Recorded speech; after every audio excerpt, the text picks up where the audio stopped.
Sup, my fellas, don't forget to leave feedback, and enjoy the story.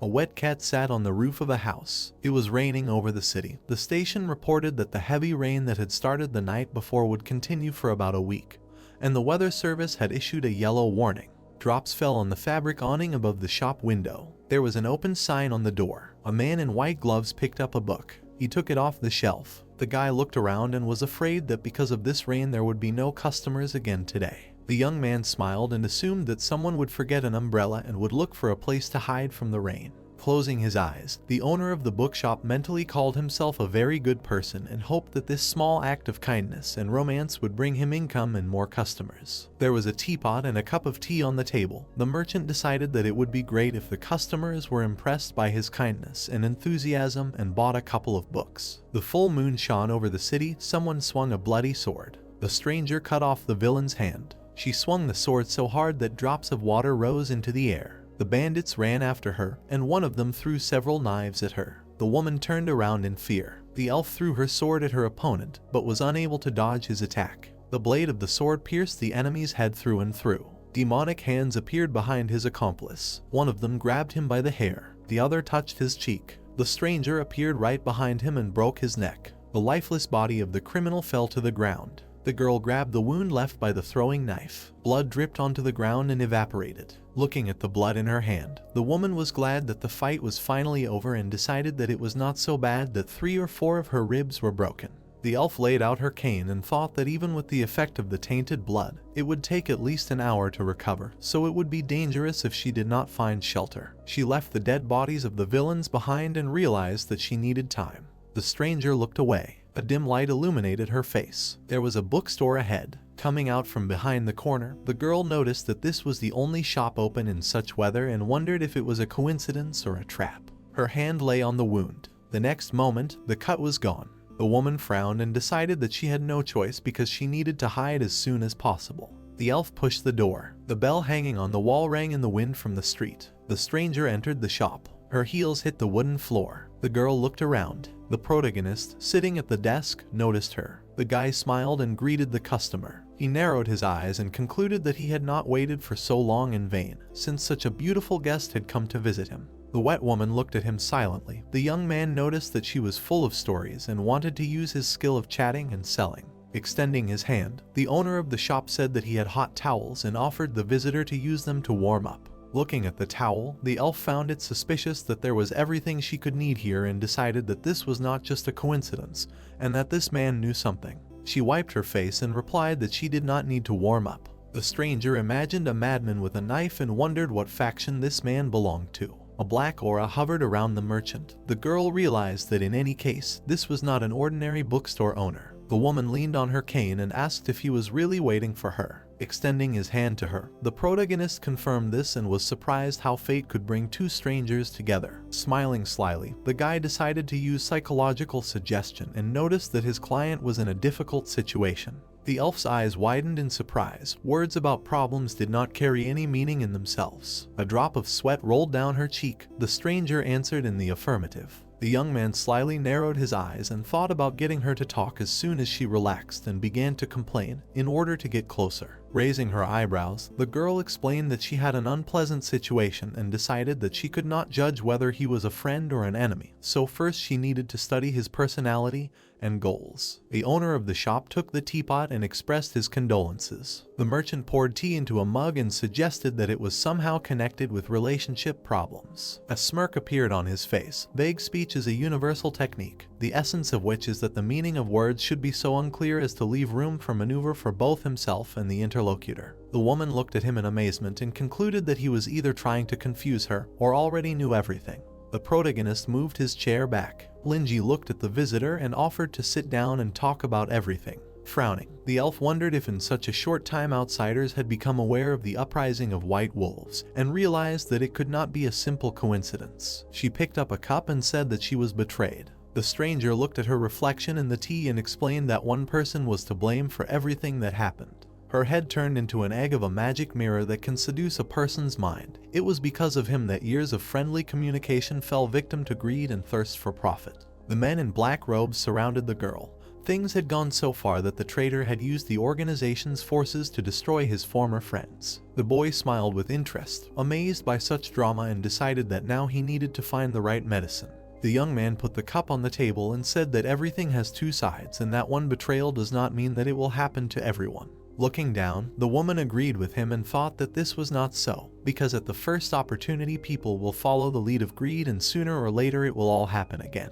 Twirling the mug in her hands, the elf explained that this betrayal cost her dearly and hurt her greatly, and asked what the point was if she had already discovered the ugliness of human nature. Closing his eyes, the owner of the shop realized that his client had lost a lot and suffered greatly, and assumed that she had received emotional trauma from the scoundrel who had cheated on her. The merchant opened his mouth wide and decided to use his eloquence skill and said that it had its advantages. The protagonist raised his hand and said that now the visitor knew what was real and what was not, and did not feel sorry for the people who hurt her. Linji put his hand to his face and added that it did not matter that they were once close. The stranger, with her mouth wide open, understood his true purpose and assumed that he was trying to use her to devise some kind of plan against the hunters, acting with cunning and grace. Placing her hands on the table, the girl concluded that this was a high-ranking dark mage in front of her and asked what she should do in that case. Looking at her from under his brows, the guy decided to give her targeted advice and suggested that she simply take revenge on these scoundrels. Looking at his client, the young man said that they should not be condescending and thought that a competent offer taking into account all the life circumstances would help him keep the customer. The woman, with her mouth open in amazement, asked if she really needed to turn away from them and said that she was not mentally prepared for this. The owner of the shop grinned and wondered if something was going wrong and decided to get down to business. The merchant put a book on the table and said that it would be very useful in such a situation. The protagonist squinted and realized that Confession was not an easy book, which would be perfect for such a confused person. A yellow eye sparkled on the cover. Looking at it in fear, the elf thought that she was hearing about a book called Blood and Beasts for the first time and wondered why this man decided to give her this one. The stranger opened the book and blood poured out of it. Her body sank into the scarlet liquid, and sharp fangs appeared around it. Red tentacles entangled the girl's naked body. The giant wolf opened its mouth. Blood poured out of its huge eyes straight into the cup of tea. The woman immediately closed the book. A syringe appeared in front of the werewolf. Transformation into a beast is a power obtained and controlled by blood. Hunters receive their power from fantasy beasts by injecting themselves with dangerous tainted blood. Pressing the book to her chest, the elf remembered that the higher the concentration of tainted blood, the greater the hunter's strength, but the higher the chance of a fatal outcome. She looked away and was surprised that this man had come up with a way to control tainted blood. Looking at the merchant, the stranger realized that this was enough to undermine the entire system of power that the hunter community relied on, and asked if he really wanted her to do this. Linji put his hand on the table and confirmed this, explaining that she did not need to do this out of remorse, but to be honest with herself. The boy narrowed his eyes slyly and noticed that even though the broken customer looked strong, she was still sad in reality. The girl trembled, and the boy thought that just a few words of comfort and a recommendation of a good book were enough to bring her to tears. The owner of the shop put his hand on her shoulder and decided to use the original text from the book to instill confidence in her. The merchant extended his hand to her and said that the trumpets would sound, marking the beginning of the day of judgment, and he would appear before the supreme judge with this book in his hands. On the cover of the book was written the title Confession. The protagonist enveloped the customer in a blue aura and continued quoting Rousseau. Linji waved his hand and thought that calming people down was his specialty, and said that every person has the basest animal desires. The guy frowned and suggested that the customer come to terms with it in order to start a new life. The woman pursed her lips. The young man realized that after the customer spilled out his emotions, he needed to give him positive instructions so that he could solve all his problems. The owner of the shop imagined himself in a teacher's costume and mentally declared that this was an eloquence lesson. The merchant raised a cup of tea and offered to drink to a completely new future. Clinking the mug with him, the elf thanked him for his advice and promised to follow it. After that, she drank the tea. The protagonist was surprised by this, since the mug contained very hot water. Linji closed his eyes and thought that he just wanted to warm her from the inside. Frowning, the boy realized that everything was fine and wondered if this was the power of the legendary skeleton. The boy placed the library card on the table and asked the customer to fill it out. The stranger pursed her lips tensely. The girl picked up a pen and wrote her name on the card. The shopkeeper looked at it and remembered that a famous tycoon who managed the underground resource development in the lower city had the same surname. The merchant squeezed the card in his hand. Putting his finger to his lips, the protagonist realized that this was the name of his only daughter and decided that this was not a bad catch. Looking at the customer with a smirk, Linji thought about how he could earn enough money to repair the store. Getting up from his chair, the boy realized that the best way to make money was to receive money regularly, and said that the book could be borrowed for a month and its return could be delayed for a maximum of a week. The boy handed the customer an umbrella and asked her not to forget it when she came to return the book. The woman took the umbrella and thanked him for his help. Placing her hand on her chest, the elf asked if they could get to know each other better. The shopkeeper raised his eyebrows in surprise, wondering if his words sounded like flirtation, and decided to respond as respectfully as possible. Extending his hand, the merchant introduced himself and said that he was an ordinary but helpful bookstore owner. Holding the cane in her hands, Jixu understood what he did not intend to reveal and concluded that this man must at least be on her side. The girl opened the umbrella and wished him good night. The protagonist waved his hand at her and said goodbye.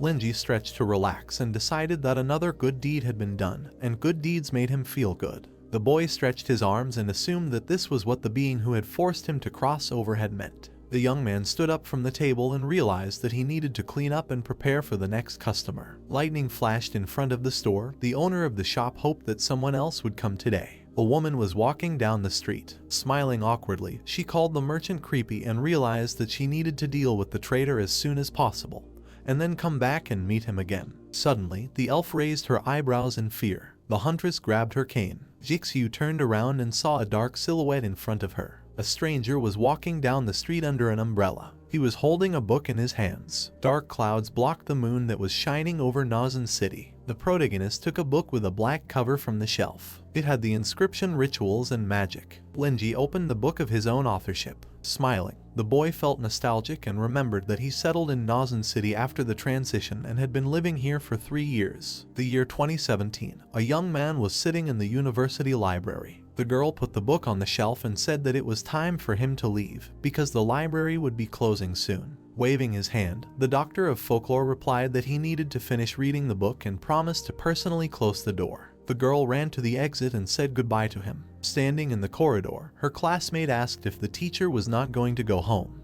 The student winked at her and explained that their teacher loved books very much and even collected them, spending his entire salary on buying them. The main character put the book on the shelf. The student decided that her friend was simply exaggerating. Linji frowned and sighed heavily. The full moon was shining above the university. The guy slammed the library door. A giant magic circle was drawn in front of him. Standing in the center, the young man realized that the preparation of the ritual site was complete, and thought that he knew that wishes do not come true by magic. He frowned sternly and decided that he was willing to pay any price as long as there was a glimmer of hope. The doctor of folklore placed his hand in the center of the circle. The teacher squatted down and wished for all the books in the world. The protagonist sat on the floor for a while, but nothing happened. Suddenly, a black liquid appeared behind him. It turned into a toothy monster. Linji said that he knew that nothing would work because some magic circle could not simply grant his wishes. The monster leaned towards him and sighed near his ear. The boy looked around in fear. A huge gate with a burning eye in the middle appeared in front of him.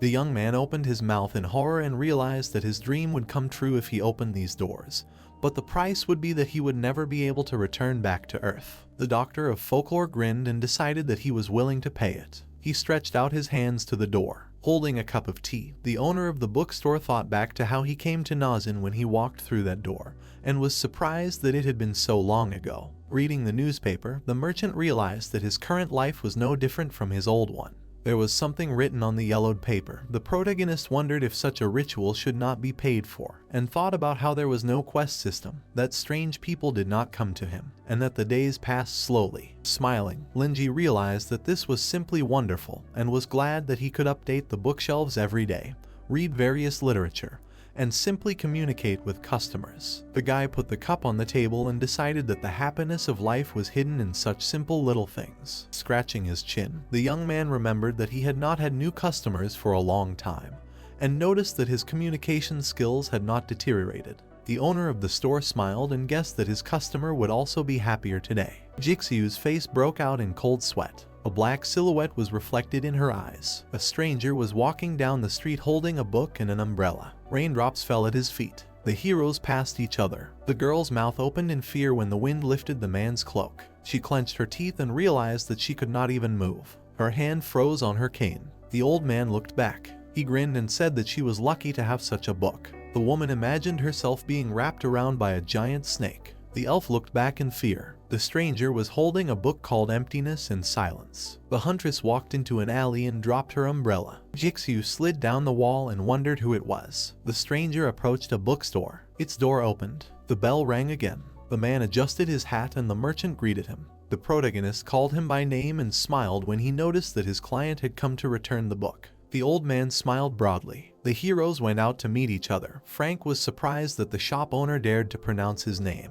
and noticed that he had a new customer who took the book that he himself often reads. The girl returned to the door of the shop. The old man explained that the confession was too difficult to understand and that, based on his superficial knowledge, it was difficult to imagine how great the person who managed to write it was. The woman leaned against the wall and remembered what kind of person he was. The piece of paper was torn. According to the rules set by the Truth Society, all supernatural creatures were divided into 4 levels: abnormal, frightening, destructive, and indescribable. On the bloody table was a mask, which was considered the distinctive feature of the Black Faceless. It also had dark green snake eyes. The wanted poster was pierced by a sharp knife. One day, the Dark Mage fought one of the best fighters in the secret tower, resulting in an area of almost 10,000 kilometers being destroyed, and he entered the destructive level. The elf bowed her head and remembered that there were less than 10 destructive level supernatural creatures in Nazin, and there were less than 100 in the entire Azir. The huntress smiled and wondered if it was possible to have a nice chat with such a strong monster. She lowered her hand to pick up her umbrella. Walking down the street, Jixu thought that she had come across an unusual person.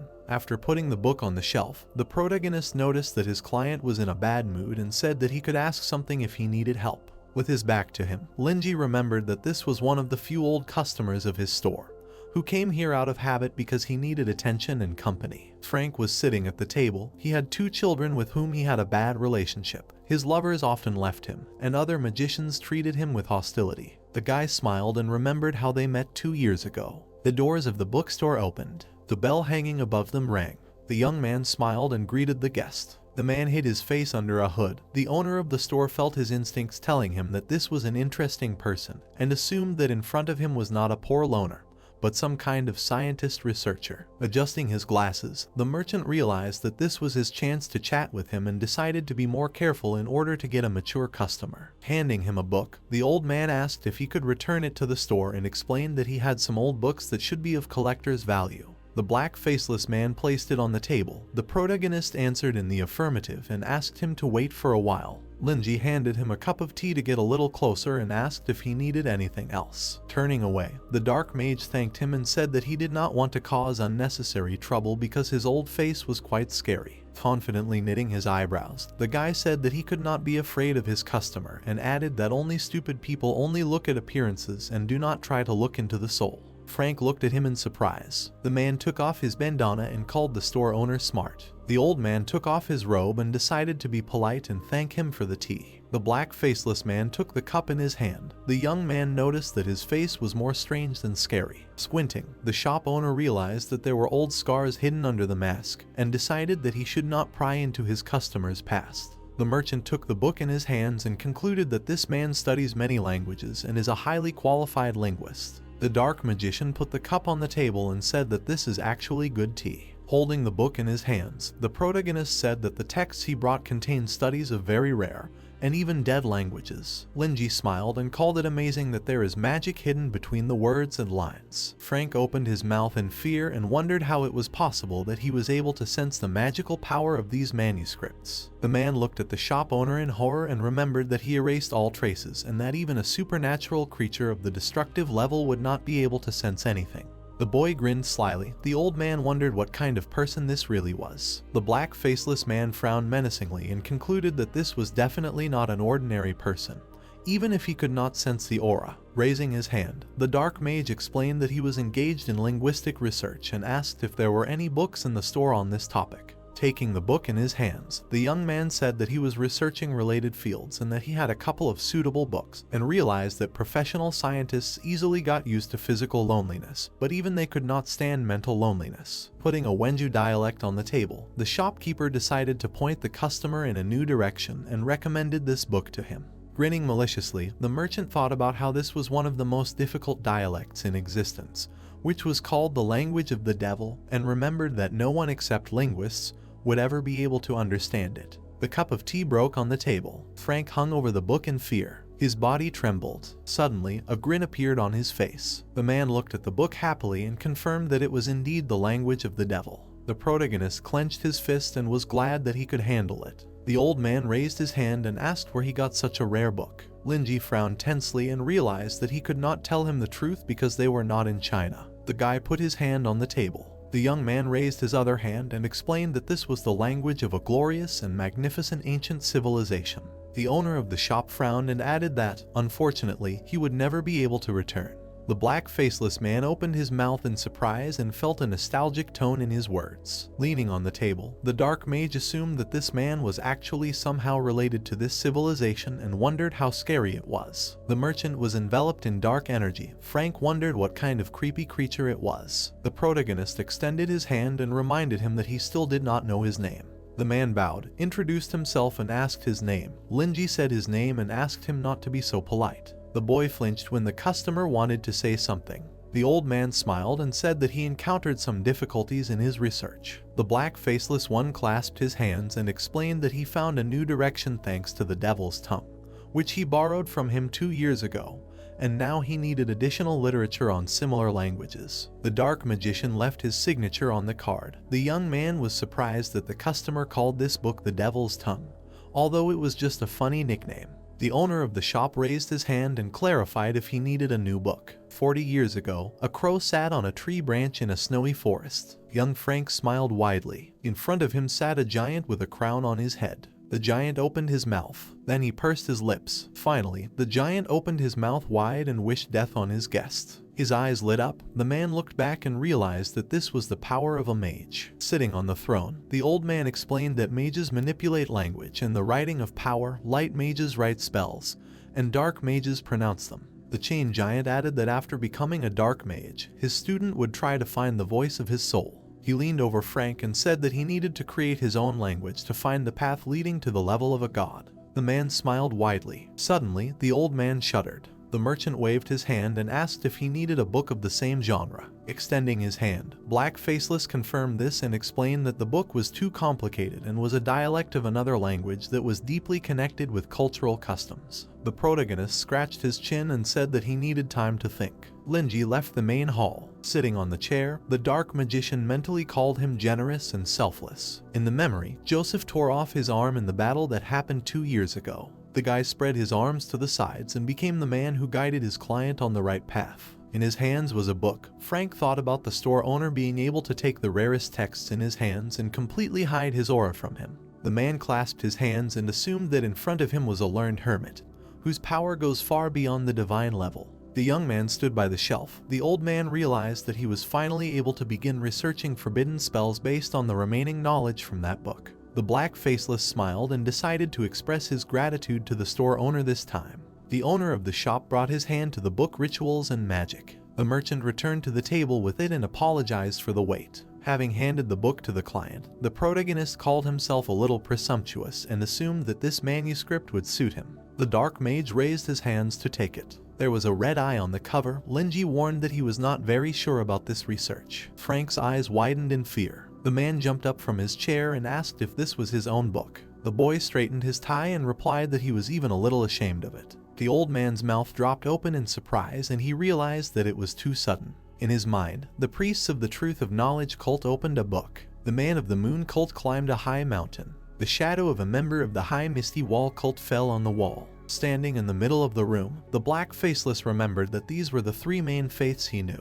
His hands reached for the stream of blood. The dark mage realized that he had never heard of corpse eaters and noticed an evil aura around the book. Looking up, he assumed that the shopkeeper was going to create his own faith and asked if rituals were his area of research. The young man lowered his head and confirmed it and added that this part of his research had changed his fate. The shopkeeper clasped his hands and asked the visitor to forget about it because it was a long time ago. Frank looked at him tensely and wondered what this could mean. The merchant was sitting at the table. The man assumed that he was a scholar who researched taboo topics and had great power, and who had been expelled from the main society, forcing him to hide from the world. The old man looked at the book and noticed that it seemed to be hand-bound. The protagonist looked down and said that he had no way to publish it, so he only had the handmade version. Linji closed his eyes and imagined how he would have received an associate professor's degree if he had not been transported here and published the book in his world. The boy clenched his fist. Extending his hand to the customer, the young man decided to give him the book since they had similar interests, and said that he would recommend another book if he needed something else. The black faceless man's eyes widened in surprise and realized that the store owner wanted to lend him this priceless, experimental, and yet to be published manuscript. Looking up, the dark mage wondered what he really wanted and thanked him for the opportunity to read his original works. Frank looked down and called it a very painstaking job, since this precious book only existed in a single copy. The man turned down the corners of his lips and said that it bothered him that his friend was willing to give him such an important thing. The old man looked at the book and assumed that he wanted to experiment on him. Closing his eyes, the shopkeeper realized that his customer was embarrassed because he found out that this was a one-of-a-kind book and decided to dispel his doubts. The merchant placed a hand on his shoulder. Going behind him, the protagonist asked him not to worry and explained that he thought he could increase the value of this book. Linji raised his hand and said that it did not matter much to him that this book existed in a single copy. The guy pointed to the bookshelves and explained that he already had a whole collection. The young man scratched his head and added that he could make a copy at any time, and the knowledge in his head could not be stolen. The shop owner smiled and said that fame and fortune were not important to him. The black faceless man opened his mouth in shock. The merchant confidently frowned and thought that this was his last chance to take this treasure. The protagonist smiled and decided that his comrade needed fame and fortune to compensate for the emptiness in his soul. Looking at the customer, he realized that such thinking could turn into a morbid fanaticism, which was harmful to health, and wanted to give him the opportunity to be closer to the crowd and feel the care of others again. The dark mage opened his mouth in surprise. Frank leaned on the table and stood up, bowing. The man thanked his friend for the advice and thought that the shop owner did not want him to divulge the details of this text to other people. Linji scratched his nose and said that he would not mind if his customer recommended this book to someone else. The old man smiled and promised to do his best. Heading towards the exit, the black faceless assumed that this was the price he had to pay, and hoped that he could help spread this work. The dark mage put the book in his pocket and decided that he should not reveal the identity of the owner of the book and not spread its contents. He put on his hat and realized that he could study the book completely from the inside and then verbally convey its essence. Putting his hand into the portal, Frank realized that he had to be very careful and said that he wanted to thank his comrade for his long-term guidance. The man extended his hand and hoped that such a gift would not upset him. A gargoyle statue appeared in front of him. The boy frowned tensely and asked what it was. Bowing, the old man explained that it was not a very valuable thing and asked to accept it as a token of his gratitude. In memory, the giant raised his hand to the statue. This gargoyle was his own work from his days as a student. The monster raised its clawed paw. Black Faceless thought that this statue had sufficient magical resistance and tough skin, and also automatically recognized the intent to kill, and was not inferior to elite warriors in terms of combat power. Taking the gargoyle in his hands, the young man realized that his customer was very modest, since he called it not so valuable, and concluded that this was a very valuable token of gratitude, judging by such an elegant and realistic work. Approaching the table, the owner of the shop thought that he could use the statue to drive out evil spirits, since its role is close to the stone that averts evil, and decided to accept such a mundane reward. Stroking the gargoyle's wings, the merchant called it an extremely exquisite work of art that suited his taste, and said that he would look forward to the next gift. The dark mage put his hand to his chest and was glad that he liked this gift. Frank clutched his cloak and thought that this was just one gargoyle of the frightening level, while the value of such a person's book was enough to create tens of millions of such statues. The man's mouth dropped open in surprise and realized that his companion had intentionally spoken praise so as not to offend him. Adjusting his hat, the old man said that it was time for him to go, and promised to prepare a gift that his friend would be pleased with next time. The black faceless one frowned and decided that it must be valuable enough to reach the godly level. Waving his hand, the protagonist said that he would look forward to seeing him and bid farewell to the client. The dark mage waved his hand and headed towards the exit. There was a sign on the door that said closed. Linji's eyes sparkled. Looking at the gargoyle, the boy assumed that his visitor would give him another gargoyle so that he could have both a male and a female, and wondered if these creatures even had genders. There were red horns on the head of the statue. The young man grinned and noticed that she was emitting a powerful energy, and he realized that her ability to contain the power was simply wonderful. The shopkeeper stretched his arms and said that he was almost done for the day, and concluded that it was much easier to attract good fortune if you maintain a clear mind. A black liquid dripped onto the table. The merchant looked back. Suddenly, his mouth opened in surprise. A drop of sweat rolled down his cheek. The mucus formed the inscription "Long time no see." The protagonist looked at it in amazement and asked if this was it. The dark substance rose into the air. Linji frowned and thought that the being who was behind his transfer to another world had returned after 3 years. The boy opened his mouth and sighed heavily. The young man raised his hand and assumed that it was time for him to pay his price for the transition to another world. Putting his hand on his chin, the shopkeeper remembered that the unknown being had helped him achieve his desire, and was most likely a member of the good god class, and wondered if the fee should not be very high. Suddenly, the merchant raised his eyebrows. The black liquid turned into an inscription. Zai had awakened and was already searching. The shopkeeper opened his mouth in shock and asked if this was because he allowed Frank to recommend his book. The slime traced a character on the table that indicated agreement. The protagonist raised his hand and asked if he really needed to force other people to recommend and distribute his book. Linji smiled and asked if this was beneficial to him. The character on the table remained unchanged. The boy raised his eyebrows and promised to do his best. The unknown being jumped up from the table. The young man scratched his chin thoughtfully. It was still raining outside, and the stranger in the robe was standing on the balcony. Jack frowned and reported that a suspect in the Hunters' feud had been found on 23rd Street in Nazen.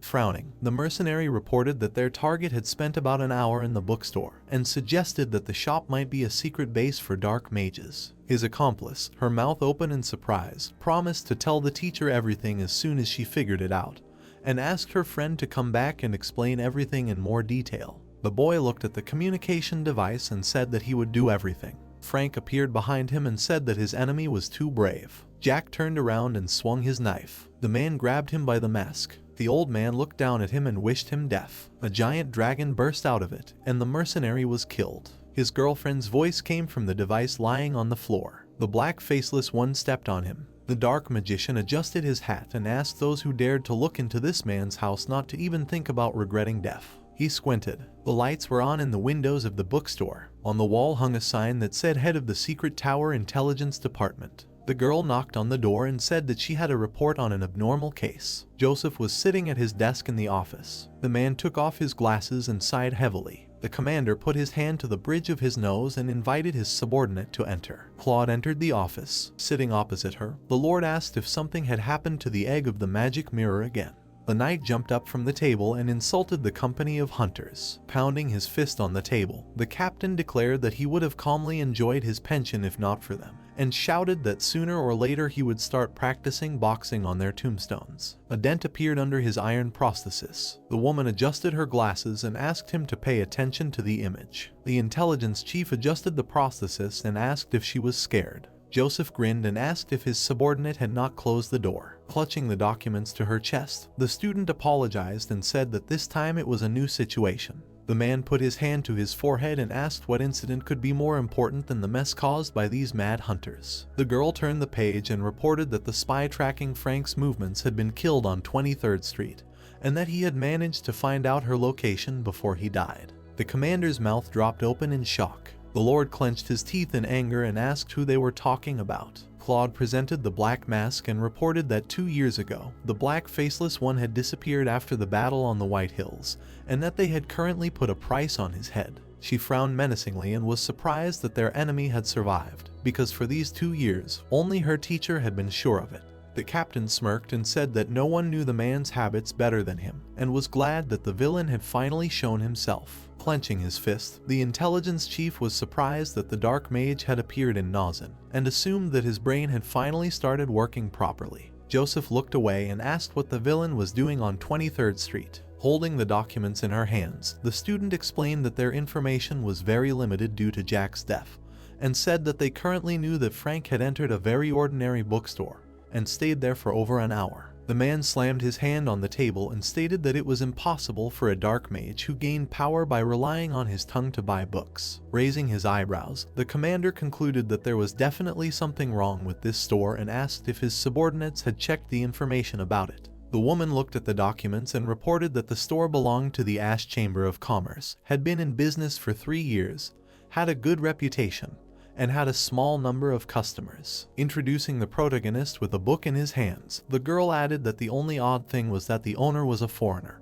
and said that at first they suspected that it might be a secret base for dark mages. The Lord frowned and asked what their opinion was now. Claude introduced the man with the antlers and explained that the Ash Chamber of Commerce was the property of the Druid priests, who were light mages who believed in nature and were unlikely to help Frank. The knight clenched his fist. His apprentice decided that they could damage the reputation of the Chamber of Commerce if they hurried, and warned that the Druids might start protesting against the secret tower. The captain slammed his fist against the wall. The intelligence chief left the table and called the Druids problematic vegetarians. The woman thought that they were not vegetarians at all. Joseph looked at her and asked if she had just thought of something indecent. The girl immediately denied it. The man ran up to her. Flames appeared around him. The commander grinned angrily and asked what the knight's task was. Claude smiled nervously and answered that they must eliminate the darkness and maintain peace. Standing in the center of the office, the Lord stated that in that case, they could not possibly become like the darkness and compromise with their accomplices. The knight imagined the black faceless spending time in the store and said that the enemy had been there for over an hour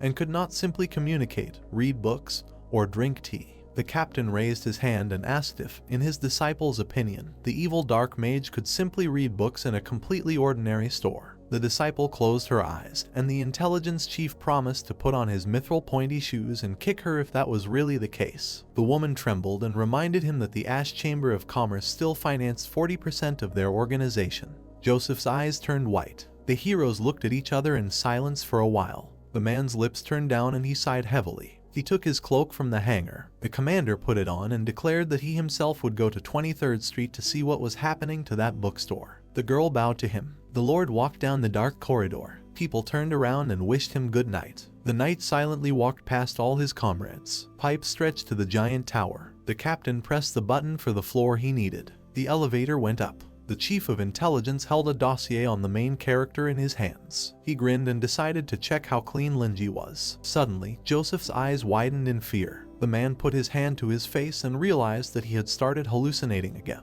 His eyes turned bloodshot. A magic sword of light appeared in front of him, which had once placed a curse on him. The wall in front of him split. The commander fell into a deep pool. Tentacles began to pull him to the bottom. The Lord opened his mouth wide and began to greedily gulp air. The unknown person covered his mouth with his hand. The knight's body was pulled to the bottom, straight to the monster. Suddenly, the captain's eyes widened. He found himself in the middle of the street. There was a wet piece of paper in his hands. The intelligence chief looked at it and realized that he would not be able to go into that bookstore today. Water had accumulated in his palm. The madness of the sword's first owner had trapped a curse in the weapon that would drive one crazy, and only a strong-willed person with an unwavering will could subdue and tame it. Joseph clenched his fist and was surprised that the reverse effect had occurred so quickly, and that he had not been able to find a successor by this point. The man looked at his hand and realized that the great and invincible knight of the sacred flame had now become an ordinary elderly cripple. The commander was walking down the street of the city. A strong wind was blowing. On the ground lay a corpse of a man with severed hands. It was raining in front of the cathedral. Standing on the balcony, Harris thought that the sudden activity actually surprised him. The first leader of the White Wolf smiled and decided that he had underestimated the lady, who turned out to be not so useless and could even take the role of the second leader. Someone was standing in the room behind him. The man suggested to see what his subordinates could do when faced with this. Someone kicked the ground. Jixu stood in front of the burning mansion. The girl looked up. The stranger jumped forward. The villains pounced on the woman and wished her death. A blade on a chain flew into the air. It cut the bodies of the bandits. A man was sitting on the roof. The elf asked how he was doing. Taking his weapon in his hand, Max replied that the enchanted egg was with Harris and suggested that this man had completely gone mad, since he had committed a massacre within his own organization. The huntress's hand trembled. The guy landed behind her and said that their people were not so strong yet, and that the enemy had already united with the third leader, so this attack could end in death. Someone stepped forward. Holding the dead enemy by the collar, the girl explained that the first leader had a powerful strength and was very close to the frightening level, and Kaji had trained many members of the organization. She gritted her teeth and said that they must find the person who betrayed them. Jixu smiled and thanked her. The woman remembered how she ran away from the enemies and said that if they had not exchanged clothes then, she would not have been able to escape the siege. The elf extended her hand and said that it was only thanks to her that she was standing in front of them again. Kate put her hand to her chest and blushed. The huntress imagined her friend turning into a wolf and realized that at that moment she had managed to suppress the effects of the tainted blood and maintain her sanity. The monster grabbed the man with its teeth. The girl admired that flawless white figure, traveling through time and space, tracking and killing enemies. The man smiled widely and declared that Harris was very strong and that his proximity to the frightening level made him truly terrifying.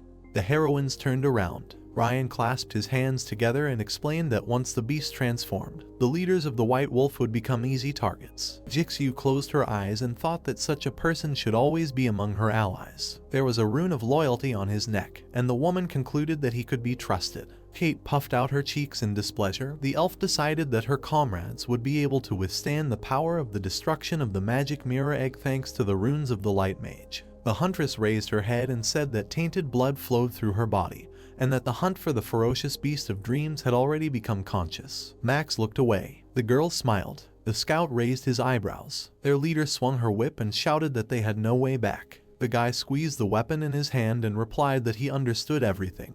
Kate asked her friend to be careful. The mouse grinned and remained silent. The squad went forward for the decisive battle. The doors of the church were closed. At that moment, the heroes destroyed them. They flew into pieces in front of the squad leader. A dark silhouette was visible ahead. The body of the third head of the White Wolf was pierced by a scythe. The girl raised her weapon and asked where Harris was. Kaji grinned. Jixu raised her hand and said that this could not be. The woman put her hand on the man's shoulder. His hair flew into the air. The villain threw his head back and blood began to flow from his eyes. The elf turned around and asked her comrades to give her the injection. The young man took out a syringe. The huntress snatched it from his hands. At that moment, the needle pierced the madman's body. His teeth turned into sharp fangs, and thick fur appeared on his face. Grabbing him by the robe, the squad leader asked where Horace was and assumed that he had disappeared with the egg of the magic mirror. The werewolf bared his fangs. Kaji stuck out his tongue and declared that the god would come. Blood spurted from his body in all directions. The commander's eyes widened in fear. She hit the wall with her fist. Max approached her and asked why they didn't go to Haywood, because the magician would certainly not refuse to help them. Jixu replied that they did not need it and asked her friends to continue the search. Kate raised her eyebrows in surprise, but agreed. Ryan flinched when the woman called him to follow her and asked where they were going. The elf's eyes sparkled. The huntress leaned on her cane and said that they needed to go to 23rd Street. There was a cup of tea on the table. The protagonist took it in his hand. Sitting at the table, Linji thought that today was another lazy day, because 3 days had passed since Frank visited him and no one had come to see him. The guy raised the cup to his mouth and decided that even though he barely had enough to eat, he needed to show his gratitude to the girl for funding his bookstore. Sitting in front of an open book, the young man hoped that the book Nonviolent Communication that he recommended would help her. Frowning, the owner of the store realized that in this weather there would be no customers again and wondered how and to whom he could recommend a book that he himself had written. The merchant looked up and greeted the visitor. Jixu entered the shop and closed the door behind her. She fixed her hair and apologized for disturbing him. The male lead opened his mouth in surprise and blushed. Linji closed his eyes and greeted her, wondering if his book business had finally started to pick up speed. The male lead stood up and hoped that this lady would bring him good luck and prosperity, saying that he did not expect to meet her again in just 3 days, because usually customers would not return to his meager shop after such a short time. The girl gritted her teeth and guessed that her companion was very disappointed in her, since after receiving such good instructions, she should have solved all her problems in an instant.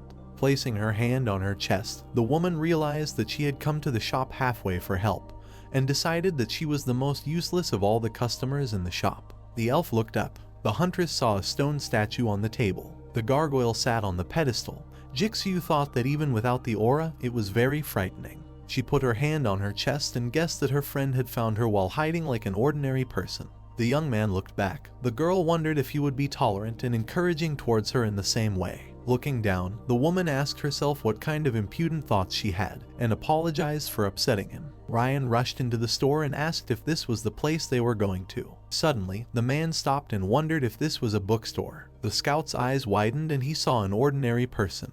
The shopkeeper raised his hand and asked who it was. The elf pointed at her subordinate and asked her comrade not to worry about anything, because his loyalty was absolute. After pouring the tea, the merchant assumed that he must have a mark of loyalty, and thought that this child was surrounded by scoundrels. Suddenly, the protagonist's mouth opened in fear. As the tea poured into the mug, Linji realized that his client would not have said such things and would not be so uncertain now if she had already taken revenge on that traitor. The boy handed her the tea and asked if everything had ended in failure. The huntress put her hands on the table and realized that he already knew everything. Looking down, Jixu answered in the affirmative and explained that their fight with him lasted for 2 days and that she had made great progress thanks to his advice, but the scoundrel still escaped. The boy looked at her attentively. The girl told him that yesterday, after 5 hours of fierce fighting, they were able to destroy his headquarters, and added that she underestimated the enemy, and that the fact that everything was going so smoothly was an unusual warning.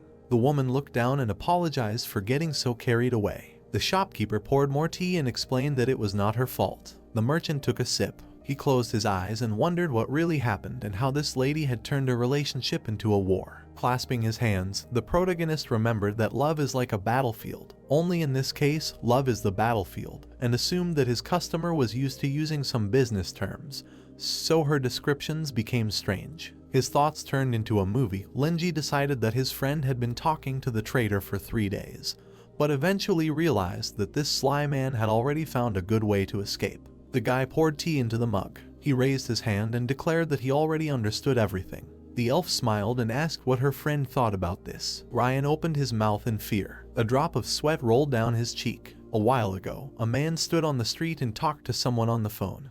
His interlocutor asked if they knew that the Black Faceless was in Nazin now, and said that he expected nothing less from his colleague, since he managed to get such secret information. Smiling, the scout asked him not to flatter him and suggested that his friend contact his informant in the Truth Society if he needed any information. Looking at the phone, Mouse asked his accomplice to take the mark of loyalty as insurance and warned that this woman possessed a very interesting power. Kate went around the corner and found him. She raised her hand and urged him to learn manners, since the commander was already tired of looking for him. Scratching the back of his head, Ryan apologized for making them wait and said that he would be right back. Walking down the street, the man realized that if they could get hold of information on how to freely control the ability to transform, then they would be able to destroy all the hunter organizations. The scout grinned and silently asked the leader not to disappoint him. Suddenly, the smile disappeared from his face. Watching his commander, Mouse wondered why she was so respectful to an ordinary person, as if she was facing the strongest divine being.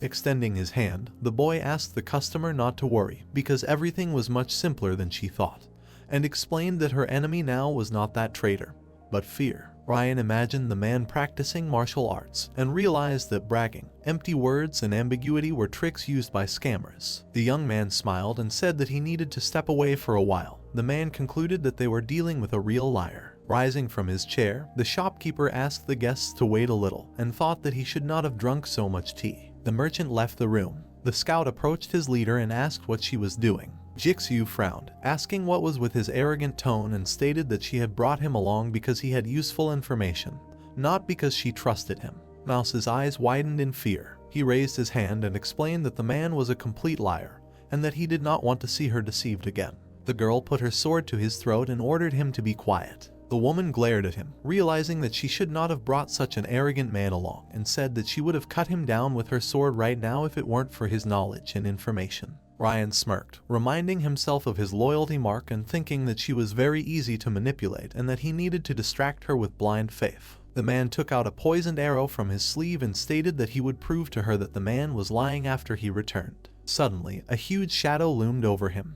The gargoyle grew in size and stuck its long tongue out of its mouth. The scout opened his mouth in horror. A huge paw grabbed him and lifted him into the air. The elf's eyes widened in fear. The monster brought the mouse to its mouth. Sharp fangs appeared in front of it. The statue's red eyes flashed and it swallowed Ryan. The huntress frowned in confusion. The monster ran its bloody tongue across the floor. The gargoyle returned to its original size. The protagonist placed his hand on the railing of the stairs and apologized for the wait. Linji came down and asked where the man was. Jixu looked back and replied that he had urgent business. Lightning flashed over the house. The guy was standing on the stairs. The girl realized that she had to warn him that the gargoyle had grabbed her subordinate. Looking at the statue, the woman thought about how she didn't even have time to react when the monster attacked the scout, and realized that she would have died if the beast had attacked her. The stone gargoyle sat on its pedestal. The elf decided that she killed Mouse instantly, as if nothing had happened. Her reflection was visible in the eyes of the statue.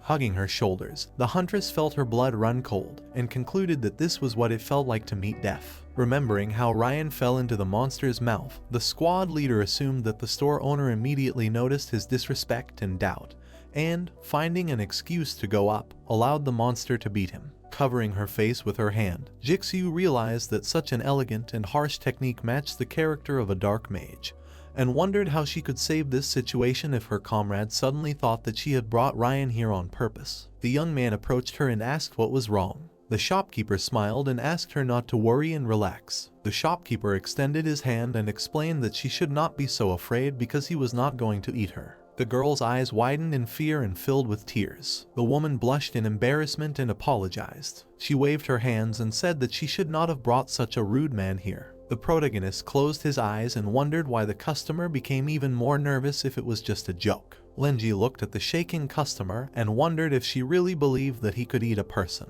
Putting his hand to his head, the guy wondered if such a kind and harmless person was capable of such terrible things, and decided that his customer believed everything people said and that it was no wonder that the traitor had so cruelly deceived her. The young man smiled and wanted to take this opportunity to chat her up. A dark shadow loomed over him. The shopkeeper thought that his customer had been overly trusting last time and had come for help, and wanted to supervise this time to make sure that everything would go well for her. With a confident frown, the shopkeeper apologized for this inappropriate joke and said that he would try to help if she had any ideas. With an awkward smile, the elf realized that the shopkeeper had forgiven her mistake and asked him to recommend her a suitable book because her willpower was too weak. The protagonist stood up and asked for some time to think. After taking the book out of the shelf, Linji noticed that the customer looked like she had been through some kind of shock in the time that he had not been there, and guessed that it was because her subordinate had suddenly had an urgent matter. The guy put the book back. The huntress's mouth dropped open in fear when the young man said that the man's views were not entirely correct. The shopkeeper looked back and said that they should talk less about absolute loyalty. Jixu raised her eyebrows and asked how that was possible. A drop of sweat rolled down her cheek. The girl realized that her friend would not say such a thing without a reason,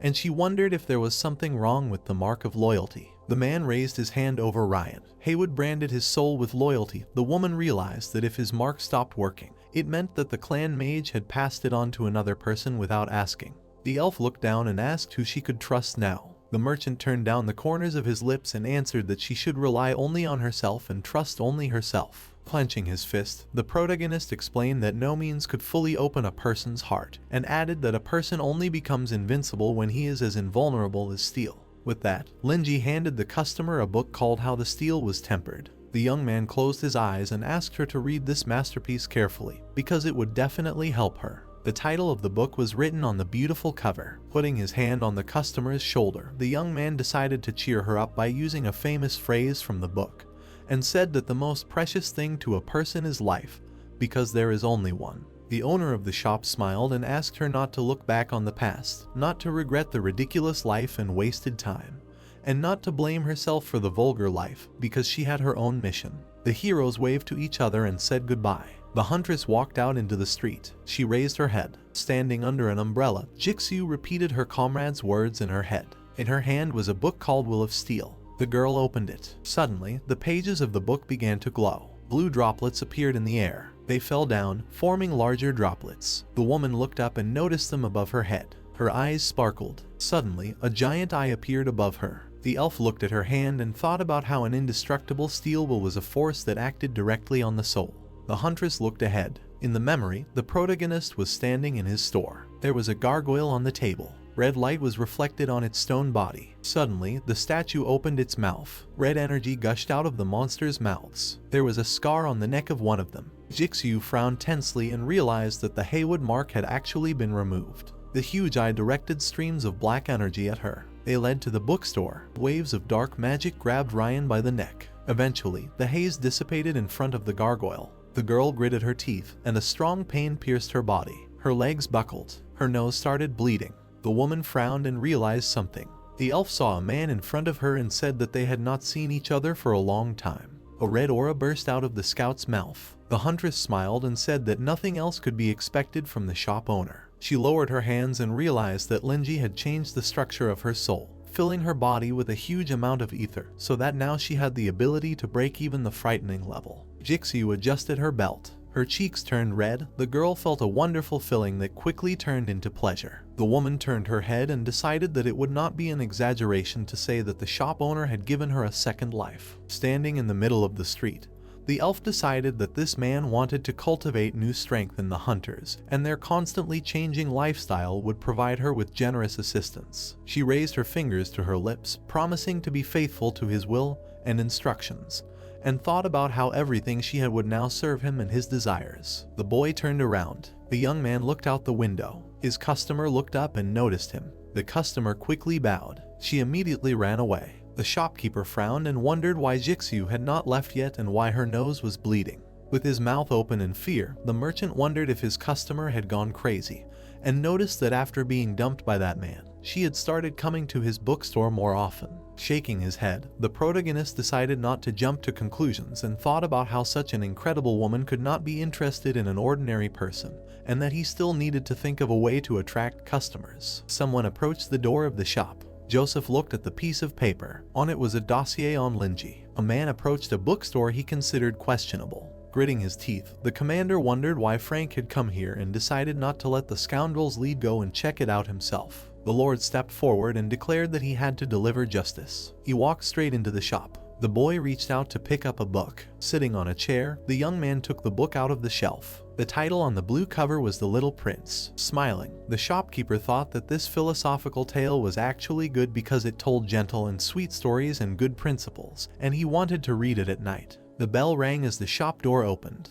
The merchant looked back. He smiled widely and wondered what a wonderful day it was that someone else had come to see him. Jixiu sneezed when the protagonist introduced her as a carp that brings good luck. The captain walked into the shop with a menacing look. Linji waved his hand, feeling his unfriendly mood, and asked how he could help. The left eye of the intelligence chief lit up. Joseph saw a very ordinary bookstore in front of him and realized that there were no ether fluctuations here. There were many books on the shelves. The boy raised his eyebrows in surprise. The man decided not to waste time asking the black faceless, because the owner of this place was unlikely to know anything. Approaching the gargoyle, the commander considered it the only oddity and assumed that there was some deep meaning in it, because a dark magician would not give such a meaningless gift. The Lord lowered the corners of his lips and asked if the young man was the owner of this bookstore. Smiling, the owner of the shop wanted to address him in a friendly manner, keeping his distance, and confirmed this, calling him uncle. The knight's eyes widened in shock, not expecting such an address. The captain placed his hands on the table and thought that he would have already smashed his head if he were not an ordinary person.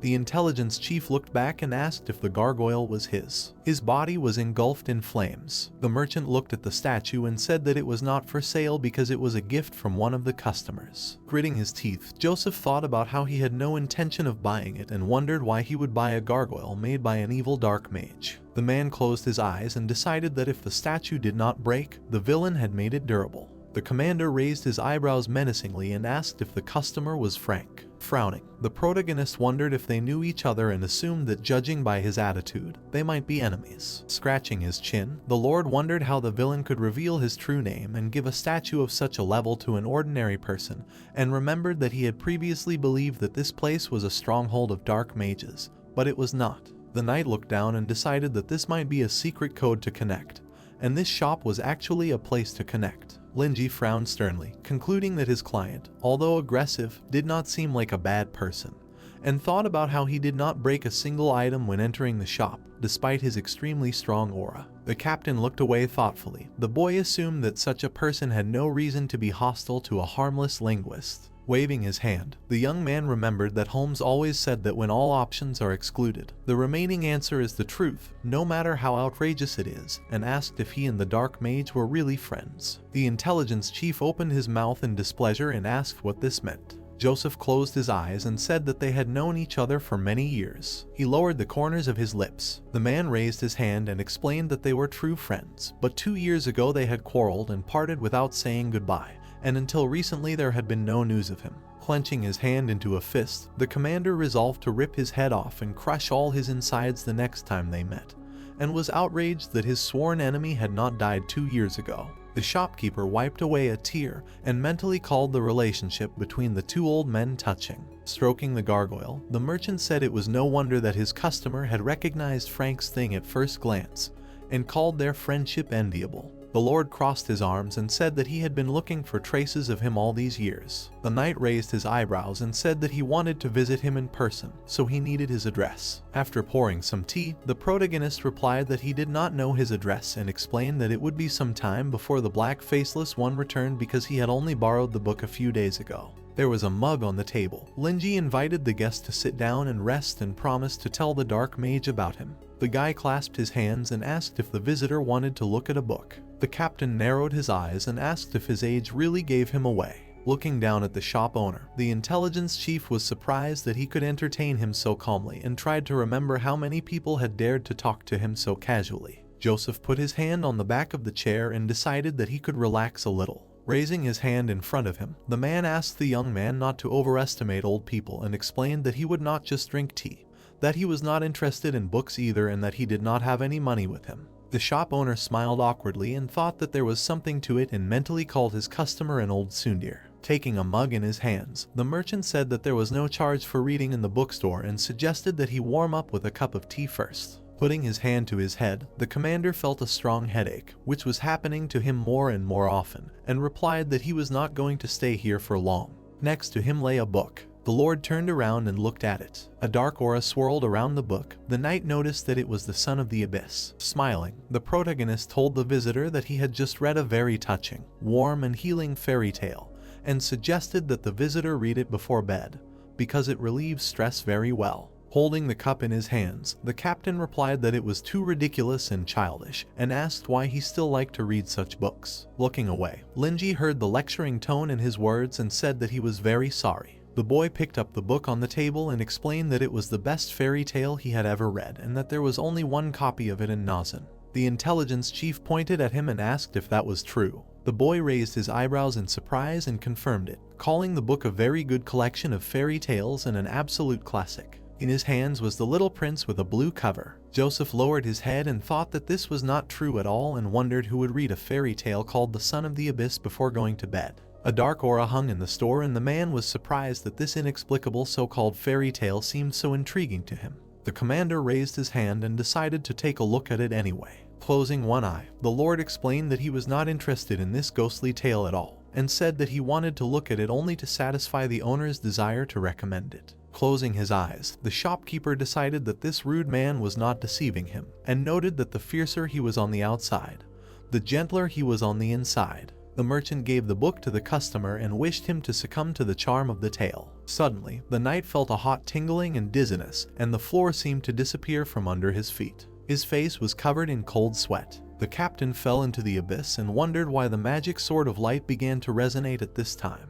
The intelligence chief raised his hand and wondered if this could be a dream. His eyes closed on their own. The frightened protagonist jumped up from his seat and asked what had happened to him. Turning around, Linji wondered what was wrong and thought it might be a stroke or sudden cerebral hemorrhage. The boy leaned over the customer who had fainted. The young man put his hand on his neck and decided to first provide first aid and then call an ambulance. The shopkeeper tried to feel his pulse. Suddenly, his mouth opened in surprise. Frowning, the merchant felt a strong heartbeat and even breathing and concluded that his customer had simply fallen asleep. The shopkeeper smiled and was glad that he was okay. Lowering his head, the protagonist wondered why his customer had suddenly fainted and thought that it shouldn't have happened because of his book. Putting his hand on his head, Linji realized that there must be a reason why the little prince in this world suddenly made one feel dizzy, and remembered that people had fainted in this shop before. The guy put his hand on his belt and decided to first move the visitor to the bed, wait for him to wake up, and only then ask him about everything. His face was covered in sweat and his breathing quickened. The young man tried to lift Joseph's body. He closed his eyes and opened his mouth wide. The shopkeeper pushed his feet into the floor with all his might, trying to drag the man into the room. The merchant fell to all fours and thought that he had not expected his guest to be so heavy. The shopkeeper imagined him as a bear and realized that he had steel muscles. Looking at the commander, the protagonist wished that he was as skinny as Frank and decided that it would be nice if other customers came and helped him. But in such terrible weather, no one would come. Linji put his palms together and hoped that the customer would be able to forgive him for this. The boy reached out for his clothes. The young man grabbed his cloak. The shopkeeper continued to pull the lord along with him. At that moment, a black cat looked into the shop. The merchant laid the knight on a wooden bed. The captain's hand fell on the bed and made a metallic clanking sound. The shop owner's mouth dropped open in surprise. He lifted his sleeve and noticed that the customer was wearing a mechanical prosthesis just like Frank. The protagonist raised his eyebrows in confusion and thought that ordinary people shouldn't be using such a precise prosthesis. Looking at the customer's hand, Linji remembered that he had a surprisingly strong physique and incredible energy, and decided that this couldn't be true. The boy frowned tensely. He raised his hand and guessed that this was actually a retired senior officer. Scratching his chin, the young man realized that this person was very similar to the officer he had interacted with before, and thought that they both had an innate firmness and impartiality. The intelligence chief was lying unconscious on the bed. The light from the lamp illuminated his prosthesis. The shopkeeper assumed that his condition was due to post-traumatic stress disorder that developed after the war, and that he had a prosthesis because he lost his arm on the battlefield. The shopkeeper's eyes widened in shock, and he decided that such old men were usually the most stubborn and hard-headed, and that it was no wonder that he had such a character. Walking to the window, the shopkeeper remembered that moisture could cause a short circuit between the connection of the metal joint and the mechanical limb, and he concluded that Joseph lost consciousness for this very reason. The protagonist returned to the man. He squinted tensely. Linji looked away and suddenly felt that he was doing something strange. Squinting, the boy wondered what this feeling was, and imagined himself as a butcher who had just killed a man on a gloomy rainy night and dragged the corpse into a dark shop to do something immoral. The young man shook his head, thinking that his imagination was too rich, and wondered how he could even think of such a thing. The shopkeeper put his hand to his chest and mentally called himself a kind and honest man who was not afraid of slander, even if the situation was misleading.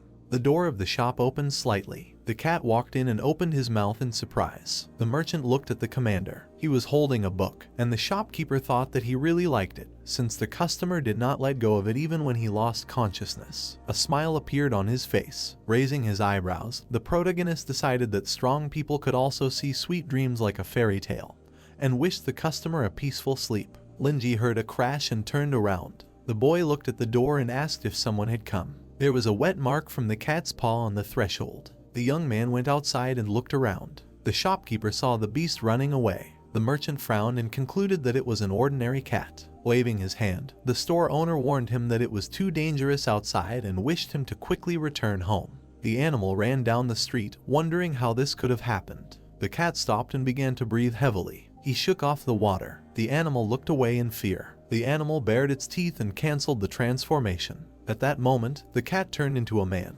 Greg began to cry and wondered what had happened. The investigator remembered standing in line to join the secret tower's intelligence department and get closer to his idol. The detective scratched his chin and thought about how he knew all the past affairs between the great knight Joseph and the dark mage Frank. The werewolf remembered following the man to the bookstore as a cat out of curiosity and concern about his idol, but he never expected something like this to happen. Standing on its hind legs, the beast concluded that it was just an ordinary store, judging by the lack of a magical reaction, and decided to ask its commander for an autograph. 10 minutes later, the animal was still sitting at the door of the store. Greg looked through the door and wondered why the Lord had not yet come out, and decided to see what was going on there, not to take the opportunity to gawk at the hero. A reflection of the night fainting appeared in his eyes. The investigator opened his mouth in fear and wondered why the captain, who had just been talking and laughing, had suddenly fallen. Stepping back, the detective asked who the young man was and assumed that some kind of dark magic had been used. The werewolf looked through the crack in the door. The cat's eyes widened in fear. The protagonist approached the window and said that strong people can also see sweet dreams, like fairy tales. Linji grinned maliciously and wished his client a peaceful sleep.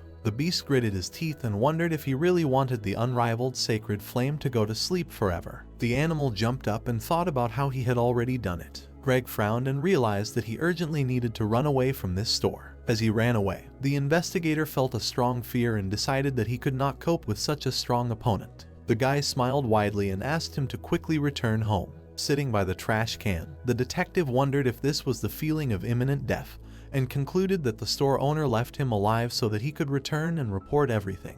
Tears appeared in his eyes. The werewolf turned into an animal and realized that he had no other choice. Frowning, the cat remembered that he had only served in the secret tower for 1 year and thought that now he had an extremely serious mission to save the chief of intelligence. Joseph opened his eyes and wondered what this place was. There were bubbles floating around him. Once deep underwater, he realized that this was another hallucination of that cursed sword, and wondered why the illusion did not hurt him this time. The commander clenched his teeth tensely. He heard a voice saying that people who peer into the abyss will be closely watched by it in the future. A dark aura burst out of the book. The Lord remembered that this was the text that was written in that so-called fairy tale. Closing his eyes, the knight realized that these words were heading straight for his head, and he felt like it was about to explode. The captain put his hands to his head. A magical sword of light appeared behind him. The unknown man was glad that they met again. Dark energy emanated from the sword. The intelligence chief realized that the feeling of pain was gradually fading, and he wondered whose words were those. A hand appeared in the depths. Light waves of energy approached Joseph. He imagined a man who turned his gaze to the sun. He held a sword in his hands. His long light hair fluttered in the wind. The man's eyes widened and he thought that such a fairy tale should really be shown to children. The commander woke up on the bed with a book in his hand. The Lord looked at it silently. The protagonist approached the customer when he wanted to get up. Linji smiled and asked if he was okay. The knight opened his mouth silently. The captain sternly knitted his brows and thanked the store owner. Raising his brows, the boy replied that he had to do so and asked how he was feeling. The intelligence chief stood up. He clenched his fist and declared that he felt better than ever. Putting his hand on his waist, the young man noticed that his body's power was now like that of a beast, and he thought that his gaze was becoming more and more accurate and reliable. The shopkeeper put his hand to his chin and suggested that one blow could be fatal to him, and was glad that he and Frank were good friends, since the old man could simply fly to pieces from such a blow. Joseph closed his eyes and said that he was very ashamed of the fact that the shopkeeper had helped him with so many things. Waving his hand, the merchant asked him not to be shy and explained that it was his duty to help customers. The man bowed and concluded that this man was taking a neutral position and helping the customer no matter who it was. The protagonist crossed his legs. The commander decided that his customers always deserved help in his opinion,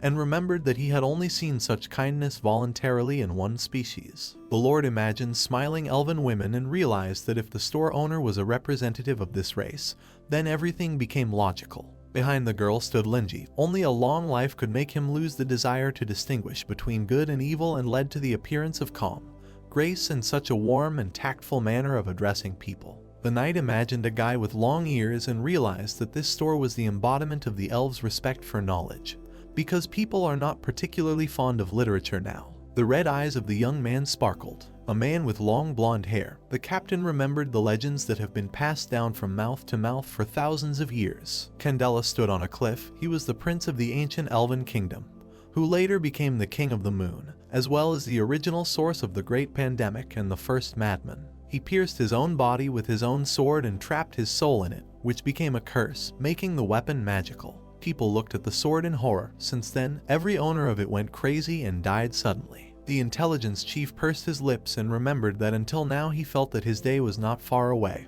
Only once. Joseph tensely knitted his eyebrows and was surprised that this book could calm the magical sword of light. The man put his hand on the book and wondered if the owner of the store who had such a book could be anyone but an elf. The owner of the store was sitting opposite him. The commander decided that the elf who had such a book must be an old monster who had lived for more than 1 century, which means he used his magical power to prolong his life, and there was not a drop of ether left in his body. Extending his hand, the Lord reminded that this book exists in only 1 copy, and asked if he could borrow it for a while. Closing his eyes, the merchant realized that this was the best decision he had made, and answered in the affirmative, adding that he would not have recommended it if it were not available for borrowing. Raising his index finger, the protagonist thought that this was the moment of healing through conversation, and declared that he knew at first glance that this book was right for him. The knight stared at him in surprise, and Linji explained that many people suffer, and that the emergence of such things as melancholy and regret The feeling of lack of one's own strength makes one doubt oneself and eventually drives one crazy. The boy clasped his hands and realized that people who had been on the battlefield often worry about the mistakes they had made, and that the trauma of war that accompanies them throughout their lives can be called very painful and tiring. The young man narrowed his eyes and said that they had never lost to suffering, and that they were defeated by their own cowardly kindness. The captain introduced the bloodied men and recalled that he had once met two wielders of a magic sword and that their last regret was their lack of strength. The intelligence chief gritted his teeth and asked if being kind was wrong. The shopkeeper closed his eyes and said that kindness was good, but the key word was cowardly. The merchant frowned and explained that it was because of other people's high expectations, which came from their integrity and sense of responsibility. Sitting across from his customer, the protagonist explained that they seemed indestructible in their desire to help and give as much confidence to others as possible. But in reality, their defense was extremely fragile and their kindness could not save themselves. Joseph's eyes widened in surprise when Linji said that once the soul perished, anything could take its place. The boy frowned and asked his customer to be an ordinary person sometimes and not to think of himself as an almighty hero, because escaping successfully rather than destroying oneself was a kind of courage. The man lowered his head and realized that his soul had been polluted not because the curse of the magic sword of light was so strong, but because of his excessive pursuit of perfection. Clenching his fist, the commander wondered why it took so long for anyone to understand this, and asked how long it would last after he calmed down. The young man smiled awkwardly and thought that it couldn't be that in addition to such a useful fairy tale, a therapist was also needed. The shopkeeper smirked and answered in the negative. Raising his hand, the merchant said that he could make the effect last longer, and decided that the guest with the need for a long-term solution to his psychological problem would not return anytime soon. The lord raised his eyebrows in fear, asking what this meant, and wondered if this shopkeeper was willing to take on the sword's insane curse. Looking around, people wondered why the longest-lived of all the magic sword owners decided to fall before he was polluted by the sword. The knight stood on the glowing cross. His comrades guessed that the invincible sacred flame wanted to take the opportunity to fall before the magic sword could tarnish it.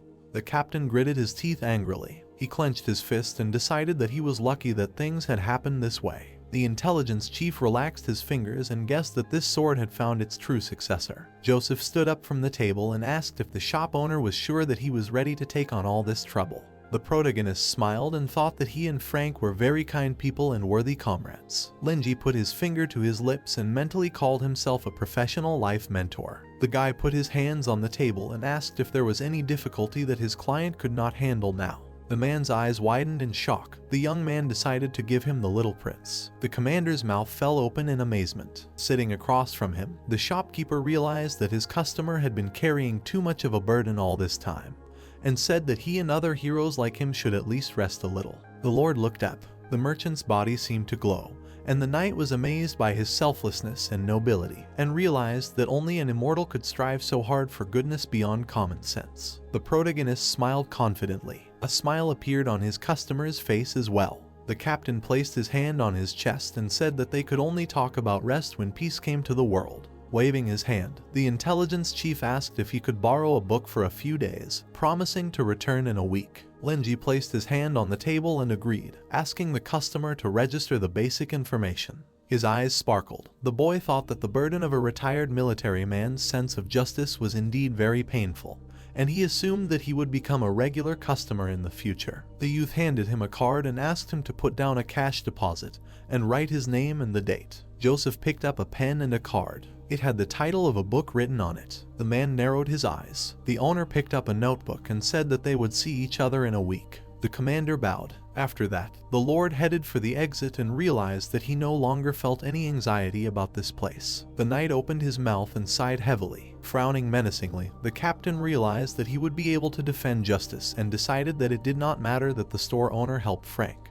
because he would kill him with his own hands. The intelligence chief looked at the sky and realized that this was his duty and the work he needed to do. A green light was visible behind the door. An ominous aura hung over the man at the desk. His eyes shone. Holding a pen in his hands, the old man declared that the breadth of knowledge was as vast as the sea and as deep as a gorge. Smiling widely, the black faceless felt a strong headache and realized that he was actually very excited. There was a manuscript in front of him. The dark magician called this crazy and terrible ritual, surprisingly compatible with rationality, a strange and at the same time great achievement. Frank looked at the shelf and assumed that his time had come. Behind the glass lay a black mask. The man put it on and thought that if the devil's tongue was the tip of the iceberg, then the rituals of the corpse eaters would finally allow him to behold this terrible lost civilization. The old man grinned and realized that the next gift would definitely please the owner of the bookstore. The notebook and brush flew into the air. Claude shook Greg, asking him if his teacher had suddenly fallen while standing near the store. Greg, trembling all over, extended his thumb. Claude let go of the cat, mentally saying that he needed to gather people and go to help. But he could not act rashly, because the slightest mistake would lead to the death of people. The guy's device suddenly rang. Claude picked up the phone and asked what happened to the man who had been sent to investigate that bookstore. The guy put the phone to his ear. Greg's mouth foamed from Claude choking him. He froze, shocked by the news. His phone screen lit up brightly. The guy looked at the screen and realized that the old man was calling him. Frowning, Claude shouted, asking if he had any orders. Joseph covered his body with an aura because of the rain. Putting his hand in his pocket, he frowned and ordered the immediate recall of reconnaissance from 23rd Street. His lips parted when he said that this store belonged to the N-level section, a top-secret rank. Claude clenched his teeth in horror. He was shocked. There were only 4 ranks, A, P, R, H. These were abnormal, frightening, destructive, and indescribable. Involuntarily looking at the phone, Claude asked the teacher what finally happened to him. Joseph frowned down. Looking at the cats in the box, he asked the student if there was anyone near him. Getting nervous and turning around, he said that he had a guest. Looking at the unconscious Greg, he realized that, judging by the tone, the teacher was slightly angry. Pushing Greg off the table, he apologized to the teacher for his rash actions. Sitting down, Joseph began to play with the cats, asking the student why he still hadn't done anything since he realized that he had screwed up. Did he really want him to send him north to the mountains to grow potatoes? Claude shook his head, saying that he would immediately pass on the order. Staring at the phone in his hand, he mentally said that the teacher was talking as if he was not in any danger. He was an old man after all. Soon, the scouting team in the city received the order. Joseph walked down the street with the cats on him. This man had a sharp tongue combined with a soft heart. Such was the morality of a great knight. Gripping his clothes tighter, Claude said that this was the dossier that the great knight Joseph requires to create. Having received approval to create a dossier, the boy lowered his hand with the phone. Looking at the phone, he called the teacher and said that the new dossier was already approved. He would need to fill it out personally as soon as he returned. Joseph abruptly burst into the room, frightening the student. Passing by the student, the knight said that he did a good job. He should use the brand of oblivion on the one who was here. Claude involuntarily looked at the cat in his hand. He picked up the cat, saying that this was a scout named Greg. He came from a family of magicians with great transformation abilities. He was also a fan of the great knight who participated in all the competitions in his honor. When Joseph sat down at the computer, Claude said that Greg could be considered his biggest fan. The knight said nothing, pressing the keys of the keyboard. Raising his head, he asked the student if he was the one who spent money on support. Was he really from a family of magicians with money? Claude answered affirmatively to both questions. Joseph bowed slightly and said that instead of spending money on such meaningless things, it would be better to present them to an idol. Smiling, the old man said that it would be better to simply pay under the pretext of recruiting knight adepts for training. Then the costs of close communication would be to his liking. Claude put his hand to his chest, saying that he would organize everything.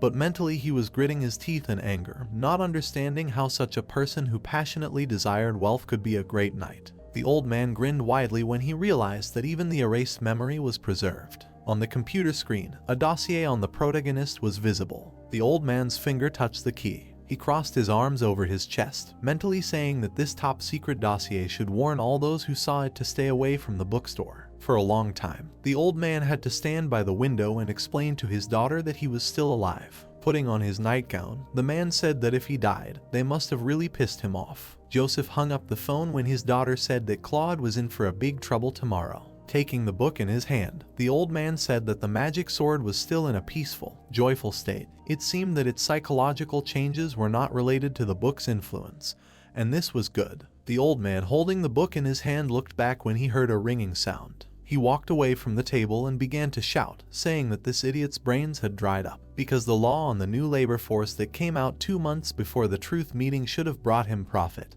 and there should have been compensation for moral damage. Stopping next to his daughter, the old man told her not to forget to drink milk. The girl closed her eyes and frowned, saying that she already knew everything. Stroking her hair with her hand, she said that she was no longer a small child, and already the captain of the knights from the Department of Combating the Abnormal level. Turning around, Joseph told his dear child that he asked her to drink her milk to make her taller, otherwise she would definitely not get married. Her father's words pierced Melissa like an arrow. Melissa trembled with anger and called her father an old man with a head overgrown with muscles. She turned her attention to the book on the table. Looking at the book with her eyes, she asked how this muscular old man could read a book, and she had never seen him read. She reached out to the book. She opened the book. Her hand touched the page. Unexpectedly, she began to turn the pages at a faster speed. Melissa's eyes were shining brightly. You could see a galaxy in her pupil. Joseph, walking in his slippers, said to stop bothering him. The old man shouted, saying that the owner of that bookstore was easily able to make him lose consciousness without resistance,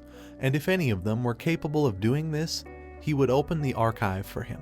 Joseph punched the wall and said that they were still fools who didn't understand. It was better not to try to play with death and maintain respect, otherwise he wouldn't be able to save them. Melissa, who was reading a book, shuddered. She closed the book abruptly. The girl nervously walked past her father. He crossed his arms over his chest and called out to her. Melissa slowly turned around. The old man took a glass of milk in his hand and told his daughter not to forget to drink milk. A dark aura burst out of the girl's body. She closed the door with a slam and left. Putting the glass of milk on the table, Joseph, dissatisfied, said that this girl had entered puberty. He involuntarily looked at the photo to the side. Looking at the family photo, he said that he could put up with it as long as she grew up healthy. Melissa, who was standing behind the door, tried to understand how this book was written at all. Did the main character, the elf king Candela, really later become the Candela sword? Melissa almost cried, saying that she hadn't finished the book yet and had just stopped at a particularly effective moment. Plopping down on the bed, the girl began to scold her father and said that she wanted to read the sequel, and her father, devoid of any virtues except strength and beauty, prevented her from reading everything. Putting her head on the pillow, she said that she didn't think that such a conservative person as her father also reads books. Putting a couple of pillows under her stomach, she said that according to her father's phone conversation, the source of this book is a bookstore with an especially high level of confidentiality. Melissa grinned and said that it was just a bookstore, and these powerful conservatives would not go to a place like a bookstore. She stood up and gathered mana, activating the key to the database. A key formed above the girl's hand. Many panels formed in front of Melissa. She used the rights of her mother's account to gain access. She closed her eyes, mentally thanking her mother, asking her to wait until she finished reading this story, and she would try hard to become an excellent knight. Melissa raised her hand, finding information about the bookstore. Sitting on the floor, the girl said that since the owner of the store was friendly, there was nothing interesting here, so she could even go and take a look. Melissa stood up and stared at the milk on the side. She pouted cutely. The knight's daughter took a glass in her hand. The girl picked it up and drank the milk in one go. Melissa involuntarily looked at her chest, not understanding if it had grown.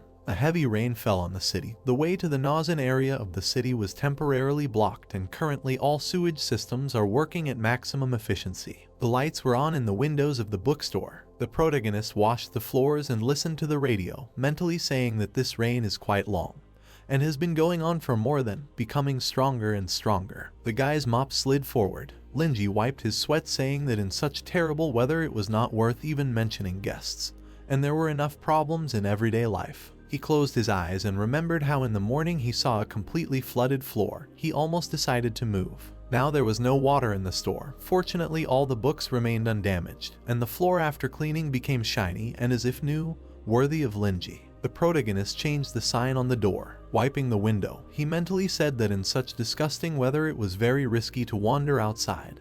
Could that cat get home? Meanwhile, Happy Greg was rushing around the office. He could not even think that he would be able to see Mr. Joseph's office with his eyes. The events again transfer us to the protagonist. His neighbor clenched his fist in rage. He was shouting, cursing the stupid rain.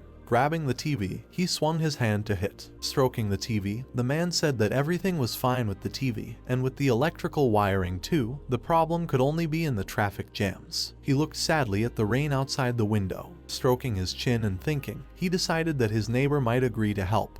Besides, he looked harmless. The man knocked on the door, deciding to give the guy an opportunity and then thank him for his assistance. Raising his hand, he asked if anyone was home. He looked at the door waiting for an answer. Soon, a question from the protagonist was heard from behind the door, asking if help was needed. The man bared his teeth. He sat down and looked at the notebook, said that there were problems with his TV. The circuit breakers must have blown, and he now had some things to do that he could not leave. Could he help him go and watch? The protagonist just looked at the door for a while. He smiled and agreed to help. The guy suddenly raised his hand, feeling threatened. His mouth dropped open in shock. Soon, Inkai appeared in front of him. Linji raised his hand and greeted Inkai, saying that they hadn't seen each other for a long time. Did he really have some business with him, or did he come to hurry him to borrow a book and leave? Inkai melted into the shadows. He moved to the door and pointed to it. Pointing to the face, Linji asked if he wanted to say that he would help him. Inkai nodded his head. The protagonist smiled with affection, mentally saying that this little Inkai was too well-mannered. Raising his hand, the guy said that he would leave it to him then. Inkai opened the door. He moved to the transformer. Inkai pulled the lever. The TV in the neighbor's house started working. He smiled and shouted his thanks to the protagonist. Linji, who was standing at the door, heard him. Soon, Inkai entered the store again. The man, sitting in a chair, said that it was good to have a neighbor with a good character. The fat man's cheeks puffed up when a strange sound was heard. He looked down sullenly. The man suddenly cried out in fear and horror. A black shadow blocked his TV. Inkai's body entered the apartment through the window. The protagonist leaned back in his chair, saying that today was a day of good deeds. He opened his eyes, saying that the business would be successful if the owner of the store next door constantly remembered him with a kind word, helping him advance. The bell on the door rang. Linji raised his hand to welcome the visitor. Frank closed the door behind him. He took off his hat and apologized for disturbing him. Linji raised his hand to invite the guest and asked him why he came back so quickly this time. Looking at the old man's cloak and clothes, the protagonist noted that except for the mask, Frank's clothes were really good. The protagonist, sitting at the counter, told the old man that he had come here on purpose in this weather today. Did he have some important business? Bowing, Frank said that considering his favor towards him, the weather did not matter. This time he came to formally express his gratitude. Linji raised his hand, saying that he was quite satisfied with the gift he brought last time. If he intended to give him something valuable this time, he should hesitate well before accepting it. The old man's eyes sparkled. He clenched his fist, thinking that the gentleman was comforting him again. After all, an insignificant gargoyle was not even close to the gift he had prepared this time. But the gentleman still showed modesty. Imagining the mountain and cliffs, the old man said to himself that now, thanks to the protagonist's gift, he was one step away from the godly level, and only the value of the gift he had spent 2 years preparing could compare with his favor. Frank's lips parted as he told the protagonist that there was no need to hesitate since it had no practical value to him. He raised his hand, telling Linji that it might be of great importance to him, but if he did not accept it, his soul would be displeased. Linji smiled, saying that he had just done some work that was not worth the effort, and that was all. With a smile on his face, he said that after talking for so long, he did not even know what he had prepared. Putting his hand in his pocket, Frank said that it was a gift that he had spent 2 years preparing. Soon, he placed something on the table, saying that he hoped that he would like it. On the table was a dream catcher. Linji thoughtfully looked at the gift and asked if it was a dream catcher. The boy did not even think that the gift Frank had prepared would be like this. A few years ago, before teleporting to this world, the boy once participated in a folklore and culture exhibition. There he passed by an Indian. He took the dream catcher in his hand and explained that it was a kind of symbol of Indian culture. They believe that in the middle of the night the air is filled with dreams and only a dream catcher can drive away bad dreams. Sitting opposite the Indian and talking to him, Linji learned a lot about them. For example, that they believe that the beads on the dream catchers were strength and wisdom, increasing during deep sleep and strengthening the connection of people with the spirit world. Lowering his hand, Linji said that he did not think that he would see a dream catcher again. Frank grinned and said that he was truly erudite. The old man slightly narrowed his eyes. The Indian talisman on the table was a rare magical item. The value was not in itself, but in the dreams inside it. At this time, the protagonist, looking at the dream catcher, noticed that in terms of accuracy and quality, it was clear that this dream catcher was handmade. The boy smiled, saying that this was exactly what he needed. The old man only looked away. He bowed, saying that it was an honor for him to be needed. Frank raised his hand and said goodbye, thinking that inside the dream catcher there were incomparable dreams, concealing a terrible threat. Without the spiritual power of the divine level, the soul would be crushed in an instant.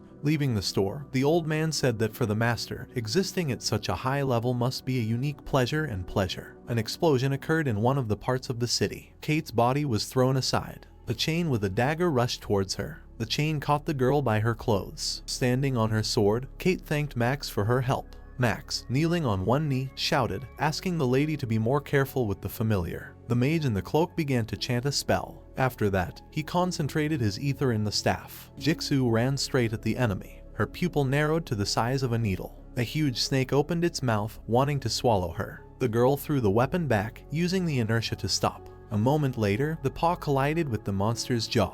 Jixu's body began to gradually transform. A cut appeared on the snake's body. Jixu, who had turned into a werewolf, cut the snake. Her eye flashed brightly. The man coughed up blood, saying that it was impossible. The man's partners looked at each other, saying that the girl really had a controlled transformation into a beast. And Harris did not say anything to them. The captain interrupted them, saying that they needed to prepare saltpeter and sulfur. The magician with a staff in his hand was indignant, saying that it was raining today. The captain replied, saying that they must cope, because the enemy was not above a frightening level. The wolf opened his mouth and howled loudly, saying that they had doomed themselves to death. After Jixu looked at Kate, Kate smiled, delighted by the transformation of the lady. The girl raised her sword mentally, saying that this power was the cherished dream of all hunters. Perhaps Jixu will be able to open a new world to hunters. Going down to the roof, she told herself that it all happened thanks to the help of the guest from the 23rd Street. But why did he do it? Max appeared next to his friend and told her to stop thinking too much. Jumping down, Max said that they only need to accompany and then share the glory. Kate's lips parted when she admitted that her friend was right. She jumped after him. The dark magicians raised their staffs, activating the flame spell. Small streams of fire rushed forward. Several fiery rays hit Jixu. The fur at the place of impact was slightly burnt and smoked. The werewolf's muzzle twisted with rage. The lower part of one of the buildings exploded. A Jixu emerged from under the rubble. She opened her mouth. Suddenly, a sphere formed right above her and struck with electricity. The staff of the mages glowed with ether. A powerful stream of flame rushed straight at the werewolf. Jixu tensed up, her pupil contracted. At this time, Max pierced the chest of one of the mages. Kate and the guy turned around when an explosion occurred near them. At this time, Harris said on the roof that someone was helping the girl. Harris, gritting his teeth, told UI that he did not know that there was such a person in Nazen, because even Frank could not do anything against it. Frowning, the old man asked the man next to him if he had met Frank. Then he said that the man from the secret tower told them that he once appeared on 23rd Street. UI frowned and said that they had not met yet. Not noticing the werewolf behind him, Harris told UI to go and meet him. After all, he was his teacher. Suddenly, he turned around abruptly. The old man turned to the werewolf and began to curse. He had completely forgotten about Jixu's ability, but even so, he could not imagine that she would find out his coordinates. Jixu knocked the old man to the ground. Harris sacrificed his hand to block the werewolf's jaws. He screamed shrilly, calling for help from UI. He fell to one knee, collecting ether. His lips parted as he used the dizziness technique. The fur on the werewolf's body stood on end.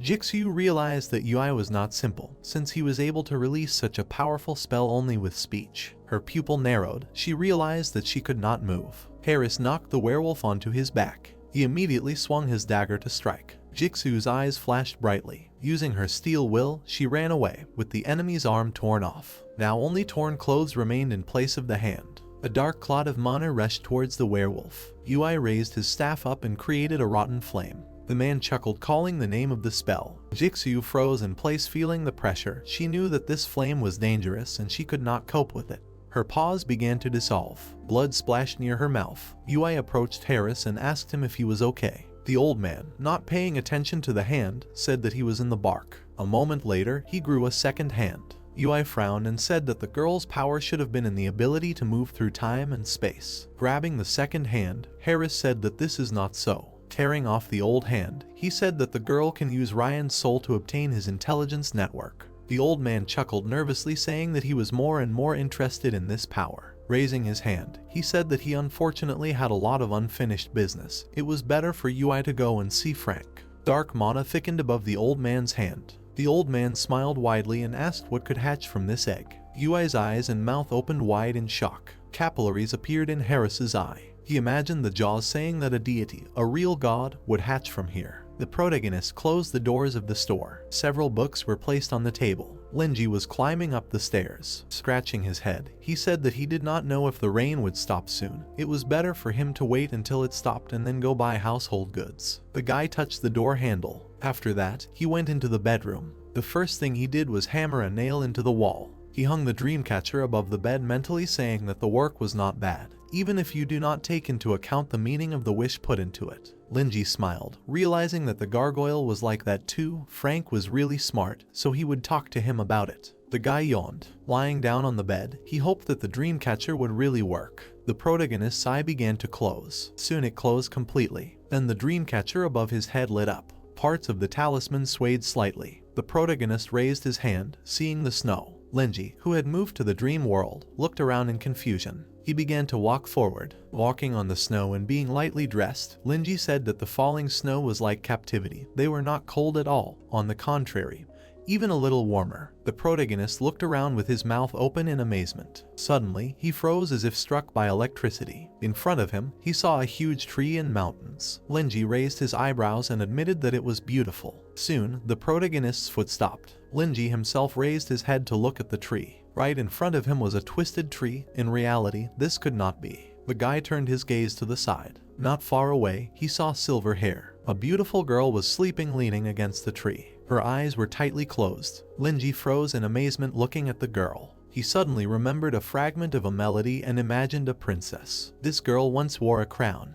The protagonist's lips parted as he said that the scenery was incomparable. Reaching out for a flower, he said that it was a charming dream world, like a fairy tale. Plucking a flower, he mentally said that the flower was unreal. He brought the flower to his face. Afterwards, he sniffed the flower. The guy smiled, saying that this was most likely a lucid dream. Linji put his hand on his side, realizing that in this state, a person is able to think clearly and remember. Raising his hand with the flower, the protagonist mentally said that the dream catcher must have some psychological property. The guy looked at the flower. Looking at the sleeping girl, the guy asked himself if he could do whatever he wanted since this was his dream. Linji's eye closed. He barely restrained himself. Looking at the girl's body, he tried to understand why she appeared in his dream.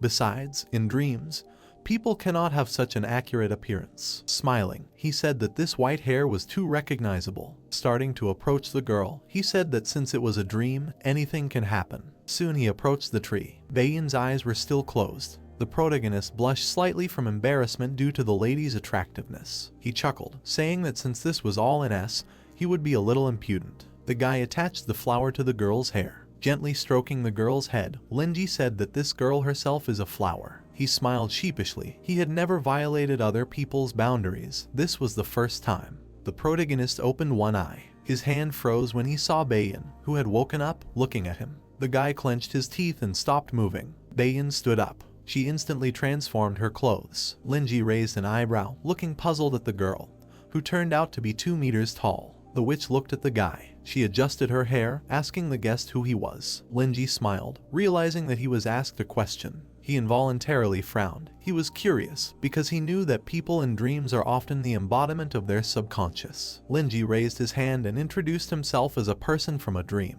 Bayan closed her eye and remembered where she was now and called it the world of dreams. The protagonist, watching her lower her hand, said to himself that this girl knew a lot, and such a mystical projection of his subconscious was worthy of a dream. Pointing at Bayan, the protagonist said that now it was her turn to introduce herself. The girl froze, not knowing what to say. Sighing, the smiling protagonist said that at least a little remained. Bayan smiled. She slightly bowed her head and introduced herself. Linji raised his hand, asking if she only had a name. The girl extended her finger, saying that at least this was the right answer. Linji was shocked when Bayan said that now it was her turn to ask. The protagonist looked away from his chest, mentally saying that he did not expect this girl to counterattack. The girl closed her eyes. Pointing to the side, she said that she had been here for a long time and forgot what time was. She put her hand on her chest and said that it was beautiful here, but lonely. The protagonist stood in front of Bayan, who said that she always had the feeling that it was too quiet here. Bayan worriedly asked the guy if he could tell her what that feeling was. Linji rubbed his chin and thought. He smiled, realizing that this was also loneliness. His lips stretched into a smile. He He imagined many flowers around Bayan, telling himself that this dream was too much in line with his preferences. He clenched his fist, deciding to use the best piece to help the lady get out of the impasse. The protagonist touched his clothes and thought. He pulled on his pajamas. A moment later, his appearance changed. Looking at his gloved hand, he mentally said that since this was a dream, he could change reality to some extent. The guy raised his hand, smiling sweetly and closing his eyes. He suggested that they sit down and talk. Bayan opened her mouth, wanting to say something, but froze. She smiled again. Extending her hand to the guy, she felt strange. The protagonist stared at the girl's hand. He felt her touch, her cool and at the same time soft hand. The couple sat down right on the ground. Looking into the distance, Linji asked the girl if she had always been alone in this world. She slightly narrowed her eyes, sadly saying that no one had ever entered here and could not enter. Bayan leaned forward slightly. Putting her hand to her chest, she told Linji that he was the first. Looking at the girl's chest, the guy admitted that the girl looked like some kind of Rapunzel. The couple sat motionless for a while the protagonist thought about the terrible fate of the girl. Looking at his hand, he said to himself that it was a pity that this was just a dream. Despondently, the guy said that the feelings she had were due to a lack of communication and loneliness. The girl's mouth opened in amazement. The protagonist raised his hand, saying that the lack of communication was because she was always alone, and there was no one to understand her, and the loneliness was due to the lack of new experiences and focusing on her thoughts. Worried, Bayan looked down, saying that thoughts were the source of pain. The protagonist rubbed his chin and thought. He smiled widely, saying that once he heard one phrase. He extended his finger and closed his eye and said that when people think, God laughs. Bayan looked at the guy with a smile on her face while he said that she thought that if God saw the thoughts of such an unusual beauty, he would smile warmly. The girl adjusted her hair, amazed by the compliment. She involuntarily touched her lip with her hand. Linji closed his eyes and said that thinking like this was no longer so painful. He opened his eyes. Turning to Bayan, he asked her if she thought that such a thought was too romantic. The girl looked away and said that this kind of thinking really looked like something a romantic would say. The guy awkwardly scratched the back of his head and said that he was still an incorrigible romantic. Lowering his hand, Linji said that he could probably talk to her here like this, and he understood her. Bayan turned away, saying that the fact that he appeared in this dream already meant that he understood her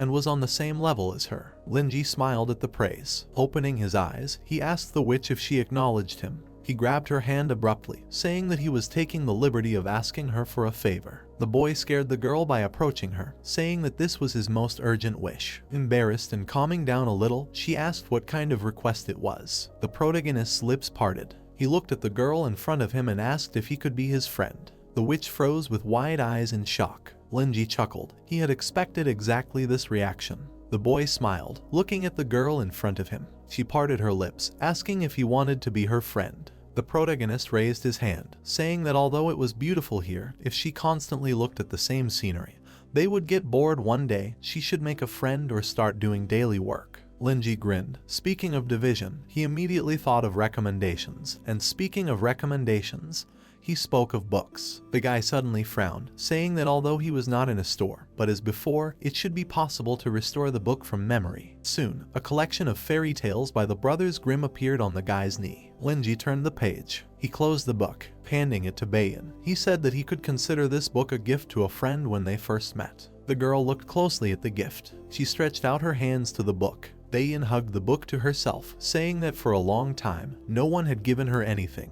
Her hand dropped. The girl stood up and said that she had nothing but the fruit on this tree, and the honey in those flowers could be eaten. Smiling, the witch told the guy that if he wanted, he could take them. The protagonist raised his head. He stared in surprise at the fruits of the tree.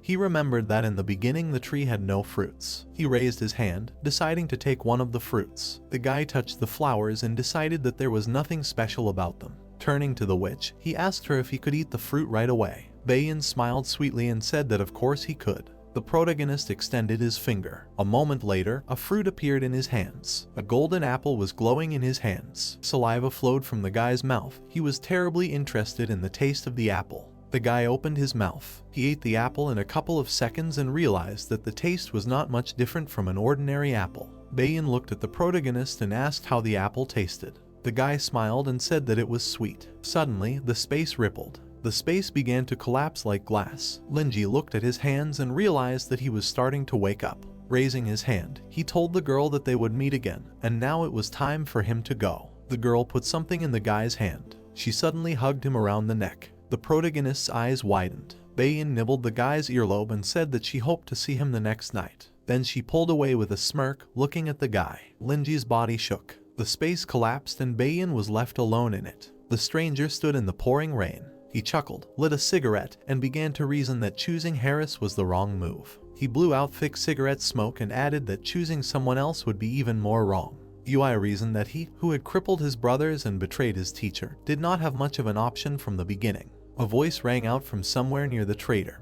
He said that subordinates were overstepping their boundaries without knowing what was so special about this task. The interlocutor asked if there was a need for a person who would take responsibility even after being injured. Yui thought about it. The image of Jixu, who had recently become stronger in a strange way, floated up in his mind, and the trader, along with Harris, were planning to engage in a fierce battle with her. In addition, the old man Wilda, who had been fatally wounded, fortunately did not die. He should have lived away from the world with his pride. Although recently there was information that Wilda had been spotted again and his strength seemed more terrifying than before. Yui continued his monologue, pressing his right hand in bandages to his chest. He believed that both the old man and Jixu were related to the owner of the bookstore on 23rd Street. It seemed to him that their fate was written there. He turned around abruptly, concluding that this was the situation, asked his interlocutor if his interlocutor remembered his task. There was a click near Yui's right hand. The voice replied that he remembered. A black shadow of a man appeared in front of the trader and said that in order to reconnoiter the situation in the bookstore and the state of its owner, he would need the level and appearance of the opponent, as well as the general layout and location of the bookstore. Yui raised his hand with a smoking cigarette towards the interlocutor and ordered him to go, hoping that he would bring good news. The shadow of a man looked at him silently. Drops of rain pounded dully on the roof. Yui remained in the same place and continued to reason out loud that the faceless man with black scales became even stronger and appeared again, and even horror writers would not dare to accept this exaggerated situation.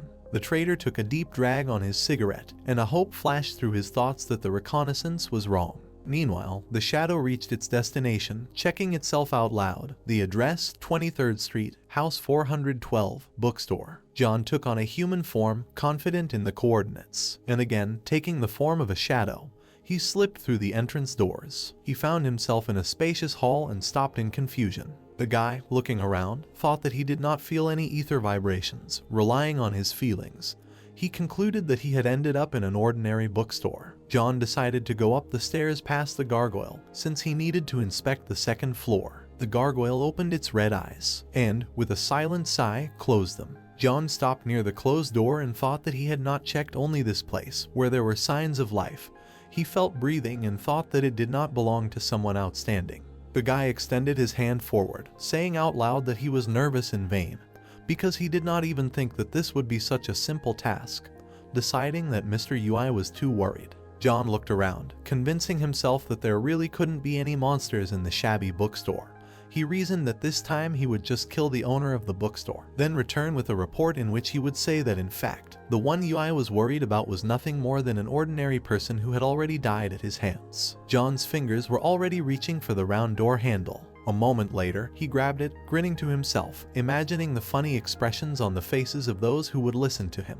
Opening the door, he froze, seeing something completely different from what he expected, namely, the owner of the bookstore lying on his bed in the middle of the room, a dream catcher glowing green above his head, and many flowers around him. John's eyes widened in horror and confusion. The owner of the bookstore was serene and motionless. He was sleeping peacefully, his hands clasped together. John saw the red roots on which the flowers grew. They were entwined around the entire room and curled along the ceiling right towards him. The guy's eyes were wide. Beads of sweat appeared on his cheeks. A moment passed and John was struck by an unknown force, and his eye fell to the floor with a crash. On weak legs, he tried to leave the room. He was unable to stand up straight because his whole back was bubbling. Despite his condition, he closed the door behind him. Staggering and forgetting about his eye, he began to go down the stairs, saying that he owed something. John moved his legs with difficulty from step to step, repeating that he must get rid of everything that would threaten the existence of the master. He spoke, and thick blood flowed from the eye socket. Suddenly he threw his head back like a madman and said, addressing the master, that his slave was here to serve him faithfully and truly. It was still raining outside. Yui was still standing under it, smoking, waiting for John and counting the time. Half an hour had passed, he reasoned, and given John's efficiency, this kind of non-combat mission did take a long time. He glanced at his watch and continued his thought. It seemed to him that this bookstore was really not simple, so the decision not to go by himself out of caution was correct. Yui exhaled cigarette smoke and assured himself that everything was not that bad, and if something happened, he could easily escape with the help of John's abilities. The trader imagined his image and continued his thoughts about how half of the shadow moss worm's blood was still circulating in his mercenary's body, and the shadow transformation technique was capable of manifesting at 200%, which meant that merging with the shadow, hiding his breath to escape unnoticed, was as easy for him as returning home. Yui threw away the cigarette butt. It fell into a puddle nearby. The trader took out a pack of cigarettes and pulled out another one with his lips, continuing his thoughts that he would complete this task himself as soon as John returned, because he needed to take into account attracting attention. Suddenly, he froze. He thought, puzzled, that the cigarette had been extinguished in the rain. In this pitch-black alley, so why did he still have a shadow? He spun around, cursed, and shouted the flame spell burning earth, and the pack of Marlboro cigarettes flew out of his hand. There was an explosion, a terrible roar. Smoke billowed. Flames lit up the night alley that Yui was moving along. He pulled off his cloak, thinking that the current situation was too unfavorable for him. The rainy day had significantly weakened the power of his fire spells and he needed to retreat as soon as possible. It was clear to him now, although he didn't understand the reason, that John had become a traitor and needed to be killed, so Yui repeated the flame spell burning earth again. The enemies stood opposite each other. John, in the state of shadow, extended his tentacles towards Yui. They threw the guy back to the wall of the house with a crash. His hand was pierced through with several sharp tridents. Yui screamed in pain. There was a roar and John caught fire. Yui exhaled. The transformation and heating technique saved his hands, so he saw how the tridents began to melt. The guy stood up and said that he was much more skilled in betrayal than his opponent, asking him if he thought that he would not be on guard, since thinking so was naive and stupid. Yui's hand froze in the air. He silently watched as John burned, thinking that this was the end. Suddenly, the burning shadow raised its hand. 2 burning lumps fell from it onto the street tiles. Yui froze in bewilderment. He looked at his opponent in shock and only one question escaped his lips. Suddenly, a powerful stream of flame knocked him off his feet. It rushed from the mouth of the monster. Yui exclaimed that this was not John and asked the monster who he was. The monster turned to the owner. The meadows opened its mouth wide and promised to remove the obstacle. Yui stood silently in front of the huge monster. The guy was thinking to himself that John was an unbeliever, and suddenly a terrible guess dawned on him. His eyes filled with fear, as this was a warning from the owner of the bookstore. There was a knock on the door, and it immediately opened. Horace allowed him to enter and asked what happened. The servant, not daring to go inside, began to tell a story about Bai. Horace turned sharply to the guy and immediately said that he died, so he was interested in what happened. The servant, sweating, said that there were photos of the scene and an examination of the traces of the spell. He handed the master a tablet, explaining that they were reports on the restoration of the site, made by black magicians of the Red Religion. Horace looked through the documents given to him. His eyes stopped in horror at each photo of the murder scene. He saw the room in the bookstore covered with flowers, Yui's bloody body, a flower pressed into her open jaw. The speaker continued that on Horace's orders, Mr. Yui sent a man to reconnoiter the bookstore on 23rd Street. As a result, upon returning, the man sent suddenly rebelled, killing Mr. Yui. On the last photo, a dying message, he wrote the word "run in blood." Horace lowered the page of the tablet and silently concluded that John, who returned from the bookstore, was parasitized by an unknown creature that changed his mind, and even dark magicians could not figure out what kind of creature it was. He turned to the messenger, wanting to clarify what they were going to do next. The speaker replied that the dark magicians were going to hand over the collection to the Red Religion General Staff, letting the praying Murphy decide, and that they suggested that they abandon the idea of reconnaissance of the bookstore and first ensure the hatching of the magic mirror egg. Horace thought that the Red Religion of the destructive level, which had not yet shown its face, was telling him. His eyes narrowed in anger. He turned away from the speaker and ordered him to tell them that the White Wolf would make every effort to cooperate. The speaker answered affirmatively. The door slammed behind Horace. He was left alone with his thoughts that this was a warning from the owner of the store. For him, The terrifying method of this very warning was unexpected. The man looked out the window. Below was a laboratory covered in green light. In the center of it was a glass flask, and Horace continued to silently reason that now is an important stage of incubation of the magic mirror egg and nothing needs to be complicated. He knocked on the glass. His face was filled with determination, and the thought that the essence of the bookstore owner was unimportant continued to spin in his head. His face was tense and fierce. He said out loud that he would never let any uncertainty interfere with his plans. From somewhere above, on the headboard of the bed, green feathers were falling. Linji opened one eye, seeing the sunlight that was flooding his entire room. He was completely awake. The morning had come and he confirmed this fact. The guy stretched sweetly and thought that he should thank Frank next time. His gift, a dream catcher, really brought good dreams. Linji opened the curtains on the window. Then, he clicked the button on the clock. He thought of Bayan and hoped that everything would be as she said, and the next night they would meet again in a dream. The guy hurried out of the room. The clock showed 6:30. He poured water into a mug. Then he began to carefully brush his teeth. Suddenly, he bumped the brush into something unusual. Linji felt discomfort in his mouth and put his hand to his cheek. He opened his mouth and touched his teeth with his index finger, trying to understand what the problem was, catching himself on the feeling that something was wrong. The guy opened his mouth wider and counted 8 new teeth. A thought flashed through his mind that this was Chernish's trick, and that maybe for him the presentation of teeth was a kind of wish for happiness. He was talking about 40 zava in Buddhism. Linji himself interrupted his thoughts, deciding to forget about it. It was difficult for him to understand what Chernish was thinking about. Perhaps he should ask him in a couple of days when they met. The owner of the bookstore swung open the front doors. Rain was pouring behind them. He was impatiently waiting for the possible arrival of new customers. The guy had already gone deeper into the store when suddenly something stopped him. He was surprised that he couldn't hear his neighbor's TV. Usually at this time it was broadcasting the daily news at maximum volume. Linji wondered why it was so quiet today. He assumed that the fuses had blown again or the owner of the video store had suddenly fallen ill. At this time, his neighbor was sitting on the sofa with his legs tucked up to his chest. He was terrified, and tears were streaming from his eyes, and he didn't pay any attention to the snot flowing directly onto his upper lip. The owner of the bookstore knocked on the door and apologized. Suddenly, he heard a frightened scream right outside the door. Linji apologized again and asked if something had happened to his neighbor, because he usually couldn't hear the morning news playing. The neighbor was terrified. His thoughts were racing.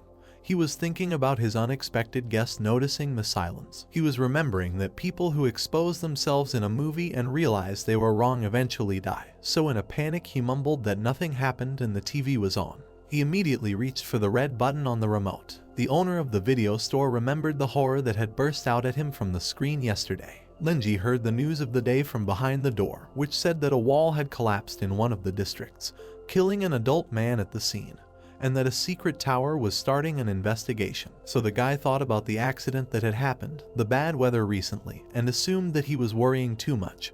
But he was concerned about Colin's voice, which seemed worried. The owner of the bookstore decided to ask his neighbor again if everything was okay and advise him to have a good rest so that his life would be easier. Colin got nervous. It seemed to him that the neighbor's words meant a warning about rash actions, because if he did the wrong thing, he would not be able to live well. He completely lost heart, thinking that he was very young and did not want to die so early. Colin picked up the phone, thinking that Linji knew about his message to the priest asking for deliverance from the evil spirit, which, of course, should not be sent. The guy behind the door called his name again. Colin pressed a button out of excitement. He looked closely at the phone. The blue screen solemnly showed him a check mark with a sent message to that same priest. Colin was horrified. He pressed the phone to his forehead and cursed under his breath, thinking that it was too late to regret. The guy knelt down, imagining the priest of the domed church in front of him, and begged him to save the unfortunate lamb, meaning himself. After a short prayer, with a slight hysterical laugh, he still decided to answer his neighbor that he should not worry.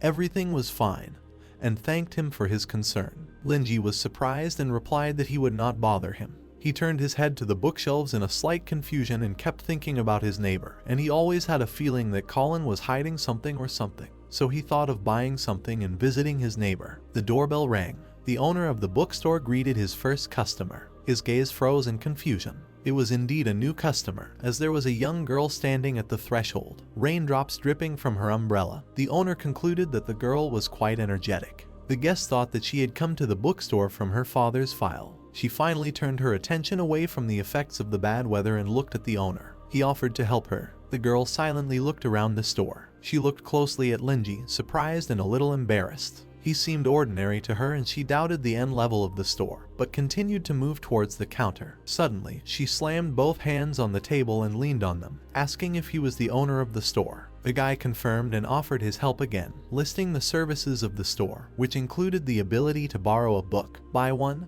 or even just read one. The girl looked at him with a searching gaze, thinking that he did not seem strong, assuming that her dad was mistaken. She pouted, thinking that she was causing trouble despite the rain and anticipating her father's scolding her after he noticed.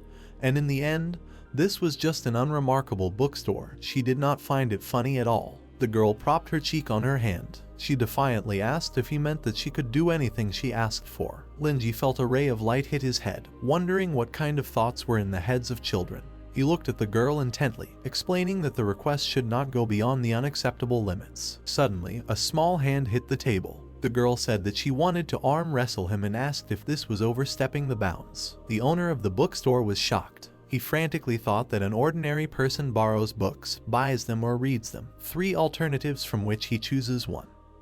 But arm wrestling was not on the reasonable list, and his intuition told him that something was wrong. He looked at the girl seriously and carefully. The protagonist began to draw conclusions that her shoes were cleaned of the dirt that was abundant at the entrance.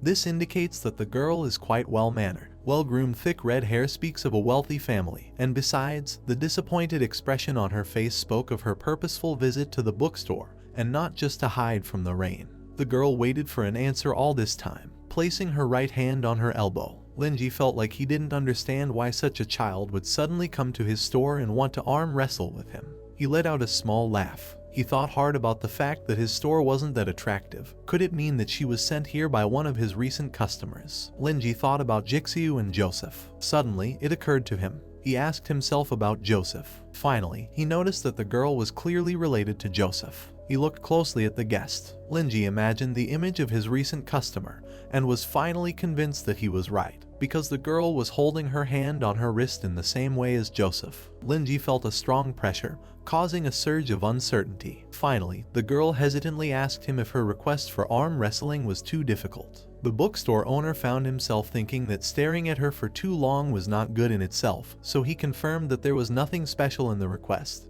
but first asked her to ask 2 questions. The girl hesitantly asked what questions he wanted to ask her. Linji continued, clasping his hands under his chin. In the first question he asked if she came because of Joseph. She even jumped up from her chair in surprise. The girl blurted out a question in response.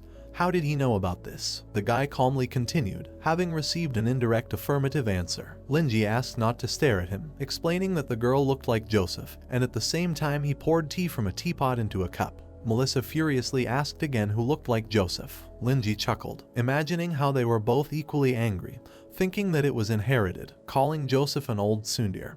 He noted the rebellious behavior and disdainful expression on his face, after which he concluded that they had a good relationship, and, raising his cup, he asked a second question, why the girl was looking for him for arm wrestling. Melissa brought the cup to her lips, took a sip, and answered the question that Joseph said to look for someone to arm wrestle if she felt heavy in her soul and could not fight because of the restrictions. The guy dejectedly asked why arm wrestling. The girl, getting up from her chair, enthusiastically answered that if the partner refused, then he would look like a coward, and even if he refused, she could force him by force, really anger him and let herself be hit. Then she would have a reason to beat him, so Joseph said. This stunned the protagonist. Linji covered his face with his hand. He was disappointed in Joseph's parenting skills. It was a rather harsh way of thinking. But one should not expect a retired soldier with post-traumatic disorder to have any experience in proper parenting. In the end, he agreed, specifying how they would compete. The delighted little girl enthusiastically said that it was enough to win 2 out of 3 times. The owner of the bookstore narrowed his eyes and caught himself seriously thinking that there must be a conflict between the child and Joseph, forcing him to look for someone as a punching bag to relieve some of his tension. He wondered if he would be that punching bag. He slammed his fist on the table, deciding that he was taking back his words, and this child was a bully and her bullying thoughts definitely needed to be corrected. He unbuttoned the button on his shirt sleeve and began to roll it up, mentally apologizing to Joseph for not making concessions to his daughter because it would be good for her. They sat opposite each other and held hands. Melissa thought about how she felt the ordinary strength of the young man, doubting whether her opponent was really level H, remembering that in arm wrestling, except for her dad, she was not afraid of anyone. In extreme cases, she could damage his hand. She wondered what she would do then, so the girl decided to give in to her opponent. Melissa began the countdown. Lenji continued. They shouted the third together, and immediately after that, a hand hit the table. The protagonist won. Melissa was shocked. She wondered in horror how this happened. Melissa jumped up from her seat. She did not believe that she lost in arm wrestling to a guy of ordinary strength. She frowned deeply. The protagonist rubbed his wrist and grinned, understanding what the girl was thinking. Melissa stared at her hands in amazement. At 6 years old, she could defeat 10 people with such a level of strength. But now she lost being at the frightening level. Lenji raised his hand, saying that it was amazing for a girl to have such strength at her age. He still found it difficult, and they were almost as good as each other. The girl flared up like fire, thinking that she was being mocked. He clenched his fist. Putting her hand on the table, she mentally said that she also has dignity, even if she is just a knight learning through practice. Melissa stood up and told the protagonist that he needs to win 2 out of 3 times to finally win. The girl clenched her fists, saying that they should fight again. Lenji frowned, not understanding why this child, even with injured wrists, wanted to play with him. His face distorted when he agreed to play. Melissa and Lenji grabbed each other's hands tighter. Lenji frowned as he began the countdown. Melissa screamed as she finished the countdown. A moment later, both of them tensed up, trying to win. Melissa trembled all over, trying to win. Her hand was sweating and shaking from the effort. The protagonist chuckled, mentally saying that this girl was just like her father. Lenji closed his eyes and laughed a little. He abruptly pushed the girl's hand down. Melissa bowed her head, feeling humiliated. She began to cry, continuing to deny what was happening. Lenji stepped aside and asked that this was just arm wrestling. Did it matter whether it was a loss or a victory? He flicked the girl on the forehead and said that if he had a knife in his hands, she would already be dead. That was not how to fight. Melissa barely held back her tears and rubbed her forehead. The protagonist, imagining the image of a bully, decided to make this child remember everything well, because if this continued, she could become anyone. Raising his hand, he said that he had fulfilled her demands, so she had better tell him what she wanted. Melissa became dejected, saying that she wanted to take a book. The protagonist's eyes turned into bandnotes when he asked what kind of book she wanted. The girl bowed her head and said that she had secretly read part of the book that her father had borrowed, but before she had finished it, he had almost noticed her, so she did not want to read the same book that he had. She clenched her fists. She did not know if the store owner would give her the book now. The protagonist rubbed his chin, mentally saying that judging by her cautious behavior, she was very afraid of her father. It seemed that the father and daughter had a conflict. He extended his hand and asked if it would not be easier to get closer to Joseph for this. The girl's lips parted when she said that her father actually reads such books. She looked away and said that if her father found out that she knew about this, he would immediately start to rage and throw tantrums. Lenji smiled nervously and said that the old man was unlikely to get angry from embarrassment as long as she showed understanding. The guy shuddered in fear because of Melissa's scream, saying that her father never understood her. She put her hands on her knees, saying that her father was busy at work every day and only grumbled at her at home. A shadow covered Melissa's eyes as she said that Joseph checked her training results every time. All he could do was angrily lecture her and never approve. The protagonist sat down in a chair, understanding the essence of the problem. He frowned, assuming that the problem was the girl's poor academic performance. The guy's hair swayed. He picked up one of the books, offering Melissa to make her father think differently. The guy pulled the book out of the closet, mentally saying that Joseph, busy with work, was inattentive to the child's studies, which is why her academic performance dropped. Lenji looked at the book in his hand, saying that retired military personnel who do not know how to express themselves correctly can only scold children while lecturing. But in the eyes of a child, everything looks different. Lenji's eyes sparkled. He decided to give a special 5-5 set. Judging from his research, the basic subjects of this world are almost the same as on Earth. The protagonist also took books on physics, mathematics, and chemistry. He put the 4 books on the table, realizing that although these were not the same worlds, they were still the same nightmare for children. Melissa fearfully asked the seller in front of her what it was. Putting his hand on the book, the protagonist said that they would first make Joseph look at her differently. The girl pursed her lips when he said this. Thinking back to her training with him, she could not remember him praising her. No matter how hard she tried, in the end, many laughed at her and pinned their hopes on her. After all, she was Joseph's child. The girl frowned. She was constantly compared to her father at her age. Her father crossed his arms over his chest. He could tell that he was already at a frightening level at her age. Raising his hand, the protagonist said that in the end, all her father wanted was for her to grow up. Smiling, the guy said that as long as she walked the right path nobly, although her father did not say it. But in his heart he was certainly happy. Joseph saw her progress. He would simply ask what she wanted, cursing with a few phrases. Melissa looked sadly at the smiling Linji. Looking at the books on the table, she asked if these books would really help her gain strength and recognition. She involuntarily covered her mouth and smiled in anticipation. Linji bared his teeth. Putting his hand on the books, he said that as long as she had consciousness and the ability to endure pain, these books would be the key to the door. Melissa took one of the books in her hand. The book changed its cover, becoming crimson. Now it was the key to the door of origin. A huge gate appeared in front of the girl. She opened her mouth in horror. Melissa slowly raised her hands. She carefully opened the gate. The girl immediately fell into the water. The flow of ether began to erase her. Her hand dissolved in an instant while she remembered how the seller told her that she would definitely have to pay the price. The girl's legs were distorted by the flow of ether. Soon her whole body dissolved, turning into energy. Melissa opened her eyes in horror. She put her hand on the book. A crack was heard when the girl stood up. She bowed her head, not understanding if she was dead. Melissa was sweating heavily. This ominous premonition horrified her. She realized that this was the cornerstone that knew everything. It was like a key in the girl, capable of opening any door. Melissa looked at her hands, understanding the meaning of the indescribable level. Looking at the shadow of the protagonist in front of her, she mentally said that she did not go beyond desires at all, but he went far beyond common sense. Feeling the dark lines leading to him, the girl was horrified. The protagonist rubbed his chin and told himself that this was caused by the same reaction as in his soul, which meant that the girl was weak in mathematics from the very beginning.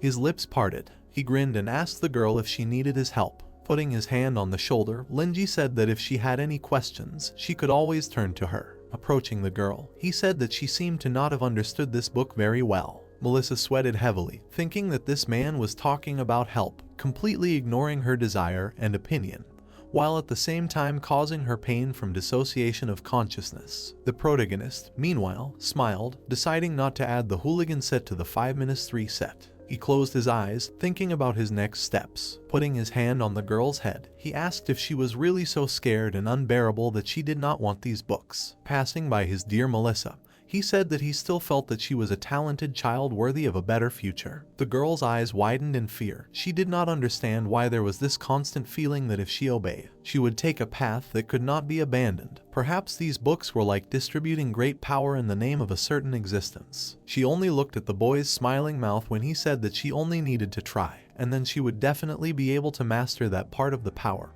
completely changing herself today. Melissa sighed, trembling all over. She stretched out her hand to the books. Soon, she bowed and thanked the protagonist for his instructions. The guy raised his hand, saying that such feelings were quite good. She should remain modest and curious, and then the door of knowledge would always be open for her. A few seconds later, the girl put 100 yuan on the table. The protagonist watched Melissa leave. She went out onto the rainy street. She turned her head. Looking at the roof of the building, she asked herself why she bought a book if she only came to borrow it. She walked forward, deciding not to think about it. Opening the umbrella, Melissa said that she needed to go home quickly now. She smiled, repeating that she needed to go home quickly. Her face became creepy when she said that she could study at home. Waves of anxiety rushed through her subconscious like a discharge. Jisp's eyes widened sharply. She jumped up in horror. Looking at her wound on her side, she remembered that she had to use force jump to avoid that dark mage spells. Sitting on the bed, the girl tried to figure out where she was at all. The door opened and the girl who came inside told her not to move, because she had a serious injury. Jisoo looked at the girl and began to study her. She noticed the girl's elongated ears. The blonde with the apron on turned out to be an elf. Seeing the elf's smile, Jisoo tried to comprehend what the elf was doing here in Nazan. Blushing in embarrassment, she asked if she had saved her. Doris stroked her chin. Then she smiled, saying that it was indeed so. It was difficult for Doris and the elves, who were extremely sensitive to the ether that covered Nazan, to stay here. The elf narrowed her eyes. Yesterday, when she was returning from the store with her purchases, she met an unfamiliar girl who suddenly teleported in unconsciousness. Looking at the wounds on her head, she realized that she was being followed. Doris raised her hand and told Jixu that she was less than 10 meters from the apartment, and if she left her unattended, she would be discovered very quickly by others. Turning to the elf, Jixu asked why she had brought her along. Doris stretched out her arms, saying that if they approached this place, they might be able to find her, and it would be better for her to avoid trouble. The girl placed her hand on the bed, telling Jixu not to worry, since elves were natural-born hunters. She sat down next to the girl, saying that she was very good at hiding her tracks and all that. Jixu smiled, saying that she would definitely repay her kindness. Her hand suddenly trembled. Frowning, she asked how long she had been unconscious. Putting a finger to her mouth, Doris said that it had been about 5 hours since she met her. Perhaps no more than 6 hours had passed since her teleportation. Looking at her hand, Jixu mentally said that she was lucky, because in the case of exhaustion of physical strength, the jump in space is completely uncontrollable. She clenched the bed sheet, deciding that she could not be so lucky. The girl smiled and clenched her fist, deciding that her master helped her, because without the steel will granted by the master, her body and will would not have been able to withstand the space jumps. The protagonist reading the book sneezed. Jixu looked at the ceiling, mentally saying that in the end, it wasn't that bad, and she still had a chance to recover from her defeat. She just needed to rest and figure out the elf's hidden motives. Doris turned her head to look at her and said that her body's regenerative ability was extraordinary. It seemed like she was an outstanding hunter. Jixu smiled, saying that it wasn't quite true. Then she asked the elf why she came to Nazan, since very few elves lived here due to the environment. Rubbing her chin, Doris noticed that she hadn't introduced herself yet. She smiled and lowered her hand, introducing herself as a pure-blooded elf, a native of the most ancient and sacred Fleur-de-Lis family. Putting her hand to her chest, she said that she was here to find the family's lost glory. Jixu's mouth dropped open in shock. She read a lot as a child, and one of the books mentioned the orthodox, noble elven race. The girl remembered the pictures in the book, which said that after the destruction of the kingdom by the maddened Candela, some of the elves, under the protection of the Witch of the Dark Night, made a pact with another witch. In the future, if they needed the help of this witch, they needed to go to the darkness of the night of Vapuses on the first day of May. Slightly hunched over, Jixu asked Doris if she came here to find the witch. The girl formed a symbol in front of her and confirmed this. The symbol shone from between her hands. Using ether, she created the illusion of a tree, saying that this witch was one of the 4 great witches whose true face no one had seen. According to legend, this witch slept in a dream world covered in snow-white snow. There are only ancient dragons there, supporting the heavens themselves. Standing in front of Jixu, Doris said that this witch was called Bayan. The girl covered her mouth with her hand, realizing that this was the very first witch that no one knows. Remembering the leaf in the book describing the witch, Jixu learned she did not believe in them and their patronage at first. Raising her hand, the girl asked why she was in Nazan. Because the surveillance system covers almost the entire city, it was impossible to find a dream world here that would accommodate one of the original witches. Smiling nervously, Doris said that she herself did not know this, but the sage told her so. Extending her hand, she repeated the words of the sage, saying that the mistress Bayan, who has excellent control over the snow, will descend in a dream in the steel city of Nazan and bless the one who is favored by the stars. Trembling all over from awkwardness, she said that these prophetic verses are completely incomprehensible. Removing the blanket from herself, Jixu asked Doris how long she planned to stay here. Removing the blanket from her feet, the girl said that in Nazan, it is very difficult for elves to live. Afterwards, she frowned, saying that she should have sensed the situation here. Standing up, Doris said that if she was talking about the rain, she didn't care. She put her hand on the window. Smiling and standing near the window, Doris said that her tolerance for adverse conditions was quite high. Jixu slapped herself in the face, saying that she wasn't talking about that. Lowering her hand, she realized that the egg of the magic mirror could create a powerful dream beast, and told Doris that she'd better not go outside for a couple of days. Smiling, the elf asked why she was convincing her, while she herself was in a more dangerous situation. The girl's lips parted as she said that it was all because she was a hunter. Pointing at herself, Jixu said that her duty was to hunt wild animals and kill them, for the sake of people's peaceful sleep. Doris noticed the girl's ear. She squinted a little. The air around her lit up like a flame as she told Jixu that she had allowed her to see her predecessors, because that was the whole point of being a hunter. Jixu frowned. Doris's nose caught the smell of burning. She quickly ran to the kitchen, where her soup was almost burnt. Soon, a bowl of soup was placed on the table. Taking off her apron, the elf told the guest to eat well, because this soup was especially for her. The girl opened her mouth, bringing a spoon to it. A moment later, her eyes lit up from the taste of the dish. The soup was delicious. Sitting opposite Jiksu, Doris said that she was confident in her cooking skills, and the ingredients were very fresh. While pouring a second helping of soup, the elf asked Jiksu if she knew her way around the city well, since she was a hunter. Looking at the girl drinking the sir, the elf said that she hoped that she would give her a few clues about Bayan as a reward.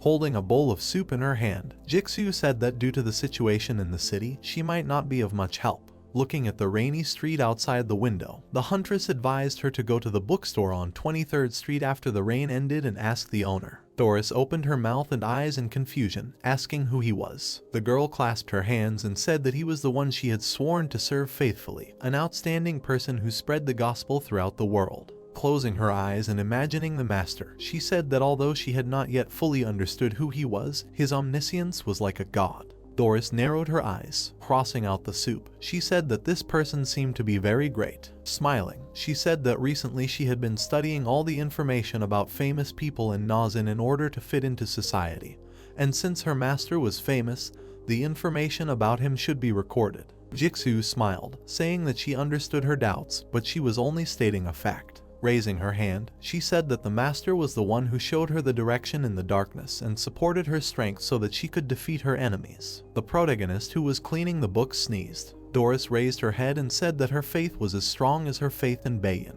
Taking off her shirt, the girl said that the master gave her everything she had now. The elf was very embarrassed when Jiksu took off her shirt. Doris closed her mouth. Watching the girl take off the bandages, she realized that she should have died a long time ago. But now, there was not a single wound left on the body of the girl standing in her underwear. Moreover, her life force was felt. Doris stood up and said that she now believed a little that the master she mentioned was extraordinary. Putting her hand to her chest, Jiksu said that he was the kindest and most decent of the high-ranking beings. Taking the apron in her hands, the elf said that she would wait for the rain to stop and go to her master. Giving the girl a shirt, Doris said that she needed to rest and change clothes, and she would also better take a hot bath. Entering the bath, Jiksu thanked the savior. After a while, she entered the bathroom. Going inside and leaving her clothes, she said that she needed to think of a way to tell his subordinates during these days so that they would come and help. The naked girl sat down, saying that she would also need time. She sank into the bath, deciding to first rest and then thank the savior. Jiksu, washing her hands, was happy. At this time, Doris was standing in the kitchen. She stood at the sink trying to figure out who, besides the four witches, dared to call himself omniscient. Looking at her reflection, she said that there were enough liars in this world. She created ripples on the water with her finger. Smiling creepily, she said that if the abilities are too weak, then there is no need to blame the people who are waiting with all their hearts. She began to whistle, humming a song. In one of the girls' rooms, a corpse was placed in two. A mask with goat horns was placed nearby. Standing by the fireplace, Harris asked if there was any news from the scouts. The boy lowered his head and reported that Buck had already confirmed the loss of communication. The first leader of the group looked back and asked where the information was leaking from and what the people from the gang were saying.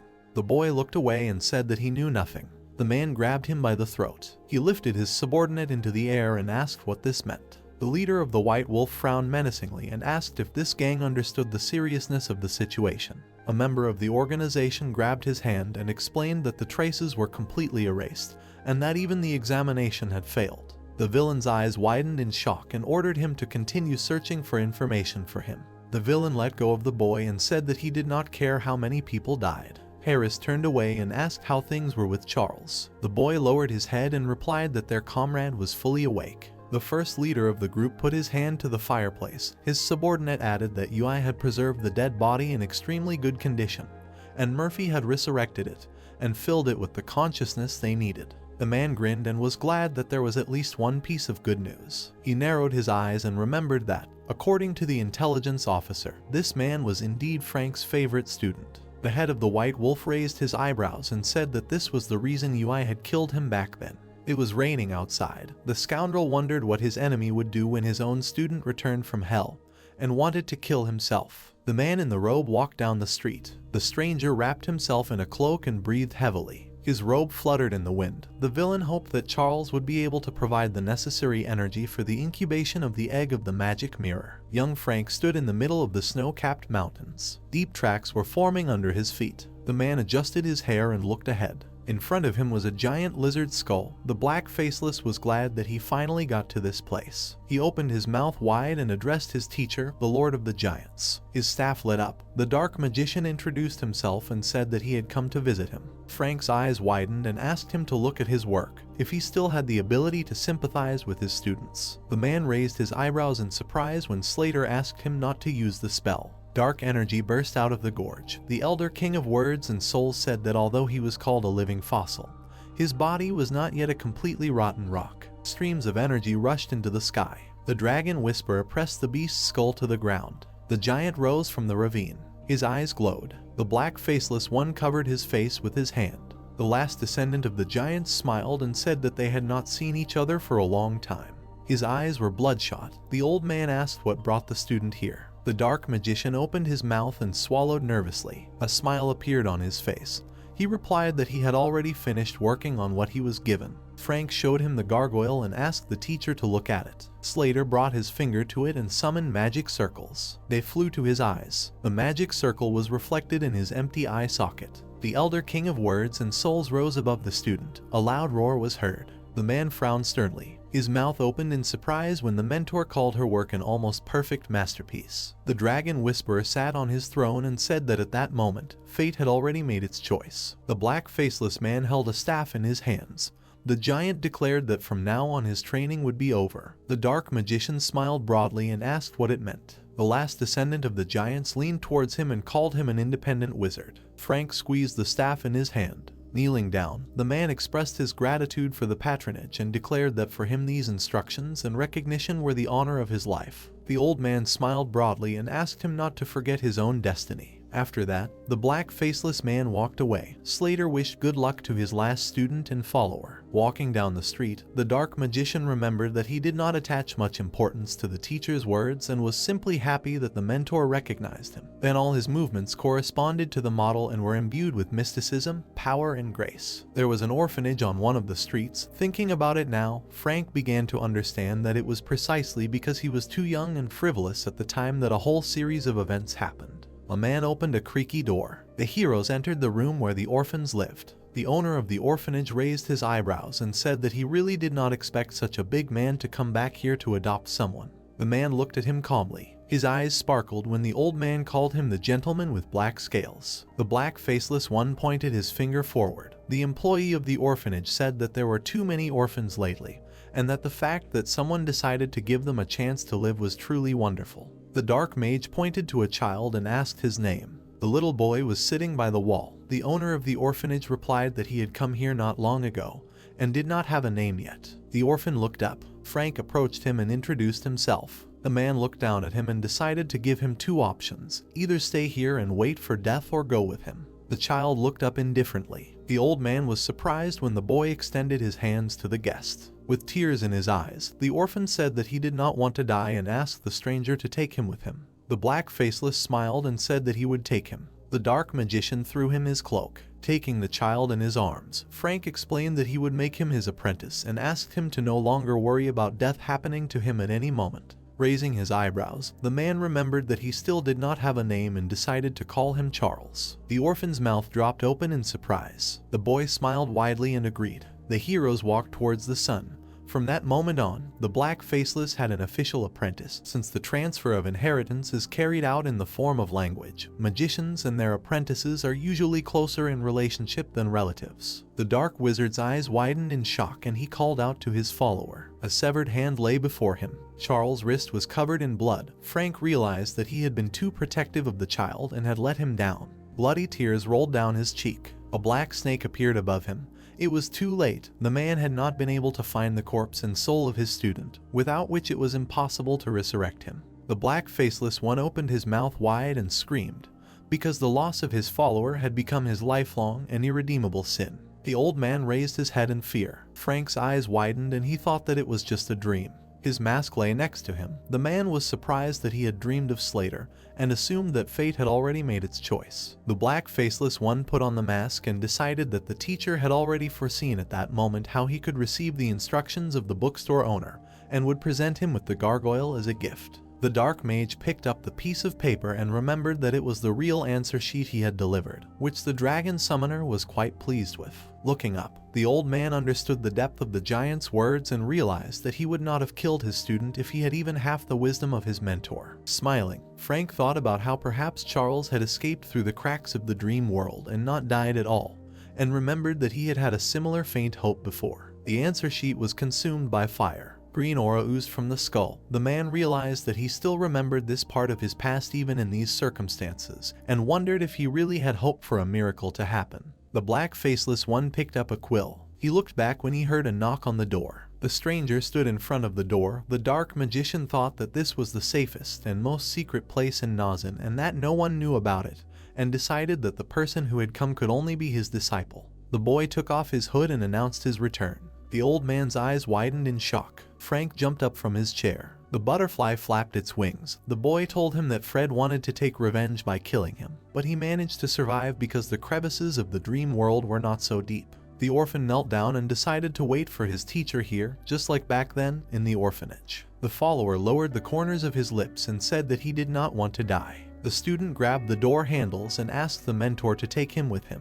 When the man ran out into the street, his comrade had already fainted. The black faceless one looked at him silently. Then the dark magician stroked the child's head. Charles lay unconscious on the ground. The old man squinted and asked if this was really his disciple. The protagonist adjusted his jaw. Linji looked in the mirror and realized that he felt more and more that something was wrong. The boy closed one eye and thought that although his appearance had hardly changed, his character was becoming more and more like that of a multi-level marketing executive. The young man smiled and decided that if he put on a priest's robe, he would immediately find a person who would confess to him right there. The shop owner imagined a Buddha and suggested that it was all because of the 8 teeth that suddenly erupted. Because in Buddhism there is an interpretation of the 32 physical signs of a Buddha, among which are 40 teeth, symbolizing the gentleness of words. Holding the teapot, the merchant remembered reading this kind of literature when he was collecting folklore, and wondered if the owner of a tiny shop could be considered ideal. The protagonist put the teapot on the table and decided to ask Inkai about it next time. Linji looked up when there was a knock on the door. The boy came out from behind the table and wondered who could come to his shop so early, since it was not yet business hours and the weather outside was terrible. The young man opened the door and greeted the guests. Frank was standing at the threshold. The man looked down. The old man bowed and apologized to his friend for disturbing him. Waving his hand, the shop owner asked if something had happened and warned him that at his age, there was a high probability of accidents, so he should be more careful next time. Frowning, the merchant noticed that his customer had been coming in too often lately and assumed that he had some kind of problem with his research. Looking at the customer, the protagonist decided that this was the time to deeply study and quickly get the results of his research, and wondered if something bad could happen in his life. After pouring tea, Linji asked his companion not to rush into discussing the matter and suggested that he warm up with a cup of hot tea first. The guy placed the cup in front of him, and the black faceless one thanked him for his concern. Smiling, the young man realized that the guest was not going to take a book today and decided to just chat for a while to strengthen their relationship. The shopkeeper raised his hand and asked if he knew the story of the farmer and the viper. The dark mage placed his hands on the table and replied that he had not heard of it. The merchant sat down at the table and said that the story was extremely simple. One cold winter, a frozen snake was lying on the side of the road, about to die. At this time, a farmer passing by noticed it and knelt down on one knee. Out of pity, he picked up the snake to warm it up. Sensing the warmth of his body, the reptile immediately came to life, opened its mouth and instinctively bit the farmer on the chest. Blood gushed out of the man's mouth and he died quickly. The blood splashed on the snow, and that was the end of this tragic story. The protagonist raised his mug to his mouth and said that it was just a fable. Linji raised his eyebrows and asked who was in the wrong in the end, the farmer or the snake. The boy clasped his hands and explained that this was not a fair story at all, because the farmer paid with his life for his so-called kindness. Frank's mouth dropped open in surprise, and the young man asked if he should blame his own ignorance and weakness or the cruelty and indifference of the snake. The man's mouth dropped open in shock and he realized that the shopkeeper actually already knew everything. The tea spilled out of his mug. The old man trembled and assumed that this story was a warning. Suddenly, the lights went out in the shop. The black faceless man lowered his head and replied that the farmer was not wrong because he was simply kind, and that the snake was not wrong either because it was driven by instinct. Putting his hand to his chin, the youth called his idea rational and objective and explained that it was just a story for humans, so one should also think about it from a human perspective. The shopkeeper put the mug on the table and asked him to look at it from a different angle. The merchant narrowed his eyes slyly and asked the customer to imagine himself in the place of the farmer. The dark mage shuddered in fear. He placed his hand on his forearm. Frank looked up and said that he would feel regret if he were in his place. The protagonist smirked and asked him to put aside dues. Linji raised his eyebrows and explained that the farmer's greatest regret should have been that he had not been able to see the essence of the snake sooner. The boy narrowed his eyes and said that there were so many bad people in this world and urged his friend not to trust others so lightly and not to lie to himself. The man stared at him in amazement, and the boy said that the enemy had no heart, so he could not be touched by someone's kindness, and the reason for his smile was nothing more than joy at the enemy's loss of vigilance. The old man's mouth fell open in shock. Placing his hand on his chest, the black faceless wondered how a person could live without a heart and suggested that the returned Charles was no longer the same person he had been before. The boy raised his mug and asked if the customer understood his words. The dark mage clenched his hand into a fist. He looked down and answered in the affirmative. Closing his eyes, the shopkeeper replied that it was wonderful and decided that this little heartwarming story was a good start. Sitting across from his guest, the merchant wanted to find out what exactly brought him here. The protagonist frowned and thought that for a lonely person who had been living alone for many years, ordinary household trifles would not be a big problem. Linji sat down in a comfortable chair and guessed that there was only one problem that bothered lonely old people, and that was their relatives. Raising his hand, the guy remembered that his client only had 2 adopted sons who treated him badly, and he decided that it was impossible for his second son, such an insensitive and ungrateful person, to return. The young man put his hand on his shoulder and realized that something had happened to his first son. The owner of the shop raised his eyebrows and asked the customer about Charles. Frank turned down the corners of his lips and said that he also wanted to talk about it. Sitting at the table, the man said that his student had returned. Clasping his hands, the merchant replied that he understood the whole situation and remembered that many TV programs that resolved disputes between people discussed the topic of dividing the property of lonely pensioners. The protagonist gritted his teeth and thought that it was very common for an old man to suddenly fall ill and have a whole bunch of strange relatives appear, many of whom work away from home and suddenly return for money. Linji opened his mouth wide and said that his comrade should be on guard, even if it might sound sad.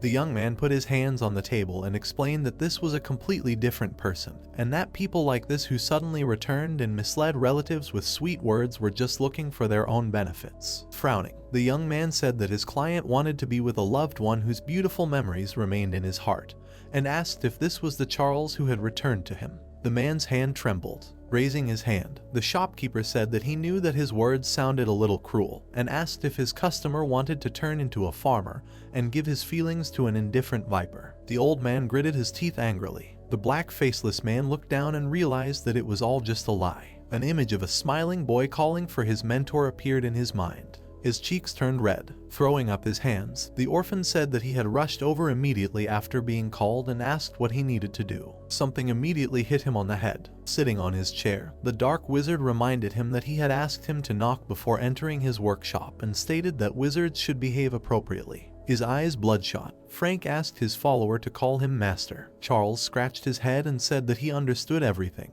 Turning to the table, the man said that UI had left and asked his student to help him with the experiment. The boy pointed to the book with his finger. To this day these memories were beautiful to remember, but the old man could not distinguish between what was true and what was a lie. Birds were sitting on a branch. Black Faceless realized that he was mired in the pretense of loss and gain and decided to be deceived voluntarily because he hoped to return to those old warm times due to longing for his students. Covering his face with his hand, the dark magician realized that he no longer had time to remember the past and was outraged that those who insulted his student with their rotten corpse did not even want to live. Tears appeared in his eyes. Frank said that he had known this for a long time. Throwing his head back, the man said that he just wanted to spend more time with him, even deceiving himself, and decided that he needed to wake up. The old man opened his eyes and said that this was not his same student. Adjusting his hat, Black Faceless thanked the store owner for such an important instruction and concluded that he knew what to do. Frowning menacingly, the protagonist expressed confidence that his client could handle it,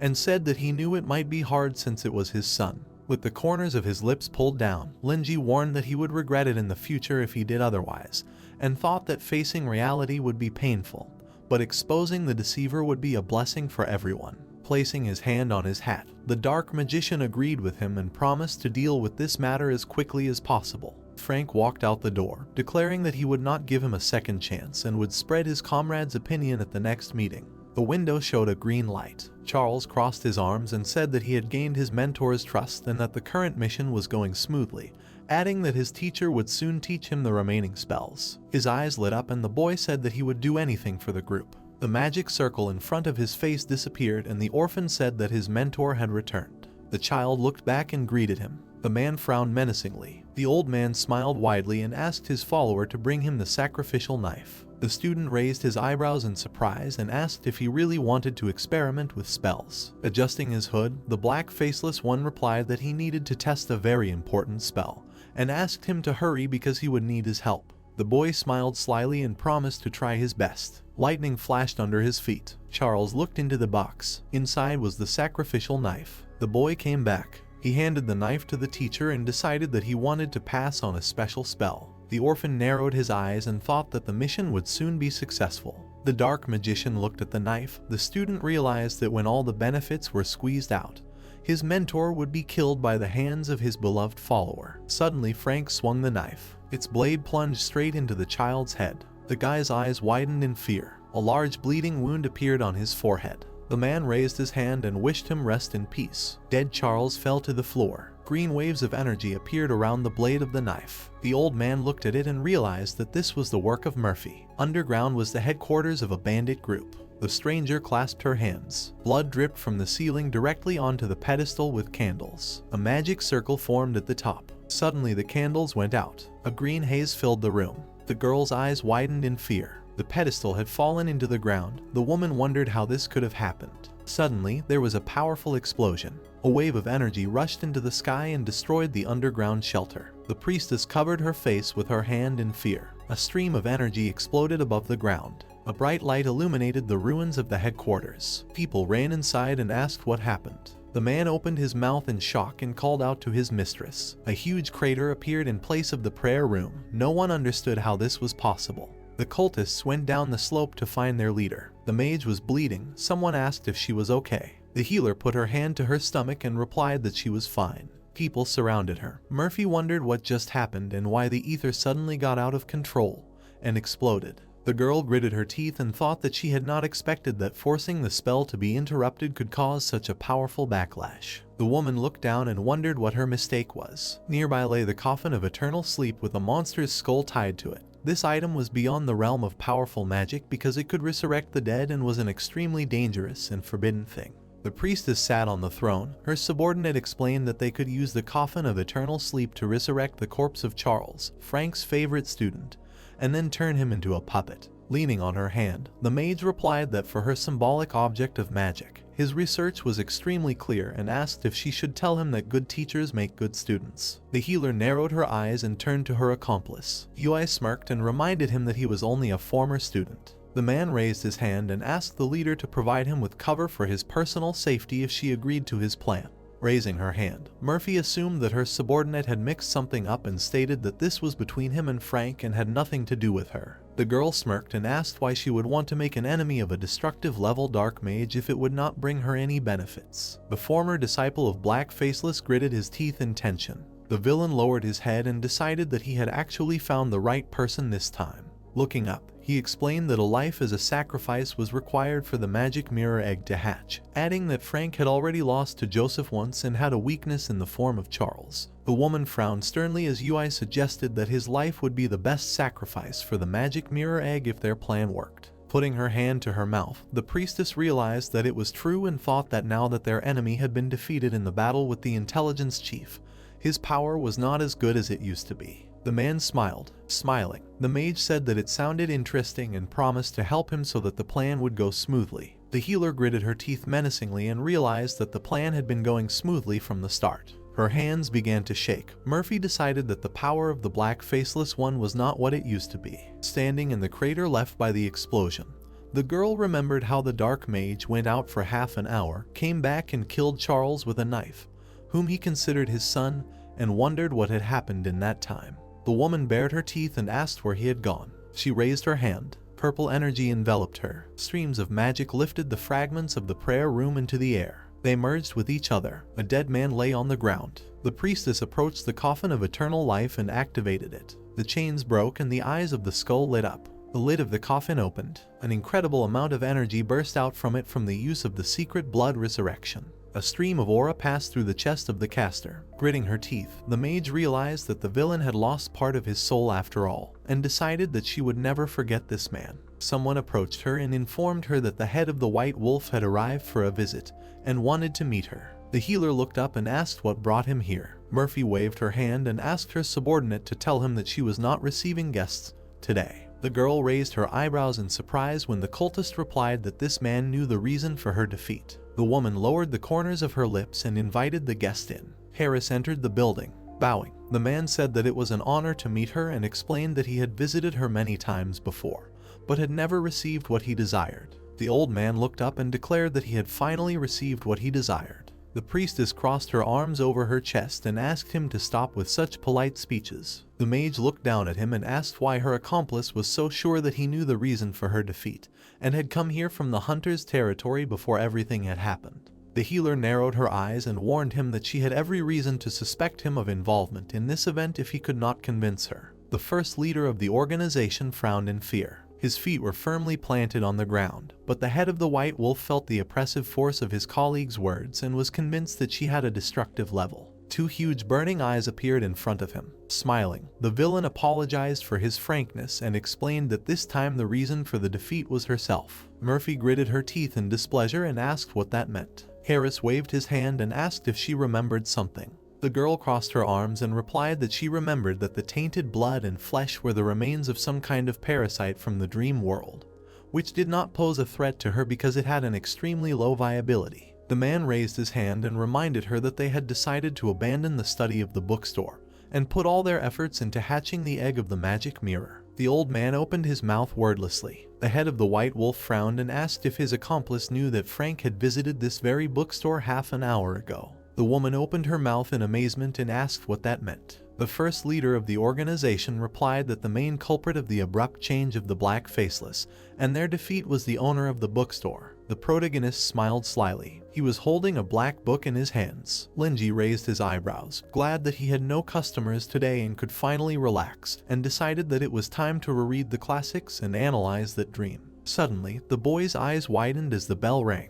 Jumping up from the table, the young man wondered what had happened recently that he had so many customers, and was upset that he didn't even have time to read a book on days like these. Closing his eyes, the shopkeeper greeted the guest and asked if he wanted to borrow a book, read it, or buy it. The customer pouted and asked if he could ask him a question. The merchant smiled and confirmed it, specifying that it should be related to the bookstore's business. Suddenly, his cheeks turned red. Doris stood in front of him, and the protagonist mentally called her a beautiful guest. The girl waved at him, and Linji compared her to a charming forest elf. The boy scratched his chin and remembered something. He squinted and wondered if this was the kind of professional cosplay that was highly original. The image of famous characters appeared in his mind, and he remembered that on Earth, under the influence of various cultural products, the cosplay industry was very developed, and he was surprised that he could see such a professional cosplayer in Nazen. His eyes sparkled, and the store owner felt the romantic feeling that arises when a beautiful blue-eyed elf with blonde hair invades a shabby bookstore during a rainstorm.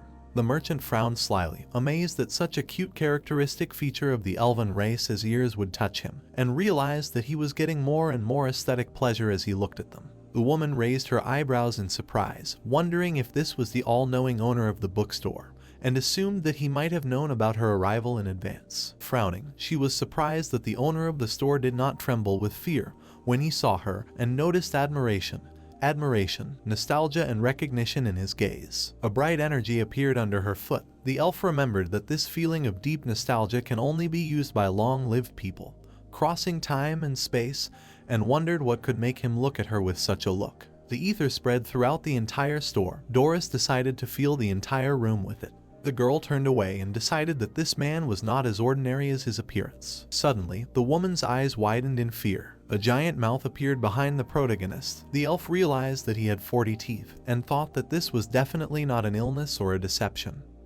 But it was absolutely contrary to the structure of human physiology. She imagined a mouth with 40 teeth and realized that this was not a person at all, and that she could not determine his essence. Covered in cold sweat, the customer asked why the questions had to be about the bookstore, and wondered if this omnipotent and omniscient owner of this place had paid a high price for his power and could only act here. Lenji was sitting in a huge skull. Doris realized that an ancient and unknown creature with a human appearance had gained powerful strength, but was driven into a corner, and wondered if his feeling of nostalgia was due to the fact that he had already met the Fleur de Lis clan. Suddenly the girl's eyes widened and she felt the flow of ether return. She put her hand to her chest. Raising her hand in fear, the woman felt the breath of the primordial witch Bayan, whose name was imprinted in the souls of the Fleur de Lis clan, tremble, and she realized that her dream world had stopped here. The elf pressed her hand to her chest. She had a tense look. Sitting on the chair, the client thought that the members of the Fleur de Lis clan would never confuse this tremor of the soul with anything.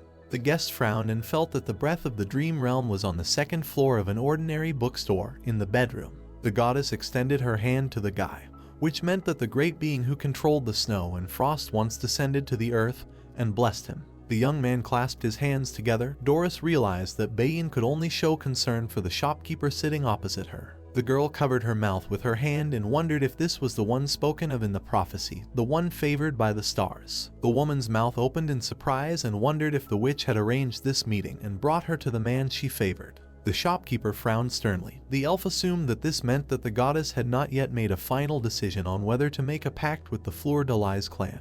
A drop of sweat rolled down her cheek. The customer decided to act more cautiously, because she would be able to bring good news to the clan if she managed to make a pact again. Putting her hand to her chest, the guest introduced herself and said that she learned about this shop from Jixiu. In the heroine's memory, they were happily talking about something. The merchant raised his eyebrows in surprise when Doris told him about how the huntress called him like a god because he was able to help her solve her problems. The male lead opened his mouth in shock because he did not expect that he occupied such a high position in her heart, and guessed that his image as a mentor was deeply absorbed into her consciousness, producing the effect of a suspension bridge. Lenji scratched his head and felt embarrassed at being praised after helping her recognize the traitor, but in his opinion, this kind of idolatry psychology was unacceptable. The young man placed his hand on the table and decided to tell Jixiu about the importance of personal initiative next time. Smiling, the young man said that it was too flattering for him and called himself an ordinary person who opened a bookstore. The girl closed her eyes and called him too humble, thinking that the owner of this bookstore was proclaimed omniscient and omnipotent only because the huntress was under his protection.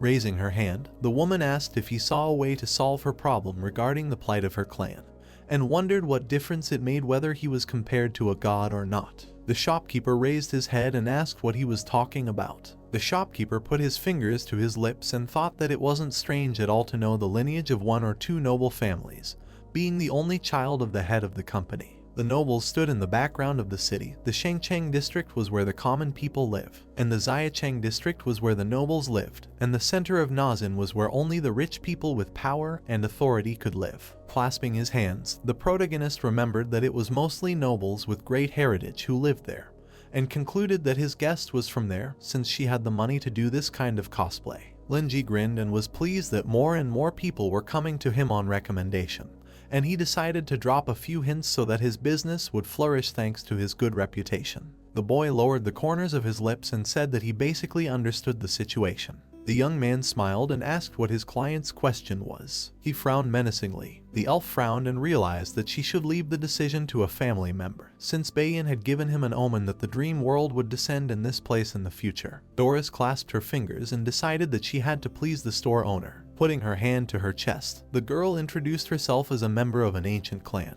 and told him that her family had passed down the glory of the Fleur de Lis family from generation to generation. The woman looked down and added that, having lost the support of faith, the clan gradually began to fade away and turned into a dreamless wanderer. Placing her hands on the table, the elf explained that she wanted to change her family's past and let it flourish again, and hoped that the shopkeeper would help her with this. The shopkeeper's mouth dropped open in surprise and wondered if she really wanted to change the clan's past. The merchant smirked and realized that this question sounded like it belonged to his old field. An image of engravings and masks appeared in his mind. Folklore usually refers to stable cultural phenomena that have gradually formed over generations of an ethnic or social group, and includes comprehensive aspects. Next to the sword lay a helmet. The protagonist concluded that there must have been major changes in this family that gradually eroded their faith and beliefs, and the inability to fully restore the value of their crest led to them losing their place among the aristocracy. Sitting on the chair, Linji realized that his guest wanted him to help her find her family history and piece together the meaning of her family crest,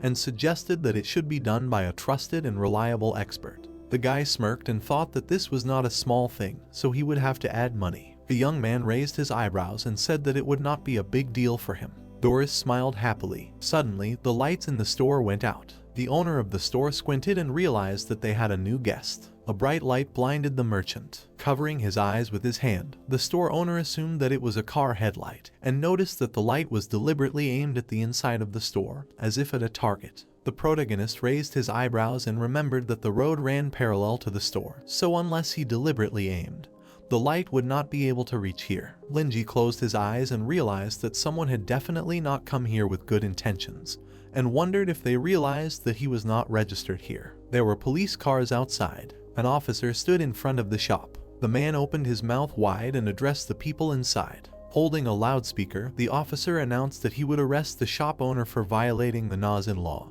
illegal entry, falsification of documents, and smuggling. The boy put his hand to his head and wondered how he could get out of this situation. He placed his hand on the table. As he stood up, he thought about how the headlights were too bright and decided to go outside to see what was going on. The shop owner came out from behind the table and suggested that he could take the opportunity to find out why Kai was there. The shopkeeper looked back when the girl said that she did not expect such an ignoramus to come here. The woman clenched her fist and asked her friend to wait for a while, promising to deal with them personally to discuss her problems with him. A fire lit up around her. The protagonist looked at her in surprise and noticed that her face looked as if she herself was more suspicious than the intruder. Linji closed his eyes and remembered that the scoundrel had appeared and interrupted them when the guest asked him for help. The guy opened his mouth in amazement and thought that he was familiar with this feeling of anger, but the assessment from the outside was not very good. The elf was standing in front of the door. The young man concluded that the client understood the situation from the outside more clearly,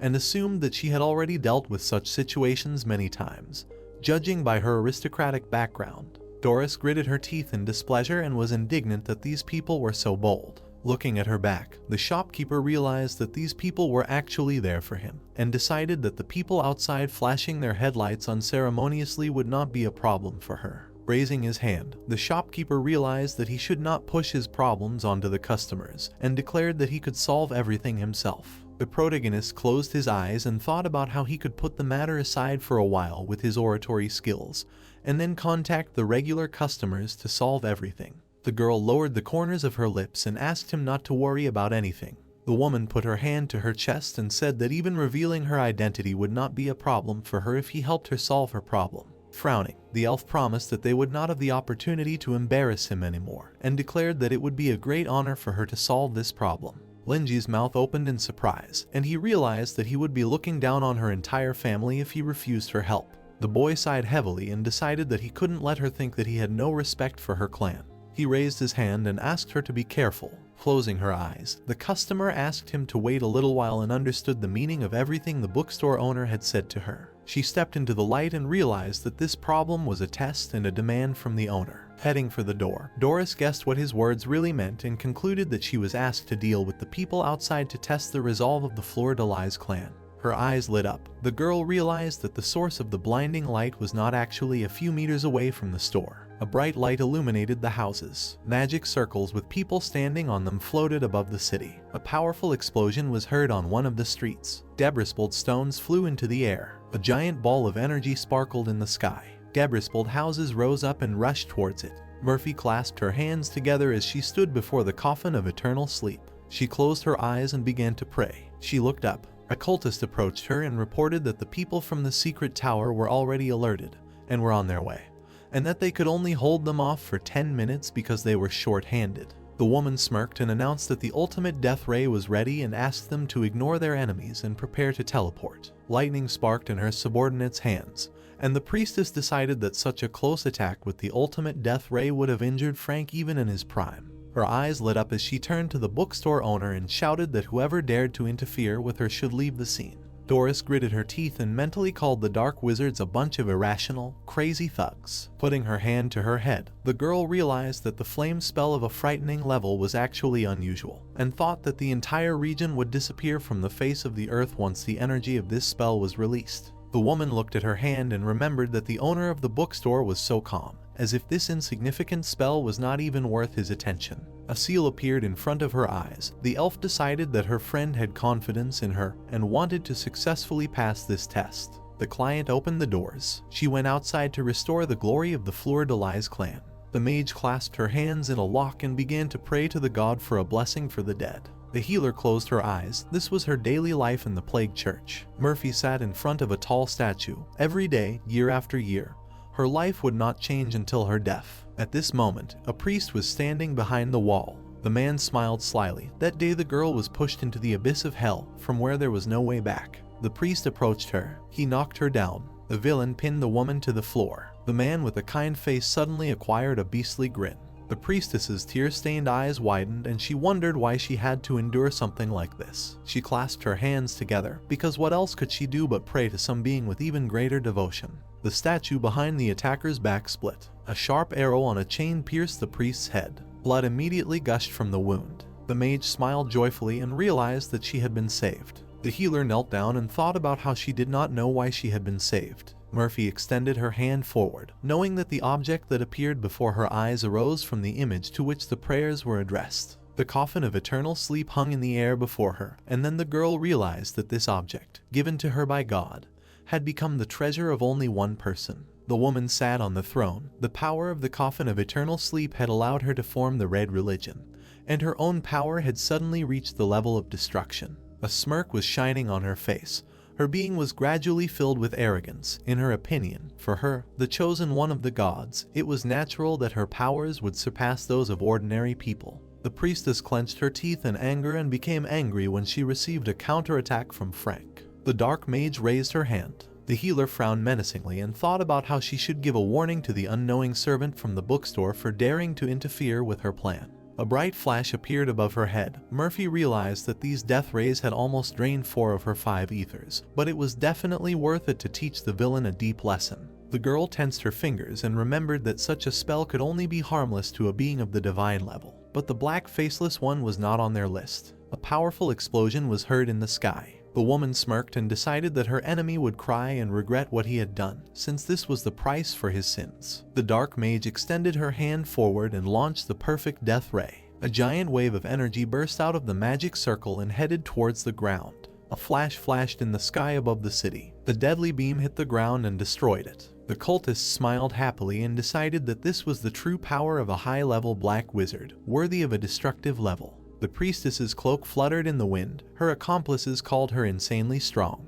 A powerful stream of ether destroyed houses. The healer watched what was happening with a smirk. Murphy raised her eyebrows and realized that soon she would be able to see everything crumble to the ground from here. The death ray approached the bookstore. The bell hanging on the wall rang. The doors opened and creaked. Doris stepped outside. A powerful wave of energy shone in front of her. The girl frowned menacingly. The nun widened her eyes in fear and wondered what brought her here. The dark mage opened her mouth in horror and thought that this could not be. The woman raised her hand. A small flash appeared in it. It turned into the roots of a tree. Finally, a staff appeared in the elf's hand. A white flower bloomed on its top. The priestess opened her mouth in shock. The staff crashed into the ground. A powerful shock wave came from it. The sage lowered the corners of her lips and asked Bayan to bring the dawn of victory with her for Fleur de Lis. Doris raised her staff and commanded the wood elves to guard her lord's door. Roots sprouted from the ground. The girl frowned sternly. Giant trees grew in front of the bookstore. The death ray headed straight for them.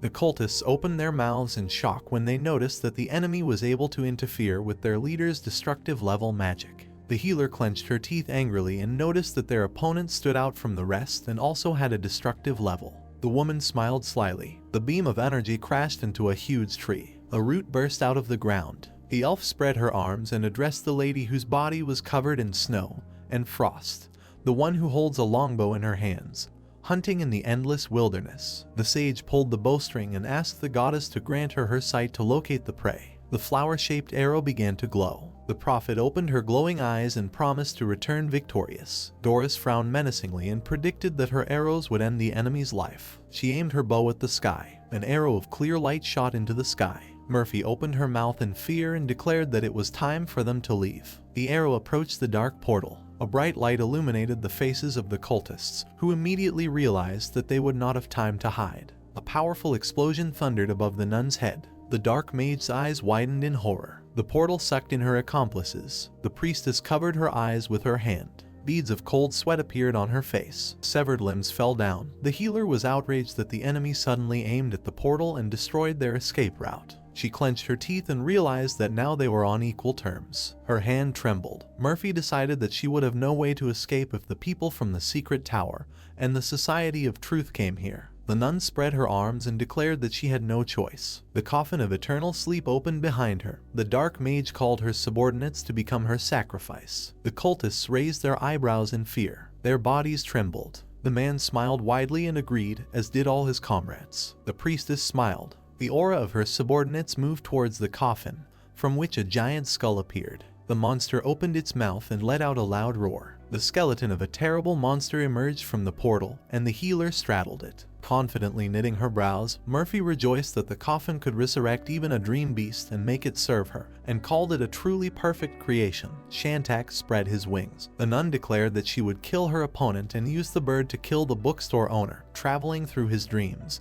and shouted that her victory was now sealed. Doris lowered the corners of her lips and said that the reason for her death would be short-sightedness due to lack of understanding of culture. The dark mage frowned and asked what kind of nonsense this was and did she not see this terrifying dream beast. Smiling, the girl said that it was useless to say more and added that the enemy would understand everything in a couple of seconds. Her eyes were enveloped in a purple haze. The woman cancelled the short-term prediction. The haze around her dissipated, and the tree roots went underground. The elf narrowed her eyes and decided that bragging about the dream beast to a member of the Fleur-de-Lis family, which is under the patronage of one of the first witches who controls the dream world, is simply incredible. The monster swooped down. The priestess called it a great creation of sleep and a perfect creature. Raising her hand, the sage called it ridiculous and asked when she had this false impression that she did not understand how to summon the dream beasts. A giant paw tore open the space with its claws. The healer opened her mouth in shock and asked what it was. The prophet put her fingers to her lips and concluded that her enemy did not really know anything. A nightblight, the only sworn enemy that the Shantak bird feared, emerged from the portal. A huge paw covered Murphy. Doris adjusted her hair. The girl smirked and asked her opponent to remember that until the prophet spoke, she would not be able to solve any case. The table in the bookstore shook. Holding a cup of tea in his hand, the protagonist wondered if an earthquake had begun. Linji walked to the window and remembered that natural disasters were quite common near Nazan, and noticed that on such a gloomy and foggy day, it was impossible to see anything from the inside. He put his cup on the windowsill and saw that the police had at least turned off their headlights, which meant that the negotiations had been quite fruitful. His eyes widened when he heard the sound of a bell, and he decided to go out and check the situation outside. Entering the shop, the woman apologized for the wait and explained that although it took a little time, everything had been resolved successfully. The elf smiled and suggested that they continue their conversation since there was nothing else to disturb them. The sage scratched her ear shyly. The shopkeeper opened it in surprise. The prophet stared at him silently. Doris put her hand to her chest. The merchant noticed that she was fine, and concluded that it did not take much effort to resolve the problem, which was to be expected from a person of aristocratic origin. The protagonist placed his hand on the table and said that it did not bother him much. Linji raised his hand and explained that due to the heavy rain, their voices could not even be heard. The girl looked down and thought about how she had intentionally set up a noise-proof barrier and used the protection of the trees to prevent any damage. The magic circle was in her hand, and she wondered if the shop owner had something else in mind when he did not notice the barrier, and thought that it was the rain. Looking at it, the elf guessed that the so-called rain was referring to the current situation of the unrest within Nazan, and realized that all the organizations in the city were currently forming a huge whirlpool together. The sage smiled and realized that to her friend, this battle of two destructive levels seemed like nothing more than a splash of water, in which even voices were not worthy of lingering. Placing her hand on the back of the chair, the prophet decided that this was the vision of a man of truly high rank, and wondered what role he played in this reign. Sitting down at the table, Doris realized that the store owner had allowed a destructive mage to ignore the rules and strike directly into the portal, and wondered what effect he would have on this situation, positive or negative. The girl smiled and was glad that her companion was not disturbed. Sitting opposite him, the woman said that no one would bother them anymore. With a stern frown, the boy thanked her and noted that the weather in Nazan had been getting worse and worse lately. Raising his hand, the young man shared with his guest that he had recently had more customers, and warned that he was in no way gloating or wishing for the situation to get worse. The elf was sitting at the table. The shop owner explained that he liked the times when there were not so many guests, because his life was calmer and he had the opportunity to read books or bask in the sun. Smiling, the merchant said that it was time to put an end to this terrible weather, and added that if they all united and made an effort, then the situation would improve in the future. The protagonist looked at the guest through his fingers. The sage's eyes widened in fear and realized that this man had everything under control.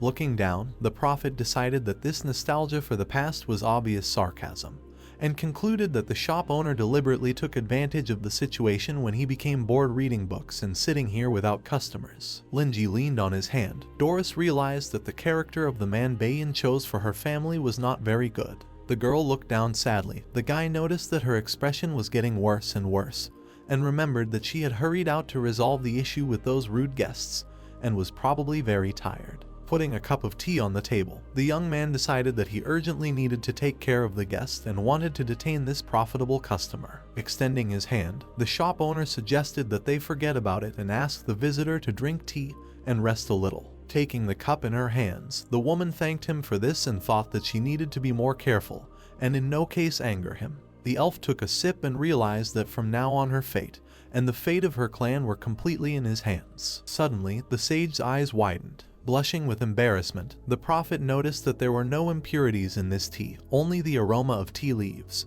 leaving a delicate aftertaste, and that after one sip she felt very warm and comfortable. Putting the cup down on the table, Doris remembered that people in Nazan like to drink black tea with milk and sugar, and concluded that the shop owner had prepared this tea especially for her. The girl took another sip and decided that this man was perfect and worthy of being part of the Bayan family, while the merchant thought about brewing ordinary green tea. The protagonist placed his hand on the table. The woman mentally called him calm and unwavering in relation to the battle of two destructive levels. Clenching her fist, the elf decided that the bookstore owner was quite satisfied with her success in the test, and thanked him for the treat. The sage raised her eyebrows and asked if they could continue their previous conversation. Linji smiled and confirmed it. Raising his hand, the guy said that he could help her solve the problem, and warned that restoring recognition would be a long process, so her own cooperation would be very important here. The young man confidently knitted his eyebrows and decided to emphasize the difficulty of the task in advance,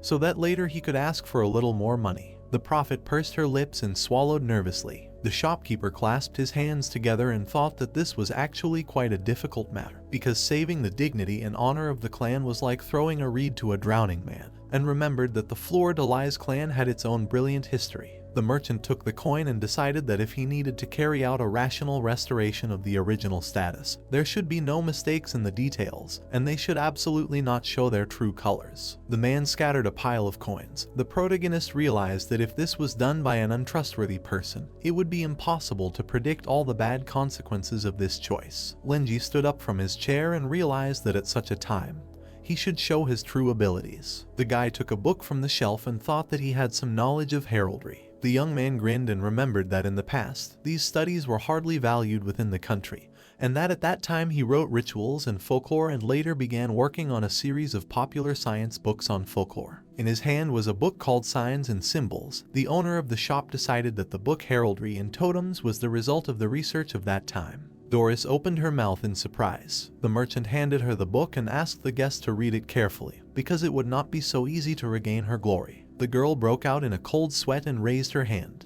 The woman touched the book. Suddenly, a giant portal appeared in front of her. She opened her mouth in shock and asked what it was. Bloodthirsty monsters were hiding inside the portal. The elf's eyes widened in fear and wondered why cracks in the dream world were appearing here. The monsters rushed towards her. The sage realized that she could not cope with the dream beasts of this level and that she would be killed. Suddenly, a bright flash lit up her face. Waves of energy held back the monsters. The prophet looked back. The monsters approached her, but they could not break through the network of ether. Streams of energy formed a 5-pointed star. Doris woke up in a bookstore. There was a star on the cover. The girl realized that this book strengthened her inspiration and allowed her to see the meaning associated with this symbol. From its shadow, the tentacles of the dream beast appeared. The woman realized that this sign was aimed at creatures from the dream world. She put her hand to the book. Looking at it tensely, the elf thought about how this book had just put her into a state close to an omen, and concluded that it contradicted common sense. Raising his hand, the protagonist explained that this text could help her better understand what he was saying next,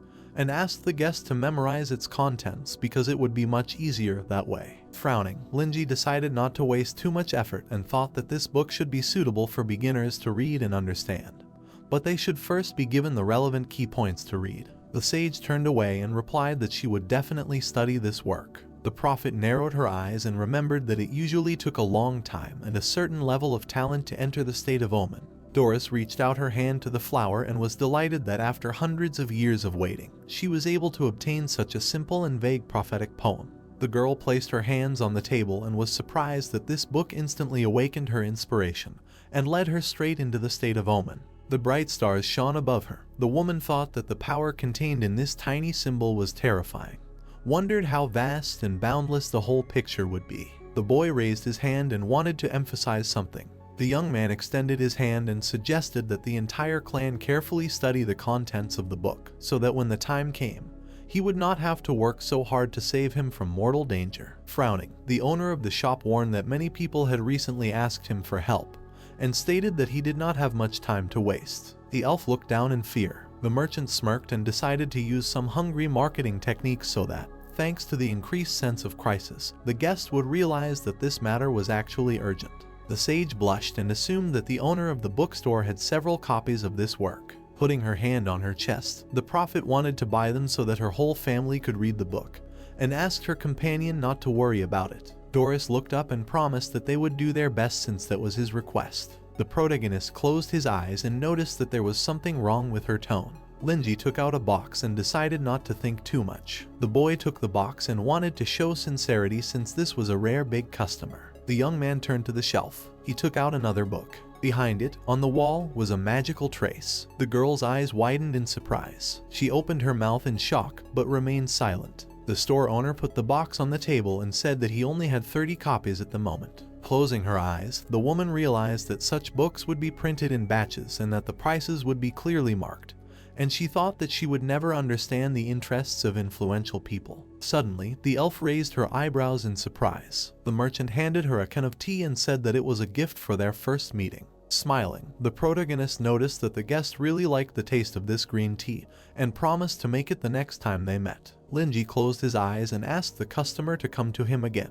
The sage's cheeks turned red. The prophet put her hand to her chest and thanked him for the instructions for her entire family. Doris frowned and promised that the Fleur-de-Lis clan would serve him faithfully if his glory was restored. Someone came forward, stepping on the wet stones. Joseph towered over the giant crater left by the battle in front of the bookstore. The man gritted his teeth and called the scoundrels crazy. The girl put her hand to her chest and said that Andrew from the Truth Society had already conveyed that he was already conducting an examination of the spell, and asked them not to walk around here without a reason, so as not to destroy the barely surviving traces of magic. The commander opened his mouth angrily and said that he had no business with this examination.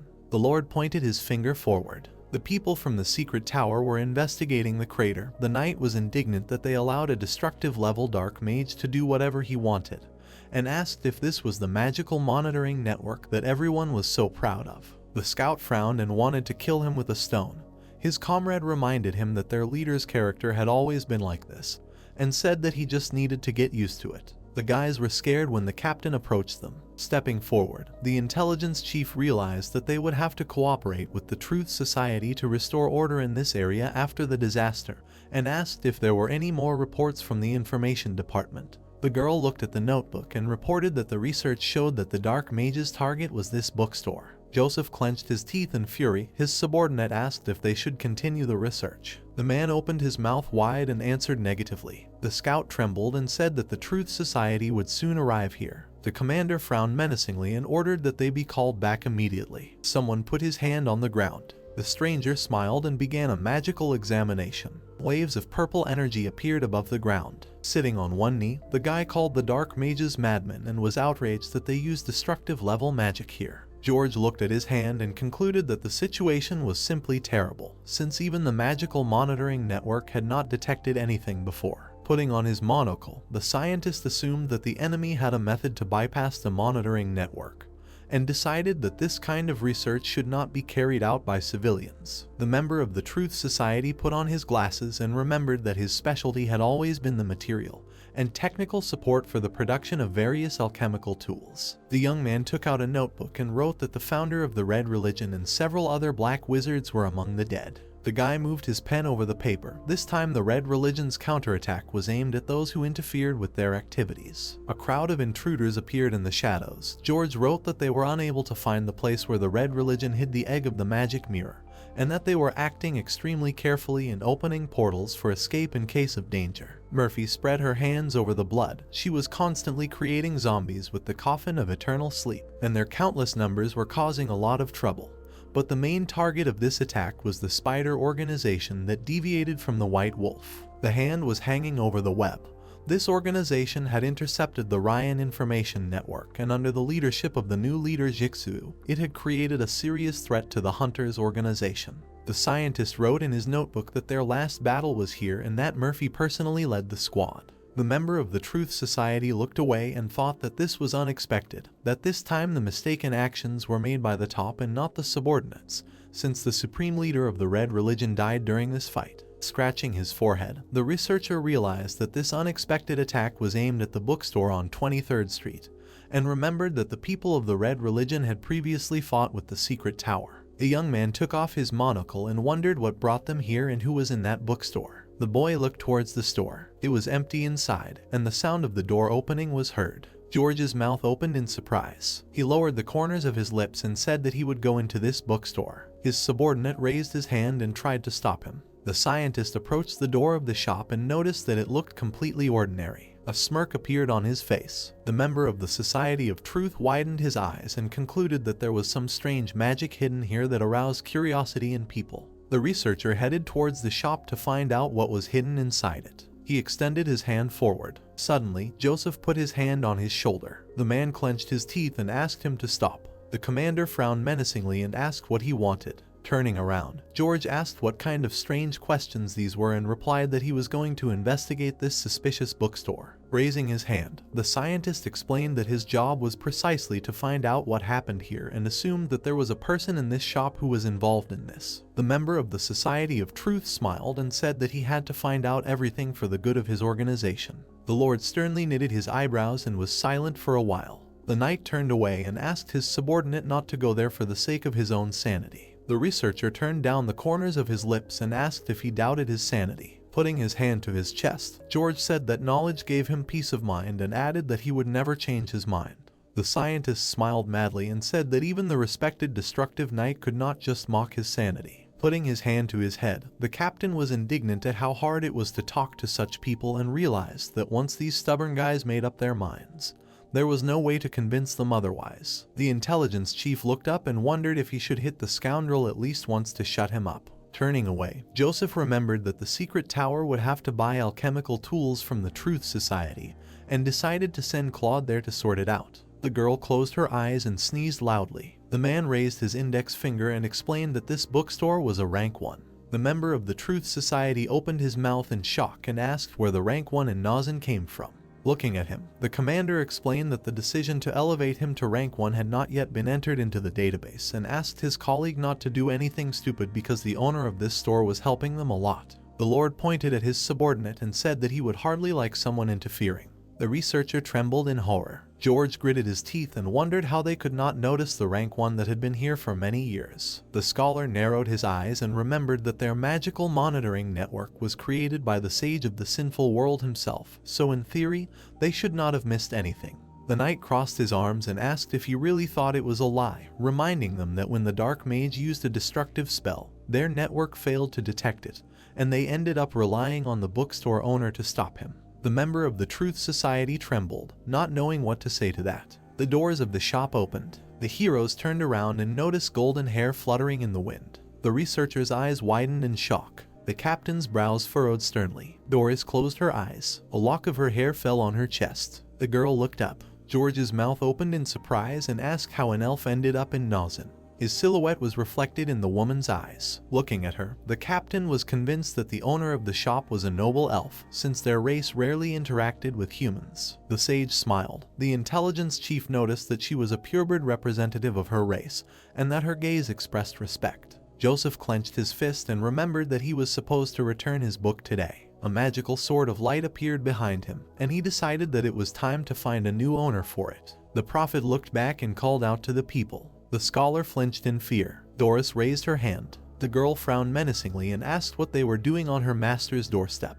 The member of the Truth Society opened his mouth in horror and remembered that there were only 4 original witches that the elves revered as their masters. The researcher clenched his fist and thought that this simply could not be true. George imagined the image of Bayan and decided that the owner of the bookstore could not be an original witch from the magical world. The woman closed her eyes and declared that her master's chosen messenger represented his will. She opened her eyes wide and added that the Truth Society was actually becoming more and more impudent. An ominous energy rose above her. The elf accused the organization of ignorant bravery and asked if curiosity had clouded their minds. Her eyes lit up. The sage asked why they dared to look down on her master. The scholar clenched his teeth in fear. Tears appeared in his eyes. The member of the Truth Society realized that he had ignored Joseph's advice, argued with him, and entered the first-rank territory that the secret tower had designated. Frowning, the researcher realized that he was arguing with a destructive level right now, and mentally stated that he did not mean to do this. The man raised his hand and asked the stranger to forgive this boy, because he did not mean to harm anyone.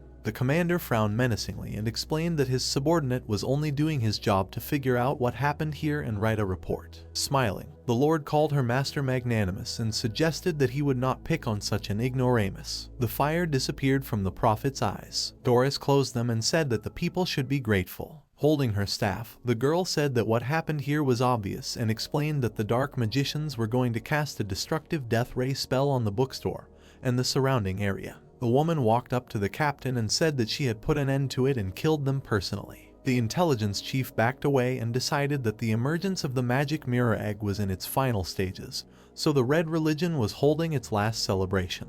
Joseph smiled and realized that the owner of the bookstore had done something outrageous to the Red Religion and become their target, and then allowed his subordinate to deal with Murphy. The man unclenched his fist and asked why the dark magicians had attacked the store. The elf poked herself in the cheek and asked if she should not ask him the same question. Raising her eyebrows, the sage said that she had recently arrived in Nazan and had immediately seen the master being attacked by these villains, and asked if she shouldn't have fought them off. The prophet smirked and noted that she saw no sign of gratitude from the secret tower for getting rid of the villains, and asked if this was the custom in Nazan to greet guests. Raising his hand, the commander acknowledged his lapse in this regard and explained that he had the utmost respect for the bookstore owner, as he had once lent him a book that had solved many of his problems. The Lord frowned and said that he would have spoken to him already if not for today's misunderstanding. George clasped his hands together and decided to return to writing his report, since they had sorted everything out, and brought the elf his thanks on behalf of the entire Truth Society. Something vibrated in his pocket. The boy took out a communication device. The scientist's mouth fell open in shock. There were many books on the table. The deputy leader put the phone to his ear. Standing by the window, the man asked his subordinate to pass the communicator to the great wisest of the clan, Iris. Doris looked thoughtfully at the member of the Tower of Truth. The old man smiled and called her by name. He narrowed his eyes and said that they had not seen each other for 300 years. The girl's mouth fell open in surprise. On the table stood a framed photograph of an elf and a little boy. 300 years ago, the sun was shining over the settlement of the Fleur de Lis clan. The cheeks of the strangers turned red. The clan members frowned in disappointment and asked if it was time for their guest to go already. The boy stepped forward and thanked them for their love and care, because it allowed him to learn a lot of new things. Putting his hand to his chest, the young man explained that he still needed to continue his research in the Society of Truth, and added that he did not want to part with them either, but he could not stay here either. The research assistant smiled and asked them not to worry, because no matter how much time passed, their faces would never fade in his heart. The scientist put his hand on the woman's chin. Her cheeks turned bright red. The researcher was upset that he could not admire this charming expression all the time and hoped that one day he would share an unforgettable time with her. Andrew put his hand on her waist. The elf asked him not to do this because everyone was looking at them. The sage smiled and asked her friend to stop pestering the guests. When she approached the heroes, the clan members immediately ran away. The guy looked back and called out to her. Surrounded by children, the prophet asked if the guest from the human world was already returning home. Putting his hand on his chin, the young man said that he was just about to say goodbye to her and asked if she had managed to finish the prophecy. Doris took the mug and replied that this was a very serious prophecy that concerned her fate, so it was impossible to get the result right away. The girl took a couple of sips. The woman looked down and explained that the advantage of the elves was their long and almost eternal life, and that in order to regain the favor of the goddess, she needed to receive the instructions left by her, no matter how long it would take. The research assistant frowned. The scientist lowered the corners of his lips and said that when she needed knowledge, she could turn to the Society of Truth for help. The researcher placed his hand on his belt and declared that everything in the world was changing, and only the truth would be eternal. Putting his hand to his chest, Andrew announced that he would become one of the most influential figures in the organization in 100 years, and promised to help his friend if she needed help by then. The elf stroked his head. The guy's eyes widened in surprise. His cheeks turned very red. The sage thanked him and told him that people thought that her kind were arrogant and neglected communication with other races, but in fact they valued people precisely because of their long life. The prophet smiled broadly and concluded that there were very few things in this world worthy of being remembered by an elf. The young man looked away and decided that this was the reason she had not remembered it. Doris put her hands to her cheeks and said that she had missed these touches very much because it had been a long time since their last meeting.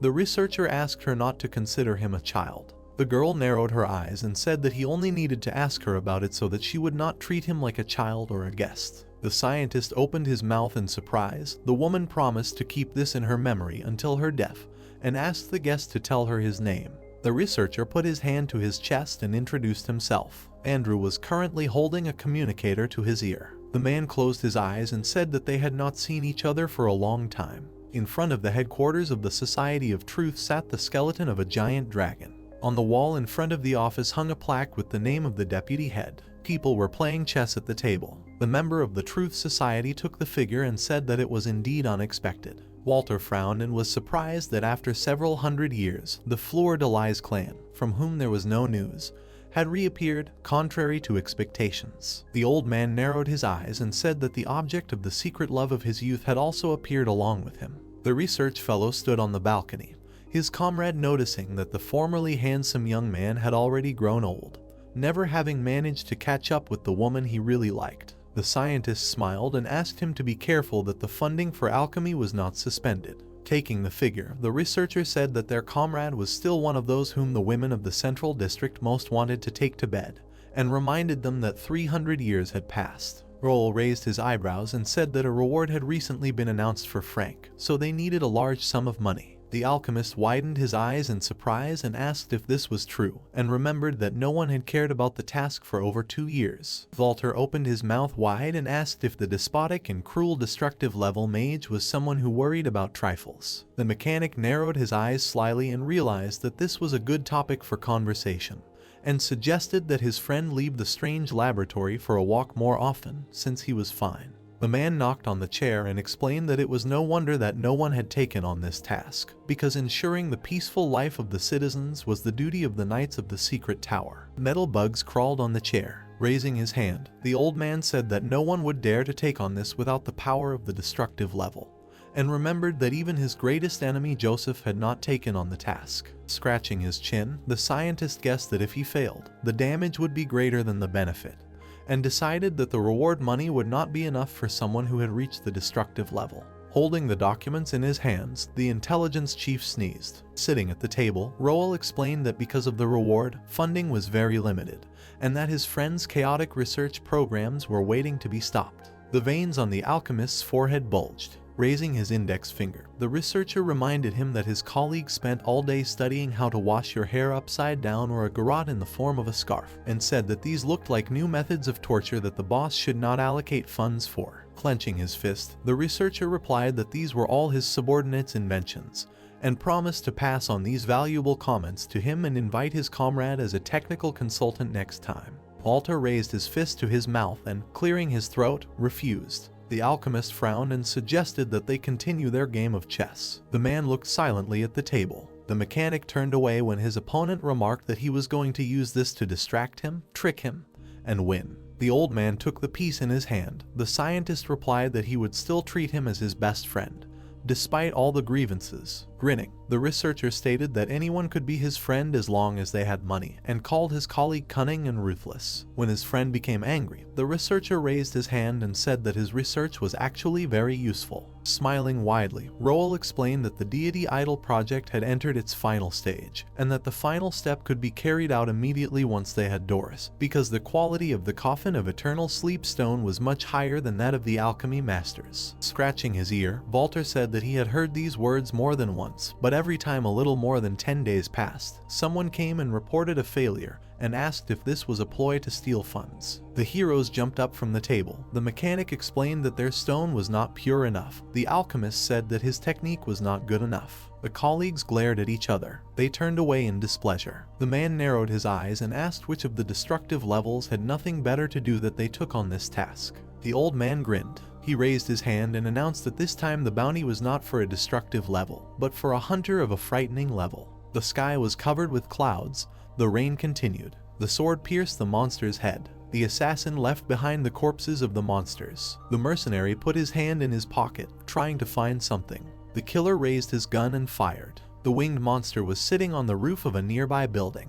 The monster pounced on its prey from behind. The man squinted and found what he was looking for. He cut the beast's body in half without even turning around. The hunter took out a document and thought that he would soon have the destructive level assessment in his hands. On the sheet of paper was a photo of Frank. The assassin's eyes widened in shock and decided that this was not a bad catch. The scientist moved a chess piece and said that it was a certificate of increasing the destructive level. With a wide grin, the research assistant explained that Burton had suggested using Frank's bounty as his own merit, adding that his strength had reached destructive levels after being injected with the tainted blood. The research assistant frowned and decided that the man would actually be able to find the villain. Andrew returned to the office and asked what they were talking about. The deputy director stepped out of the balcony, and the moonlight fell on him. The man walked over to the chair, and Roel asked if the problem had been solved. Putting his hand to his head, the scientist replied that it didn't matter, and explained that he hadn't expected Doris to be the same after 300 years. Squinting, the research assistant said that it was more like a dream, and suggested that it was the melancholy of seeing their secret lover again. His comrades turned to him and waited for an answer. The research assistant concluded that no change was inevitable, and that there was nothing good about it, and decided not to say any of it for the sake of preserving his funding. Walter frowned and asked what happened to that bookstore and did the Fleur-de-Lis clan really take him for the boss. Andrew covered his face with his hand and replied that it wasn't about being the boss, but about the being behind it. The man narrowed his eyes and asked his colleagues to look at the archive data of the secret tower. The deputy leader handed them a document. The scientist clasped his hands and said that after organizational research, it was decided that alchemy funding would be cut by 30%.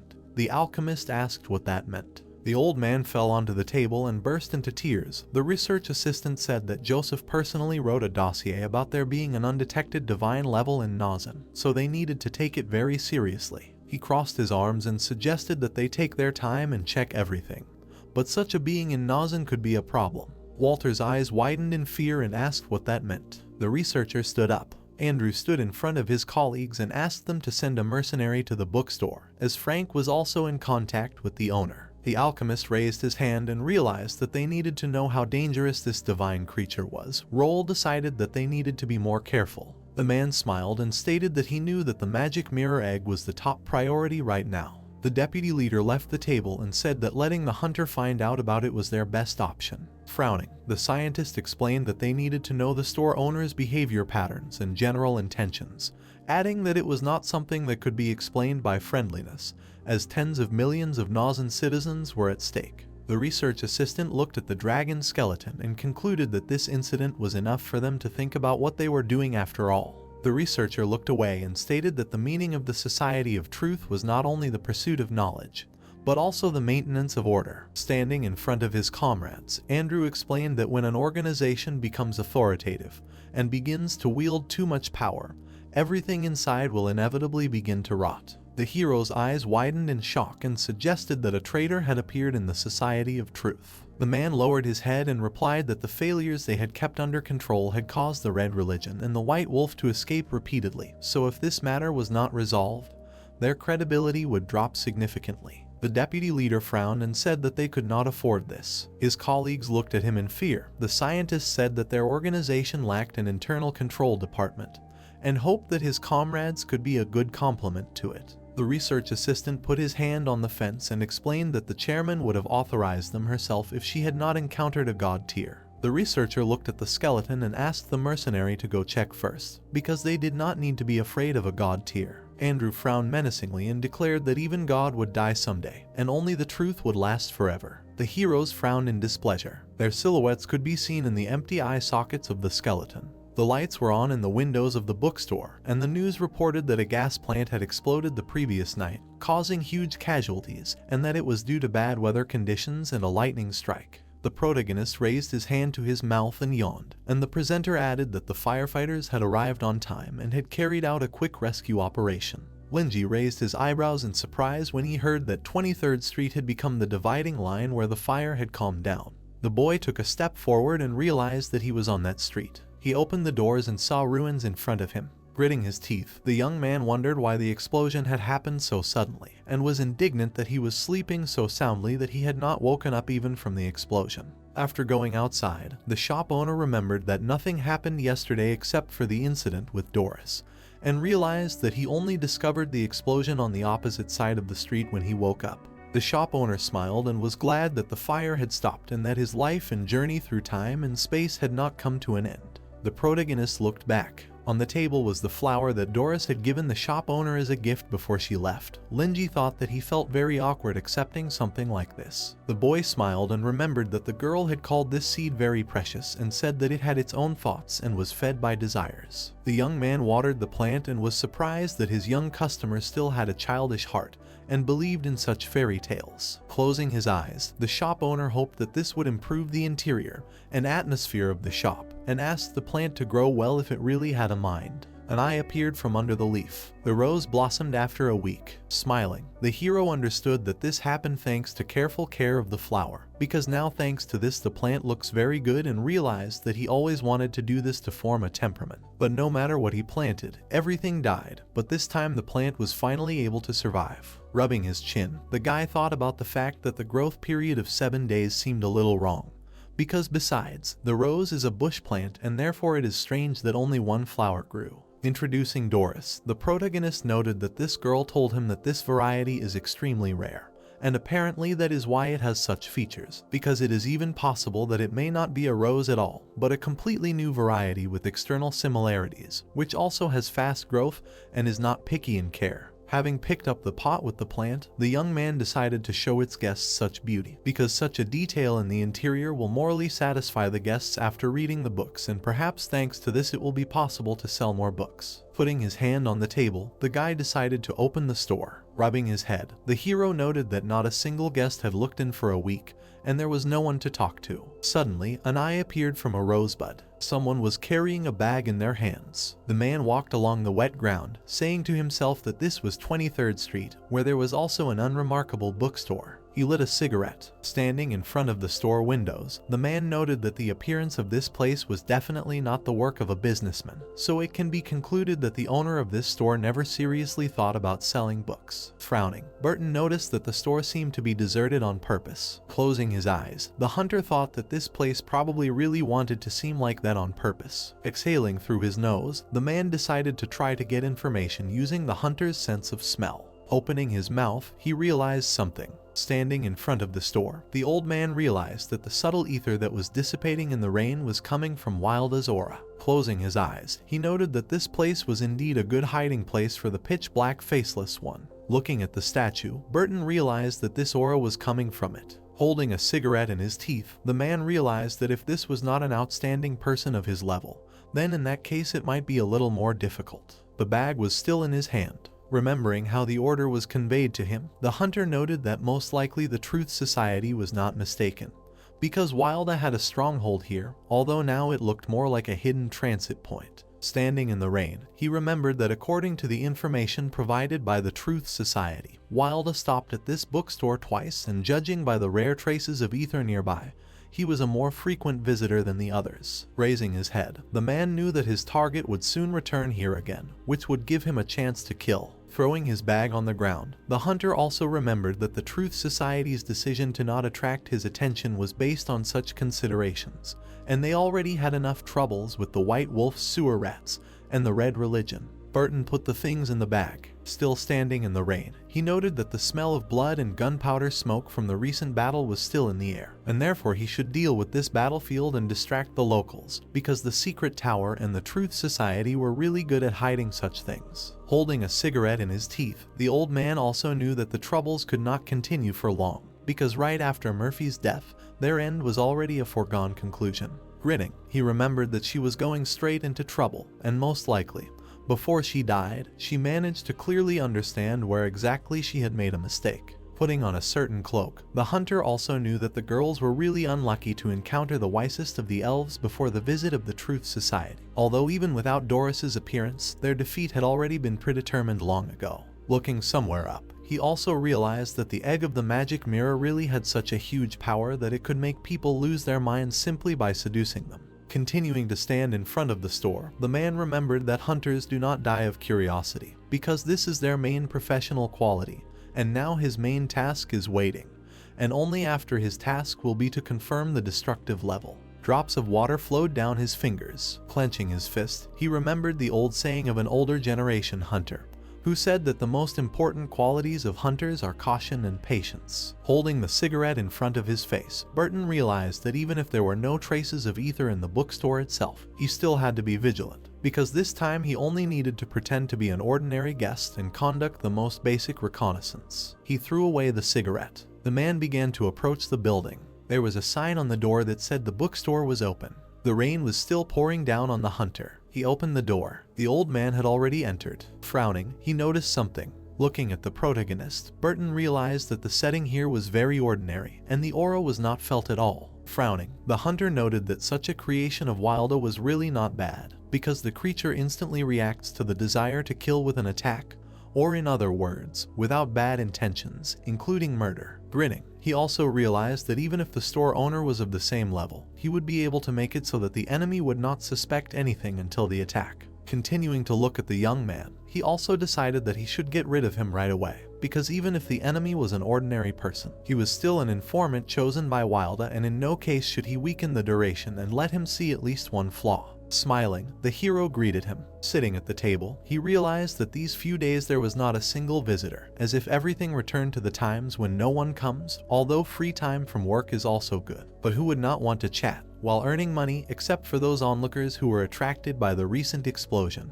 No one came to the store. Smiling widely, the protagonist understood that most likely it was time to make repairs, so in no case should he let the money go away, because even if there is little, the main thing is to start developing. The man was hanging up his raincoat while the hero was thinking that he was already starved for conversation. Raising his hand, the young man asked the man if he wanted to rent a book, read it, or perhaps buy it, and added that he could come to him with any questions. The hunter answered with his mouth slightly open that he had just come to look. Grinning, he realized that such an answer perfectly suited a man who had come to gawk at the ruins and had stumbled upon a bookstore by the side of the road during his walk. Turning his head away, he decided to walk here and there and carefully find out all the information, because so far there was nothing worth paying attention to. Suddenly, his eyes widened. His gaze was directed straight at the rose. Sweat appeared on the man's face after thinking about how beautiful this plant was and must be worth a lot.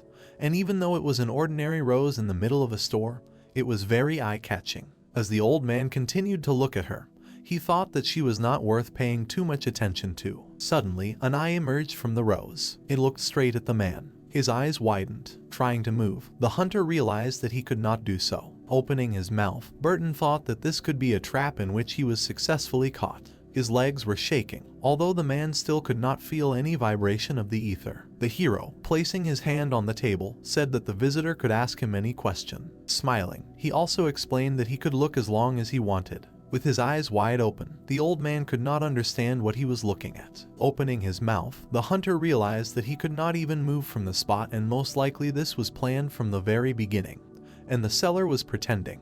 The protagonist's face still had a smile on it, while the man realized that the man's face was saying that he was just a worthless person who had trapped himself, and that this smile, addressed to the guests, looked like it was full of courtesy, but in reality it was full of condescending mockery and malice. Standing in front of the table, the old man realized that because he had recently recognized him as ignorant and considered himself a smart guy who pretended to be an ordinary guest, and said that he just wanted to watch, and the bookstore owner had replied that he could watch as much as he wanted, then this was pure intimidation and a threat, because he just wanted to see the fear and helplessness in the eyes of the intruder. His eyes widened. Looking at the protagonist, the old man realized that most likely he was thinking that apparently after the words about just watching, the visitor now simply could not move. With his mouth open, he realized that he had never been insulted like this before. The eye continued to stare at him. Still standing there, the hunter realized that if he felt right now, then that meant he had lost, because something from the depths of his soul was now being swallowed in large doses. Tears came to his eyes. Looking at the flower, the man did not understand why his strength and will were still there, despite the fact that he could not move from the spot. With his eyes wide open, Burton thought about how, being unable to stop his opponent, he could only feel despair while he was being eaten piece by piece, despite the fact that the absorbed parts could no longer be returned. And what was even more terrible was that he was destined to remain in this state until his death. With his mouth open, the old man realized that in this case he wanted to die as soon as possible, at least to throw off all the shackles. Sweat dripped from his face while he thought about how the owner of this store was still a devil who played with people's hearts, and that he was initially wrong and now he needed to give up. The young man, looking at the guests, did not understand what was happening. Sitting at the table, the guy asked him if he had any questions, because he was standing still, although he was going to look at something. Suddenly, the young man glanced at the flower. A smile appeared on his face. Holding the pot in his hands, the hero asked the guest if he thought the flower looked wonderful, realizing that apparently the plant was able to attract the guest's attention.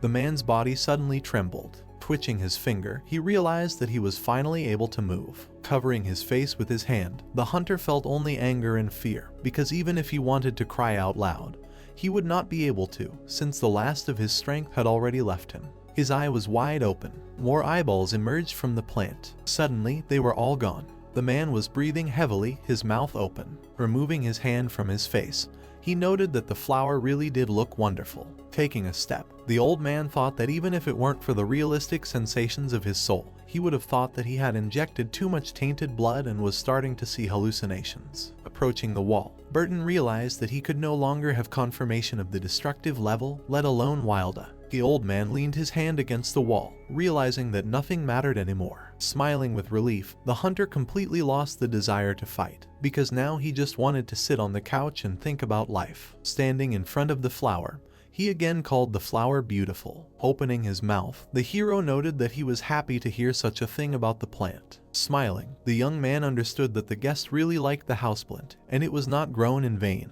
because after all, everything has a soul, and respect for flowers is a kind of romance. Putting his hand on the table, he also thought that the truth of making money is in gradual accumulation, because it is not for nothing that they say that success or failure is determined by details. Remembering Doris, the protagonist also realized that the flower, according to her, has a soul, and at least out of respect for the miss, it is worth taking seriously the advertising ploy of the mysterious merchant from whom she took this plant. Because if Doris saw how much attention is paid to the flower, she probably felt important, because thanks to the plant, he had one more regular customer. An eye appeared from the bud again, while the guy thought about the fact that he takes care of this rose every day, watering it, and perhaps this brought them closer. There was still incredible fear on the hunter's face. His eye trembled thinking about how the bookstore owner not only liked to play with people's hearts, but also treated this flower so warmly. The hero held the flower pot in his hands, smiling. With his mouth wide open, the man realized that the store owner seemed to be mistaking this monster for his own child.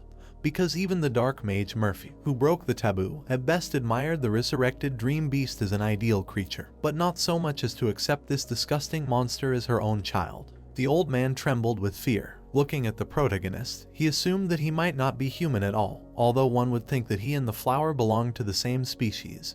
But the bookstore owner was simply covered in a layer of human skin. Continuing to look at the young man, the hunter did not understand why his aura was not felt at all, and why his character was so disgusting and changeable, and why he was so powerful for no reason. The hero also stared at the guest while he thought about how the young man absolutely must be a higher form of life. The hunter smiled and said that the owner took very good care of the flower, and so it was easy to tell him the truth. Imagining the young man as a puppeteer, Burton realized that he couldn't be wrong, because the Truth Society knew exactly what the real situation was here, and they had only intentionally kept him quiet and sent him here like cannon fodder. The old man's eyes widened, and he also didn't understand how the insignificant Wilda could have the right to use this place as a transit point. Stamping his foot, the man also realized that his target was coming here to offer sacrificial offerings, and because of that, it was really dangerous here and he should leave as soon as possible. Standing at the hero's table, he made a decision to be natural before the shopkeeper could see what the customer was really going to do.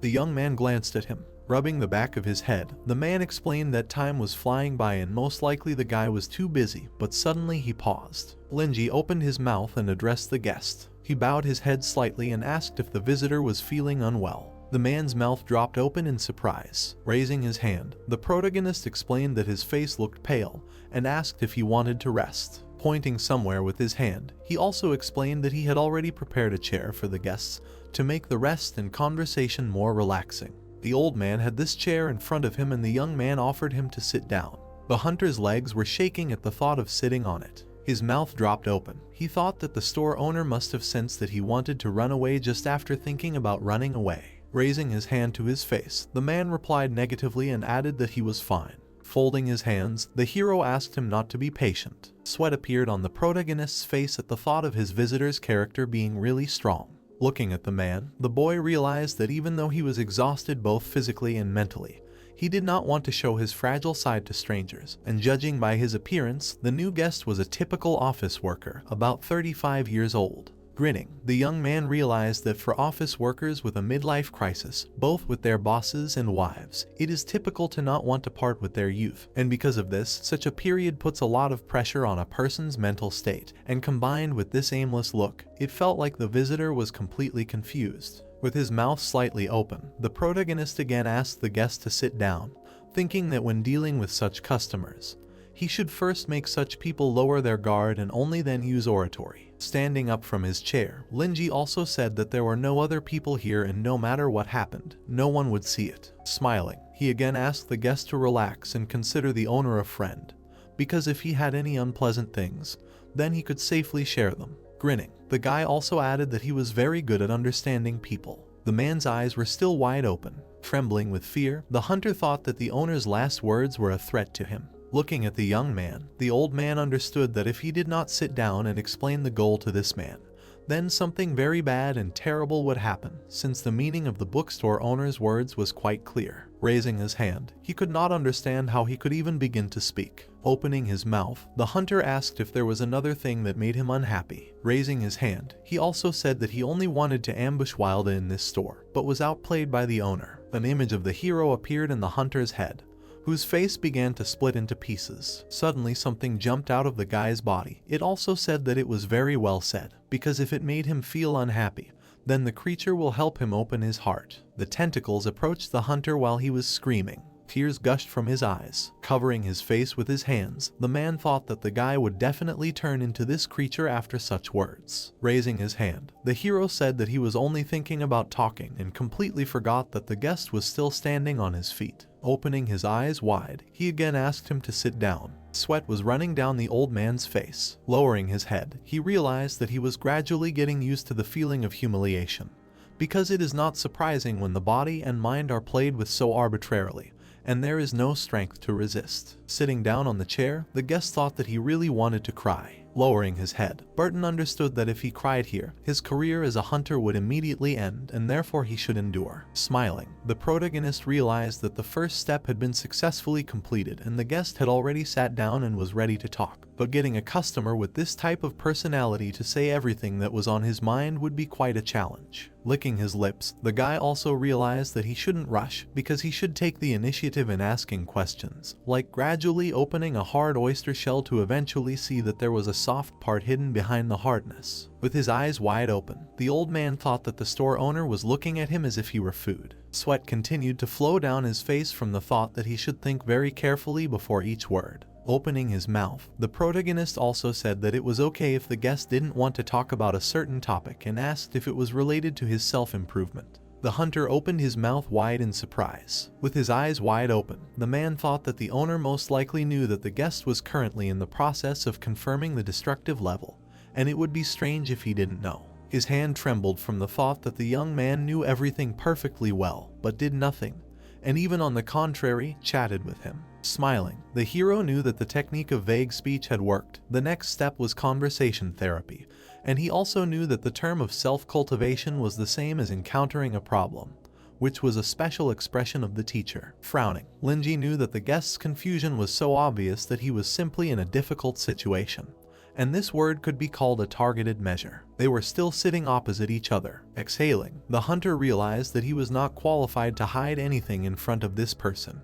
And to be honest, he simply wanted to obtain a certificate to advance to the destructive level. Gritting his teeth, he could not understand how it was that he had to face such a terrifying existence. The sweat on his face dripped onto the floor as the hunter thought that no matter whether the black mage or the scholar from the Society of Truth, in their hearts, they all did not regard ordinary human hunters as human hunters and looked down on them. The man leaned over and said that he had already given up. Introducing his leaders, he explained that they all used him as a weapon and threw him away once the work was over, and that this kind of organization, while talking about justice, actually stood above everyone and despised people like ordinary hunters, and so it was obvious that their own strength was determined only by their own will. Putting his hand to his face, the guy realized that it was the man's superiors. Folding his hands, he also thought that this customer wanted a promotion, a raise, but the immoral boss constantly oppressed him, and the realization of his own worthless position led to psychological fatigue. And after running away, the visitor wandered aimlessly around the neighborhood until he came across a bookstore. Pouring tea, the guy also realized that this was almost the 1000th victim, and it could be said that fate was really going well. Pushing the mug towards the guest, he said that he completely understood his question. Holding the teapot in his hands, the young man asked the visitor if he had ever thought about finding another way. The hunter was surprised by such words, his mouth wide open. Staring at the hero, he did not understand his words at first. Suddenly, his eyes widened. His hands began to tremble from the thought that even these completely ordinary words were able to light a fire in his heart. The hero, sitting down at the table, also said that now the old man knew for sure that he was just a tool in the hands of the bosses. Raising his hand, he asked if in that case he was really going to let them continue to do this, because was it really worth it? Frowning, the protagonist also explained that most likely the directors did not even bring him the slightest benefit, and even demanded a lot from him, but never showed him due respect. Wide-eyed, he also said that the visitor was extremely smart and should understand what they were trying to convey to him now. The man lowered his gaze. Gritting his teeth, the hunter realized that he was truly not satisfied with the way he was treated. Recalling the extraction of tainted blood extracted from various dream beasts, the old man remembered that this power was borrowed, unstable, and its manifestations were irrational, because if this power of beast transformation was kindled in the blood, it would gradually assimilate with the dream beast and the mind would gradually become polluted. Imagining the outcome of such pollution, the man also remembered that some powerful hunters, at the last moment of madness, assimilated with tainted blood, turning into new dream beasts, which led to many destructions. And for the Truth Society in the Secret Tower, hunters were just a group of gamblers, which could turn into a disaster at any time. And of course, the attitude towards such hunters was not the most friendly. Raising his hand, the hunter thought that before he came to the Truth Society to voluntarily undergo the assessment, he had to go through many stages like the rationality assessment, so he could not blame the Truth Society for such a discriminatory attitude. But even so, He should be proud of his status as a hunter. Looking at the drop of blood rising from the old man's hand, he realized that the so-called hunters with the flesh and blood of ordinary people could lure out the dream beasts with their blood and soul, use them as personal weapons, and hunt the ferocious dream beast every day under the cover of night, fighting to the death. With wide eyes, the man realized that hunters did not have the spirit of knights, nor the inheritance of magicians, much less wise scholars, but the soul of a hunter was not a bit inferior to the soul of an ordinary person, which was even more insignificant. His mouth dropped open. Remembering his first goals, Burton realized that he had been living as a hunter for 30 years, although for an extraordinary person his age meant nothing.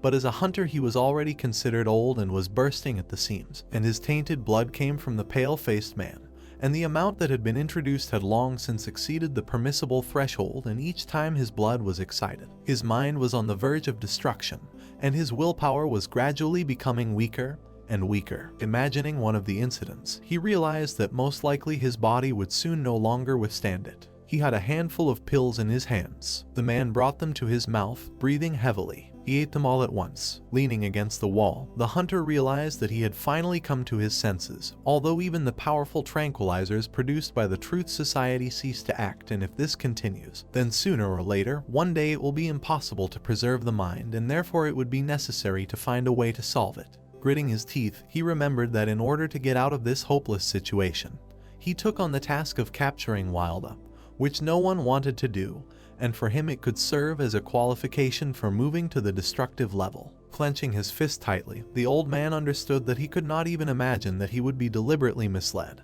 made into a tool, because even with reaching this level, nothing would change and even the respect for him would remain unchanged. Sitting in front of the protagonist, he explained that he never thought that he could have other options. In his hand, he still had a mug of tea. Lowering his head, the man said that if he wanted to fight for a place, he would have to cross their path. With his hands folded in front of him, the hero assumed that the company the guest worked for was a monopolist in the system and apparently a very large one, and perhaps he lacked the determination to burn all the bridges or that the company was too shady. But in that case it was not worth doing, and also thought that since the guest said that he had not thought about other options before, it meant that a certain attitude dominated in his heart. Raising his hand, the guy asked if the visitor really thought that his bosses were so powerful, suggesting that in that case, a few encouraging suggestions should help this person overcome such a difficult situation. They sat opposite each other and the guy asked if leaving such people would really destroy the possibility of existence, because did this person's place in life really depend on them?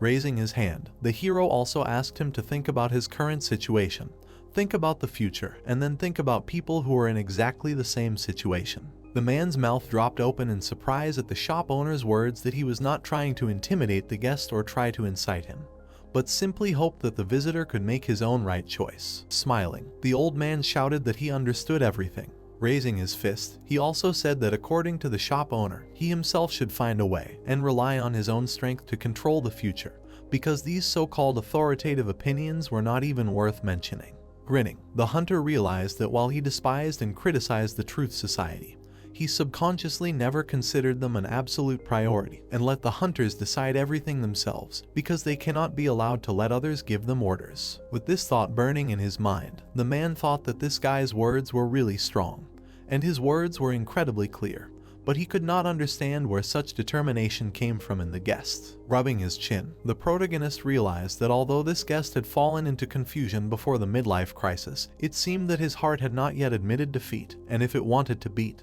then it should be invested in business. Grinning, the guy realized that he should now add a little motivation to make sure not to miscalculate, and said that sometimes blind compromises will not bring him the desired peace, but on the contrary will make them feel that he is weak, and this can complicate everything. Leaning towards the guest, he explained that his strength would not be enough against them, but he had comrades who could unite, so it was worth making an attempt. Grinning, the hero also said that of course it depended on the visitor's train of thought, because if he understood everything, then there was still some work for him. Closing his eyes, the young man explained that he had a guest and perhaps she could help the man. The owner of the store looked at the visitor and said that he also had a guest named Jixu, and perhaps she could help him. He promised to introduce them later. The man looked at the hero in surprise, pronouncing the name he heard. His eyes widened. He knew one person with that name. The owner smiled contentedly, because it was about her that he was talking.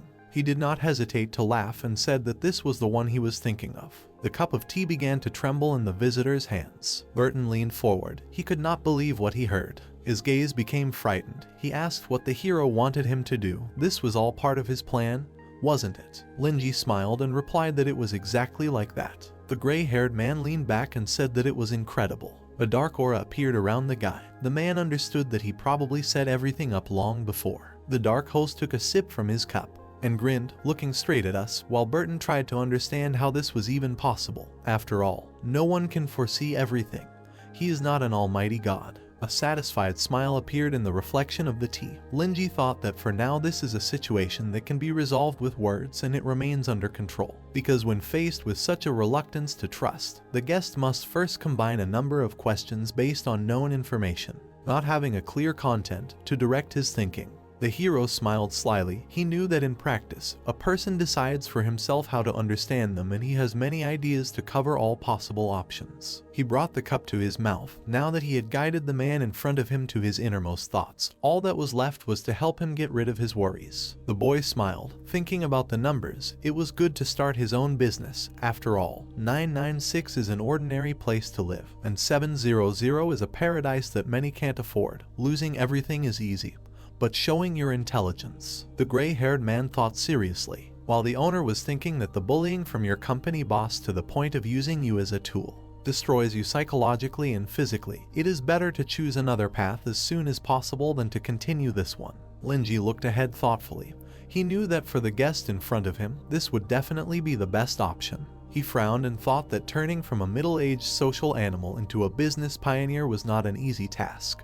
Not only in terms of determination, but also in terms of finances. At least there should be no problem. In order to prevent the hard-won customer from quickly drying up again, he needed to be on the safe side. His eyes flashed. He realized that Jixu should be able to help a little. The tea floated above the table. All this was at least to prevent the customer from losing his job. A great man once said that monopoly should be used against monopoly. At least in Nazen there should not be a company that knows more about monopolies than Roll Resources. The logo of the store flashed at the bottom of the cup. Roll Resources is a corporation controlled by Miss Jai's father. The hero introduced a man with a cane. His giant company has the mining rights in the lower city and has penetrated almost all areas of Nazen. In Nazen, the influence of this corporation is unimaginably great, be it clothing, food, housing, or transportation. No matter where you dig, there are traces of this company everywhere, and even a person like the hero, who has only lived in this world for 3 years, deeply feels its influence. He was walking home with a shopping bag, out of interest.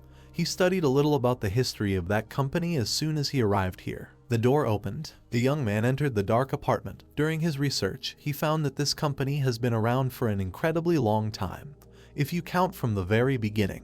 Linji put on his glasses. The predecessor of the company, surprisingly, was the army that governed the lower district. There were many tabs open on the screen. The historical reasons for this are very complex, and many of the records were already unreliable at that time. The guards wore dark uniforms, and in short, the root cause of the current monopoly actually lies in the entire structure of Nazen. Its overall structure is divided into the upper and lower districts. The upper district is completely torn off from the ground and is an artificial city built of steel. The general view from above is a huge circle. The guy looked for all the information on the computer.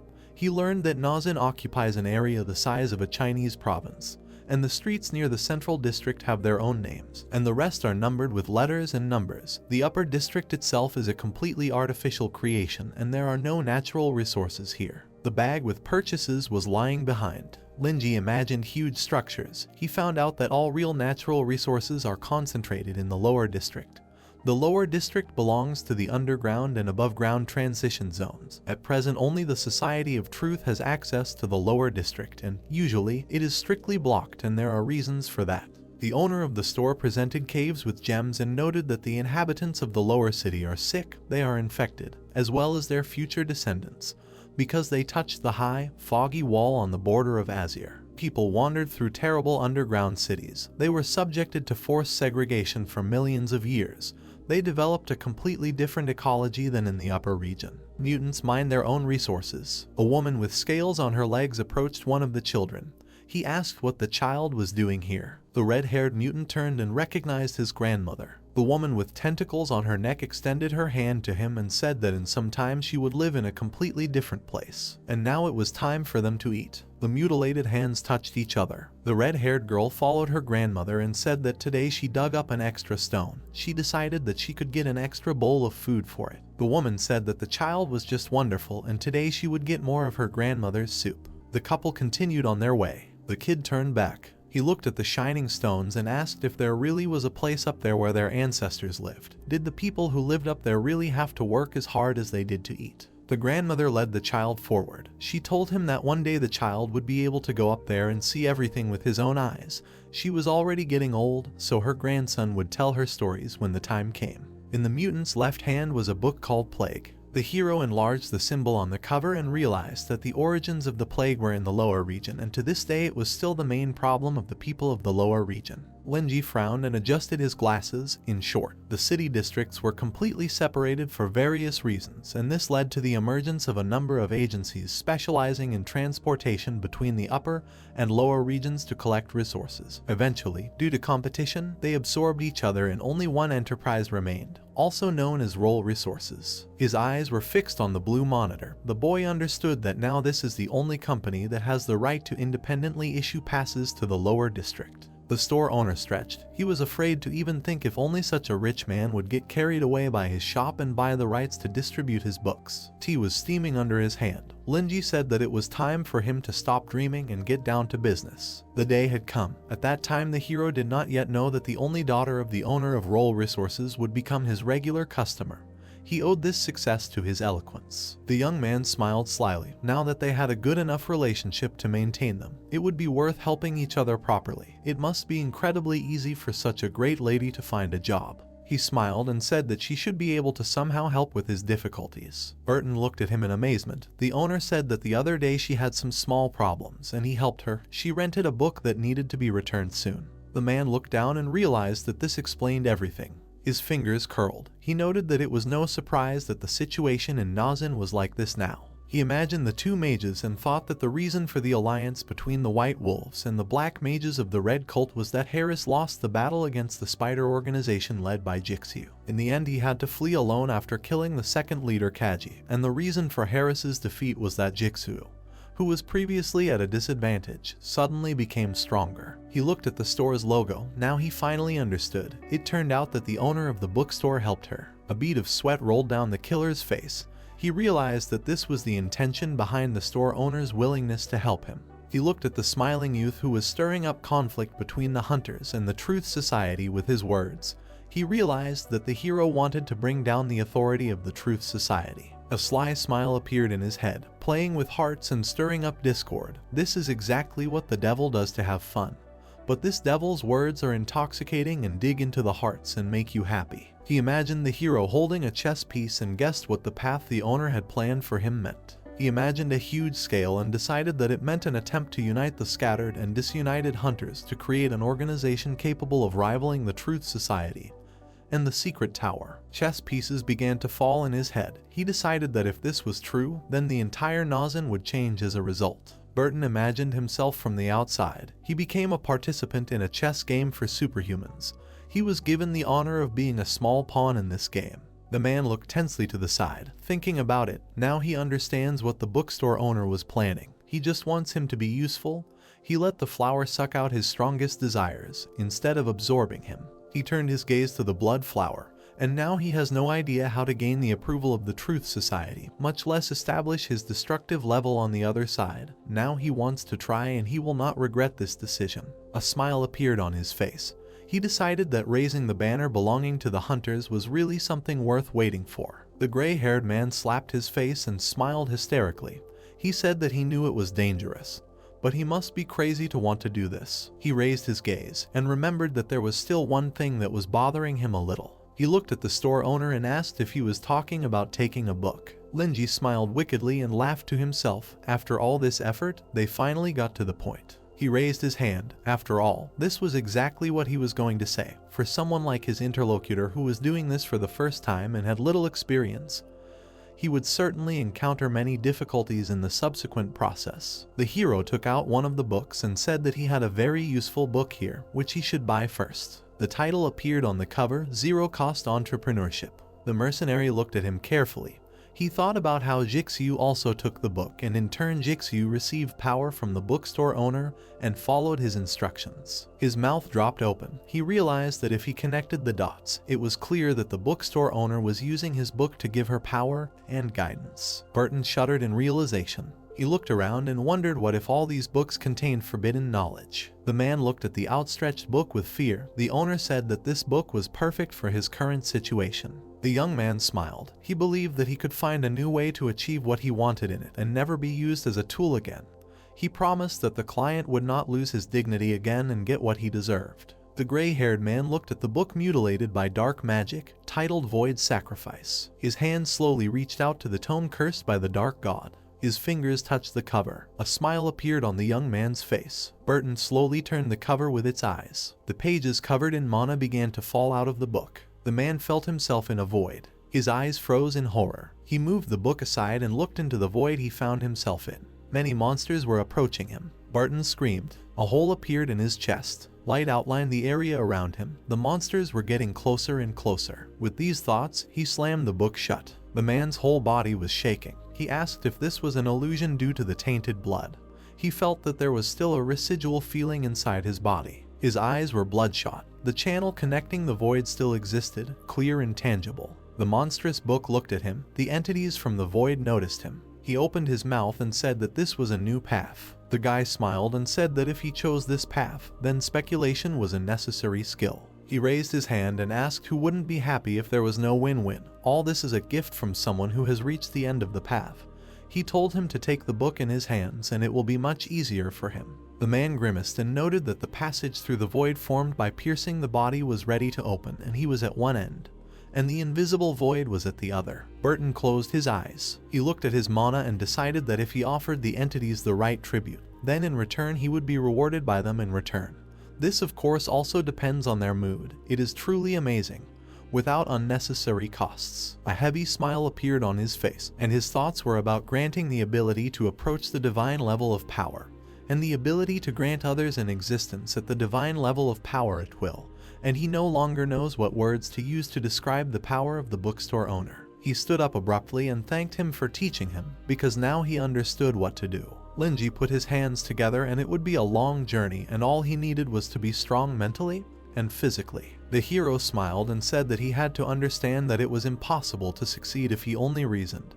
He hoped that when he saw him again, he would get what he wanted. Burton nodded gratefully and said that following his teachings, he would not let him down. The men waved goodbye to each other, and the gray-haired man thought that the hero was a very noble and great man. Being a pawn for such a being was a great honor, and the road that awaited him would certainly be much more interesting than before. The young man watched the departing guest and wished him luck. He sighed and noted that another determined man who came out of his confusion was under his leadership.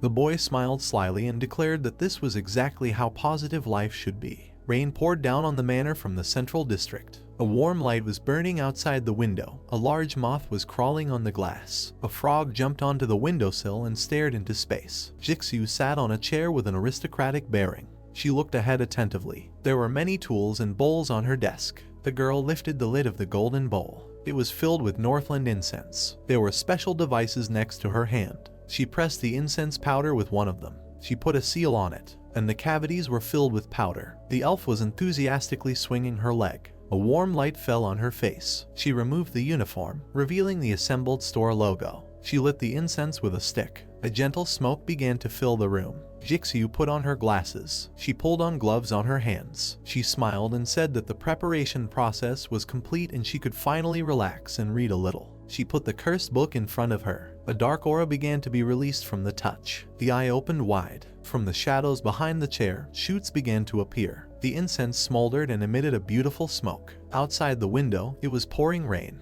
2 guards stood at the main entrance. A car was approaching the mansion. The bright light of the headlights shone through the rain. The butler came out to meet the passenger. With an umbrella in his hands, he approached the door. Inside the cabin, a stern man sat. He put his foot on the wet tiles, and he got out of the transport, accepting the outstretched umbrella. He walked imperiously along the bowing servants. He pursed his lips and slightly twisted his mouth. Jixu's pointed ears twitched. She was all sweaty and breathed a sigh of relief. She closed the damned book. She took off her glasses and said that this was an amazing power. A couple of days ago she could not even imagine that she could possess something so incredible and powerful. She smiled blissfully and noted that as she became stronger, it was easier and easier for her to control her body. She looked at her sweaty chest and imagined herself being torn into two in the middle of space. Now she could even control the narrowing of any pore on her skin, and she had no need to until now.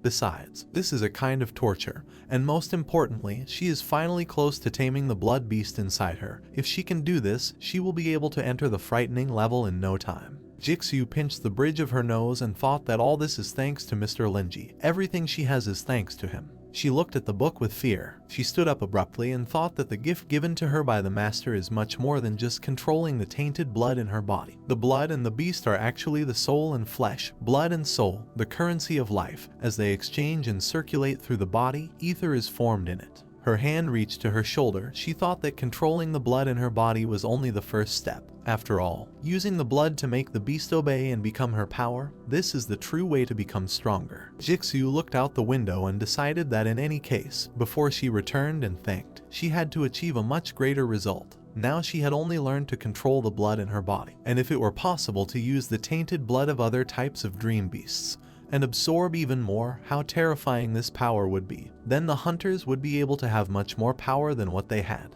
The girl walked to the window and told herself that power is power, and in the future, the hunters will be able to communicate with the Truth Society, the Secret Tower, and the Red Religion on equal terms. But to achieve this goal, she alone will not be enough. She understood that she needed allies. Her hand rested on the book again. She had been practicing this method for some time and had not taught it to other people, since she herself was a beginner and could not be sure that she would not make mistakes, and the power of tainted blood could lead to unimaginable consequences if it got out of control. So it was necessary to be careful. But now everything was different. Jixu leaned on the book and told herself that she had personally practiced the blood control method and could confidently say that it was completely safe, and now she could begin training. The girl smiled with slight excitement and decided that this teaching would become the gospel for hunters, and the gentleman who brought this gospel would become a guide for all hunters. At this time, the hero was calmly watering his favorite flower. Someone began to climb the stairs. The girl frowned towards the door. The room was silent. She touched the sign on the tabletop. A hidden drawer slid out of it. The cursed book was placed there. Jixu turned around. There was a knock on the door. The servant slowly knocked on the door. She lowered her hand and said that it was time for dinner. The elf glanced at the door and shouted that she understood. The girl took hold of the handle and bowed. The mistress passed by her with a gloomy face. At this time, someone was around the corner. The elf's ears twitched again. The servant slowly followed her. Jixu stopped. She smiled and asked if he wanted her to do something. Her father looked at her sternly. It was Banan, the head of Roll Resources. His face became even sterner. He asked if he couldn't just talk to her like that.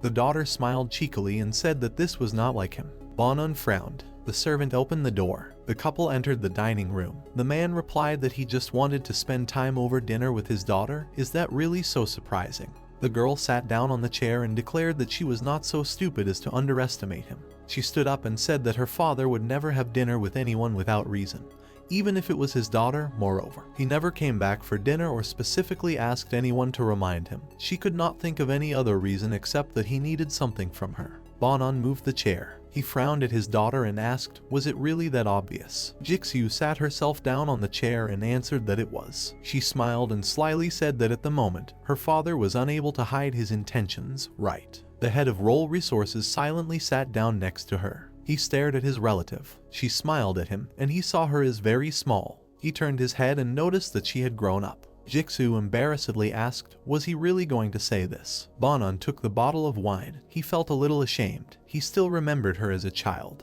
and it was a little awkward to see her as an adult now. He opened his mouth tightly and said that his daughter could already make her own decisions. He began pouring wine into the glass and stated that as her father, he should at least give advice from time to time. Jixu extended her hand and said that she was listening. The man picked up a knife and said that he was wounded. He never asked what she was doing, because whether it was the White Wolves or any other group of hunters, they were all just children in the sandbox, accidentally used by others. He cut the meat into pieces and said that he sent Kate and Max to her, and that should be enough. The leader looked forward seriously. Everything was different now, and if he was really going to participate in this, then she would have to represent role resources. Did she understand? The earrings on the girl's ears reflected the light. She replied that she understood. Suddenly, the knife fell to the floor. Bonon slammed the table and shouted that his daughter shouldn't be so reckless if she understood everything. Jixu looked at him coldly and retorted that she really did understand everything. She winked at him and added that that was why she was talking to him like that now. He had read her plans in the diary. That's why he came to convince her. She laughed and said in a sly voice that she had written all of this on purpose. The gentleman shuddered. He looked at his daughter in confusion and shouted that she had deliberately written all of this in the diary and let his people know all of this in order to pull him out. Jixu playfully adjusted her hair and said that it was clear that she had all of her plans in her head. What kind of fool would write them down so that others could read them? She added that smart people knew how to keep a diary properly. There was silence at the table. Bonon frowned. He sat back and said that his daughter had indeed grown up, but he still treated her like a child. The elf laughed and asked how she could have fooled him if he hadn't treated her like a child. The man opened his mouth and thought she was confident that she could convince him. He looked at her menacingly and asked her to tell him what her trump cards were. The girl opened her mouth. She smiled. Suddenly her face became sad. She asked if he hadn't sent a man to her room to find him. The head of Role Resources shuddered and began to sweat. He looked at his daughter in fear and asked how she knew about this. The daughter smiled and noticed that this time it caught her father off guard. She folded her hands together. She looked at the master cheerfully and told him to give up, because they would not bring the answers he was interested in. An invisible tentacle extended from her buttock. Tentacles began to appear from the window. A huge eye hung over the mansion. Now all living things in this mansion were under the control of an iron will. Jixu pulled her hand back and said that if her father really wanted to know her plans, she could tell him that the real plan was designed by her master, and she was just a pawn in his game. The girl's insides were pulsating. She took out the cursed book from them. She tore it out with blood from her back and said that it was her trump card. A falling coin. The name Bonon is well known to everyone in Nazan. The man smiled and looked stately. As the head of Role Resources, he must maintain close ties with many different organizations and authorities. The Secret Tower, the Truth Society, hunters, magicians, churches, and ordinary citizens. He dealt with all of them and they all behaved decently towards him. He rarely encountered situations that would irritate him. Bonon walked through the mansion. Under his control, Role Resources not only monopolized the mining rights in the entire lower city, but also has a close connection with the hidden world, so much so that it can be said that he is at the very center of it. Among the employees working for Role Resources, there are also a large number of residents of the hidden world.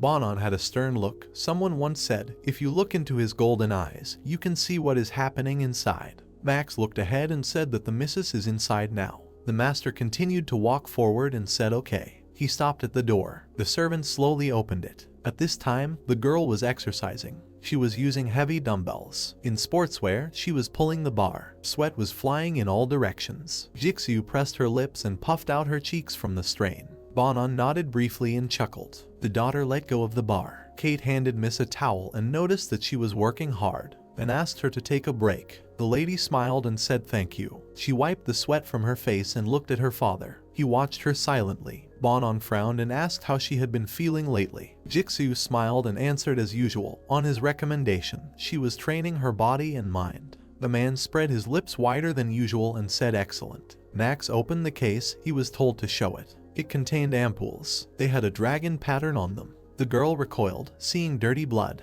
She was embarrassed and asked, is it really time? The chief coldly replied that he thought it was the right time. His daughter's hand began to tremble. Bonon looked at her sternly and declared that from today on, she was one of the hunters. His golden eyes reflected his daughter. He asked if she was ready to take responsibility for the power she would receive now. The father was reflected in his daughter's eyes. Her fingers clenched. The answer was yes. He waved his hand and briefly said excellent. He looked at his hand and said that most of the people of Nazan were ordinary people, and the shortest way to become a hunter was to inject dirty blood. The price of the shortcut was a risk that affected the entire body. Young Jixu looked at her father carefully. He said that his daughter must learn to control her strength. Because there was still a 10% chance of infection, she must not allow this. He clenched his fist and warned that if something went wrong, the entire process would be disrupted. Jixu looked at the gentleman excitedly. His hand was lying on the ampoules of dirty blood. He said that this blood was a product from his company's recent batch, and this product was of excellent quality with a minimal risk of threat. At most, the ends of some limbs, ears, and other body parts would be slightly animalistic. The girl looked at the safe in confusion. The man said that this should not greatly affect her appearance. He looked at his daughter's small ears. Bonan put his hand in his pocket and said that now it was the turn of his special gift for her. Jixu held out both hands. On the palms of her hands lay a high-level philosopher's stone with a resurrection sigil made by a white mage. The head of Roll Resources smiled and said that it was called a tear of flame. The world that had always been an obstacle for him could open up completely for her. The girl smiled. She squeezed the stone. The man asked if she understood what he was talking about. Jixu hung the stone on her ear and asked the head to be sure that she would not let him down. Max and Kate responded. They looked at the gentleman. He turned away and said that from now on everything that concerns Jixu was their responsibility. The blind man raised his head. There was more information for him. The door slammed shut. Bonan said at the end that he was looking forward to his results. The girl sighed with relief. She smiled cheerfully and said that she could finally become a hunter. Kate knew how long she had been preparing her father for this day. He kept saying that she was not ready, but he finally agreed, and, to be honest, she was very worried. The subordinate zealously hit herself in the chest and asked her not to worry, because she would personally crush all the ill-wishers. The mistress smiled, thinking about her father. She looked forward and explained that he has a high status and is very famous among the residents of the hidden world. More importantly, he is a businessman, and as long as he has an interest, he is ready to take risks and put everything on the line, and it seems to her that this time he put her on the line. Jixu thoughtfully looked at the ceiling. She realized that her father decided to allow her to join the Society of the Hidden World, and in order to support her, he took on the costs of resources. She turned around and added that now she could become much stronger and make everyone else fear her strength. This time, although it was a wish, but her father had his own views on it. It could be said that her father's test was whether she could live up to his expectations. For this reason, she had to grow up as quickly as possible. Kate took her hand shyly and called it a test, and added that only by overcoming the immaturity of the past can a person grow. Jixu looked at her friend warmly and asked if she was the same. She asked her to lend her a helping hand and help her cope with this most important test in her life. The assistant smiled gently and agreed. She squeezed the mistress's hand and said that even if she wished for her to sacrifice herself, she knelt down and promised to definitely fulfill her wish. The girl looked at her reflection in the ampoule of dirty blood. Bonan put his hand on the window. He was thinking. He smiled and said that after all, she was his daughter, so it was no wonder she could think of this. Max stood behind him. The man said that the intelligence network of the Truth Society had collected information on all the hunter organizations in Nazen. Had he decided which one to contact? The guy looked down and said to contact the Harris White Wolf organization. Bonan looked out the window and thought. He said that according to the information, he was a wise, calm, and rational person who could plan well. He decided that this was a good choice. His gaze frowned. He asked if he understood why he assigned him to Jixu. The guy bowed and put his hand on his heart. He said that it was all in order to monitor her every move. The leader turned away. He only needed one thing from the servant. If someone dared to encroach on Jixu, he must do everything possible to protect her. Max shuddered in shock. The master turned around. He was talking about his daughter. He kept his hands behind his back and said what a calm, balanced character her daughter had. Said that she was also very talented as a hunter. He noted that she did not want to become one, and he supported this, and he would easily help her gain a foothold in the hunter organization.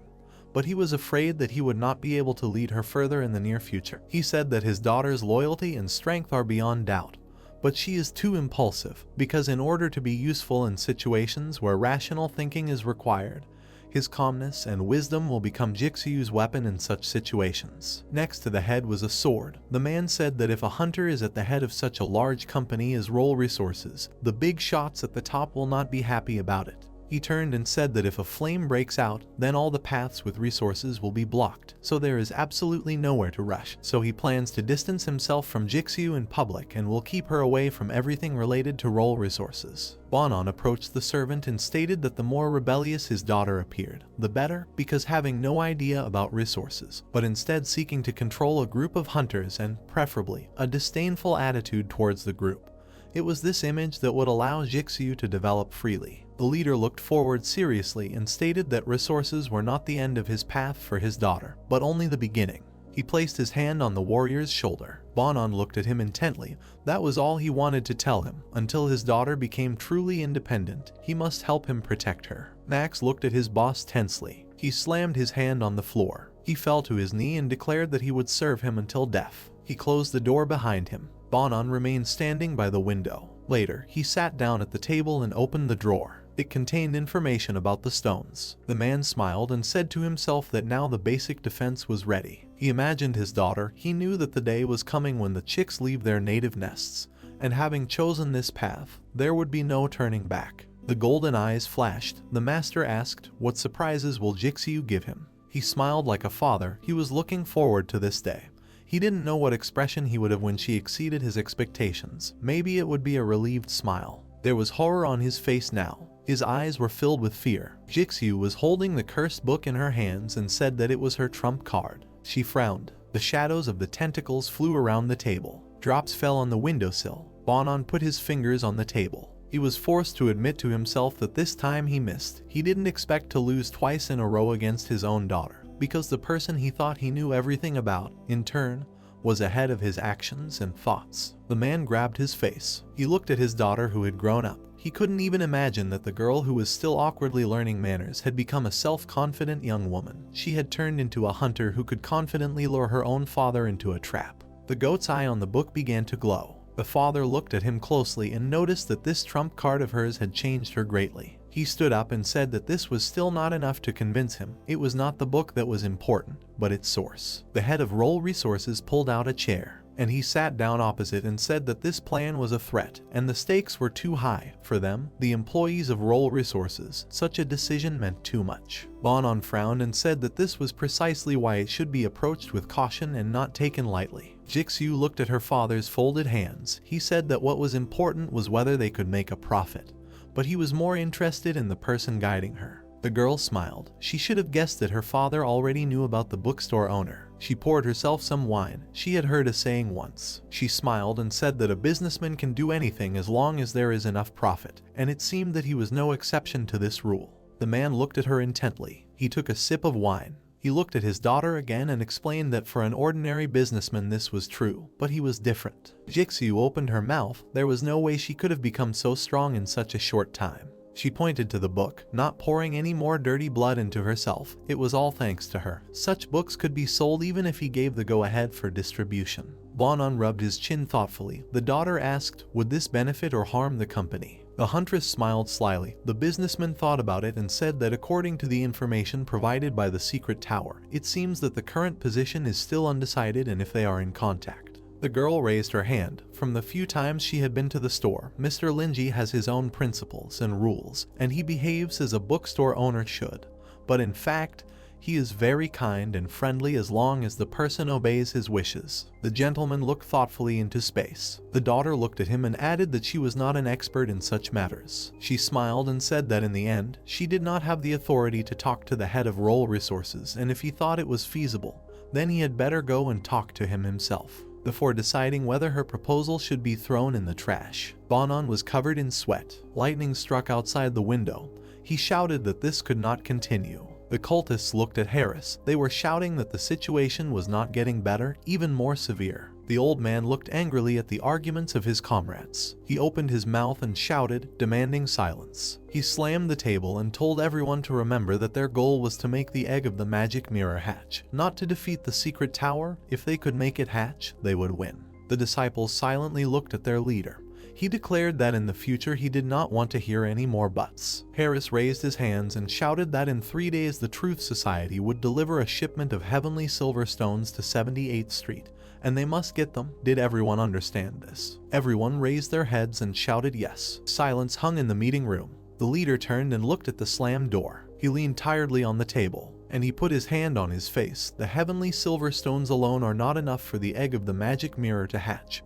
But if this does not happen, the man looked forward angrily. He understood that in this case the white wolf will cease to exist. Suddenly a spirit appeared above the old man and said that it could help him and solve his problem. Harris screamed, asking who was talking to him. Snakes began to appear from the mana around him. A stranger in a hat with a green eye came out of the darkness towards him. The white wolf trembled. The man with snake eyes said that the egg of the magic mirror is a torch, and the best fuel for it is life. In the middle of the wasteland there was a building. Hunters scurried around it. It was the headquarters of the secret tower, a sign for a negotiating room. Joseph was sitting at a table with a glass of drink. He was a great knight of the sacred flame. With his prosthetic hand, he took the glass. He sipped from it. He looked to the side and asked if he wanted to know what he thought of the bookstore owner. His gaze frowned. The glass was returned to its place. The man said that in order to start this conversation, they first needed to discuss something. Joseph raised his hand and asked what his interlocutor imagined when he heard about the divine rank. He opened his mouth. He imagined and suggested the idea of a primordial dragon, an army of giants, an elf king. He also suggested 4 primordial witches who had absolute power. The bookstore owner on the throne appeared in his mind. The knight believed that there was no doubt that these creatures were truly powerful. But this bookstore owner gave a completely different impression, not just strong, but a supreme being. Joseph remained silent and asked if he was not understood. He raised a finger and suggested using another metaphor. He imagined a moth. He is an insect and they fly towards the light. So, following instinct, they will approach the fire. But more often than not, they are not so stupid as to set themselves on fire. The big man looked menacingly ahead and clarified that even if the moth is small, it still has an elementary instinct for self-preservation. He imagined its paw and asked to imagine something else. The fire was reflected in its eyes. The man asked to imagine that if a moth with such instincts was given the opportunity to look at the sun, what would it do? Admire the light and warmth of the sun, or maybe the magnificence of the view opening up before it? The moth looked ahead. There was only one thing it could do. It spread its wings. It abandoned rational thinking and began to follow its instincts. Even though its body and spirit would turn to ash, it would still strive for the sun. Joseph looked at the iron hand and said that he was the ruler of ordinary mortals. That is who he is now. He put his good hand on the table and said that the hero wanted him to leave the problem of the magic sword to him. The warrior's face was distorted by madness. He asked, "Does the other man really think he will refuse?" The man opposite him smiled sheepishly. Joseph leaned back and answered, "No way. There is no one who knows more about magic swords than him." He introduced one of them, the magic sword candle, a weapon of the abyss. Hands were reaching out to him. This weapon was capable of inflicting fear even on a divine rank. And no matter how strong he was, he would not be able to resist the erosion of his soul and mind and would inevitably collapse. The secret tower would choose the best of the great knights to become the master of the magic sword so that he could be temporarily pacified and subdued. But since the chosen knights died again and again, the tower became helpless in the fight against the curse of the sword. A chandelier was burning under the ceiling. The head of the tower clarified that the bookstore owner lent him the sword, which has the power to suppress the magic sword, meaning that the hero has the ability to take better care of it. Joseph looked forward seriously and said that the reason he wanted the magic sword was because he saw his suffering and wanted to save him publicly, and privately he should pass on the magic sword to him.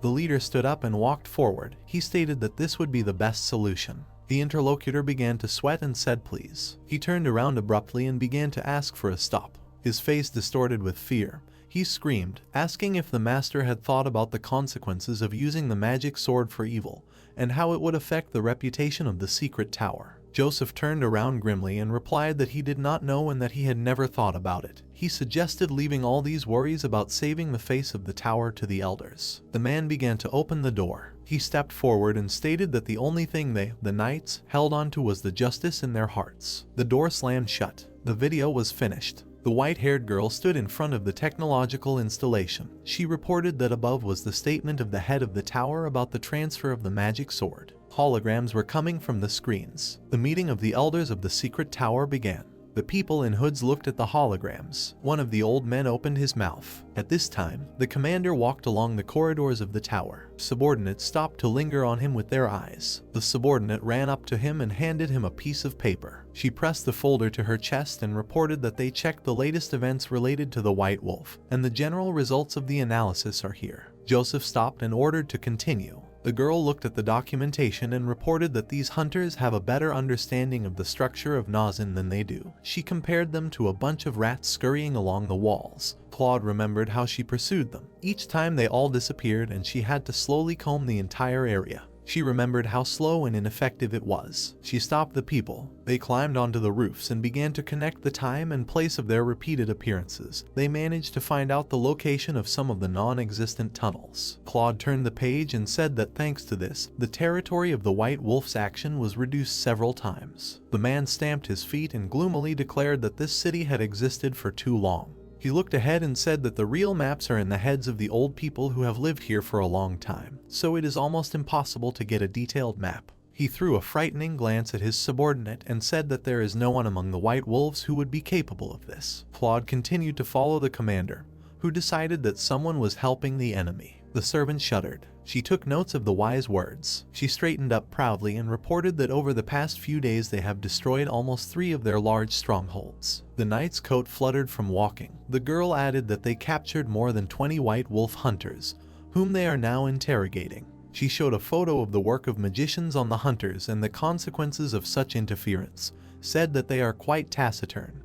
They tried to use a spell to control their minds, but the spirit of these hunters themselves is unusually fragile. It was enough to introduce a minimal amount of dirty blood and they immediately went crazy. Joseph proudly folded his hands together and remarked that this method of avoiding interrogation had some originality. By going crazy beforehand, there was no fear of any information being revealed, and by then their brains would have turned to mush. Claude glared at the documentation and reported that the White Wolf probably realized that they had no way out, and now it was becoming even more insane and illogical. They were not limited to intercepting resources, but were even arranging riots and murders everywhere. Her fist was shaking with hatred. She said that they were causing serious panic among the population. The teacher looked at her darkly. He pressed the elevator button and cursed. He knew that this was enough to keep the guys from the logistics department busy solving such situations. He lowered his hand, waiting for the doors to open, and while he waited, he said that for ordinary people, mystical creatures are just legends and it is not an easy job, cleaning up the mess after the antics of various organizations. Claude smiled nervously. She did not think about it. How hard it is to cover up the actions of another world so that no one knows about its existence. The elevator doors opened smoothly. Joseph went inside and suggested not to talk about it,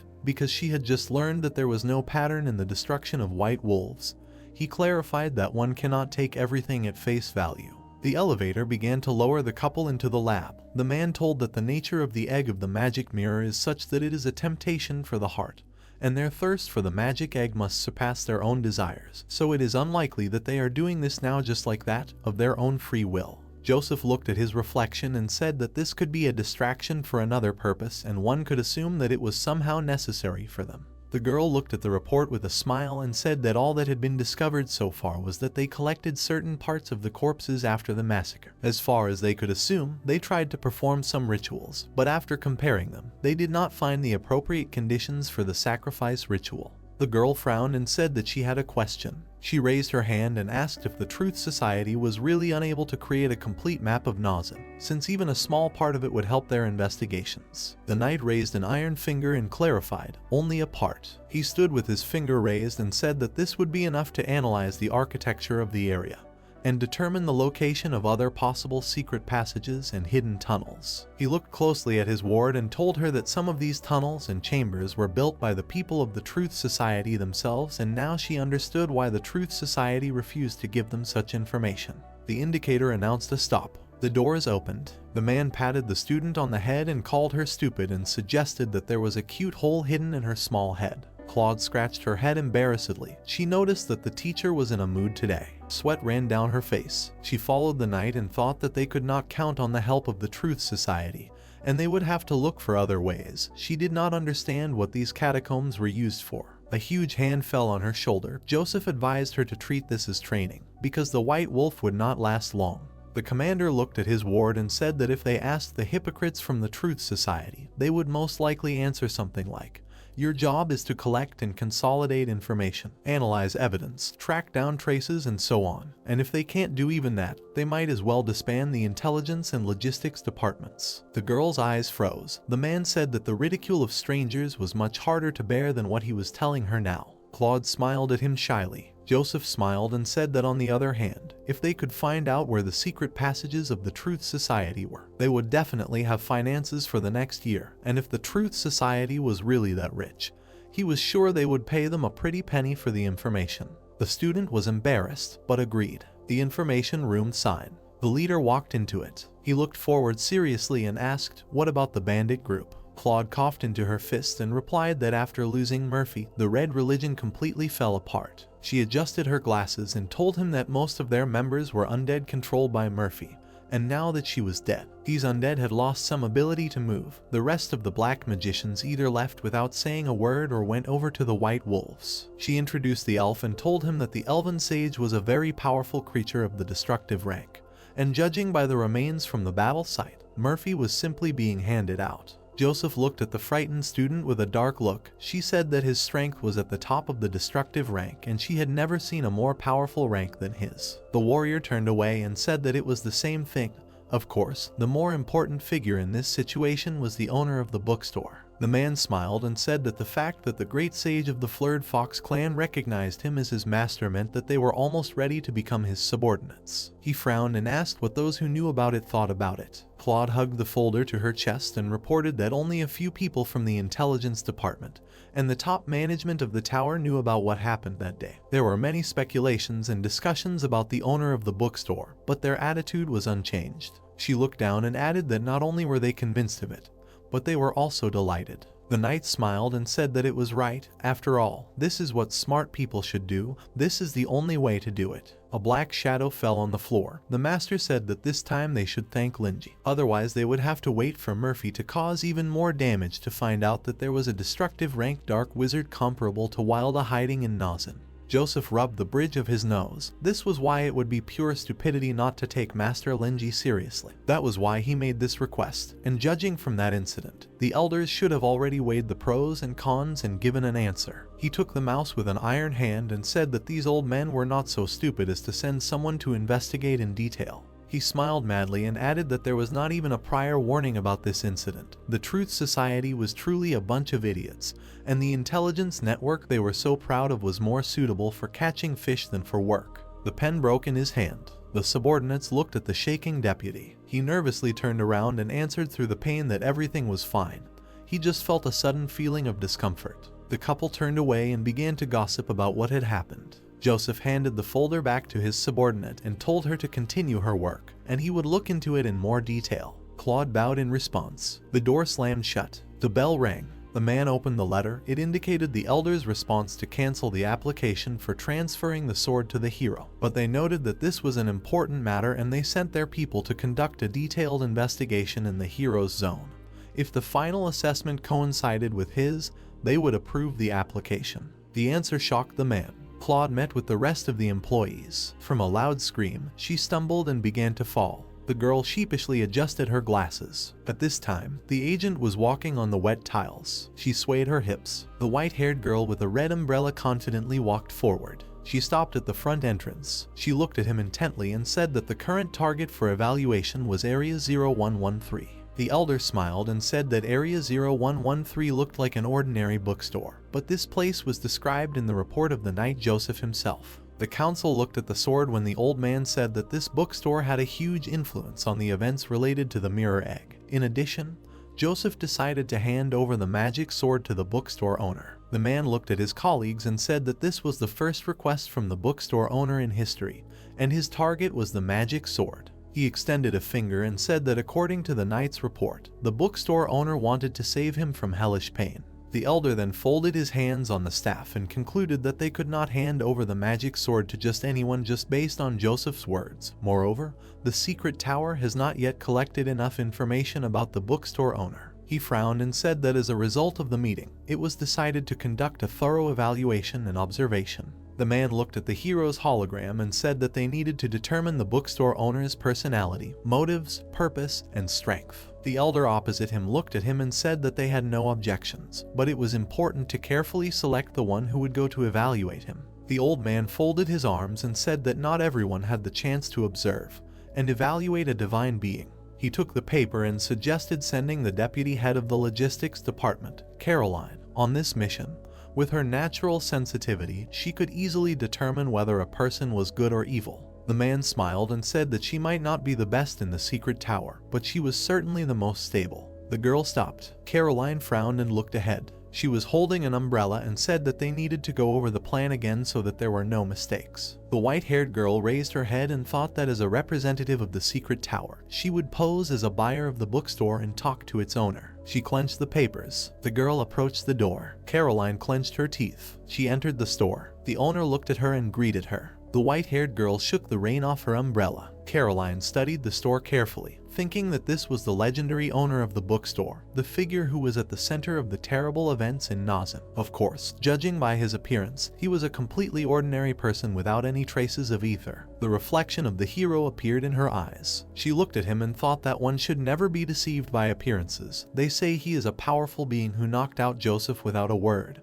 without lifting a finger. Caroline pushed back her chair and mentally told herself to calm down. She smiled and said hello. The hero put the book on the table. He blushed and looked at the girl. Linji frowned and thought that this was a little unusual. Could it be a new guest? The white-haired girl was all glowing. The guy thought that she had a naturally glowing smile and very professional, although the focus may be a little different because the interlocutor is a woman. He took a closer look and thought that this feeling of warmth could not be faked. The dark-haired man clenched his fist and thought that this was a standard professional smile. He began to wave his hands and realized that this girl was not a guest. She might even try to lure him into her net, should he tolerate her. The hero folded his hands into a house. The gloomy atmosphere devoured him. He thought about what she wanted from him, to sell something or maybe ask him to fill out some form. Linji frowned and thought that the arrival of such a person not only meant a waste of time, but also that she was not going to buy anything. His eye glowed red and he thought that no matter what, she had to become his customer. The man opened his mouth and asked if he was the owner of this bookstore, thinking that this was exactly what she would say next. The girl opened her mouth and said the words he predicted. Suddenly, she recoiled in shock. Her eyes widened and she realized that he had read her mind. Linji stared at her as the girl wondered how she could not have noticed. The hero had a dark aura about him. Caroline cried and thought, didn't Joseph say he was friendly? The boy smiled predatorily and thought that a small test was enough to break her so quickly. He smiled and thought that the first thing he needed to do was to stun the opponent with his appearance and disrupt his rhythm.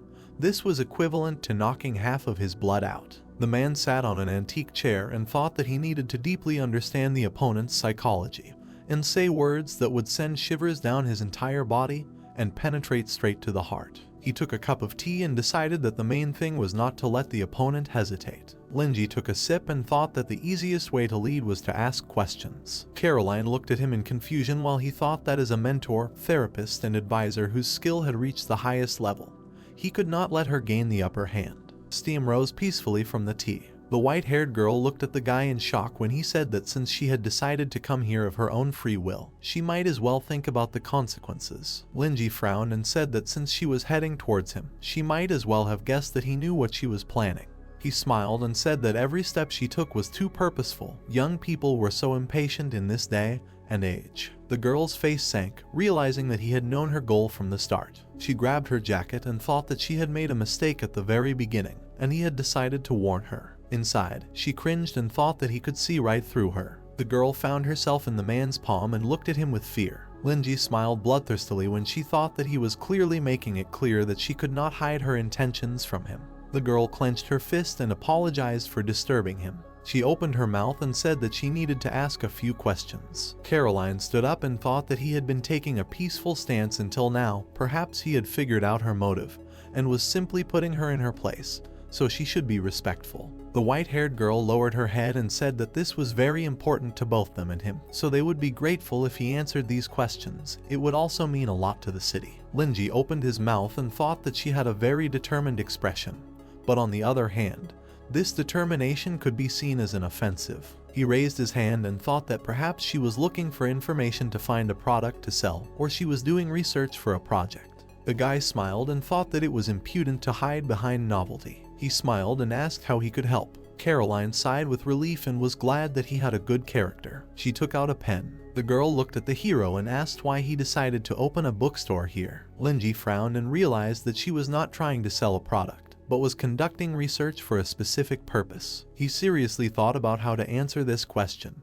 He couldn't say that he was placed here by a monster and had to sell books to survive. The hero cleared his throat and said that interest dictates fate. Caroline's eyes sparkled and she said that she understood him. She looked at the guy carefully and wrote down his answer. The white-haired girl did not take her eyes off him and asked what he thought about the recent incident. The brunette looked at her with confusion and thought what she meant. Could it be that they were planning to build in the ruins? He smiled and his demon said that it was a good thing. The man blushed and said that the incident was really regrettable. Suddenly a gloomy atmosphere appeared around him and he said that some people really deserve to die. He frowned and thought that he had heard that the gas plant had been poorly maintained and that years of lack of maintenance had eventually led to this tragedy. Caroline adjusted her glasses and thanked him for his answer. She noted in her notebook that he disliked black magicians. The girl continued writing. She looked at the guy and asked what he thought about what he was doing now. Suddenly, his face darkened and he wondered what this had to do with the matter. Had she really come to him just to have fun? Suddenly, he frowned and thought that he understood. The brunette thought about it and thought that they wanted to know how things were with the advantages of this area. And the purpose of asking him what he thought about the gas explosion was to find out how much it affected sales. Linji glanced at the girl and thought that she was actually trying to understand the general situation of the stores in the area. Light was pouring out of the windows of the house. The hero thought that behind the girl there was some big company that was trying to conduct a study to assess the cost of developing this site, and then take over the rights to redevelop and build on the ruins. His eyes flashed and he realized that they were trying to keep a secret in the competition. Caroline watched him with concentration. The guy looked away and thought that it wouldn't hurt to take advantage of the opportunity to advertise himself. The white-haired girl smiled when Linji realized from her appearance that there was a large company behind her. If he advertised himself, sales could increase. The hero smiled with all his teeth and said that he liked what he was doing now. For him, work is the meaning of life. He raised his hand and said that he introduces the right books to the right people, hoping that they will come out of their momentary confusion and be able to understand themselves so that they can continue on their own paths. Despite the small income, every time he sees customers find their new path,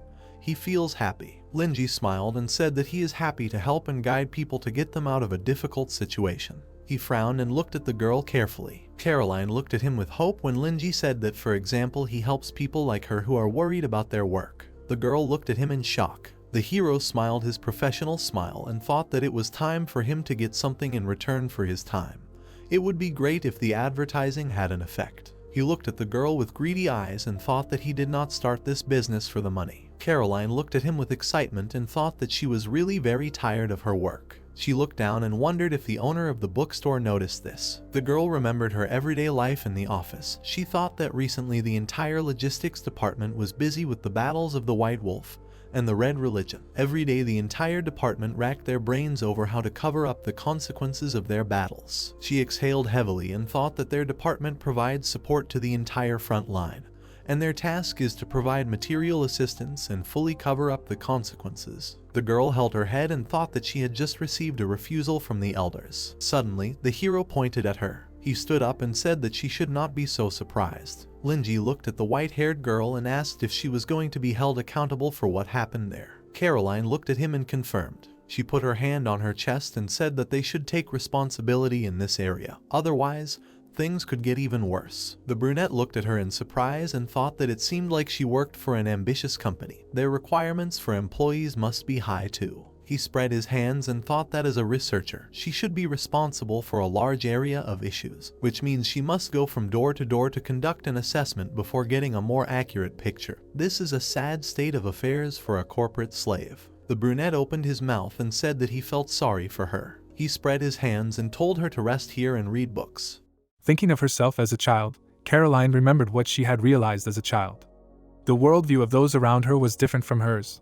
Only in the girl's eyes it was black and white. Later she realized that this was a gift called mind control.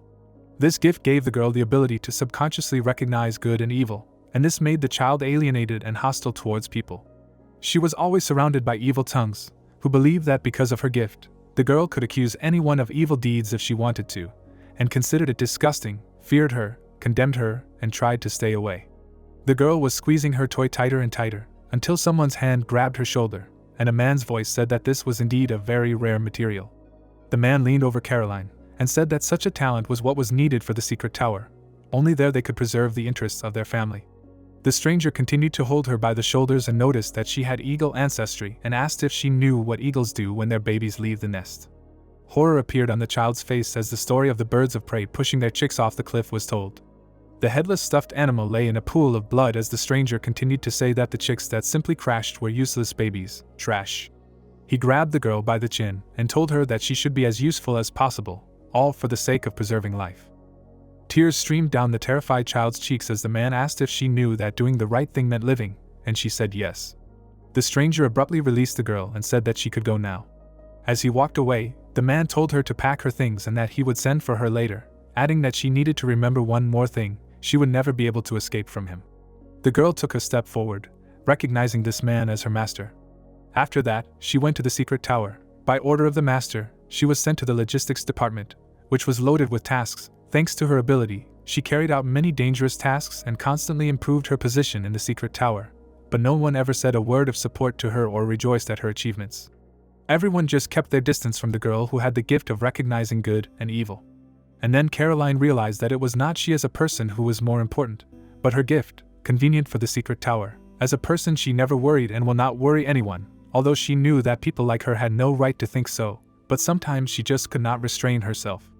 The scout's gaze dimmed when she wondered what was the meaning of her life in this world. The deputy looked at the monitor, which was talking about the new task that the Council of Elders entrusted her with. The girl was to go to the 0113 zone and conduct a thorough assessment and observation of the object in order to determine the identity, purpose, and strength of the owner of the bookstore. All this time the scout thought that the chairman of the Elders resorted to her method only when absolutely necessary. And as she thought, this was another rather troublesome and dangerous task. The girl looked down while the chairman continued to say that she was given such an important task. Trusting her abilities, he ordered to make sure that she would enter as much information as possible into the 0113 file to provide a basis for the Elder's judgment, and thought that she was used to this treatment. This is what she deserved. As always, she just needed to successfully complete the task.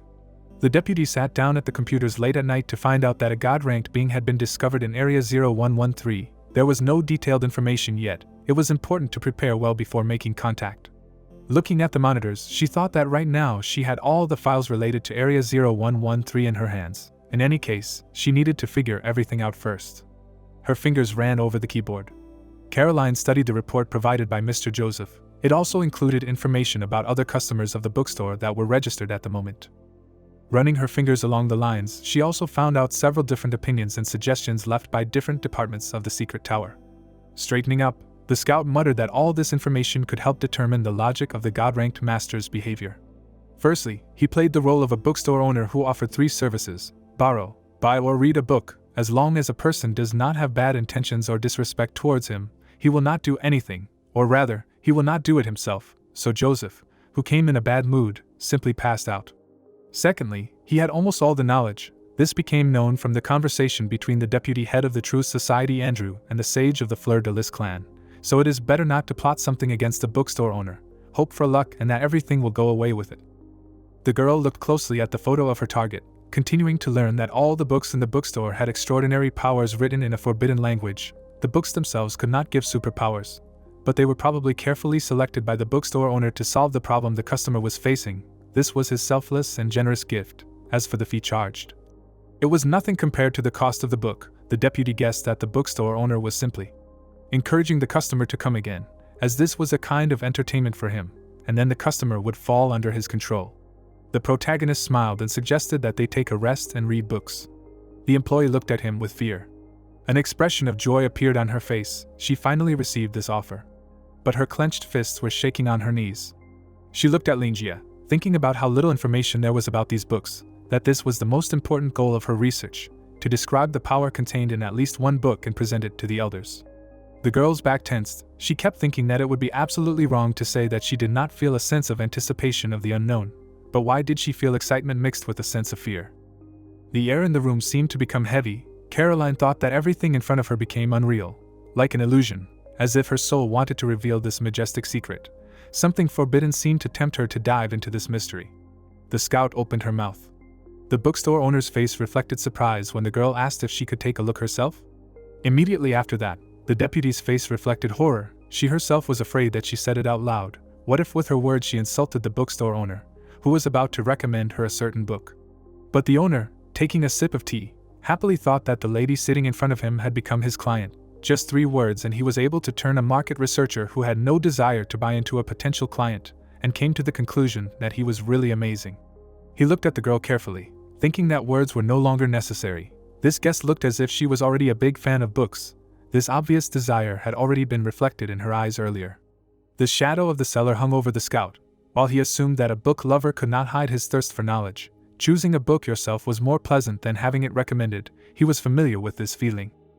Smiling contentedly, the man thought that this was a serious business. He did not sell books by force, but simply convinced his customers to buy them. It was much more pleasant to just let the guests choose books themselves in a calm environment. The young man poured tea into a cup, smugly thinking about how tiring it was to work on this terrible rainy day. It was certainly nice to have a place where you can rest in peace. The owner covered his mouth with his fingers, and mentally added that instead of recommending incomprehensible and difficult books, it was better to recommend shelves with fiction and prose for relaxation. The shadow of the hero separated from his elbow. Darkness flew across the bookshelves. The spines of books with the titles The Truth of History and Rebirth of the Immortal were exposed. Raising the cup, the owner suggested that the guest wander around the store on her own if she wanted. Moving the tea closer to the scout, the guy advised her not to rush when it came to evaluating. If she needed anything, she could turn to him, because it was part of her job. The owner grinned imperceptibly. He made a small hint that the girl could relax, and when the guest was relaxed, he could buy more books. Such an obvious hint could not go unnoticed by her. The customer accepted the cup with gratitude and thought that it was clear from the very beginning that she had come today with the intention of making an appraisal, and the owner of the bookstore knew it. But he was so generous and easygoing with her that he did not even reproach her for her abrupt request. The owner was really very friendly, but the spy did not understand the hint. She took a sip of tea. Getting up from her seat, the girl thought that with such great power, the owner of the store still behaved very friendly. It was not surprising that Lord Joseph decided to give the magic sword to him. In principle, the results were already clear. It remained to choose some book to complete the job. Here the hero slapped his palm on the edge of the table. When the guests walked around the table, he remembered that the front part of his bookstore was too cramped, and there were not many books there, so if she wanted to wander around longer, he suggested visiting the back of the store. A passage opened behind one of the bookcases. The young man made an inviting gesture and suggested that the girl not be shy. Caroline's eyes were filled with shock. She looked down the aisle uncertainly, wondering how such a space existed in a bookstore. None of the reports mentioned such information. In other words, no one had ever set foot here before. The owner of the store had opened up an unknown territory for her guest, where no one had ever been. The scout's fingers tightened on the edges of her skirt. She tried to understand the intentions of the store owner. What did he want from her? The deputy headed to the back of the store. She decided to calm down, on a whim, or with some hidden meaning, but she had no choice but to follow the wishes of the bookstore owner. The scout expressed her gratitude for his kindness out loud. Her foot stepped into the space. The girl's eyes widened. She found herself in the middle of a huge, dark library, and she could not believe that this was called a bookstore. The deputy walked forward down the aisle and mentally swore that if she searched the entire continent, she would not find a bookstore bigger than this one. The heels clicked on the floor as the girl concluded that the inside of the bookstore did not match the outside, and that a very strong spatial spell had probably been used. The scout continued to move forward, thinking that it was quite something to create something like this. This bookstore clearly had all the most powerful books. The guest looked around. She decided that each of these books contained forbidden knowledge. If the owner of the bookstore distributed them publicly, all of Nozen would be in danger. She came to the conclusion that she could not think too much about it, because her psyche could not withstand it. With her mouth slightly open, Caroline thought that she just needed to find any non-dangerous book and quickly leave. If she stayed here even a little longer, she would lose her mind. Sweat ran down her face, and her heart pounded loudly as the scout looked at the spine of the books. She pressed her hand to her chest. The titles alone made her shudder. It took a lot of strength to just read the title, let alone read it all. She ran her fingers over the books. She had no choice but to ask the bookstore owner to suggest a suitable book for her. But then she saw a row of spines with the title Closer Look. Staring at them intently, the guest assumed that this was a book about some kind of appraiser skill. Holding onto the bookshelf, she thought that identifying, assessing the degree of danger of something, an object, a person, all this related to her work. For her this was very important information. The scout shrank in fear. She felt a strong desire to take this book, but it was more like a whisper right in her ear. You can only read it one by one. The guest grabbed the book from the shelf, and it seemed to her that a red moon was rolling right towards her. The scout opened her mouth, but couldn't even make a sound. The girl started to run, not understanding what was happening. The figures of people were reaching out to her. Panic was reflected on the deputy's face. Blood flowed from her eyes, and the lenses of her glasses broke. In the distance, she saw a stranger leading a buffalo towards her. She looked at him while the blood flowed down her face, unable to tear her eyes away.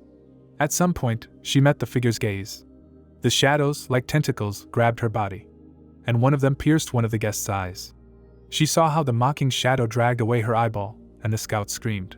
The next moment, she fell to the floor between the bookcases, not understanding what it was at all. The deputy opened the book, and ugly images crawled out of it. She discovered that spirits were imprisoned in it. What she saw frightened the girl even more. She screamed. A blood vessel burst in her eye. Pressing her palm to her face, the guest decided that she had to leave. Limping, the girl walked away, muttering that she needed to go to the owner of the bookstore. The shadow slipped past a book called A Closer Look. She left behind another title, Life. It continued to rain outside. The owner of the bookstore smiled contentedly, thinking that for the first time a visitor had asked to look at the library on his own initiative. He tried to imagine how happy the guest's face was now, because this library was the embodiment of the main character's desires, and all the knowledge of the world was hidden in it, and he was almost sure that for a book lover it was no different from paradise. A confident gleam appeared in the young man's eyes. He was sure that the girl would be satisfied. The scout stepped into the store. In a trembling voice, she asked if she could have this book. Caroline put the chosen one on the table in front of the owner. The guy looked at the cover. He rubbed his chin with his fingers, thinking that the book to live was really good, but the depressive style of narration was completely unsuitable for relaxation. But the state of the guest frightened Lingia. He realized that there could be no talk of relaxation if her strength was leaving her right before his eyes. The owner jumped to his feet and asked not to worry. Everything was fine. Alas, looking at this book for the first time, one can feel unwell, and asked how she was feeling. The guest looked at the young man through her fingers and replied that she was fine. She took her palm away from her forehead and added that she saw these souls, and because of them she felt sick, apologized for the fact that she needed time to get used to it. The seller looked at the intelligence officer in confusion and was surprised in his mind. She managed to feel the souls of the characters in the book. Apparently she has a highly developed empathy, and she carefully read. The guy sat the guest back on the chair, suggested that she sit down and rest first, and asked if she would mind talking. He decided to himself that either she had too tender and impressionable a mind, or she, due to her life experience, imagined herself in the place of the character, immersed in the plot. Looking at the tired and confused look of the girl, he figured that she looked like a strong, attractive woman, but it was likely that both of his assumptions were correct.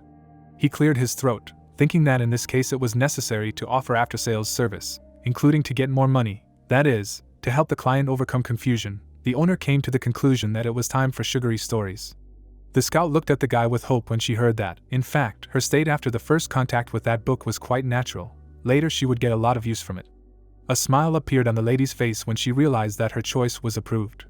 After which the guest lowered her gaze and thought that it was true that she was in a normal condition. She felt unwell because she was too weak and unable to suppress it.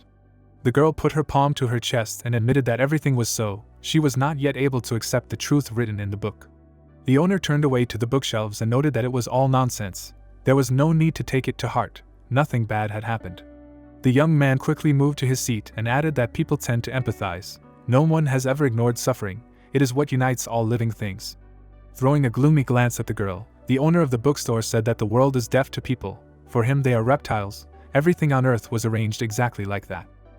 After which he sat down at the table, and as if nothing had happened, continued that people live among people, and the desire to receive warmth and kindness from others is quite normal. Caroline ran her fingers over the cover of the book and thought, everyone experiences suffering, but empathy seemed to be a feeling that not everyone is given. Rising to her feet, she finished the thought that empathy had grown to the level of something supernatural. Here the scout's mouth fell open when she remembered that God loves people. Before her eyes appeared the image of a wise elf from the Flirtless clan, and she thought that if the owner of the bookstore was of divine level, then it was no wonder that she was devoted to him.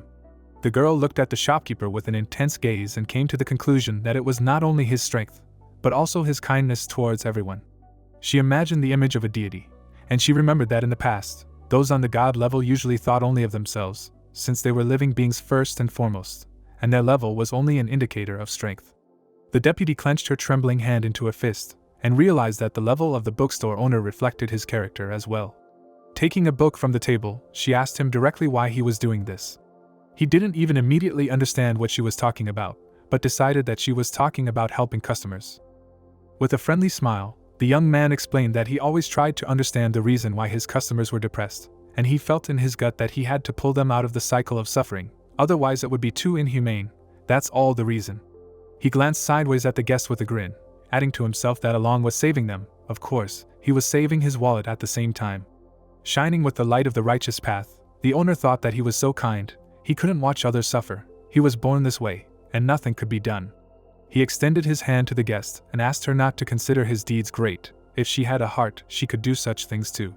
The girl tensed up. She heard a hidden meaning in Lin Jia's words. Lightning thundered outside the window, when the scout came to the conclusion that he liked her ability, and he wanted her to help the owner settle inside the secret tower in order to change the situation in Nozin. The girl lowered her head. She understood why the owner intimidated her when he learned about the purpose of the visit, and then decided to treat her as a client, even allowed her to inspect the place where the knowledge was hidden, step by step implementing his plan. The scout looked down. She thought that now was the time for her to express her opinion. She had no chance to resist his pressure from the beginning.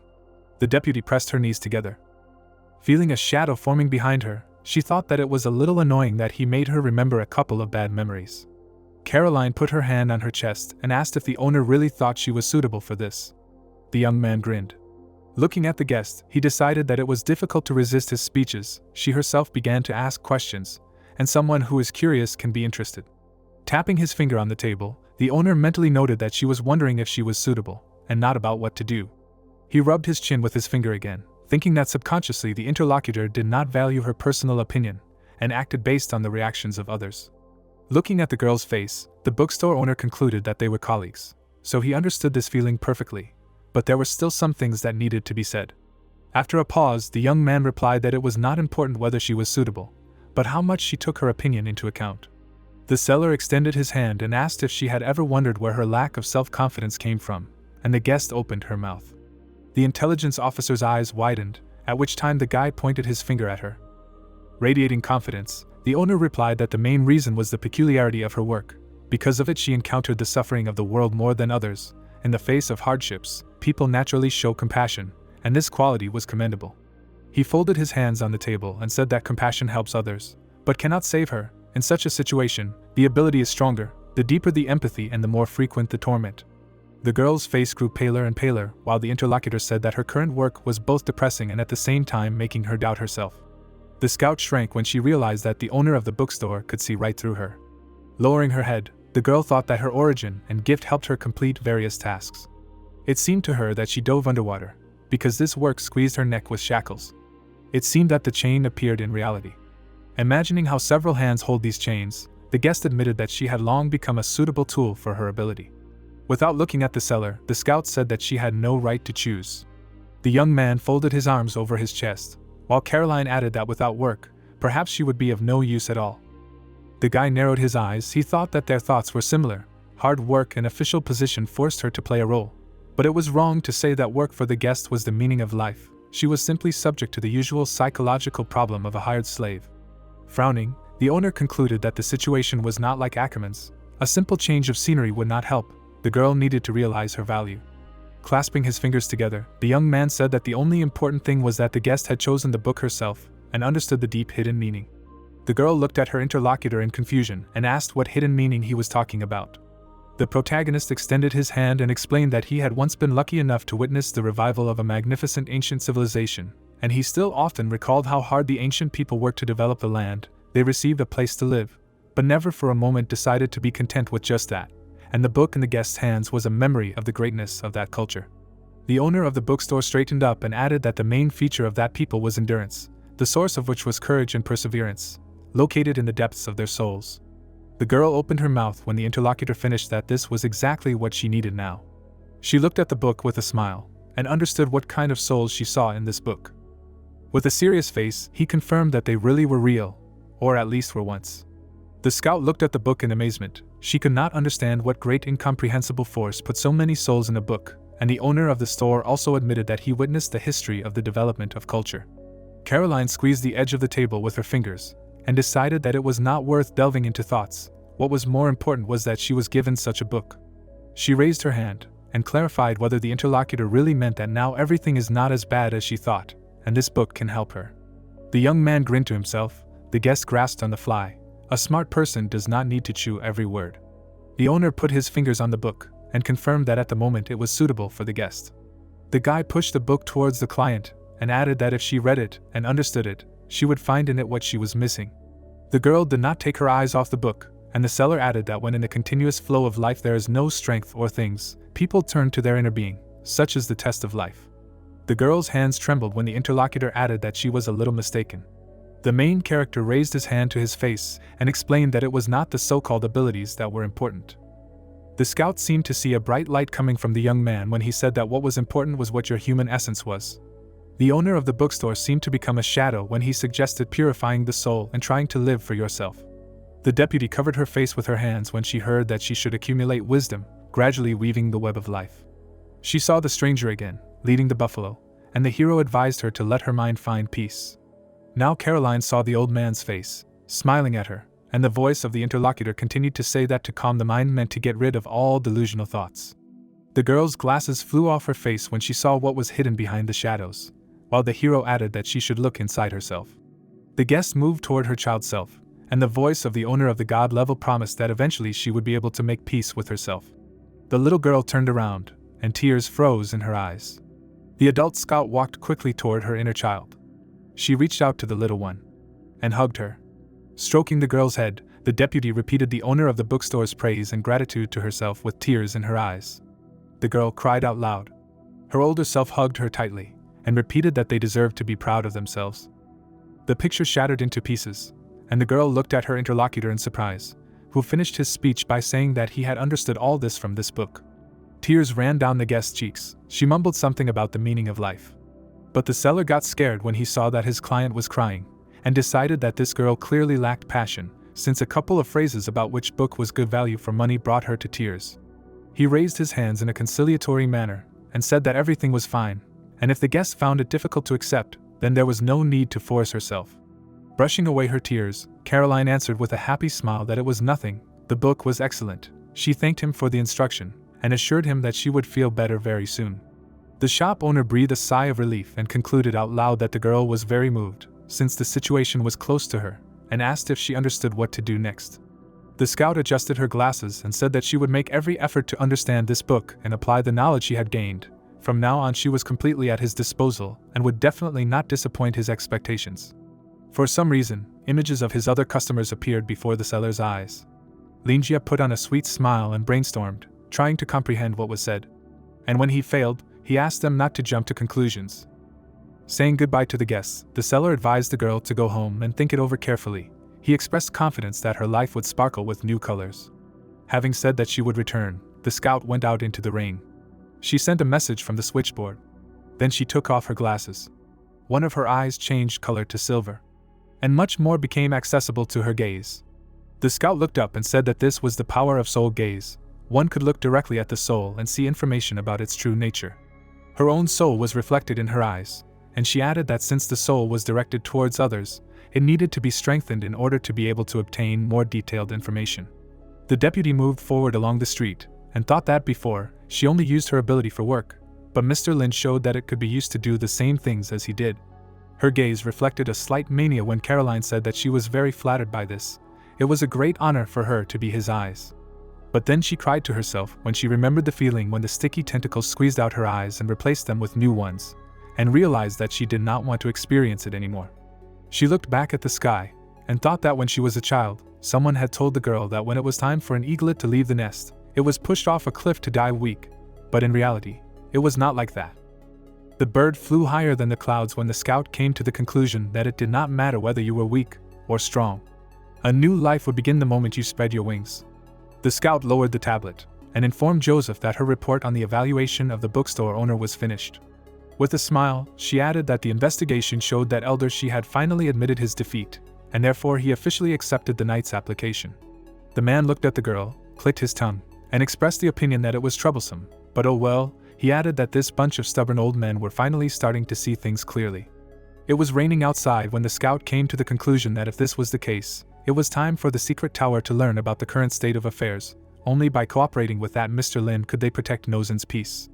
The girl looked at the interlocutor with her special gaze, and noted that they would only believe it if they heard it from the lips of a knight, because there was no one in the secret tower as crystal honest as him. The man looked skeptically at the deputy, and said that it was just the uniform of a great knight that shines so much. When he saw another, he would notice that his clothes would also be snow white, to which the girl objected that she was not talking about that. The scout came closer. She announced that now elder she would reinstate him in the position of a great knight, and that the interlocutor would surely once again become an example for others to follow. The man glanced at his reflection in the window glass. He extended his artificial limb to the girl and asked her to first give him a document confirming that the application had been submitted. He would provide the elder with an additional report. At that moment, someone looked out of the passage behind Joseph. The girl turned to leave. She needed to go, and she wished the knight good luck in his work. Having received the document, the man added with a smile that after the owner of the bookstore helped her, she seemed to be reborn. The scout turned around and confirmed this thought. With a happy smile, Caroline said that she was given a new life. The man smiled back. The scout left. The knight scratched the back of his head and said that he had finished talking about business.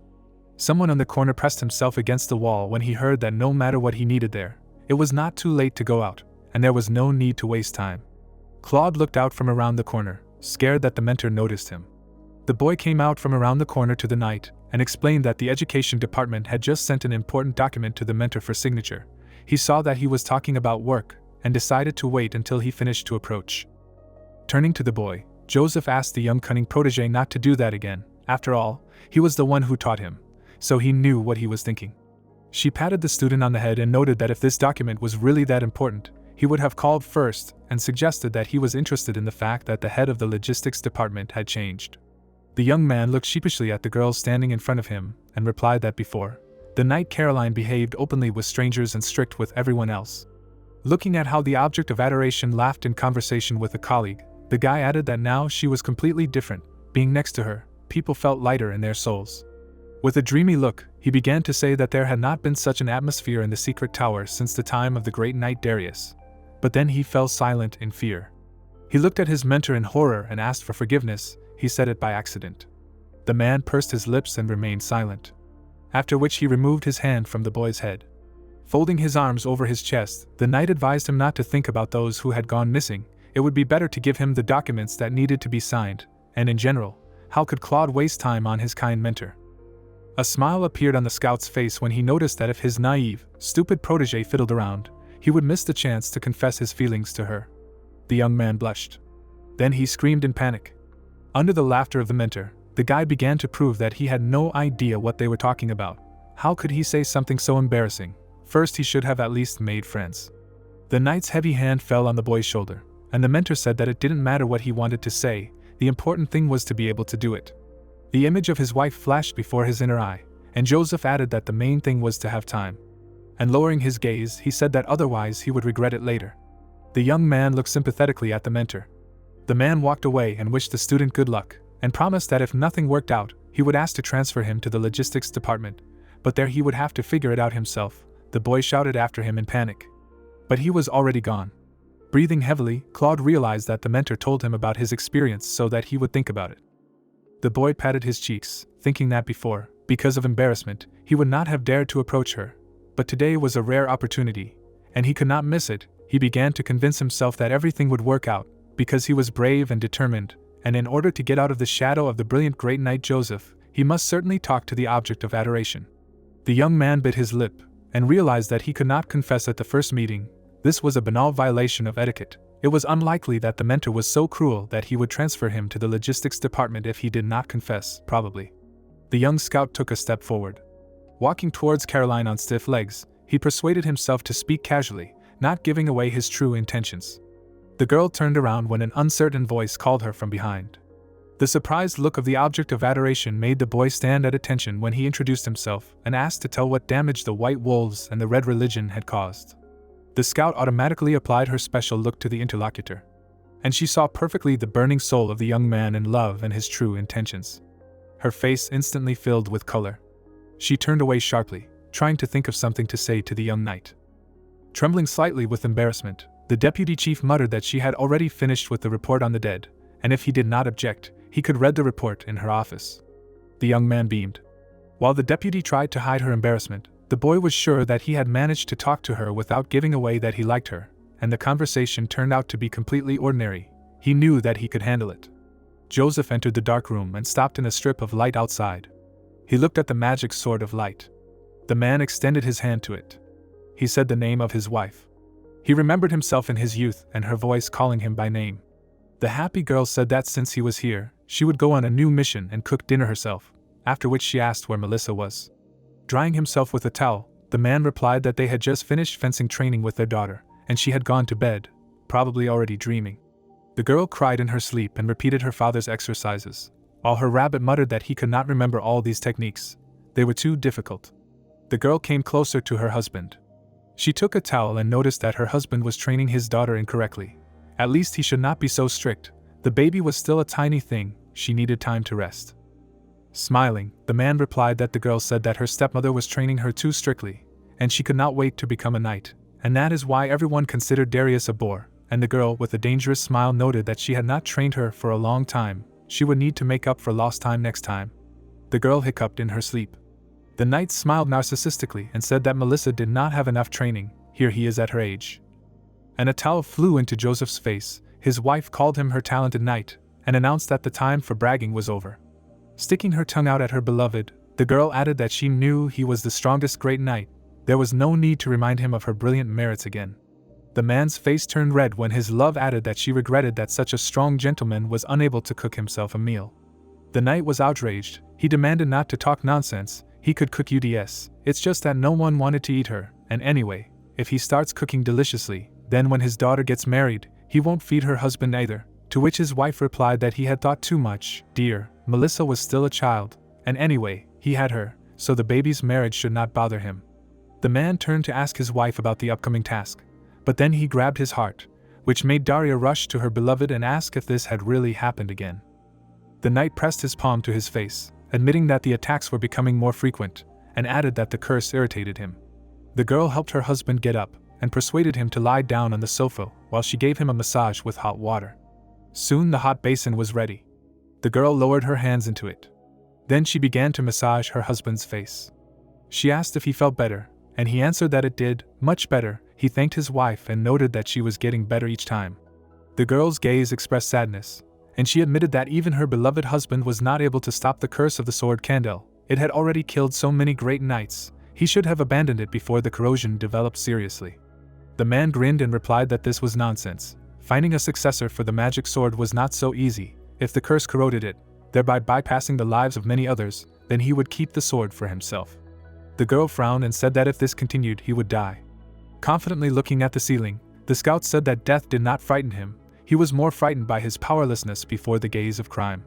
Putting his hand on his knee, the man added that if you became a great knight, you must firmly adhere to righteousness. The possession of such an ability places a duty on your shoulders. He raised his palm to the ceiling and continued that now he did not see another option. As long as he could be a model of justice and take care of his wife and daughter, he did not need more. His wife leaned over his face and expressed the hope that if one day the curse could be lifted, and it would not be associated with the duty of righteousness, her beloved would make the right choice. His face was reflected in the eyes of the great knight when she said that he needed to do this not for someone else, but for himself. The girl sincerely wished that her husband did not have to take on so much so that he would reckon with his own life. The knight clenched his fist and declared that it was okay to have so many things to take care of. He winked at his wife and said that as long as she was around he was not afraid of the curse of the tiny sword. Darius's face flushed. She abruptly sank back onto the sofa and declared that she was tired and wanted to rest. The girl hid her face behind her hand. Turning away, she snorted resentfully that only rogues said that, and knights did not do that. The man put his hand on her forehead. Then he pressed his forehead to hers and noticed that his wife had a fever. The girl abruptly pulled away and asked if he was serious. She indignantly screamed that her husband had said all sorts of arousing things to her, and then suddenly attacked, did not give her a minute to rest, or did he want to kill her or something? The knight beat her husband on the chest, and continued to shout that the stupid man had nothing but strength and beauty, while Joseph could not understand what was going on, and complained that he was in pain. She pressed her palm to her husband's cheek, and said that she did not want to be the only one who was embarrassed now. The girl moved his face to hers, and demanded that her husband say here and now that he loved her. The scout had an offended red face, and tears appeared in the corners of her eyes. The man could not stand it. With panic on his face, he asked what was wrong with her suddenly, how he could say such embarrassing words. The wife pouted. The knight abruptly turned away, and promised to do it when his beloved returned from the mission. The girl walked around him, and said no more excuses. Before the wedding he also promised but never said, and he assured his wife that this time he would definitely say. The knight whispered sheepishly that he was a fool and stood on tiptoe. Strands of her red hair flashed before his eyes. After which his wife turned around and walked away, saying that she trusted him one more time and that it was time for her to go on a mission. Throwing on her cloak, she asked him not to forget his promise and would wait. With a happy smile, she added that she had already paid in advance for this, and now he could not get out of it. The man coughed sheepishly and promised not to forget, he just wanted to return to his wife sooner. Joseph returned to the present, looking at his own reflection. Looking up at the blade, the knight said that all these years he often wondered if everything would have been different if he had gone with her. He took up the sword and added that time could not be turned back, and there was no other way out of the past. The man resolutely took the cursed sword from the wall, and declared that this time he would make a choice for himself. Smiling sadly, he said that he loved Darius. It was still pouring outside. The bookstore owner turned the page of the book. He looked thoughtfully at the personal files of his customers, thinking out loud, the old man had already returned all the books. I wonder when he would come for a new one and whether he had taken action regarding the problem with Charles. Jijisho was about to return 2 books. It was unlikely that she would not give them back, because then she would not get her money back, and he also wondered if the mischievous Melissa was coping. The guy hoped that she had managed to advance a little, and she would no longer look for someone to fight with. Good knowledge was true power. Rubbing his chin with his fingers, the protagonist had already mentally thought that if someone was late with the return, he needed to understand what the problem was. In the book, or in the person, if he needed to demand compensation, he would have to arrange a personal showdown. The owner was overcome with embarrassment when he thought that he had never had such a malicious client, that the old man and Doris were good customers. They even brought him souvenirs. The young man lowered his head, and the thought came to him that if someone had problems, he was ready to help as much as he could, but the books would definitely have to be returned. Flipping through the pages further, the seller added to himself that it was not an easy matter to open a bookstore. Then the guy remembered Joseph. Since he was a retired military man, he did not have to worry about returning the books. Last time he offered to provide him with psychological help and leave the solution of grievous problems to the owner. The young man tapped his finger on the table, remembering that although he refused, he sowed in him the seeds of desire to become a regular customer of the bookstore. Grinning contentedly, the hero muttered that since he liked the little prince very much, the chances of this were very high, but Melissa could be convinced to fork out, which was a good marketing ploy, with the help of which children manipulated their parents. He threw the folders with his affairs on the table. Then he stretched. And he sighed boredly, he had nothing to do at all. The owner remembered Caroline's face, and thought that 3 days had passed since that sexy, brilliant blonde woman took live, and before, no one looked into the bookstore for several months. The young man put his cheek on his palm, and thought that perhaps this was an accidental sharp surge of customers. No one looked in, there was no one to chat with, which made it lonely. But at that moment the door of the store swung open, and the knight Joseph went inside. The seller immediately perked up. He jumped up from his seat, greeting the guest, and said that he had just thought that it was time for him to return the book. The man approached the table and admitted that lately all sorts of trifles had been creating difficulties for him, but now there was time to come and return the book. The knight narrowed his eyes and noticed that he had obviously been expected for a long time. The owner smiled sheepishly and replied that it had not been that long, but he thought to himself that he should not tell the guests that he had been calculating the time to return the books and making plans for how he would demand compensation. Then he leaned forward and asked if the customer had thought about his words. The man agreed and placed the sword on the table. The ribbons released the cursed magic blade. Looking solemnly at the owner of the bookstore, the knight announced his decision. The man approached the table and said that he had decided something. Linjie closed his eyes, and then began to think about the words of the interlocutor. Smiling anxiously, the protagonist did not understand what kind of decision this was, and whether Joseph was really here to give souvenirs like old Frank. Closing his eyes, the Lord thanked the protagonist for learning a lot from this book. Touching his fingers to the cover of the book, the man noted that this was a truly amazing fairy tale. The bookstore owner pursed his lips and thought that this was the little prince after all, and that he thought the story was great. The boy immediately noted in the papers that the publication had been returned. Raising his eyebrows, the young man said that his interlocutor looked great, and then suggested that this book had really helped him during that period. Spreading his fingers, Joseph said that it had significantly reduced his pain and allowed him to feel more relaxed than ever before, after which he expressed enormous words of gratitude. Closing his eyes, the Lord admitted that it was thanks to this incident that he was able to make a final decision. Grinning, the protagonist thought about what kind of decision it was. There was a magic sword on the table in front of him, and the protagonist remembered that last time he offered him to give away his inner experiences and hardships, but did not understand why he should give away such a valuable sword. Lowering his chin, the protagonist noticed that his interlocutor's eyes were full of determination and calm. Joseph frowned, and the bookstore owner decided that this man was not joking. The corners of his lips turned down, and he thought that this man did not seem like a person who liked to joke, and handing over the sword was a response to his offer. Running his hand over the blade of the weapon, the young man realized that if he looked closely, this equipment was truly magnificent, and even without taking into account the cost of gold and precious stones, the patterns and shape of the sword would make it clear to even the most foolish person that the work was done amazingly, and this sword should be a ceremonial sword.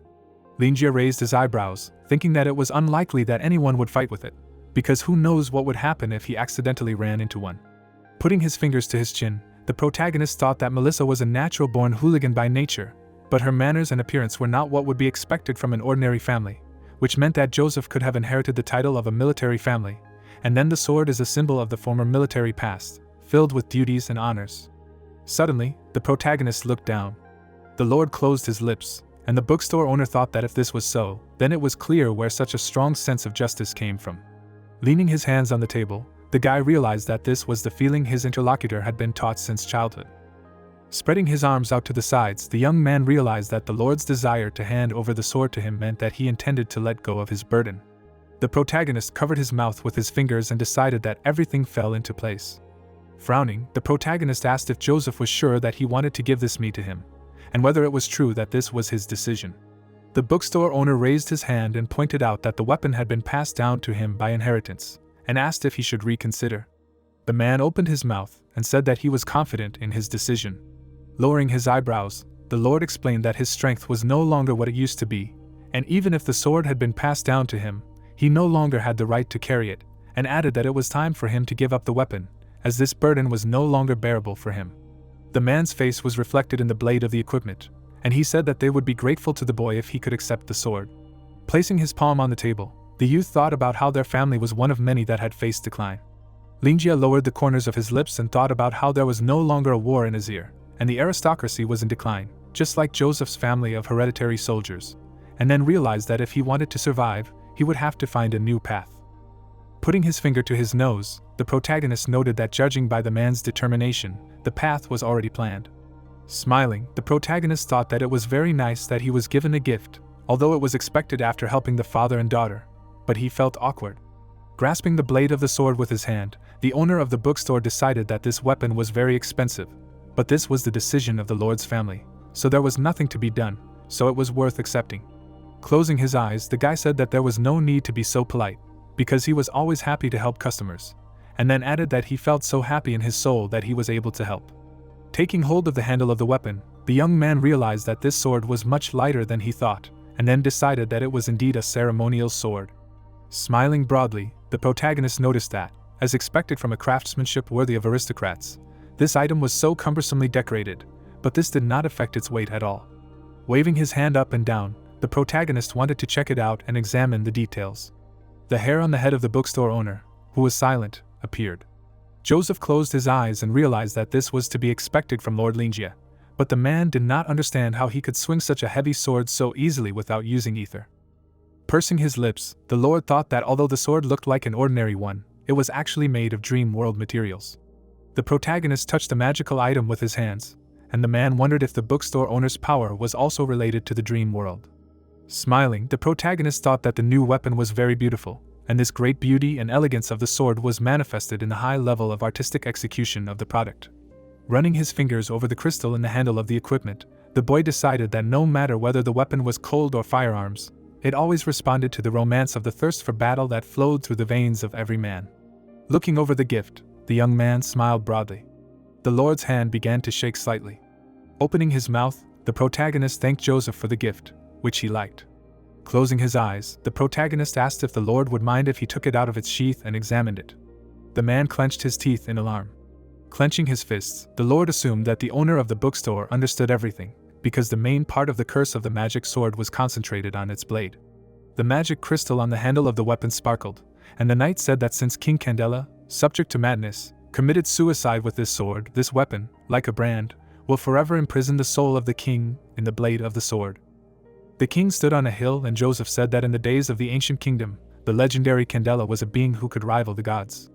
There was a fire burning behind the buildings, and the Lord recalled that in ancient records, lost and damaged by time, there was another passage that said that Candela served the lion and the eagle, and millions of people supported him. Drawings of people appeared, and the man said that the king raised light and flame like the sun, while breaking the restrictions and rushing towards the deity who brought with him the dark night.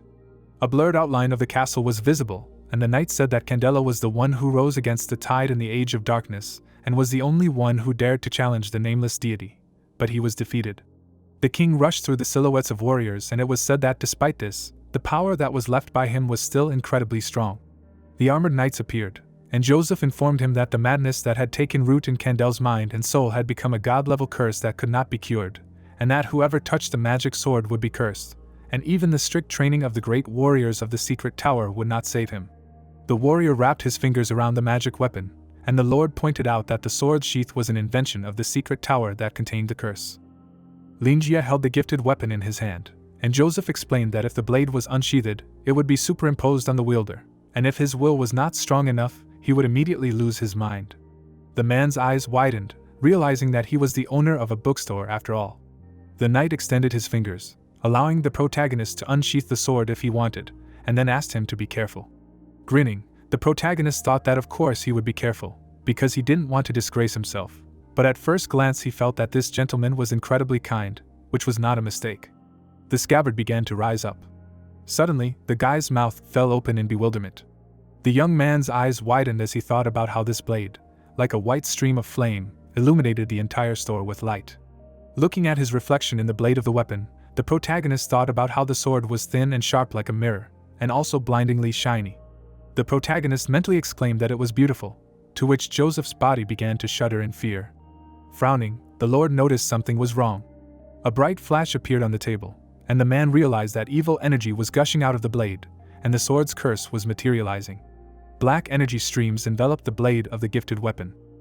The owner of the bookstore opened his mouth in surprise, and his interlocutor noted that it would first attack the gentleman who held it in his hands. The magical stream began to spread. Suddenly, the black magic spot began to grow. Suddenly, bright red eyes appeared. At the same moment, the charmed snakes rushed towards the guy. Staring at the blade of the weapon, the young man thought about the fact that something was engraved on the blade in some ancient forgotten language of Azir. Linjia's pupils noticeably shrank from fear. Opening his mouth, the protagonist realized that he had a rare chance, and he should not rush, and should take a closer look. An eye appeared in the scarlet flower. The leaves of the plant trembled with anxiety. The jaw of the skull statue began to shake. Lowering his jaw, Joseph thought about the fact that the owner of the bookstore had not yet made a single move, and this magical energy was about to attack, and did not understand whether he needed to help him, although he probably had his own plan. With his arms outstretched, the Lord mentally said that even in the most terrifying battle, when he almost crushed that old bastard's head, he did not have so many doubts. Frowning, the knight realized that he was experiencing a sensation far more exciting than when he held the button of the Star Ether cannon in his hands, and it seemed to him that he would witness a battle in this tiny shop between the gods that lasted for countless centuries. Gritting his teeth, Joseph did not understand what the young master was planning. Suddenly, a dark silhouette appeared behind him. The man's eyes widened in fear. At the same second, his pupils began to spin in a spiral. The monster's eyeball fell to the floor, and it was said that at that moment the Lord was sure that he saw something forbidden and indescribable. The monster began to grow, and it became clear that Joseph did not understand who was sneaking up on him in the darkness. The man clenched his teeth in fear, and his instincts and mind reacted violently, bringing him to chills. The monster's eye lit up. The glare in the middle of the red pupil became brighter and brighter. The magic sphere formed into a stream of energy. Shadows of ominous magic appeared behind the bookstore owner. The young man touched the blade of the sword given to him. At the same moment, a dark stream approached his neck. An energy appendage touched Linjia's cheek. Tentacles with a huge number of eyes began to envelop the ceremonial sword. Dark energy touched the crystal on the blade's hilt. An evil snake appeared from the magic stone. The silhouette of the ominous shadow tore off. The protagonist looked at the weapon with his mouth open. Joseph stretched his fingers forward. The Lord frowned in fear. At the same second, the man's eyes bulged in fear.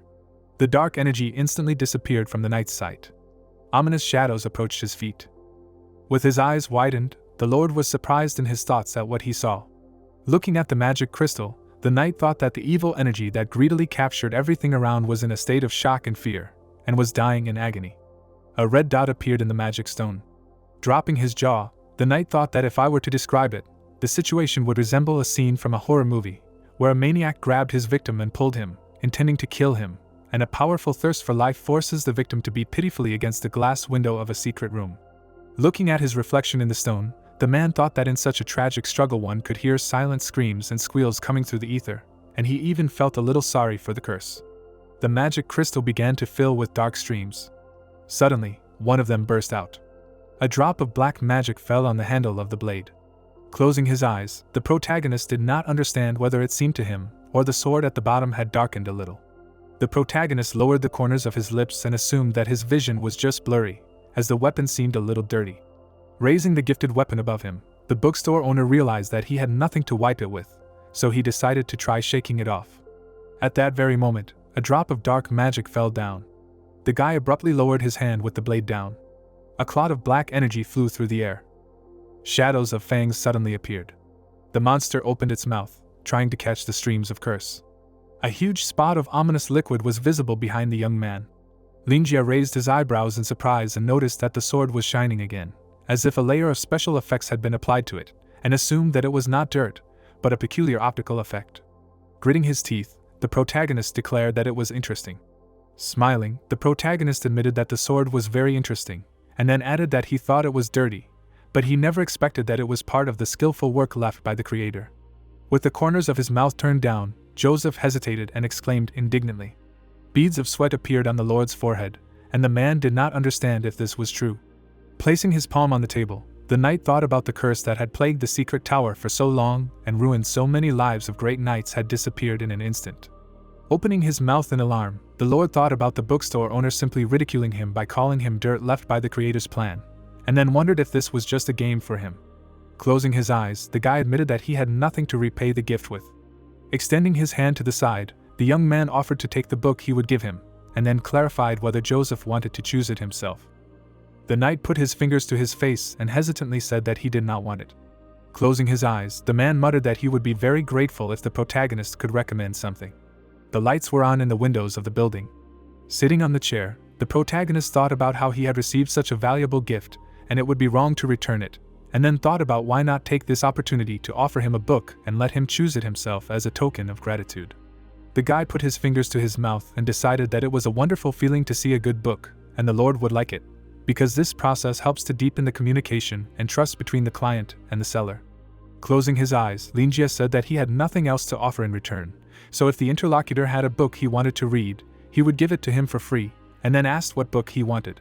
The protagonist extended his hand up, and Joseph said that he would be grateful if the owner of the bookstore would recommend something to him. The guy smiled broadly. Raising his finger up, the young man suggested that the customer walk around and look at the shelves, because this library is huge. Closing his eyes, the Lord thanked the young man for his kind words. Leaning his palms on the table, the man suggested that only those books that the owner recommends are worthy of attention. Keeping his hand on the table, the protagonist agreed. Turning his head, the protagonist thought that this was a little unexpected, and could his previous words really have had such an effect? But this is even better, because he can specifically recommend something that is beneficial to him, after which he suggested that in the future he will have many regular customers, and he likes this kind of progress. Turning away, the owner of the bookstore mentally said that he was sorry that he did not have the opportunity to demonstrate his own wonderful delicate taste. Joseph lowered the corners of his lips and noticed the look in his interlocutor's eyes and wondered if he seemed disappointed.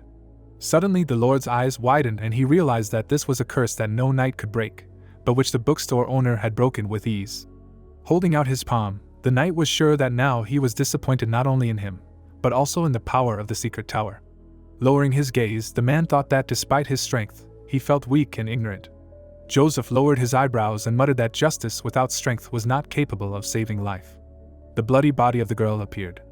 A moment later, the Lord closed his eyes and thought that now he could only hope for the instructions of the bookstore owner. Looking ahead, the knight wondered who dared to choose books on their own, and whether they were not afraid of death at all. Suddenly Caroline sneezed, to which Claude wished her good health. Linjia, holding his chin, was thinking that Joseph liked fairy tales and whether he should recommend Andersen's fairy tales to him, but he couldn't recommend the same thing over and over again, so he needed to think about it.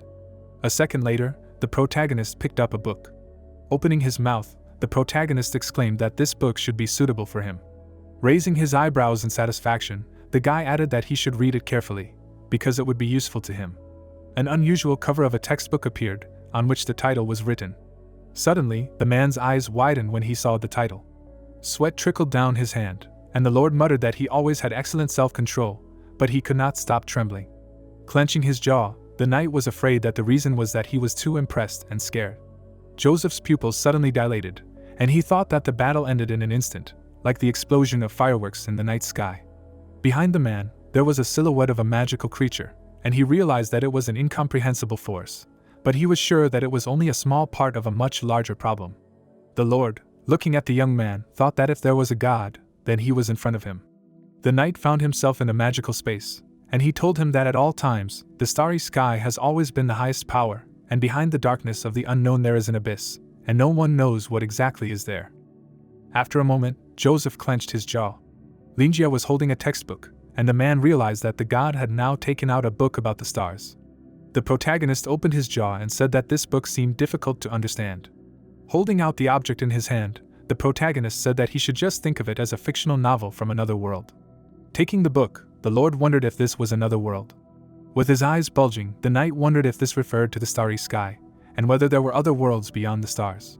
Sweat was running down Joseph's finger. Sitting at the table, the man did not understand whether what the store owner was saying was an ancient secret or the truth about the world. Beads of sweat appeared on the Lord's neck. A second later, the knight began to open the textbook. Suddenly, bright magical rays came from the book. Blank pages were visible. Suddenly, emptiness appeared ahead of Joseph. The man found himself in complete darkness. The Lord, opening his mouth wide, asked if this was again, and said that this time was different from the last.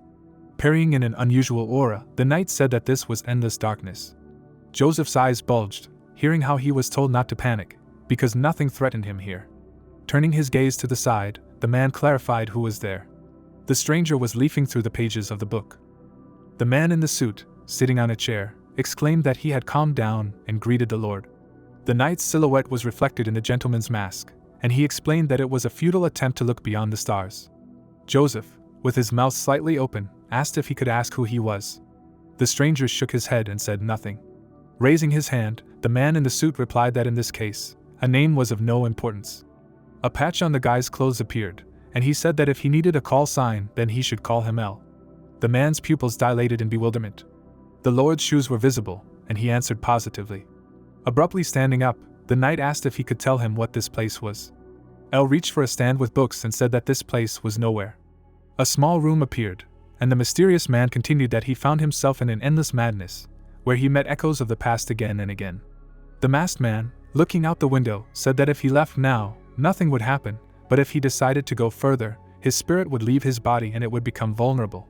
Turning his head, El said that only the one whose will was not subjugated by the stars would be able to get out. Sitting down on a chair, the mysterious man added that his path to the house would be guided by a light, and asked if he wanted to continue on his way. Joseph put his hand on his chest and exclaimed that although he had a poor understanding of what he was talking about, he was not sure he could find that very light.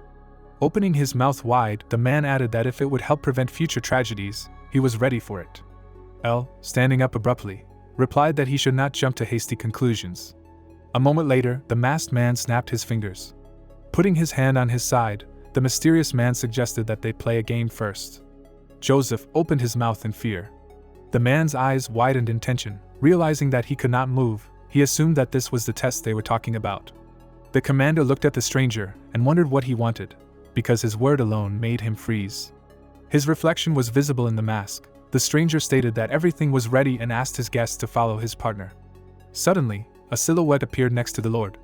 The knight saw a blurry figure in front of him and wondered if this person could create life out of thin air.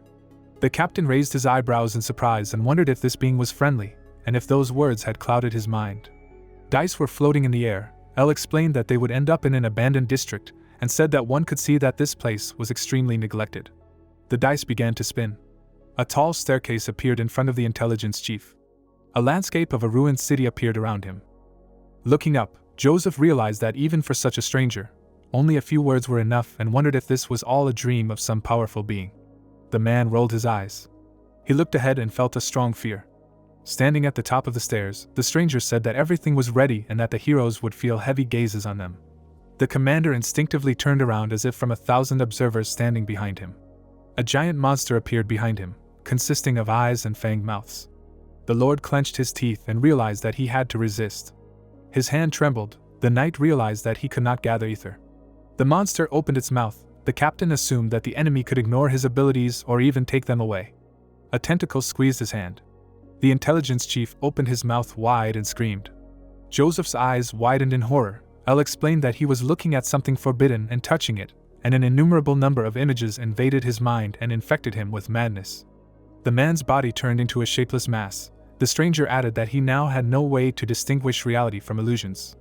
The commander's hand blurred, as did the space around him. Under the pressure of oppressive horror, he began to lose consciousness and felt as if he had plunged into endless darkness. His face was reflected in an inflated bubble. His existence was about to be absorbed by this inexplicable force. The unknown asked what his guest would do to preserve the last remnants of reason. The lord frowned menacingly. The knight opened his mouth wide and declared that he would accompany his companion. The monster completely enveloped his body. A portal opened in front of Elle. The captain fell into the abyss. The knight doomed spread its wings, watching his fall. Dozens of eyes lit up, and an unfamiliar voice blamed the chief of intelligence for everything. Joseph fell to the ground covered in water. The man got up and was glad that this madness was finally over, because that voice disappeared. Suddenly, the water next to him rose into the air.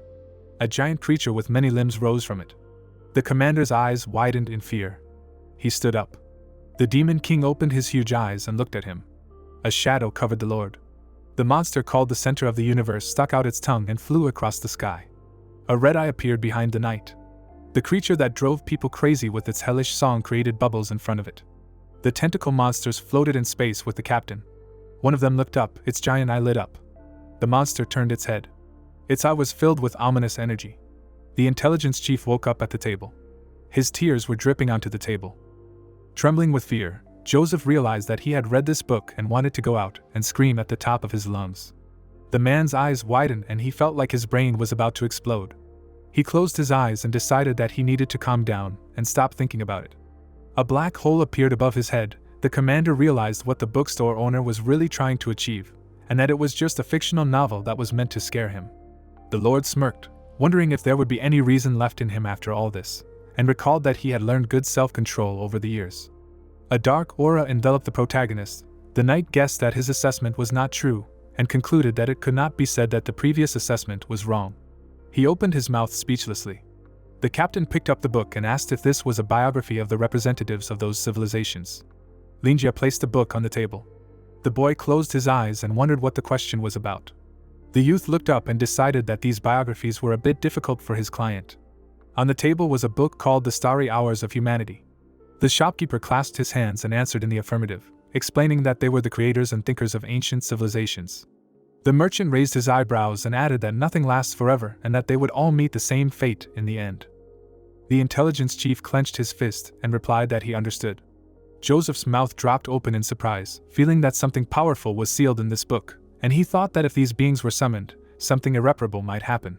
The man scratched his beard and realized that they were once great representatives of higher civilizations, but when the civilization perished, they were sealed. The commander frowned and concluded that the one who sealed them was none other than the bookstore owner. The protagonist smiled awkwardly. Linjia looked at the shaking customer and guessed that he had come to some strange conclusions. The boy raised his hand and offered him some advice for the future, and said that he understood that the contents of the book might be confusing. Raising his eyebrows, the young man explained that there were many difficult parts to understand, and asked the visitor not to bother his head, because the main thing was to understand the meaning of these stories. The lord smiled and asked what it meant. The knight stood up from his chair and said that it would be difficult for him. The shopkeeper took the book and asked him not to despair. The merchant raised his sword and asked his friend to do everything to achieve his goals, let go of the past, and look to the future with a calm soul. The captain shuddered in surprise.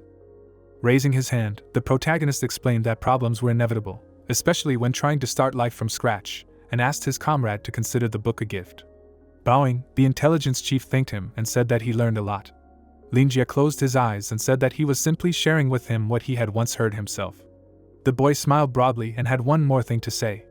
Standing in front of the customer, the young man explained that a nation could consist of 1,000,000 minds, but only one would be a genius, and that it could take hundreds of years for that moment to shine, but when it did, the course of history would be changed forever. The shopkeeper extended his hand and said that when a strong will collides with fate, the sparks that ignite can light up the entire world, and such moments are the time for heroes. His eyes reflected the customer. Standing behind the table, the merchant said that he was not asking his friend to be a hero, because there were only so many opportunities to become one in this world, and added that human strength was limited. The protagonist smiled and asked his friend to do what he had to do, not to be too hard on himself or frivolous, and to simply make his own destiny the way he wanted. Joseph's mouth fell open in shock. There was a long staircase in front of him. Linjia said that he had no need to be as brilliant as a star, and decided that his will and conviction would be enough to light the way ahead. The man stepped up a step. A bright light illuminated his face. The boy said that no matter how dark the night was, it could not hide the light that came from within. In memory, the young commander knelt before his mentor. The old man smiled and asked if his student vowed to dedicate his entire life to serving the light. The light illuminated the boy's dark hair. The future lord placed his hand on his chest and vowed to serve justice and fight for the light with his sword. The knight looked at his younger self from the shadows. The youth placed his hand on the book and asked the customer not to forget how he felt now. Smiling, the shopkeeper reminded him that each of them had their own destiny, and suggested that this book would help him better understand what his purpose was. The captain clenched his fist and thanked him for his instructions. It was still raining heavily outside. The chief of intelligence came out of the bookstore. He raised his head. His eyes were round. Enveloped in a bright aura, Joseph decided that he needed to calm down a little. The man opened his mouth wide and sighed heavily. The commander clenched his hand into a fist. A bright smile appeared on his face. The lord confidently knitted his eyebrows and decided that the cold air had really invigorated him. The knight took out a book and thought that he hadn't felt this good for a long time. As he walked down the street, the captain thought about how the demonic sword had been destroying his mind for many years, and fighting it was a real headache. His cloak fluttering in the wind, the chief of intelligence thought about how difficult it was to be in good shape when you couldn't control your own body, and came to the conclusion that for him, whose meaning of life was fighting, it was many times more dangerous. Joseph looked at his prosthetic and remembered that after Frank took his arm, it had become even more difficult to cope. The streetlights illuminated the street. The man realized that now, after decades, the cursed sword was gone and the bookstore owner had absorbed his curse. The commander raised his head and felt the pain leave his body. He looked ahead. The lord raised his hands and felt free. The knight continued walking and decided that he had something more in exchange for the weapon he had lost, because Linjia had given him determination. A man in a robe walked towards him. The captain realized that he could return to the peak of his strength, and that he just needed to get used to the changes. The heroes bumped shoulders. The stranger passed by and asked for forgiveness. The intelligence chief's eyes widened in fear.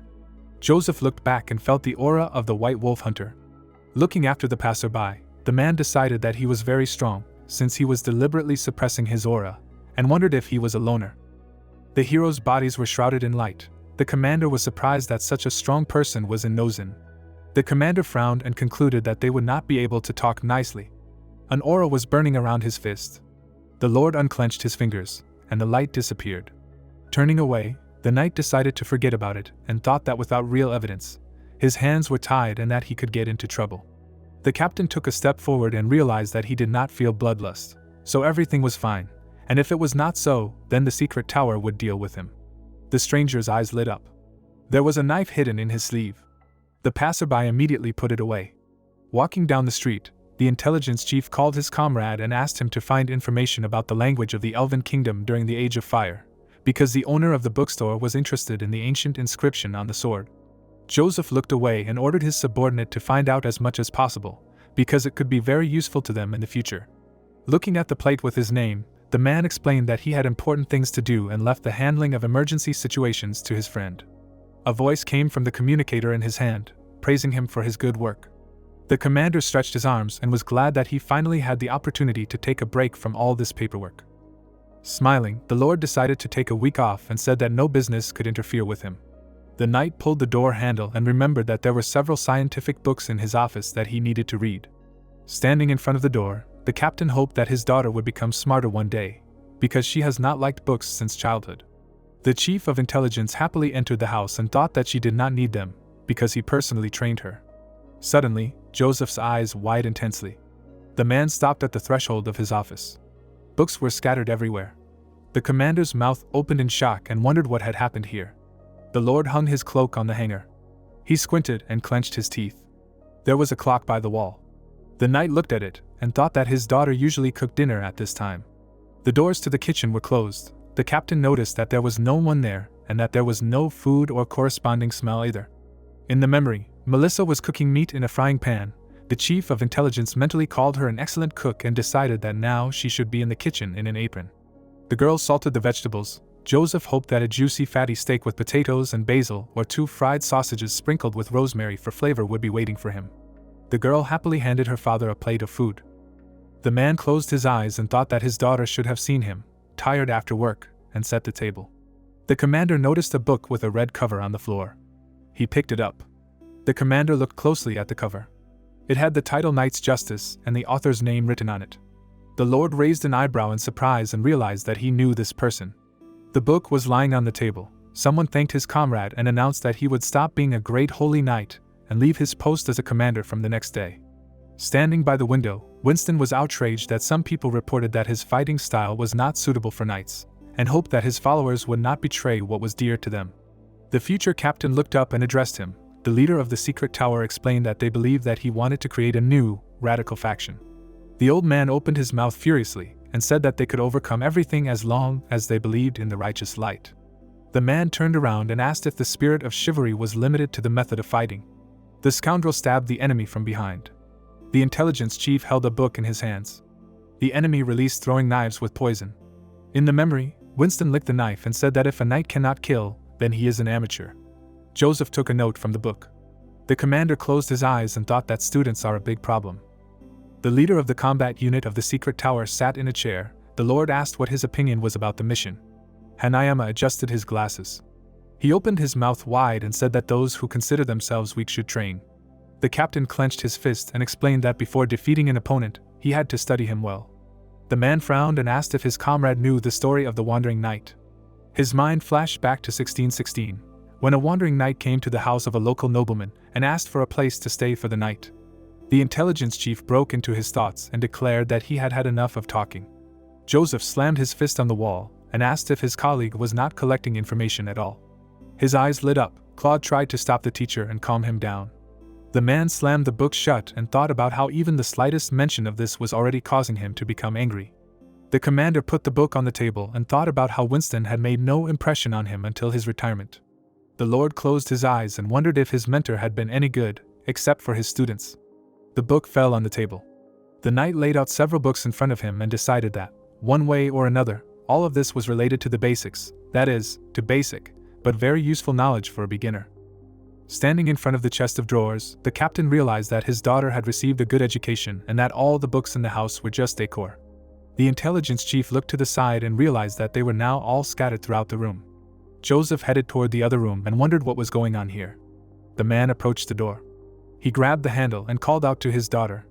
Suddenly, the commander's eyes widened in shock. Melissa was sitting at the table and reading. The lord noticed the high stacks of books. A small lamp illuminated the desk. The knight opened the door, pushing aside the books lying behind it. The captain entered the office and asked what was going on here. The girl turned the page. She widened her eyes and said that she had decided to study. The intelligence chief's mouth fell open in shock.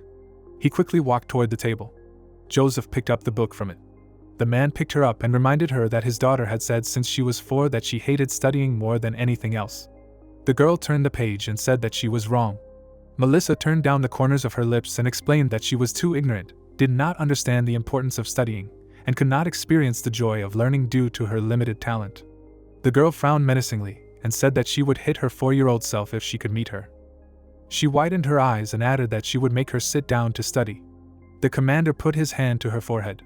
The lord leaned over and noticed that she had a high fever. The girl waved him off and said that she had never felt so cheerful. Her eyes were bloodshot. The knight's mouth dropped open in shock when his daughter explained that she realized her weakness and ignorance, adding that she used ineffective methods and solved all problems in roundabout ways. Melissa covered her face with her hand and said that she had only reached the destructive level and called it a failure. The captain's mouth fell open. The girl picked up another book. The intelligence chief wondered if this was his capricious and simple-minded, but sweet and good daughter. The girl pointed at him.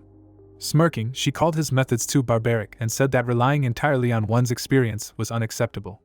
Joseph felt as if he had been stabbed in the heart. The man wiped his chin, not knowing what to tell him. His daughter turned the page and said that she had already read and studied all of those books. The commander looked at her in horror. Melissa explained that it was not too late to start over, because she had almost managed to find her own path. The Lord raised his eyebrows in amazement and asked if she had really read all of those books.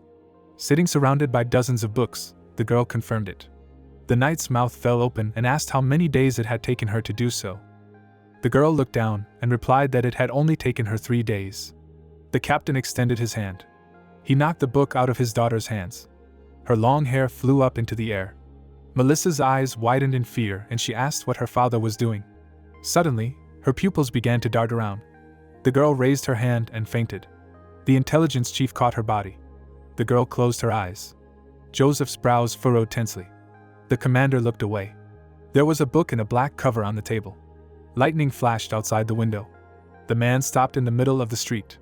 Burton looked up and was surprised that he had to return to the Society of Truth. In front of him stood a huge dragon skeleton. Behind him stood people in robes. The man thought that he would not return here because the environment here was too uncomfortable. A giant wolf appeared from the portal. The night watchman decided that his life was nothing but murder, brutality and endless chaos, so his organization was the complete opposite of the Society of Truth, which worshipped knowledge and reason. On the wall hung a sign with the inscription Vice Captain's Office. The hunter felt a persistent monotonous and sterile aroma here, which almost all members of the Union left behind, the aroma of curiosity. Andrew was sitting in his office. The deputy leader frowned and said that his guest was late. The mercenary hung his coat on the hanger and explained that he was never late and just came exactly when he wanted. The research assistant clasped his hands in a lock. The assassin asked if his patience was only enough for banquets and waiting for noblewomen from the central district. Squinting, the scientist asked him to stop joking and suggested getting down to business. The heroes sat at the table. The researcher asked if his comrade was going to give up the hunt for Frank. The killer smirked and asked if he couldn't do that. Thunder sounded over the dragon's skeleton. The vice captain's office was visible in its eye socket. The heroes sat across from each other. The member of the Truth Society asked why his comrade wanted to give up. Burton frowned and asked if it was a big deal. Andrew narrowed his eyes and said it wasn't. The man clasped his fingers and wondered if something had gone wrong. Sitting in front of his guests, the deputy leader remembered that only 3 or 4 days had passed and was surprised that such an ambitious man would give up the mission. The night watchman's eyes lit up. The research assistant decided that this time should have been enough for preliminary reconnaissance. The scientist wordlessly opened his mouth and concluded that his colleague had already made his first move. He frowned menacingly and realized that the hunter had already studied the area around the store and had also visited it. There was an etheric observation device on the table. The scientist remembered that it had not detected any powerful etheric vibrations. The lights were on in the store windows. Everything was quiet there. The black cat approached the door. The researcher assumed that his comrade had decided to abandon the mission without even starting work. The protagonist was happily drinking tea at that time. The shadows bared their teeth fiercely. The member of the Truth Society wondered if there was any sense in this, and decided that it could not be, because the mercenary had only briefly entered the store to chat with the owner. Andrew lowered his head and called it absurd that he could lose all his fighting spirit after such a short conversation. With his mouth open, the man thought that this defied rational thinking, and recalled what had happened a couple of days ago. The deputy manager looked up.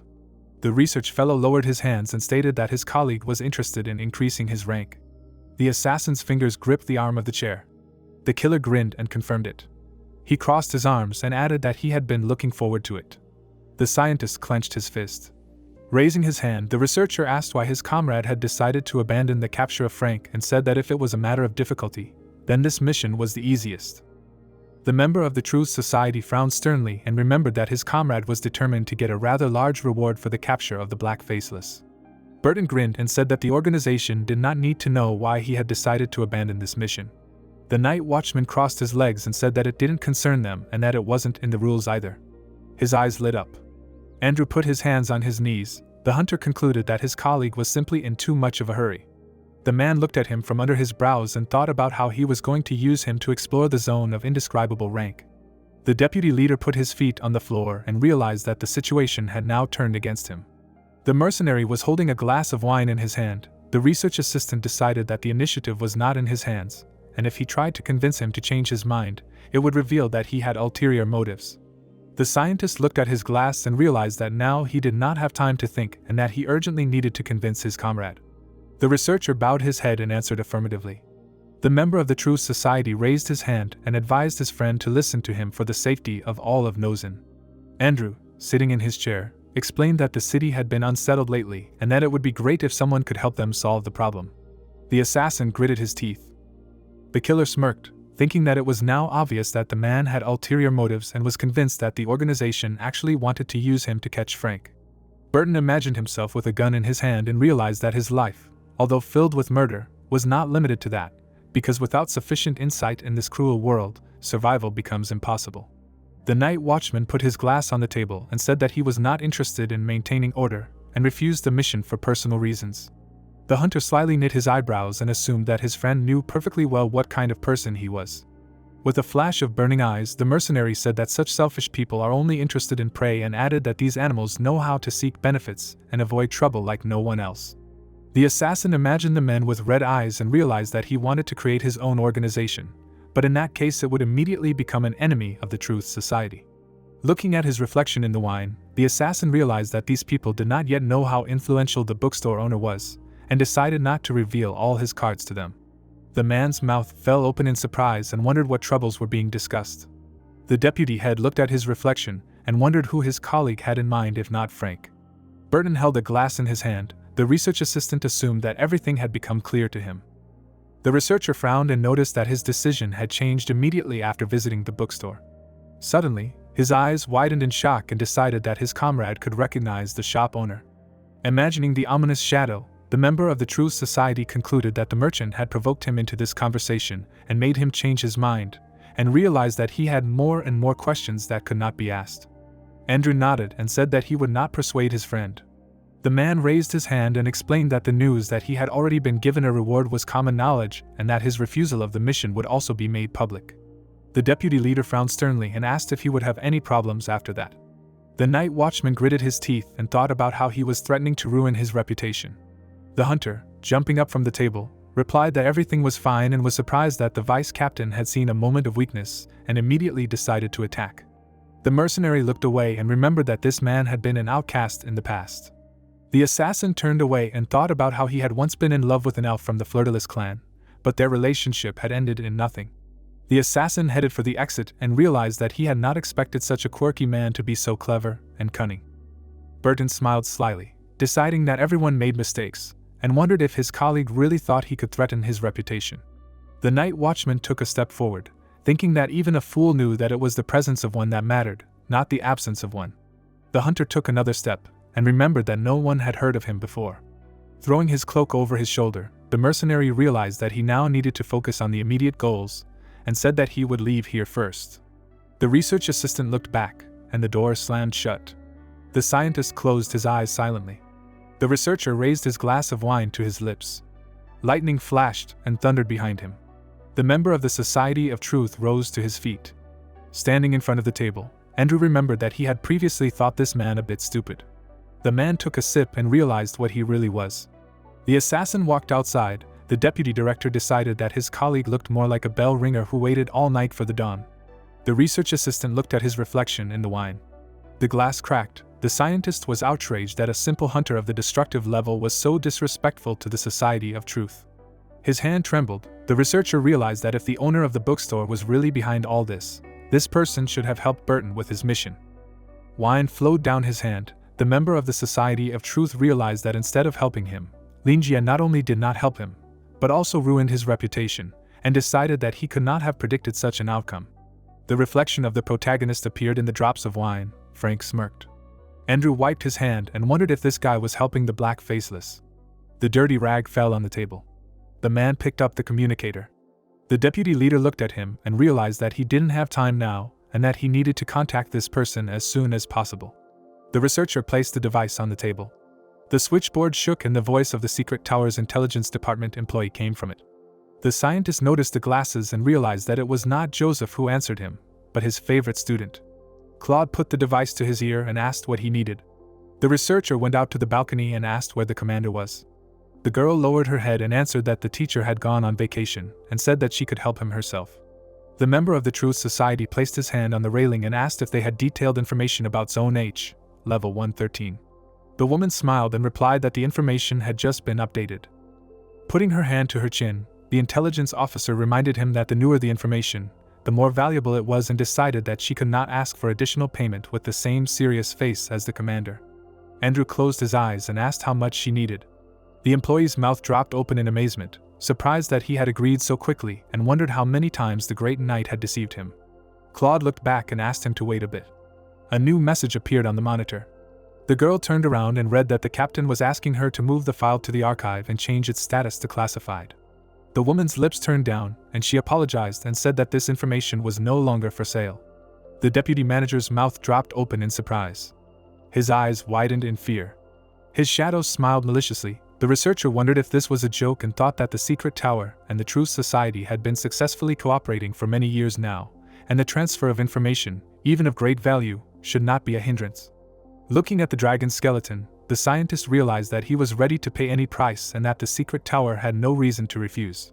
The researcher grabbed the railing and expressed indignation at their refusal. After imagining the cunning Joseph and his apprentice, the member of the Society of Truth realized that the spy was bargaining with her teacher's accent and wondered what had happened to make the information unavailable in an instant. Andrew frowned furiously and concluded that someone had probably forbidden it from being sold, and that someone must have great power and influence. The commander touched his daughter's head. The man realized that it was his fault. The Lord was holding a framed photograph. It was of his family. The knight looked at it intently. The communicator lying next to him lit up. The deputy leader put the device to his ear and asked permission to speak to the captain. Claude's eyes widened. Standing in the office, the girl explained that her mentor was very busy and added that she could not connect him with him. The research assistant turned away. The woman said that she could answer any questions he had. Standing on the balcony, the scientist asked why she could no longer sell him the document. The spy raised her fist to her mouth and cleared her throat. The secret tower worker smiled and apologized for the omission. Claude reached for the bookshelf and told her that the file status had been changed from confidential to classified. The girl took out a book. The woman looked at her and said that she would be severely punished for trying to sell her, and explained that she was only temporarily replacing her teacher, so she was not familiar enough with the situation and had made a mistake. The scout made a note in the document. After leaving the library, the secret tower employee said that she had noticed her before the deal was made, since otherwise it could have led to irreparable consequences. The researcher trembled when she suggested that he talk to her teacher in person or go directly to the elders. The member of the Truth Society gritted his teeth in displeasure. Imagining Claude spreading her arms, Andrew was indignant at the fact that he could not verify her words in any way, and thought that if what she said was true, then everything she did was in accordance with the rules. Standing in front of the giant skeleton, the man remembered that he had only gotten so angry when he was considered a clown, and wondered why his access status had suddenly changed. Gritting his teeth, the deputy leader decided to keep a clear head and asked her about it directly. Standing on the balcony, the researcher asked if this was the right document. Frowning, the scientist said that the topic was the bookstore owner and his motives, and asked why the secret tower refused to provide him with this information. The researcher's eyes widened in shock and he asked if the bookstore owner had lied to them. The girl's lips turned down, and she said she was sorry. The member of the Truth Society pushed the communicator away from him. He put his hand to his head and thought about what had happened this time. The woman sat down at the computer and explained that it was not that simple. Andrew's eyes turned white with displeasure. The intelligence officer picked up the mouse and explained that after a detailed study, some of the information from file 113 was allocated to file 114. The secret tower employee opened a folder on the computer and added that the first file was a terrain report, and the second was a dossier, but they were both classified. Claude gritted her teeth and explained that the elders had already sent a professional expert, and his assessment matched Joseph's. Caroline reached for the shelf. The girl reported that the bookstore owner was friendly but had his own motives, but according to their information, he was not prone to evil acts. The man looked at the switchboard. The woman said that this part of the information was not classified. The deputy director, his mouth wide open, said that this did not mean that things would continue like this in the future, and asked what would happen if their inaction led to danger for the people of Nozin. The researcher turned away and said that he was very disappointed in them. Putting his hand on the table, the scientist called the offer to visit the elders a good one and promised to visit them in the near future. The woman wiped her forehead with her hand and sighed in relief. The researcher put the communicator to his ear. The scout was glad that they understood each other and hoped that their meeting would go smoothly. Raising his eyebrows in surprise, the Truth Society member noticed her strange behavior and realized that he was missing information. Caroline leaned over, the secret tower worker, asking if her colleague had any questions. Holding a glass of wine in his hand, Andrew realized that he almost caught her and asked why the file status had changed so abruptly. Calling his friend over with a cup of tea, Claude replied that this was beyond her authority and explained that she could not change the status of files or influence it in any way. Reaching out to take the tea, the girl asked if he was not going to talk to the elders about this, and suggested that their conversation would be more productive than this. The man imagined Joseph scratching his nose and thought about how the student was as devious as his teacher. The deputy head frowned and said that he would personally check this bookstore. The woman took a sip of tea. She smiled broadly, wished her colleague good luck, and told him that the owner of the bookstore was not only very friendly, but also helpful with solving problems. The communicator fell to the floor. The research assistant poured himself more wine. The scientist raised his hand. He took a sip. The researcher adjusted his hair and decided to forget about those angry words. The member of the Truth Society narrowed his eyes and decided that he could try to exploit the curiosity of truth seekers. Andrew looked out the window and decided to leave everything as it was. It was raining over the Truth Society mechanical plant. People in white coats were standing inside. They were walking back and forth, discussing the idle project. Someone said that the research was becoming more and more difficult, and they had to collect data from morning until night. The scientists were heading somewhere. One of them complained that their project was not being funded, and the experiments were not yielding results, and they had to literally live in the lab because of confidentiality. The research assistant lowered his eyebrows and said that he was tired of dealing with all this junk. In front of him were huge capsules. The researcher said that 3,000 specimens had failed and that if this continued, they would simply go crazy. There were people in the capsules. The man asked if there was no progress, since the data they had collected showed an affinity for the ether of 200%.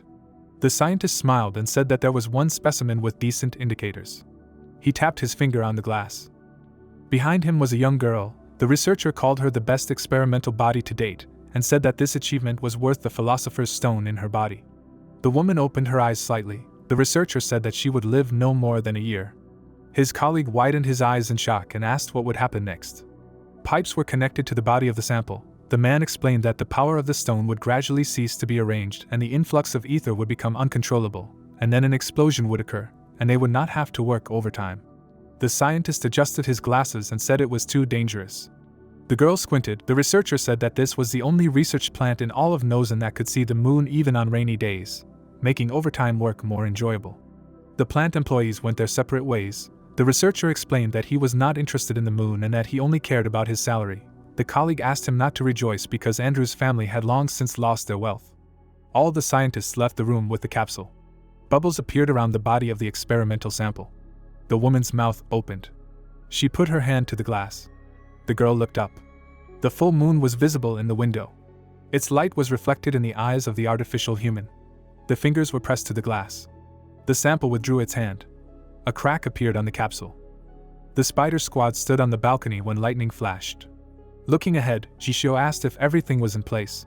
Standing behind her, Max confirmed this and said that they had gathered all their forces to capture the White Wolf stronghold on 52nd Street. The girl assumed that this was their last base, her clothes fluttering in the wind. The woman frowned menacingly and said that capturing this place meant that they would finish off the White Wolf and that this would put an end to the events caused by the egg of the magic mirror. The guy turned down the corners of his lips. Kate's eyebrows drew together sternly. Standing on the balcony, the huntress explained that no matter how strong the nascent organization was, it was not recognized by other groups. So today the spider and the White Wolf are unable to coexist, because Nozen does not need two strong groups. The elf looked at the moon and said that she was the most important. A few years ago, the White Wolf's headquarters plunged into darkness. Holding a torch in his hands, someone asked if they were talking about the formula for the recipe for tainted blood. The man opened his mouth wide and called it the foundation on which their organization had been built for many years. Raising her hand, Jishio identified herself as a newcomer to the matter and asked if it was a good idea to give her access to such significant secrets of the organization. Walking ahead, the leader of the group said that it did not matter because sooner or later she would find out about it anyway, and added that Harris thought very highly of her. Kaji winked and said that he had worked with him for many years and knew him well. The girl frowned when her colleague suggested that they would get along well. The second leader took a step forward. Smiling widely, he asked if his comrade was trying to improve the formula of the tainted blood and asked him to take his time because it was not that easy. The first leader rose from the bed and thanked him for his work. The old man frowned and asked if this was really Bonan's only daughter. The scoundrel looked at the guest from under his brows. The woman pursed her lips and felt his terrifying gaze, worthy of the head of the largest group in Nozin. The man placed his hand on her knee and concluded that she would be an excellent hunter, and said that from today on, she would be given some of the responsibilities of managing this organization. The gang leader lowered the corners of his lips and assumed that she already knew why she was called here. Standing up, he said that he would give her a part of the Counting Wolf original formula, which could be used to develop his own subordinates, and explained that the blood of dream beasts was highly toxic and poisonous. The first leader pointed forward and said that this was the reason why each original formula was so valuable, since only by knowing the complete recipe could the group steadily replenish its ranks. Harris walked over to the box and explained that these formulas were still incomplete and had severe side effects, but the power that could be obtained was much greater. The elf's eyes widened in surprise. The light fell on the golden box. The old man asked his colleague to accept this power for the sake of developing the White Wolf organization. Standing on the balcony, the commander explained that the basis of each gang was the formula of tainted blood, so if Spider got hold of the recipe for Counting Wolf blood, no one would have any questions. Raindrops fell on her palm.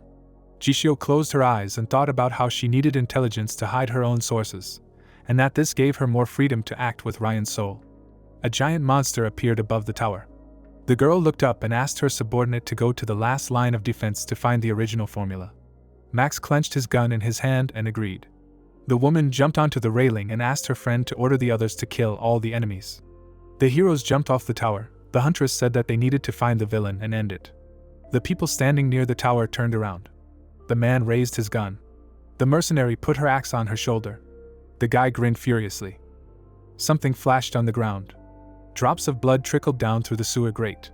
Beneath it, on the ground, sat a bloody man. He leaned his head against the wall. The old man spread his arms, awaiting his own death. The stranger opened his eyes. A rat ran up to his wounded leg. The men in black robes walked down the corridor. They approached the dying man. The villain stepped on his leg and broke it. Then the killer cut his throat. The men with glowing eyes moved on. The man's hand fell to the ground. The assassins followed their maddened leader. The dog bit off a piece of fresh flesh. The monster raised its head and looked ahead. Under its paw lay a gnawed skeleton. The eyes of the shadows lit up. Rivers of blood flowed through the sewers. Someone raised a hand. Severed limbs flew down. The hunters in robes descended to the bloody lake. The scarlet liquid rose into the air when another severed hand fell into it. The villain smiled. The bandit brought another hand. Harris watched from afar. A smile was shining on his face, because everything was going according to plan. The man's eyes widened and he said that there was very little time left before he returned. The girl raised her eyebrows and warned that very soon the people who took the tainted blood would lose their minds and become killing machines. The old man opened his mouth wide and thanked her for the good work. Behind them stood their accomplices. The first leader explained that the method of multiple injections was used by the dark magicians of the Red Religion to forcibly maintain a state of vivacity, so that there were no more people among them. The head of the White Wolf smiled and asked if it mattered now. He widened his eyes. Inside the giant capsule was the egg of the magic mirror. The villain said that he did not care how many victims would have to be made for its birth. Telsey brought a few more corpses, when the villain asked her to prepare a new batch of fuel. The huntress threw them down. The corpse fell off the cliff. Blood was running from his hand. The skin on his face immediately burned away. Green flames engulfed the skeleton. The corpse fell into the bloody lake, causing bright smoke to rise above it. Harris clenched his fists and noticed that the altar now resembled a huge bonfire that would burn any ether it could reach. Green fire enveloped the capsule. The man declared that he would continue to make sacrifices until there were enough for the egg of the magic mirror. A malicious grin appeared on his face. The monstrous tentacles curled into a ball. The crystals on the egg began to smile. The old man grabbed his chest and felt a powerful wave of ether from it, shaking the entire space around him. The first leader raised his eyebrows and compared it to a heartbeat. The head of the White Wolf spread his arms and promised to protect his god until his coming. The villain smiled and declared that his days of being a scared rat in the sewers were numbered. The villain looked around and decided that the man with the snake pupils was right about dark mages being very good fuel indeed. Behind him lay the remains of people, thanks to which the incubation had accelerated at least twice. There were traces of blood on the floor. Harris thought about how the deplorable arrogance and complacency of the dark mages had led to their collapse, and with Murphy's death, their only support had disappeared in an instant. The man folded his hands behind his back and realized that they looked like headless flies when they decided to expose themselves to attack, and immediately ran away from the secret tower. The old man smirked and suggested that dark mages had a great affinity for the ether, almost merging with it and releasing it for their spells, so their flesh and blood were the perfect etheric vessel. The first leader gaped in surprise, wondering why the mysterious man wanted to help them, and wondered if it was an elaborate trap. The darkness enveloped him, and the White Wolf leader knew he had no choice but to step into it. The silhouette placed a hand on his shoulder and explained that this ritual was far more effective than their previous method of directly extracting life force.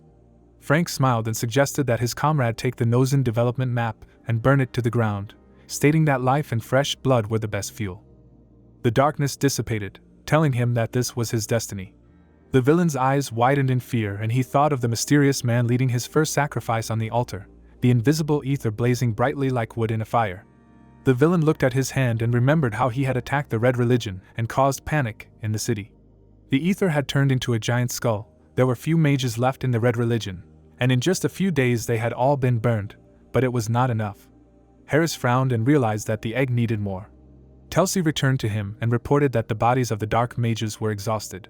Raising her hand, the girl asked if they should continue the hunt and explained that there were almost no people left in the Red Religion, and the survivors had fled, so they were taking a great risk when trying to find them. The man gritted his teeth and decided that even without the dark mages, he had plenty of candidates for victims. The old man put his hand on the subordinate's shoulder and said that they didn't need to hunt anymore, because soon they wouldn't even have to worry about it. The first leader leaned towards her ear and asked her to just trust him. The woman blushed sheepishly and smiled. The brute approached them and reported that he had news. His face was covered in blood. The hunter said that Spider had found them. Holding a human corpse in his hands, the mutant explained that their stronghold on 52nd Street had been discovered. The leader of the White Wolf frowned sternly. Telsey continued to look at him with admiration. The villain gritted his teeth and declared that their enemy was more vile than the hyenas from the secret tower. The girl brought a black box when the villain said that it was no longer safe here.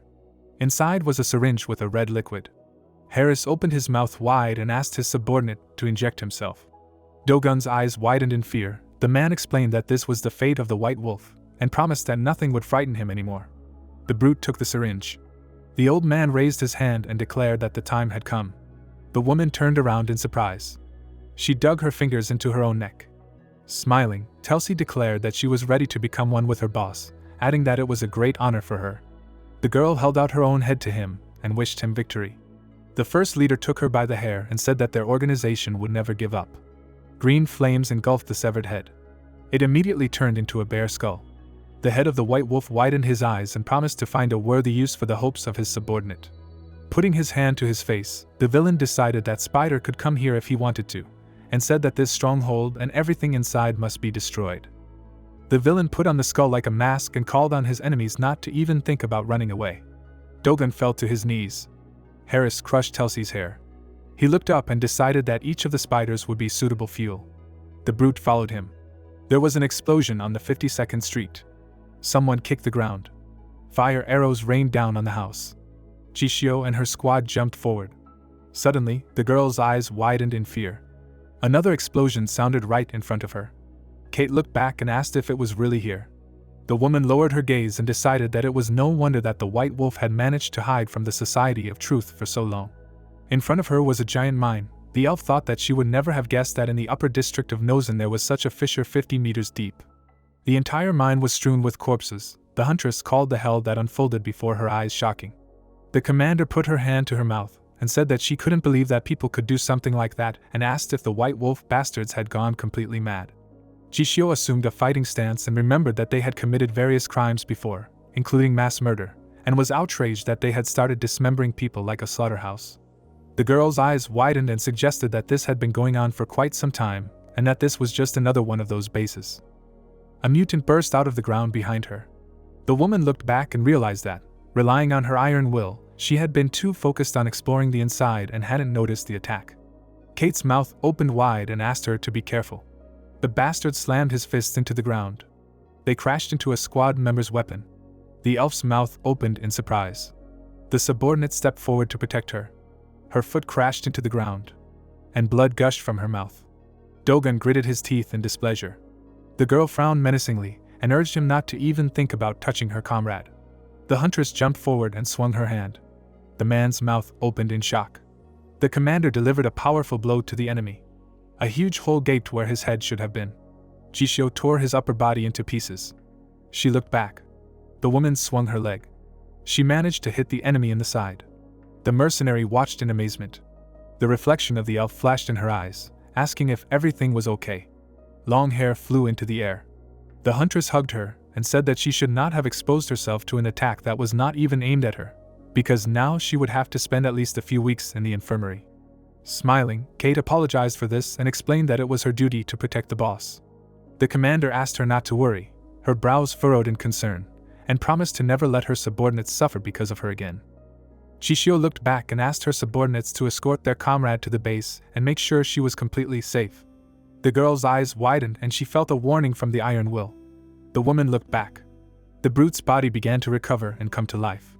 The elf opened her mouth wide and ordered everyone to attack. Dozens of arrows immediately headed towards the mutant. A bright flash lit up the people's faces. The huntress immediately ran up to them. She knocked them off their feet when the villain's body exploded.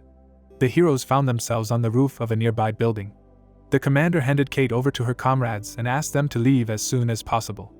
After that, the men ran away, and the captain threw off her cloak. The arrow pierced the ground and sparkled. Jishio's mouth opened in surprise and she realized that it was the sigil of the white mages. Lightning flashed in front of her. Her eyes reflected a bright light. The lightning struck straight at the roof. The squad members flew into the air and screamed. The girl gritted her teeth. Blood flowed down the stones. There were severed body parts in it. A magic circle appeared inside the bloody lake. The woman climbed down and hid behind a stone. She frowned menacingly and called out to her sworn enemy. People from the White Wolf stood on a high tower. Harris smiled and said that they had not seen each other for a long time and that the former third leader had become stronger. The man stepped forward. Dust and stone fragments rose into the air from his landing.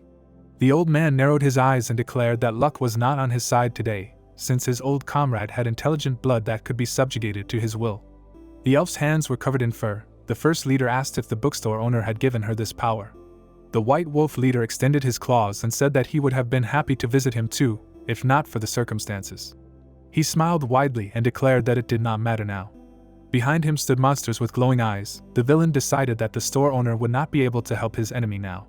With her mouth wide open, the huntress noticed that something was wrong with these people, and asked what the villain had pumped his subordinates with. Spreading his arms, the villain explained that the high concentration of tainted blood had changed their consciousness, and their animal nature had awakened, and added that despite the fact that death awaited them, they would be perfect killing machines. Smiling, Harris asked if it was not ironic, and decided that it was unfair that such enormous power had to be paid for with one's life. The spider commander pursed her lips silently. Jishio clenched her fists and declared that he was the one taking their lives and promised to tell everyone else. The girl looked away and said that it was very rude of him. Frowning confidently, the woman called it an honor that the enemy had gathered them all here to defeat her, and remembered that even the secret tower had not been treated like this. Surrounded by monsters, the man declared that her wit would not change her fate in any way and added that there was no turning back for either of them. Wolf ears appeared on his head. The first leader smiled widely and declared that whoever emerged victorious from this battle would represent the future of all hunters. The elf frowned and asked him to stop this ridiculous conversation. A tail grew behind her back. The spider commander declared that it was time to settle this once and for all. She transformed into a wolf and called for the enemy to prepare for death. The leader of the organization raised his hands. The villain turned into a monster and said that he couldn't wait to rip her throat out because her blood should taste delicious. The predators stood opposite each other and growled. Jishio rushed forward. Beasts always fight until their last breath. The villain swung his paw. His red eye lit up. The girl thought that in this decisive battle she had enough strength to kill him, but she was worried that she had underestimated the extent of his madness. Harris looked away. The woman grabbed his neck with her teeth. Those who had only recently received intelligent blood could not stand up to people with tainted blood. The monster stuck out its tongue. In the event of a head-on collision, the losses would be enormous. The wolf bared its fangs. The elf could not foresee what would be responsible for all these victims. The huntress jumped into the air. Now she could only reduce losses to a minimum and hope that her comrades would hear her thoughts and run away. Someone was running along the rainy street. The stranger's face was covered in cold sweat. The girl ran away, realizing that she could not stay here. The woman clenched her teeth and decided to tell the leader as soon as possible about what had happened. She closed her eyes and realized that the same fate awaited her as everyone else, if not for the captain. Some time ago, they fought back to back, and everything was more than successful. Winged monsters, only vaguely resembling people, pounced from the air. As soon as they realized what was happening, they found themselves surrounded. The monsters opened their mouths in fury. One of them knocked the hunter off his feet. Their forces were unequal. The mutants killed people one after another. Very soon the battle turned into a one-sided massacre. The villain loomed over the stranger. The girl covered her face with her hands. A bullet burst out of the gun barrel. The man pierced the monster's body through and through. Empty cartridges fell to the ground. The monster fell down. The hunter asked his comrade to run away from here and promised to detain the enemy. Without turning around, he said that these sacrifices should not be in vain and that she needed to survive to find the leader and tell everything. Paula's eyes widened in surprise and she tried to object. The captain opened his mouth wide and asked her to take care of herself first. Isaac smiled confidently and said that for him, dealing with a couple of enemies was nothing, and buying her a little time was even more so. Running away, the woman decided that she just needed to take the opportunity to escape. Waving her arms, she apologized to the leader and promised to never say anything again about his strange eyes. Tears streamed down her cheeks. Suddenly, her comrade's body flew past her. The girl covered her mouth with her hand in fear. The man continued to clutch the gun. His body flew several meters and crashed into a building. The stranger approached the huntress and asked if this was the spider that Harris was so afraid of. The man with the mask on his face asked if it wasn't funny. Paula looked back in fear. She had kunai attached to her leg. The woman threw them at the enemy and called for him to stay away from her leader. The villain easily deflected her projectiles. The villain turned around. He swung his leg to strike. His foot landed right in front of the girl's face. The powerful blow threw her back. The huntress fell on the rubble. Blood gushed from her mouth. Adjusting his hair, the stranger called her too weak and concluded that he should go straight to Jishio. The assassin stuck out his tongue and said that his opponent should be proud that she had the honor of dying at the hands of a frightening level. Bubber stepped forward and decided that Harris should give him a place since he had to deal with such a trifle. The girl squeezed the threads in her hand. The villain gritted his teeth. One of the threads appeared in front of his eyes. The villain noticed that the enemy had braided everything around with steel wire and said that it looked interesting. Paula closed her eyes and explained that now everything within a radius of 20 meters was under her control and that he should let her and the captain go to stay alive. The assassin put the staff on his shoulder and asked if she really thought she would be able to scratch him. The killer smiled and said that he would not even have to do anything to deal with her web. The mechanical paw grabbed the edge of the roof of the neighboring building. The stranger grinned. She jumped down. Bubba decided to leave it for her. Clara smiled and agreed. Her prosthetics were engulfed in flames. Under its impact, the wire immediately snapped.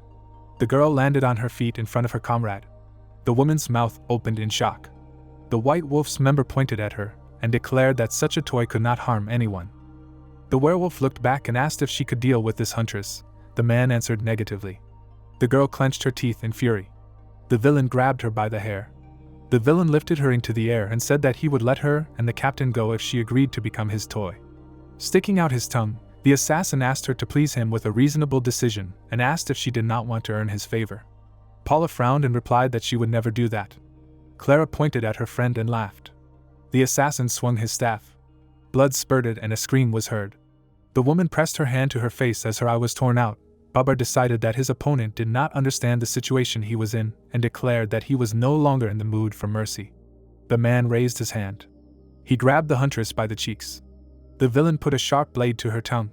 Suddenly, something rushed past him. A fresh cut appeared on his cheek. Isaac, lying under the rubble, held a pistol in his hand. Smoke was coming out of the barrel. The captain smiled and asked if he had not just managed to wound the enemy. The girl jumped up from the ground and called out to him. The villain decided that he was eager to die. Clara smiled happily when the assassin allowed her to play with this huntress, and decided to show her everything she could do and torment her for 7 days and nights. Paula's eyes widened in fear. She raised her hand and realized that they would simply die here if things continued like this. The White Wolf members cast menacing shadows. The woman remembered her leader's words about this all being a plan by someone great, and decided that in reality their existence was nothing to him. Lightning flashed in the sky. The girl begged for someone to save her comrade.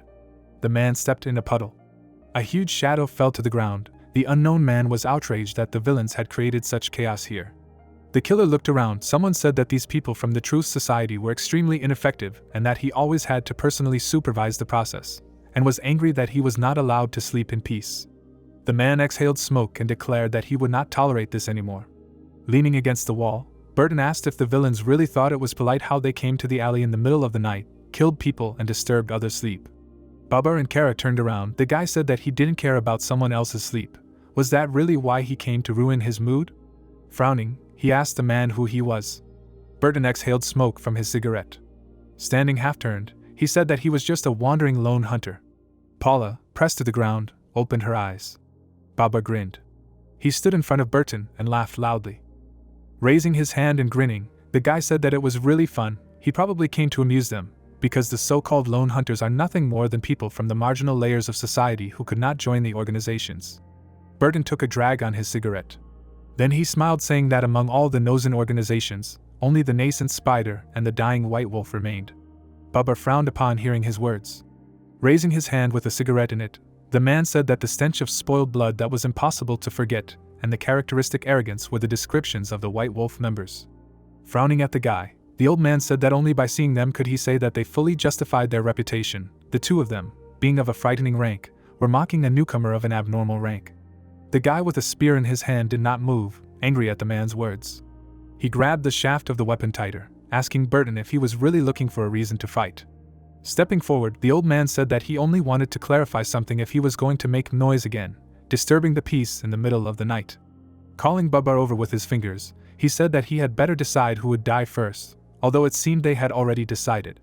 The guy gritted his teeth, saying that he really did not come to bother him, but to die. The veins on the guy's face bulged, and he screamed. He stamped his foot on the ground. Baba rushed to attack the man.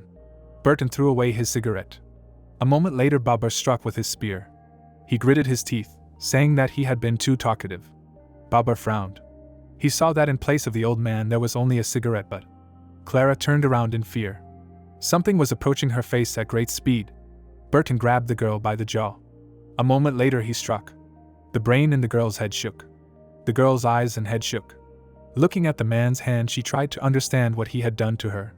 Burton kicked Clara in the head. Having knocked her down, he asked Paula underneath her who she was and why the white wolf was hunting her. Paula smiled and said that she was a member of the first fighting squad of the Spider Organization. Then she thanked the old man. The man gritted his teeth and frowned. He realized that right now the war between the organizations had begun. After throwing off Clara's body, Paula said that their squad was surrounded and the captain ordered her to leave and report everything to the leader, but she was unable to escape from those two. Gritting her teeth in anger and sadness, she said that they did not intend to give up, but without him, they would not have been able to fight back. When it seemed that everything was over, she remembered the captain's words. Her lips parted as she said that all of this was the plan of someone great. Burton involuntarily nodded. Frowning deeply, he mentally said that all of this was skillfully played out by the owner of the bookstore. The old man crouched in front of the girl. He thought that Lingjia had turned the chessboard by supporting Zisp when she broke off relations with White Wolf, and also instilled the confidence needed for the organization. It was he who contributed to Burton giving up the mission of the Truth Society, and also hinted that he could get Spider's support. The silhouette of a pawn appeared in the man's pupil. He realized that he had been manipulated all along. The old man sweated in horror and recoiled at the protagonist's skill. His plan and execution were awe-inspiring.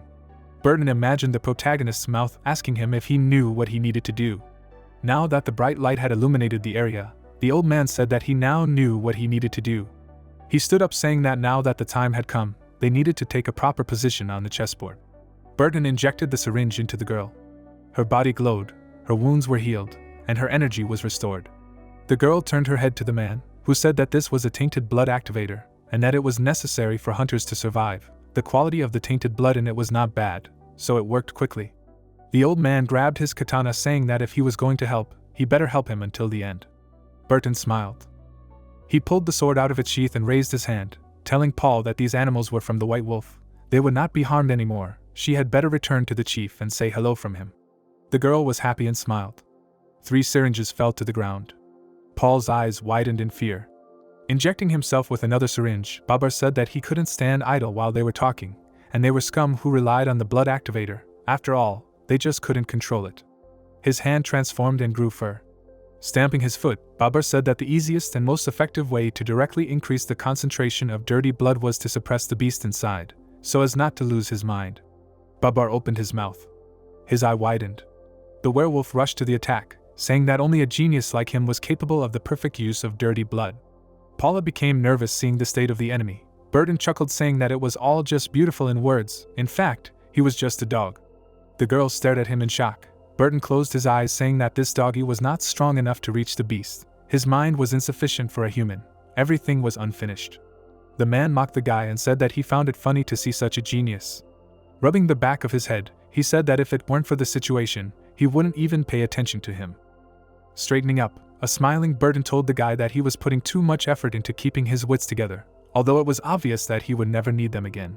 The werewolf's leg buckled.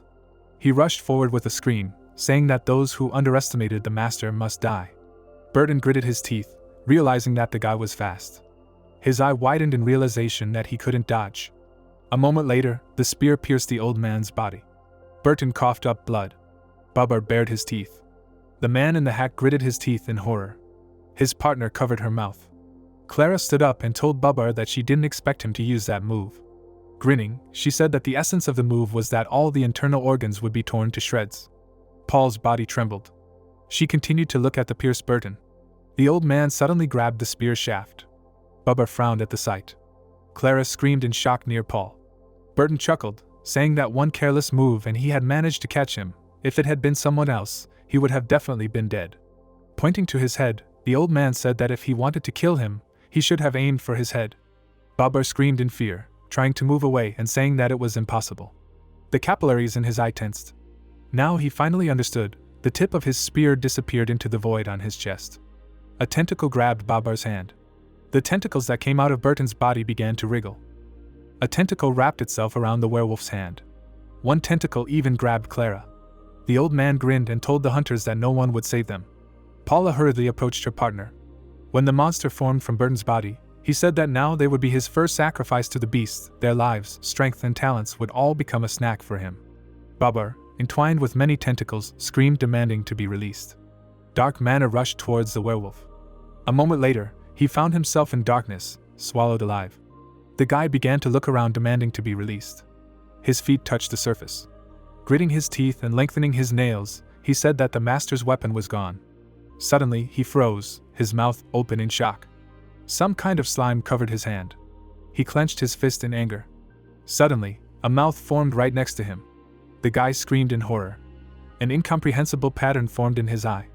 The lighter fell to the ground. Babar tried to stop the mouths that were trying to devour him with his hands. Clara plunged into the sea of tentacles. She saw how her partner was placed in the chest area of the monster. Paula, who was lifting her partner, froze. In front of her stood a huge white monster with many tentacles. Pointing at himself, Burton said that this was the first time he had transformed into a beast of this level, but the beast was extremely pleased with the victim. Looking at Clara to the side, he asked if it was enough this time. He immediately received a negative answer. The girl cried, asking not to eat her. The monster's hand rushed towards her, then she screamed, saying that it was impossible, because this beast is famous for its cruelty and fury. Hunters should go crazy and die, and not control it. The tentacles approached the girl's body, then Burton said that learning something new, even before death, was an excellent opportunity. Bringing the girl to his head, the old man said that her partner had just said something about comprehending real horror. The monster's eye glanced to the side. The man and Paula trembled when Burton told them to go and find the head. The monster's skin began to separate. Opening his mouth wide, Burton told Paula to tell his leader that tonight, the Pale Night Watchman would join their hunt. Clara screamed as she looked at the monster's mouth. Paula turned around. This scene made it absolutely clear that they could only run. Paula pulled her partner along with her and rushed away. Lightning struck one of the city streets. The protagonist walked to the window. He scratched the back of his head, saying that the weather was really terrible. Touching his sword, he said that this rain never stopped. Closing his eyes and sighing, Lingia said that he would need to buy a suitable stand for the sword. Lingia climbed into bed. Soon, his eye closed. As he fell asleep, the dream catcher on his bed began to glow. A drop of water rolled down from the leaf. It fell straight onto Candela's sword. The drop fell onto the water. Lightning broke through the dark sky above the forest. The protagonist slowly opened his eyes. He walked forward.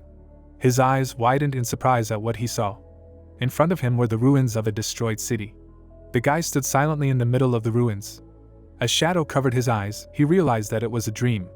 The protagonist looked at his hands in horror. He did not understand where his cute elf had gone. Linjia sighed and calmed down. After all, he did not choose these dreams himself. Raising his hand and looking around, he asked if this was really a role-playing game where he would have to fight a boss at the end. Looking at the ruins in front of him, Linjia mentally said that dreams are the embodiment of subconscious desires. Perhaps his desire to play games resulted in such a result. The guy closed his eyes and thought. He suddenly opened his eyes, saying that if his assumptions were correct, then something urgently needed to be done about it. However, imagining the technology and the joystick, he realized that he could not do anything about it, because the technological progress in Nozen was incredibly behind. The guy became despondent and hunched over, saying that he would give a lot to play video games. Squinting, the protagonist straightened up, saying that in theory, background music should start playing now, to which a massive and brutal boss would come out. The protagonist stood near the destroyed column. He picked up one of the fragments. Bringing it to his face, he said that from this fragment and the ruins around, one could say that this place used to be grandiose. The guy stood for a while and did not move. He frowned, noticing something. Looking closely at the pattern on the fragment, he said that this pattern and manner of execution seemed familiar to him. Linjia was struck by an electric shock when he remembered Joseph. He remembered that he had seen the same patterns on his sword. He bowed his head, saying that identifying folk art and architecture and studying culture was an integral part of his job. Putting the shard on the ground, he said that his subconscious was transferring his experiences into his dreams. He chuckled, saying that he shouldn't forget that most of the work was done by his imagination. Looking at the huge ruined buildings, he said that he would start studying. Linjia walked through the ruined city. Putting his hand in his pocket, he said that this dream was very different from the last one. The area was larger, but no less interesting. Touching the wall, he said that the degree of destruction of the ruins was hard to even imagine. He touched another part of the wall. It suddenly collapsed, turning into fragments. Huge boulders fell in front of the protagonist. The ruins of a huge arch completely collapsed and began to fall. Linjia did not move, falling into shock. Suddenly, he smiled. The fact that the entire section collapsed inspired the guy. He wanted to do this a couple of times. The protagonist walked forward. He covered his mouth, saying that since he couldn't play an RPG, he should enjoy the situation. He opened his eyes, saying that his stay here couldn't be called fruitless. Linjia found many corpses right in front of him. Looking at the elf who had almost turned into a skeleton, he said that these corpses had long since merged with the ruins. The protagonist crouched in front of the corpse. The guy reached out his hand to the corpse. The corpse's eye burst out of its eyes. The protagonist looked closely at the corpse, saying that from the front it was more noticeable. The ears were abnormally long. Tearing off the ear, he said that in the center of the ear there was normal cartilage that was connected to the head, and not just a decoration. Doris immediately came to mind. Her cosplay as an elf really impressed him. Standing up, the guy said that this dream really was a hodgepodge of his subconscious, all the recent events mixed together.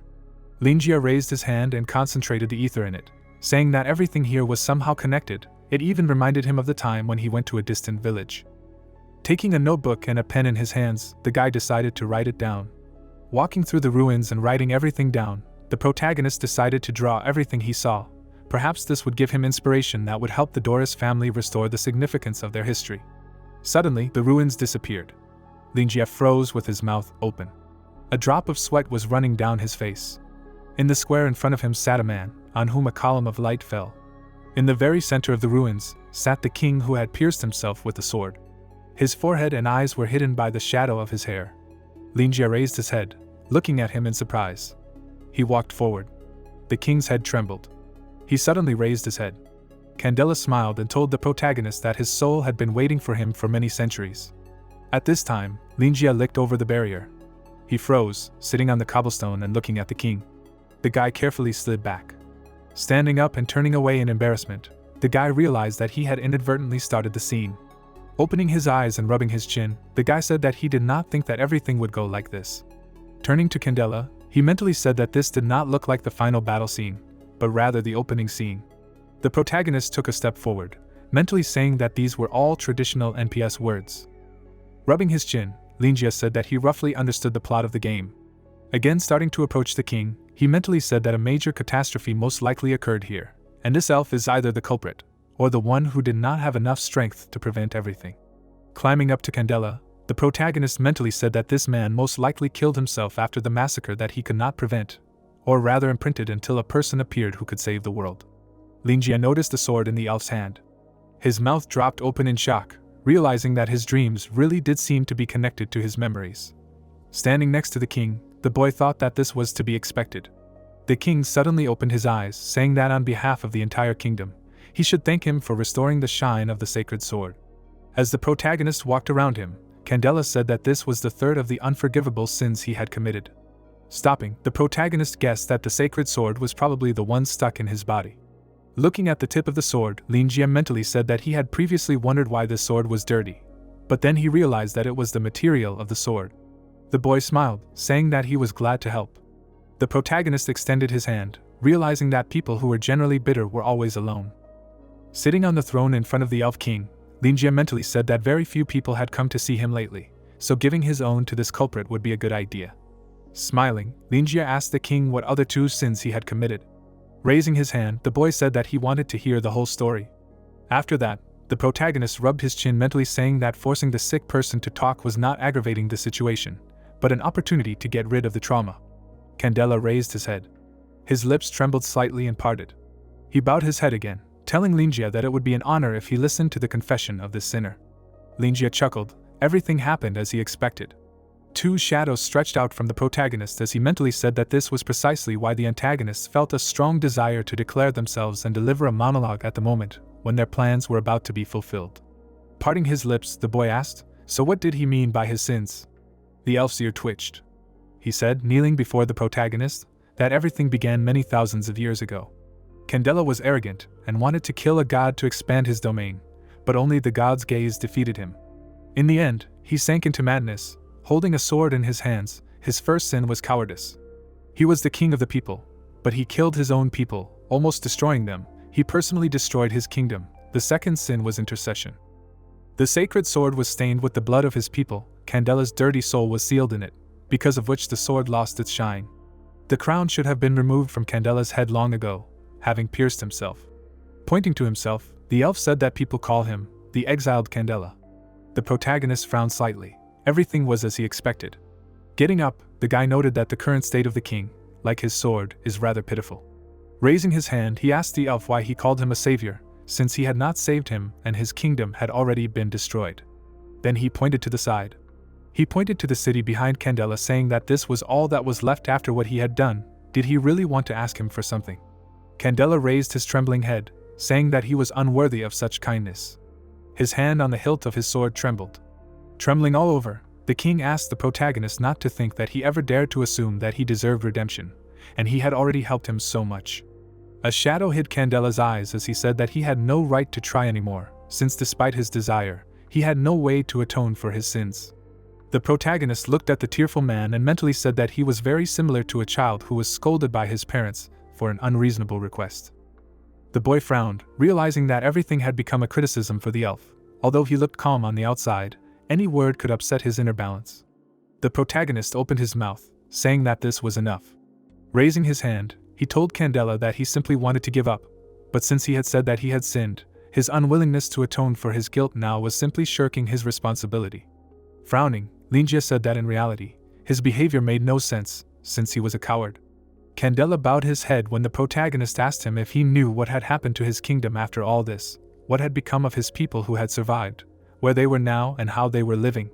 Candela stared at the boy in amazement, while the protagonist told him that he, possessing great power, only knew how to complain, sat here and deceived himself, making excuses in order to avoid responsibility. The boy's pupil reflected Candela when he said that his punishment should be to suffer in the eyes of others, and not to stand there indifferently. The king's hands trembled again when Linjia said that it was not a question of whether he had the right, because it was a price he had to pay. Blood fell to the ground. The protagonist raised his hand again, saying that all this time he had done nothing but run and hide, hoping for forgiveness. Putting his hand on the man's shoulder, the protagonist told him to think about what he should do. He stood next to him, saying that nothing could save him except himself. The king's eyes widened in surprise.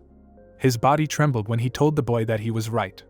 Tears streamed down his face when he said that without his guidance, he really couldn't do it. Linjia frowned, thinking that the king probably meant that he should give him some instructions on what to do next. Candela bowed his head, apologizing for his impudence. His hair touched the ground. The man bowed. He bowed deeply to the protagonist and asked him to let him become his sword. Linjia froze with his hand outstretched. He finally understood the plot of the game. The Elven King would most likely either join his team or hand him his sword. The protagonist coughed into his fist. Opening his palm, he asked Candela if he was sure that his decision was final. In his heart, the boy was happy to help this sick man.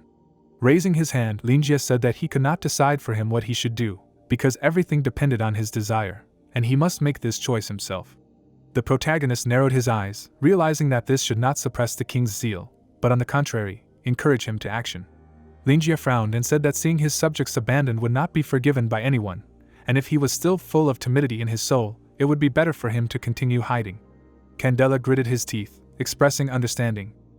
Raising his head, he said that his soul had long ago been scattered into the depths of time. As punishment for his sins, the hatred was so strong that it haunted him and turned him into what he was now. Looking at his hand, he said that after the curse had dissipated, the only thing keeping him here was the will of his soul. The king clenched his fist. Smiling, he told Linjia that he was right, because he wanted to receive someone's forgiveness, an excuse for his cowardice. The protagonist, who stood to the side, remained silent. Straightening up, Candela said that he was indeed unworthy, but he was not worthy of doing anything for the kingdom and its inhabitants, nor was he worthy of being weak again. The protagonist put his hand in his pocket as Candela said that this time he was not the glorified king, but merely an exile who had returned to his homeland. Looking at Linjia, Candela said that before he completely disappeared, there was one thing he had to do. The protagonist stood silently as Candela said that even though his kingdom had disappeared many years ago, his subjects continued to live in this place. The elf looked into the distance sadly.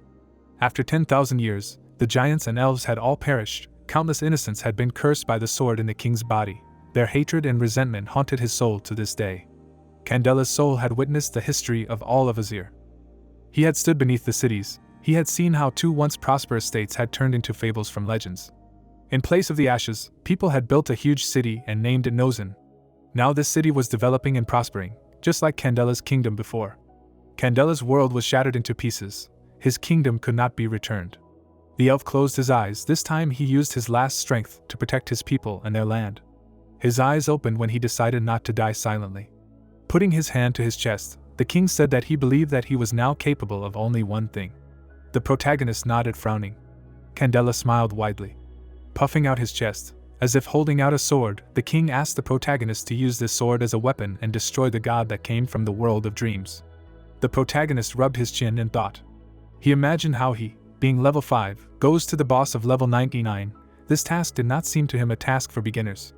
The guy was struck by electricity. He realized that this task is definitely not for beginners. Candela, standing in front of him, said that for 10,000 years he wanted to kill a god, but he retreated because he became mad from one look at him, which ultimately led to the destruction of the kingdom. He gripped the hilt of his sword tighter and said that after all this time, he wanted to finish what he started. Closing his eyes, Candela said that he wanted to give him his loyalty and the most precious thing to him. The protagonist raised his hand, telling the king to wait. He frowned and said that he was not strong in fighting. Linjia froze. He admitted that he was just a bookstore owner and had no combat training at all.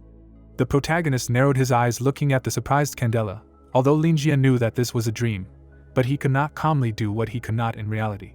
Even if a monster attacked him, he would first wave his sword, trying to set him on the right path by preaching. Linjia hit himself in the face, mentally saying that if he now takes and kills someone, then his reputation will be over. The protagonist removed his hand from his face. He, being a mentor to others, could not just ruin his image. Candela smiled, saying that he should not worry. Then he took off the crown from his head. Looking at the guy, he said that he would become his strength, and if he wanted, he would even agree to become his horse. Extending the crown to the protagonist, he reminded him that he said that he would become his sword. Standing with the crown extended to the guy, Candela said that although he was no longer a king, he wore this crown until his death, and after the destruction of the kingdom, no one inherited it. Smiling, he said that for others it will have no value, but this is his most precious treasure. The protagonist was slightly surprised, looking at the elf in front of him. He extended his hand to the crown, accepting this gift, and a sign that Candela is giving up all his former glory. Linjia picked up the crown and immediately noticed that the parts of the crown looked like laurel branches. Part of the crown moved slightly.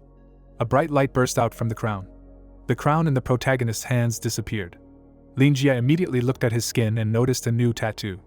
Candela, who was looking at the protagonist, said that this crown had already become a part of his soul, and this was the mark of the Elf King and the only thing he could give him in gratitude.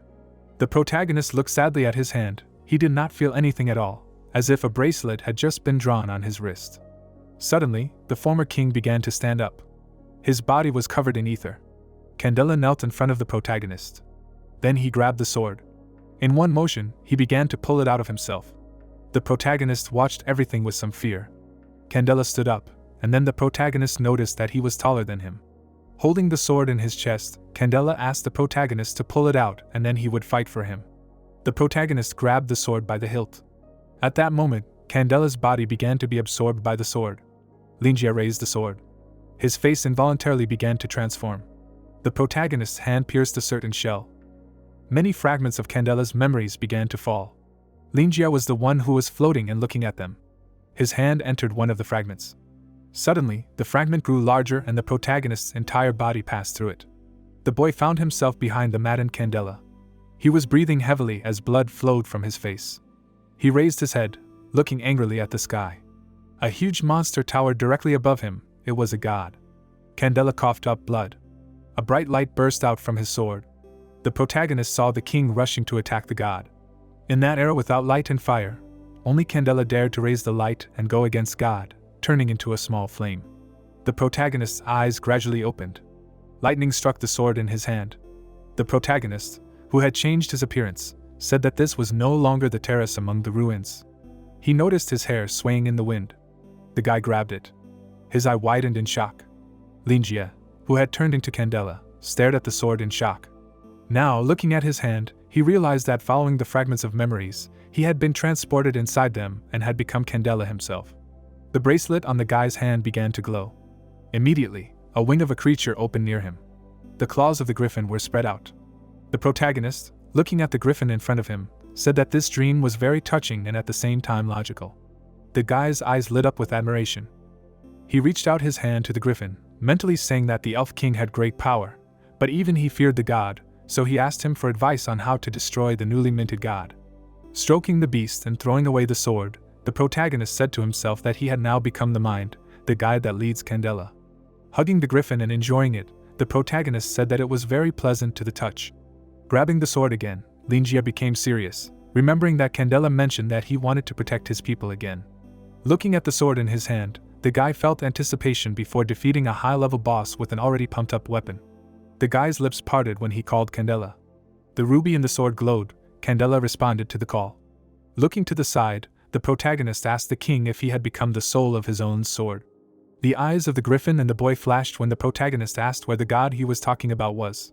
Pointing to the sky, where lightning was constantly striking, the boy asked if it was there. A part of the monster's body appeared from the clouds. A huge axe burst out of the clouds. Not long before, a battle was taking place in the city. Jishio in the form of a beast was breathing heavily.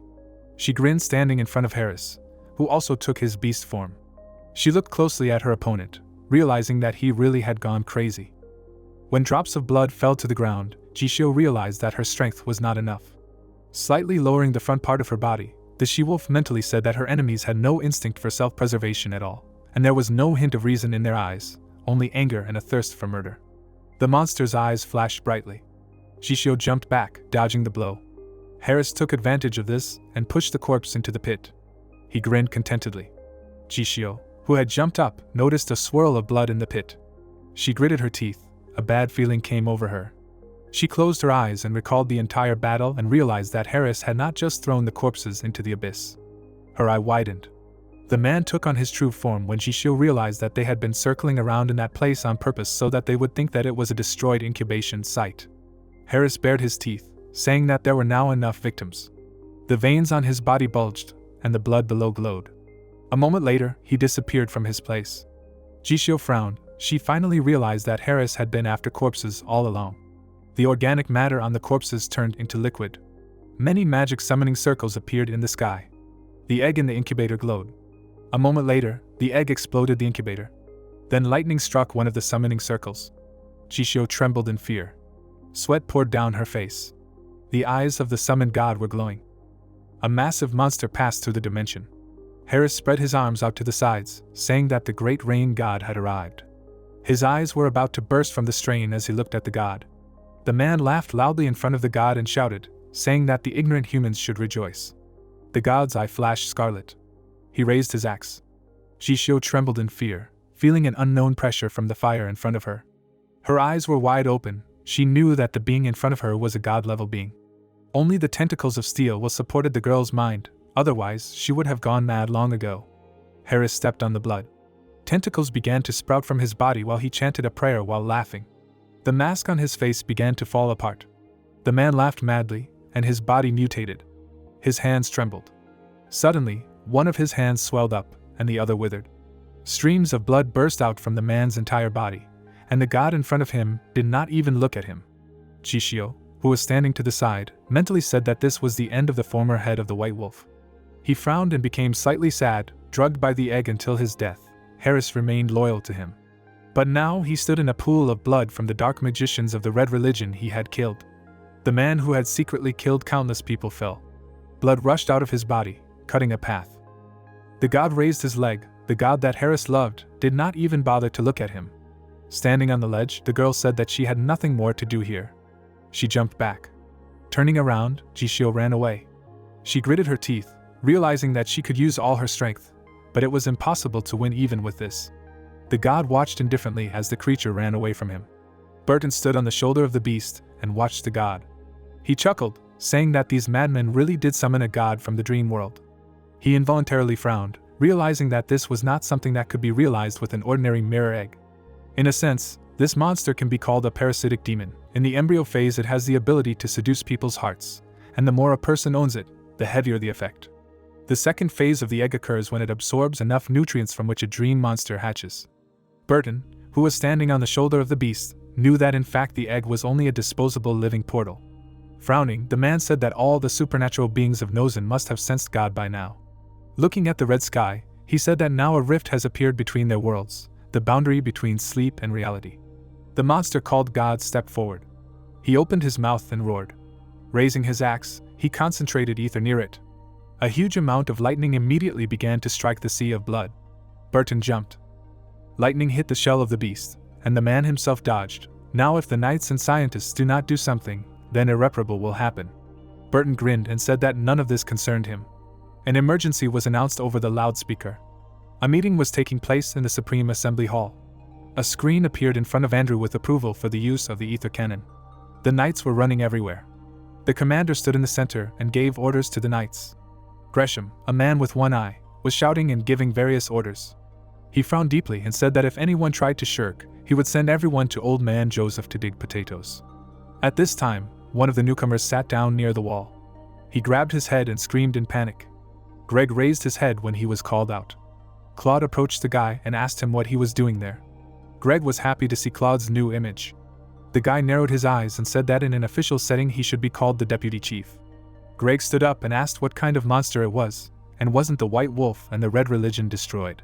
Claude stood in front of the boy and said that under normal circumstances it would have taken much longer for the egg to finish incubating, but something had gone wrong. Gritting his teeth, he said that the madman's strength was much greater than they could have imagined. Remembering how his comrades and civilians had died, Claude said that even all the deaths were not enough for them. Greg fell to his knees saying that he did not know what to do, because Joseph was no longer with them. The boy began to cry and said that a useless boy like him could not do anything. The boy raised his head when Claude ordered him to do so. He slapped Greg across the face. Greg fell to the ground. Holding the place where he had been hit, he looked at his second-in-command in fear. Clenching his fist, Claude asked what he was looking at, what had happened to his face now. Frowning, he said that he had once told him these words during training. Then he had concentrated the ether around his body. The sharp pain made him dispel all the ether. Coming out from under the waterfall, the boy said that he could no longer stand there. This was his limit. He was too weak and he could not compare to him. Joseph slapped the student sharply, asking how he dared to become a knight of the secret tower while being so weak. The old man standing over the student said that if he was a man, he had to become stronger to be a support for others. Even if he fell, he had to stand up with gritted teeth. The old man grabbed the sleeve of his suit, saying that in his condition, he should give up the title of a great knight, and as his student, he should understand how heavy a burden of responsibility it was. The veins bulged on Joseph's forehead as he asked Claude if his tears could save innocent people, or help him keep the peace in Nozin. Claude held the place of the blow and stood up. Now standing in front of Greg, he told him that if even a knight of the secret tower was not able to fearlessly step forward at such an important moment, then who else could the people trust their city to? Clenching his fist, he said that it didn't matter if he was strong or not, it didn't matter if they could win or not, the most important thing was to move forward. Greg stopped crying, looked and listened to his mentor. He frowned deeply and asked him if he would be ashamed in front of those who died today. The guy's mouth opened as he expressed understanding. Standing up and blazing with fire, he said that they would not disgrace the name of the invincible great knight Joseph. Claude lowered his hand, feeling the vibration. Taking the phone, he realized that his teacher was calling him. Bringing the phone to his ear, he said that his first student had prepared everything for the battle and was now waiting for instructions. The guy's eyes widened, he fell into a stupor. He nodded his head several times. Greg, standing behind him, clenched his fists, asking what his master had told him. The guy's lips parted. Turning to Greg, he said that the teacher had told him that going against the dream beasts was a death sentence. The pair of guys froze, looking at each other. The rain did not stop. Gresham raised his head and asked Tifa if Joseph really said that. Tifa, who was standing in front of him, said that when they contacted Joseph, he asked where exactly the dream monster appeared and then they received that answer. The girl spread her arms out as Gresham asked her if that old man had said anything else. Stroking his chin, he asked when Joseph became so superstitious. He looked away with a frown. A large amount of ether suddenly flared up in the sky. Gresham squinted, guessing that it was the tower's cannon. His eyes widened as he realized that it was not. A beam of light shot across the sky. Andrew was in his room at the time. He slammed the table. His body shook as he said that a small flaw in his plan would cost him too much. Gritting his teeth in anger, he said that even if the Truth Society went against a god-level being, it did not mean that they would be able to defeat him. The man continued to tremble at the table and said that one of the people had probably already put the blame on him. Blood flowed from his hand as he said that the etheric monitoring network had been disabled by that magic circle. A mere organization couldn't have done that. Imagining the protagonist's shadow, the man said that that shopkeeper had probably done it. Frowning, he said that even Frank's traces could have been set up by the bookstore owner. Something illuminated the man's face. A screen appeared right in front of him. He pressed it. A beam of energy immediately appeared on the screen. The protagonist left a trail of ether behind him. The monster's eye flashed like lightning as a beam of light appeared in the distance. Linjia, who had turned into a beam, approached the monster. He swung his sword while riding a griffin. His eyes glowed red and his sword was covered in holy light. At the last moment, his eyes returned to normal. The protagonist found himself right in front of the god's face. He grabbed the sword with both hands. An instant later, he struck. The beam of light extended, rushing towards the monster. The monster's head was destroyed in one attack. The beam pierced the head. Lines of light spread across the monster's body. The separated eye of the god let out a squeak. The monster's body fell into a sea of blood. Gradually, the entire body of the monster began to dissolve. Linjia covered himself in the ether sphere, saving himself from the lightning. He frowned at the disappearing god. A hole appeared in the sky. The sun's rays immediately broke through it. Claude and Greg stared at the sky in amazement. A divinely majestic sight appeared before their eyes. Everyone present froze in amazement, unable to utter a word. Andrew watched everything from the screen. He grabbed the edge of the table and frowned even more. Then a notification came to his phone about the approval of the cannon. At this time, in the sky, a griffin proudly raised its head. On its back was the king of the elves, shining like the sun. Linjia turned his head. The appearance of the king looking at his subjects was like a deity. Gresham's phone rang. His partner asked what they should do now. The man brought the phone to his mouth. Frowning at the sky, he said to wait for orders. Gresham reached for the hilt of the weapon, deciding that the battle had just begun. Taking his broadsword in his hand, he ordered Tifa to contact the Truth Society and find out who had descended upon them. The man gritted his teeth, assuming that this elf could be a monster of the dream world. Now he remembered who he was, this elf on the griffin, King Candela, who expanded his lands, and despite his tragic end, he was known to everyone as a valiant and fearless spirit. Gresham did not stop frowning. Looking at the sword in the protagonist's hand, he realized that someone had awakened the king's soul, but it took great strength and a sword. The man's eyes widened in horror. He remembered that Joseph had the sword. He immediately picked up the phone in his hand. Having called Joseph, he began to scold him. Signed on the phone as an old fart, Joseph asked the man to calm down. Opening his lips, he said that he had already seen the wait. Joseph himself frowned, looking at the sky. He was standing on top of one of the ruined buildings. Holding the phone in his hand, the old man thought that the owner of the bookstore had to make a move, but this act was from the realm of fantasy. Looking at the phone in his hand, the old man said that he had handed over the sword a few days ago, and this was approved by the elders, and he had better stop doubting, because in front of him was the real King Candela. Gresham gritted his teeth. Looking at the griffin in the sky, Joseph said that this Candela had been talking in his head for more than 10 years, and he knew him very well. Gresham, clutching the hilt of the sword, shouted, asking who the sword was given to. Joseph, without even flinching, said that it was the owner of the H-rank Zone 0113. Smiling weakly, he called the protagonist's name. Gresham's hand trembled. He sighed. Turning away from Candel in the sky, he asked Joseph if he knew what Linjia could do with Candel, and how he even summoned the soul. The man suddenly shuddered in fear, realizing something. At this time, the protagonist was flying on a griffin above the city. He raised his sword. Then he rushed towards a bright light in the distance. Linjia frowned. The phone in Tifa's hand reported the approach of an object with a huge amount of energy. The girl's screams scared Gresham from behind. He abruptly turned to her. Looking at the bright light in the distance, the commander became angry. Andrew hit the table. He stood in front of the people and said that if that guy came from there, then he is a monster of the dream world, and he is their enemy. Afterwards, he put Candela's photo on the table. The guys nervously tried to convince him otherwise. But a projectile immediately flew into the face of one of them. The maddened Andrew screamed, saying that they did not understand at all what a dream monster was. Throwing up his hand, he told the frightened guys that dream monsters do not die fighting each other, because their flesh is unreal, so they will not all die, and they must attack them. The man's eye opened wide with anger. Looking at the system panel, he gave the order. The people in the headquarters accepted the order. Equipment and workers throughout the building began to work non-stop. Soon someone pressed the start button. The barrels of huge cannons changed their position. The workers watched the process through the screens. Ether began to collect at the barrel of the cannon. A moment later, a huge amount of energy had already collected in the cannon. The captain of the headquarters shouted, ordering to open fire. A beam of energy immediately shot out of the cannon. Rushing over the sea, it raised waves. Soon, the beam appeared in front of Linjia. The protagonist, sitting on a griffin, watched it approach. He raised the sword in his hand, asking if this was the second stage. The guy swung the sword, saying that he would simply cut the beam. A moment later, the beam of energy collided with the protagonist. Linjia released a beam of ether at the approaching beam. The two beams collided, starting a confrontation.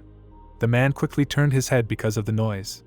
In the distance, he saw rays of sunlight breaking through the clouds. His partner, holding a test tube in his hand, said that even if the sky collapsed, work was still going on. The man smiled at his words. This factory was an area located between the upper and lower regions specifically for researching the Society of Truth, so it was full of people from the lower region. The man flinched when his phone vibrated. His eyes widened in horror. His partner turned to him when he screamed, saying that there was a problem and their factory was under attack. The screen showed a video of the scene of the attack.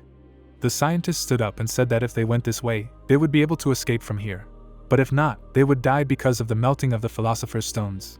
Looking at the roof, the scientist said that it was a pity to lose such specimens. The couple ran along the corridor. The man, going down the stairs, asked Rick who could have done this. He sat down right on the stairs and told him not to think about it, and it would be better to help him with the preparation of the plan. Rick got up and said that they needed to escape as soon as possible. Soon part of the plant was blown up. The two men involuntarily raised their heads. Stones and fragments from the explosion flew in all directions. They fell to the ground. A pair of explosions occurred near the two men. The scientist's eyes became like saucers from his fear. Fragments of stones and parts of buildings were falling right in front of him. He screamed and ran after Rick. Soon the couple found themselves in the corridor. A notification came to the phone of the man running in the suit. He took the phone in his hand. After reading it, he stopped. Rick turned around and asked what had happened to him. The man answered saying that the Truth Society cannon had been destroyed. Rick's glasses almost fell off as he shuddered at the news. He ran up to his comrade telling him to let him look. On the phone, there was a message warning about the start of combat readiness mode. A minute later, exactly the same notification came to the phone again. A minute later, the notification came again. Rick pulled away and asked why it was sent 3 times. His partner, shaking all over, asked if he had read the emergency notification manual. Continuing to shake, He told Rick that each notification should come once, but they had 3 batteries of cannons and each of them was destroyed one after the other. The ceiling began to collapse. The entire factory was burning in flames. At this time, Candel's hair was fluttering in the wind. He held his sword raised. The protagonist narrowed his eyes. Sitting on the griffin, he told him that now they would consider the boss passed. The griffin immediately turned around. Then he turned around again and started circling. Linjia raised his sword and said that he thought it would be more fun, but these opponents were too weak, and the attack usually came from 2 sides.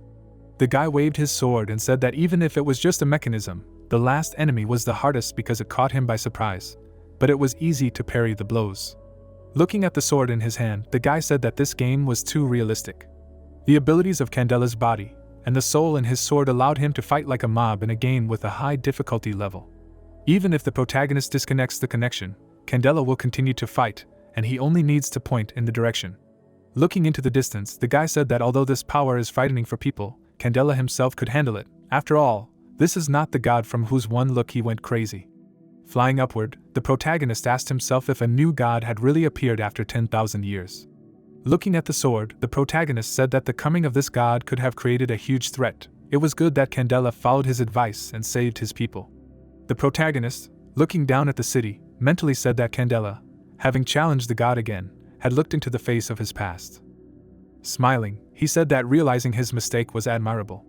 Linjia grabbed the sword again. He raised it, saying that there was nothing to be afraid of, because this great power was just a dream to him, and no matter what he did in his sleep, nothing would happen to him. Sighing sadly, the guy said that in fact the boss was weak, although he felt some excitement. The sword was covered in ether.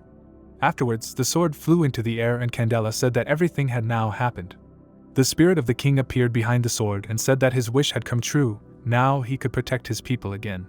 Looking at the protagonist on the griffin, the spirit of the king said that he had been running away from his fears for so long, but was still able to face them only thanks to him. Unable to hold back his tears, the elf thanked the boy. Linjia's eye flashed. His shell began to gradually dissolve. The protagonist watched his hand dissolve. He sadly bowed his head, mentally saying that Candela had finally calmed down, and his soul, full of hatred, did not want to be sealed in the sword. Placing his hand on the beast, the protagonist said to himself that Candela had constantly said that he had sacrificed himself in the name of protecting the people. Now he deserved a happy ending. As the beast's body dissolved, the protagonist said that he was an amazing life teacher as always. Not only did he deal with people's worries, but he was also able to release the spirit sealed in the sword. Linjia raised his hand, saying that although Candela had died, he was still able to return to his native land. The guy waved his hand and smiled at Candela's spirit. After both of them, only rays of light were left breaking through the clouds. The water began to ripple. The protagonist's body was immersed in the water, while he thought that the quest had come to an end and now he could consider that he had done well. The guy closed his eyes. He wanted to know what exactly happened in Candela's past, but his consciousness reproduced this story. How could it be so incomplete? Air bubbles rose to the surface. His eye widened sharply when he heard a scream, someone asking for forgiveness from the king. The protagonist turned around, listening to the voice saying that they had no other choice. The guy saw a group of people in the distance. The elves standing in the throne room said that if this is not so, then they cannot fight against the darkness. Candela jumped up and shouted, cursing his subordinates. But a moment later he froze in shock. His subordinates also jumped up, saying that if he did not want to see the elf race destroyed, he should stop. The subordinates stood together shouting, saying that the essence of this god in the depths of darkness is invincible. Candela stood up and said that they cannot even see it. He bit his lower lip. Many subordinates watched the king and told him to stop, that their choice was the right one. Pointing to the slaves, one of the elves asked how he could see. They themselves agreed to become material for an experiment in order to save the elves. The foot of the mutated man stepped on the cage. The little girl approached the king. The king destroyed the chain on her leg. His hand on the hilt of the sword trembled as he said that they should not use children for such experiments. Candela turned around and left, saying that he could go back into the darkness. When the king came a second time, the girl's toy was torn apart. Candela walked through the ruined city, listening to his subordinates beg for forgiveness. Trembling all over, the elf told the approaching king that nothing mattered anymore and that he should not reproach himself, because he had already done so much. As the king approached him, the elf said that he was very sorry that he saw him in such a state. Tears streamed down the elf's face as he said that he hoped that he could fulfill his last request. He asked to kill them. A huge lump of flesh from various elves' bodies was in front of the king. Blood fell to the floor as Candela agreed to fulfill the request. He raised his sword. A moment later, he struck. Blood splashed onto the floor. The Elf King was climbing the mountain. Snow covered his head. He left behind clear tracks in the snow. The man's lips and face had long since dried up. Kneeling down, he said that he was the last king of the elven state, and now he was ready to do anything, pay any price, only asking the witches for protection. Looking up, Candela asked to protect his people and allow them to live on, for which shadows appeared in front of him and gave their consent. The Elf King smiled upon hearing the consent. He raised his sword. Afterwards, he pointed the tip at himself.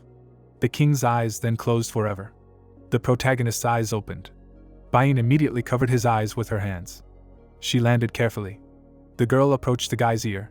The girl's hair fluttered in the wind when she said that they had not seen each other for a long time. The protagonist raised his hand, feeling something soft press against his back. He lay down on the girl's lap. Bain, without objection, began to stroke the guy's hair. Linjia smiled and said that they really hadn't seen each other for a long time. Then he asked the girl's name. Bain winked with one eye, saying that he guessed right. The protagonist, still lying down, said that he seemed to have accidentally intruded into her dream. Was it a redneck because they were friends? The girl answered, saying that he had caught her dream. Hearing her answer, the guy said that he had a feeling that she had thought of all this in advance.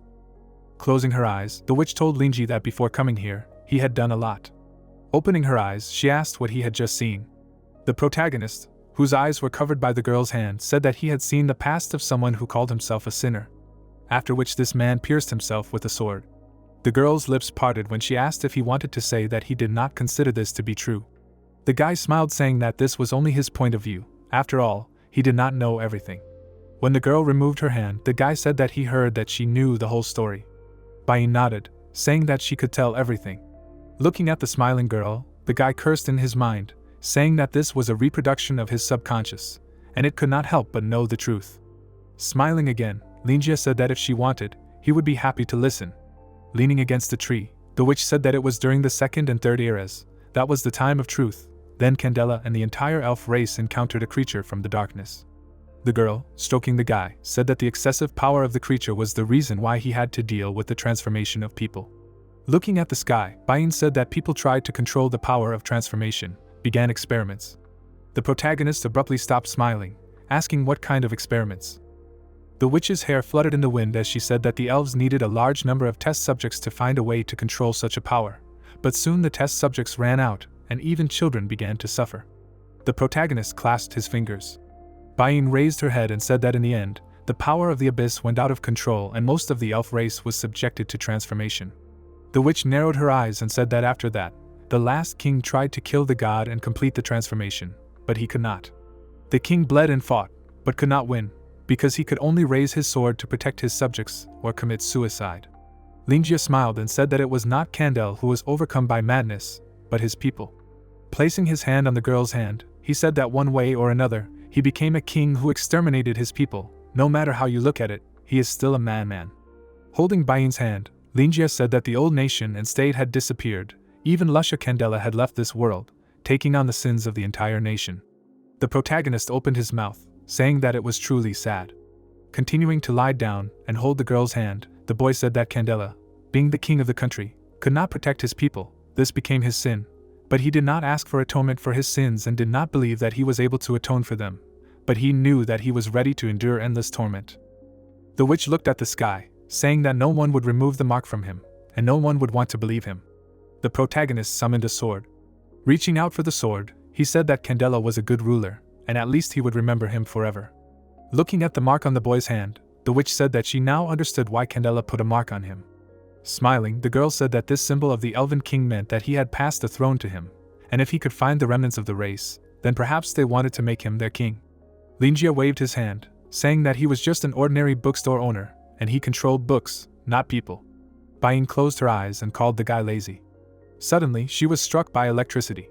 Smiling again, she told the guy that the new world was disappearing, and although it was sad, they had to say goodbye tonight. She slowly removed her hand from the guy's face. After the protagonist stood up, he looked into the distance attentively.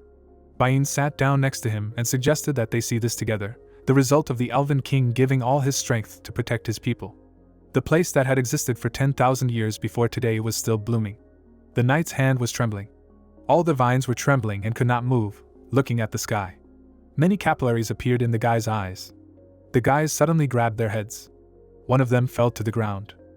Everyone in the area started to approach him. Gresham was holding a phone in his hand and giving orders. He looked away with a frown. Then he closed his eyes. It was impossible to follow orders in this situation. Even he was sweating, all his muscles were tense because of Kandel, the real god of war. The commander brought the phone closer to himself, ordering everyone who was still able to move to get up and go with him to clean up the battlefield. Soon, the clouds in the sky completely dispersed. Sighing and looking into the distance, Gresham said that this bookstore owner did not seem like a good person at all. His body trembled when someone told him that everything was fine. Joseph stood behind his friend and said that if a scary dog broke into his house, started acting up everywhere, and soiled his lawn, it would be difficult to accept him as a decent person.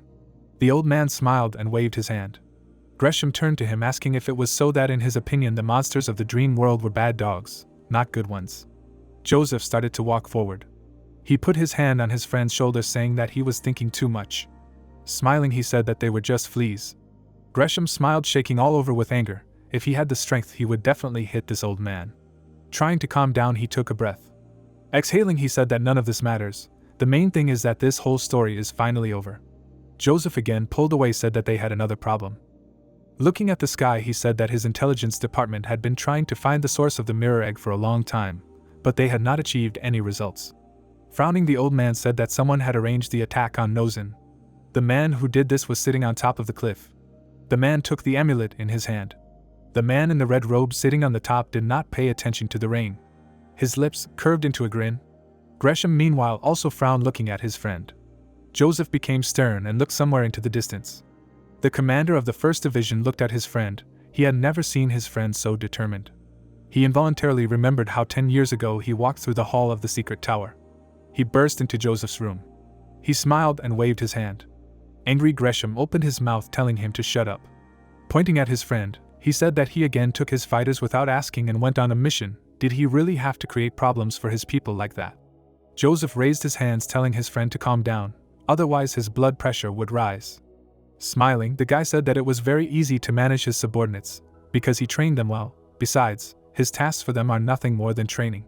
Putting a pile of papers on the table, Gresham told Joseph to deal with it. Taking a stack in his hand, the great knight complained about the amount of work. Gresham closed his eyes and said that this was the usual amount of work per day. Opening his eyes, he asked if anything had happened to his wife, why she was not there. Standing with his back to his friend, Joseph said that Dahlia had gone to the back on orders from the tower. Gresham smiled broadly, saying that if so, she should be back soon. Joseph smiled and sighed, saying that they had not seen each other for a short time, and he already missed her. Suddenly, the worker threw open the doors of the hall. The two great knights looked at him. The man was sweating heavily. He opened his mouth wide and said something. The stack of papers fell out of Joseph's hands. Gresham froze in shock with his mouth open. Joseph himself frowned and froze. A moment later, his body turned into white light. The floor shattered into pieces from his jerk. One of the fragments left a wound on Gresham's forehead. The great knight broke through the walls and rushed away. Gresham then turned and gave orders. Joseph left behind footprints in the snow. People followed his tracks. When Gresham ran up, it was too late. He frowned, and his pupils shrank to the size of peas. Joseph's face was covered with a shadow. He was carrying the dead body of his wife in his arms. Passing by his friend, he asked him to help him arrange a leave in the tower. Looking sadly at his wife, he said that he needed to bury her. The girl's face was slightly covered with snow and was covered in wounds. Gresham said nothing, only looked at his friend's back. He looked at the back of the old man leaving with his wife in his arms. A month later, there was a sign on the door with the inscription Combat Training Department. The heroes were discussing the report on the recent mission. Gresham took the documents in his hands and asked his comrades to pay as much attention to Joseph as possible if necessary and to form a group of people who would help him complete the task. The man frowned and thought that his friend had become crazy after the death of his wife.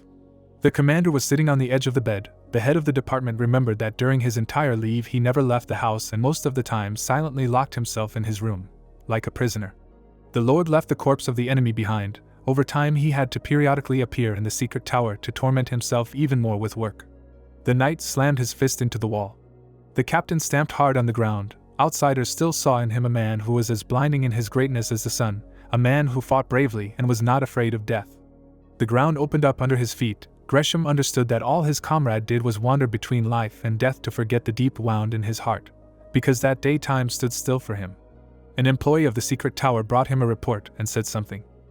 The man frowned and decided that this could not go on any longer. The head of the combat department looked up when a loud sound was heard. Claude burst into the office and said that she had an urgent message.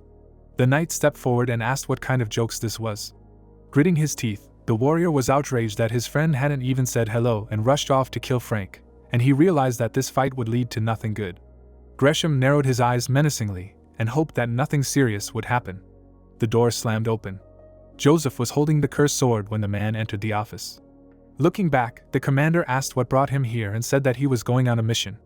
Blood was running down his hand. The head of the combat squad gritted his teeth.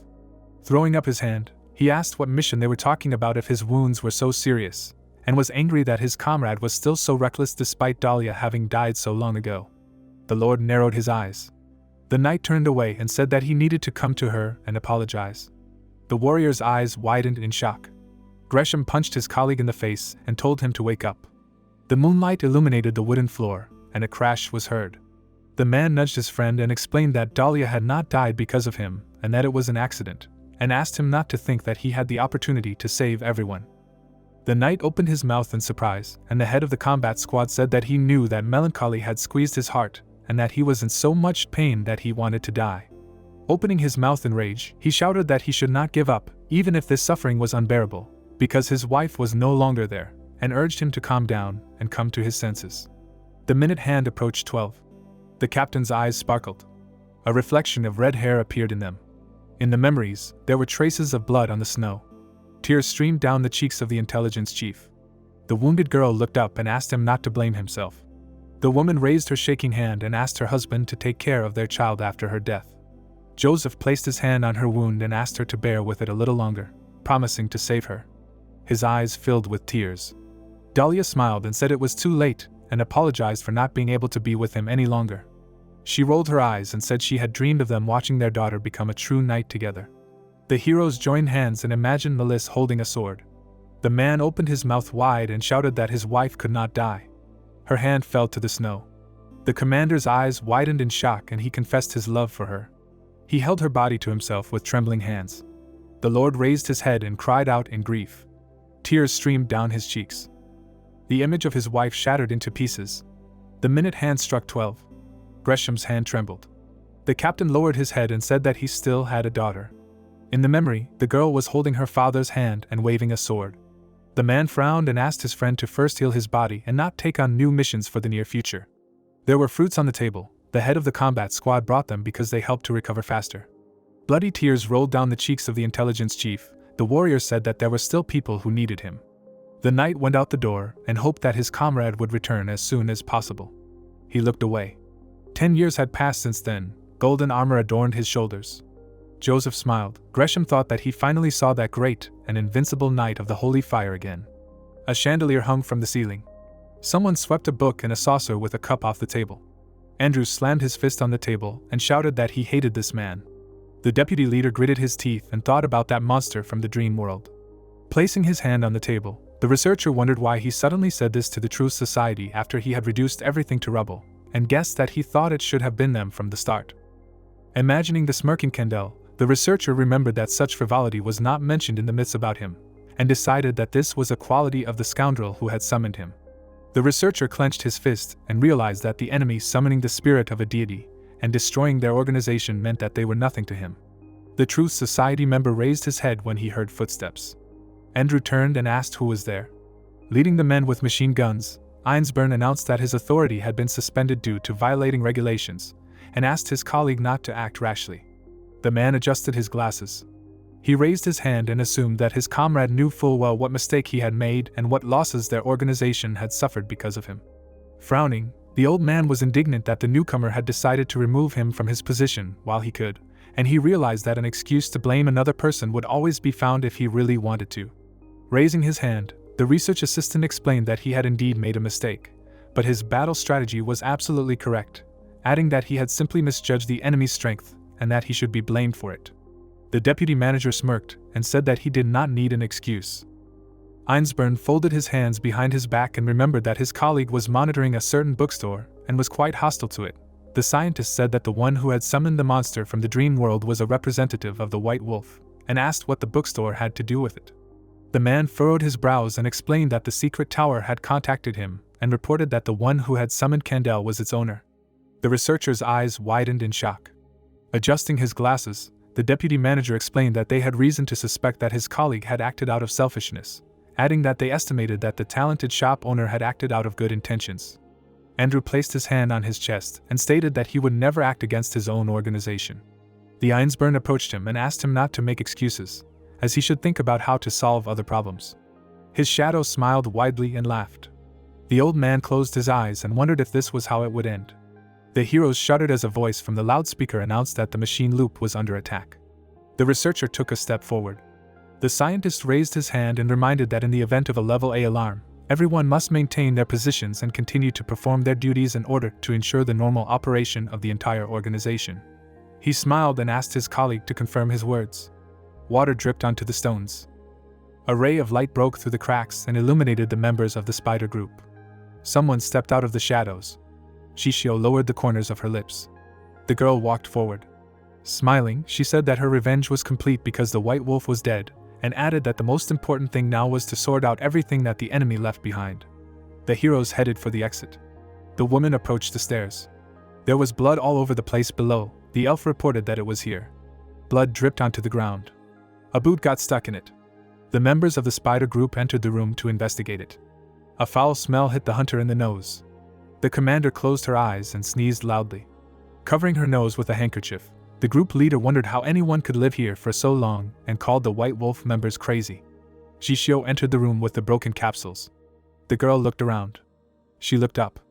In front of her was a bloody capsule. The woman concluded that this was the incubation place for the magic mirror egg.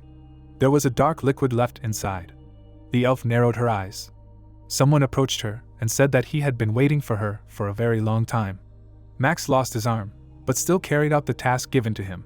The huntress opened her mouth in fear and asked what happened to him. Smiling, the guy replied that it did not matter because the master ordered him to do everything possible for her, and stated that he was able to carry out the order. The young man handed the boss a box that contained the complete formula for the spoiled blood of the Kongting wolf. The commander looked at him in surprise. The group leader closed her eyes and praised her subordinate for his excellent work. Shishio raised her hand and promised to handle the rest herself. Sparks appeared between her fingers and the box. Lightning burst out of the box and a click was heard. The girl grabbed her hand and decided that there were secret magic techniques involved. Holding the box in his hand, the warrior suggested that they should ask Haywood to take a look at this, because it was possible that he could help. The woman lowered the corners of her lips and remembered that this man served her father, so she should think about him first. Ryan's eyes lit up. The situation with him showed that the mark of loyalty does not matter, which means it may not be safe, and if you reveal the blood formula with his help, it can lead to dire consequences. Max turned away. The elf suggested that they go back and think about everything, because now it is too dangerous here. Suddenly, the huntress's eyes widened and felt an aura of destructive level. Shishio looked at the black slime on the ceiling and asked who is here. The darkness smiled and was surprised that it could only feel alive when it contained its rage. The man clenched his fist. Sitting on the rocks, Burton said that he was very glad to meet them and asked the heroes not to panic because he did not want to fight. The man narrowed his eyes and explained that he simply wanted to meet the one who had wiped the White Wolf off the face of the earth. The girl frowned with displeasure. Their shadows turned into monsters and sparkled with burning eyes. Fire appeared in the eyes of the night watchman. He noticed the penetrating look and calm breathing of his opponent. There were red eyes behind her. The mercenary decided that she had gone through many battles and had become an excellent warrior, and that she had very little left to reach the destructive rank. Jumping to the ground, the assassin praised her for reaching such a high rank at such a young age and was outraged that Harris only knew how to weave intrigues. The killer smiled and said that it was not surprising that the owner of the bookstore helped them so much. The elf's eyes widened in surprise.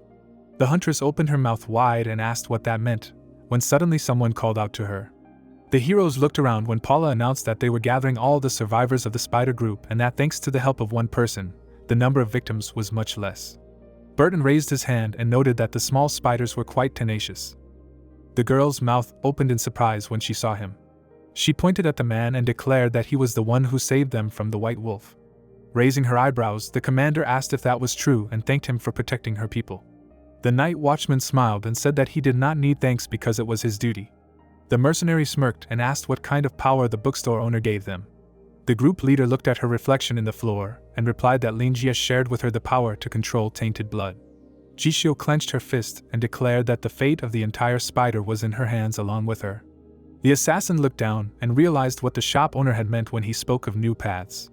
The assassin turned his head and decided that it was not just about himself, but about all the hunters, and that they did not have to suffer with blood and restrain its madness. Trembling, Burton expressed his surprise and decided that this path would save them all in the future. Spreading his arms, the man explained that all his acquaintances had died because of the tainted blood before his eyes, and he was glad that they would never have to feel that pain again. His eyes turned bloodshot. The night watchman realized that if it were not for the gift of the bookstore owner, he would not have been able to control his emotions at that moment. The girl smiled and said that now everything would be fine thanks to this power. The mercenary raised his hand and realized that under the patronage of the shop owner, they would start a new life. The heroes shook hands and decided that all his words would definitely come true. The woman raised her hand, praising the protagonist. Two people who met for the first time reached a deep understanding and harmony and became friends. Isaac approached the boss and reported that he had found a map. The captain handed her the papers. Taking them in her hand, the elf realized that this was a map of the underground passage to Nozin, thanks to which people could freely move through the network of underground tunnels, and declared that this would now be another trump card for the spider group. The huntress raised her hand and ordered her subordinates to gather everything they needed and install explosives from the dream world monsters to destroy the egg of the magic mirror once and for all. The assassin took the map and frowned. Putting his hand in his pocket, the killer said that he had done everything that the owner of the bookstore had entrusted to him, and added that they only had to deal with the consequences, and it was time for him to go. Holding his cloak in his hand, Burton hoped to join forces with the new young leader and said he would look forward to that day. The commander winked at him and suggested that a case would soon arise that would require his help. The man waved his hand and said that he would do whatever the shopkeeper wanted. The night watchman smiled and decided that she should hurry, because the customers of the bookstore should always remember the situation they were in. The mercenary's eyes sparkled and asked his colleague not to forget that they needed to do the shopkeeper's tasks well. A shadow of a giant monster appeared next to him. The assassin said that they must not deceive his expectations under any circumstances. After that, the assassin jumped forward and disappeared. Chishio frowned silently.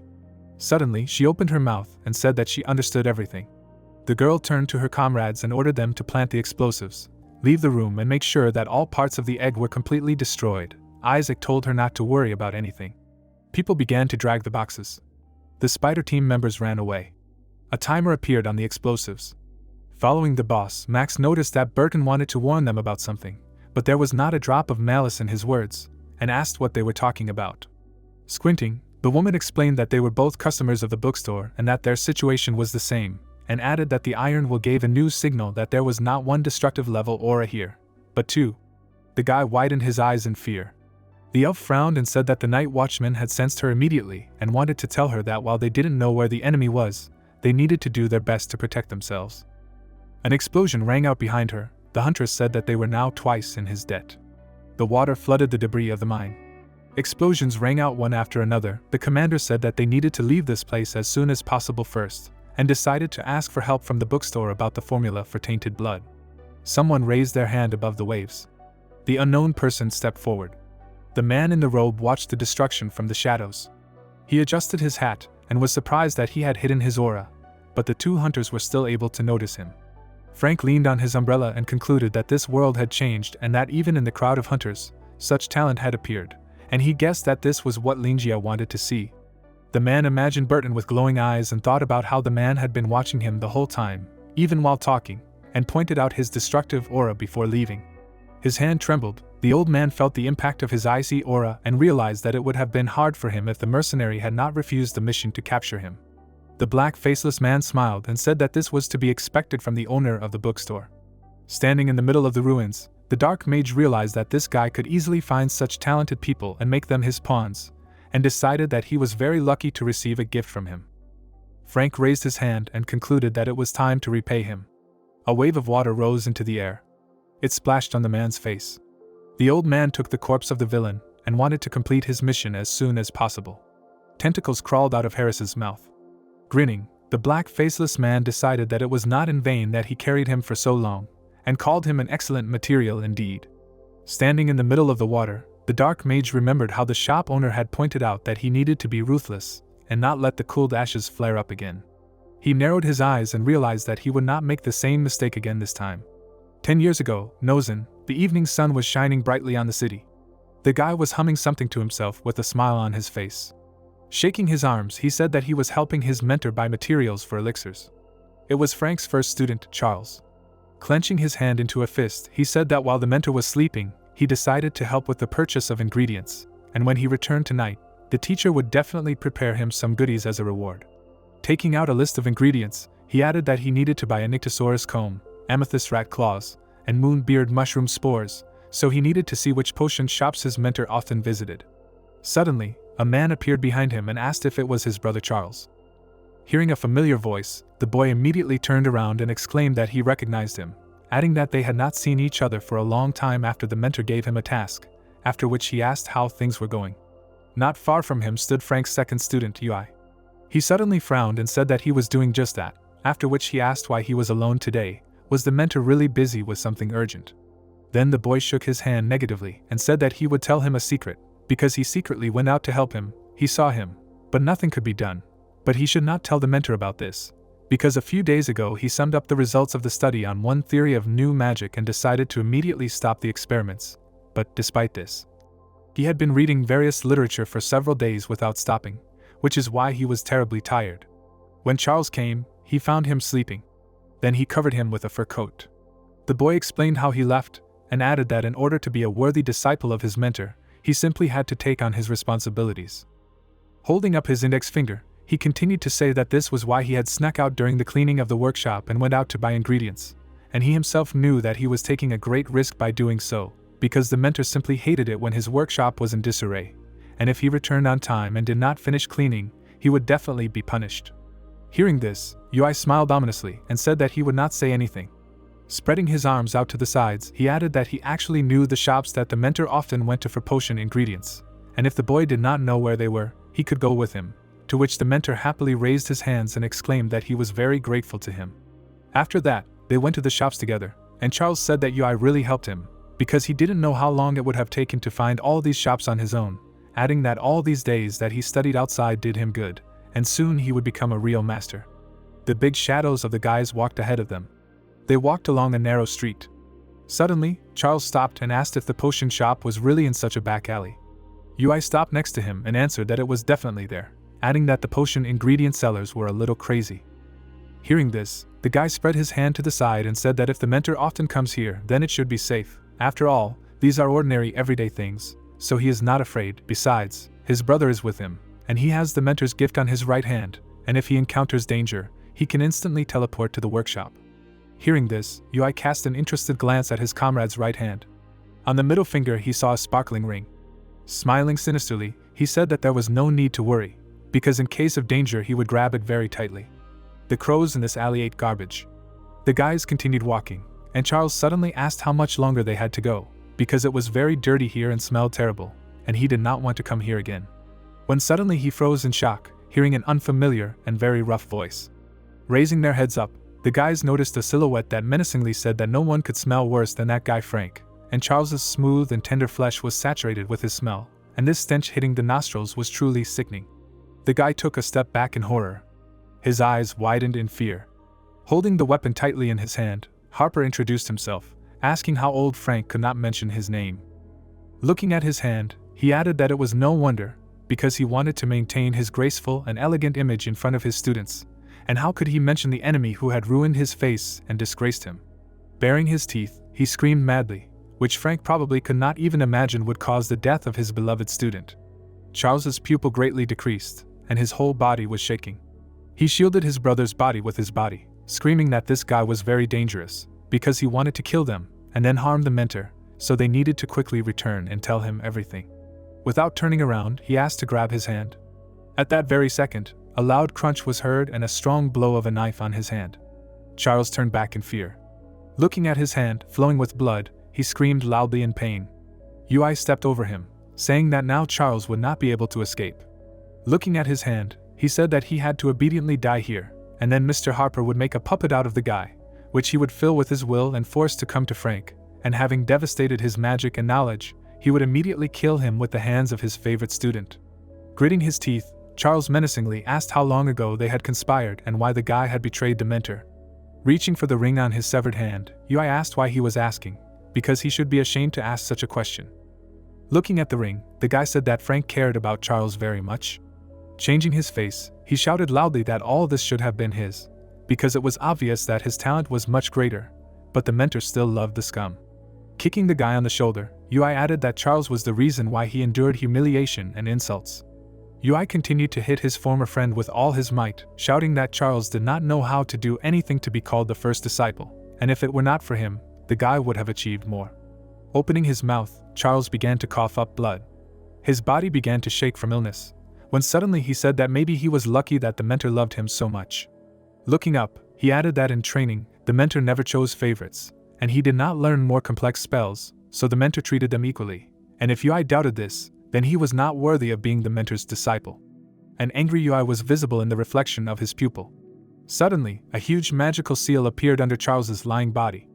Yui frowned, bewilderedly asking what it was, and then took a couple of steps back. At the same second, a stone burst out of the ground, which threw him up, and Charles activated a blocking spell and tremors of the earth.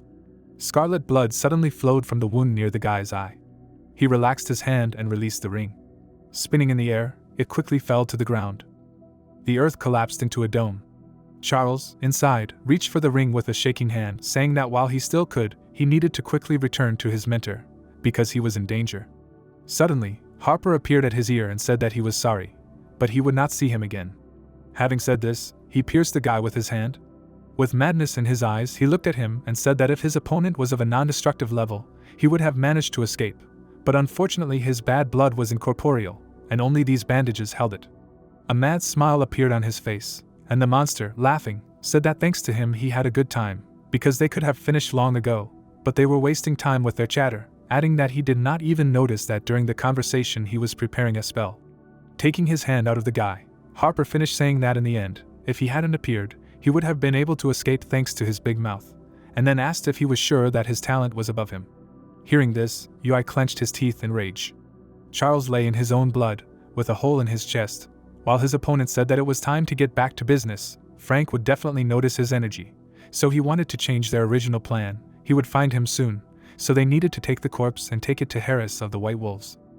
Charles looked at them, wondering if he was dying, and Harper continued saying that they needed to leave his severed hand here, because he and his men would set a trap, and when Frank fell into it, they would kill him, because it was too dangerous to leave him alive now. The guy's eyes began to close, and at the end he apologized to his mentor, adding that he did not care about his death, and he was afraid that they would use him to harm him. Tears appeared in his eyes, and he added that if he had a last wish, he would want to see him, because he did not want to die. After these words, his eyes closed. The drop made a splash when it fell on the water. At the same second, the man suddenly opened his eyes. Frank jumped up from his chair, pronouncing Charles's name. He was tightly squeezing the table in his hand, when suddenly the man opened his mouth wide and screamed loudly. At the same moment, there was a powerful explosion, and fragments flew in all directions. Frank made a huge hole in his room onto the street. On the floor lay a framed photograph of Charles. Some time later, Charles's severed hand lay on the ground. Not far from it sat Harper. His eyes were closed. Suddenly, he opened them sharply. Frank was walking towards him, enveloped in an incredibly strong aura. His eyes reflected the severed hand of his student. Seeing him, Harper smiled widely and asked what was wrong with his face, because they were old friends, and he didn't even want to greet him, adding that he shouldn't tell him that he wasn't interested at all, and that he was worried about something else right now. Frank silently looked at his opponent. He silently stopped not far from his student's hand. Harper smiled even wider and laughed, shouting that it was the hand of his beloved Charles, adding that it was very ironic that his beauty and his favorite student were ruined by the same person, and he couldn't do anything. Looking at Frank's face, the villain asked how he felt now and what he felt. Looking down at the magic circle, Harper thought that he needed to irritate the man a little more, because as soon as he stepped inside, he would immediately be immobilized. Smiling widely, he thought, even though Frank's strength was of a destructive level, but now he was weak, a little more, and he would make anger take over his heart. Grabbing the weapon tightly, he asked why Frank was silent, because he really hit where it hurt. Without taking his eyes off the man, the villain shouted that the mentor in his years was not as strong as his student, and even when he grabbed his heart, Charles did not ask for mercy. Rounding his eyes, he asked with a mad smile if the man was ashamed or angry, because it was Harper who was to blame for the student's death, so let Frank come and kill him with his own hands. The man did not look up. Suddenly, he confidently stepped forward. Clenching his hands into fists, the mentor walked forward, destroying the circle into small pieces. Harper's face changed, shouting that the magic circle should have caught the man, after which he wondered how this was possible. Joyful cries were immediately heard behind him that Frank had stepped into the circle. The enraged wolves advanced quickly, shouting that today they would finally kill him. The wolves stretched out their paws and shouted that Frank was too arrogant, so the best wolves would be able to defeat him, and nothing in this world could defeat them again. Harper opened his eyes wide, shouting that there was a change in plans, so he ordered them to stay back. The monsters with outstretched paws advanced more confidently towards the enemy. The mentor turned, gritting his teeth. His eyes lit up as he called them talking corpses. Turning around, he heard bodies explode behind him and blood quickly flowed across the ground. Frank confidently stepped forward. Scarlet blood flowed over him. He stopped, and immediately behind him appeared a huge enraged snake. Harper clenched his teeth in horror, thinking that everything was very bad, and then wondered when the man became so strong. His hand suddenly trembled as he thought that he should run, because the situation was getting heated. The bandage on his hand suddenly tore. The villain looked down at his body, asking if it had fallen under the influence of Frank's energy and was also turning into a corpse. But it was impossible. Even if the body had been affected by the power of the permission level, he still could not. The mentor's eye lit up brightly, and a loud hiss was heard behind him. Harper locked himself in place, trembling with fear, after which he opened his mouth wide, ordering him not to come closer. Falling to the ground, he offered to talk, because he was wrong, and also said that he would do anything, just not to die. Smiling fearfully, he added that the man should let him go, while he would return Charles's things and never appear again. With a trembling hand, holding out the ring, he said that he would break it if the mentor did not agree, because it was the only thing left of his beloved student. Looking at the villain, the man replied that he once said something to Charles. Grabbing Harper's hand with his mana, he added that there was no need to give inanimate things feelings and thoughts. The snake carefully crawled along the thin stretched thread, after which it opened its mouth wide. Lowering its head, it began to absorb Harper's hand. While Frank continued, it was enough that they remained in the memory. Noticing the splashes of blood, the villain screamed loudly in pain. Grinning, the man whispered, "Now?" His maddened gaze was clearly directed at his opponent. Harper's face was completely covered in beads of sweat from fear. At that very second, several snakes surrounded him. Frank adjusted his hat, saying that it did not sound so coke, so he should have continued to remain silent. He jumped in place. With a strong push, the man flew high into the sky. Thoughtfully looking at the moon, he whispered Charles's name. Frank rose into the sky and said that it had been 7 years since they had settled here and that it was indeed a wonderful city, but since he had been gone, this city had been nothing but melancholy for him. After saying this, he raised his hand up. A huge magic circle appeared and the man threateningly told him to take it with him. Frank, who was preparing to attack, said that he hoped that Charles would enjoy the fireworks. After saying these words, he released the spell of the 6 lights of the death ray, the stone sun. A huge meteorite flew towards the city. Seeing this, the girl and child fell to the ground. Tears appeared in the mother's eyes. Suddenly, a man in a white robe appeared in front of them. He swung his arm, ordering them to duck. His hand was enveloped in incredibly powerful energy, and he used an endless holy strike. The man rushed towards the meteorite. With his mouth wide open, he screamed. At that very second, his power collided with the meteorite. There was an incredibly loud explosion from the collision of 2 forces. A blinding flash of Frank's snakes. Their master looked at the bright flash from the sky. His eyes were surprised at what he saw. When the flash died down, he saw a fist pointing in his direction. The man abruptly lowered his smoking hand. Then he exhaled heavily. Waving his hand, he ordered the faceless black magician to go watch the fireworks elsewhere. His eyes were burning, and he ordered the man to get out of this city. On his belt was a sword in a gold frame. Frank, without descending, looked at him and said that he was one of the 10 great knights of the secret tower, the great invincible Joseph. Raising his hand to his head, he exhaled heavily and said that he had come at the most crucial moment. Blood flowed down his face, and he added that since he had decided to take something as compensation for the death of his student. Before he could finish, his eyes lit up and Frank laughed madly and shouted that it was a beautiful job and he would remember it. He raised his hand and shouted that in exchange, he would take Joseph's life as an offering to his student. Tears appeared on Dahlia's face and a smile. The boy turned back with a smile. Suddenly, a sword rang out into the ground. Joseph grabbed it and jumped up, shouting for the crazy old man to try it if he wanted. Roaring loudly, they both rushed to attack. A loud explosion was heard.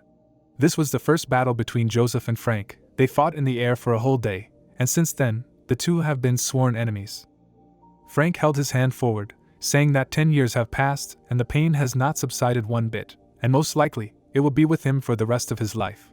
Looking at his palm, the man said that this would always be his torment, and since he had made a mistake that should not have been made, he could only endure the pain of the consequences. He looked down, thinking about the red religion and the white wolves. Clutching his cloak in his trembling hand, Frank thought that since they dared to encroach on the forbidden fruit, their deaths were only a matter of time. Looking ahead, he remembered how their lives later became excellent fuel for the mirror egg, and after Harris got the nose and sewer map, he could only watch as they recklessly killed each other, and he got a lot of excellent materials. Smiling maliciously, the man said that Lingjia was counting on him. It was obvious that he did not want to deceive him at all. Taking a step forward, Frank said that now was not the time, because he needed more strength, so the day would come when he could settle the score with Joseph. After laying flowers on Charles's grave, the mentor thought that this time he would keep his word. In the mechanical factory, the project idle, a fire was burning brightly. A motionless body was hanging from a broken flask. An embryo was lying on the floor in a puddle of water. Suddenly, masked men with weapons burst inside. They rushed forward, shouting that they needed to check the remains of the Philosopher's Stone, destroy all the traps, and why not see if there were any wounded, and then immediately help them. Raoul extended his hand forward, ordering them to check everything thoroughly and report back to him everything they managed to find out. Clenching his hands into fists, he looked ahead intently. A sharp tremor ran through his body. A blow fell hard on his shoulder. Walter exhaled heavily, saying that he had no way to console the old man, so he needed to gather himself and, gritting his teeth, endure everything, because there were hard days ahead. Clenching his hands into fists, he added that the situation was terrible, and it looked like someone had gotten in here and destroyed all the samples. The masked men sat down next to the bodies and began reporting that out of the 6 researchers, they had found 5 dead and 1 was still breathing and had already been sent for treatment. The guy placed his hand on the flask and reported that residual traces of ether had been detected and the analysis results had been uploaded. The guy put his hand to his head and said that some samples were missing and the experimental data had been uploaded. Raoul and Walter frowned as they looked at the data on the screen. Raoul picked up the phone and said that the experimental data from all 4 samples was excellent and the residual traces of ether that had been detonated in the center of the lab belonged to the Philosopher's Stone. He clenched his fist and said that the lab always took precautions and there was no way an outsider could have entered and done so right in the center. Walter turned his head back sharply and said that whoever had destroyed and robbed the lab and whoever they were hunting might not have been an intruder at all. Looking at his partner, he added, and simply entered, as an employee of the Society of Truth. The guy exhaled heavily and said how sad. His comrade was standing next to the bed on which the girl was lying, and said that it was very good that they were only doctors, because working in a lab was very dangerous, to which he replied that it was true, and judging by the wounds of this girl, she miraculously remained alive. Her eyes were closed, and there was blood on her neck and face. The guy in glasses frowned and asked his comrade if he had seen her before. Extending his hand towards her, he added that it seemed to him that when he was in the lab, he did not see her. His hand slowly approached the girl's body, when suddenly she abruptly opened her eyes. At the same second, her hand pierced the neck of the guy in glasses. Blood spurted from his mouth. Then the girl jumped to her feet. When the medic's comrade turned around, she was no longer there. But suddenly she broke his neck in the air. After that, she quickly climbed the stairs. Having reached the ceiling, the girl opened the hatch. Without thinking twice, she climbed into it. There was an open hatch in the ceiling. 2 dead medics were lying on the floor. Blood was still oozing from their bodies. Outside, a bright moon was reflected in a puddle. The escaped girl was slowly walking along the ground. Holding her hand, she looked around. Slightly lowering her head, she exhaled heavily. Suddenly, a black cat noticed her in the alley. Meowing, the animal went in her direction. Hearing this, the girl reflexively turned around. A black paw appeared from the dark alley. Suddenly, the cat began to look around in surprise, noticing only a feather that had fallen to the ground. The girl landed on the roof, looking into the distance. She immediately turned in the opposite direction. Having stopped, she raised her head up. The sky was lit by a bright Duna. The girl slightly opened her mouth in admiration. With shining eyes, she smiled, whispering that it was beautiful. She carefully raised her hand, stretching it out towards the moon. The girl's hand was immersed in bubbling liquid. Sample S277, this was not the name of the test subject at all, but only a number to distinguish her from the others, and she was from the second batch of test subjects, experimental sample number 277. It was printed on the back, on her neck, along with a bar code that recorded the registration data. From the very beginning, according to the mechanization plan of the Society of Truth, they had 3 batches of experimental samples, a total of 3,050 markings, and all failed, and number 277 was no exception. Only compared to the other samples, her level of ether was higher. The girl carefully opened her eyes.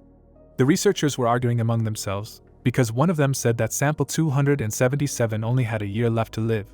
That day, the girl began to wait until late at night. She noticed many details that she had not noticed before, and thoughts that had not been there before were born in her head. The girl looked ahead carefully, because her hearing and vision are superior to humans, and she can instantly receive information. She knows what time the employees change shifts every day and the patterns of movement around the lab. She knows all the secrets of other labs and everything that happens in the factories. She knows all the patterns of the maps and the mechanical loop. Sample 277 looked ahead carefully. Closing her eyes, she knew that tonight someone wanted to act. The employees slowly walked around the lab. One of the guys approached a piece of paper and quickly ran his finger across it. The red crystal quickly fell into the liquid. At that very second, a loud explosion was heard. The flasks cracked, and the entire space was enveloped in fire. A secretive silhouette stood in the shadows. The person who did this took something from the capsule. After that, he left. A few seconds later, a woman's hand picked up a piece of the roof. Sample 277 survived the explosion. She raised her hand behind her head and exhaled heavily. Suddenly, she stuck her fingers into her neck. She clenched her teeth from the terrible pain. At the same second, she ripped something out of her neck with a loud crunch. Throwing her number on the floor, she began to leave. A wounded lab assistant was lying on the floor. The girl grabbed him by the robe. Taking it off, she put it on herself. After that, she grabbed the guy by the leg. With sharp movements, the girl threw the lab assistant into the fire. But as soon as she stood up, her legs gave way. With a crash, sample 277 fell to the floor. Her eyes were open and she counted from 1 to 3. On 2, she closed her eyes. And as soon as she counted to 3, several medics came inside. They quickly ran up to her, shouting that there was no trace of ether, that person had already left, but there was a survivor here, so they needed to quickly carry him to the links. Currently, sample 277 was standing on the roof, and the wind was blowing her hair. Raising her shaking hands, she said quietly, warmly. The girl looked at the bright moon and added that she had finally managed to escape, but now she needed to go because she couldn't be discovered. After these words, she jumped off the roof. Rising into the air, the girl added that she would not allow anyone to return before dawn. They needed to find a place to hide. Her silhouette was visible between the roofs. The next second, she landed. Horror and pain appeared in her eyes. Suddenly, blood spurted out of her mouth. Sample 277 brought her hand to her mouth and said to herself that this was bad because this body needed fluid to maintain stability. She looked at the blood on her palm and added, although self-healing is possible, it takes time. She imagined herself among her dead comrades and said to herself that it was very difficult to escape, and in the end she could die just like her comrades. There were stones in the blood. Lying on the ground with her eyes closed, she suddenly began to hear a gentle voice asking her to open her eyes. Squinting, the girl asked who was calling her. In the distance, a smiling silhouette of a girl was visible, who said that the lovely child did not know who she was and what her name was. Spreading her arms to the sides, she said that she was the one who makes day and night, who thickens the twilight. She is the patroness of the change of day and night, and all living beings who possess magic. She gave them a promise: whoever calls to the sun will become her love, whoever calls to the moon will become her watch, and whoever becomes her love and watch will not be harmed by the darkness. Opening her eyes, sample 277 asked why she paid attention to her. The patroness thought for a moment, then carefully stepped forward. Enveloping the girl in magic, she replied that she loved children who longed for freedom. Straightening the paragon's hair, she noticed an open wound on her neck. The patroness suddenly put her hand to it and gently stroked it. The girl abruptly opened her eyes, blushing deeply from embarrassment. She turned around in fear to face the patroness, who said that she would not joke. She carefully put her hand to the paragon's cheek. Moving closer to her face, the patroness added that she noticed the girl because she was looking so intently at the moon. The paragon's eyes widened in surprise. A bright glow appeared between them, when suddenly the patroness added, without dirty vile thoughts and without stupid false prayers, and since she felt her gaze, she still wants to patronize her precious purity. The paragon drew her eyebrows together in bewilderment, answering that she did not quite understand what they were trying to tell her. The patroness stroked her head, saying that her soul was as pure as water, and she just needed to find a suitable vessel for it, and perhaps it would be a great chance for her. The paragon covered one eye, asking what she was talking about. The patroness narrowed her eyes, saying that she would understand it later, because now was not the time. She looked at the sitting girl, adding that this was not her dream world, and she was limited in her abilities, and they were able to meet like this because the border between the dream world and reality was a little blurred, and then asked if the child wanted to survive. The paragon clenched her hands tightly into fists, saying that she did. The patroness smiled, then left a bright trail behind her, saying that she would lead her among the stars to where there was light. The paragon looked ahead with distrust. Suddenly, she raised her hand, hearing from the patroness that she would meet her destiny there. While still holding her palm up, she heard a voice in her head saying goodbye, that the day would come when they would see each other again. The girl looked down. She suddenly put her hand to her heart as she approached a tall building. The sample squinted and looked ahead. She asked if it was here, and then she lost her balance, and the ground completely disappeared from under her feet. She fell to the ground with a loud sound. The man took a step forward. The group of people were in the Central District Mechanical Plant, Factory 1. Andrew, the vice chairman of the True Society, was shaking with rage and saying that Einsburn was a damn bastard.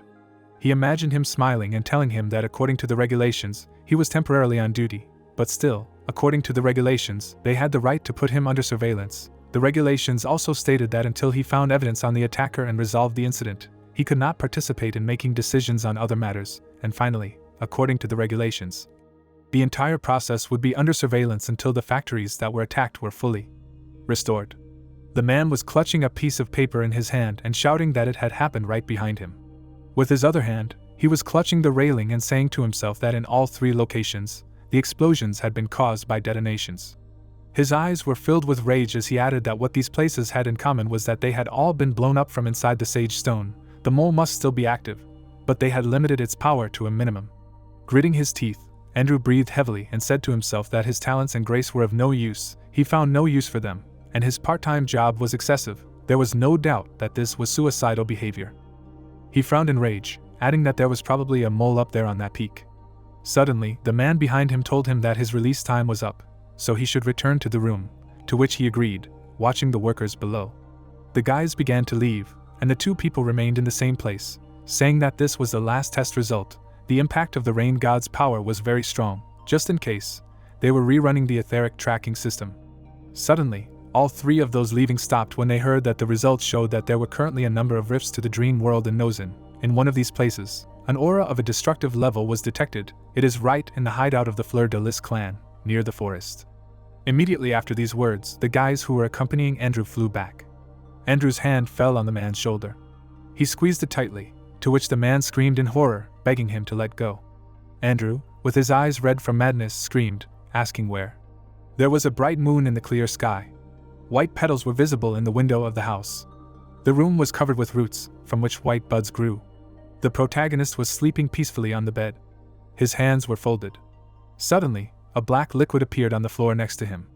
In the same second, it grew several times. The white buds next to it began to wither. A wide smile appeared on the face of the protagonist. Then he covered his mouth. Black slime hung over his bed. Suddenly, it began to gather. Its shape changed. After a few seconds, the black slime turned into the protagonist. She slightly tilted her head. Suddenly, her hand turned into a long blade. The slime left a part of itself on the dream catcher above the main character. It began to flow down, after which the slime said, "Excellent." Azir, a mysterious forest, the abode of the Fleur de Lis clan. A huge glowing tree rose into the sky. Bare feet walked on the ground. Many elves, including children, went to the shelter, being careful. Guards sat on the trees. A bright glow in the form of a magic circle appeared on the ground, and it was reported that all fellow tribesmen entered the shelter, so the protective magic field was activated. The elder of the altar is monitoring the seal of movement. They are ready to fight back at any moment. All warriors, magicians and archers of the clan are in ambush, near the attacking formation. The girl raised her hand and informed the high priestess that all the forces of the clan were transferred to combat readiness, and the fighters are in place. The high priestess, without turning to her subordinate, replied that this was excellent, adding that this prophecy of a moving disaster would undoubtedly endanger the entire Fleur-de-Lis clan, so they must meet the enemy fully armed. She looked at the huge glowing tree and said that she would act as bait, first distracting the beasts and dreams to herself, and then luring it into an attack formation, where the clan's warriors would beat it to death with their combined efforts. Having said this, Doris, the high priestess of the Fleur-de-Lis clan, stepped forward. She frowned and added that now all that remained was to calmly wait for the beast to emerge from the rift in the dream world. As soon as she said this, a light appeared in her eyes. The girl extended her hand with the staff and used her earth sense. A bright glow appeared under her feet. Less than a second later, a huge magic seal spread 10 meters around her. An insanely bright light rose into the sky. Suddenly, a series of loud explosions were heard in their direction. Doris turned around abruptly and asked if it was hatching that quickly. Her eyes were filled with excitement. She imagined herself walking in the void, saying to herself that the underground wanderer, the prophecy revealed his name, rank, and some other scattered data, the power of the destructive rank, plus the advantage of the terrain. Perhaps she will be able to cope with this disaster, and the current rupture of the dream world is not so simple. It opened up deep underground, and if the rift cannot be sewn up, she has to deal with a dream monster that smashes everything left and right. The situation takes a different turn. In this battle she will not only have to protect her relatives, but also not allow the forest necessary for the existence of the clan to be destroyed. As the High Priestess, who has the power of foresight, she is obliged to fulfill her duty to the clan. Doris stopped after these thoughts. But suddenly horror appeared in her eyes. Huge red eyes appeared in the black sky. Raising her eyebrows, the girl wondered if her foresight had awakened, adding that she felt someone's gaze on her. Something was watching her right behind her. She felt energy spreading throughout the land, and wondered how that was possible, since the Earth's sense would detect any presence within a kilometer. But it was definitely not an illusion like a seer's. Her foresight was closely related to her magic level. Cold sweat poured down Doris's face, and she gritted her teeth, saying to herself that she had destructive rank power, and her foresight and reaction could not be fooled. She felt as if there was a being with unimaginable power standing behind her, and she thought that this meant only one thing: she had attracted the attention of an unknown powerful being, and it had decided to turn its gaze on her. But why? The girl put her hand to her chest and wondered what had attracted such a being. While she was thinking about this, something huge burst out of the ground next to her. Frowning, she realized that it had begun. Then the girl tightly clutched the staff in her hands. A huge worm rose into the sky. At the end of it was only a huge mouth. Rushing to attack, it opened it and screamed furiously. A huge tentacle quickly rushed forward. Doris stretched out her hand forward, asking Lady Bain to bring victory to the clan. Her bow and arrow immediately lit up, and, looking forward, the elf shouted that with this arrow she would show the enemy what awaits him here. The bright arrow was aimed towards the enraged monster. Doris's hand relaxed and released it.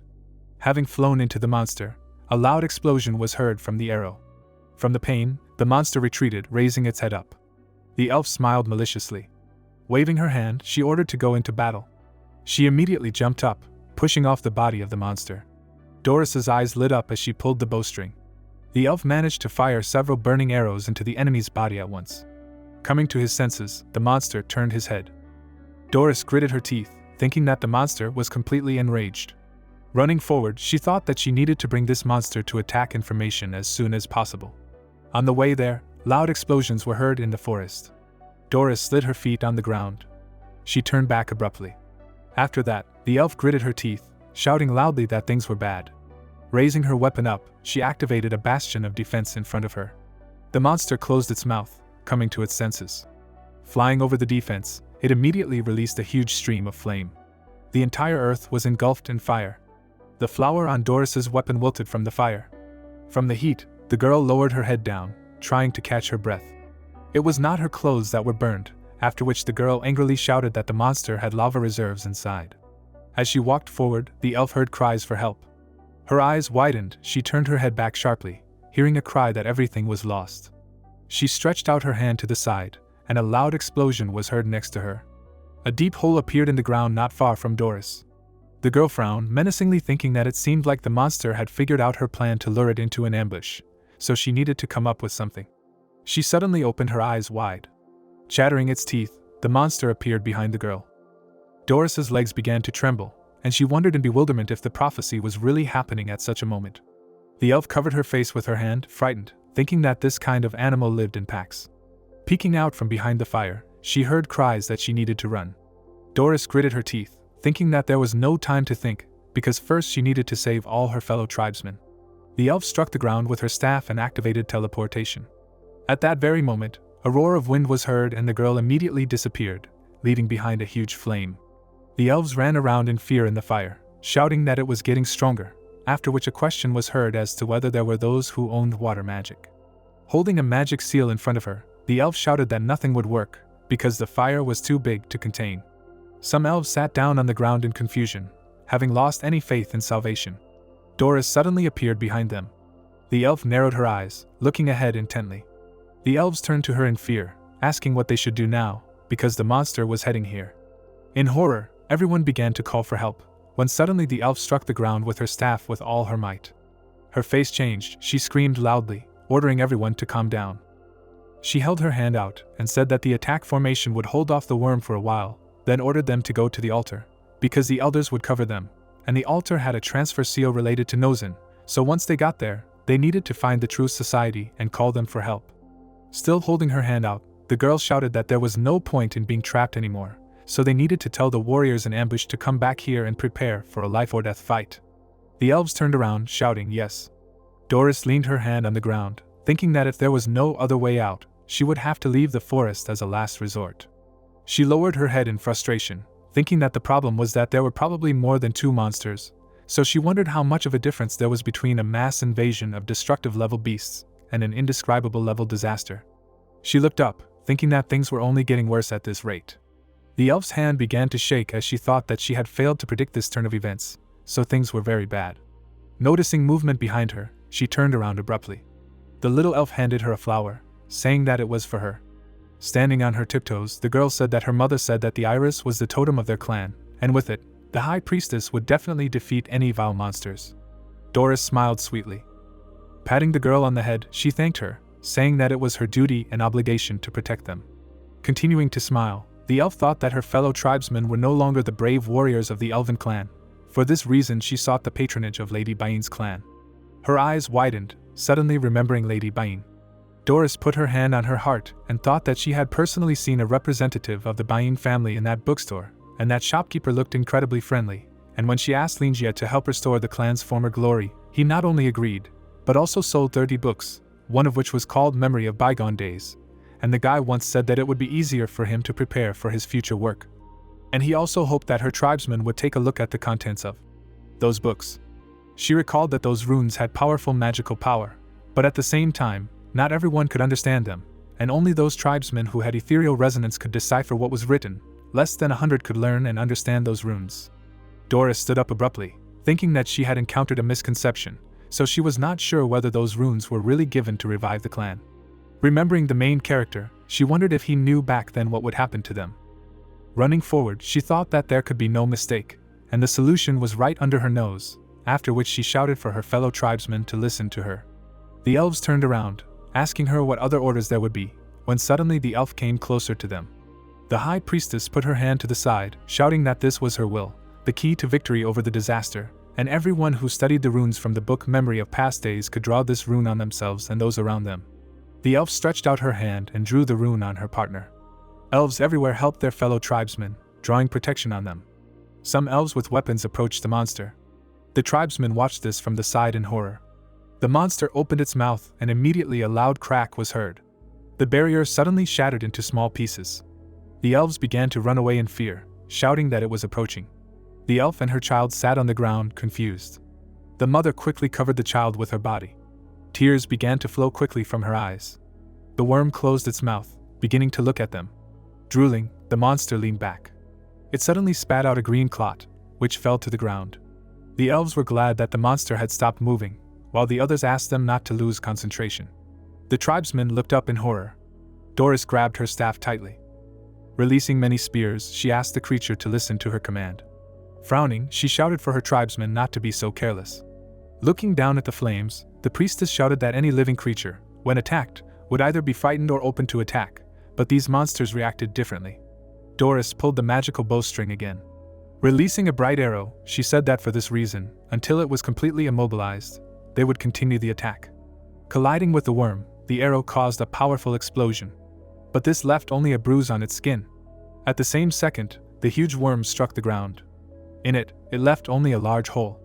The elf and her child sat on the ground, shaking with fear, asking if they were saved. A girl came out of the smoke.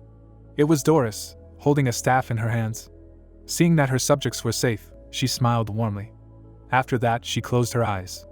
Spreading her legs, the girl shouted that the runes in the book worked. A member of Lady Bain's family had long since answered their prayers. There was no time. They needed to gather everyone, especially keep an eye on those who had not received the rune, and immediately go to the transfer seal.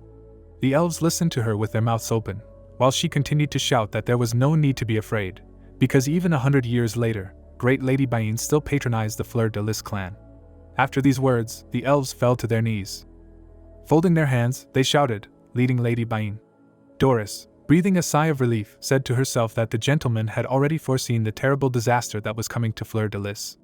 She held a gold chain in her hands and added that he was so strong, that little huntress had not lied, he really could be described in 2 words, omniscient and omnipotent.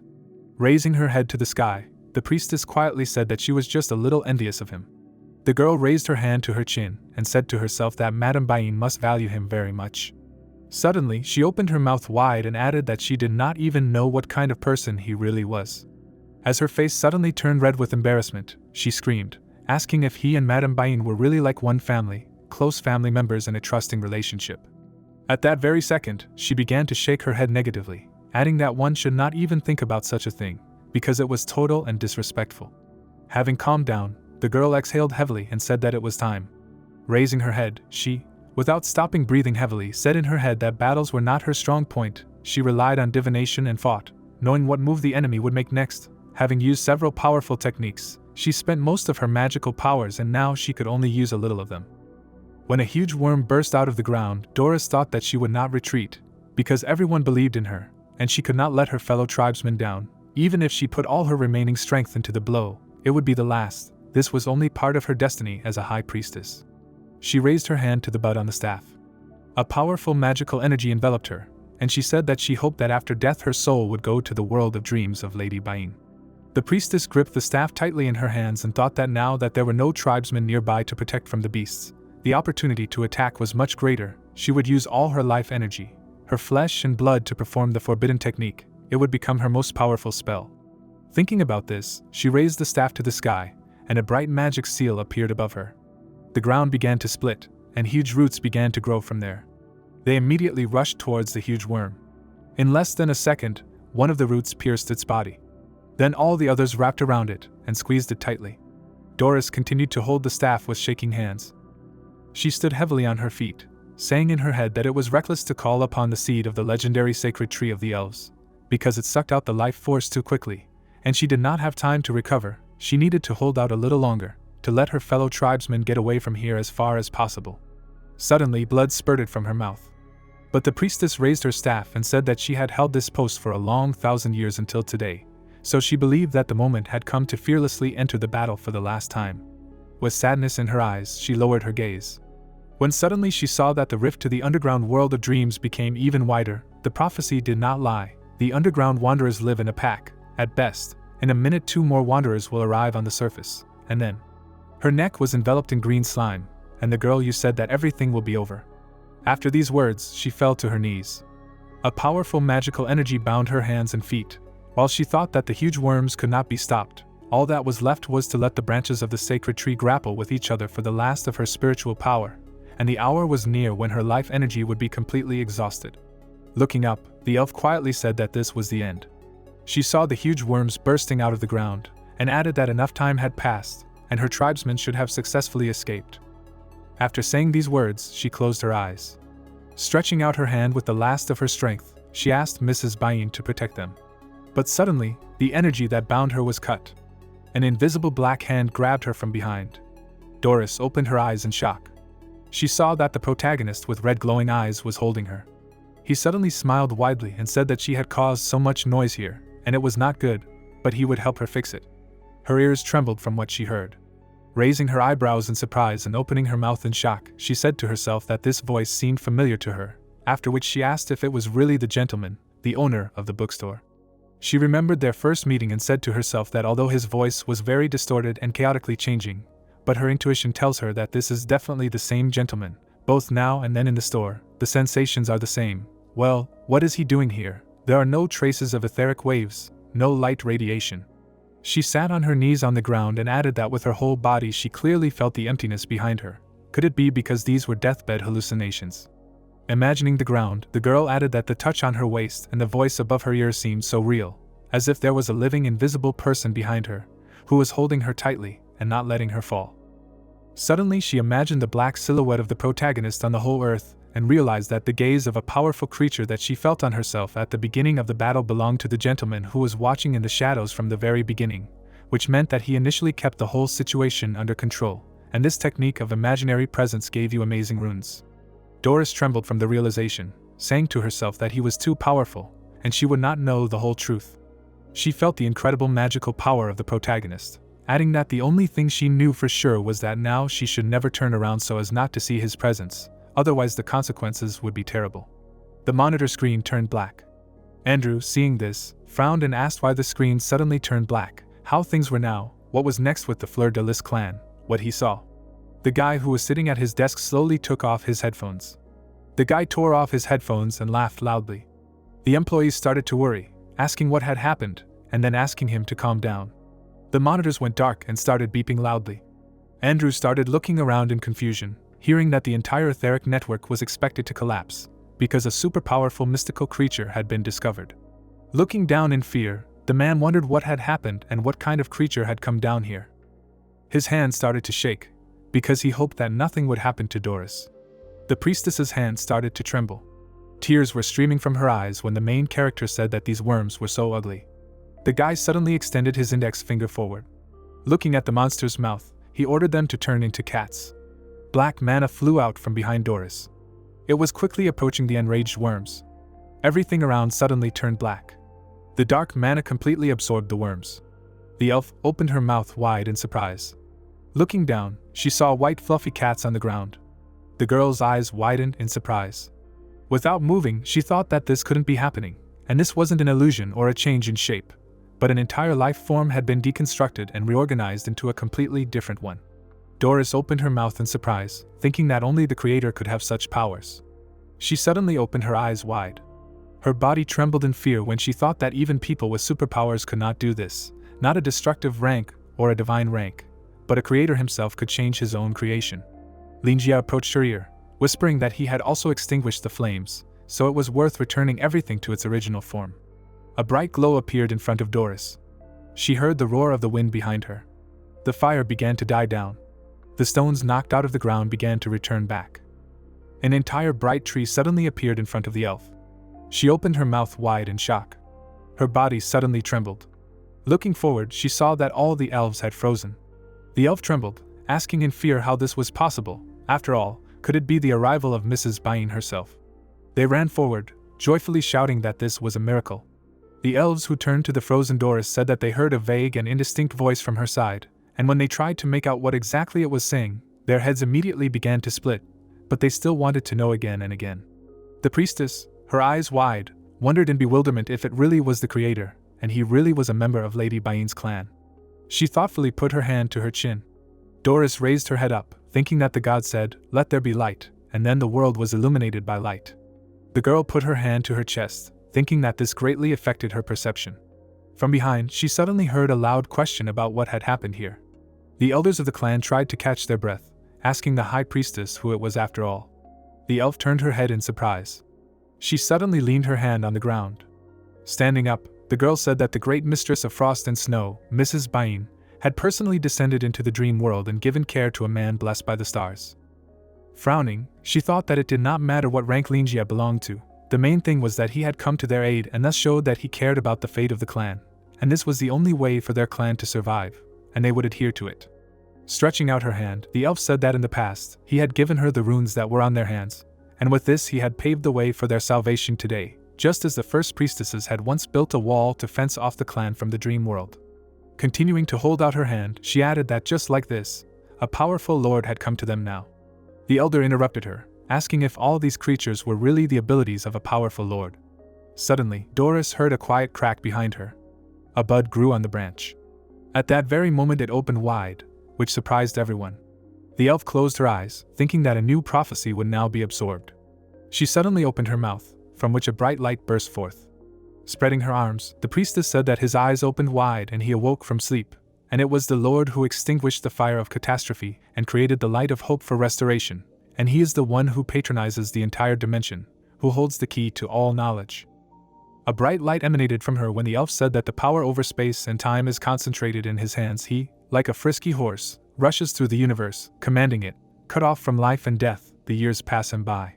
Looking at the sky, the girl asked not to ask his name, because he is the one who was blessed by the stars, and in the past he was a shepherd who watched the stars. Doris suddenly opened her eyes wide. She raised her head, thinking that it seemed that she would be the only one who knew that this passage praised the owner of the bookstore. Taking a step forward, the priestess thought that she should not think about it, because she felt that if she continued to think about it, she would understand what she should not. She walked past the crowd with a smile, thinking that the time would come when she would pay another visit to the owner of the bookstore, and then mentally expressed her great gratitude to Lady Bain for sending them a patron who had once again found her approval. Looking at the drop on the ground, the girls said that they should first gather their strength. Stopping, she thoughtfully looked after her fellow tribesmen. The elf turned back in surprise. Lowering her gaze to the ground, she saw that there was black liquid written on it, nothing to do. The protagonist opened his eyes. Looking at the ceiling, he said that he felt like he had slept too long last night. Lingia stretched and asked how he could have dreamed it. The guy put on his slippers, saying that he remembered the details clearly, because the dream felt so vivid, and he even had a dream within a dream, and he felt so good, because it was always nice to see Bain. He turned to the table, saying that even in such a short moment, the Candela's life was fully revealed. Lingia scratched his head and remembered that he also dreamed about how the black guy turned into him, and went to Miss Doris, and fortunately it was a dream, otherwise he would have scared her. Closing his eyes, the protagonist said that it was time to take a bath and get ready for the store to open. Suddenly, his eyes widened. The guy abruptly opened the curtains. Bright flashes appeared in his eyes. Looking into the distance, he shouted that the rain had finally stopped. Turning around, he began to quickly descend the stairs. Lingia was heading towards the exit, saying that he was already tired of this weather, because it was raining all the time and books weren't selling well. The door immediately opened. Coming outside, the protagonist said that the fresh rain after the rain was like cleansing the senses, such a cool and enveloping, refreshing feeling. He suddenly turned to the side, asking if there was a fire. The guy immediately raised one eyebrow in surprise. He saw a girl lying motionless on the ground. Coming closer, he began to peer into her face. The protagonist kicked the door down and carried object 277 in his arms. He looked at her and said to himself that he hoped that he wouldn't get into trouble because of her. But if he didn't, being on a dirty street that had barely begun to dry after the rain would only make things worse. The girl was unconscious. The guy put her on the chair and added that based on his own experience, he could say that the girl had been injured by the explosion, and that she had probably been within the blast radius. With these thoughts, he took out his phone. Raising one eyebrow, Lingia thought that he couldn't say for sure, so he should call the hospital. Then he dialed a number on the phone. Putting the phone to his ear, he made a call. A few seconds later, while the guy was looking at the injured girl, he heard that the number he had dialed was not answering. Then he noticed the badge on the lab coat of Model 277 and said to himself that there was a fire going on there at the moment, so there were probably many more victims than those who could actually be saved. The badge belonged to a man. Taking it in his hands, the guy said that he couldn't make out anything. Could she really have put on someone else's clothes? Looking closely, Lingia noticed that the damage to the fabric did not match the wounds, so he thought that she must have changed her clothes after receiving the injuries. But would a normal person have the strength to change into someone else's clothes after being injured by an explosion? The girl turned her head, and the guy added that it seemed that someone else had changed her clothes, probably the one to whom these clothes belong. Raising his hand to his chin, he added that from the point of view of an ordinary person, this would be so, but he felt that everything was not so simple, there was something else. While the protagonist was thinking about this, Sample 277 woke up. She slowly opened her eyes. In front of her, she saw a black silhouette asking her if she had already woken up. The guy extended his hand and asked how she was feeling, after which he asked her not to move and just lie down. The girl looked at him with the last of her strength and said to herself that she did not feel any etheric vibrations from him. He was an ordinary person, and since so, he can be trusted. Lingia took out his phone again and said that her injuries were very serious, so he was trying to contact the hospital. Hearing this, Sample 277 took his hand and asked him not to call the hospital. Then the protagonist raised his eyebrows in surprise. The girl stood up and explained that they wanted to kill her, but she managed to escape. She suddenly reached out to him, begging for help. Seeing this, the guy raised his hand in confusion and asked himself what the hell, who was hunting her, adding that this was why he found her on the road in that medical gown. She escaped.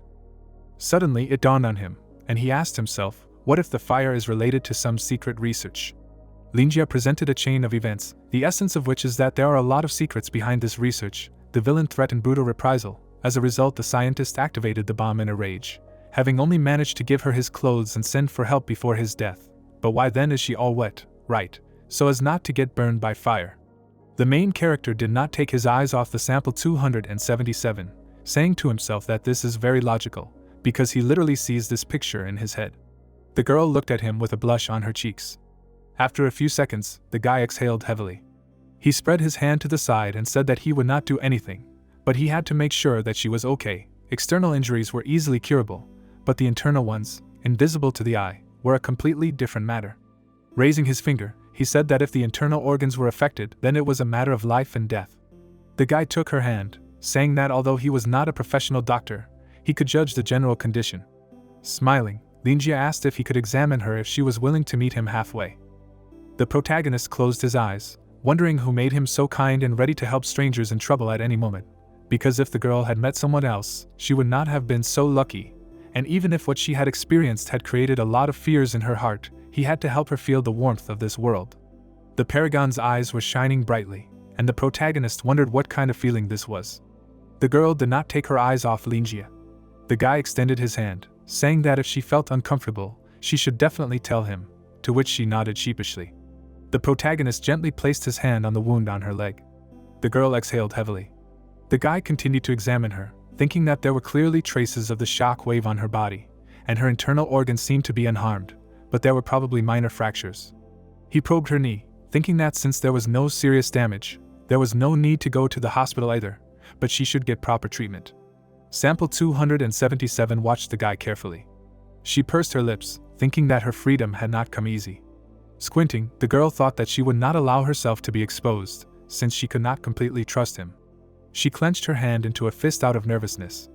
Linjia turned to her, asking if she needed anything, since he was going to the basement to get medicine, so he asked her to lie down for a while. The girl pointed forward with a trembling hand. Pointing to the corridor, she said that she was cold. The protagonist smiled sheepishly, saying that he forgot to close the door. He walked forward. Watching him go, the sample thought that it was time to begin. Crouching in a different position, she thought that she should not make a sound, because she needed to kill this young man with the ease of a cat. The girl suddenly froze in place. She turned her shocked gaze back. Behind her was a huge monster. Its eye glowed with a bright red light. The sample opened her mouth wide, thinking that she felt a wave of ether, full of cold and malice. In surprise, her pupil greatly decreased. Turning to the side, the girl noticed that her etheric affinity was completely restored. Two large shadows appeared near the wall. The sample saw a flower on the table, surprised that it was also alive. Turning her gaze to the side, she noticed a book. Turning to the dark mana, the girl thought that everything here was alive. Opening her mouth, her body was enveloped in trembling. Looking at Linjia's back, she wondered if he was an ordinary person, and how was that possible? Turning around, the specimen quickly ran towards the chair. Jumping up, she lay down on it. The girl bent her arms and froze in place. The protagonist closed the door. Turning around, he was very surprised by what he saw. Subject 277 was lying quietly on the chair. Her face was pale with horror. This made Linjia grin. Closing his eyes, he compared his guest to a penguin, cute but stupid. After these thoughts, he exhaled and thought that he practically didn't use the couch except for placing 2 patients, and if he also put in 4 next to her, he could easily pass himself off as a doctor. Spreading his arm to the side, he asked if the girl was feeling better. The protagonist smiled broadly, asking her to wait a little, because he would go down to the basement for medicine, and she should obediently lie down and not get up. Subject 277 began to nod her head vigorously, to which he happily said that she was very cute. The girl looked at the guy with tears in her eyes. She saw an incredibly angry aura behind him, while he told her to rest, and he quickly ran to get medicine to treat her wounds. As he left, the protagonist finally asked her not to worry, and everything would be fine. Snapping his fingers, he left, and the girl saw many monsters around her. Horror appeared in her eyes, and she wondered if he meant that she could only survive if she did not move until he returned. Horrifyingly scary monsters were around her, and she asked herself why this happened to her. Because this bookstore was filled to the brim with creatures that breathe, wriggle, stretch, stare. She felt their gaze on herself for a second, and the most terrible thing was the absolute calmness in her eyes. Object 277 felt as if it was in her hands, and thought about how this gentle warm smile would turn into a cold warning in a split second, so she was very scared. But why did this terrifying man save her? While she was thinking about this, the protagonist returned and said that there was no need to worry, he just needed a little time to find something. Putting a box of medicine on the table, he said that first, everything needed to be processed. But suddenly he was very confused, seeing how his guest was shaking violently, and asked himself what was wrong with her, why was she so nervous? Then the guy put his hand on her hand, because he understood that children were simply afraid of medicine and injections, and as a responsible adult, he should somehow joke to relieve the atmosphere. Stretching out his hand, he asked what was wrong, why was she nervous, was she really afraid of him? After which he laughed and added that there was no need to be afraid of him. Then he smiled broadly and said that he was not a monster from fairy tales that flies little children by both cheeks. These words made Object 277 get even more scared and say to herself that now she understood what he was planning, so that's why he brought her, who was unable to fight back. With tears in her eyes, she began to look in different directions, realizing that she needed to get out of here. But seeing the locked door, she realized that she could not escape. Folding her arms across her chest, the girl said sadly that she herself asked him to close this door, and now her life was over. She felt like she was all alone here. Drops of cold sweat were running down her cheeks. After a short pause, she rolled up the sleeve of her robe and said to herself that she had no way to resist, so she should do it herself. After these thoughts, Object 277 extended her hand to the guy. She asked him to eat it, but not to hurt it. Hearing this, the protagonist frowned in confusion. After a short pause, he began waving his hands, saying that she had misunderstood everything, because it was just a joke, and he was not going to eat it. The guy carefully reached for the cotton wool. Exhaling, he wondered if his sense of humor was really that bad, because he had joked like that before, and old Frank's reaction was not that strange. The protagonist pursed his lips, thinking that the girl could have taken everything he had said earlier with the same seriousness. The sample turned away in embarrassment, thinking that she had simply misunderstood him, and maybe he really wasn't that bad. She suddenly noticed a huge crowd of monsters above his head. Looking down in fear, the sample thought that Lingjia definitely could not be a good person. Using tweezers, the protagonist carefully treated her wound. The girl's face was covered in sweat from fear. Gently holding her hand, the guy said that once she got used to it, it wouldn't hurt, and he completely forgot to introduce himself. Smiling, he said his name and said that he was the owner of this bookstore, but business was not going well, and then asked if she could introduce herself. Without looking up, the sample refused, because she had no name. She frowned, thinking that she was number 277 and had spent her entire life in a glass flask, but this was not her. Applying cotton wool, the guy wondered, no name.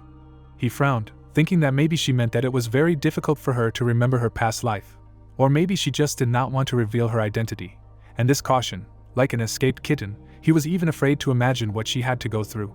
Lingjia exhaled heavily. Looking closely at the girl, he thought that she was a poor, strong, and stubborn child.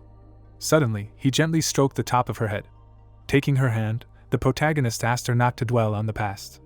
Tying a bow from the bandage, the guy added that it was just a series of numbers that could be forgotten.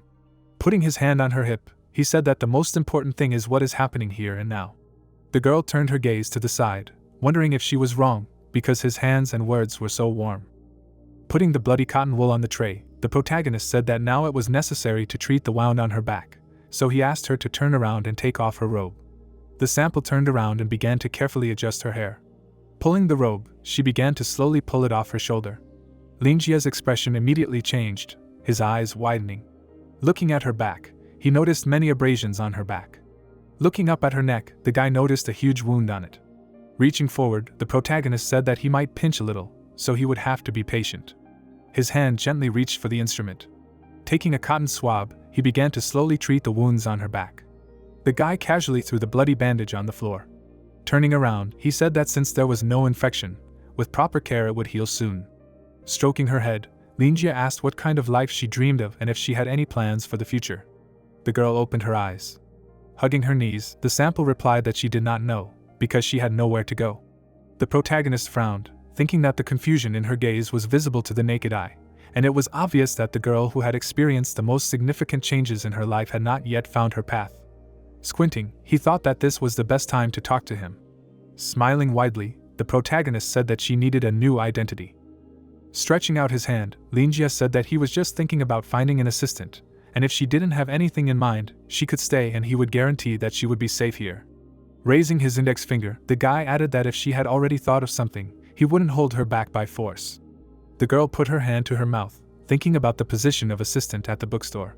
Don't give up, the protagonist said. If she didn't have anything in mind, she could stay and he would guarantee that she would be safe here. But if she had already thought of something, he wouldn't hold her back by force. Hearing this, Subject 277 took her hand and quietly asked, an assistant at the bookstore. Then the guy smiled slyly and replied that that was true, the job was not difficult. After saying this, he looked at the book in his right hand and thought with a laugh that if he dumped his work on it, he would be able to read all day long. After thinking this, the guy spread his arms out and added that as an assistant, all she would be required to do was maintain order, register visitors, and sort books. It was quite simple. Hearing this, the girl lowered her head with tears in her eyes and quietly asked herself if registering was really that simple. She squeezed her hand out of excitement. Shaking with fear, the girl said to herself that even just being here, she could feel this oppressive atmosphere, and then asked herself how such a job could be called simple. She closed her eyes and thought that as soon as she did this feeling seemed to intensify infinitely. She felt many monsters around her, and added that the scene she saw was far from a seedy bookstore. Trying to crawl back, Object 277 thought that it was scary to even imagine what this place was really like, as if she subconsciously, on an instinctive level, did not want to stay here. Drops of cold sweat were running down her face, and she understood with excitement in her eyes that if she did not agree, then at best she would simply continue to constantly collide with the Society of Truth. But she did not really know anything about the outside world, and even if she could escape, she would hardly be able to survive. She imagined everything that was really stressing her out, and added that in the worst case, having rejected the offer, she would not even be able to leave the door of this store, and it turned out that the risks in both options were approximately the same. After these thoughts, silence hung in her head, which made the girl freeze. After a short pause, thoughts flooded her like a river. She blushed in shock, and the protagonist silently looked at her, thinking that she was still thinking about something carefully, even though she didn't seem too smart. After saying this, he patted her head. Then he took a few steps forward and said that if she didn't want to, he wouldn't force her or interfere with her plans, so there was no need to worry so much. Linjia knelt down and added that she shouldn't think about it now and that it would be better for them to talk after her wounds healed. After saying this, he tapped his hand on his shoulder and added that she could stay with him until she recovered, and that she could decide whether to leave or stay after she recovered. Hearing this, Subject 277 looked away calmly. After a short pause, she grabbed his jacket. As the girl crawled towards the protagonist, he thought that, comparing the options, staying seemed like the best choice, getting a new identity and shelter, and the price was such, but he had to be careful not to hurt her wounds. After thinking these thoughts, he gently grabbed her thighs. Looking at her out of the corner of his eye, Linjia said that there was no free room here, so she would sleep in his bedroom and he would sleep on the couch and go by a bed tomorrow. Hearing this, Subject 277 pressed herself closer to him. They started moving, and the girl said to herself that she could hear his heartbeat. Less than a minute later, the protagonist reached his room. When the door opened, Subject 277 was very scared by what she saw. Her face turned pale from fear. She stared at the glowing dream catcher above the bed. Smiling, the guy said that it was a souvenir from one of his old customers, which helps to catch good dreams, and he personally tested it. The girl's eyes widened. Looking at the dream catcher, she wondered if he was talking about this net that emitted the aura of an abyssal predator. She remembered that she had seen fragments of a similar network with the same aura before in the laboratory, and this item was dangerous, because its protection from outside interference was on a completely different level. The sample thought that its creator was a predator of the abyss, a beast from the world of dreams, and thanks to its power it weaves small dreams, dragging people into painful nightmares, where it slowly kills them. Looking at the reflection, she thought that in this case, it looked more like a conspiracy artifact. Lowering her head down, the girl wondered who the old buyer was, because looking at this artifact, one can conclude that his abilities are incredibly dangerous. Noticing a sword in his field of vision, the protagonist said that this was another souvenir, only from another buyer, and this is a symbol of his family's glory. The sample turned back in surprise, thinking that although the aura of this sword was better than the dream catcher, The white flame was also quite dangerous, and it felt like this sword contained the soul of a powerful knight who was always ready to cut off someone's head. With her eyes wide open, she thought that she was indeed in the guy's bedroom, but he was clearly trying to warn her about something. After putting the girl down on the bed, Linjia wondered why he felt that after listening to his explanation, she became even more nervous. Perhaps she was just afraid of the new surroundings, even though he treated her with such kindness. Turning to the closet, the guy said that no one would hurt her here, and if she was scared, she should just call him. Throwing her a change of clothes, the protagonist asked her to change and have a good rest. Taking off her robe, the sample thought that there really was no one here. Putting on clean clothes, she embarrassedly thought that she should treat him like an ordinary person. The girl turned her head back, asking if people's body temperatures were always this high. Linjia placed his palm on her forehead. Smiling, he said that her body temperature was too low due to blood loss, so he asked her to be sure to cover herself with a blanket. Walking towards the sword, the protagonist thought about putting it away so as not to scare the child, then said that there were only his personal belongings here, so she would have to make do with what she had. Turning around, the guy asked if she didn't have a name, maybe she should get a new one, and if she had any ideas, if not, he would help. The girl covered her face with a blanket, embarrassed. The protagonist squinted. He turned to the window, asking her to let him think about it. Looking at the girl, Linjia suggested the name Moen, asking what she called her. He said that from today on, her name was that, after which the girl's eyes widened.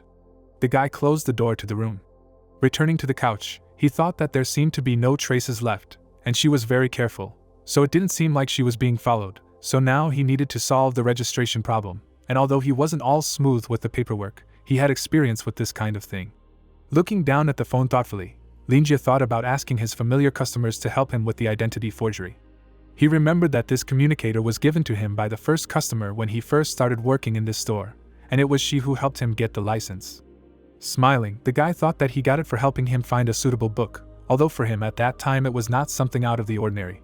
Scratching his head, the protagonist thought that looking back now, it seemed like that conversation had changed his life, because she seemed to think of him as some kind of hero, which was clearly an exaggeration. Finding Cherry's number in his contacts, Linjia thought that she said that this number was available 24 hours a day, and if he ever needed help, he would definitely get it. Putting his hand in his pocket, the protagonist thought, although he had not encountered any problems or called this number in the past 3 years, he felt that she could completely solve all the problems that had arisen, but since he had a new employee, he needed to create suitable conditions for her to work in the store calmly. A quiet beep was heard on the phone. The guy put the phone to his ear, hearing a greeting from the receiver. The moon was floating above a large mansion. In one of the rooms, a maid was sitting at a table. Her chest suddenly vibrated from the ringing of the phone. Feeling this, she lowered her head. The girl saw that the main character was calling her phone. Shock appeared in her eyes. She stood up and picked up the phone. With a blush on her cheeks, the maid greeted Linjia. The guy was standing in the center of the library. With shining eyes, he held the phone to his ear. Suddenly, he imagined a curvy woman's figure and asked himself, was it Cherry by any chance? Why did he think the voice belonged to a girl with a good figure and a serious character? Suddenly, he frowned, because he realized that he had definitely heard it somewhere before. He remembered how a girl had approached the bookstore some time ago. It was a maid with large breasts. Linjia handed the girl over to her. The girl happily hugged the maid. The girl with glasses stroked her in return. After leaving his memories, the guy asked if she was the maid who was with Cherry, to which the maid raised her eyebrows and happily exclaimed that it was true and he could call her Bella. She smiled broadly, saying that she was honored that Mr. Linjia remembered her, because she thought that he had long forgotten such an insignificant person like her. The protagonist waved his hand, asking how he could forget her, adding that he did not expect the phone to be picked up so quickly. After all, 3 years had already passed. Bella stood by the window and said that she followed her mistress's instructions and always kept the communicator with her, because he could call at any time, and then asked if he wanted her to wake her up. A white rag fell onto the stained chair. The protagonist wiped the blood and said that it was not worth doing, saying to himself that this stain was not so easy to wash off, but the chair was already old anyway, and was not particularly noticeable against the background of other stains.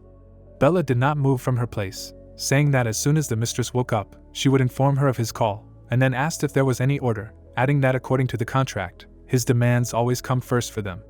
The guy stood up and replied that he would not call it an order, but he had one request. He continued to wipe the blood, explaining that he saved a child whose origins are unknown, and this is related to the fire from 20th to 50th Street. He needs to make a new identity for her, as well as appropriate covers. Subject 277 was lying in the protagonist's bed. She was sleeping soundly. Bella's voice came from Linjia's phone, asking him to wait a minute because the request was complex. The wet mop fell to the floor. The boy washed the entire floor, after which Bella informed him that it might take a few days, adding that they would send their man to look after everything during that time. Hearing this, the protagonist smiled and apologized for disturbing him. His eyes suddenly lit up, and he added that it had been 3 years since their last meeting, but her voice had not changed at all. Bella tapped her heel on the floor and said that for him, indeed, nothing had changed at all. She looked at the night sky and added that for them, the whole world had turned upside down during this time, and yet one thing had remained unchanged, their gratitude and respect for him. Without taking her eyes off the moon, the maid added that the mistress had missed him very much and hoped to listen to his instructions again as soon as possible, because he had not contacted them all this time, because Mistress Cherry did not dare to ask. Her violet eyes reflected the stars as she continued to say that, however, if he didn't mind, she would like to ask for permission to visit them again on behalf of the mistress, and she hoped for a positive response. Smiling, the protagonist replied that he was also looking forward to meeting her, and they could come to him anytime. Taking the phone away from his ear, he hung up. He exhaled heavily, wondering where that inexplicable feeling of guilt had gone.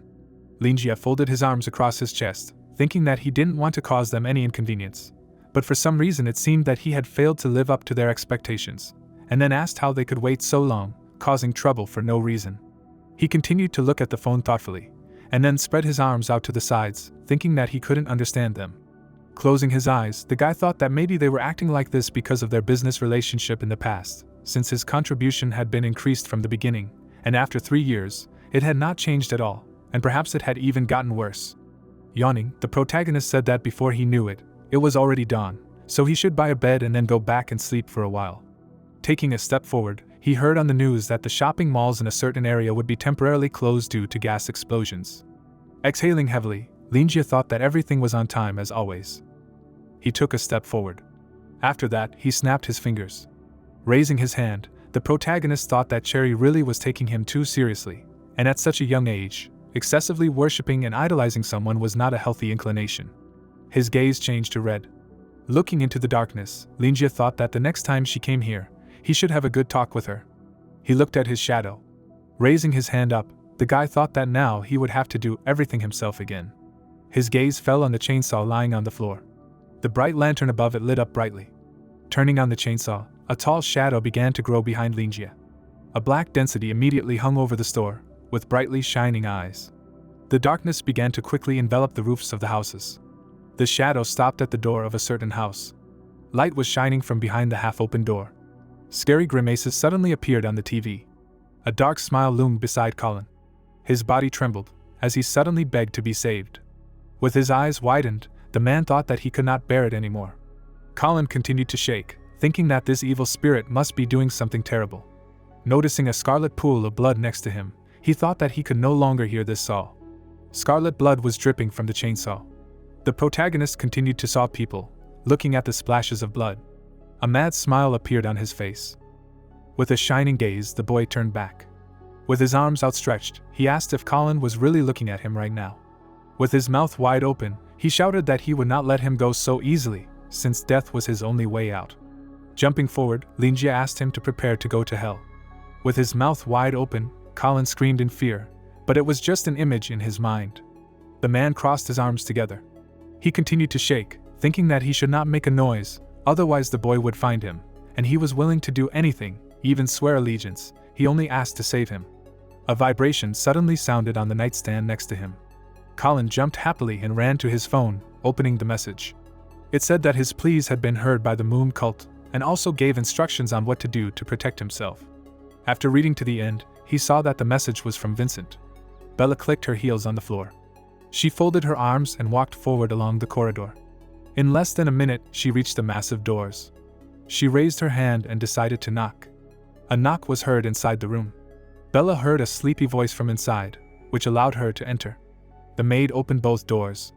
A protective field appeared in front of her, which launched identification and allowed the maid to enter.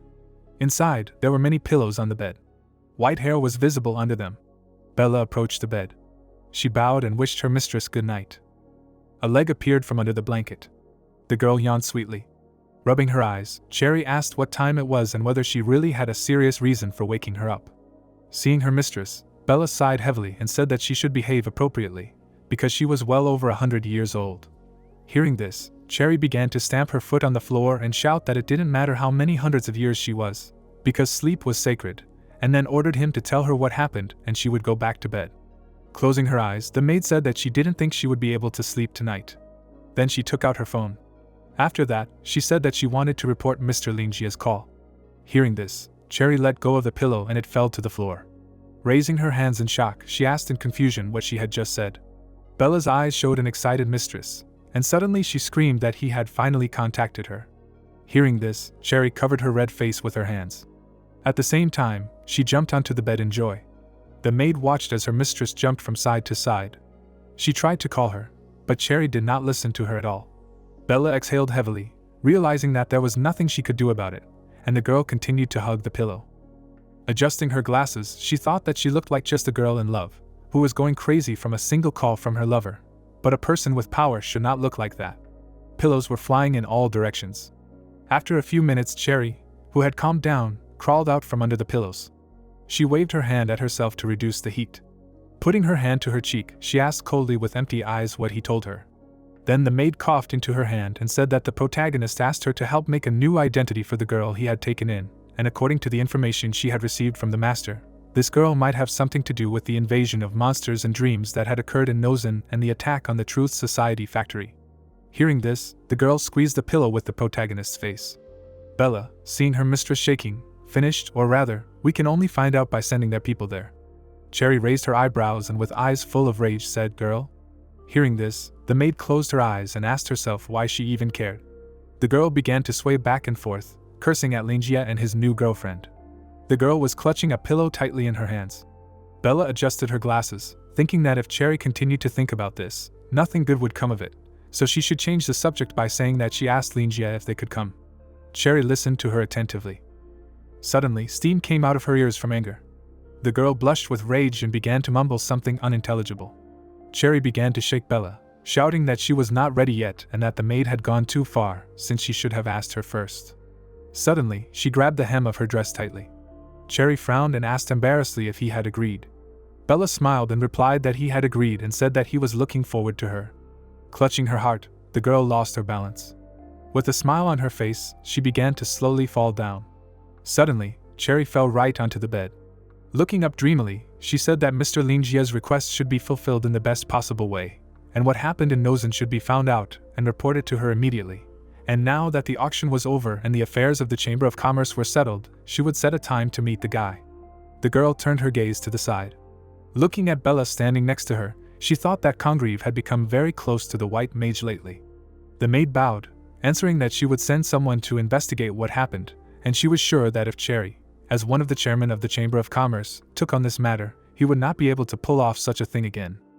She thought that she shouldn't worry too much about it, because none of his tricks could shake her status as the heiress, because the Chapman family considered nature as their deity, was one of the oldest Druid families and the largest auctioneer of the Chamber of Commerce, and now the heir of this ancient line was a hybrid of a human Druid and a dark elf, Cherry.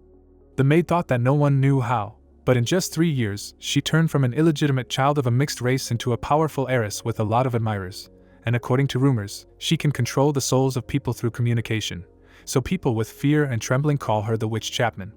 Bella looked down, thinking that the changes began 3 years ago, from that very day. Memories of the past immediately flashed in her mind.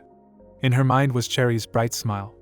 Turning to the side, Bella thought that before she did not understand the reason for the light in the master's eyes when he looked at her. She thought about it, thinking about it now, she should say that the true strength of this plain man is terrifying, and the more she thinks about it, the more terrifying it becomes. Cherry raised her hand. Smiling, she said, "Measure 7 times and cut once. After all, this is what the protagonist taught her, so she must understand this matter well. After that, she will be able to meet Linjia." Still smiling, she whispered, 3 years. Looking at the protagonist's contact, the girl said that she had been waiting for this day for 3 years.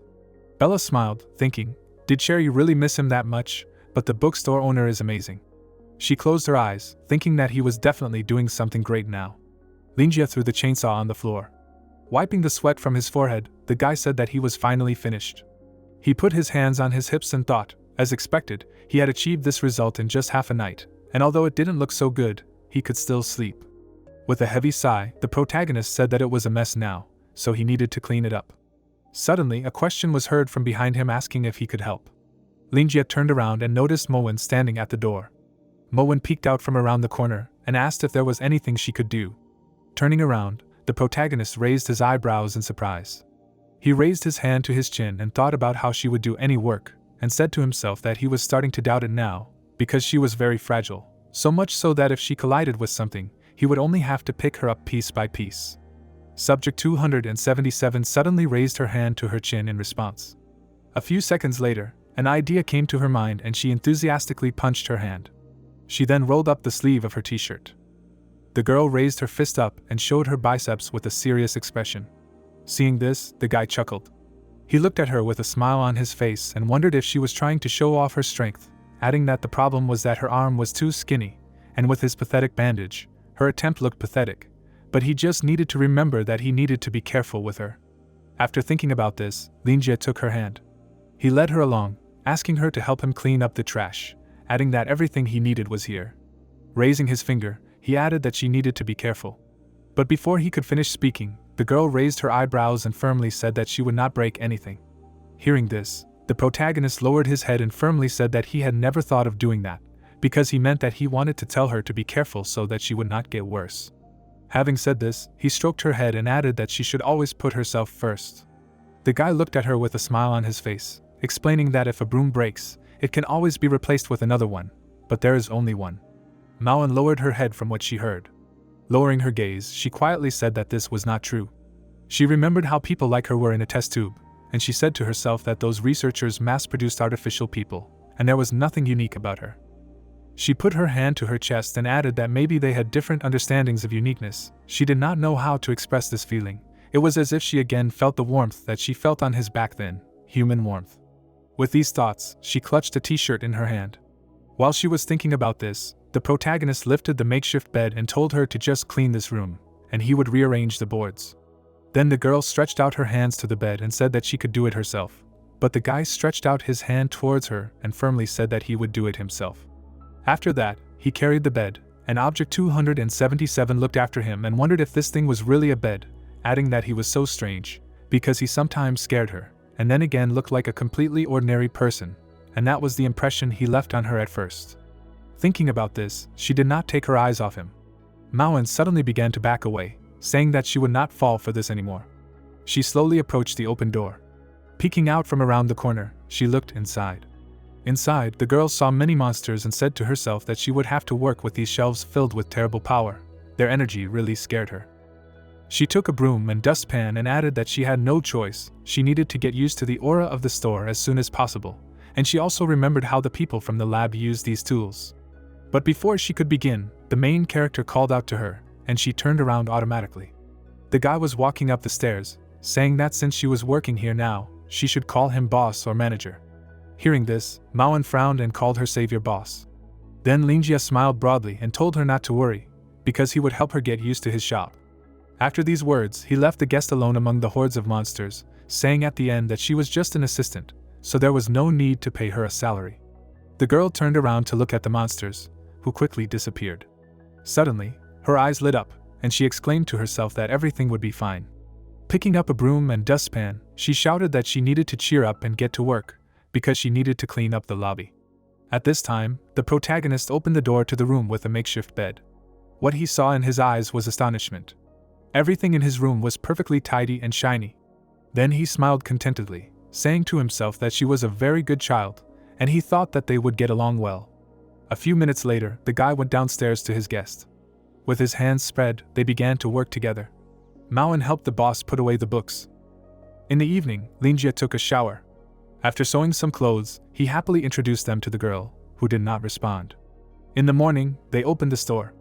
After that, the guy took a deep breath. He spread his arms and shouted joyfully about what a wonderful day it was, adding that they should now prepare to welcome new guests. At 3 o'clock in the afternoon, there was a cup of hot tea on the table. The guy picked it up and said that it seemed like there would be no customers today, but there was no need to worry, since this was a normal thing for a small store. Suddenly, he widened his eyes, remembering something. The protagonist opened a small drawer. Taking out a piece of paper with a small book inside, he handed it to the girl, saying that they used this journal to record information about customers, adding that in the future, she would also have to write down their guests, when and for how long they took the books, as well as the title of these books, but for now, she could take this for reference. Subject 277 excitedly took the journal. As she began to flip through it, cold beads of sweat appeared on her face. After a few seconds, she froze. Seeing this, the guy asked what was wrong with a smile on his face, adding that if something was wrong, she should ask him a question. At this moment, the cheerful and friendly Lingjia, always ready to instruct the child, did not realize the seriousness of the situation, and there was still the same kind smile on his face. After a while, he sat with his head down, asking himself why everything was like this. This time everything was much more complicated. He had suspicions when they barely understood each other, but this child did not even learn the basics of literacy. Pitifully knitting his eyebrows, he added that she did not have any practical skills and knowledge, and understanding any philosophical or mathematical terms was out of the question. In what conditions did she have to live? His head was already hurting, but where should he start then? Maoan looked at the boss's worry. She tightly clutched the magazine in her hands. After a short pause, she knitted her brows and said that she could learn anything. Hearing this, the protagonist turned to look at her and said that he was glad that she wanted to learn, because she was very smart and would learn everything quickly, while saying to himself that he seemed to have made the child feel awkward. But this was not what a mentor should do, he needed to comfort her first. After saying this, he stood up from his seat. Pushing the chair back, he said that he would not rush her to learn, because her wounds were almost healed, so it was time for him to work too. Then he took out one of the books. After that, he took out another one, saying that these two books would be perfect for her. Lingjia handed the girl a children's encyclopedia and a children's dictionary, with shining eyes, saying that she should first read them and fill in the gaps in her knowledge.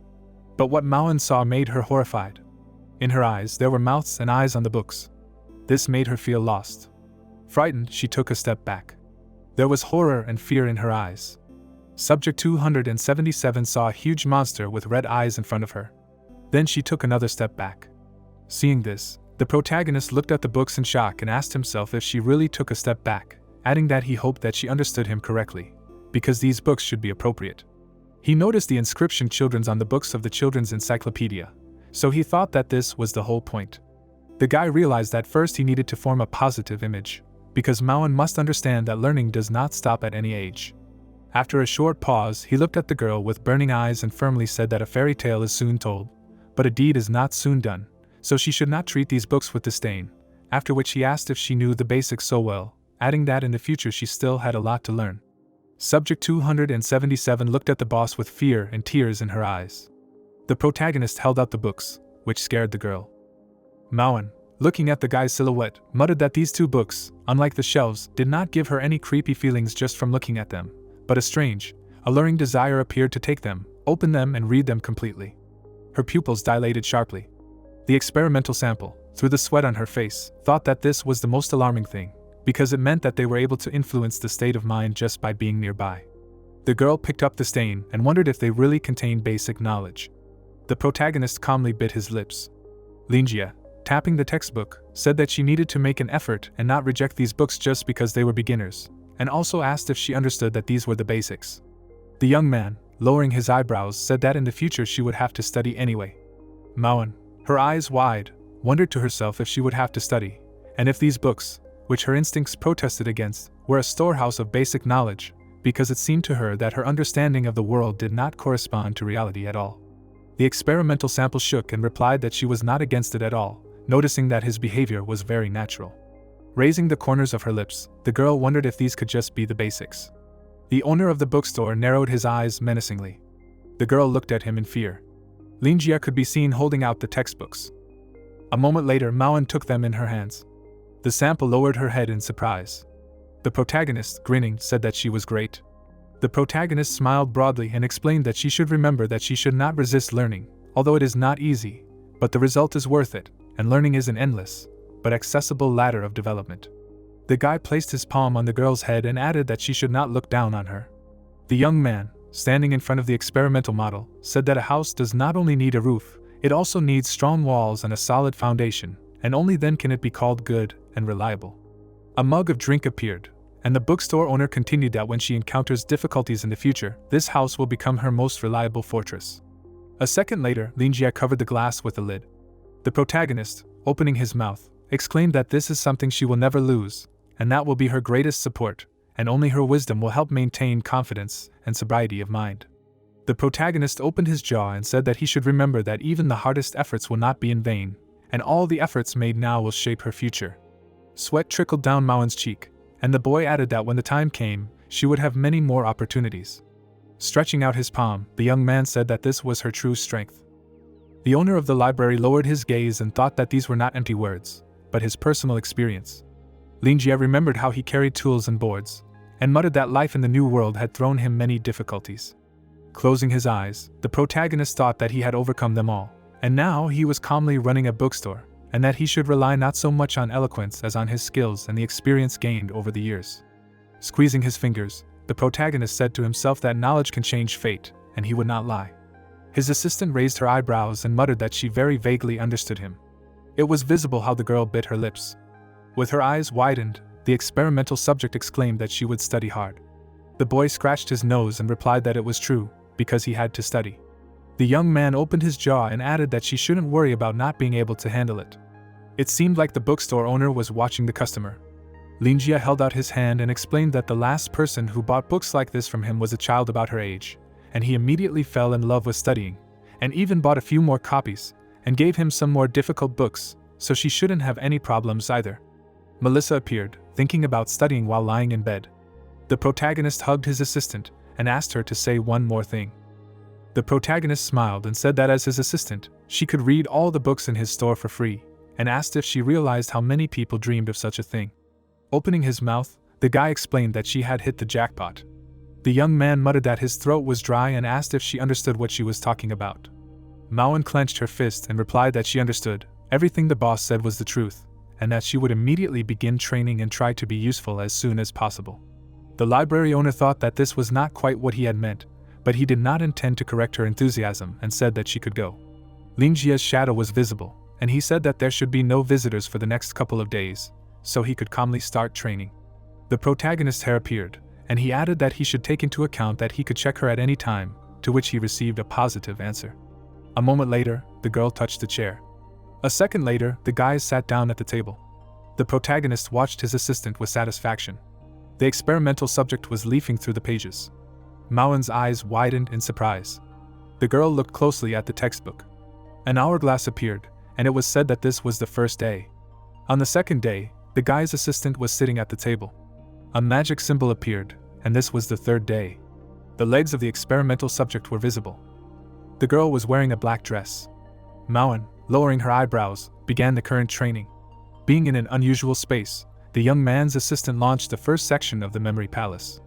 A moment later, the experimental subject found herself in a black and white city. Books flew in the air, and Maoen muttered that this method greatly facilitates training. The girl, parrying near the shelves with textbooks, thought that a memory palace was built in her head, and it stored excessively complex meanings and allowed only those parts that she could understand to be used, and when there was a need to learn something new, it could be done directly from the palace. The assistant climbed the books, and realized that the boss was right, because the content of the key to general knowledge is the foundation. The experimental subject's hair fluttered, and she thought that the breadth of this foundation is too great, and it includes almost all the basic subjects, as well as the skills, knowledge and instincts of all people and other creatures, and the latter include animals, plants, magical creatures, and added that the boss is worthy of his status, but his concept of important foundations is tragic. Maoen raised her head and muttered that her current knowledge was her identity and would be empty without it, but she was afraid that it would be overwhelmed by the huge flow of diverse information in this book and then reborn into something that would no longer be hers, and as she expected from the boss, he handed over a very dangerous book with his usual ease. The magic chains suddenly broke, and the girl explained that the introduction to sigils was a detailed list of all the types of sigils that are the source of the white mage's power. A large book appeared, and the protagonist's assistant continued that the black mage's power comes from the word, and the white one's power from the letter, and in other words, the white mage's sigils correspond to the black one's spells. After a moment, the experimental subject extended her palm and silently said that it was impossible to develop the white mage's power by using them alone. Maoen's pupils suddenly dilated, and she realized that it was important to use combinations of sigils. The girl thought that there must be something that the boss was paying attention to, and Linjia pointed the pointer at the board and exclaimed that she should look there because his lesson was about to start. The protagonist clenched his fist and thought that although it was a bit over the top to teach like a university, he simply couldn't ignore the calling of teaching others, and asked what this word meant. The word written on the board was fire. After a moment, the experimental subject raised her hand. Maon lowered her eyebrows and replied that it was the incinerating light and flame. The protagonist could be seen hitting the pointer, and he wondered if he thought her intelligence had increased very quickly, and if she had jumped from elementary school to 8th grade in just 3 days, and thought that something was wrong, but she seemed very enthusiastic, so he dropped the question. The boy asked about another word through the sweat on his face, and was told that it was the light of thunder. The boy pointed to the board and asked what it was, and the girl explained that it was the root of all things. A second later, the bookstore owner sighed heavily. Linjia wiped away his tears and said that she had done a good job and seemed to have completely grasped the essence of this book, so he could safely hand over the duties of the bookstore clerk to her. Maon grabbed the textbook menacingly. Suddenly, her eyes shone, and she realized why the boss wanted her to study so much. The protagonist broke the pointer, and the experimental subject muttered that he saw her fear of the bookshelves, which would prevent her from serving customers in the future, and so the boss told her to study to help her adapt and improve her skills. The protagonist raised his mug, and the girl expected him to think of everything down to the last detail. After a while, a tall building appeared. The guy, opening his mouth, said that the question was very simple and asked who knew the answer, and if no one volunteered, he would start asking from the list. A huge audience was visible, and no one answered. The blonde, with her eyes bulging, exclaimed that Teacher Linjia was very cool and strict, but at the same time quite soft, to which her friend objected that she should not tell her that she attended his lectures only to bother him with her questions after classes. The main character turned around contentedly, and the blue-haired girl said that he really was amazing, and he was only 21, and he had already published 5 of his scientific papers and dozens of related articles, and he was also a graduate student who combined this with teaching, so he was an example of youth and prospects, to which the student clarified that she really didn't see that he was a real handsome man. The student, holding out the documents, said that since she was so interested in the teacher, she should read this, because it was better to know more about him, so as not to miscalculate. The blonde, looking at the image of the protagonist, asked what it was, to which she received the answer that it was a recent faculty interview, where they asked him to share his own experience and opinion on the existence of geniuses, and also clarified whether the teacher liked talented girls, and shouted that she must definitely find a dress in which she would look much smarter. It seemed like steam was coming out of the mug. Linjie, sitting on a chair, explained that he did not consider himself a genius, because the thoughts and speeches of geniuses make others think about life, and after meeting them, he did not think that he could be called at least sufficiently qualified. A moment later, the protagonist closed his eyes. Holding out his palm, the protagonist explained that his memory and learning ability were simply slightly higher than those of ordinary people, and this small advantage, combined with his family background and a strong mentor, allowed him to achieve several minor achievements in his years. The guy, through sweat on his face, asked what real geniuses he had met. The bookstore owner frowned angrily. It was visible how thick steam covered the entire table. After some time, the protagonist was lying in bed. Magic artifacts appeared. Maon, opening the door, exclaimed to the boss that she was ready for tomorrow. The protagonist smiled and wished her a good morning, and also thanked her and replied that he was already getting up. Looking down, the guy thought that he was dreaming about some fragments from the past. Squinting, the young man did not remember what he answered then. Looking at the girl, the library owner muttered that after several days of teacher care, he could confidently say that his assistant was a real genius. Linjia's face suddenly turned blue. Suddenly, an appetizing breakfast appeared. The experimental subject, holding a pot, explained that she had slightly improved the recipes that were in the books, and let the boss help himself. A moment later, the protagonist brought a piece of food to his mouth. Closing his eyes, the protagonist wondered if this was the same taste of motherly love that was praised in legends. Through tears, the boy said that this was very good, and thought that he was ashamed to admit it, but there was practically no merit in what this child had achieved, and she was simply too smart. Recalling Maon reading the book, the boy said that he had watched her go from complete ignorance to complete mastery of almost all commonly used Chinese and English words over the past few days, and she had also studied his documents containing information about the people of Azir. The girl was shown holding a hammer, and the bookstore owner added that on the 3rd night, she completely remade the bed he had built. The experimental subject raised her eyebrows, and Linjie explained that it now looked like a modern creation, not an archaeological artifact from the time of the Neanderthals. Mauen held up a t-shirt, and the protagonist continued that his spare clothes that he had given her were stitch by stitch altered into a perfect woman's dress for her. The protagonist pointed his finger up and said that the inclusion of other fabrics had completely transformed the clothes into something new.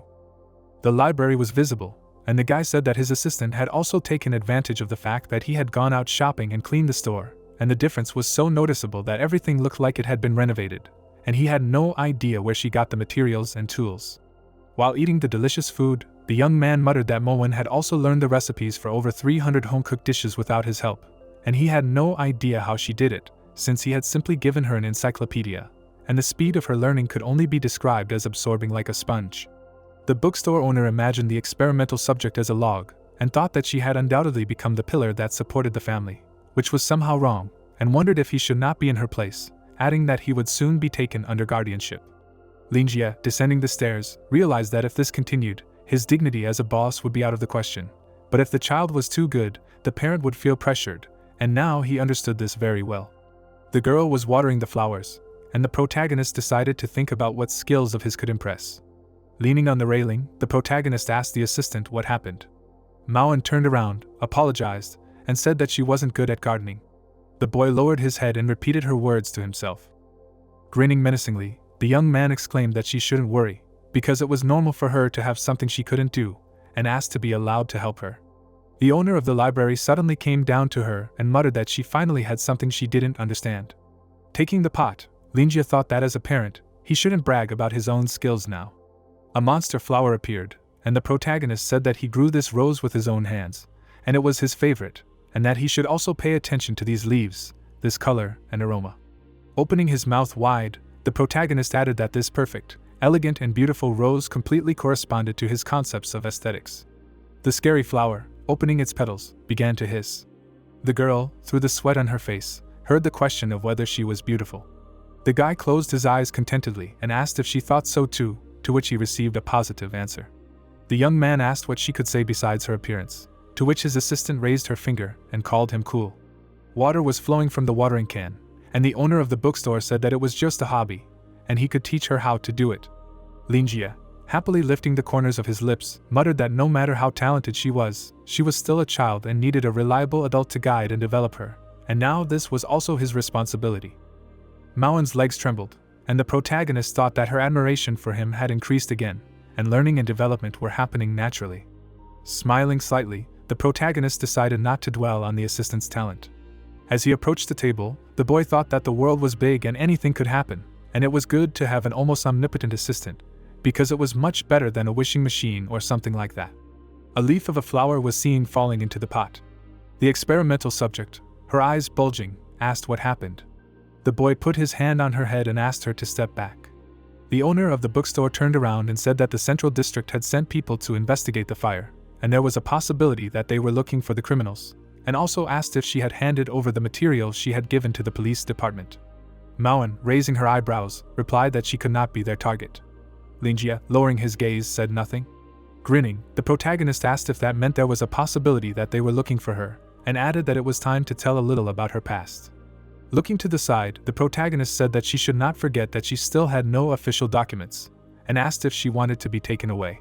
The girl bit her lips and answered positively, and also did not know how they could have discovered her escape. Lowering her hands, the protagonist's assistant muttered that if these were people from the Truth Society, then she was sure that they were looking for the guy who took the sample of the idol project, and on the other hand, illegal labor was an acute problem. A moment later, the bell on the door shook. Suddenly, the door to the store opened loudly. Someone could be seen moving their feet. The guy narrowed his eyes menacingly. The young man, reaching into his pocket, exclaimed that this was the police headquarters, and asked if they had seen anyone suspicious lately. It seemed like an officer was walking on the asphalt. The team was near the houses, and it was heard whether this was the street where the explosion occurred. Ryan, taking out a handkerchief, replied that the ruins were fine, but even the untouched houses were very dirty and dilapidated. The superintendent, lighting a cigarette, asked how long ago the explosion had occurred. His partner, holding out his palm, explained that the situation had been reported about 2 weeks ago, and the reconstruction project had been postponed several times, and only recently the contract had been signed with raw resources and repair work had begun. The policeman, with his mouth slightly open, asked again about 2 weeks. The chief warden, grinning, said that in such a long time the matter had not moved from dead center, and that was all that needed to be known about the upper district.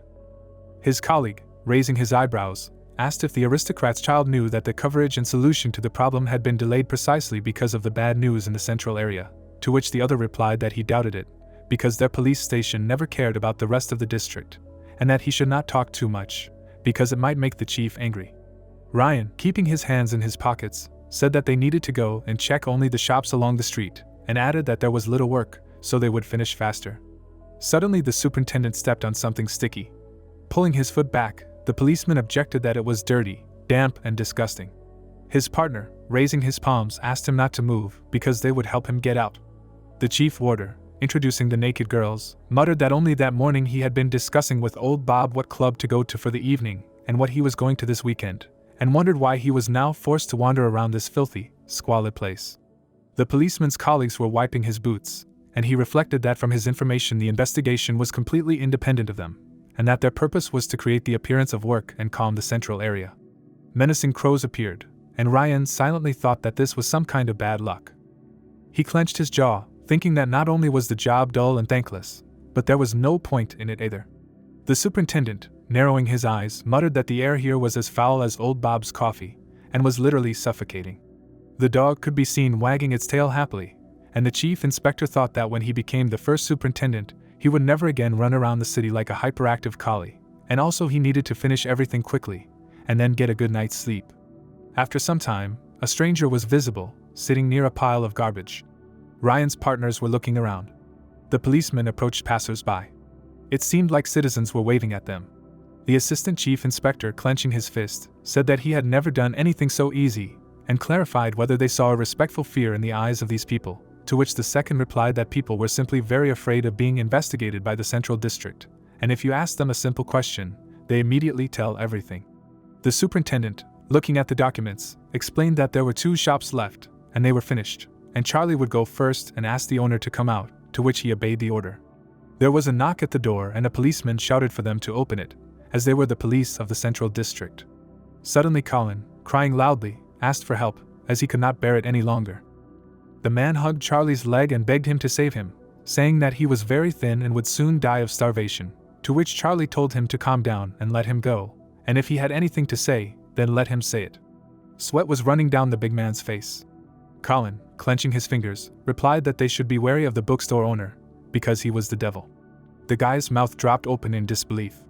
Ryan was holding a cigarette in his teeth. His assistant's lips lifted in surprise. The man, kneeling, said that he thought he had been replaced with something sinister, because he could walk through walls and do terrible things with just his mind. The big guy lowered his head and began to tell what had happened a few days ago. The main character's silhouette appeared, and Colin explained that he had heard him wielding a chainsaw, and he must have been smiling maniacally as he cut through human flesh. Skulls were seen burning with bright flames, and the man added that the sound was loud and terrifying, and he felt that it could kill him at any moment. The big man, lowering his gaze, said that he was like one of those ghosts that make you feel like you're about to die. Suddenly the big man's pupils narrowed as he heard a loud laugh. Charlie, adjusting his cap, apologized and explained that he had remembered something funny, and also exclaimed that from what he had said, the situation was quite serious, and therefore he should contact a priest. Colin, spreading his fingers, replied that he had already done so and the priest was on his way, and also repeated that he was not joking. The policeman, stretching out his palm, said that he was too excited and he should calm down. Ryan, blowing out cigarette smoke, explained that if he was so sure, he must have proof. Opening his mouth wide, the man shouted where he would get proof of the existence of the devil. The big man, spreading his arms out in different directions, said that he must not look at him, because trouble would happen to anyone who broke this rule. The big man, looking at the policeman of the central district, said that he was still young and did not want to die. Suddenly Charlie covered his smile with his hand. Colin, holding up a finger, asked loudly why they were laughing at him, and was it funny, and did they think he was crazy and talking nonsense, to which the guy replied that he was not laughing, and he thought he understood everything himself. Ryan put down his cigarette, listening to him say that if he did not believe him, he would regret it, because the main character was actually a demon, and Charlie explained that if he continued, they would have to question his sanity. A moment later, a policeman grabbed the man by the shoulder. The superintendent, adjusting his cap, said that he should just wait for the priest, and he would save him, and added that the interrogation was over. The big guy, opening his jaw, loudly asked them not to leave and to believe him, because the owner of the bookshop was dangerous. A second later, the door slammed shut. Suddenly, the guards of order opened their mouths wide and laughed. The chief warden threw away his cigarette and said something about the people in the upper district. Ryan said as he was leaving that they had to go, and there was one last house left, to which his assistants obeyed. The policemen could be seen shuffling their feet. The superintendent put his hands on his hips and exclaimed that no matter how he looked at it, it was an ordinary bookstore. The chief warden bit his lips and muttered that it was unclear what had influenced that crazy guy. A moment later, Ryan took hold of the door handle. The silhouettes of Lin Jie and his assistant appeared, and the superintendent thought that a strange tension was emanating from this dilapidated building. The protagonist and Maoen's eyes widened in bewilderment. The chief warden, squinting, explained that this was the police headquarters and asked if they had seen anyone suspicious recently. Looking around the room, the civil servant thought that the layout was quite modern and just needed a little renovation. Noticing the artifact, Ryan realized that there was a gargoyle on the table that repelled evil spirits, and nothing out of the ordinary. Looking at the girl, the policeman muttered that she was not listed in the register and wondered if she was a new employee, adding that there were bandages all over her body, and apparently the injuries were fresh. The protagonist, smiling broadly, greeted the gentleman and explained that he was the owner of this store, and if they had any questions, he would be happy to answer them. The head inspector, raising the corners of his lips, said that according to their data, there was only one employee registered in the store.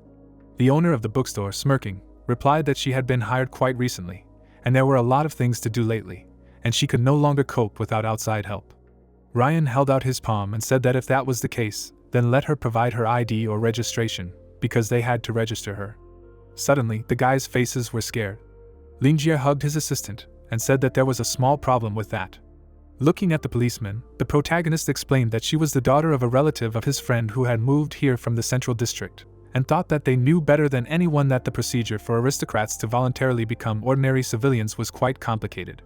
Touching the pot, the protagonist added that she was still in the process of completing the paperwork, and so the latter had been confiscated. Suddenly, the eye of the flower monster appeared. The chief warden's partners looked around the room, and he replied that he had heard of such a thing, and asked what about her injuries. The young man closed his eyes and exclaimed that this was the reason why her family had fallen to this state. Maoen, lowering her eyebrows, said that he was right, and that she was in great pain and unhappy. The bookstore owner raised his hand and asked to let him tell a long story. Suddenly, the flower monster, which was on the table, began to hiss. Ryan, raising the corners of his lips, reminded him of his large neighbor. Turning his gaze to the side, the guy said that he was interested in his identity, and thought that he was some kind of evil spirit. There were red spots on the chair. Lin Jie, opening his mouth, asked again about the evil spirit. The protagonist, standing by the bookshelves, replied that this was some kind of nonsense, and did not think that Mr. Colin would speak about him like that. The girl's body was trembling, and the protagonist added that he even helped him before, and did not expect that he would misunderstand him, and this is very strange. The policeman looked sharply to the side. The superintendent looked at his colleagues in bewilderment. Charlie and his comrade, through the sweat on their faces, were very scared. A moment later, the flower monster opened its mouth. A creepy eye was visible inside. The pupil showed the reflection of the monster, and the owner of the bookstore asked how he could be an evil spirit. Sharp teeth showed. Lin Jie raised his eyebrows in satisfaction. Crossing his fingers, the protagonist exclaimed that as they could see, he was an ordinary person. Suddenly, drops of water hit the floor. Colin raised the mug to his mouth. The man stood in the middle of the room. The big man waved his hand and said that he was calling the moon and asking for mercy and peace for the humble lamb. With a heavy sigh, the big man said that he was feeling much better now, and that Father Vincent's holy water formula was really effective, and he could already feel how the anxiety in his heart was beginning to disappear, and he probably wouldn't be able to sleep peacefully today. Colin pursed his lips and thought that it was a bit expensive. There was a remote control on the table, and the man exclaimed that he didn't care, because as long as it worked, it was worth it. As he approached the window, the big man wondered what was wrong with those idiots, and added that they had not listened to him and had called him crazy, but that was okay because they would see for themselves. Opening the blinds with his fingers, the big man muttered that those arrogant upstarts really needed to be taught a lesson. Introducing the police, Colin thought that if their nobility and self-confidence could help get rid of that evil spirit, then he would be willing to be crazy for once. The man clenched his fists and silently said that the police had a gun, and were they just for show, and he also heard that he should get rid of the terrible evil spirit and not let it continue to frighten ordinary people. Ryan's eyes suddenly appeared. Lin Jie, grinning, asked how he could be an evil spirit. The protagonist opened his mouth slightly. The policeman, spreading his arms out to the sides, heard that he was just an ordinary person. The head warden was very scared, sweat on his face. The protagonist's red smile appeared. The silhouette of the guy and his assistant was visible at the end of the room. Suddenly, the superintendent found himself in complete darkness. Ryan opened his jaw in confusion. The team was in an empty space. Suddenly, a red glow appeared. A moment later, a terrible eye appeared. The flesh of a monster was visible under the policeman's feet. Opening his mouth wide, the head warden shouted that he was not a human at all. Horrible tentacles penetrated under the superintendent's eye, and he clarified that this did not look like a human. A bloody substance appeared, and Ryan muttered that their thoughts were like one big mess, and panic, horror, hopelessness, confusion, shock and hysteria, all intertwined together and dissolved into each other. Suddenly, the guy's hand was lying on the floor. Looking up, the policeman thought it was all over, because he couldn't do anything, and in a little while there would be nothing left of him at all.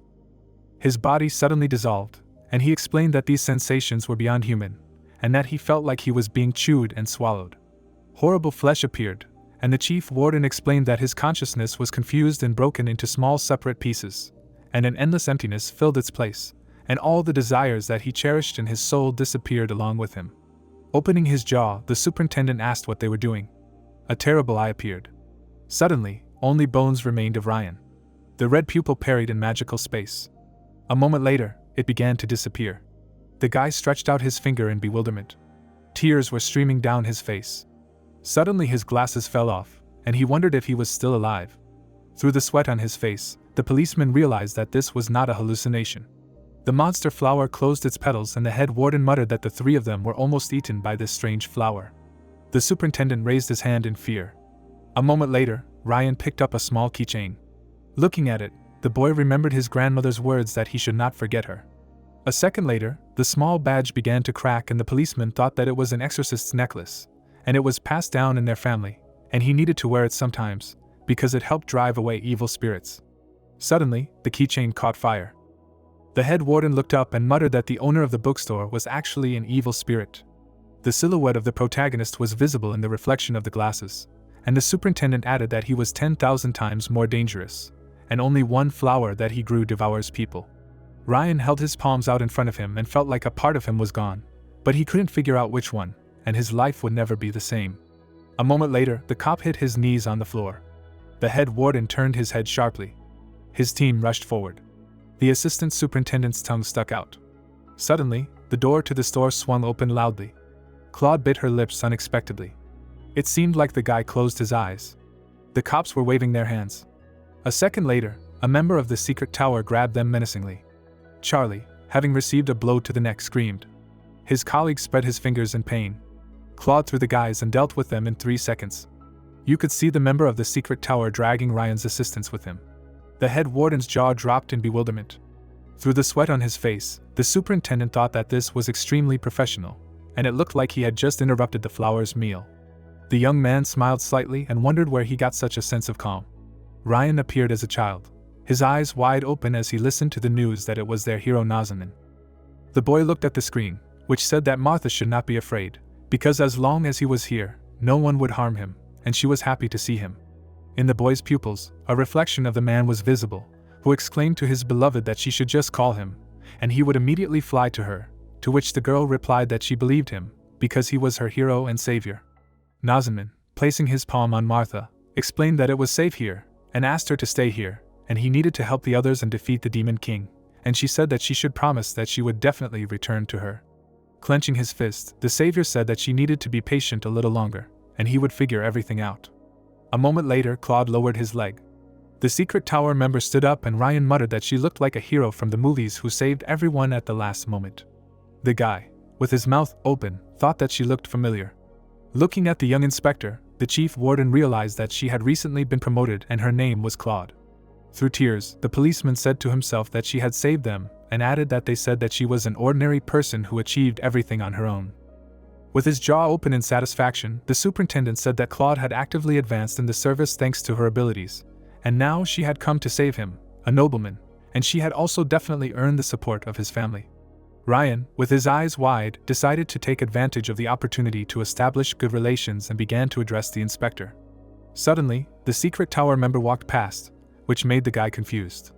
Claude lowered her eyebrows seriously. A moment later, the policeman sighed heavily. The protagonist, sitting at the table, heard someone greet him.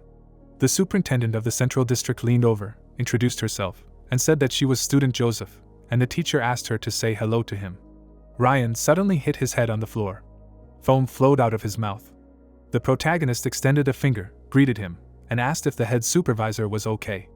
Linjia, holding his chin, thought that they were probably new and fainted because they were scared of their superiors, and asked if this was too much. Claude, with her hands in her pockets, muttered that the teacher had never made such a mistake before, and wondered if the protagonist was simply crazy. The policeman, with his mouth wide open, thought that she had some experience thanks to her interactions with teacher Joseph, and exclaimed that everything was fine. The superintendent raised his hand and said that they were simply overworked from the heavy workload of the last few days and thought that a short holiday would do them no harm, and that he should not worry about them. The protagonist smiled and thought that if he said that, then there really was nothing to worry about, and exclaimed that everything was fine. The head warden, with his eyes closed in satisfaction, replied that they would be fine. Claude was seen grinning happily. The policeman, standing at the table, muttered that the problem was actually much more serious, and besides the fact that it would hardly take only a couple of months to recover, the three of them would probably not be able to return to normal life, and judging by the look of it, two of them had completely lost their fear and most of their desires. Ryan was lying on the floor unconscious. His partner was drooling from his mouth. Charlie stuck out his tongue and the superintendent thought that she was lucky to have interrupted them. If she had been any later there would have been 3 mindless zombies lying on the floor. Caroline showed up and Claude explained that she was very grateful to her for developing and preparing the precautions. Clutching her head, the girl added that she was also grateful to her teacher for the important instructions, because thanks to them she was only a witness, not a victim. Raising her eyebrows sadly, the superintendent thought that her heart had been shaken when she learned that the Central District Police had decided to conduct a full-scale investigation and immediately rushed here. But the police still managed to do stupid things. A monster flower was visible, and the chief warden continued that apparently they had suffered from this flower with the appearance of a rose. Suddenly, a petal fell into the water. The clan elders lifted the corners of their lips, and Claude explained that its real name is the Seed of Desires, and except for scientists of the relevant field, few people now know about the existence of this ancient species, and according to records, this extremely rare plant was once domesticated by the Kingdom of Elves. Unusual monsters appeared, and the policeman said that it has no permanent appearance, and everything depends on the will of the owner, and it is even able to take the forms of other plants, and also the Seed of Desires has the intelligence of a puppy. A creepy eye appeared, and the head overseer added that all this does not change the fact that by its nature it is an extremely aggressive creature. Red flesh was visible, and the superintendent explained that it not only feeds on other people's desires, but also has a huge appetite, and the stronger its hunger, the stronger it becomes, and the level of its strength is closely related to the lineage, with the cultivation of previous gardeners. Claude walked forward and thought that the desire seed in front of her had an extremely powerful bloodline, both origin and individual value, all of which were at the highest level, and this was also expected of Linjia. With sweat on her face, the girl muttered that the flower looked like it was about to die of starvation, and wondered if this was to preserve its ferocity, or if the owner simply had such a preference. Squinting, the head supervisor thought that he still did not understand, but in any case, he did not know how the police officers had offended the shop owner.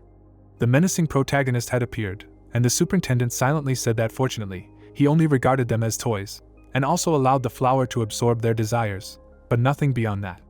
Biting his lips, the police officer knew that he had to be on guard. The protagonist crossed his arms, and Claude explained that although he was friendly, God-level beings were not subject to human judgment and morality. The girl approached the table and thought that events like what had just happened were probably considered a harmless joke by him, but for humans, it was a matter of life and death, and in the face of such power, their options were extremely limited. The policewoman put her hand in her pocket and muttered that it was their duty as knights of the secret tower, and even if nothing came of it in the end, they had to try. The head warden, with her jaw open, apologized if they were rude. The boy, smiling, replied that everything was fine, because it was just a routine interrogation. The bookstore owner spread his fingers and exclaimed that her assistant's ID was still on the way, and so they had some questions. Claude, lowering her head, said that she understood. Looking at Mauen, she wondered what it meant that the store had a new assistant. The girl folded her palms, and the policeman said that she looked too young, but the owner was kind to her, and besides, the master had made it clear that they should not inquire about her identity. Linjia's dark silhouette appeared, and the head warden added that the facts showed that he was dissatisfied with the recklessness of the three and decided to warn them in this way, and obedience was better than politeness, so he would not repeat the same mistakes. The protagonist smiled contentedly, and the head warden muttered that the apprentice Joseph was a very good guy, and he would regret it if he lost such a customer. Suddenly, the protagonist narrowed his eyes menacingly, to which Claude thought that the fact that he turned out to be a superintendent surprised her a little. The girl's face turned blue, and she thought that if she thought about that sword, then she could assume that Joseph was not a simple retired military man, and it was not surprising that his student had a very high position, and such a high position at his age could ensure a good future. The guy extended his hand and said that she looked tired, and let her pass, because they could sit and chat, and the chief overseer decided that she had to not miss such a promising client. They could see how the drink was poured into the glass. The superintendent, closing her eyes, replied that she was probably a little tired, and would accept his offer. Claude opened her mouth in surprise. Mauen, bulging her pupils, explained that this was her tea, to which she was thanked. Linjia, looking at the girl, thought that this was not bad, because the moment was chosen just perfectly, and she was an excellent assistant, because now he could feel like a real boss. The protagonist raised the glass to his mouth.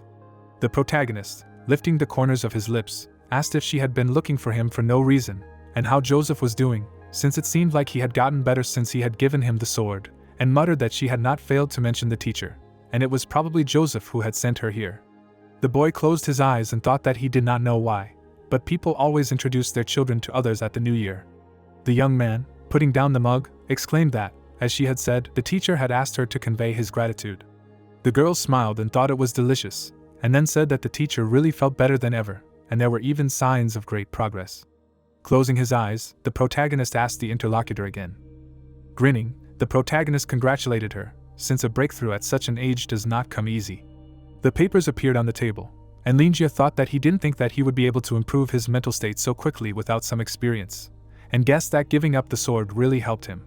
Leaning her hands on the table, Claude admitted that thanks to his help, the security level in Nozen had also increased. Lowering her eyebrows, the police officer thought that this kind of interrogation was too much. On the cabinet, the gifted weapon was visible, and the head supervisor thought about who else could hang out with the ancient elf king, and this sword Candela was given to him by the teacher himself. The magic crystal on the handle of the blade turned dark. The protagonist brought the mug to his mouth, and the girl decided that since Mr. Linjia did not show himself, it means that he did not want anyone to know about it. Hot steam came out of the mug, and the protagonist did not understand what he had to do with Nozen's security. His eyes noticeably decreased after he realized what the interlocutor was talking about. The bookstore owner raised his eyebrows in alarm, thinking about how Joseph's gaze was filled with hatred before, but after he had become enlightened, he felt better, and then he thought about how he felt scared just thinking about his fists the size of sandbags. The boy wrapped his fingers around the handle of the mug, and thought in his mind that it was not responsibility that drove him, but self-interest. Smiling, the young man asked her to stop, and noted that it was all Joseph's merit, and then added that he had simply guided him a little. Claude bit her lips in alarm, realizing that it was indeed him. Suddenly, tea began to spill out of the mug. The protagonist appeared with the divine sword in his hands, and the girl thought about how he used the sword given to him by the teacher as an artifact. The elf dealt a crushing blow, and the police officer thought about how this guy had summoned an ancient hero who had killed God, so it was Joseph's merit, not his own. The white-haired man's eyes lit up brightly. Sitting on the chair, the head supervisor assumed that it would be obvious that his feat actually saved Nozen, but Mr. Linjia was unwilling to acknowledge his own merit, as if he did not know what he had done. A huge flame appeared behind Claude's silhouette, and the girl thought that her interlocutor was very modest and grateful. Raising her hand to her chin, the head supervisor coughed and said that in general, the teacher was grateful to him for his selfless help. Running her fingertips over his clothes, the superintendent noted that last time he said that they needed materials on the lost language, and Joseph personally collected them for him. The protagonist's eyes widened in surprise. Frowning, Claude said that, however, the research was progressing slowly, and there were not many materials themselves, and then added that there were only a few copies of the original texts that could help him. Remembering the paperwork, the girl thought about the fact that even though he said so, in reality the old man simply pushed all the dirty work onto them and Caroline, and he himself came up with an excuse and quickly slipped away, and she did not understand how a great knight could be so shameless, because this was information about the ancient Azir language. 2 bright stars appeared in the air. Smiling broadly, The protagonist recalled that he was then interested in the inscriptions on the sword, which Joseph said, and he offered his help. But he did not expect that everything would be ready so quickly, after which he decided that now he could do research, in addition to just reading books, and Joseph really is a reliable person. Raising his hands up, Linjia thought about the fact that he managed to raise a girl like Melissa. But parents are not born, they are learned to be, because upbringing affects the future fate of a person. Holding out the papers forward, the young man admitted that he was incredibly grateful. The guy kept silent, lowering the corners of his lips. At that moment, the bookstore owner looked at the documents and thought that it seemed that Claude had not lied, because progress was slow, to put it mildly. The sheets of paper scattered around the protagonist, and he realized that the entire stack mainly consisted of reprints of the original texts, and there were only a few sheets of studied information, which gave the impression that several groups of researchers had looked at the issue from different angles in a disorganized manner, and there was absolutely no pattern here. Placing his palm on the table, the protagonist noted that there was no cause and effect relationship, only guesses and suggestions, and the entire translation fit into a couple of lines. Clenching his jaw, Linjia decided that at first glance, these researchers were not professionals, and they must have been people who were engaged in the excavation process itself. Sitting on the chair, the young man thought that if it were the older generation, then putting himself in their place, he could not even imagine why they would just leave their work so easily, and then suggested that there could only be special circumstances. Closing his lips, the boy thought that otherwise, it showed their extreme unprofessionalism. Closing his eyes, the bookstore owner thought that fortunately, he had copies of the originals, and he could finish the research on his own.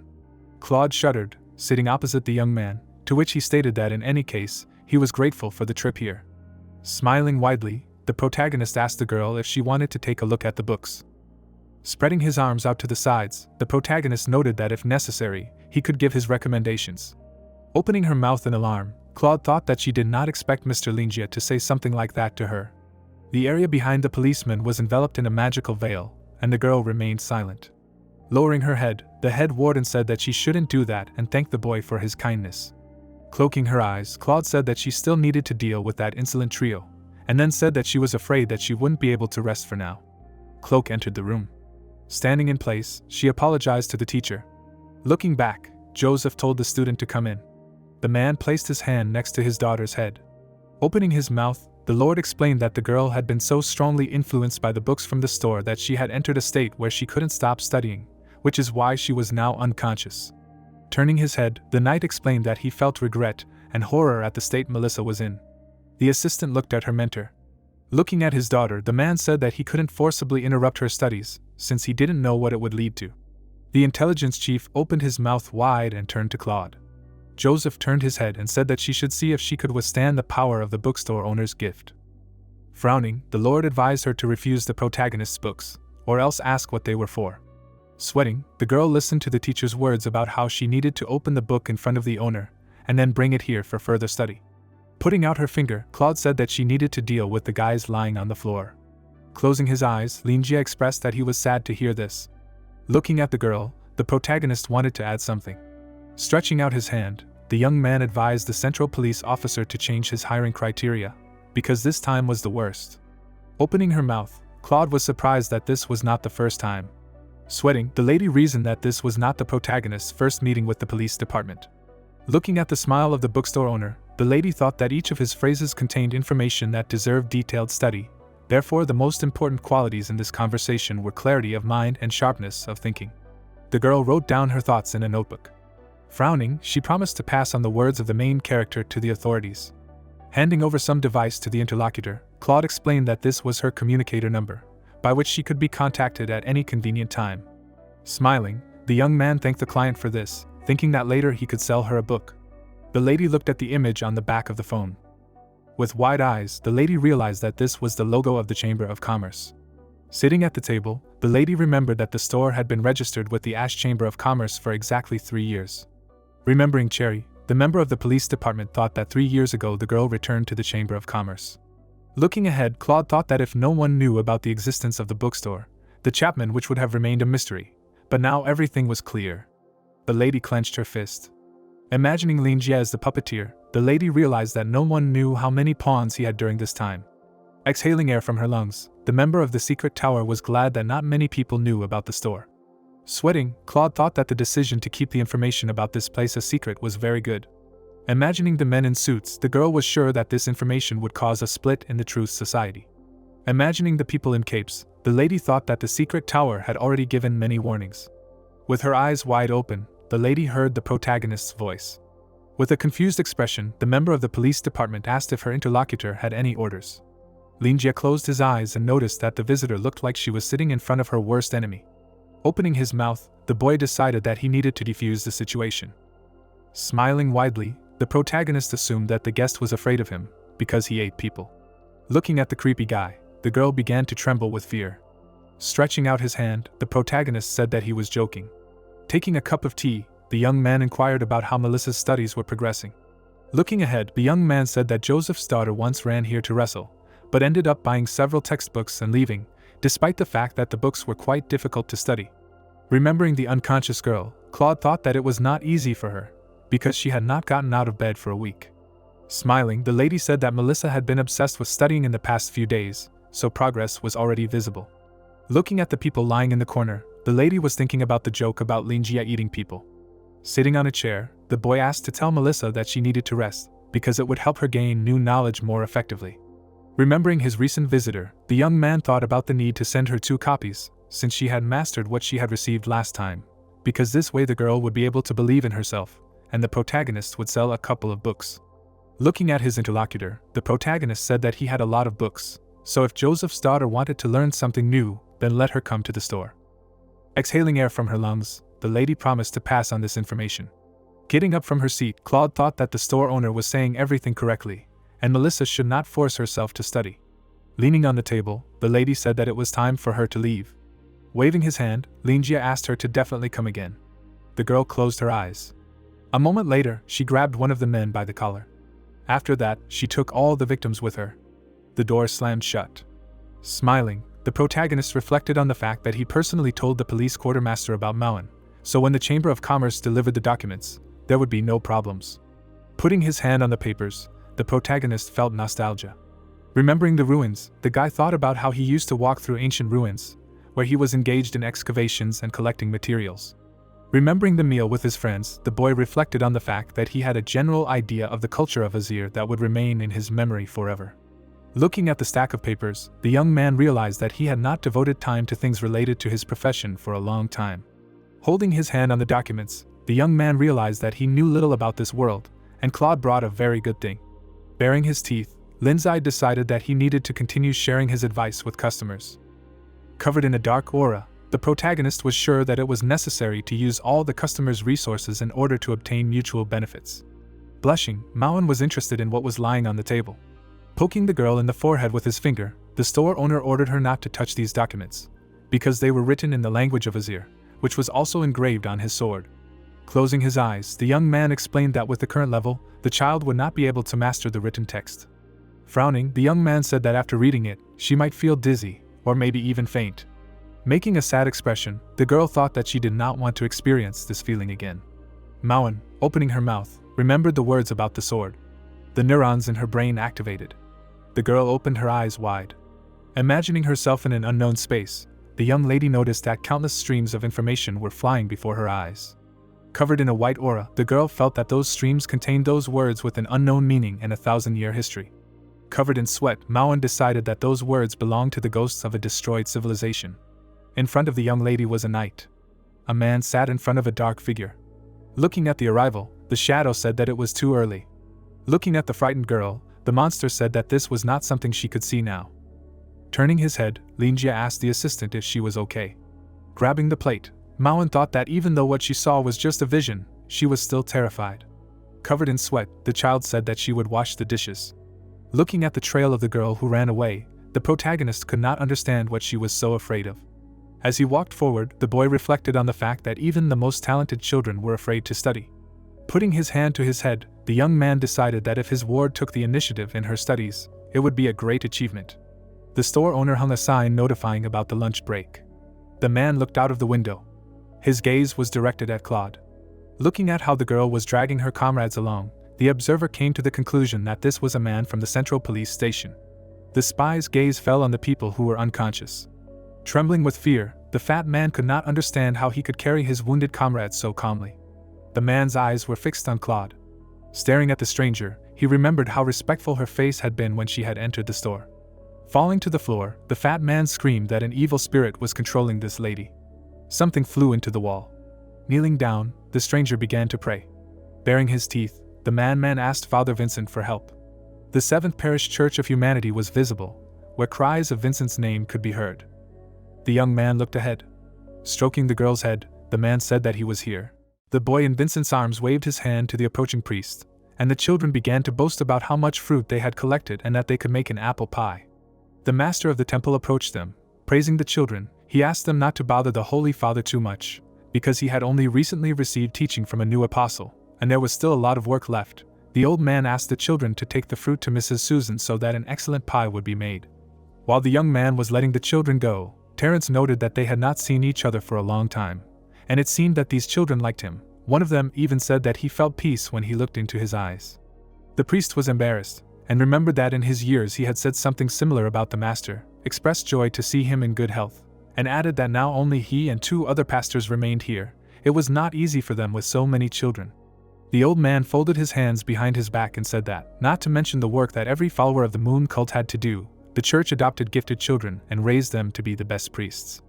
As he introduced the faces of the students, the man added that there were those who lacked talent or were simply weeded out during training, but even such children needed a place to call home. Vincent smiled softly when the mentor reminded him that the Holy Father had been barely older than these boys when they first met, and he agreed. They entered the temple building while the young man remembered that this was where he had been baptized, and then joined the church and received his position. For a long time he had assisted the mentor in this Church of Humanity. The old man looked up at him and laughed, then noted that his child had stayed with him the longest. The other priests eventually succumbed to the local poverty and moved to other parishes. Motioning for the mentor to sit down, the Holy Father complained that he would have stayed there if he had not forced him to transfer, and he justified this by other circumstances of the student. Having sat down on the bench, the man noted that Vincent was the most capable and beloved priest in this parish. He had the opportunity to bring peace to many more believers. Here his talent only vegetated, to which his interlocutor replied that this was flattery. He was nothing more than an ordinary priest. There was nothing supernatural in his skills. His strength was enough only for weak evil spirits and nightmares. He pulled out his phone, and added that for fame he had to cheat a little. Smiling, showing the screen of the device, the young man explained that if he received a message about an evil spirit, he first asked the person to prepare holy water, the effect of which was close to 0. But the main thing here was to calm the person. After 2 or 3 uses, he would convince himself that the evil spirit was expelled. Vincent extended his palm forward, noting that the recipe for holy water was not simple, and said that it was obtained after a long study so that it could not only be used on the general public, but also so that it would have an acceptable price. But some questioned the effectiveness of holy water, whether such a cheap recipe could help. He was even accused of a prank. So he added precious materials such as gold leaf and pearls. If a person does not have enough money, it must be said that holy water will work without expensive ingredients, just with a lesser effect. If it did not help, the Holy Father himself had already undertaken to exorcise evil spirits. All that was left was to reap a harvest of tearful thanks. And this scheme makes people, when faced with the inexplicable, first of all remember him, which increased popularity and effectiveness. Looking at the screen, the young man continued that it was not without troubles. The boy lowered his head and admitted that some of his colleagues were biased towards him and gave him assignments that were far beyond his competence, and at such moments, he could only ask for help. The old man folded his hands on his knees and told the student that everything was fine. Everything had a good and a bad side, like the moon, which has a light and a dark side, and that was the teaching of the dome. The mentor stood up and added that this was a truism, that there was no point in teaching an experienced priest, but what he had said made him think that the young man needed someone to speak out. He wanted people to approve of his actions, the words he had spoken, and asked if his interlocutor was really uneasy. The boy pursed his lips, and then guiltily admitted that he could not hide anything from his mentor. He did not know what exactly had happened, but it was becoming more difficult for him to control his behavior and emotions. He often felt awkward, and was troubled by the thought that he could no longer consider himself a qualified clergyman. The old man placed his hand on the disciple's head.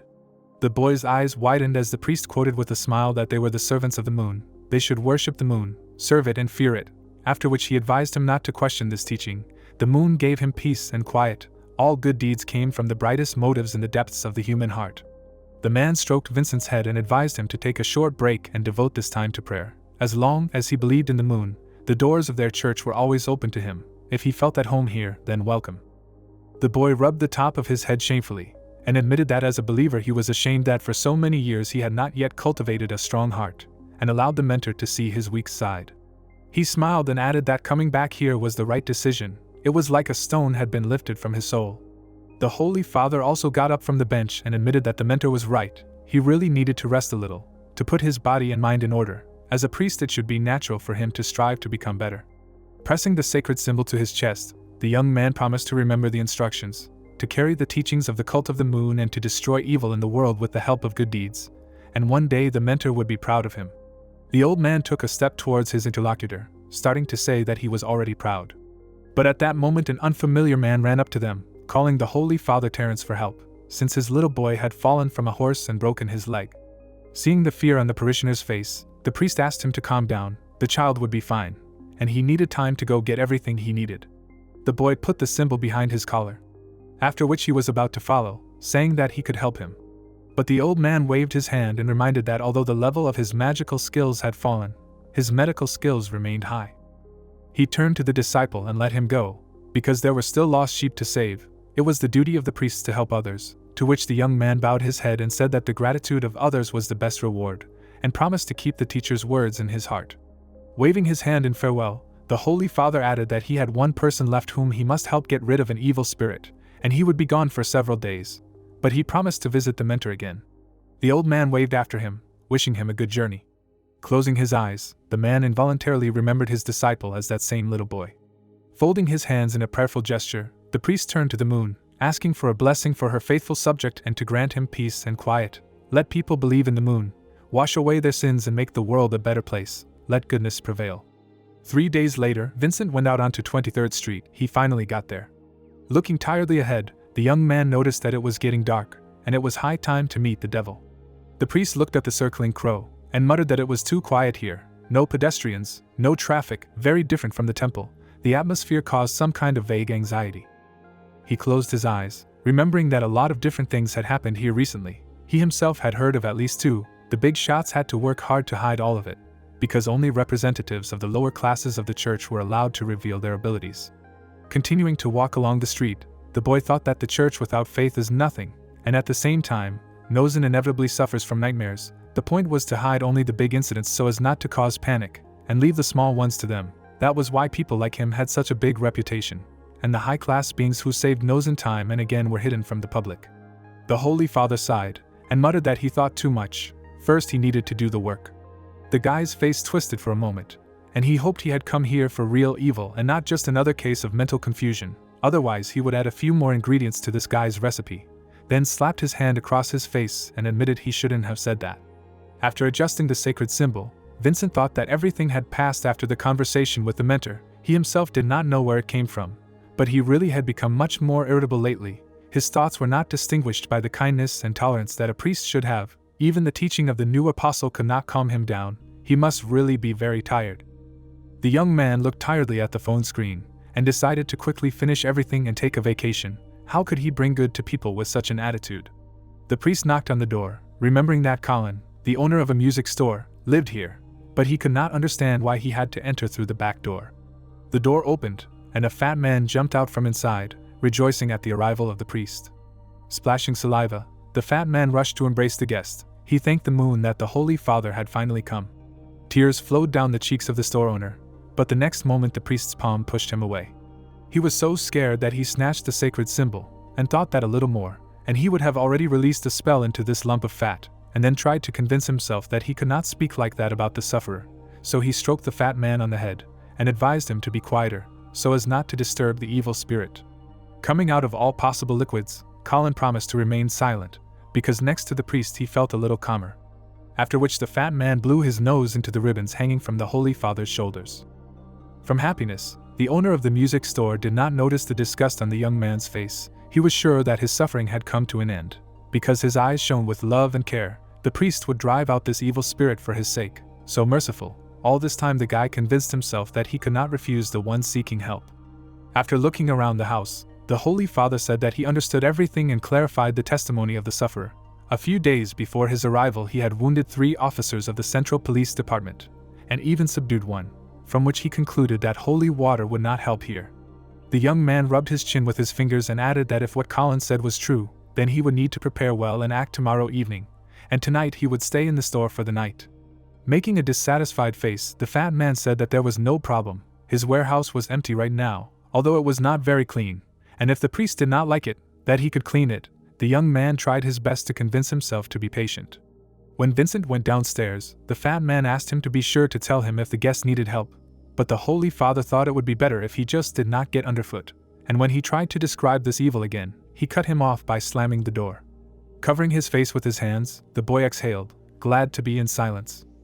He put his palm to his forehead, and muttered that blockheads like the owner of the music store were so much trouble. The priest took out a cigarette from his inside pocket, persuading himself to be patient.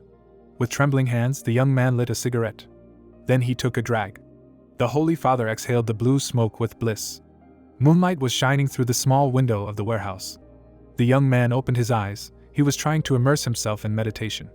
He raised his head, sweat was running down his face. Vincent rose from his knees. Standing in the middle of the magic circle, the priest cursed mentally. The meditation spell had no effect. He suggested a lack of moonstone. The boy looked at his sacred symbol. Even it could not help him. Absolutely nothing helped. The Holy Father closed his eyes. The effectiveness of meditation became much lower. Extraneous distracting thoughts constantly appeared, and he could not control them, so he arranged the time of the ritual. But all he heard was a strange incoherent delirium, and also these terrible inexplicable pictures. The young man hit the wall with his fist. He covered his face with his palm, and realized that he was extremely irritated again. This incomprehensible anger was again bursting from within. The priest again reached into the inner pocket of his cassock for cigarettes, wondering what was wrong with him. The boy lit a cigarette, his eyes narrowed. Exhaling the smoke, the Holy Father realized that the only thing that could calm him down was one memory from childhood. A picture flashed before his eyes, how the mentor baptized him as a child. With a gentle smile, the teacher asked the boy to calm down. Lowering his head to the water, the old man advised him to follow his instructions, to give his body and mind to the moon.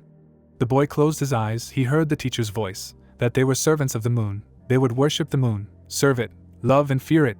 They were one with the moon. We were born on the bright side and died on the dark side. Vincent opened his eyes. The teacher continued that when the moon completed its cycle of life and death, the dead would find new life.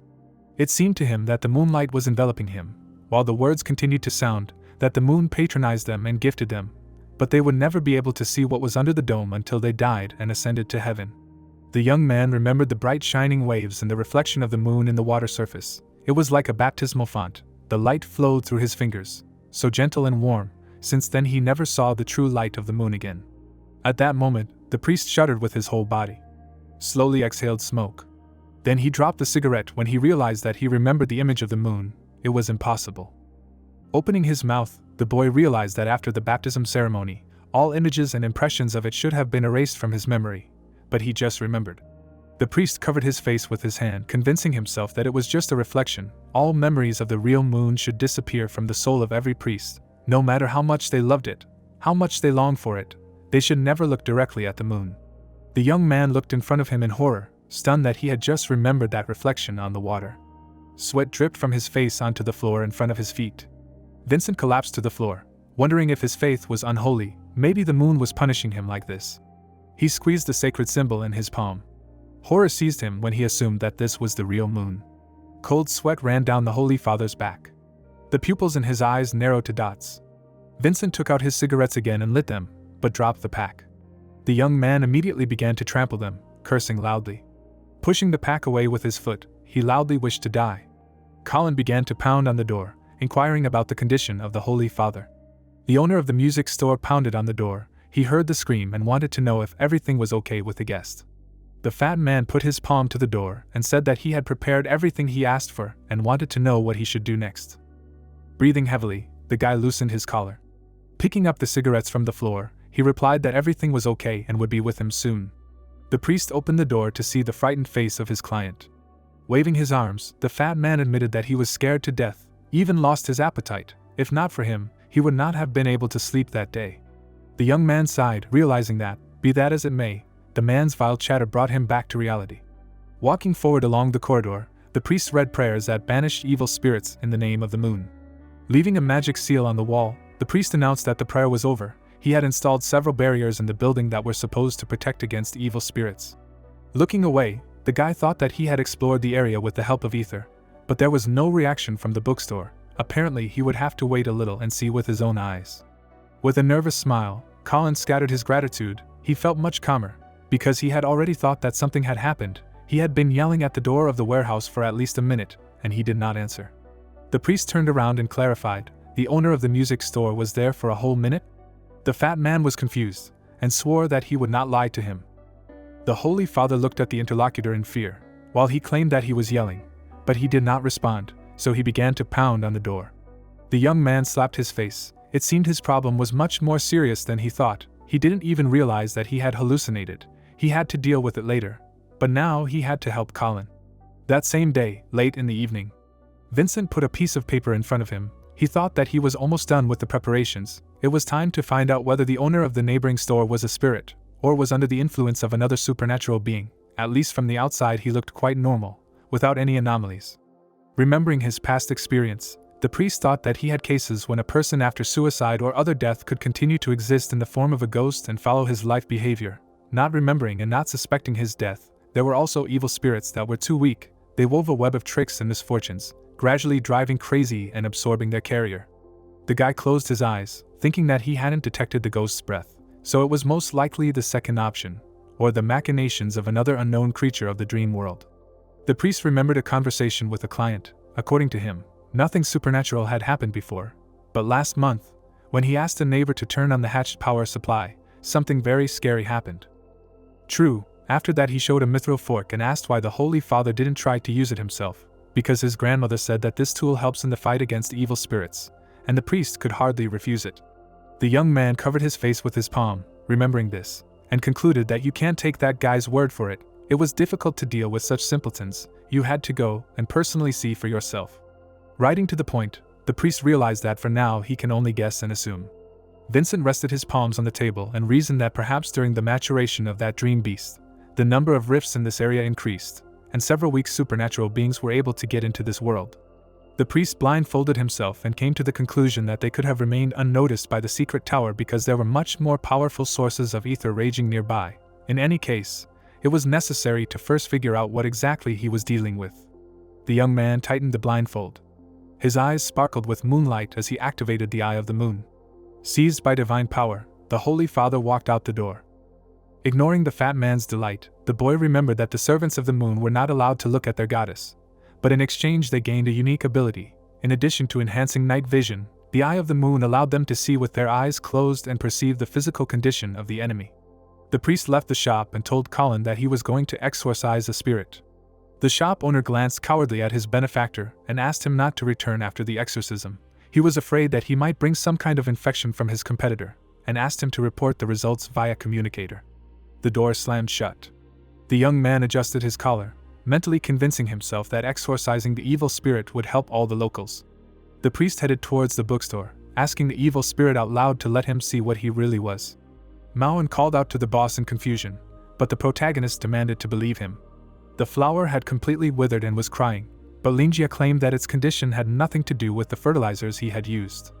The bookstore owner clasped his fingers and explained that this was how the laws of nature worked, and both flowering and wilting had their own periods that were not subject to human desire.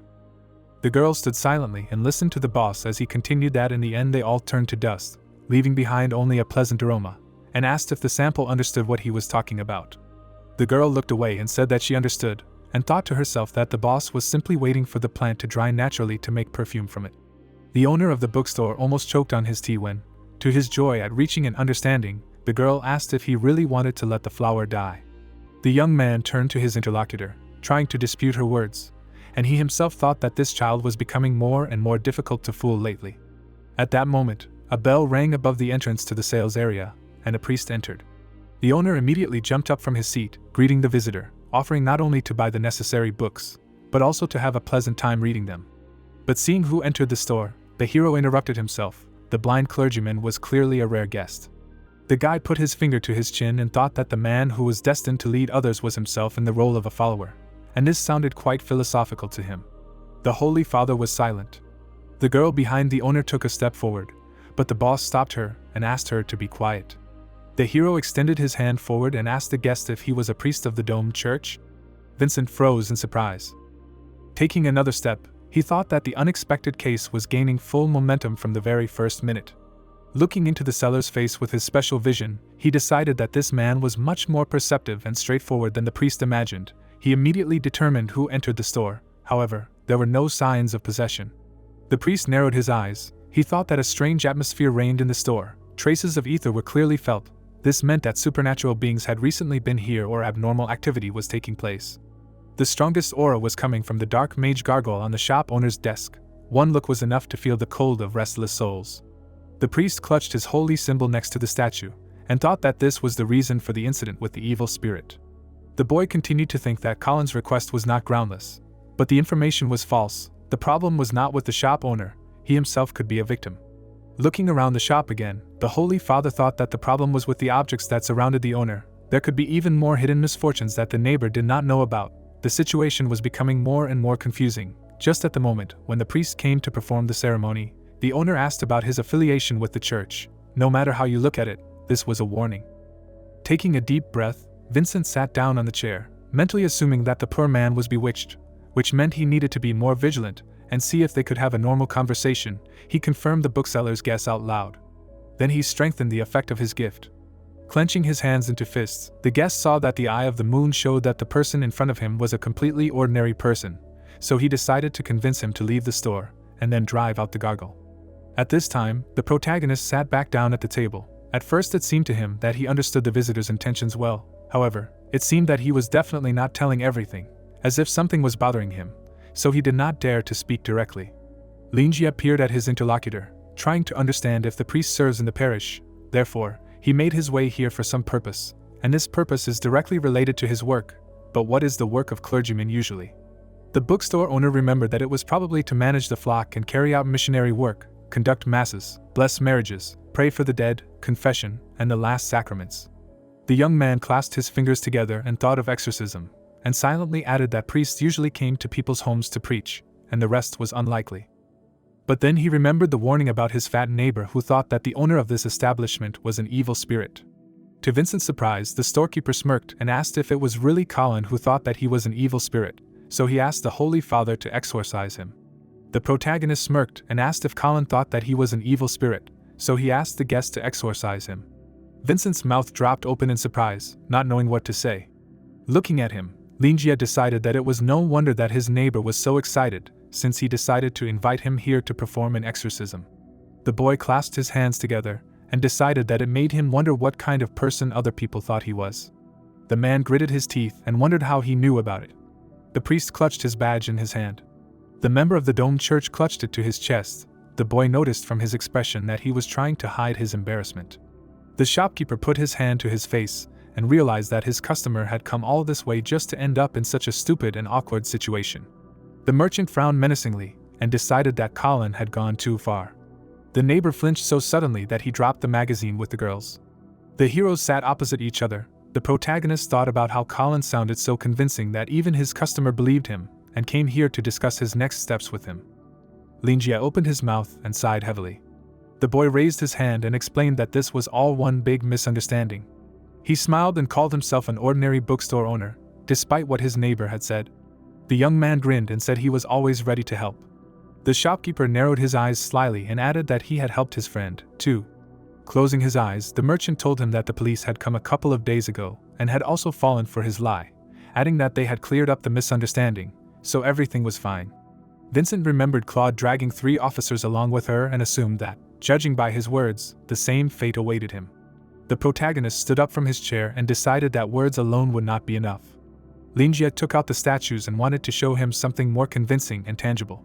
The guy showed the guest the gargoyle and said that he did not have time to tell the 3 policemen about it. The statue emitted an ominous aura. The young man explained that it was a gift from an old customer of his and that it was used to scare away evil spirits. The owner of the shop grinned maliciously and asked if he would put it on the counter if he were an evil spirit. The man looked at the monster approaching him in horror. An image of a giant monster opening its mouth and spreading its wings appeared in his mind. The merchant extended his hand. Grabbing the customer's hand, the protagonist declared that this amulet was extremely effective and told him that his friend spent a lot of time and effort to create such a perfect creation. Linjia grinned and invited the customer to touch it. He placed the guest's hand on the statue. A dark aura began to ooze out from underneath it. An ominous energy enveloped the priest. The member of the domed church opened his mouth in fear and screamed. A lake of blood appeared in front of him, and in the red eyes of the gargoyle, one could see thousands of tragically dead souls writhing and roaring. The ghosts stretched out their sharp claws and bared their teeth. The boy placed the statue on the table and asked if it was possible to be evil and at the same time appreciate such gifts. The young man pointed to the rose he had grown and invited the customer to look at it. The flower lowered its bud and gave up its ghost. Raising his index finger, the shopkeeper decided that he had done his best and that even a blind man should have at least a drop of conscience, and declared that the life force was gushing out of this flower. The merchant took the visitor by the wrist and asked if this was not proof of how much he liked this life. The Holy Father shuddered in fear. The protagonist offered him to see for himself. Vincent put his hand on the bud. At that moment, the monster opened its mouth in front of him, and the man, who had not yet had time to come to his senses, again felt an all-consuming feeling of fear. A bright energy enveloped his chair. He turned into hot flesh. Touching the rose petals was like touching wet, writhing and blood-filled fabric. Many indescribable spheres appeared around the priest, which looked like countless eyeballs. The member of the domed church opened his mouth wide and asked the store owner to stop. The Holy Father jumped up from his chair and waved his hand away. The token fell to the floor with a clang. Vincent clenched his teeth tensely and decided that this was a big mistake. Looking at Linjia, the man realized that the problem was not with the store itself or the items in it, but with him. The boy, shrouded in a dark aura, agreed that this would be enough. The young man smirked and said that he had provided evidence that would help explain everything to Colin. The shopkeeper picked up the fallen token. He handed it to the customer. The priest's lips trembled. The room became dark, and only the rapid beating of a heart could be heard. The member of the domed church broke out in a cold sweat and wondered what to do. Trembling with fear, the Holy Father realized that he could not accept the item from the man's hands, and assumed that there was definitely something wrong. The merchant closed his eyes and smiled. Looking at the guest, the protagonist asked what happened, and thought about how he had simply picked up his fallen item. Covering his mouth with his hand, Linjia realized that he had gotten so carried away that he had forgotten about his blindness, and decided that he needed to take a different approach to avoid leaving a negative impression on him. The boy tapped the token on the table. The boy looked back and said that he would put it here for the customer to pick up. Looking at him, Vincent froze in place. Placing his hand on the back of the chair, the shopkeeper noticed that he had turned pale and asked if he was okay. Smiling, the man replied that he was fine, and explained that he had been traveling for a long time and had not been able to sleep properly. Turning to the token, the priest realized that his only sacred relic was now in the hands of the enemy, and that his words were just a provocation, and thought that he would not be able to fight back without it. Raising his head, the domed church member was disappointed in himself, and realized that this man was on a completely different level. The Holy Father imagined the shop owner sitting on a throne made of bones, and wondered what kind of person he was. Vincent looked at the gargoyle, and wondered what he really wanted. The man trembled and remembered that even in the church library there were very few records of creations of this level. The priest's eyes widened. Waves of energy enveloped the gargoyle. At least 100 souls were imprisoned in it, who died in terrible agony and merged into a single spell of the dark magician. The monster stuck out its tongue. These souls became the fuel and driving force of the artifact. The eye of the moon showed the member of the domed church that this gargoyle was at the level of an elite fighter. The Holy Father grabbed his shoulders and realized that he would die if it suddenly activated. Beads of sweat ran down his cheeks. Vincent remembered that soul materialization is a technique that only high-level dark magicians can master. Frank raised his hand over the statue. The man decided that whoever made it was an extremely cruel and ruthless executioner. The shop owner's eyes lit up. The priest thought that whoever created the gargoyle, it now belonged to him. A dark aura filled the room. The member of the domed church concluded that the owner of the bookstore was at least on the destructive level. His forehead was covered in cold sweat. The rose bared its fangs. The Holy Father felt like he was standing in front of an abyss. The flower looked up. There were many fangs in its mouth. Vincent realized that whoever fell into its clutches would never return, which made this rose even more dangerous than the gargoyle. Sitting in the chair, the man realized that Colin had deceived him and deliberately led him into a trap to sacrifice him to his god, and called him a servant of evil. Smiling, the protagonist called this situation quite sensitive, and said that his neighbor had gone too far. Linjia raised his hand and said that he did not understand how such a misunderstanding could have happened and that this man was still causing trouble for everyone. Putting his finger to his temple, the boy asked the client to explain the truth of the matter to him and hoped that he would clarify this absurd situation for him as soon as possible. The young man smiled and, calling him a very wise man, asked what kind of evil spirits he could be talking about. Mentally opening his mouth in horror, the priest guessed that this was not an evil spirit, but a much more terrifying creature, and begged the church for help. The heroes sat silently in the room, shrouded in darkness. The member of the domed church adjusted his collar and realized that he could not utter a word because his whole body was trembling. The Holy Father clutched his pant leg in his hand and wondered if he was really that timid. Vincent placed his hands on his knees and thought that this was more of a psychological sensation than a physical one, a vague feeling that had been bothering his heart lately. The man's eyes widened and he felt an inexplicable horror. Raising his trembling hand, the priest felt as if all his muscles were cramping from constant overexertion, and he noticed a blurry light in front of his eyes. With his mouth wide open, the member of the domed church began to breathe heavily and quickly. His heart began to beat several times faster, something itched under his skin, as if thousands of ants were running over his body. The Holy Father clutched his chest and realized that he needed to figure out what to do in this situation as soon as possible. Vincent took out a pack of cigarettes and decided that he needed to smoke. Suddenly, the man shuddered. The cigarette was reflected in his blue eyes. His hand was twisted with withdrawal. The priest smiled and promised to explain everything to Colin as it was. The owner of the shop frowned with displeasure. The domed church member flicked his lighter, thinking that his neighbor would form a completely new opinion after his words, and was glad that he was able to calm down at the sight of the cigarette. The Holy Father put it to the lighter and wanted to help the bookstore owner hide his identity from Colin so that he would not die.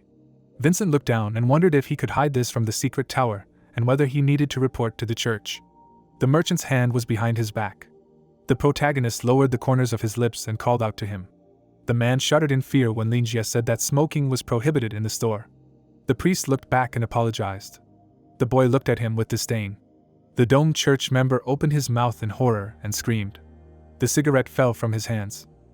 The Holy Father raised his hand and said that he was wrong and did not mean to do this. The boy's eyes flashed and asked if he really did not do it intentionally. Vincent folded his hands together and winced. The shopkeeper turned away and asked if his customer had recently experienced any awkwardness, excessive sweating, emotional swings, uncontrollable trembling, or breathing problems. The shopkeeper pointed at him and mentioned his excessive craving for smoking. The man flinched in surprise. He was holding an open pack of cigarettes. The protagonist squinted and understood everything. Linjia pushed back his chair and noticed that his customer had not looked well since he entered the shop, and he assumed that it was due to the lack of sleep and the busy schedule. Returning to his customer, the guy remembered that during the conversation the customer had been acting more and more unnaturally and that he had become somewhat detached, and he decided that the pack of cigarettes had settled the matter. An ominous eye appeared behind the priest, and the young man concluded that he was a drug addict who did not even realize it. The shop owner sat down across from him and assumed that someone had set him up. The shopkeeper clasped his hands and realized that this was a much more serious matter than he thought. The protagonist frowned and asked where he got those cigarettes from. The domed church member widened his eyes in shock. The Holy Father jumped up from his chair and asked if there was something wrong with them, and said that it simply couldn't be.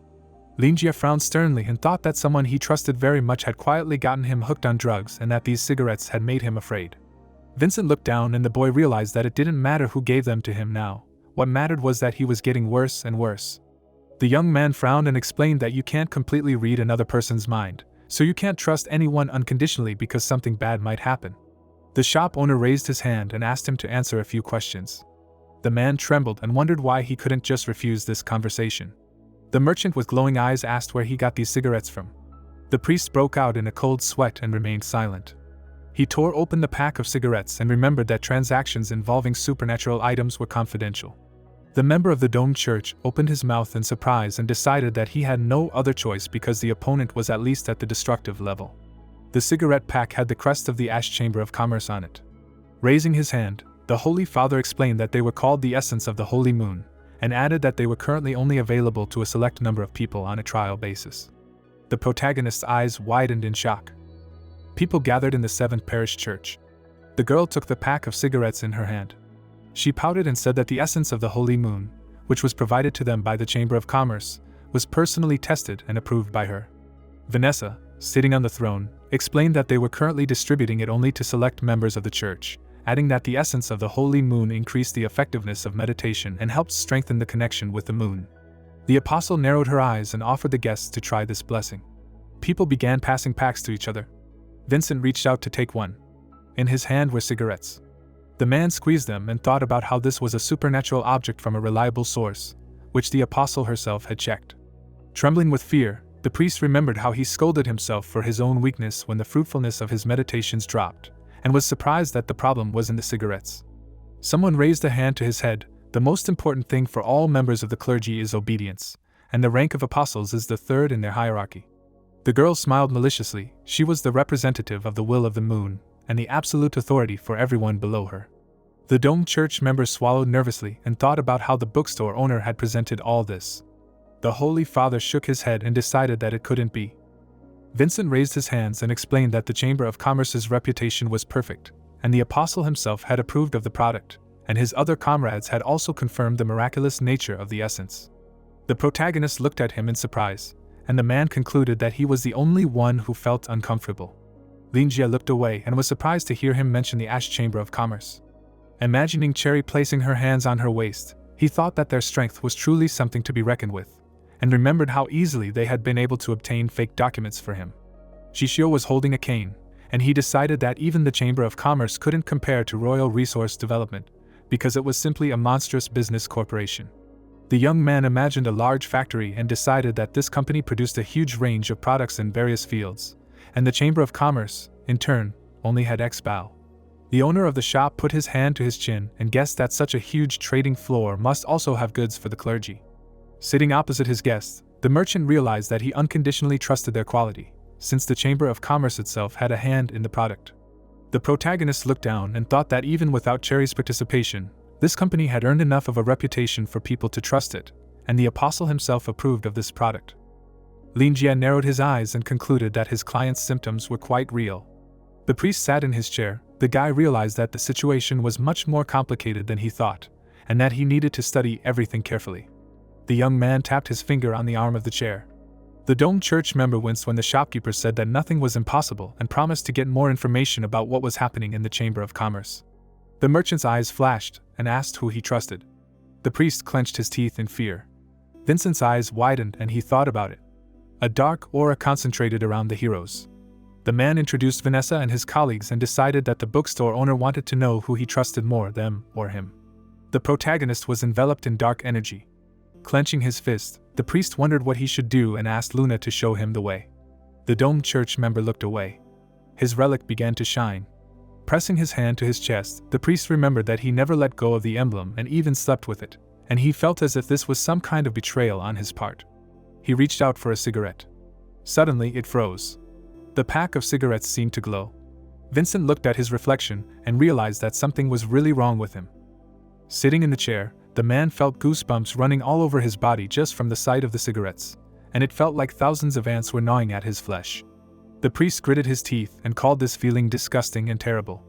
A bright flash appeared under his feet. The member of the Dome Church realized that he could not betray the people who raised and educated him. The pack fell to the floor. The Holy Father grabbed his head and wondered what to do. Beads of sweat were running down his face. He lowered his head and said that he did not know anything. A shadow hung over the token that was lying on the table. The protagonist closed his eyes and sighed heavily. His eyes lit up. In the memory, Frank also grabbed his head and begged for help. Linjia remembered that his friend was the same when he came to him 2 years ago. Closing his eyes, the boy thought that his beliefs had collapsed at that moment, but the old man had entered the bookstore and his life had returned to the right track, and he decided that he would soon be able to make peace with his comrade. The young man stood up and realized that this situation was much more complicated, because the black faceless one maintained his dignity and revealed himself gradually, and his current guest was about to lose consciousness.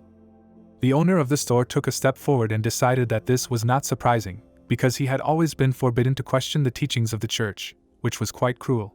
The merchant put his hand on the visitor's shoulder and thought that if there were indeed problems inside the church, then the torment of free thought was an inevitable pain. Standing next to the guest, the protagonist realized that this man came here for the sake of his parishioners, so as not to destroy the faith of other people, and even agreed to exorcise the evil spirit, although it was difficult for him. Leaning close to his ear, Linjia promised to sort it out later and said that the most important thing now was his condition.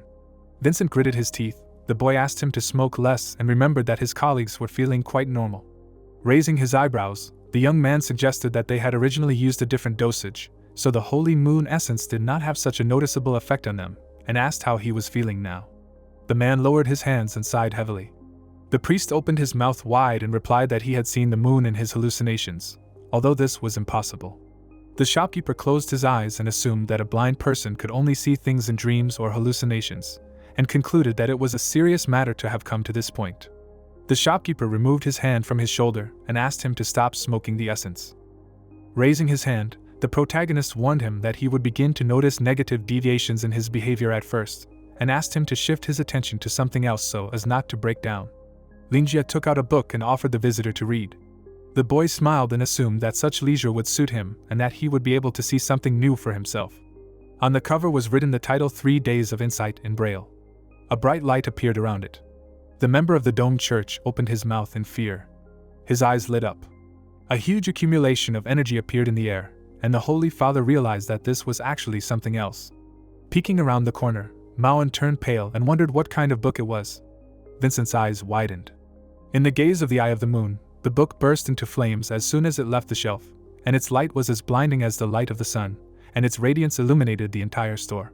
The young man grinned, being like a bright fire, whose tongue showed the surrounding power and seething might. His eyes lit up. The man's mouth opened in surprise and felt the divine essence. He jumped up from his chair and froze. Looking at the huge fireball, the priest felt a familiar feeling. The member of the domed church looked at the token and realized that the Eye of the Moon could not be mistaken and that the power inside the book and his power had the same origin. In the memory, the Holy Father sat by the window. During his daily prayers and meditations, the soul resonated with the shrine, and the mind immersed in the ethereal realm of the moon. The clergy sat by the beds of the sick and wounded. They fought the living dead. The miraculous power always manifested itself in times of need, and each novice felt it and kept it in his body. Looking at the burning book, Vincent realized that its power was much more intense, and what was behind it was even more powerful, as if a large amount of the divine power of the moon had been gathered in one place and ignited at once. Pressing his hand to his chest, the man felt fear and thought that this delusion of a common origin was false. Streams of energy swirled in the ball. The priest realized that in fact one force flowed from another, and wondered what followed what. The member of the domed church closed his eyes and decided that he could not think about it anymore.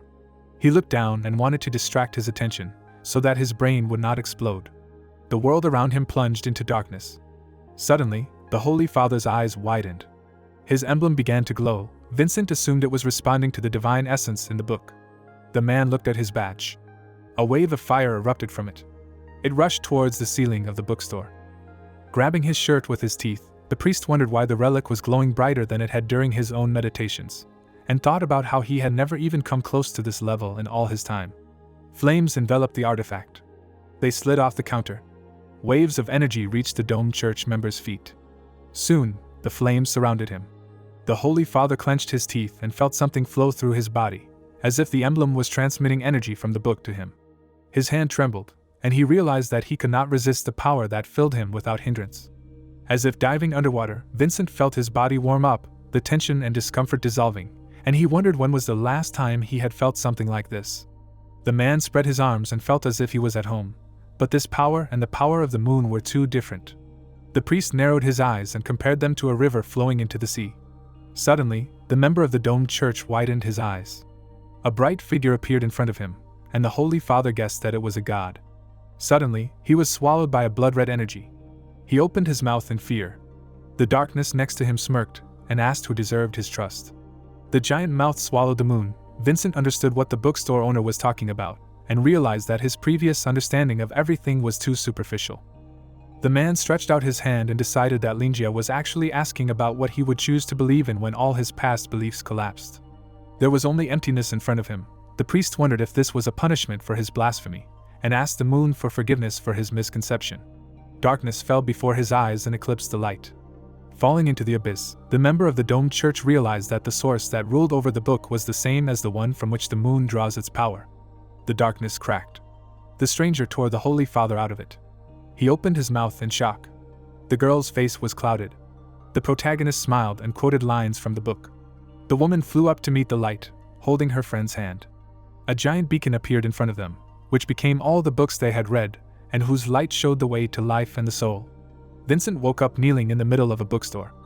The guy handed him a book and explained that a blind man can see with his mind, and reading is a good way to maintain peace and clarity of mind.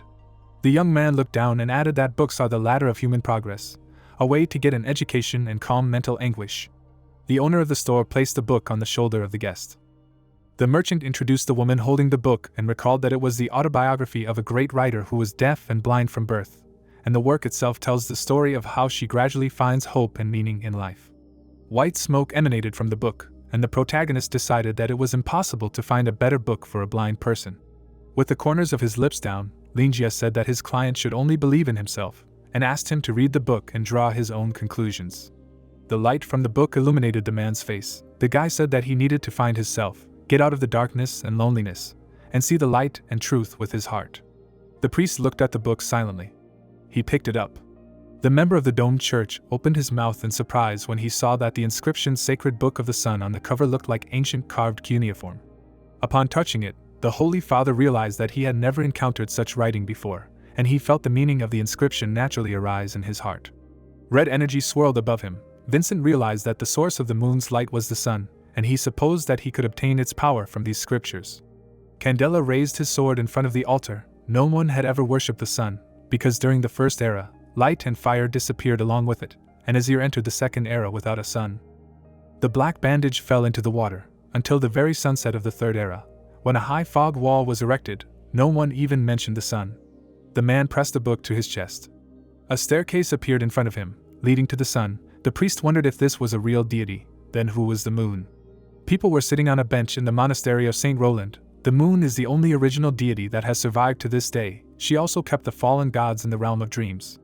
The man snapped his fingers and told of how the sun went out at the beginning of the second era, marking the beginning of the Dark Age and the death of the giants. Standing at the chalkboard, the teacher said that this was the period of history they called the time of pure myths.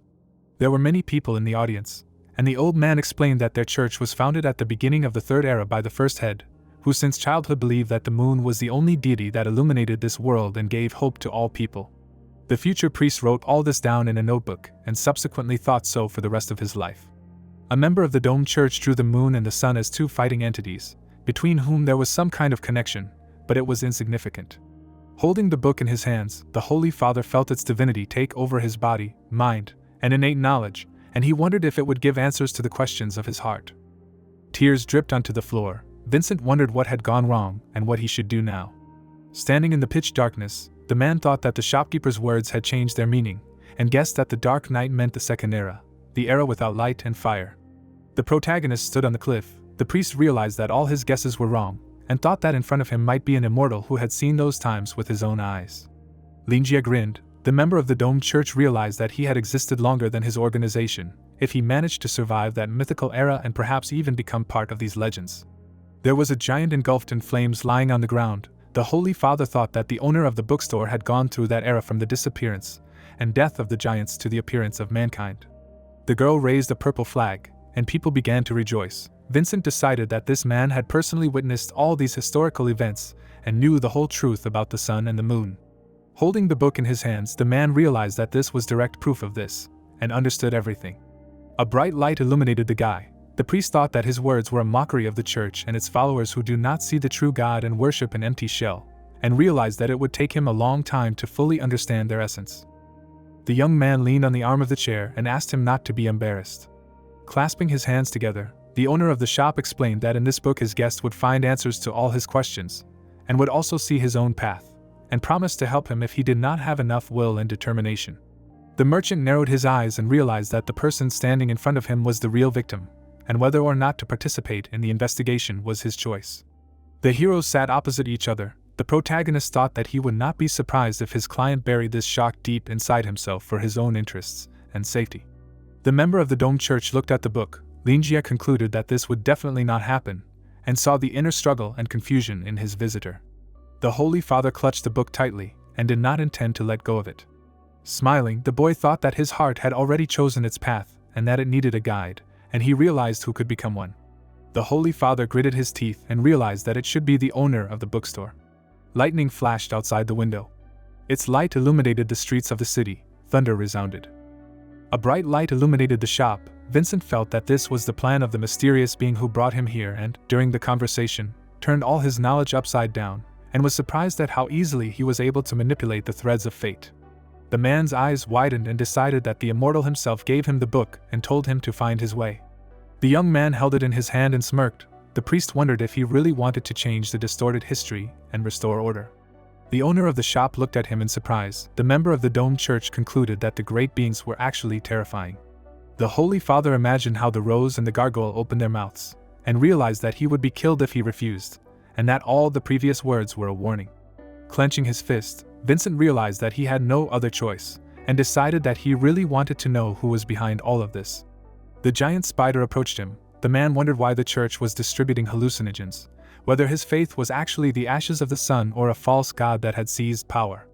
The member of the domed church opened his mouth and realized that accepting the holy book of the sun was tantamount to accepting part of the truth. Placing his hand on his chest, the Holy Father said that he was honored to receive help from such a person, and stated that his only wish was to know the truth. The merchant smiled and decided that this was to be expected. Rising from his chair, the protagonist replied that his heart had chosen the path and that it was wonderful, and warned that he would have to rely on himself to find the truth. Walking to the table, Linjia thought that he did not know much about their organization and could not help with the investigation, and wanted to leave this matter to someone more enlightened. The guy sat down in the chair and concluded that there was someone in the Ash Chamber of Commerce who was trying to damage the company's reputation. The young man smiled and guessed that this information would be of great interest to Cherry. The shopkeeper imagined the girl jumping into his arms and promised to ask this child what was happening with the essence of the holy moon. Vincent's eyes widened and he wondered if this was the girl who had literally risen to the pedestal of power. The man pictured her against the backdrop of the Druids and remembered that the Ash Chamber of Commerce was controlled by priests and considered a cult, and that the church was interested in her rapid rise and controversial origins. The priest trembled in fear and thought about the fact that the bookstore owner had called her a child, which meant they were close enough to ask each other for help, even if it concerned the internal affairs of her company. The girl sat on the throne. Rumors were circulating that her real age had long since passed 100 and that she could manipulate human hearts. A member of the domed church decided that it was not for nothing that she managed to occupy such a significant position. The merchant's eyes widened in surprise. The Holy Father concluded that his guess was correct and that he was in fact immortal. Lowering the corners of his lips, Vincent decided that this was a great chance to appease a little, and said that the leader of the Chamber of Commerce was very cool. The man opened his mouth wide and declared that her latest achievements in the organization were actually impressive. The heroes awkwardly looked at each other and were silent. Closing his eyes in embarrassment, the priest realized that he was not very good at compliments and eloquence, and remembered that he usually turned to his colleagues so that they would talk to the parishioners for him. Darkness enveloped the protagonist. The domed church member realized that he could only pray that he did not see any selfish intentions behind these words. With an awkward smile, Linjia told him about how the girl came to him in tears when she was still a very stupid child, and called her very cute and talented. The boy waved his hand and laughed. The Holy Father guessed that he was not so bad at compliments, and concluded that Cherry also bought books from this store. Vincent narrowed his eyes and thought that it was hard for him to believe that the witch was crying. At this time, the girl threw herself into the arms of the maid and complained about hitting her head. The woman promised to go get medicine and put pillows on her bed. The young man opened his mouth wide and said that he would ask her to investigate at the Chamber of Commerce. The shopkeeper crossed his arms and asked the customer to pay attention to the other people who smoked these cigarettes, try to find a pattern, and try to contact the apostle so she would know what was going on with him. The man looked down and asked if that would scare them off. Smiling, the merchant replied that the most important thing was to protect himself from the consequences of quitting smoking, and suggested that someone else must have noticed that something was wrong. His shadow looming over the customer, the protagonist explained that if he was honest, they would not be suspicious and would just continue to try to brainwash him, and stated that if he was hesitant and tried to hide something, they would quickly become suspicious. The priest nodded and said that he understood. Linjia placed his hand on the table and said that it was already quite late. The boy raised his hand and asked if his neighbor would talk to him. The boy leaned over and asked him to have faith in himself to see the light. The domed church member placed his money on the table. The priest hurried out the door, and the shopkeeper wished him well. Vincent walked down the street unsteadily. The man fell to his knees and sighed heavily. The priest's eyes widened and he felt an inexplicable horror. Looking at the book, the domed church member decided that this was the most exciting exorcism he had ever had and wondered how he could calm the unfortunate Colin. Someone walked down the street. The girl opened her mouth wide and called out to the priest. He shuddered in fear. The priest gritted his teeth and wondered who it was. A black figure appeared in front of him, holding an umbrella. A fire lit up his eyes. A red aura enveloped the passerby. Vincent deduced that the person in front of him was a monster-level hunter or even higher, judging by the smell of blood and the terrible cold. In her hands was a book with a yellow eye on the cover. The doors of the shop slammed shut. Stretching his hands, the shop owner thought that helping others was really exciting, and decided to drink tea since he was done with good deeds. Mauen shuddered when the merchant asked her not to hide. The girl peeked out from around the corner and asked if the boss had stopped being angry. She immediately ran up to him. The protagonist replied that he was not angry with her, and reminded him that he asked her to make tea. Taking the mug in his hand, Linjia noticed that while they were chatting, the tea had already cooled down, and was upset that cold tea was bad for your health. The boy turned his head and asked the assistant to brew him the tea he valued most. The girl asked if it was okay to drink it without a special occasion. Smiling, the young man said that one should live in the present, and suggested that a very important guest could come to them at any moment. Mauen frowned and said she understood and promised to make more tea. Sitting at the table, the shopkeeper decided that it didn't matter whether there would be any more guests today or not, and thought that he just wanted to reward himself for his hard work in educating the priest. Closing one eye, the merchant realized that he could use a drink, and suggested that the Holy Father could finally relax and get a good night's sleep. At this time, Vincent began to foam at the mouth. In front of him stood a man with a terrifying aura. The man smelled rotten blood. A bloodthirsty monster appeared behind the girl. In the gaze of the eye of the moon, she seemed like a boiling furnace with blood boiling inside her. Her whole presence emitted a threat that made his hair stand on end. The priest's eyes lit up, and he realized that this was a beast in human form. Gritting his teeth, the domed church member felt the symptoms of the moon essence reappearing and becoming much stronger, and compared himself to prey in the eyes of a predator. The monster surrounded him. The Holy Father realized that he was in terrible danger, and thought that even that gargoyle with countless souls inside did not seem as dangerous as this man. The statue's eyes lit up. Putting his hand in his pocket, Vincent felt very dizzy and decided that he needed to calm down quickly. Suddenly, he froze in place. The man reached into all the pockets of his cassock. His body trembled in horror. The priest opened his mouth in fear and asked where his emblem was. At this time, the protagonist was sitting behind the counter. The medallion was lying on the table. The domed church member fell into a puddle and realized that there was no more hope because he did not have enough strength. In front of him stood a giant wolf. The Holy Father realized that the battle between a novice with no combat experience and no weapon and a mad hunter would be over before it even began. He picked up the book. Suddenly, Vincent's mouth opened in surprise. The man remembered how the book caught fire when they were in the store, and he decided that it and the token shared the same source of power. His eyes lit up. Holding the book to his chest, the priest realized that this was his only chance, and turned to the moon. The girl raised her hand and asked him to calm down. The woman took off her hood and said that she was not going to fight, and that she was just curious about the new customer. Jishio smiled and explained that they were customers of the same store, and should get along so as not to upset the owner. The member of the domed church widened his eyes in shock. The elf walked past him. A trail of ominous energy floated through the air behind her. With her fiery eyes flashing, the hunters called the Holy Father's book not bad and concluded that Linjia liked him. Vincent looked back. The man was silently watching her, standing in the rain. A faint light aura appeared around him. The priest looked at his new book. Looking at his reflection in a puddle, the member of the domed church realized that he could actually feel the connection between him and the book. An image of Frank and Joseph appeared in his mind. Fortunately, it was a false alarm. The Holy Father did not think about the fact that there were probably many other customers in this store. He imagined Doris with a fire in her hand and decided that among them there must be hunters, wizards, knights, and even representatives of other races. Putting the book under his robe, Vincent realized that the owner of the bookstore concentrated a lot of power in his hands, and thought that he should not go back for his emblem, so as not to disgrace himself. A light smoke was floating from the sewer. The man decided that he would take the medallion next time, because there were no tasks for the near future, and hoped that he would be able to rest.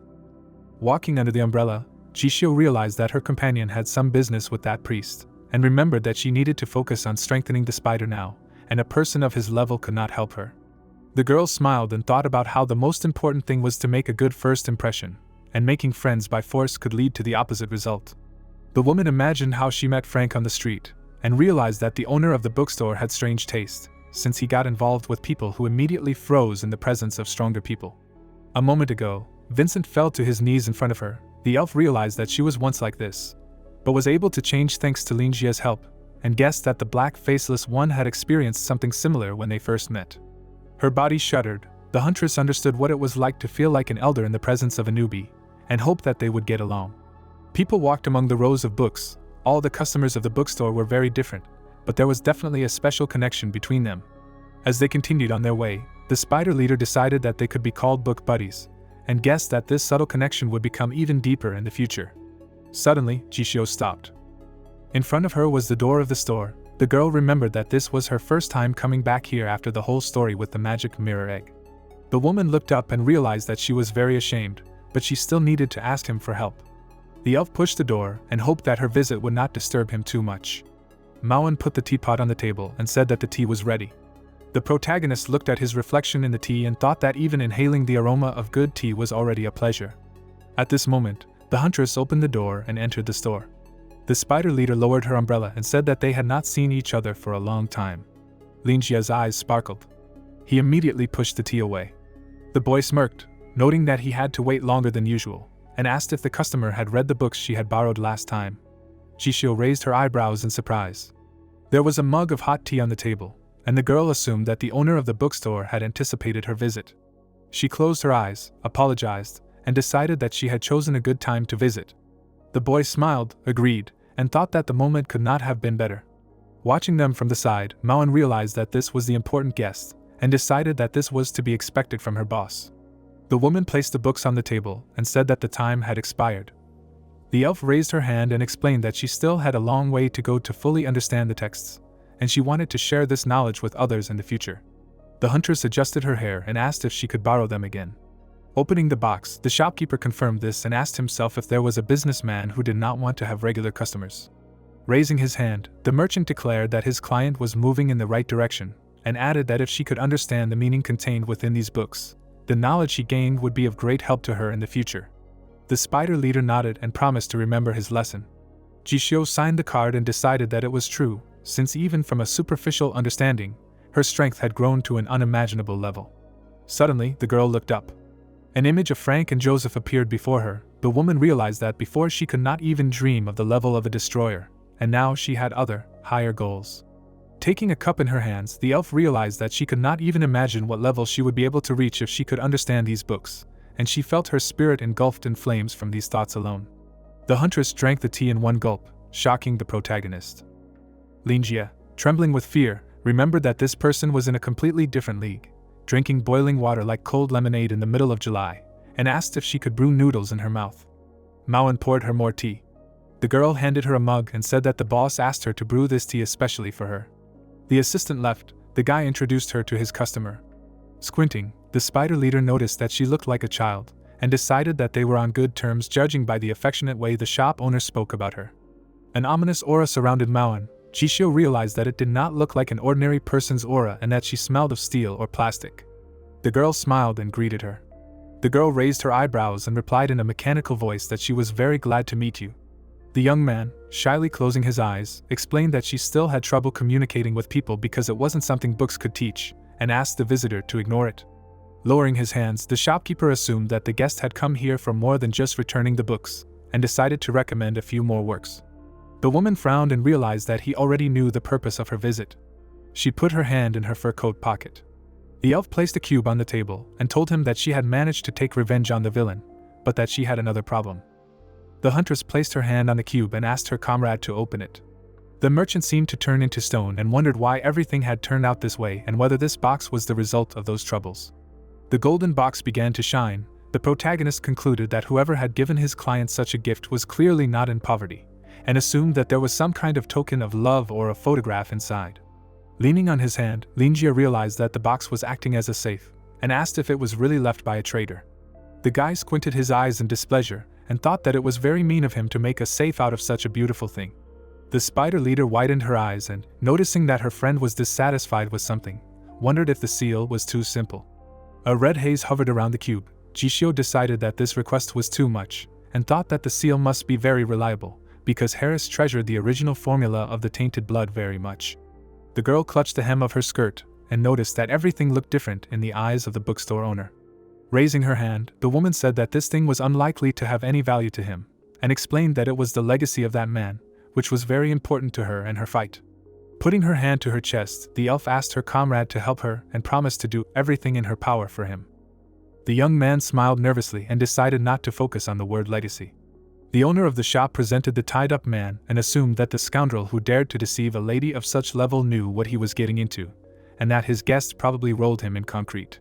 Mauen poured him more tea. The merchant decided that standing up to her for at least a couple of minutes was already an achievement, and hoped that the traitor repented before his death. Touching the cube, the protagonist called it a rather interesting thing and said that he did not need anything in return. Lin Jie narrowed his eyes slyly and explained that he had only helped the guest all this time because she needed it. The huntress blushed in embarrassment. The spider leader bowed and apologized to him. The boy replied that everything was fine and asked her to just read books more often. Jishio lowered her eyes in disappointment, realizing that her words sounded ignorant, and decided that she should dedicate her life to serving him after everything he had done for her. Deciding to distract her with conversation, the young man pushed the cube towards the assistant and asked her to hold onto it for a while. Mauen took the box in her hands. The owner of the shop wondered if his customer didn't have any other reliable people, since she asked him for help. The merchant's eyes widened and he remembered what happened the last time they met. Ryan waved his hand and ran away. The protagonist assumed that this man decided to report her rebellious actions. Lin Jie imagined his friend in a cage and realized that she had been forced to live in her father's shadow and was not as free as she was now, and concluded that it was really hard to live in such a situation without a reliable ally. The boy clasped his hands and asked if his guest had communicated with her father since her return. The girl's eyes widened in shock and she was surprised that he knew about this too. Putting her hand to her chest, the woman confirmed this and explained that her father still saw her as a child and refused to talk to her as an adult.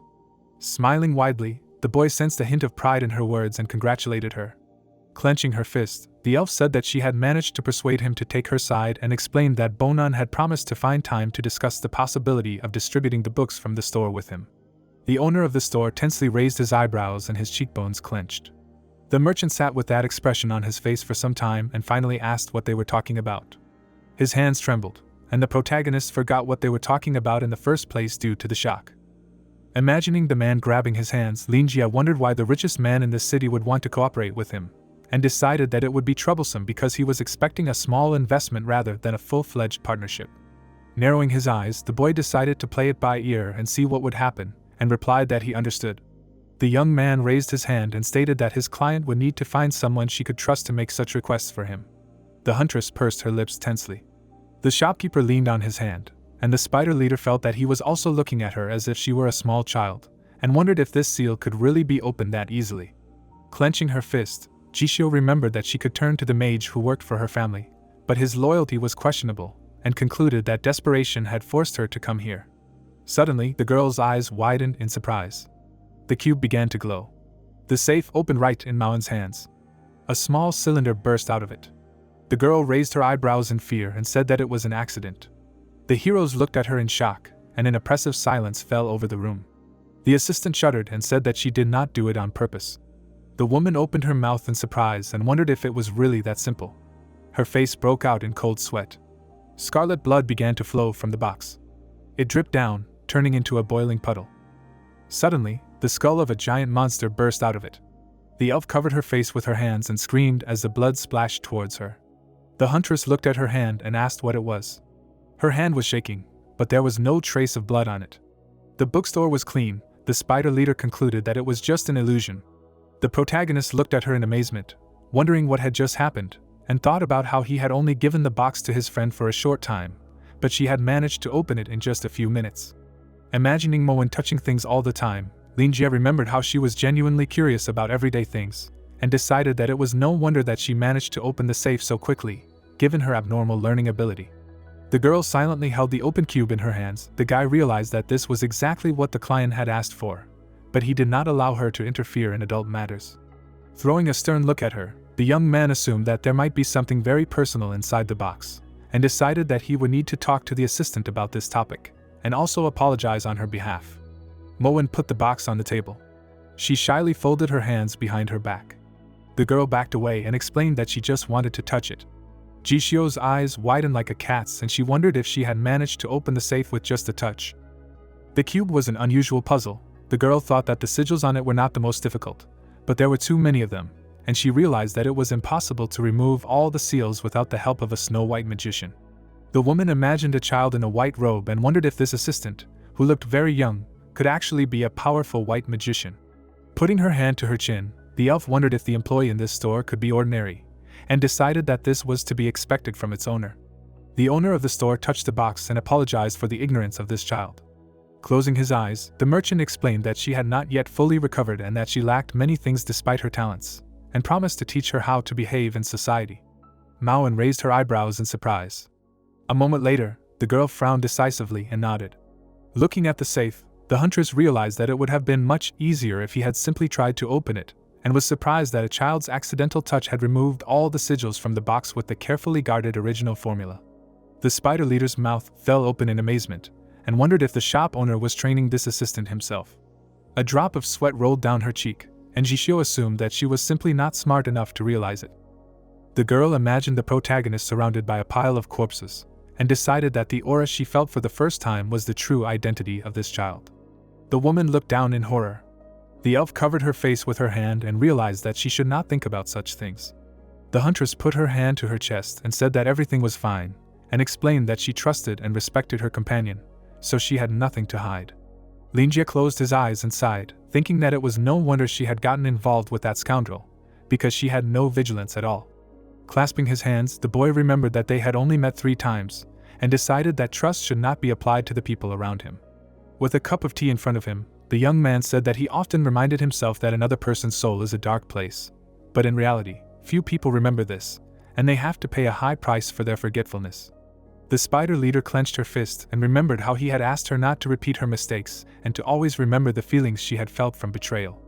Maoan shuddered in fear when the shopkeeper promised to punish her and asked her to be careful and remember confidentiality. Imagining herself sitting on the white blanket, Jishio decided that the bookstore owner would not lie to her and thought about how she did not feel like she needed to hide anything from him. The girl closed her eyes and thanked him for the reminder. Her eyes lit up. The merchant looked up. The woman realized that strong people actually had a special view on everything and that her comrade did not even glance at the contents of the box. Standing in front of the ominous safe, the elf decided that she should not care because it was just an original formula and assumed that great people like her friend must have encountered this many times before. The huntress picked up the safe. She picked up the cylinder, underneath which lay a vial of scarlet liquid. The spider leader's mouth dropped open in surprise and realized that this was the original formula for the tainted blood that contained the power of the dream beast. Her heart began to beat rapidly. The giant wolf opened its mouth wide and roared. Jishio's eyes widened in fear. Standing in front of the counter, the girl felt her blood boiling with instincts, and decided that the fact that this cube came from the white wolf proved that this was the real formula. Energy flowing through her veins, the woman reached out for the vial and realized that she needed to relax a little. Introducing her squad mates, the elf realized that having this formula meant that the White Wolf organization had been completely destroyed and that she could create her own group, and concluded that from now on, they are the truth. Maoan handed the book to the boss. The huntress leaned towards the safe and noticed something strange. She pulled out a piece of paper from under her pillow. The spider leader raised her eyebrows in surprise and read that these were 2 secret letters that were addressed to Harris. Jishio stepped back and thought that it would be unwise to open them. Frozen in place, the girl suggested that this could be a trap and that these envelopes could also have seals, and realized that the sigils of the white mage were able to influence the minds and souls of those who looked at them. Putting the box on the table, the woman decided that the contents of these letters were as important as the original formula, and thought about how, from the founder's point of view, only the formula had such value. Her hand trembled. The elf wondered why these letters were not burned, but hidden here. Her silhouette appeared in the giant eye. The huntress wondered if these letters could be the source of the original formula. The spider leader licked her lips. The owner of the store was reflected in her eyes. An ominous aura enveloped the room.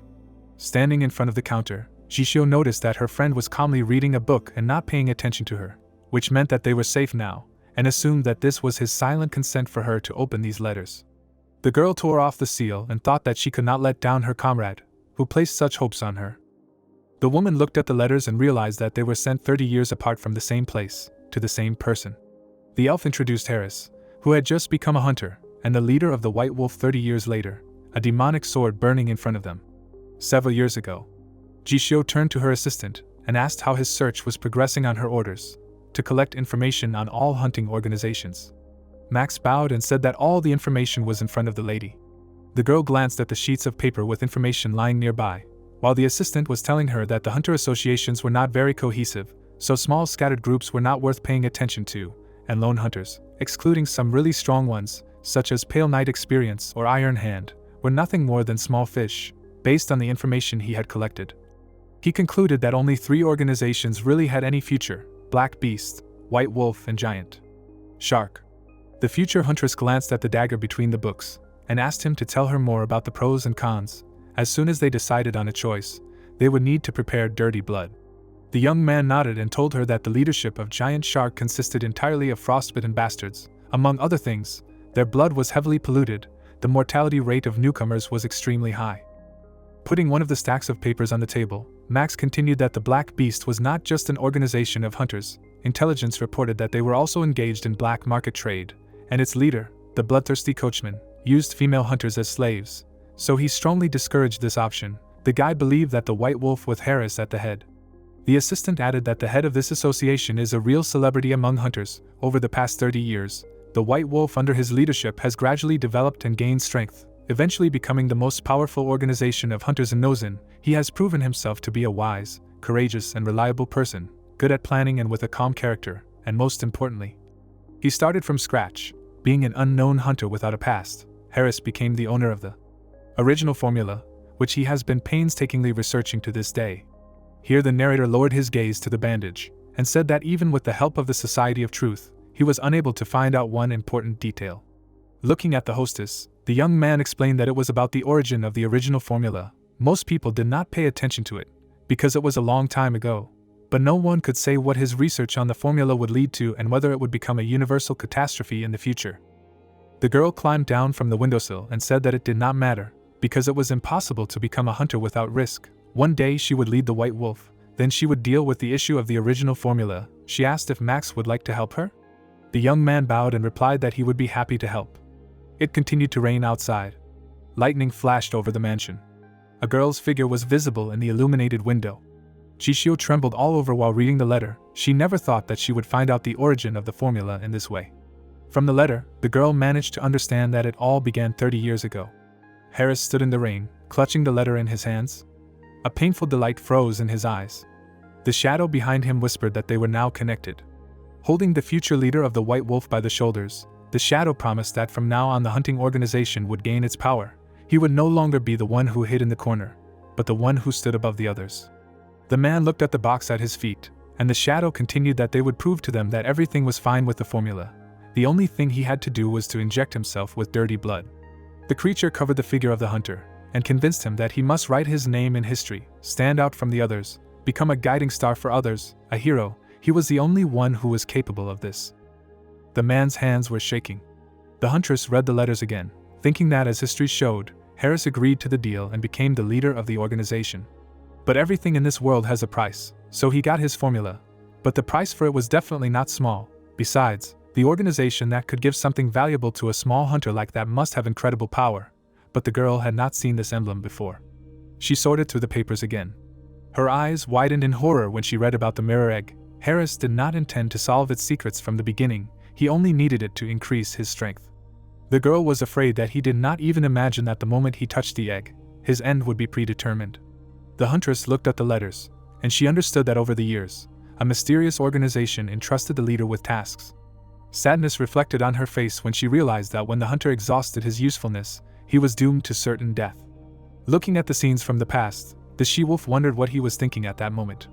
Harris turned into a monster, on the border between reality and real madness. He seemed like a simple puppet controlled by some monster. The only thing he could do was to rush to the god of rain. The owner of the bookstore looked at the guest over the top of the book. He squinted, and thought that he did not look inside out of respect, but this lady literally had everything written on her face. At first, she experienced shock, then a sudden insight. Then her face reflected real horror. And now her gaze froze with deep sadness, and the hero thought that the huntress's reaction was so picturesque that it was simply impossible to resist theories and guesses. The young man clasped his fingers together, and thought that the guest's facial expressions alone could roughly tell what had happened, especially since he had read many detective stories in his life. So his deduction was at a good level. The seller decided to start with basic reasoning. Remembering the dumbfounded face at the very beginning, Linjia assumed that the content had greatly exceeded her expectations, which begged the question, what could she expect from the idiot she had rolled into concrete? The guy assumed two options, Either the criminal had written her a fantastic amount of nasty things, or he had confessed his love, and if he was wrong and these assumptions were incorrect, then the situation could be much worse than he had assumed. Continuing to think, the bookstore owner remembered that Miss G looked as if she had suddenly come to a realization, and all the doubts in her heart had suddenly dissipated. But at the same time, horror had come. The look of the huntress made one think that the horror was connected with her past. She looked as if she was afraid of this letter. It seemed that everything was so bad that if she did not take revenge in time, the consequences would be truly horrific. The protagonist decided that he understood everything. It was not a simple betrayal, but rather a deliberate fraud or even murder. Behind this idiot there was probably a whole gang of scumbags looking for profit, and he did not think that they would have enough, only money. The seller slammed the book shut and thought that he felt sorry for Miss G. She probably did not yet realize that if she had not revealed the conspiracy in time, she would have been rolled into cement long ago. Yes, everything was exactly like that. The series of her emotions matched the guy's guesses. The owner remembered that when he first saw the huntress in front of the store, soaked in the rain and with a face full of disappointment, he was puzzled. Perhaps in our city of monopolists with her help he could make a breakthrough. All the pieces of the puzzle were collected. With a satisfied smile, the hero asked if it was really a criminal group. The girl looked at the interlocutor in surprise. Crossing his legs, the guy assumed that someone had been controlling the criminal all this time, someone with great power, and it seemed that the huntress's revenge was far from over. Hearing the words of the store owner, Shishio looked at him in surprise. Clutching the letters in her hands, she confirmed the interlocutor's guesses, explaining that Harris was just a pawn, and expressed fear that the strength of this group was far beyond her imagination, and they hid very well. The criminals could so easily control people's lives and remain unnoticed. The girl crumpled the sheets in her fingers and added, "Everything turned out to be much worse than she thought." Looking straight at the young man, the guest admitted that revenge was indeed far from over. But now it was not only her business. Now, as he said, she needed to find reliable people and strengthen her position. The boy smiled contentedly. Rubbing his chin with his fingers, the protagonist realized that the name of that scoundrel was Harris. After so much time, more specific details finally became clear. Lin Jia's face reflected a thoughtful expression as he thought that Miss G's words did not just tell that boy what to do, he was manipulated like a puppet. No wonder an expression of sympathy and pity flashed across her face. The girl put the letter away in the box, while the young man mentally concluded that there was clearly more than one person involved in this. Sooner or later the organization's deeds would surface, and action would be taken against it. The hero lowered his head in disappointment. This kind of thing. And he also took on teaching people. He was just a scientist. He did not have business acumen. The guy wondered if it was possible to imagine that the two sides were simply taking part in hand-to-hand combat, and immediately stopped himself from thinking like that. The bookstore owner took the cup and decided to leave the matter to the professionals. A few words would be enough from him. The hero looked at the girl seriously and noticed that her father had been especially careful lately, since she considered this unknown organization a big threat. Then her family's company was also in danger. He advised not to be so careless. The scoundrels would not neglect such a delicious piece under their noses. The huntress looked at the interlocutor in surprise, thanked him for the advice, and promised to take it into account.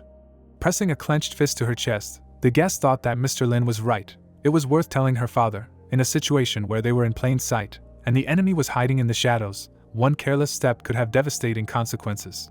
Who knows how many people like Harris have been recruited by them? If there is a battle, it will not be a small battle, but a real massacre. Step by step, she came to gain enough strength and win a high position, but the experience is still lacking. But fortunately, she had Mr. Lin. In his piercing gaze, all this is just a trifle.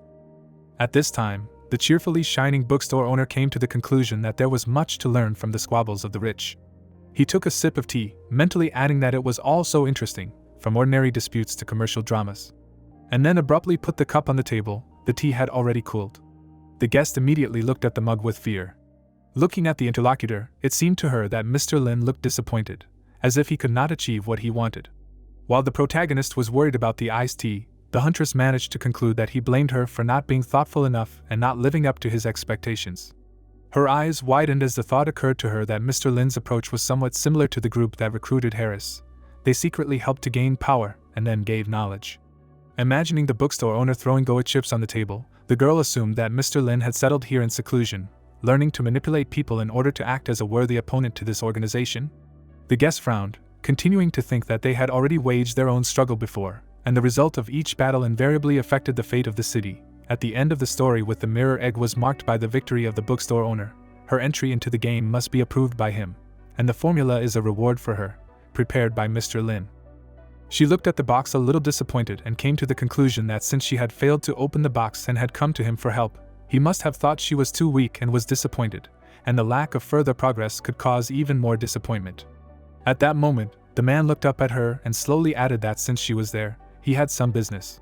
Before the bookstore owner could even finish speaking, the huntress had already shouted that she would do anything he said and that it was an honor to work for him. He gave her a confused look, feeling uneasy at such compliance. Extending his hand, the young man explained that he had a client, Burton, who had recently lost his job and was very depressed about it, and she was a very capable guy. The huntress's mouth fell open when she heard the request to find this man a suitable job. The pupils in her eyes narrowed. Mr. Lin wanted the night watchman to join her organization. She had already been informed that he was a customer of the bookstore. Recently, the Truth Society had reported that Ackerman had refused the mission to kill Wilde, which made him the main character of many rumors, and most of them were unflattering. She hugged the box to herself, and mentally added that most hunters thought Burton was a coward, but others, having learned that Wilde had not lost his former strength, thought his decision was quite rational. After all, this name was always on everyone's lips in hunter circles. The leader pursed her lips, thinking that as someone who had met him in person, she knew how strong he was. Not every army could stand up to him. Thanks to Ackerman, her organization did not suffer any major losses. The reason why he extended a helping hand was probably because he was also a customer of the bookstore. Now that she thought about it, it seemed obvious that their meeting was arranged by Mr. Lin. Continuing to develop this thought, she decided that the unemployment mentioned was the hunter abandoning the mission. It was true that his reputation had suffered, but for a hunter, a bad reputation is better than nothing, so I would not mind cooperating again with someone who had once helped her and left a good impression on her, although Wilde was also a customer of the bookstore, in other words. All of this was the result of Mr. Lin's underhanded play. Under the other man's puzzled gaze, the girl giggled, finding his joke about unemployment quite funny. Smiling broadly, the huntress said that she would be happy to offer the job to the proposed candidate, and she thought to herself that now she had both the original formula and the person who could strengthen her organization. As expected from Mr. Lin, he took everything into account. Smiling with relief, the protagonist asked to tell the address, and he would pass it on to the client, and mentally concluded that, as expected, rich people are always happy to have decent shots. I think the guest will appreciate him. After which the seller looked seriously at the girl again and said that it was late, and if the visitor had no other questions, it was time for her to go back. It was not safe for a lady to walk alone at night. Besides, there were always problems with order in this area. The guy sighed wearily to himself. He would be glad to chat more with Miss G, especially since she was his big client. Even if she did not buy anything, she could recommend him to someone she knew. The huntress straightened up and agreed with the seller. It was really late, so she would better go wait for Mr. Ackerman. Putting her cloak back on, the guest thought that the owner of the bookstore, although she was a hunter who had the right to be called strong, but the customers of this store were on a completely different level. It was really unsafe to be here at this hour. Pursing her lips, Jishio remembered that the original formula was no longer as important as the story behind it. Perhaps she should have taken the new girl who was recently saved with her. As Mr. Lin said, she needed to get strong and trustworthy allies. She couldn't just rely on Kate and Max. They were already very busy. Mauen tugged at the boss's sleeve, while the guest decided to do everything in her power to settle the situation before the new employee arrived. The girl looked at the protagonist with pleading eyes. The young man followed her gaze and noticed that she was looking at the box. The adults looked at the little girl with puzzled eyes, and the protagonist realized that she was interested in this box. It was true that it was shiny and beautiful. It was only natural that the curious child's attention was literally riveted. The huntress pulled a letter and a flask out of the box, while the bookstore owner was thinking that the thing was clearly not cheap and that it could become a problem. You can't spoil children too much and give them everything they like.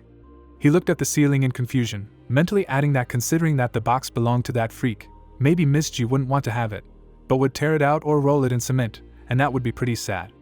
But looking at the girl's pleading eyes, the guy remembered that since she appeared here, the little girl had worked hard for free and never asked him for anything. Where else would he find such an assistant? So he decided that if he spoiled her once, then nothing bad would happen. He coughed, getting ready to ask the question himself, when suddenly the guest herself pushed the box towards him. Holding out the desired, the huntress noticed that it seemed that Mr. Lin's assistant really liked this box. She asked if he would mind if they gave her a gift. The young man's mouth fell open. He could not believe that the rich woman was speaking seriously. This thing was probably very valuable. With her eyes sparkling, the girl assured the hero that for her it was just a box, and if they needed it, she would gladly give it to him. Taking the box from the visitor's hands, the seller thanked her, and thought to himself that he had no choice but to accept the gift. He could try to deceive her. Fortunately, he did not resort to such dishonest methods. The store owner coughed and said that since it turned out that way, and he did not have anything as valuable, so he offered the guest to choose anything from his store. With a gentle smile, he pointed at the gargoyle and warned that this thing was an exception, since it was the handiwork of one of the clients, and was important to the hero, and otherwise the girl could choose anything. The guest smiled happily, deciding that she was right. Squeezing the edges of her skirt with her fingers, she remembered that without the seals of this box, the scent of the formula could escape. The heavenly wolf was a beast of destructive level. The scent of its blood would certainly attract many who wanted to get it. Even the powerful of this world could be tempted. Hunting for it could lead to colossal destruction. The girl looked at the tense interlocutor and thought that when Mr. Lin asked to give him this box, she considered it the second part of her test. When the huntress put the box on the table, she decided that he positively assessed her determination and made a concession. She was obliged to take advantage of this chance. Jishio hesitantly glanced around the store, thinking that the owner had spoken about the items in the entire bookstore, and there was a reason why he hadn't specified that they were books.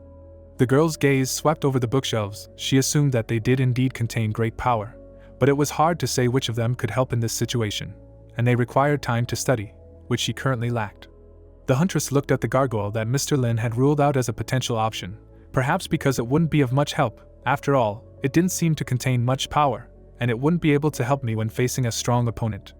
The girl glanced at the withering flower, thinking that she needed something that would increase her combat power in a short time. The guest realized that this dead flower wasn't here last time. It must have appeared during her absence. It emanated a strange feeling that seemed to forbid her to raise her eyes to it. A tired eye appeared from under the dry petals. The next moment, it seemed to flood the girl's consciousness, demanding that she take it immediately. It seemed to her that the flower instantly grew to monstrous proportions and hung over the huntress, demanding that she take it.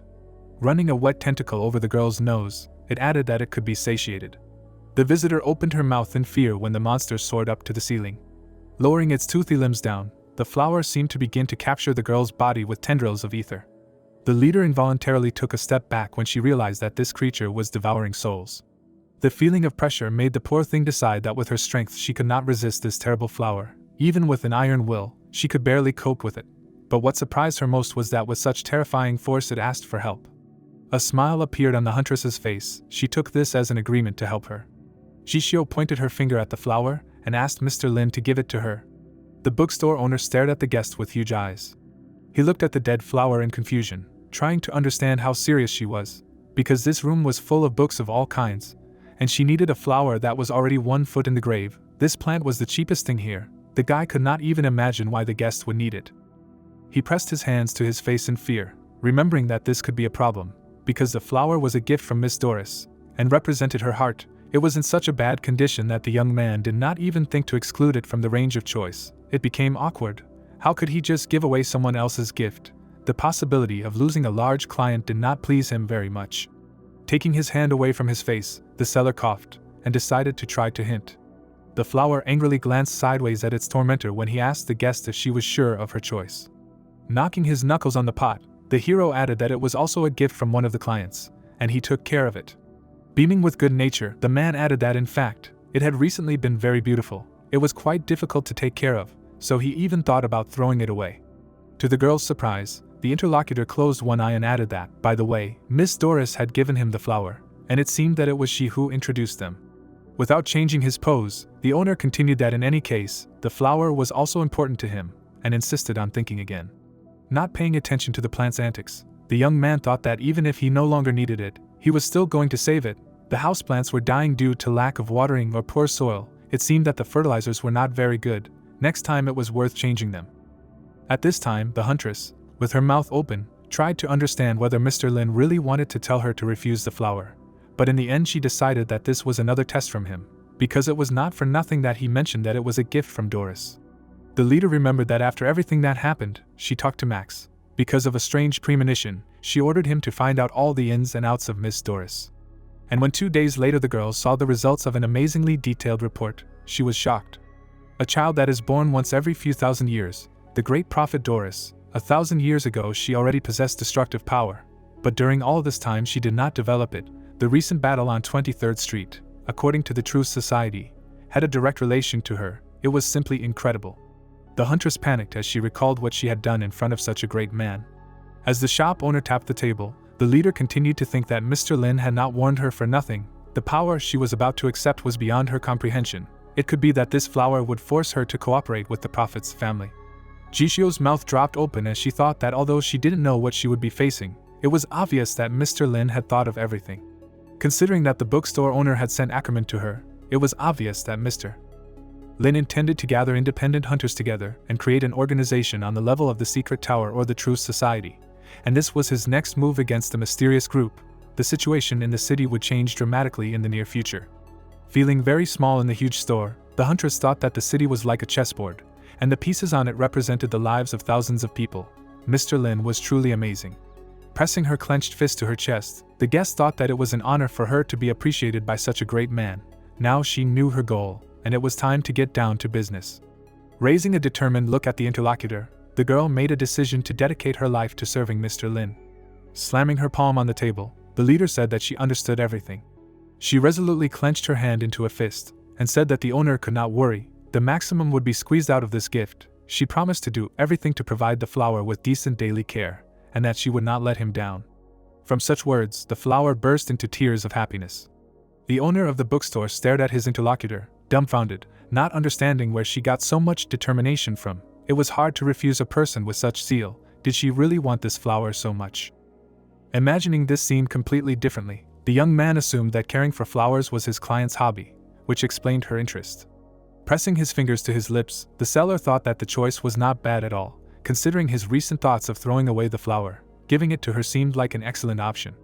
Smiling contentedly, the protagonist decided that if Miss G managed to resurrect the plant, Miss Doris would be very happy. He would simply say that he gave it to a person who understood the matter better, so he would show that he cared not only about clients, but also about their gifts. Looking at the guest, the owner of the bookstore mentally added that Miss Doris would understand him, especially since it seemed that they knew each other well, and it would be better if they decided everything between themselves without him. But if necessary, he was ready to join in.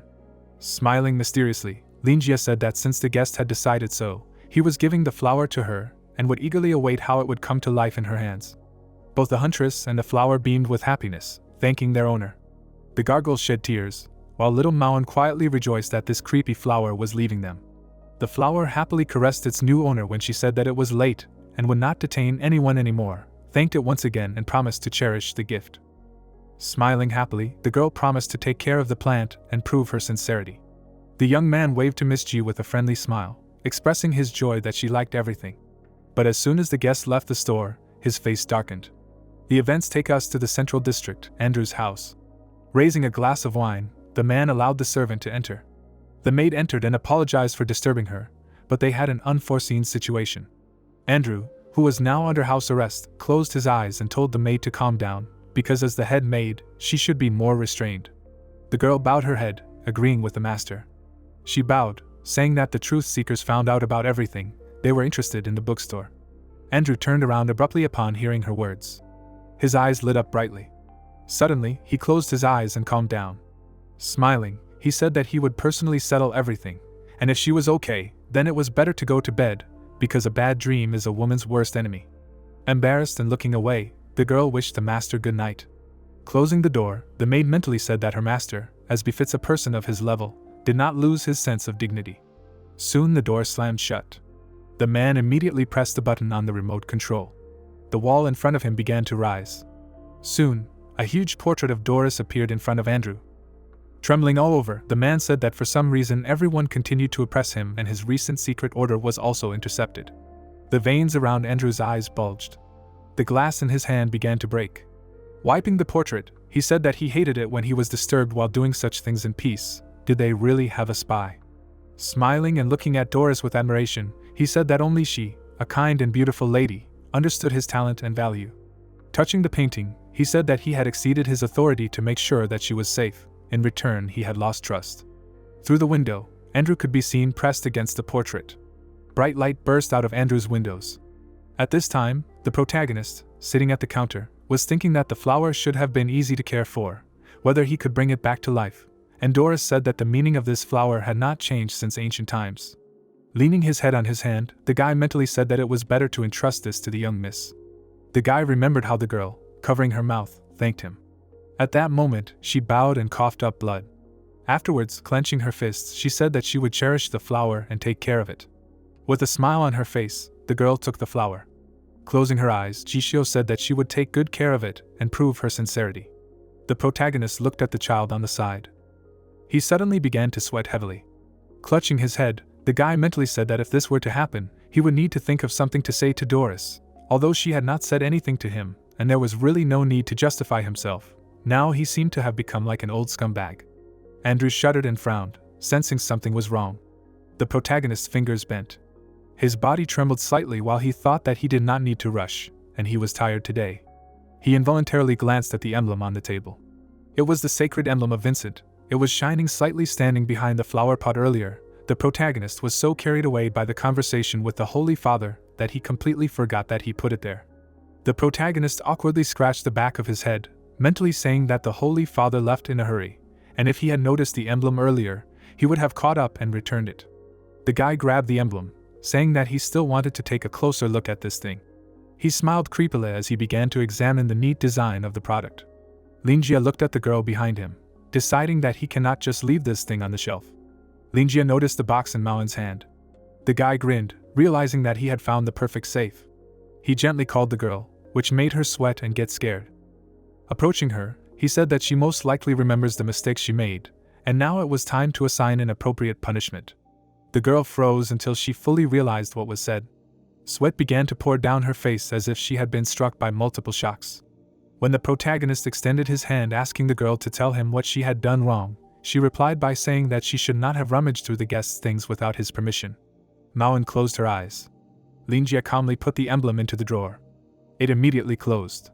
Turning around and waving his hand, he told the girl that as punishment she would be responsible for this emblem and would give it to the priest when he returned, and she had better remember not to touch other people's things.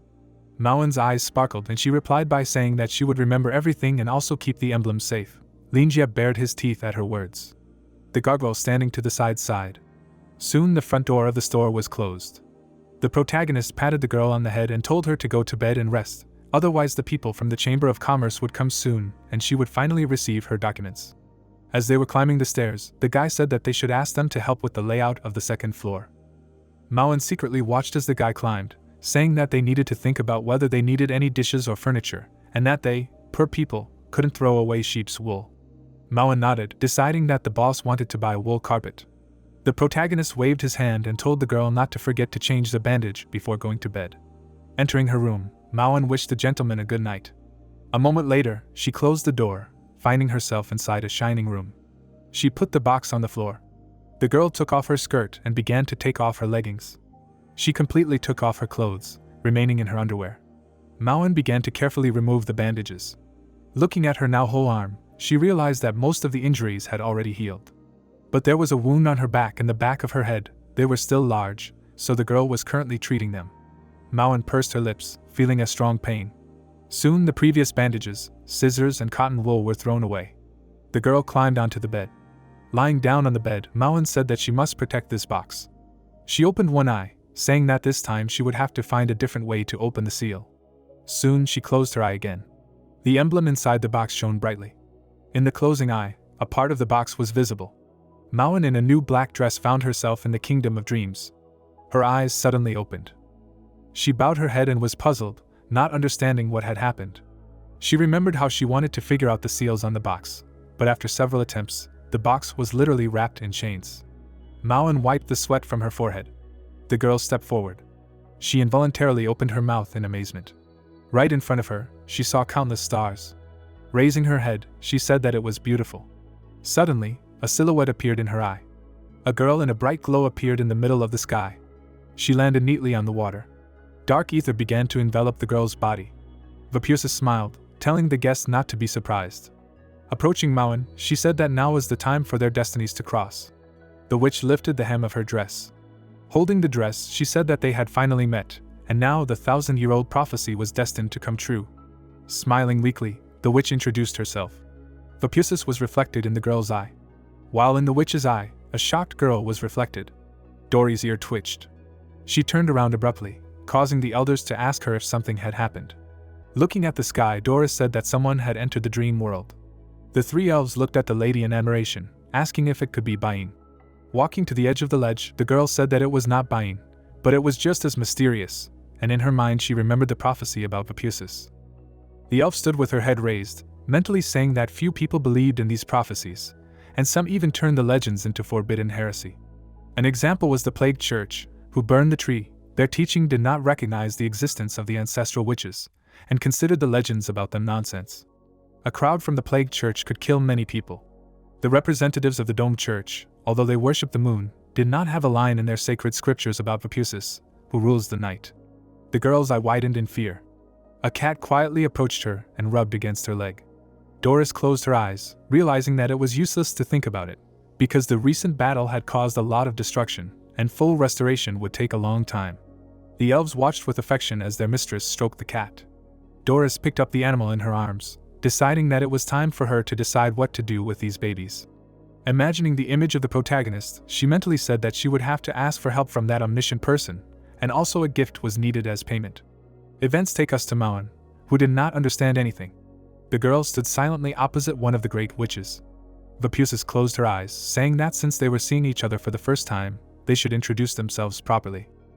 The witch's dress grew stronger when she introduced herself as the ruler of day and night, whose children were the sun and the moon, and the stars and rivers sang for her. She is the protector of all born under the light of day and night. Maon seemed to be struck by electricity. She immediately asked the witch if she had saved her then. Touching the girl's face, Vapusis said that she seemed to be living well now, since her cheeks had become fuller and more rosy than they were before. Smiling, the witch said that she even had a name now. Would she like to tell it to her? Maon, whose cheeks were under the witch's tyranny, could barely say that her name was Maon, after which she thanked her for her help. The girl, in whose eyes the witch was reflected, did not understand something. Vapusis, being a huge clot of energy, could turn all accepted dogmas upside down with one word. Her responsibility went far beyond the borders of just one night. This witch personified the very concept of time. Now Maon stood before a being who could be called a real god. Smiling, Vapusis said that fate was amazing. Tormented by the witch's hands on her cheeks, Maon said that she was truly grateful to her, but did not understand why she invited her here. Vapusis closed her eyes, saying that she had come to her herself. The wound on the girl's back began to shine. Lowering her hands, the witch told the girl that she considered her special. Yes, she always helps those who believe in her, although she is not as strong as before, and her followers are becoming fewer. Looking at her back, Maon assumed that she was pulled by a dream catcher. Then she thanked Vapusis for healing. She smilingly said that she used her technique, so she would not have scars. Maon remembered how the gentleman stood in front of the priest. She lowered her hand and asked Vapusis if she was the moon. Putting her hand on the girl's head, the witch said that it was not so. Stroking the girl's head, Vapusis said that the moon is her beloved child, like her. Opening one eye, Maon said that the moon is not here. The witch closed her eyes slightly in sadness, and said that the moon had long been gone. As Vapusis' shadow lengthened, she said that when the darkness swallowed everything, it buried the moon along with the sun. Maon stepped forward and said that the Dome Church continued to believe in the moon, although they did not dare to raise their gaze to it. The witch pursed her lips. The air around her stirred when she said that all this was a lie, because the real moon was not afraid of the gaze of its followers. Maon froze as if struck by electricity. The lie was that which was mortally afraid of being seen, the monster hiding behind the shell of the moon. If the lie of the head of the church was revealed, he would lose all his power, so the followers took a vow to never look at the moon. Clenching her fist, the witch said that if she had the strength she had before, she would not allow this to continue. Lowering her hand, she told Maon opposite that, unfortunately, she could only exist in this place now. The girl's eyes widened when the witch told her that she was her chance. The girl froze in confusion, becoming a dummy. Vapusis immediately pulled her cheek. Pressing herself against Maon, she said that her soul was as pure as water, so she was the perfect vessel. The magic circle above the witch's head expanded when she said that she would give her power, and she would now become the full owner of this place. Clenching her fists, Maon said that her boss always says that she should always be grateful to those who help her, and she will help her, but what does she want from her? The witch's eye flashed. Smiling creepily, she asked the girl to kill the false moon. Events take us to the city. In one of the parts of Nozin, dawn came. Colin was sleeping in his apartment. He soon woke up because of the bright light. Getting up, he said that no matter how hard he tried, he could not sleep normally, but he did not hear any screams or struggle, and that was great. Imagining a bloody window, he said that if that happened, he would definitely die of a heart attack, and now the whole room was covered with bright and warm sunlight, but his hands were still shaking with horror. The guy took the phone in his hand. He laughed when he saw that it was a message from the Holy Father. Looking at the phone in his hand, he began to read the message. Colin dropped the phone from his hand. When the phone fell to the floor, he said that now it was all over. The man fell to his knees. A moment later, he burst into tears, saying that now even Vincent had fallen under the control of that demon. Vincent, meanwhile, was sleeping in his bed. Colin, who had lit an incense candle in front of the photo, was crying. He prayed, kneeling and trembling all over. He prayed for the repose of those who had already fallen under the control of the demon. Tears flowed from his eyes. Colin suddenly clenched his teeth and frowned. In moments when fear and despair in the soul reached a critical point, they could give rise to rage. Colin hit the floor. He began to get up, saying that he was not afraid of the evil spirit, and in fact, he had been pretending all this time and he had fallen for his trick. The veins on the fat man's forehead bulged as he shouted, saying that today he would show him that he was not so easily intimidated. The man grabbed the door handles. Kicking them open, he said that he would reveal the protagonist's true identity to everyone. Colin's leg froze in midair. A moment later, he abruptly entered the room and closed the door.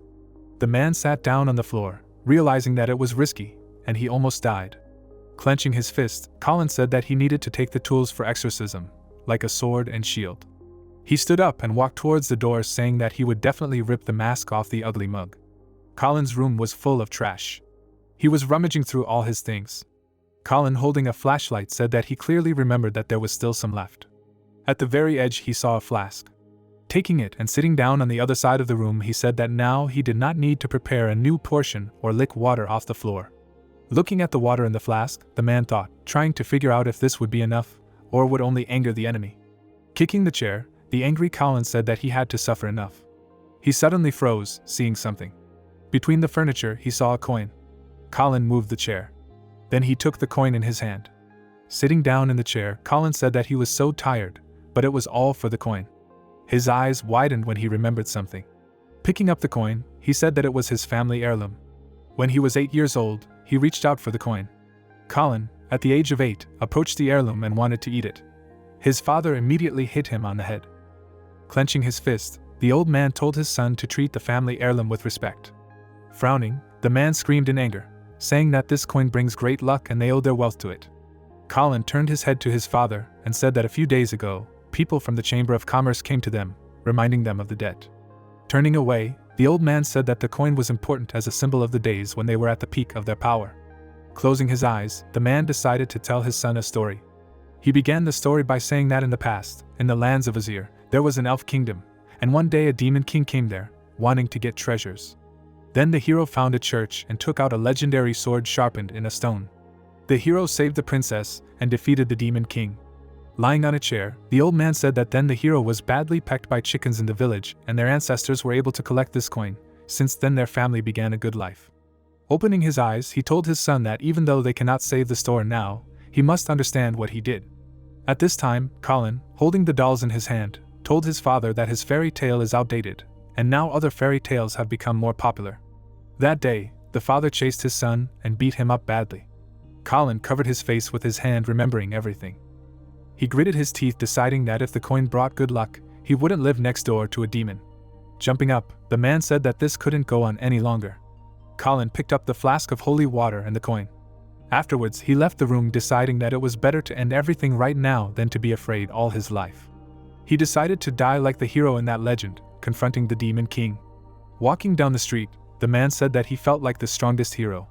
Seeing the protagonist's door in front of him, he said that today the hero would fight until the death. He kicked the door. Colin walked inside with a kick and called the demon. His face twisted in shock because of the guests. Right in front of him was a group of representatives of the Ash House.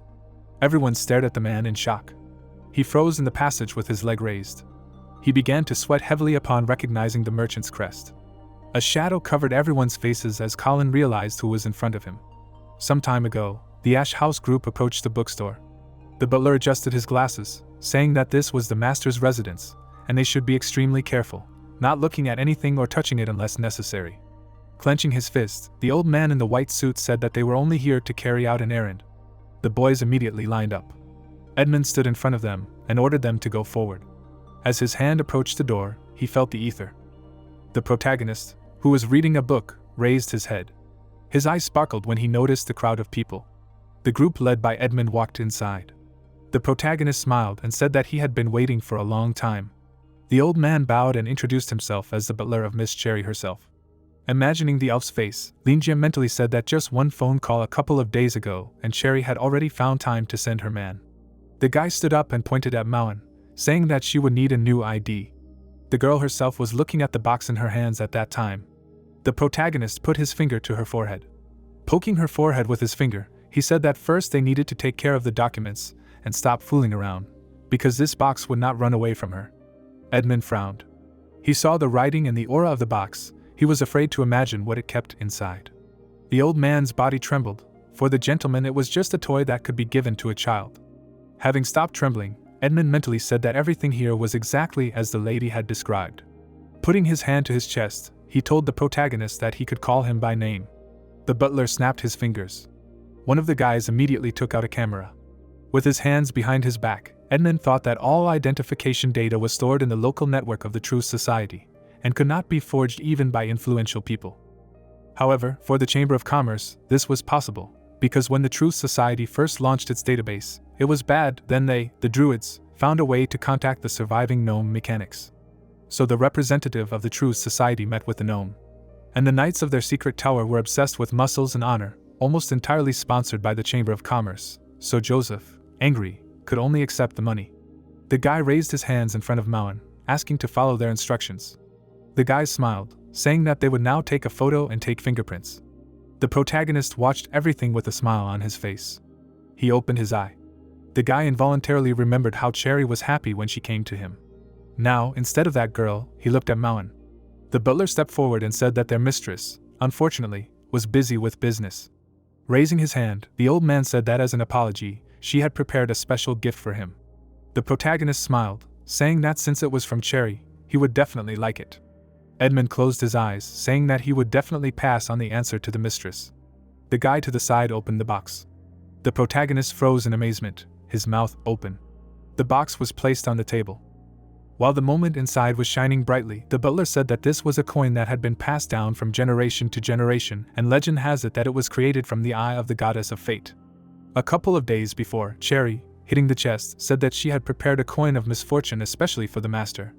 Smiling, the girl said that this coin not only had enormous magical power, but also an ancient history. The butler hit himself in the face. Removing his hand from his face, he said that this thing was too valuable and many would like to get it to use in their rituals. Cherry made a cute face and told the butler that it was only this time. The old man's heart was pierced. Raising his hand, he said that it could be done, but this was the last time. The girl's lips parted when she said that this coin was too dangerous. Holding out a folder, she said that it was a photo from the place where they found the coin. Pointing to the photo in the butler's hand, the girl said that weaklings would die immediately, but according to their investigation, the previous owner spilled a petrification potion on his feet. Losing his balance, the magician fell on a plant with steel thorns, and his student could not resist the shock and repeated the fate of his mentor. Frowning, Cherry said that this is the duality of the artifact. Sweat flowed profusely down the butler's face. Holding a folder with photos in his hands, he said that if an ordinary person touches the coin, a great misfortune will happen to him. The protagonist chuckled, saying that it sounded quite interesting to him. He took the coin in his hand, saying that he was just interested in the history of Azir, from the first to the second era. Ignoring the trembling butler, the protagonist said that he was very impressed. Edmund put his hand to his chest, saying that he was glad to hear it, but mentally he was horrified to see how the gentleman considered the coin not as a tool for witchcraft, but only as a historical heritage. The butler frowned, realizing that it was a pity that the second coin was lost. The protagonist opened his mouth. Holding the coin in his hand, he said that since the coin of misfortune was created from the eyes of the goddess, there was also a coin of luck. The protagonist picked up the coin with his fingers. Suddenly, the door to his shop swung open. Colin, holding the coin in his hand, rushed inside with a scream. All the people in the hall stared at the guest in silence. The man smiled nervously. He fell to his knees, assuming that now even the people from the Chamber of Commerce had fallen into a trap. The man's body was shaking. He had strength and weakness, but definitely not with them. Colin stood up and began to carefully sneak up to the counter. The man hit the table. Tears burst out of his eyes. Colin waved his hand, saying that it was gratitude for his help. A moment later, he turned around and rushed away. The people watched his escape in shock. The butler's eyes widened in horror. The coin on the table looked the same as the coin of misfortune. The group froze in shock, their mouths open. Everyone looked at the coins on the table that appeared together in a couple of seconds. The butler narrowed his eyes. He understood that ordinary people could not believe that in their world there was a line of fate in the body. However, the stronger a person was, he could grab the threads of fate with his hands as a protagonist. Such was one of the powers of an indescribable rank. The butler was struck as if by an electric shock. He knew that for creatures with such power, there are no coincidences. The old man twitched right now in front of him. The coin of fate, divided a long time ago, was reunited again. The coin of luck disappeared during the First Era. Parts of the artifact always resisted its restoration. Every time people tried to connect the coins, they went crazy. Edmund poured tea into a mug. He picked up the cup and drank the tea. After that, he put it back. The protagonist did not notice how Edmund's body was shaking. He took 2 coins in his hands, noticing that they were no different. The guy opened his mouth in amazement, realizing that the coin of luck itself came to him. People on the side straightened out in fear. The protagonist raised his hand while sitting at the table. A minute later, the guy put 1 coin on the table. Laughing, he said that the coin of misfortune could not affect him. Remembering Jishio, the guy mentally said that everything was as it was then, as if he was suggesting her arrival. The people were shaking and sweating, not understanding why the guy was acting in front of them. Everyone couldn't help but imagine the terrible protagonist. They knew that no one would just give away such an artifact. The protagonist brought the second coin closer to the first. The coins suddenly intertwined. The people shuddered when Linjie took the coin in his hand. The guy tossed the coin, telling himself that it was an amazing artifact. Smiling, he said that he now had a full-fledged coin of fate in his hands. Adjusting his glasses, Edmund agreed with the protagonist. The protagonist put the thing back. Then, putting his hand on his chest, the butler asked if he wanted them to check everything. Squinting, Edmund mentally said that most likely the master would ask him to kill Colin or deal with the consequences. Linjie smiled, saying that in fact, the neighbor had already taken him for an evil spirit, but since he decided to help him and give him the artifact. Wiping the sweat from his face, the old man said that he would go to him right away. Then he turned and left. His men rushed after the butler. Edmund knocked on the door. Opening the door, the old man realized that his neighbor was very scared. When they entered, they saw only a half-ruined apartment. Colin sighed when he was called. He carefully climbed forward. Sticking his head out, he asked what had happened to them. One of the guys held out a sheet of paper when Edmund said that the time had almost come to pay the debt. Colin fell to his knees and trembled all over. He knew that this day would come. The man clenched his fist. Standing up and gritting his teeth, he told himself that the members of the house would not do anything to him. The butler took the sheet in his hand and wanted to say that they could write off his debt. Colin's heart jumped out of his chest. Grabbing the butler, he asked how much the store and all the items in it cost. Sweating, the old man said that it was about 30,000 for everyone. Colin closed his eyes and sighed. He pointed to the room behind him, asking the butler if he could take it. Edmund pulled away from Colin and said that they could only give him a rough estimate, but the price he would give would be lower. The butler's glasses reflected a fat man.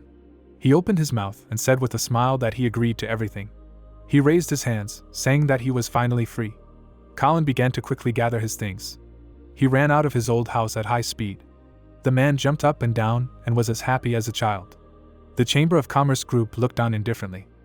The bald guy on the left said that this guy was too happy. Edmund covered his face with his hand and said that he would tell him everything in person. Now the old man was standing on the floor of the store. The protagonist clasped his fingers and said that he understood everything. He rubbed his chin and thought. He did not expect that Colin was ready to leave so easily. The guy's eyes suddenly opened. The guy turned his head to the side. The guy grinned, realizing that the neighboring store was empty. Now this shop in the middle of the street can be attached to yourself. The butler noticed the grin on the guy's face. The protagonist stood up and was about to address them. But he was interrupted by being handed a sheet. Edmund handed the sheet to the protagonist, saying that these were the documents for his property. He adjusted his glasses, deciding that since Colin had lost the shop, it was a victory. Linjie grinned when the butler contingent began to question everyone. The men shook hands. Maoan, who was standing to the side, decided to tell them to buy the boss a wool rug. Maoan went upstairs leading the people. The group shuddered upon entering the protagonist's room. They moved slowly and trembled all the time. Linjie went into a neighbor's dilapidated shop. Looking at the liquid on the floor, he said that this guy took all his things before leaving, and even spilled perfume. The remote control on the chair was so greasy that it even shone from it. The protagonist opened the door of the store. Inside, he saw cabinets covered in cobwebs and dust. Apparently it was difficult to do business in this place in Nozin. Forgetting that he himself spent most of his time sitting behind the counter, the protagonist imagined Colin saying that given his size and cramped room, it was no wonder he spent all his time sitting in front of the TV. Linjie stepped forward. He stopped near the table. On the table, he saw comics with interesting covers.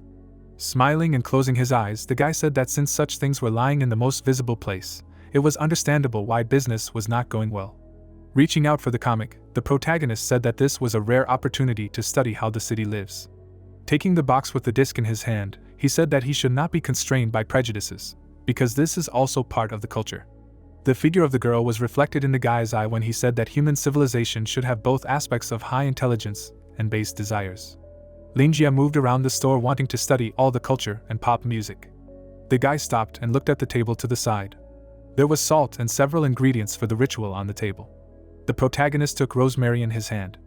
Imagining Colin, Linjie said that it smelled the same as on the floor. He better not judge a book by its cover anymore. It turned out he didn't know his neighbor well. The guy looked at the salt on the table and realized that most likely they wanted to expel him as a spirit with this mixture. Scratching his head, Linjie said that it didn't matter anymore, because the conflict was settled. All the things were swallowed by the shadow, when the protagonist turned around saying that he'd better wait until people sorted everything out, and then turn this place into a book cafe. So the days on the calendar began to change. The protagonist walked with Edmund all the time and explained his ideas and tasks to him. Edmund and his employees rebuilt the entrance to the bookstore. A couple of days later, the protagonist cut the ribbon and opened his book cafe. He wanted to thank Edmund with books, but he refused. When they were all done, Linjie's hand was shaking. Throwing his hands behind his head, the protagonist said that the group had done all the work in a couple of days. The guy involuntarily remembered how the butler waved his hands, refusing to accept the gift, saying that they needed to hurry. Mauen changed the sign on the door when her master said that it was closing time. The guy stood up and thought. Standing in the updated hall with new furniture, Linjie said that now this place looks more like a home. The light in the room turned off when Linjie told Mauen to go to bed.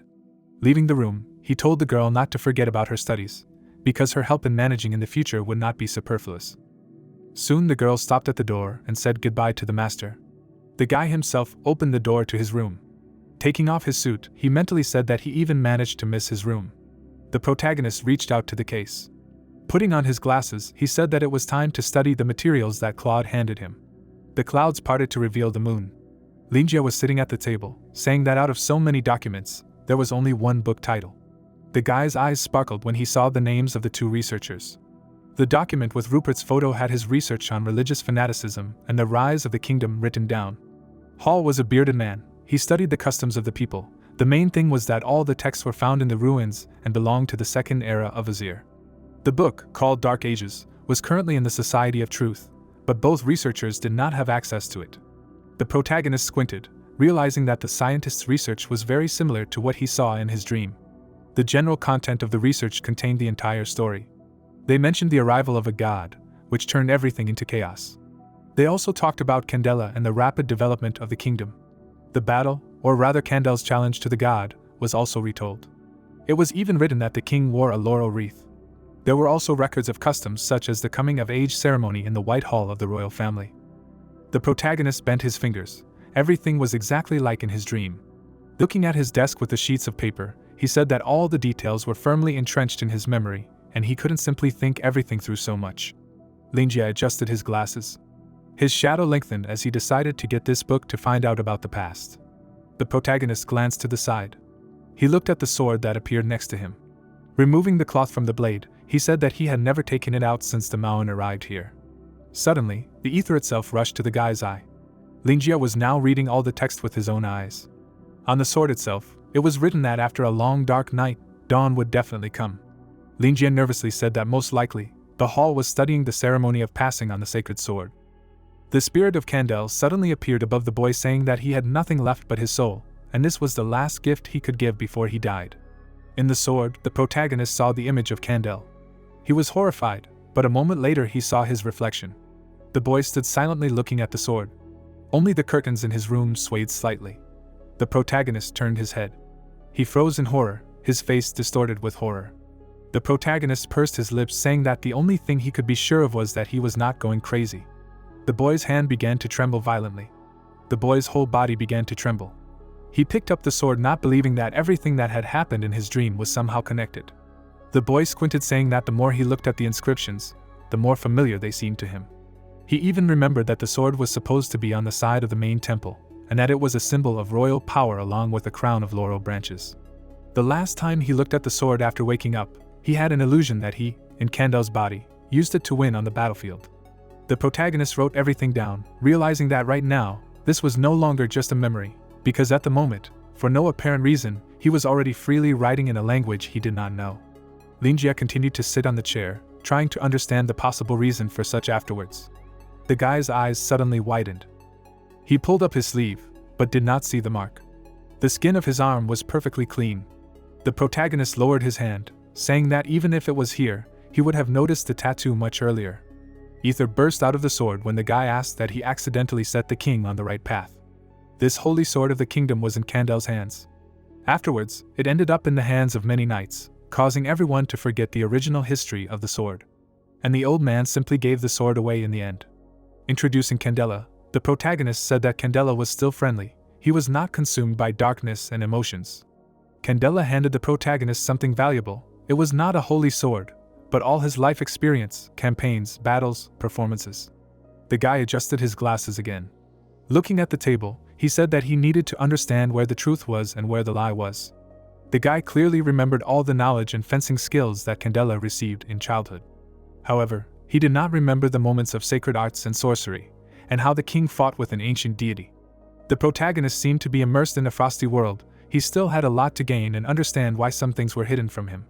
Opening his mouth, he said that he could not wait to find out the truth. The guy took off his glasses, asking what this god was. Dark shadows appeared from under the floor behind him.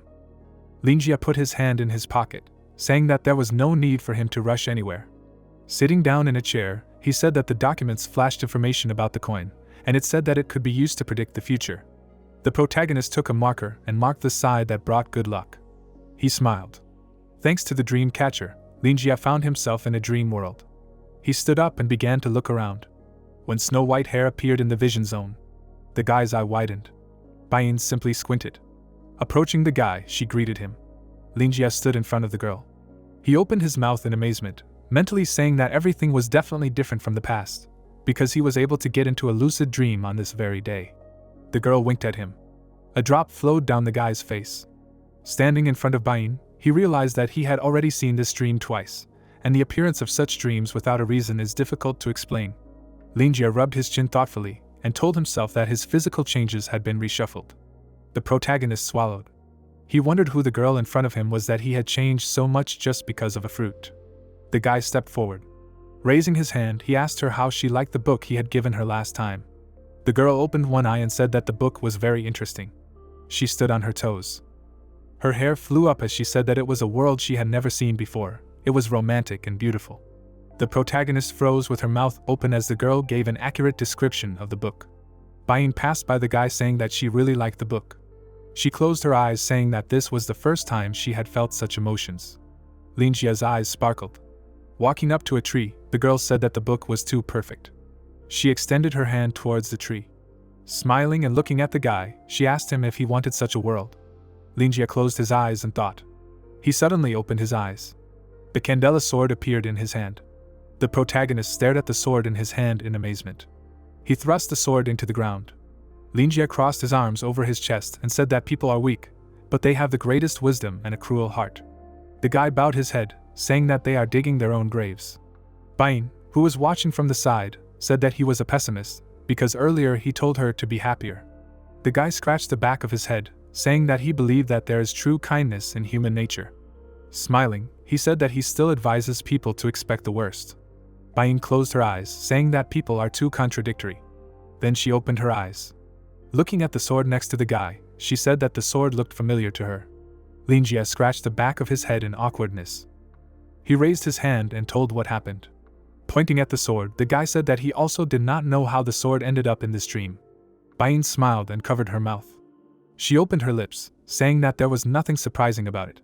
Starting to approach him, she said that he had freed his soul from Candela and now he was attached to him. The protagonist frowned, asking if she knew the king. The girl extended her hand to the rock, saying that she knew him. Raising the sword, she said that she knew the last king, who was later called insane. Smiling, the girl said that Candela did not tell him the truth. She narrowed her eyes. Swinging the sword, she said that everything was different there. The protagonist stared at the sword. The guy remembered the sight of Candela piercing himself. Near the ruins there was a white hall. Linjia, looking at the girl in front of him, asked himself if she was a deity. The protagonist opened his mouth, asking if everyone was confused. Bain did not answer and smiled. The girl's feet walked on the snow. Turning to Linjia, Bain said that as soon as he released his soul, he gave him everything he had left, his memories. The protagonist took the sword in his hand. Bain smiled and told the guy that he could not yet comprehend all the memories. Linjia raised his head, saying that all the images were familiar, he himself saw and felt them, but he knew that this did not happen to him. The witch smiled. Then the protagonist raised the sword.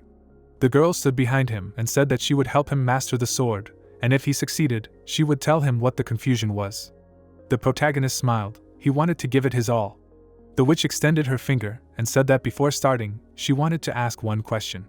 Standing in the middle of the moon, she asked the guy if he knew what ether was. The protagonist looked at something on his sword and thought. In the occult sciences, ether was called the very first element. The concept of ether was invented in ancient Greece by the philosopher Aristotle. The guy was struck by an electric shock. He looked at the sky, realizing that all of this was ether. Linjia clenched his fist, saying that this place, it turned out to be not a dream at all. The guy decided that he might have ended up in the middle of another part of space. But why did Chernish send him to this world? The guy opened his mouth. Looking at all the space around him, he asked if this dream was ether. The girl closed her mouth, saying that everything was correct, and since he was aware, but he would figure out the basics himself. The protagonist turned to her, saying that he did not understand everything very well. The girl again extended her finger and said that they would still skip the basics. Linjia's whole body trembled. He was ready to fall to his knees, looking at the girl's back. She turned to him, saying that the reason his memories were unavailable to him was not because they were blurred and damaged, but because his current security level. The protagonist smiled nervously. Bain squinted and said that ordinary people were not capable of such things. Standing half-turned to the guy, she said that knowledge and memory are closely predetermined. The protagonist thought and rubbed his chin, feeling that the black guy helped here. The girl put her hand on the guy's hand, saying that he needed a key. Adjusting the guy's stance, he told him to close his eyes and focus on the floor. The protagonist frowned, he realized that Bain wanted to teach him. Closing his eyes, the guy said that he could not perceive Kandel's memories. Imagining a stern Kandel, the guy said that the only way was to use ether. Smiling, Bain told the guy to calm down. Linjia slightly lowered his sword. Suddenly, the whole world trembled. The protagonist was pulled forward at great speed. Flying in the void, he cursed, saying that Bain did it on purpose. Linjia felt how the souls were gradually being pulled into some kind of abyss. The guy's ear twitched. In the abyss in front of him, two eyes opened. Linjia destroyed the illusion with his sword. The guy's eye lit up. His sword immediately absorbed a huge amount of mana. Raising his sword, the guy asked if it was ether. Winking, Bain said that the soul had become part of the sword when Candela swore allegiance to him. He frowned at the girl, asking if the dream world would be suitable as a vessel for Candela. Starting to approach the guy, Bain said that she would now teach him how to use the sword. At this time, 3 warriors in suits stood in front of the store. The leader, from whose mask steam was coming out, ordered to go forward. The events take us to the reconstruction site. Walter, holding a notebook in his hand, checked the damage. Walking along the broken floor, he said that all the laboratories and idle project related to the project were completely destroyed. He stopped near the broken capsule, saying that a huge amount of resources were involved in this project in front of him. Looking at the fragments of the capsule, he said that now only achievements remained. The old man looked at the sky and said that this attack was worsening his health even more. Most of the members of the project had previously opposed the idle project, but now their voices had become more powerful. They all pointed at Fitch, because he wanted to retire for a while. Walking past the workers, Walter said that the True Society had decided to direct its resources to developing a more practical gentleman. The couple stopped when they heard screams. The man in the yellow suit was holding the guy and scolding him. The guy just smirked, jumping up. Did he want to punish him just based on this? The man's body trembled with anger. Seeing this, the guy grabbed the man's hand, asking for forgiveness for the fact that his claims were meaningless. The guy smirked and said that if he considered such actions a crime, then what should be done to those who pasteurized the slyly not completely? The man's eyes lit up with anger. He raised his hand, wanting to hit the guy, but the guy again reminded him that he was too incompetent. The man clenched his fist even tighter. At that time, the boy smiled even wider. Grabbing the man's hand, the boy asked him what happened to him. Was he scared? Beating the man's hand, the boy said that he had other things to do. Closing one of his eyes, he said that it was a waste of time. After that, he formed a magic circle, saying that he was allowed to do anything. He removed his hand from his face, saying that they would never be able to get enough. A moment later, he disappeared from his place. Walter's partner was indignant, asking who he was. Where did this child come from? Walter answered, saying that Landon was the head of scientists, seekers of truth, ambitious people with a very perverted consciousness. Having manifested an avatar, the old man said that most likely a monster appeared here. Someone came inside, saying that he was not here. The worker lowered his notebook, saying that an order came from the deputy. The old man raised his hand and asked what it was. The scientist frowned and said that the truth seekers were most likely heading for the store. The purpose of the mission was to recall them. Walter and his partner were horrified when they heard his words. The destroyed building began to hustle and scream. At this time, in the alley on 23rd Street, Landon was smiling. Covering one of his eyes with his hand, he said that they needed to summarize the information they had. All the members of the Truth Seekers bared their teeth when their leader said that he was most likely an ordinary person. The subordinate raised his hand and objected, saying that he could well be hiding his strength. Landon raised his hand and said that people from the Chamber of Commerce were invited there, and this is very scary. The guy's eye flashed. The guy sitting on the mini throne will ask why the king of the elves came on stage, and he himself. Smiling, the guy said that perhaps the owner is actually Snow. The man with the bandage standing next to the boss said that he could still be strong, because according to his information, something suspicious was happening. Landon jumped off the throne saying that he understood his concerns. Summoning his suits, the guy said that he was well prepared. They were doing these exoskeletons themselves, using all his knowledge and resources. The guy smiled saying that each of the suits had unique properties, and they were made of high-quality materials. Pointing to the weapons on the ground, he said that if trouble arose, they would have something to respond with. Soon the whole team put on their suits. They rushed straight to the bookstore. The sun was shining brightly in the sky. A group of thieves got inside. Looking around, Landon said that everything here was too ordinary. He activated camouflage. The guy began to climb to the second floor, mentally saying that the owner was too arrogant since he did not bother to create a protective circle. The gargoyle did not move, not feeling a serious threat. One of the people took the book. The protagonist opened his eyes. He sweated heavily and said that if he stayed there a little longer, he would definitely not get up. He remembered the skill system from the previous world. It would be easier to level up if he gave him the system. The barrel of a machine gun passed through the door. The protagonist's eye widened in shock. He realized that the one who entered was definitely not Mauen, but rather a robber. Linjie grabbed the sword, deciding to use his new skills. He rushed forward. In a second, the sword was at the enemy's neck. Linjie himself stopped, standing behind him. Landon opened his mouth in shock. The protagonist's eyes lit up when he asked the guy if he was a robber. A few moments earlier, the guy in a heavy suit stepped on the floor. Grinning, the young man assumed that this was the owner of the store, and there was no hint of any threat, so it was even somehow boring, but he did not know if they could find anything interesting here. Landon entered the room. At that moment, the leader of the Truth Seekers took a step forward. Suddenly, ominous skulls appeared in the space in front of him.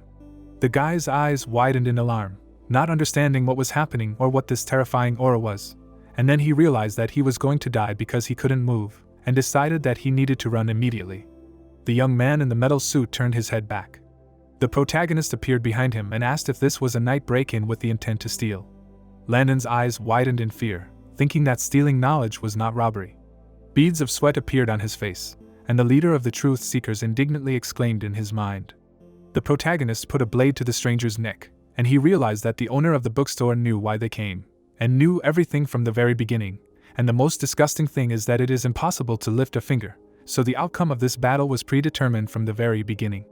The boy opened his mouth in confusion, thinking that the owner of the library was not only prepared for their arrival, and then admitted to himself that he could not even imagine who that overwhelming aura belonged to earlier. A magical haze enveloped the room, and the boy realized that the sword that was so easily pointed at his neck made it clear that he could lose his head at any moment, but he did not understand whether everything was really going according to the bookstore owner's plan. The protagonist closed his eyes and remained silent. Suddenly, the protagonist opened his eyelids and realized that he had finally woken up completely. Scratching his eye with his hand, Linjia thought about how he had grabbed the sword earlier in his sleep and his body had moved on reflexes alone, but nevertheless, although he had managed to catch the thief by surprise, he definitely needed to train more in the future. The boy lowered the corners of his lips, suggesting that he had really scared the robber, but even if he had not managed to do anything, he should still be punished. Looking at the thief's metal suit, the young man thought that he had a rather unique steel mechanism that could not be called ugly, but preferred clean and clear lines, and then noticed that the equipment looked rather plain, and even the wires were sticking out, which resembled a mixture of magic and technology, so for a simple thief, it was not a bad preparation. A machine gun appeared, and the bookstore owner decided that it was not even the suit that was the problem, but the weapon. Imagining the robber next to his bed, the protagonist thought that he had the audacity to not only break into the house, but also enter his bedroom with a machine gun in his hands, and then asked in his mind to give him at least one reason why it should not look like a planned murder, but the thief was too arrogant. The protagonist's body was enveloped in red magical streams, and the guy decided that all this was just self-defense, because such a kind person like himself could not harm anyone, but the person in front of him was probably bold and ruthless, and then thought that they should take their work more seriously. Lowering the corners of his mouth, Linjia asked if the thief's accomplices were on the first floor. The protagonist said that from the very beginning he felt movement downstairs, and clarified whether the thief thought that this would not be noticed, to which the thief's eyes widened in alarm. The men in metal suits were looking at the shelves, and the protagonist explained that from the moment they entered the store, their every move had been under his control. A member of the Truth Seekers was putting a book on the shelf, and the library owner asked if the thief could imagine what fate awaited his accomplices. Suddenly, a textbook began to fall onto the bed where Maoan was sleeping. The girl's eyes became smaller in fear. The protagonist's assistant put her foot into a slipper. The student rushed forward. The door to the room was open, and a loud scream was heard from inside. Smiling evilly, Linjia thought that as he thought, there was no need to worry about the guys downstairs, and although he had not seen the experimental body in action, she had hammered nails and carried large furniture with her bare hands, so she would definitely deal with them. The protagonist's teeth darkened, and the guy asked if the thief understood the situation he was in, and then told him to lower his weapon. The leader of the Truth Seekers group knelt down and remained silent. The guy began to lower the machine gun down. The protagonist gritted his teeth. A moment later, the enraged owner of the bookstore dealt a crushing blow. The attack cut the robber's weapon. Landon's eyes widened in fear from what he saw. A tear appeared in his eye, and the young man did not understand what it was. The man held his fist behind his back and said that this was a new project that was being carried out now, namely the unification of the runes of the White Mage and the achievements of technology, and the striking power of the weapon could reach a level comparable to a tank shot, after which he noted that the technology was still unstable, and if used carelessly, it could explode in your hands. There was a red cross on the papers, and the informant explained that until they figured out the effectiveness and safety, all other research and testing was prohibited, and then added that in the meantime they would apply for funding for other projects, and they were worth paying attention to, so he would try to contact their old sponsors. The documents were pinned to the wall. Landon was covering his face with a mask to protect from flying sparks. After removing the protection, the guy exhaled in relief and exclaimed that everything was ready. Wiping his forehead with his palm, the young man said that he had to use his aunt's connections and his own funds to purchase materials. Although this fell under the definition of smuggling, the joint integration of runes and technology was complete, after which he added that next he needed to combine this miracle with the suit, even if it cost all his savings. He could not wait to see the result. The leader of the Seekers of Truth group widened his eyes in delight. The boy extended his hand and exclaimed that he would then mass-produce it, and his faction would prosper. So as expected, his plan was brilliant.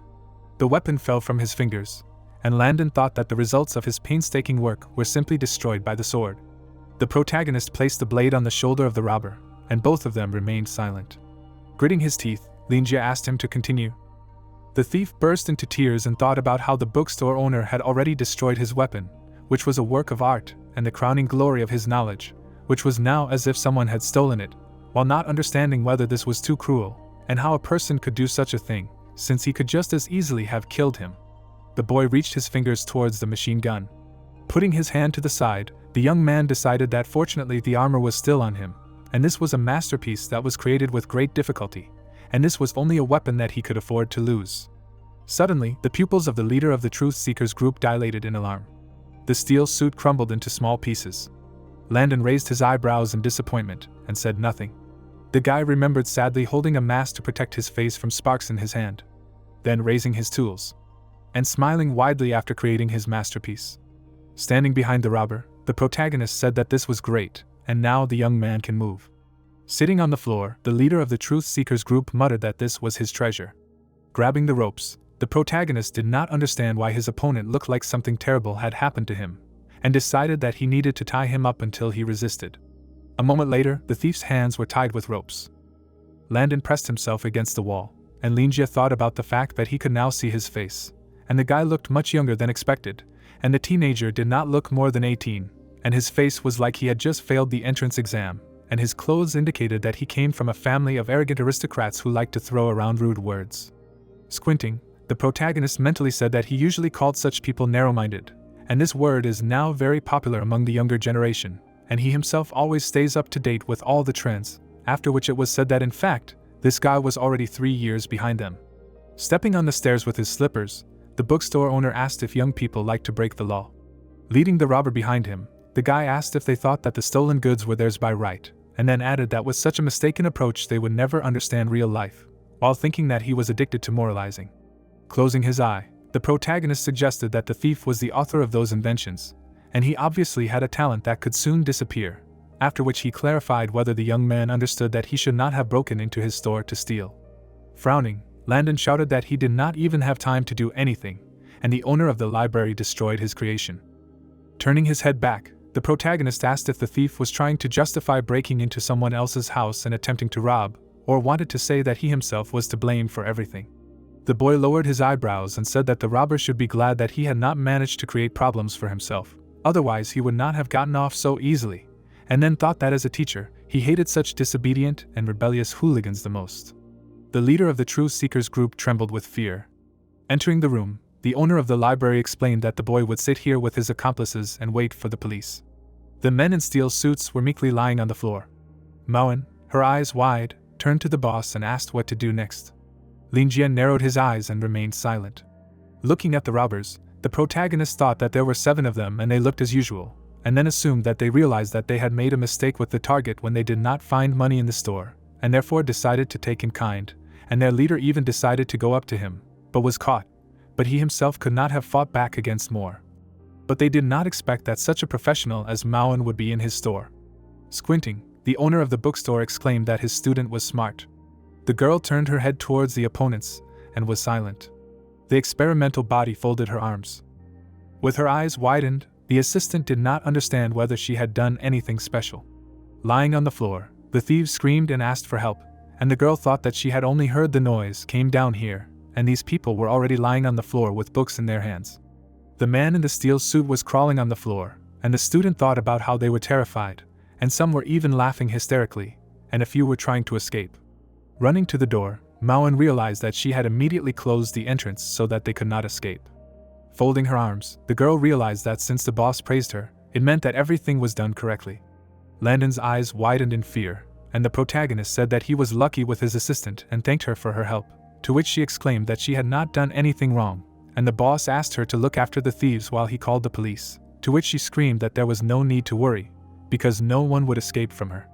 The silhouette of the girl was reflected in the pupil of the head of the group, and the guy remembered that he had already met her before, but this was impossible. The experimental body was visible in the flask, and the young man thought that although he couldn't participate in the idol project, he worked in that lab for a while for the sake of evaluations, and all those artificially created people were clearly imprinted in his memory, especially the S-277 sample. Landon raised his head up, recalling that the Mechanics Society had been attacked, and several samples had disappeared in the chaos, so he would never have thought that one of them would be in this store, and if this was not a coincidence, then the store owner had been making plans for a long time, and his target might be the Truth Society. Holding the phone in his hand, Linjia thought that it just so happened that one of his acquaintances was an active police officer, and this was a good example of why it was so important to have connections. Turning his head to the side, the protagonist clarified what was with those people on the floor. Mauen decided that judging by their appearance, they were from the Truth Society, and immediately went to the bookshelves, so they were probably from those hunters of knowledge, and then looked away and said that they came to steal knowledge, and assumed that their lives were not in danger. The protagonist, with his mouth slightly open, asked her again, and clarified that maybe they wanted to steal books, and then wondered if these guys were like the main character of the story, in which he was caught stealing and his legs were broken. The leader of the group of truth seekers frowned angrily. With his mouth wide open, the guy shouted that this was a seizure, not a theft, and this was the credo of their truth society, and it cannot be called that. Suddenly, the young man was hit sharply. The corners of his mouth turned down. The owner of the bookstore asked what else interesting Landon would say, to which he remained silent. The protagonist frowned and thought about the Society of Truth. The protagonist was holding the phone in his hand, when suddenly a loud beep was heard. The boy gestured to the assistant to be quiet, and the policeman asked what happened at Mr. Lingia's. The young man realized that even though it was night, Claude did not sound sleepy at all, and guessed that the job of the chief supervisor was really hard, and if you think about it, this girl was very reliable. Then he handed the rope to his student and apologized for calling so late. Grinning, the young man said that the matter was that several people broke into his store. The phone jumped out of the protagonist's hand, and a confused question was heard from it. The protagonist caught the smartphone, and the sounds of falling were heard, after which Claude apologized and asked to wait a minute. Pulling her hand back, the policeman shouted that everyone should follow her forward. A powerful explosion appeared in front of the fighters, and the head warden shouted that the second group should go ahead, and the third should cover, and the medics should take care of the seriously wounded first. The owner of the library held the phone in his hand, and from it, the head warden could be heard shouting that he would bury all the fucking bastards and rip out their eyes when he caught them. Raising his eyebrows in alarm, the protagonist assumed that they had witnessed the capture of criminals live on air, and Claude had good skills in eloquence, which he picked up from Joseph. The heroes stood near the window, and the protagonist asked Mao not to remember what the head warden had just said, to which she agreed, and the guy thought that the city looked quite peaceful today. A few moments later, the phone in his hand beeped. With her bleeding mouth slightly open, the policewoman apologized to Mr. Lingia. Sitting on a huge monster, Claude explained that they had recently spotted the Blood Feast trail, and had found one of their meeting places and set up an ambush, and then reported that they had managed to catch most of them, but a few had managed to escape. Closing his eyes, the protagonist said that there was nothing to worry about, because work came first. Opening his mouth, the protagonist suddenly realized that Blood Feast sounded very familiar, and the policeman had mentioned it when he came to get the book. The guy was holding a cup in his hand, and Frank said that recently an organization called Blood Feast had invited him to join them. Sitting at the table, Lingia asked the man to listen, to which he agreed, and now he said that he had asked her what she did back then, and he had replied that it was a group of people who liked to get together and exchange ideas, after which he decided that it was some kind of scam like a financial pyramid, and after a few words, the old man abandoned the idea.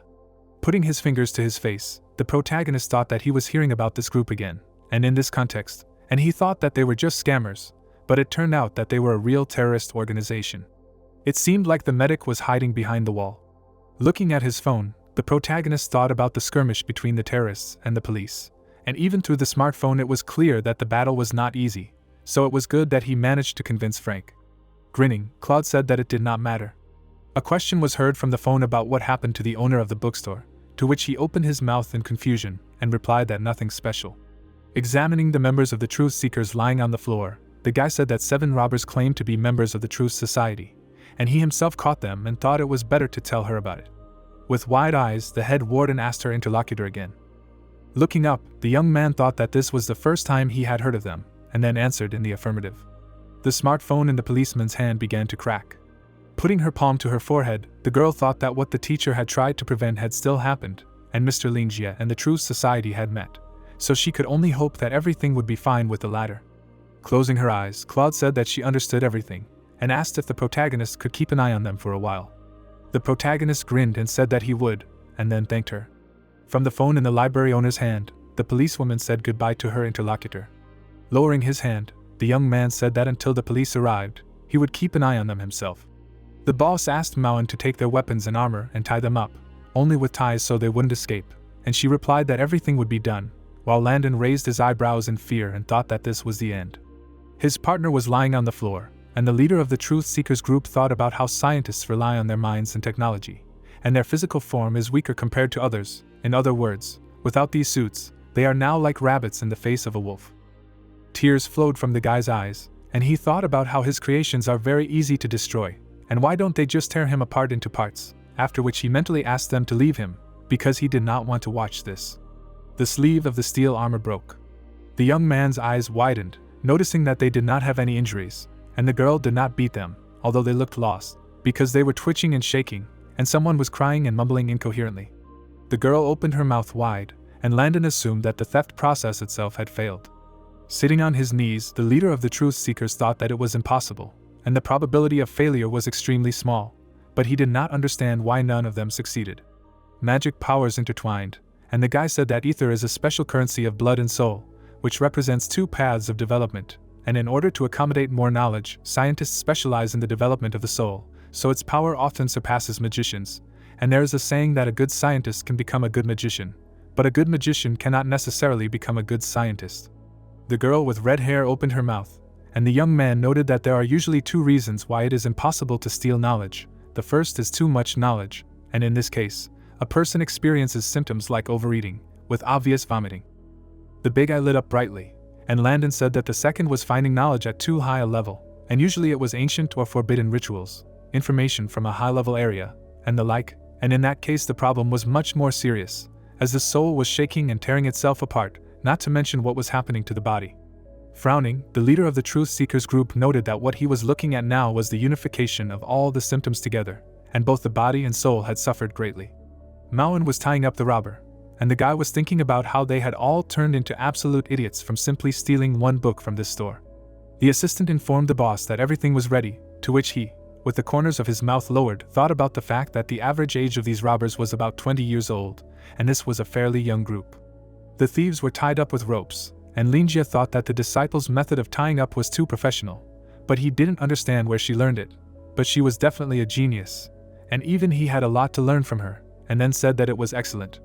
The protagonist sat down in a chair and thought about how this whole situation was just because of the theft of books, and although he was stunned, he was no longer so angry at them. The light from the window fell into the room, and the protagonist thought about how he had treated them quite friendly, and now that they dared to intrude with weapons in their hands, it was time to teach them a lesson in good manners. Landon's eyes widened, and the bookstore owner decided that instead of simply keeping them tied up, he should try to talk to their leader. The leader of the Truth Seekers group looked away. The protagonist's mouth turned down, and he began to speak. Crossing his legs, the protagonist asked if it was true that they were from the Truth Society. Linjia, drawing his sword, asked if that meant he was from the Truth Society. Landon clenched his jaw in fear. Tears began to well up in the boy's eyes. The leader of the Truth Seekers group, sitting on the floor, said his name and said that he was 17 years old and that he was the leader of the group. The protagonist, sighing heavily, thought that as a teacher he had mixed feelings, because the situation in front of him was like a student of a famous university who went into robbery, and although he understood that there was no pattern between education and character, it was no less strange. The protagonist narrowed his eyes and muttered that if they went down the wrong path, then a dead end awaited them. The young man, through the sweat on his face, was perplexed. Looking at the formidable owner of the bookstore, Landon noticed that his gaze was exactly the same as that of the self-proclaimed scientists of the Truth Society, and a mixture of sadness and anger at his own misfortune.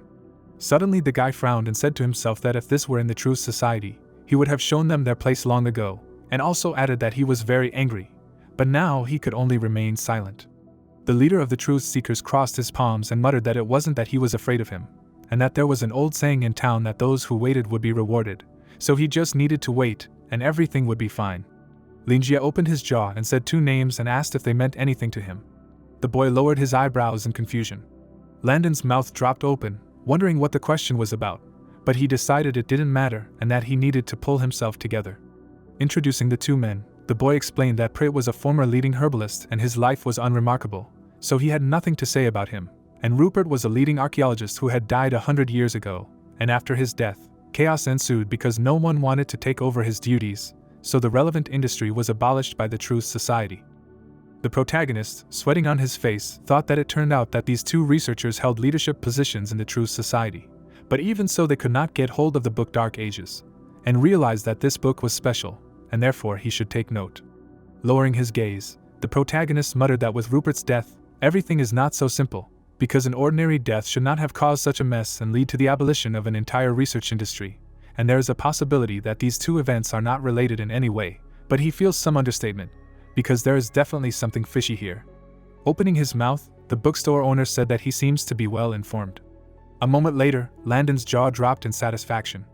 Raising his hands, the guy replied that their group is always looking for the path to the truth, and their education and awareness are on a level above other scientists. With bulging eyes, the young man added that by taking all the knowledge in this world, they will eventually get to the truth. Linjia sighed heavily, realizing that he was just a child, because he had received little praise, but a lot of happiness, and he could also sense some complacency in his words, and he clearly did not miss the opportunity to show off his knowledge. The protagonist, raising the corners of his lips, asked how Rupert died. The leader of the group frowned in surprise. The protagonist, squinting, asked if he would tell. The owner of the bookstore, sitting on a chair, exclaimed that he could ask them then. Landon smiled happily and replied that this trash did not know anything, unlike him, to which he was heard to object that he knew, but did not want to talk. Linjia, standing up, said that it seemed that for some reason this matter could not be made public, and asked if it was true that either a document or a person could be the object of knowledge theft. The guy opened his jaw in fear, and the protagonist explained that judging by his behavior, he was not afraid of being held accountable, and clarified who was helping them. The protagonist approached the interlocutor and said that he did not look like an important person, so there was only one option, namely his parents were influential people in the Truth Society. Taking the guy by the face, the bookstore owner asked him if he thought he could demand some ransom for him. The young man, clenching his jaw, realized that it was all over, because he knew, and if he were an ordinary scientist, he would rather die than give up, but unfortunately he was different from ordinary scientists. Remembering Maria, Landon explained that he was the president of the Truth Society, and was also his aunt, and since childhood, since his mother died, she was his closest person, and she was usually very kind to him, but angry when she gets into real trouble, and her status for all members of the Truth Society is somewhere on the level of a god. A fiery human silhouette appeared, and the boy added that if she found out that her nephew had been kidnapped and threatened with revealing the secrets of their organization, she was afraid that he would not be the only one who would feel the force of her anger. The young man imagined Maria clenching her fist, and muttered that no matter what the outcome, the entire Truth Society would be disgraced, and he would be even worse off than those old men. Shaking his head in fear, the leader of the Truth Seekers group realized that he would have to tell everything, otherwise it would be the end for them all. Linjia grinned menacingly and said to himself that this was great, because he managed to scare him, although he had to lie a little, and how he, an honest and conscientious bookstore owner, could demand ransom for a person, and also explained that he should not worry, because he was just joking, and they, young people, have no sense of humor at all. Reaching for Landon's chin, the protagonist muttered that it was time for the next stage of education. Placing his sword on his shoulder, the protagonist asked if he hadn't said before about stealing knowledge, since in that case he wouldn't ask anything from the Truth Society, but would instead play a game with him. After a moment, Linjia placed his palm on the chair. Sitting down, the protagonist said that he should try to steal his knowledge, and if he succeeded, he would let him go, and if not, he would tell him the true reason for Rupert's death. Suddenly, the protagonist's eye lit up brightly, and he continued that everything he had seen and learned in 30 years was right there, and he could do whatever he wanted, and also asked if he agreed. Landon's mouth opened wide in fear. Smiling, the bookstore owner thought that this was the reaction he was expecting, and so he decided to be patient because he was still young, but punishment was still necessary. It was seen as the boy was kneeling, and Linjia was thinking that he couldn't be dealt with using simple logic, and for someone like him, the main enemy was a person who had good control over his thoughts. Tapping his finger, the protagonist decided that it would be interesting to watch this child's efforts, and most importantly, to avoid the areas he was good at, and if he wanted to gain his knowledge, then let him try, because there was no use pointing out his incompetence, because he had to see it for himself. The protagonist, grinning evilly, said that he had used this approach before when teaching elementary school students, and in the end, both the children and their parents were satisfied, which flattered him very much. Landon, looking ahead, wondered what he was thinking, because he suddenly suggested playing a game, and whether he should agree. The bookstore owner raised his finger to his head, and the boy thought that in his eyes he was just a captured mouse, to whom he was showing condescension, and this touch to his temple said that if he did not obey, he would cut him in two with a sword, so this was an obvious threat. Sweat was running down the boy's legs, and he realized that he had no other choice, and he would have to play his game. Through tears, the leader of the Truth Seekers group muttered that he made it clear that he either participated or took him to the Truth Society. A scary spider monster appeared, and Landon explained that he was like a butterfly caught in a web, and the more he flaps his wings, the more entangled he becomes. Closing his eyes, the boy understood that all escape routes were blocked, and since he was going to die, then why not try? Opening his mouth wide, the boy shouted that he would play.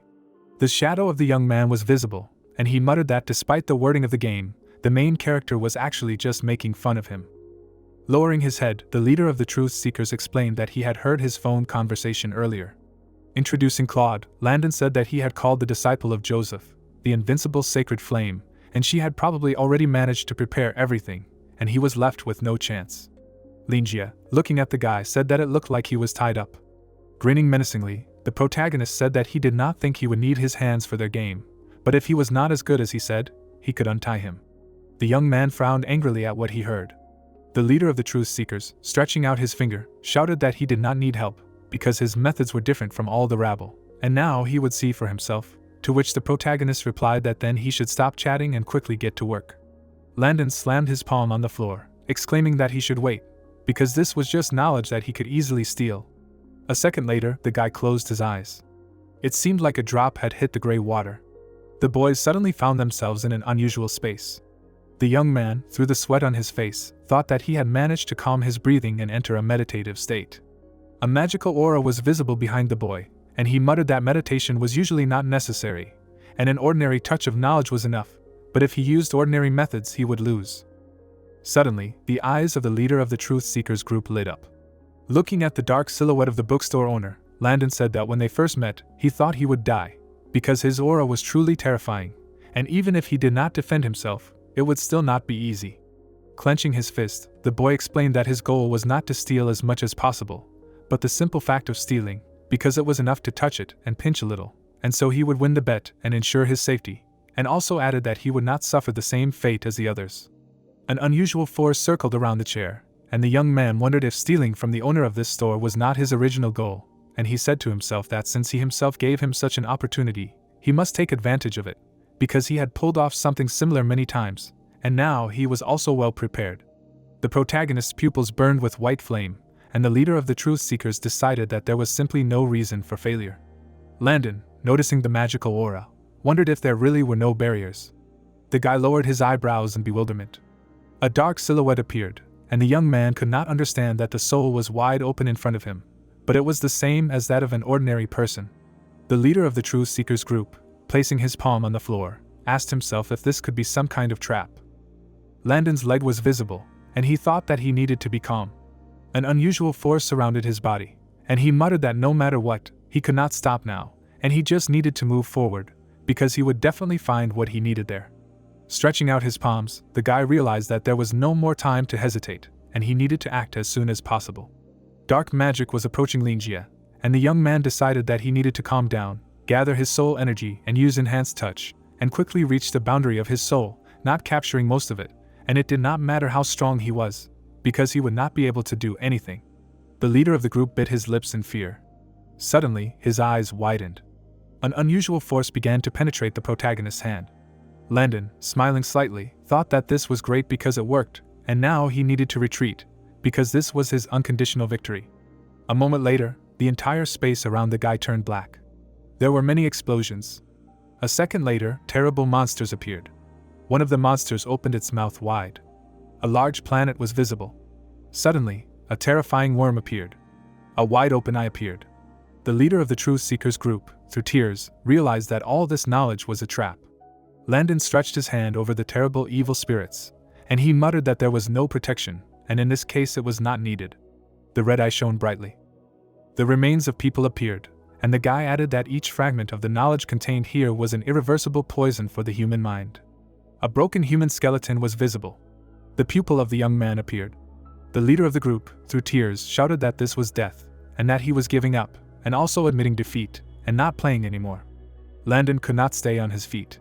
The guy stretched out his hand in fear. Suddenly, his body was enveloped in an unusual aura.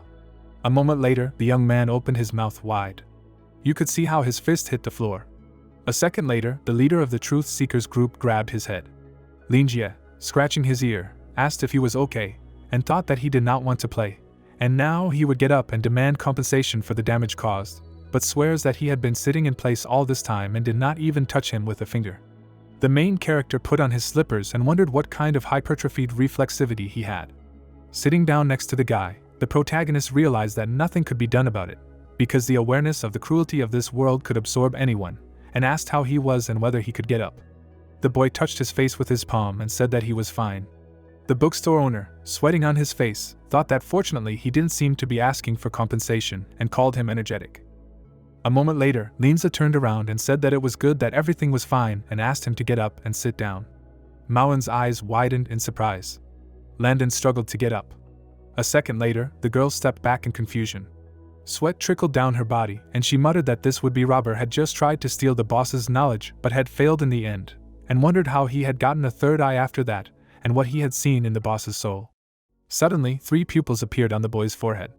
A moment later, his new eye closed.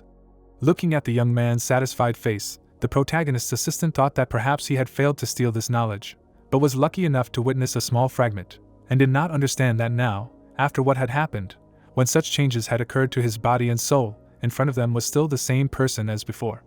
It was seen how the protagonist stood near the chair, and Mauen muttered that this was a terrifying scene, and if there was another person in her place who was deprived of any knowledge, then he would probably be scared to death by this scene and immediately lose his mind. The girl lowered her eyebrows, and it was said that she was not an ordinary person at all. The experimental subject, holding the sword, said that despite the fact that she knew more than anyone about how terrible her boss was, she herself was baptized with a huge amount of knowledge, and therefore it was difficult to surprise her, and added that the boss was overwhelmed with the desire for revenge. But despite the fact that this guy was many times weaker than him, the boss still treated him harshly. It seemed like Landon spread his fingers. Suddenly, the guy's eyes bulged. A second later, the young man happily knelt down. Linjie, sighing heavily, thought that this was not bad, because he looked much more restrained and exemplary than before, and realized that his skills in re-educating the youth really worked. Pressing his lips, the protagonist reflected that when he heard the name of their group back then from Claude's lips, he realized that they were causing a lot of trouble.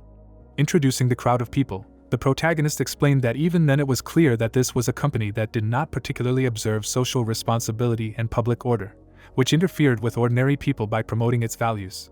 The leader of the Truth Seekers group opened his mouth in satisfaction, and the bookstore owner added that if you delved into what people like Landon called virtue, you would understand how out of touch they had become with reality. There was a bright flash, and Linjie said that if you want a child to realize his errors and return to the true path, then you need to make him come to the conclusion that his views are untenable, and he must realize their profound meaninglessness himself, and this is a lesson that shakes the soul.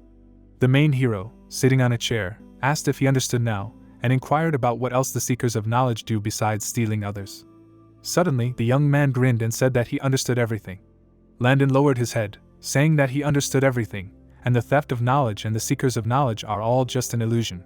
The boy's eyes widened and he shouted that everything he had seen and known up until that point was false, and that they had all been deceiving him all along, distorting everything he thought was true. The leader of the group scowled fiercely and added that he was completely wrong, because everything he had done was completely wrong. Linjie smiled and muttered that all that was needed was to destroy everything that beliefs were based on, and then everything could still be fixed, and no matter what the process was, he could consider himself to have successfully cured this boy. Landon was on his knees, and the protagonist explained that today he had saved another lost soul. A woman with a child was seen, and it was said that one of the best human qualities is the ability to admit one's own mistakes. The protagonist, looking at the young man, said that he admitted his mistake, and this is a big deal. Raising the corners of his lips, the bookstore owner said that in the future, he should not commit such senseless and illegal acts, because breaking and stealing are wrong, and he can take an example from him, because a person must strictly adhere to discipline and laws. Stretching out his palm, Linjie exclaimed that even if he defines his behavior as stealing books, he is still taking something that does not belong to him, and clarified whether he understands. Landon, closing his eyes, replied that he understands everything, and added that he is right. The protagonist, smiling, said that this is great, and asked Mauen to bring the boy a chair. Taking the sword, the protagonist muttered that he is calm about admitting his mistakes, and is truly a promising young man. The library owner crossed his legs and thought that since this was such a great opportunity, why not treat him to some pearls of wisdom, and it would be great if he could make this boy his customer, because in the future, he would come every day for a couple of books with his greed for knowledge. It seemed like the boy took off his shoes. A second later, the young man sat down on a chair. Linjie, closing his eyes, realized that even now he was watching his posture, and therefore it was urgent to start, and also said that he could give some advice in his situation. Standing in front of the leader of the Truth Seekers, the protagonist exclaimed that he was still young, and he had a bright and good future ahead of him, so he should not think about how to get someone else's, but should learn to enjoy the joy of the learning process, because true pleasure can only be obtained when you achieve something with your own efforts. Stretching out his hands, the protagonist added that this was precisely the feeling he had never experienced before. Landon looked at his palm and said he was right.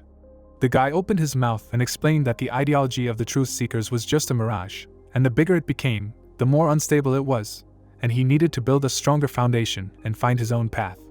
The boy's heel was visible. The leader of the group, through the sweat on his face, heard that only by using wisdom could he find his own path. The bookstore owner, holding up his finger, said that if he could think like that, it meant he was a wise man, and wisdom was more important than knowledge. Landon's eyes widened in surprise. The protagonist opened his jaw and said that with knowledge he could create new things. The protagonist's teeth showed, and he added that with wisdom he would create new knowledge. The guy crossed his fingers and exclaimed that wisdom was a new foundation. The silhouette of the library owner was visible in his pupil. Linjie, wiping away his sweat, thought that he hadn't given such a speech in a long time, and he had to give this kid credit for listening to him until the end and taking note. Lowering his eyebrows, the protagonist muttered that he almost forgot what all this was for. Stretching out his hand, the protagonist exclaimed that he would need time to understand everything that had been said, and suggested that he return to the matter of Rupert now. The young man, lowering his head, replied that he would tell him everything he knew. Opening his mouth wide, the leader of the Truth Seekers said that Rupert did not die of natural causes. The man threw out the sheets of paper, and Landon explained that there were rumors that while studying the history of the transition between the second and third eras, he managed to learn some terrible secret, after which he went crazy. The old man's eyes turned red, and the boy said that he committed suicide. The dark silhouettes of people appeared, and the young man said that after his suicide, several archaeologists tried to get to the bottom of Rupert's death, but in the end they died themselves, and after that, no one dared to even approach those archives. The stranger touched his face, and the leader of the Truth Seekers group said that later, scientists did not want to excavate in places that were related to what happened, or related to that period, and the panic only grew. Introducing the archaeologists, Landon added that then rumors appeared that the Great Blight of 1,000 years ago would return. The guy, clenching his fists, said that in order to prevent panic, the Truth Society decided to abolish the archaeology department. Linjie, through sweat on his face, wondered if the archaeology department no longer existed, and thought that reality could be much more cruel. Resting his head on his hand, the protagonist muttered that if he thought about it, a series of deaths related to research materials was really strange. Lowering his gaze, the protagonist mused that there was a possibility that what happened at that time had greatly distorted the worldview and subsequently the minds of those scientists, and they were unable to accept it, so they committed suicide. The library owner asked with his mouth slightly open if all the important documents were sealed. A purple book appeared, and Landon replied that they were, including first-hand research materials, related cultural relics, and primary sources. The guy, with his jaw open, said that something really important, because it was said that this book had driven Rupert crazy, so there were strict restrictions on access to it, and according to the records, its title was Dark Ages. Linjie's eyes widened in surprise. The protagonist grasped the chair handle tightly and realized that it was her, and now he needed to find a way to get it so that he could continue his research. A moment later, the young man raised his gaze. The leader of the group extended his hand and addressed the protagonist. Landon opened his mouth wide and explained that he could get it for him if he wanted. The bookstore owner lowered his eyebrows and asked if he could. The boy opened his jaw and replied that these small fish were not able to do that. Raising his finger, the young man explained that the leader of the Truth Society, Maria, was his aunt and that she was currently in seclusion and had given him the right to borrow the book. Linjie, through the sweat on his face, guessed that this boy's parents were high-ranking in the Truth Society, but he could not imagine that they were so high-ranking, because with such support, it was no wonder that he dared to break into someone else's house, and exclaimed that he should act if it was within his power, but he should not overstep the bounds of what was permitted. The Tide Men were visible, and the leader of the group obeyed him. The members of the Truth Society opened their mouths in bewilderment, and the protagonist said that he had completely forgotten about them, and asked Mauen to untie them, and also asked if Landon could re-educate them, to which he received a positive answer. A moment later, the girl broke the ropes.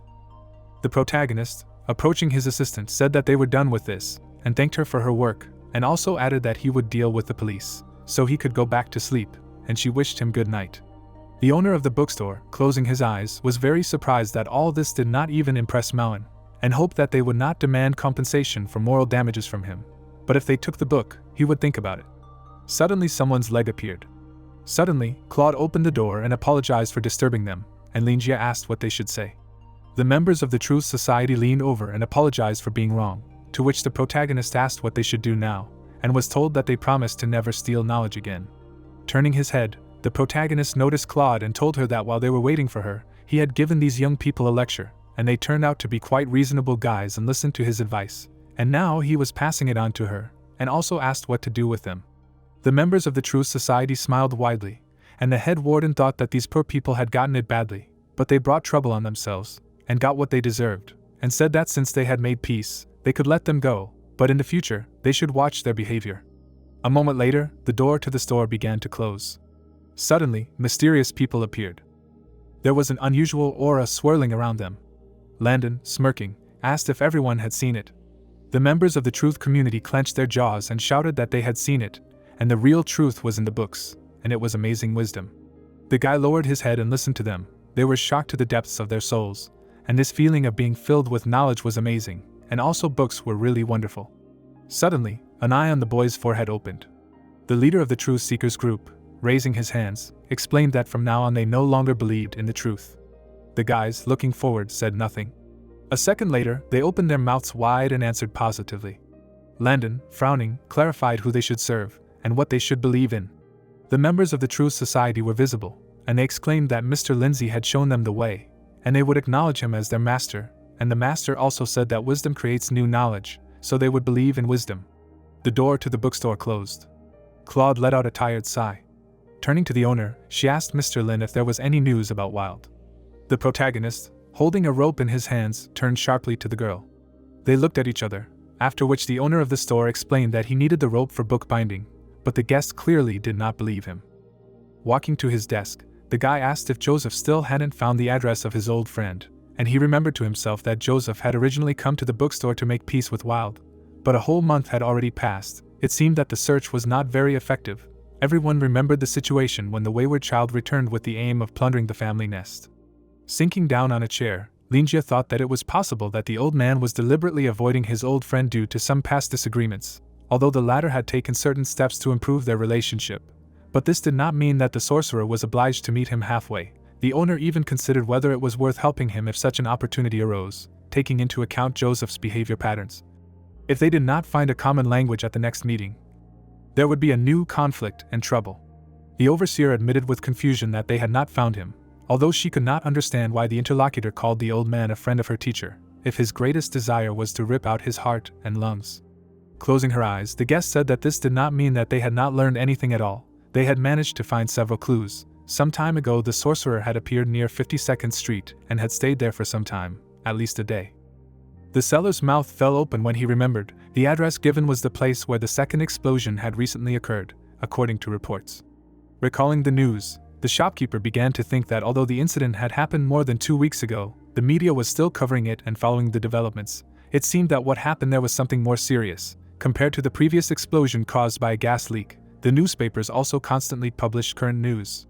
The printed pages flashed before his mind's eye. It seemed that the rioters took advantage of the heavy rain and planted explosives in the sewers. A series of explosions caused the foundations to collapse. Coupled with the flooded streets, the central valve of the sewer system failed, and the active flooding eventually leveled several streets. In addition, the rioters, through feints, attacked scientific research institutions in the Central District. This was the last straw. This is what forced the Central District Police Department to take action and launch a large-scale inspection operation in the city. So a few days ago, the area was cordoned off.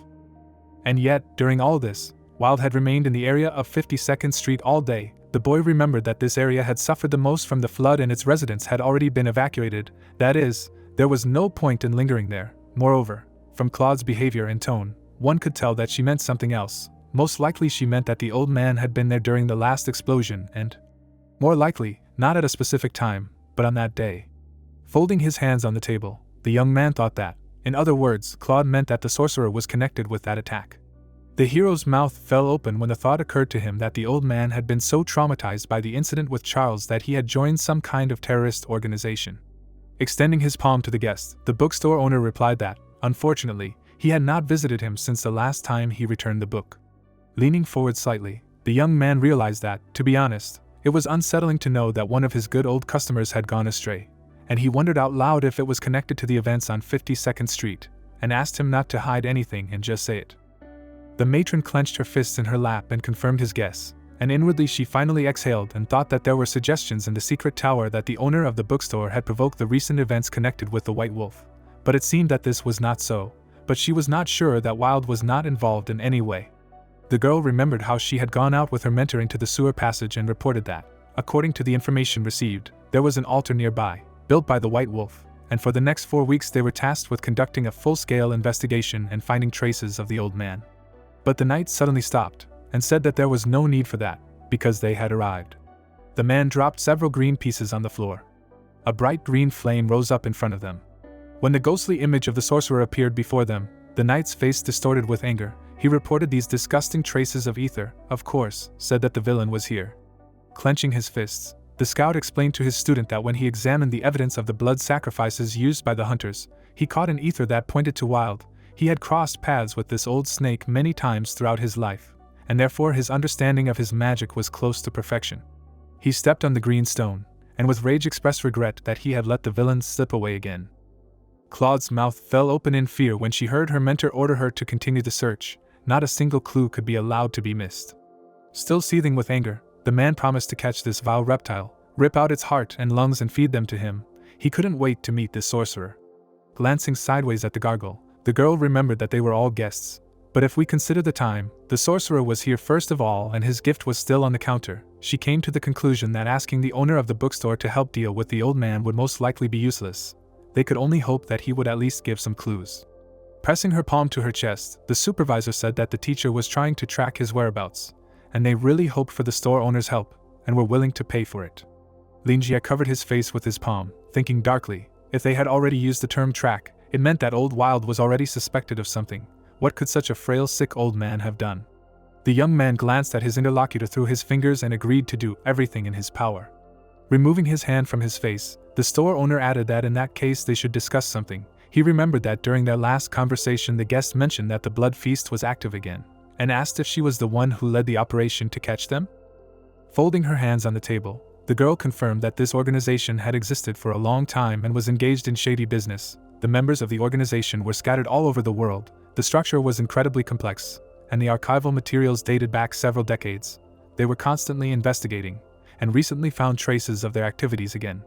Frowning in confusion, the protagonist thought that this did not look like a financial pyramid with a long history, but something more terrifying, and it sounded really scary. But if they managed to make the Central Police Unit powerless for at least a decade or more, then it must mean that they were dealing with an extremely powerful criminal organization. Claude looked at the young man in surprise when he told her that old Wild had mentioned that the blood feast had invited him some time ago, and the owner had tried to dissuade him, but judging by the current state of affairs, he hadn't listened to him. Not long ago, he had said that a meeting would be held soon, and this was probably what he meant. The visitor's eyes reflected genuine horror as she realized the meaning of what he had said. A destructive rank black mage, Faceless Wild, had been invited to join the blood feast. This was extremely important information. The blood feast had become active after so many years. It coincided with Wild's coming out. Could the old man still join the organization despite the advice of the bookstore owner? She gritted her teeth when she thought that they had previously believed that a sorcerer with his character and temperament would never join the blood feast. The warden stood up and bowed to the protagonist, thinking that if things really turned out this way, then the blood feast had certainly recently called its members to action, which meant that the secret tower had to speed up its investigations, and out loud she thanked Mr. Lin for his warning, and for his assistance on behalf of the entire Nozen people. Narrowing her eyes, the guest finally understood the kindness of the bookstore owner, and as for such a dangerous organization as the Blood Feast, caution would not hurt. This organization had existed on the continent for a very long time. It was composed of various forces. Members of the organization gathered in a certain way and received assignments and rewards, doing work together. And the intermediary was a witness and guarantor of what happened. Claude looked out the window. In her understanding, this was a direct provocation by the secret tower. It was no wonder that many were alarmed, and unfortunately, there were not as many people in the world as the owner of a bookstore. Clenching her fists, she added to herself that first the blood feast became active, then the hunter organizations became restless. At the moment, the secret tower did not have the resources to interfere. It remained only to hope that they would not cause too much trouble. Under the light of the moon, crowds of hunters moved forward. At the shouts of the herald, they scattered in all directions, hearing that Master Gru was coming, and anyone who did not disperse and interfere with the master would be sent to the galleys. 2 slaves pulled a cart under the loud cries of the crowd. They shuddered from the blow of the whip, and tears ran down their cheeks. The cart stopped when the master was informed that they had arrived at the old stronghold of the White Wolf, and the remaining supporters of the spider were here. Bloody Coachman Gru chuckled and said that he had not smelled such a rich smell of blood for a long time. Hunters, blood-sucking creatures that kill indiscriminately. As soon as they smell the smell of blood, they will immediately attack. Exhaling smoke, The leader of the Black Beast added that now on the picnic table lay the most tempting blood of all, the original formula of the White Wolf's blood. While the coachman was leading the girls who were pulling the carriage away, the old man was arguing that in less than 2 weeks, the spider leader had captured most of the White Wolf's former domain, had survived 3 large-scale battles and countless small skirmishes. The leader acknowledged the young lady's strength, but suggested that it could not have happened without the support of someone great. He expressed regret that no matter who it was, it could not save her. The 4th attack would be the last. This would be the most important victory. According to intelligence, the black pearl that he stole from Harris was now with Jishio, and it was high time to get it back. The hunters immediately showed their master their readiness to strike the first blow, admitting that their claws and fangs were aching from bloodlust, and someone from the crowd added that the main spider was quite beautiful, and it was worth catching her first, but someone objected that real men had no use for these women. The leader exhaled smoke in irritation and demanded that they not hurry and first have some fun with the opponents. They, the Black Beast, and the giant shark would carry out this attack, and other large and medium-sized organizations would also help. Each participant had their own mission in advance. The rest of the small fry and loners would go to the front to scout the situation. Olga and the shark would go to attack that lovely creature head-on. The Black Beast was responsible for the stability of the rear, and when the situation on the battlefield stabilized, they would go to reap the fruits. The leader reminded them not to risk their lives. The dead had no need for money. One of the hunters extended his hand and asked Mr. Gru what to do if the shark got lucky and they got hold of the original formula. After all, they had mobilized so many people not to be left with nothing. In response, the leader smashed the questioner's head with his pipe. Pointing at the negligent subordinate, Gru angrily asked if anyone else wanted to object, since he had already made a foolproof plan. No matter whether Olga or that black-haired beauty one, he had prepared a surprise for them. The old man smirked and declared that if one wanted to live long in this world, it was incredibly important to have connections to ensure a brilliant victory. He called his old acquaintance, and he was sure that the other hunters knew him too. Although his reputation was quite controversial, his power was beyond doubt. Stretching his hand towards the guest, the bloody coachman declared that he would lead the Black Beast, and therefore neither Olga nor Jishio were worth mentioning at all, and that they would ultimately win. Ackerman walked out of the glowing blue portal, and the leader introduced the pale night watchman as a destructive level hunter. The man took the cigarette out of his mouth and greeted all the beasts with a smirk. Explosions thundered one after another on the battlefield. Max rushed forward, calling on his allies not to rush into trouble. After a short rapprochement with the enemy, they must retreat immediately. He reminded that the main thing was to save his own life, and only then the life of a comrade. He called on them to follow him to break through the encirclement and reunite with the main forces. Then their mission would be accomplished. The hunters rushed after the leader. Paula yawned and cursed that these monsters were advancing with such zeal and did not slow down one bit. The last few days they did nothing but fight in the sweat of their brows. There was absolutely no time for sleep, and it was really hard.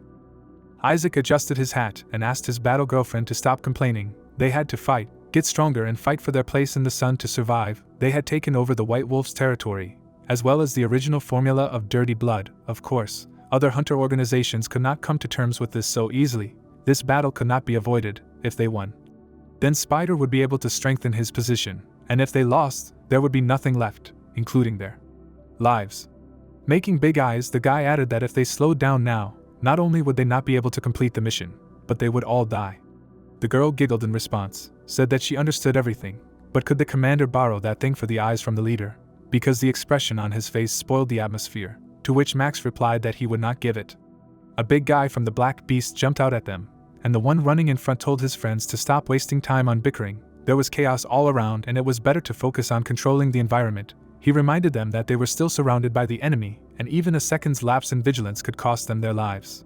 The fat man swung at the enemy and shouted that he was going to personally finish off Spider's brain. The fighter dodged, mentally cursing. But the next moment, a powerful palm grabbed the fat man by the arm. Big Lou swung a hammer at the villain. He chuckled in displeasure, saying that the fat man's hands were small and not very well-mannered. The beast screamed when the hammer crashed into his cheek. The hunter smashed the enemy's skull. Lowering the hammer, the man asked Max to be more careful next time.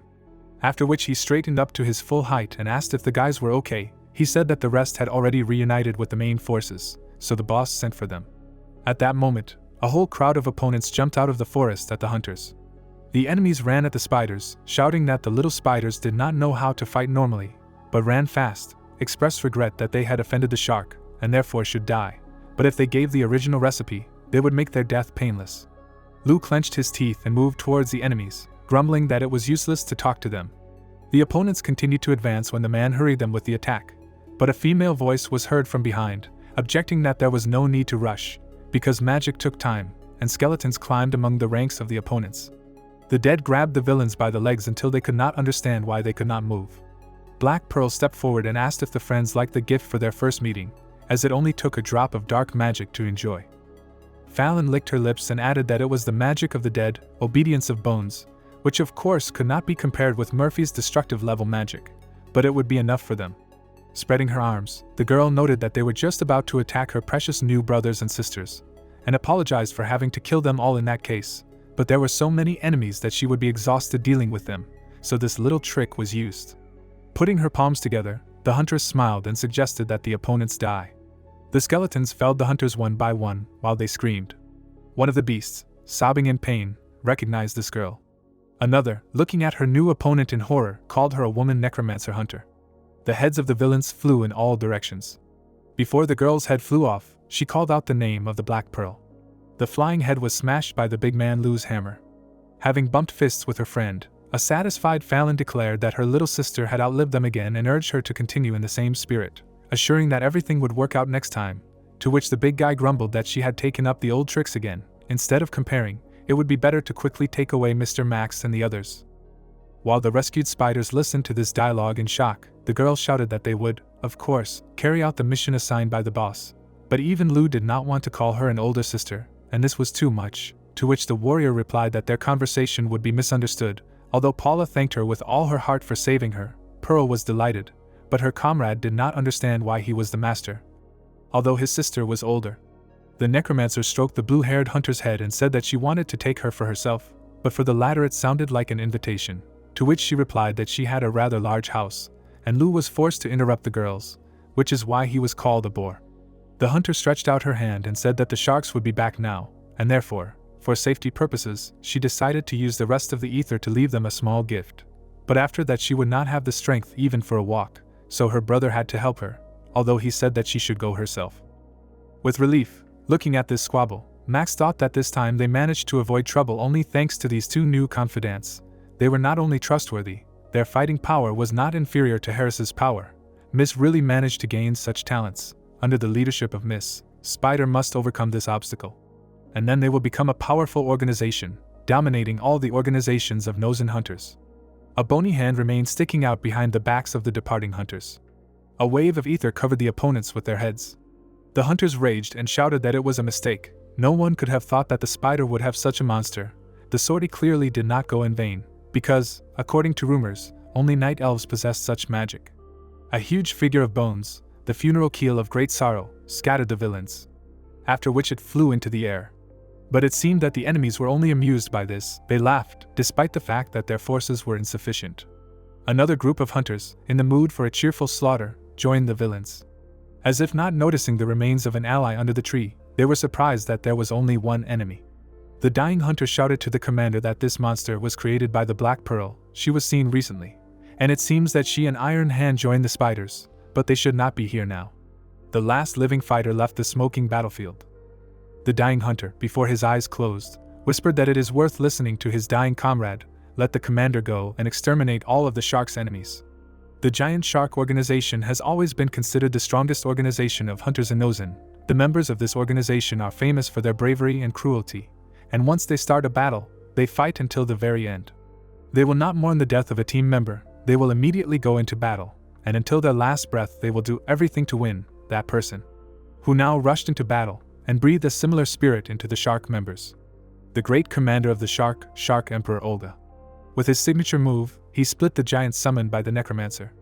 Laughing hysterically, the leader shouted that it was wonderful and incredibly enjoyable, not to mention Jishio herself. The Black Pearl and Iron Hand really put up an incredible fight. He could not remember how many years had passed since he felt so happy, and he admitted that he had to thank Miss G for this. Smiling madly, the hunter added that he would personally deal with all the living sharks. He wanted to fight Jishio, anticipating a life-or-death battle, wanting to know who was stronger. His cry raised the birds into the sky under the blood moon. The leader shuddered and looked up at her.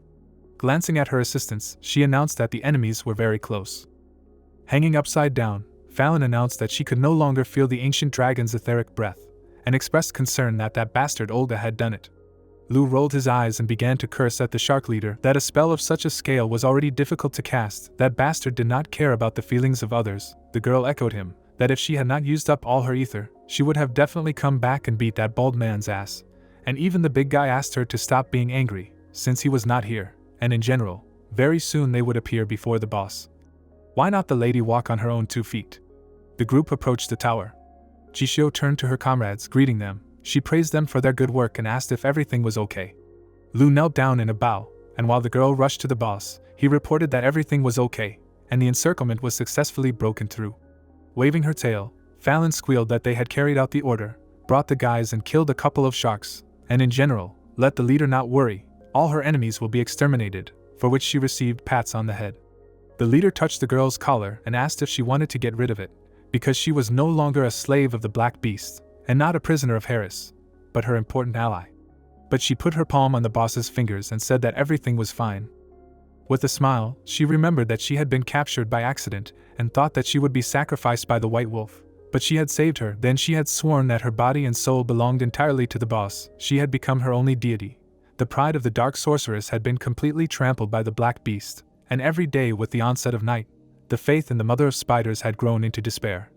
Now a girl named Fallon stood before her. These shackles reminded her of her position, and did not allow her to forget about the past, made her appreciate what she had now. Behind the boss's back, Max was forced to hold Kate, who angrily muttered that she also belonged entirely to the miss. She was simply copied, and the young man reminded that the gentleman would never forget about her. The spider leader glanced at her allies and announced that now that everyone was assembled, thanks to their efforts, the main forces of the group were intact, and the most important strategic goal had been achieved, and then asked for a report on the situation on the battlefield. Lu knelt before the lady again, and reported that for more than 2 weeks they had been fighting against the Shark's elite fighters, and he admitted that their numbers and individual combat skills were a level higher. In direct clashes they did not have an advantage. Raising his head, he continued that if we talk about the most skilled fighters, he and Fallon were able to delay them, but this did not have any significant impact on the overall situation. Their commander-in-chief Shark Emperor Olga was incredibly strong. He and Fallon could not resist him, which meant that now they were at a disadvantage. The situation was extremely unfavorable. The big guy, squeezing his hand until it bled, expressed regret that he was given the opportunity to be reborn, and he was not even able to help the lady. The guy bit his lip. Max extended his hand to Miss, and said that he interrogated the Shark's prisoners in order to find out their battle tactics and the location of the main forces, and learned that they planned to attack lone hunters, while Giant Shark would be responsible for the main actions, and another large organization, Black Beast, would cut off their escape route, thereby preparing to take them into a cordon. Squinting, the guy added that this strategy was thought up by old Gru Saxon. He planned to leave them no chance. As soon as they began to implement this plan, the situation would become really dangerous. But then the entire tower shook, and a loud voice announced that there was no need to worry about Black Beast. A huge paw grabbed onto the wall while Max tried to understand what was happening. Jishio's hand stretched out above Kate's head, and she screamed for the mist to be careful. The huge figure of the night guard towered over the hunters. Fallon crouched down. She did not understand who this huge white man was, and why her etheric boundary of protection did not react in any way. The overwhelming force indicated that the enemy was at least of a destructive level, and it was necessary to protect the boss. Lu extended his hand to her, and urged his friend to calm down. He stepped forward, and noted that with such an ability to hide his presence and control the beast so much, this hunter would not have any trouble eliminating them in a matter of seconds, and he did not intend to hide the aura of destruction enveloping him at all.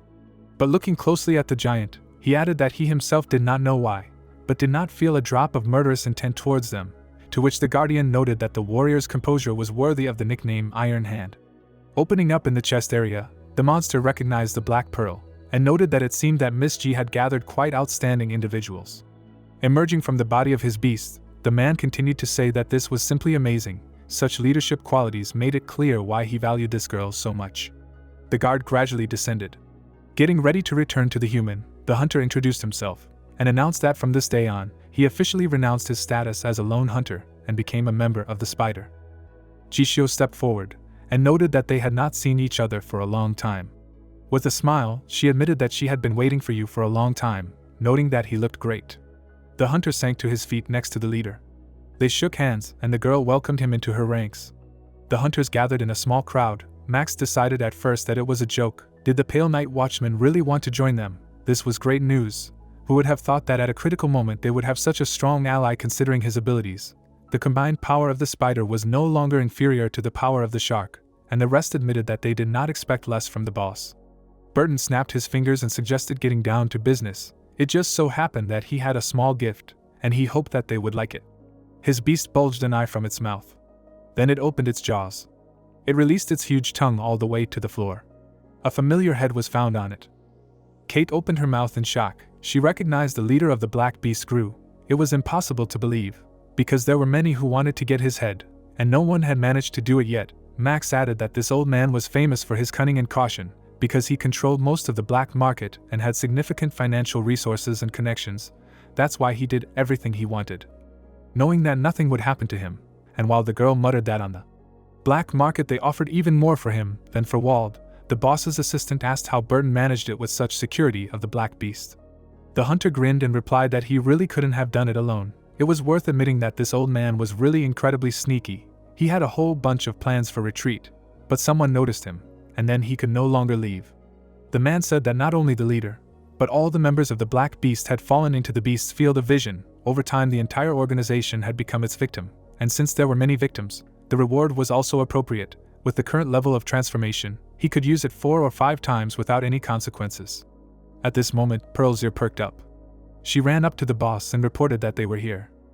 Covering one eye, the girl reported that according to the information from the etheric boundary, Shark was acting as a whole team. Under the cover of night they were advancing along the entire front, pressing hard.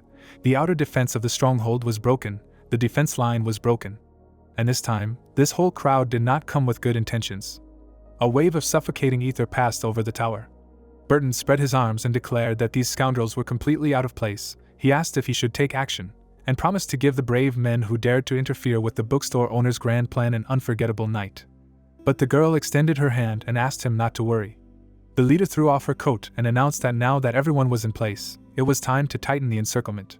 Jishio waved her hand and ordered her people to ensure the safety of all spider members and make sure that the enemy was moving along the desired trajectory. With a crazy smile, the girl announced that let them come. It was time to fulfill the promise made to the bookstore owner and him. Tonight was to turn into an unforgettable nightmare. A flower with eyes slid down the lady's hand. Burton was shocked, and as the owner's fingers caressed the petals, he realized that in front of him was a seed of desire. He never imagined that the owner of the bookstore would actually give it to Jishio, so it was no wonder that she was so confident. The man swallowed, and remembered the terrible ordeal he had experienced during his first visit to the bookstore. It still remained in his heart as an unforgettable psychological trauma. The hunter's hands trembled. He realized that this entire siege was just a facade of a carefully prepared plan, and the real trap was about to spring.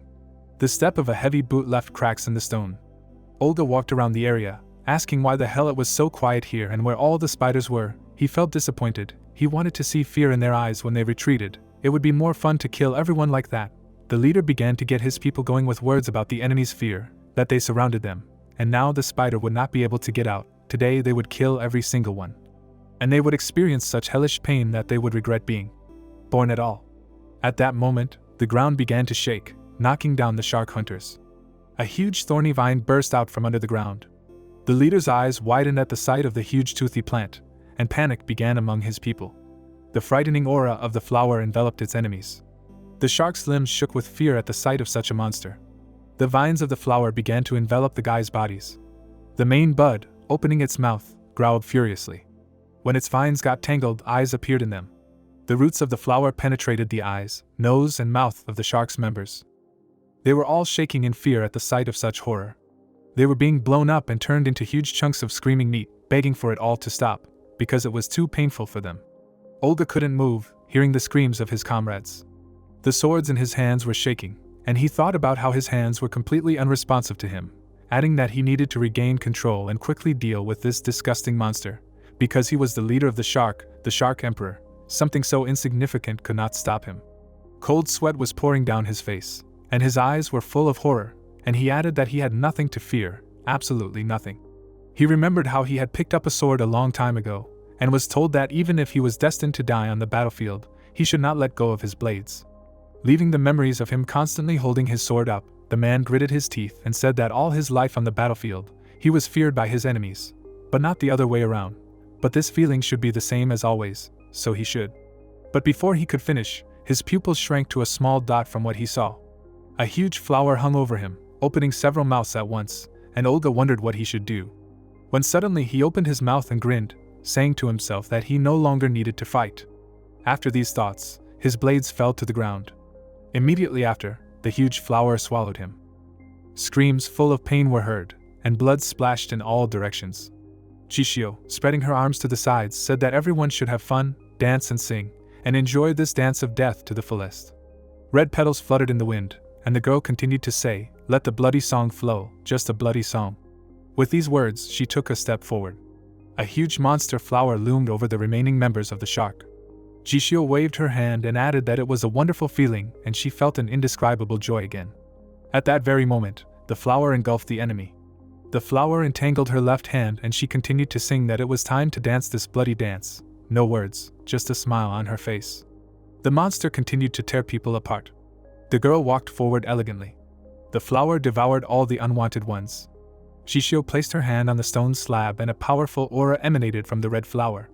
The girl breathed heavily and with a blush on her cheek said to herself that the happiest moment for a hunter is when prey falls into a trap she carefully prepared. She looked at the countless killings and added that this time she tried her best to please the bookstore owner, use the original blood formula to get new members, order the subordinates to run patiently, wait, forcing the prey to lower their guard. The sky turned red, and Chishio continued to speak, to show weakness to allow the enemy to take action, thereby leading them into a trap. On the ground, the corpses of the shark members were torn apart and absorbed by plants, and finally, the wish seed given by the bookstore owner will completely absorb the enemy. This must be the scene that the protagonist longed to see. The flower opened up and its eyes were directed towards the sky, while a body was visible from the neighboring bud. Chishio took a deep breath. Squinting, she smelled the rich scent of blood, because who would have thought that after being saturated, the seed of desire would mutate into such a terrifying monster. She extended her hand forward, commanding the steely determination to collect the souls of the dead. A movement immediately began from above her, the sounds of which were similar to squelching. Large tentacles quickly rushed forward. Souls began to move up them. A bright red eye was wide open, looking down. Chishio carefully approached the stream. Putting her hand, she thought that these souls were damaged due to the seed of desire, but since they belonged to supernatural beings, they would make an excellent offering. The girl smiled, thinking that the next time she went to the bookstore, she would give a gift to the stone gargoyle, and although the protagonist had helped her, she couldn't think of a decent way to repay for it, so she thought that she could secretly feed the gargoyle. Looking down at the small flower, Chishio recalled how he had spoken to her, and Mr. Linjia had treated these pets too harshly, treating them only as decorations, so since the small flower was essentially annoying, it was no wonder that it followed her. The girl extended a finger towards it, thinking that the desire seed's gluttony was partly due to its internal nature, and partly because it was being starved. Chishio scratched its head, wondering if this was one of the bookstore owner's ways of taming them, letting these monsters starve for a long time so that they would be especially ferocious when their time came. She suddenly looked up. As she watched the souls, Chishio thought that everything had gone smoothly, because the key step to controlling the intelligence network was capturing and then analyzing Ryan's soul with an iron will. Looking at the silhouette, she thought that it was truly a terrifying creature.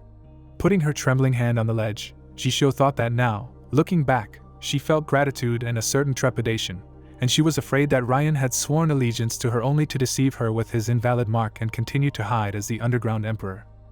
Putting her hand to her chin, the girl remembered with fear how the man used her to come out in the world, wanting to realize his ambition to lead the group of hunters, and the most terrible thing was that he was more than capable of it, because his informants were not only those in the lower and middle positions in Nozin, but also those at the very top.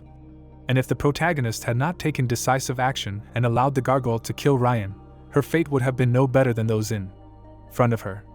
Exhaling, she thought that the owner of the bookstore was on her side, because he chose her to be the pioneer of this new path for all hunting organizations, and in the end, everything ended in triumph, because this time she did not let Linjia down. Heavy footsteps were heard behind her, and the man said that it was a good job. He suddenly exhaled cigarette smoke. Burton came closer, saying that it seemed that the girl did not need his help. Turning his gaze, he was surprised to think that her progress since their last meeting was more than obvious. Before, even though they were connected by a bookstore, he still viewed Chishio as his junior due to her strength and experience.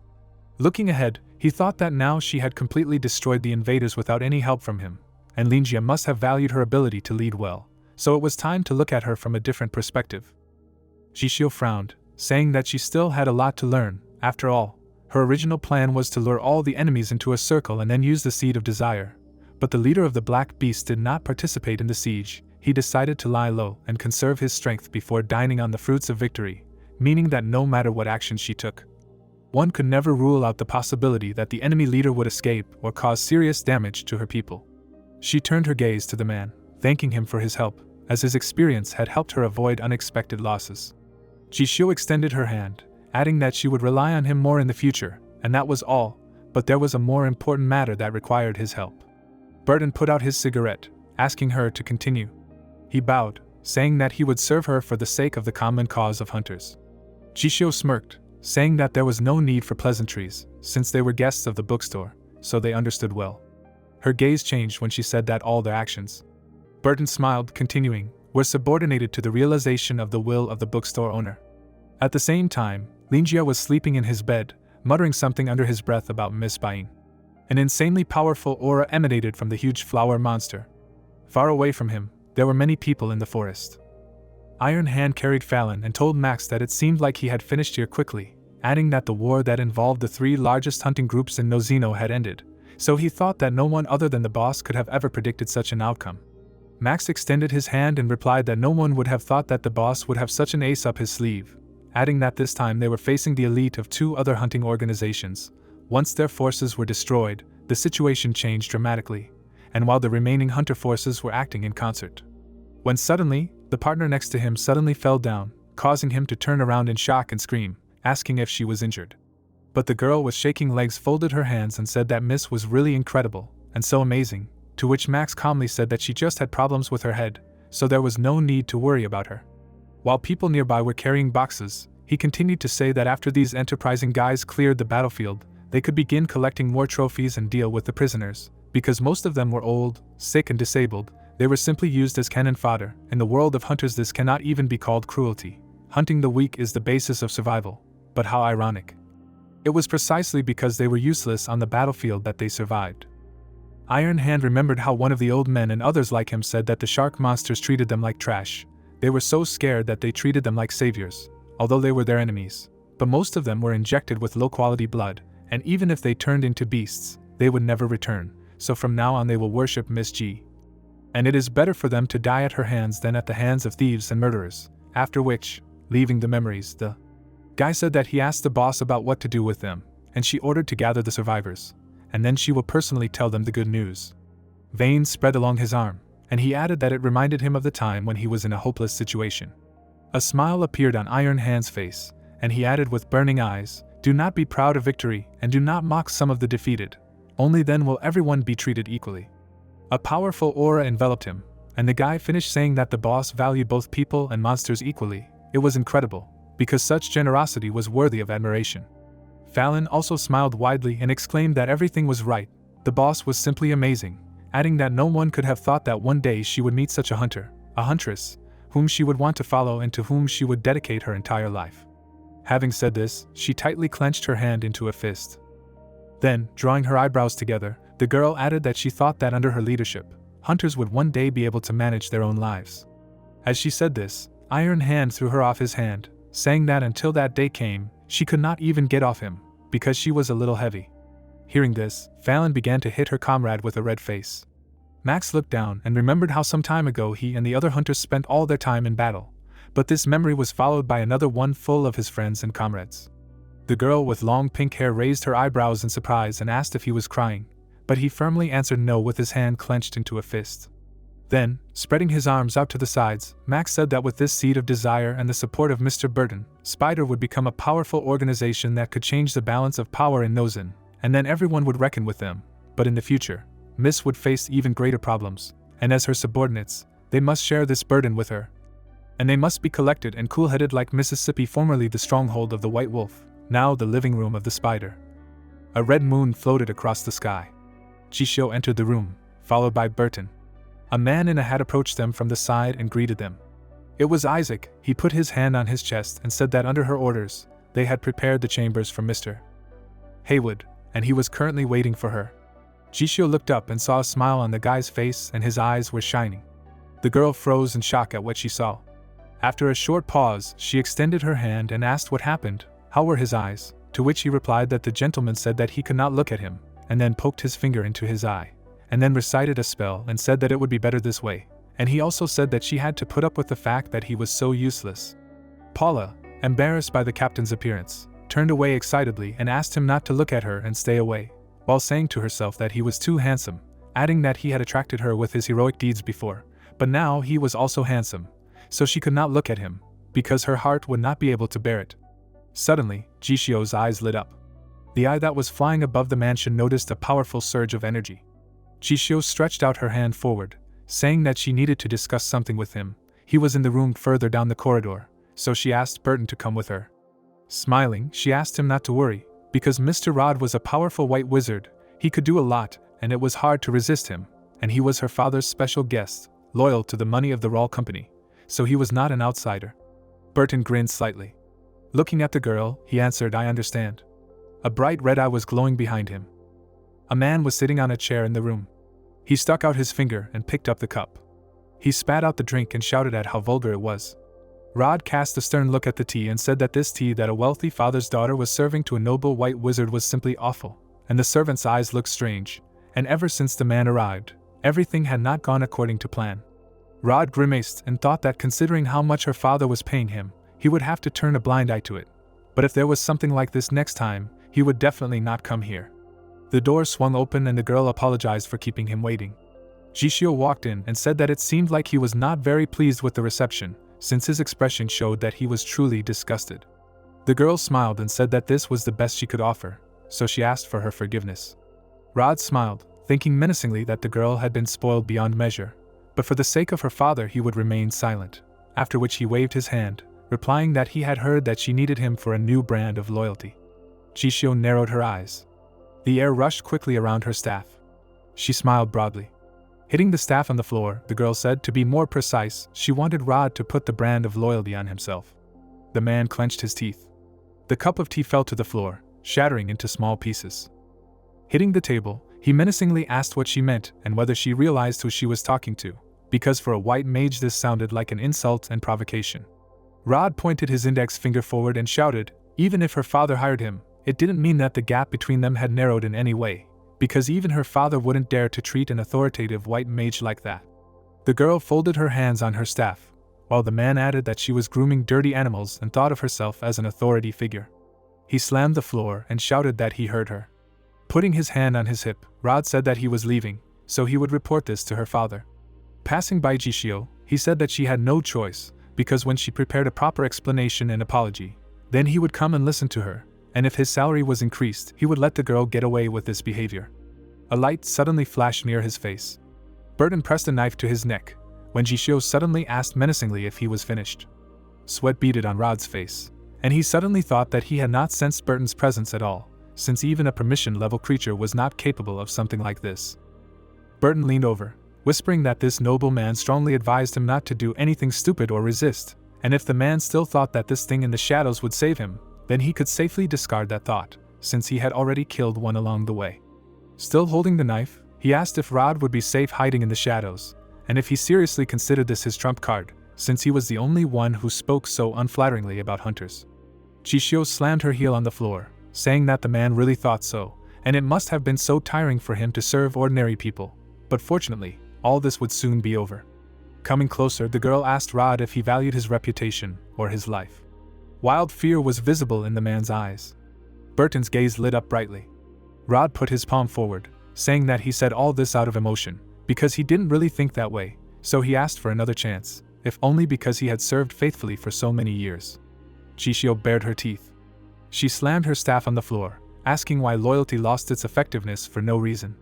A tear appeared in the man's eyes, and he thought that his business of selling the method to remove the mark of loyalty had been exposed, so it was over. He raised his hands up, thinking that now he could only confess and ask for forgiveness. Snot flowed from Rod's nose. He began to cry, shouting that it was all the fault of the Ash Chamber of Commerce, because they said they could provide him with a confidential place to do business and people to deal with, and he was lured in by this. Jishio suddenly frowned. 2 hours later, everything was back to normal, while Isaac stood in front of Paul, scared, wondering what he had done wrong. There was a lot of gold in the chest. The man, whose face was in the shadows, said with a smile that it was a deposit, because an important person was willing to pay for the opportunity to remove the exclusive mark of loyalty. He spread his hand and added that Rod, who was sitting opposite him, did not have to worry, because their Chamber of Commerce would ensure confidentiality, and trading partners would be subject to the strictest checks, which would achieve a high level of security for both parties. The White Wizard raised a cup of hot tea and said that this important person was quite prudent, but he should know that white mages attach great importance to honesty and reputation and would never betray the one they work for, and then asked if they really thought they could buy the nobility and soul of a white mage. As soon as he asked this, another chest of money was thrown onto the table. Seeing this, Rod raised his fist and said dissatisfiedly that this was even insulting, but the man in the shadows interrupted him, saying that the important man said that money was not a problem. The magician frowned thoughtfully. After a short pause, they shook hands and simultaneously said that they hoped for fruitful cooperation. In the present, Rod stretched out his hand and said fearfully that this is how it happened. Initially he wanted to refuse, citing that they were not ready to make concessions, but they offered too much. But he dared to assure them, in his heart there are no other masters, only she and her father. His loyalty will be unconditional, they will never doubt him again, so he asked for another chance. Hearing this, the lady raised her eyebrows and menacingly asked what the name of that trading partner was, after which she ordered him to speak. The white magician excitedly lowered his head and quietly said that he was cautious and he did not know his name.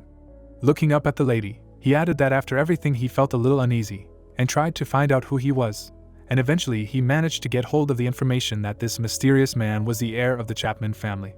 Having received the information, the girl raised her hand and ordered Burton to kill him.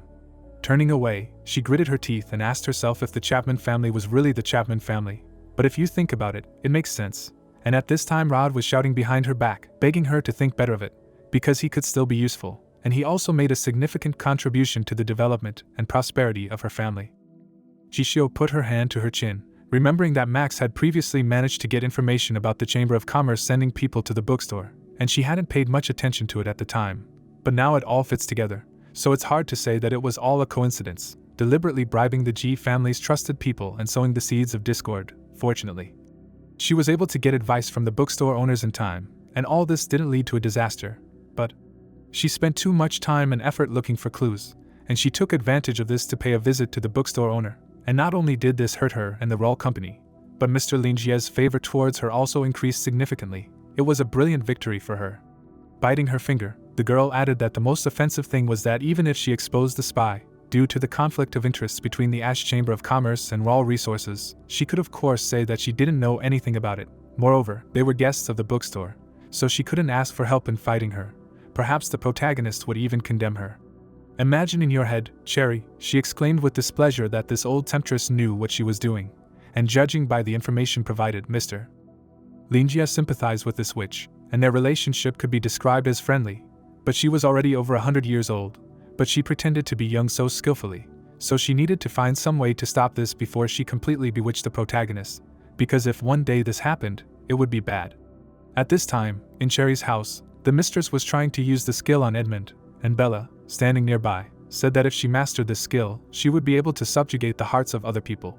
With shaking hands, clutching the cane, Chishio said to herself that she was not the one who started this, so there was no need to blame her, because if she gave in to her in this, it did not mean that she would allow her to do whatever she wanted. With eyes full of rage, she frowned and screamed that her war with Cherry Chapman was just beginning. After this loud cry, black crows flew off from the branches. Morning came, and the protagonist woke up. He slowly opened his eyes.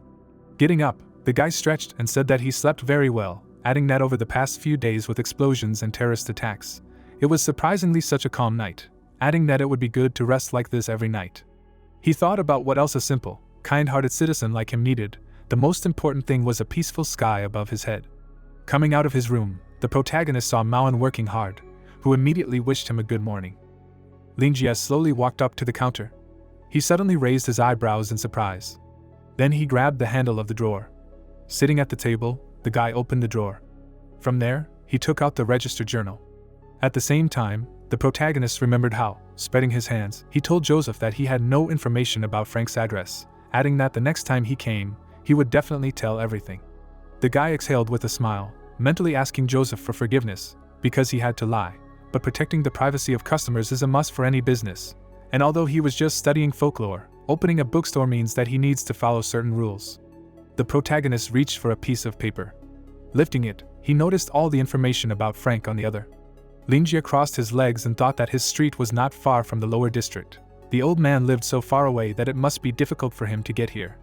He reached into his pocket, thinking that even by car, the distance would take about 4 hours, and he still came all the way just to get a book.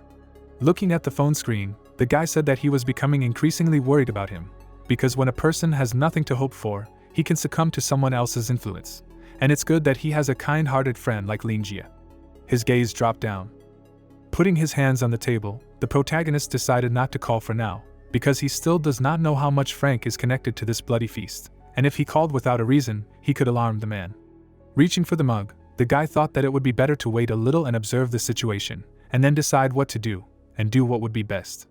Taking a sip, Linjia thought that if the old man was sane, then there would be no problems. But if he was accidentally not at home, then he would need to wait a few days and see if there were any signs that he was helping a criminal organization, because when it comes to personal life and property, it is worth being careful. Turning to Maon, the protagonist thought that she would look after the store, so he could make such a long journey. The girl trembled, scared by the gargoyle, while the guy kept his head down, thinking, if Frank had been brainwashed into joining a criminal organization, then he would do everything he could to bring him back. After all, how could he allow someone to offend his customer? Taking a sip, the protagonist thought, given the man's level of trust in him, if he had any doubts in his heart, he would definitely come to Linjia. But now everything happened so suddenly, and he didn't even receive any news. Looking down at the photo, the guy thought, either Frank had his own plan and everything was under control, or he didn't have time to ask anyone for help and he had already fallen into their clutches. Tapping his finger on the table, the protagonist thought that there were 2 possible scenarios: either everything would work out without his help, or he would have to go no matter what, so he had to consider the risks, and swordsmanship was effective in real combat, and then called Moen, asking her to make a violin case to fit the sword, because he would have to leave very soon. Linjia looked at the cup, thinking, before the guests arrived, he needed to think of a plan. After a while, it was already dark and the cup was empty. Sitting at the table, the protagonist said that there were no guests today, but it was thanks to this that he was able to enjoy this pleasant reading all day. Turning over the sign, he said that the store was closed, and then suggested Moen to go to bed. Linjia smiled and lay down on the bed. Closing his eyes, he thought that he originally planned to think of a detailed plan, but then he got carried away by the book, so he would think about it tomorrow. He closed his eyes. A few seconds later, the protagonist raised his eyelids, thinking that he had an important matter to do tonight. Taking hold of his sword, he confidently walked forward. Bain stood in front of him with a smile. Nodding, the two looked at each other with a smile. Their swords collided. Swinging their weapons, the two began to fight. Frowning, the protagonist dodged the blow in shock. Bain confidently blocked the attacks with a smile on her face. They jumped away from each other. The girl's gaze was fixed on Linjia. Making a dash forward, she immediately appeared right in front of his face. A strong blow flew at the protagonist's leg. Raising her hand up, the girl hit the guy's hand with her bone. Linjia's look was frightened. Losing his balance, he quickly fell down. Bain pointed her sword at him, saying that everything was fine in attack and defense, but his lower body was still not very stable, so that was all for today. The guy wiped his face with his hand, replying that he thought he was improving, but in the end, he was still vulnerable. The girl smirked and said that his skills were progressing quickly. She extended her hand forward, saying that the guy had mastered the art of fencing to the point that he could already fight her, and in most dangerous situations, he was already quite capable of defending himself. Linjia extended his hand with a smile, saying that it was all thanks to his teacher, and then asked if she really thought so, could he continue training with her. They joined hands and Bain answered yes, after which the protagonist thought, a few more practices and he would fight no worse than ordinary people, so he would definitely save Frank. At 3 o'clock in the afternoon, Mauen said that he needed to speed up and carry out the boss's order as quickly as possible, but she did not yet know that Linjia would decide to move out only a week later. The goblins rushed into battle furiously. Laughing and shouting, they ran towards the protagonist. His eyes were shining brightly. The monsters jumped towards him. With one blow, the guy cut through the bodies of absolutely all the goblins. When he landed, severed parts of his opponents began to fall to the ground behind him. Turning around, Linjia stuck his sword into the ground and said that it seemed like he had already adapted to this intensity of combat, adding that the level of these monsters was controlled by Bain, and so he thought it was time to move on to higher level battles. Goblin blood flowed down to his feet. A few seconds later, the guy threw his sword over his shoulder and, as he left, said that he would need to discuss this with her when possible, adding that he had swung the sword so vigorously today that his whole body ached, so he should rest a little to regain his strength, while saying in his head that it was not about laziness at all. After all, he had dedicated his whole life to science, and therefore physical development had always been secondary, and if he overworked, it would not have the best effect on the body, and therefore it was necessary to observe a work and rest regime. When he reached the meeting place, he saw books lying on the ground.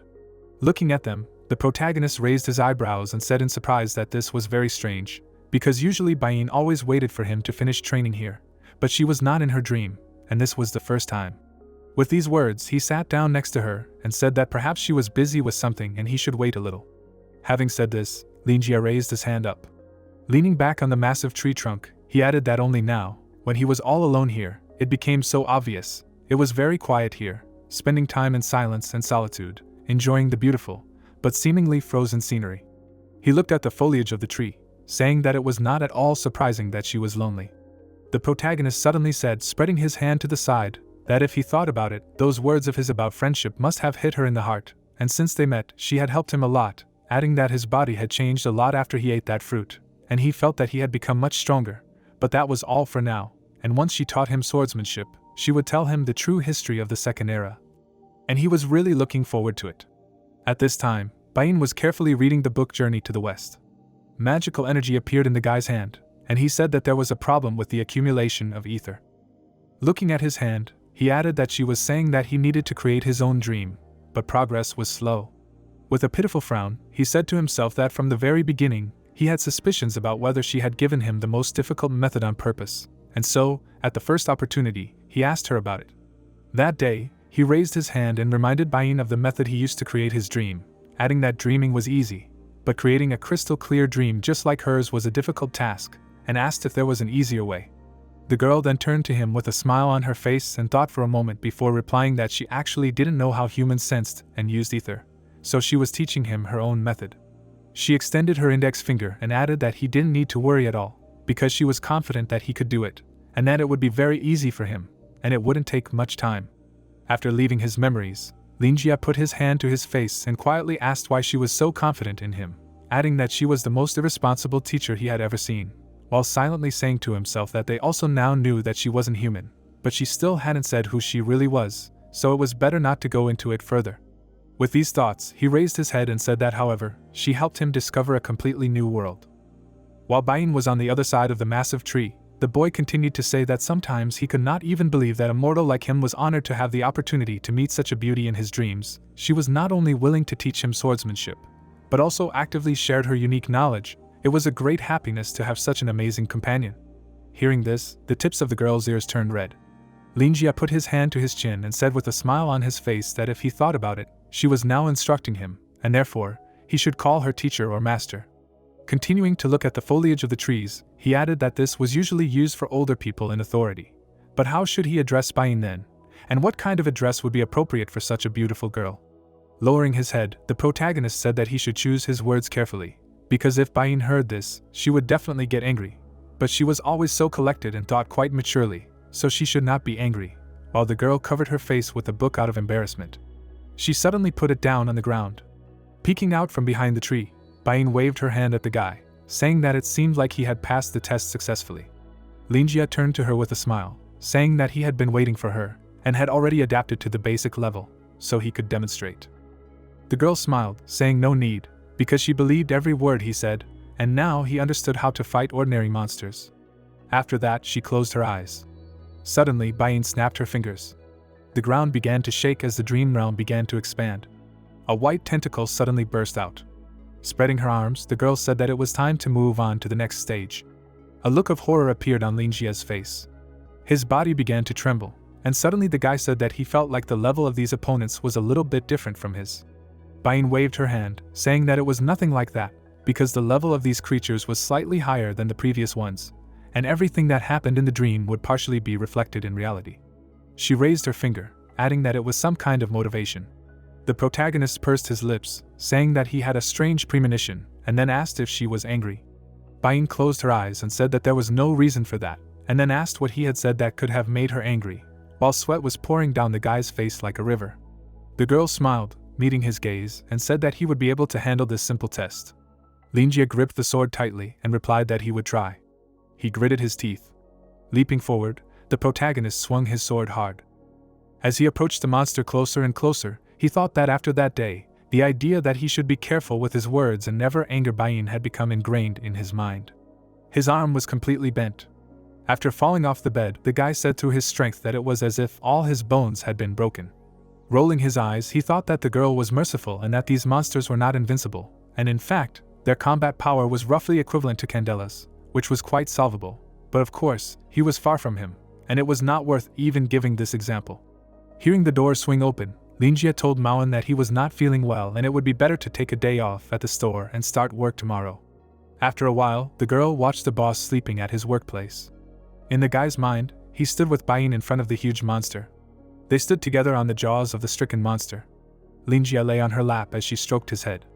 Maoan crossed her arms, watching him carefully. The boy held the ball in his hand, his mouth open in shock. His eyes were shining brightly. Gritting his teeth, he asked if it really worked. Bain crossed her arms behind her back. Smiling, she congratulated the protagonist for successfully creating a dream realm that belonged only to him. On the table in front of him were sheets of paper with a plan to save Frank.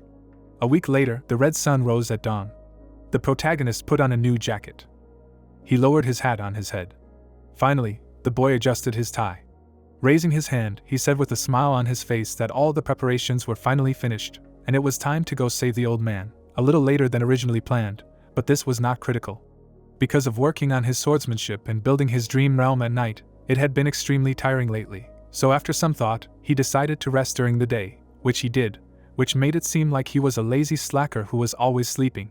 The day before he left, he found out that all this time, Maoan had been thinking that the task of making the sacred sword violin case needed to be completed as soon as possible, so in her eyes, it looked like he had forced her to work day and night without stopping while he was always lazing around, and it was a good thing that this child was not vindictive. After leaving his memories, Linjia adjusted his hat and said that although this was not his original plan, he should be more careful next time. Looking at object 277, he added that he would leave the hard work of looking after the bookstores to her, and asked if she remembered what he had taught her, what the process of accompanying a client consisted of. The girl clenched her fist tightly and shouted that she remembered everything, that she had to use all her enthusiasm and eloquence to satisfy the client's requests, and that she should never let the client go empty-handed. Hearing this, Linjia opened the door and said that in his absence, she was the main and only salesperson of the bookstore, and he was sure that he did not have to worry. Maoan waved to the boss. After going outside, the guy took out the Nozen navigator. While he was saying that it would take quite a long time if he decided to go on foot, a black goo appeared in his shadow. The protagonist immediately felt this energy. He glanced at his shadow out of the corner of his eye, asking if it was Lackey. The black goo drew an arrow on the wall. Seeing her, Linjia smiled and said that the portal made things much easier, while saying in his head that it seemed like Chernish had been showing up more often lately and was willing to help him. Had he really done anything to please him lately? He raised his hand to his chin and added that he had not sold his own books. Turning into an alley, he thought about what had happened recently. He had guided the young gang from the difficult path to the true path. Introducing Father Vincent, he added that he had found new hope after drowning in drug addiction and was now seeking the truth thanks to his motivation. Taking another step, the protagonist assumed that Chernish approved of his actions and wanted him to continue in the same spirit. Thinking about this, the guy took a firm step. Suddenly, he noticed that he was in front of a huge mansion. At that moment, he turned around in surprise.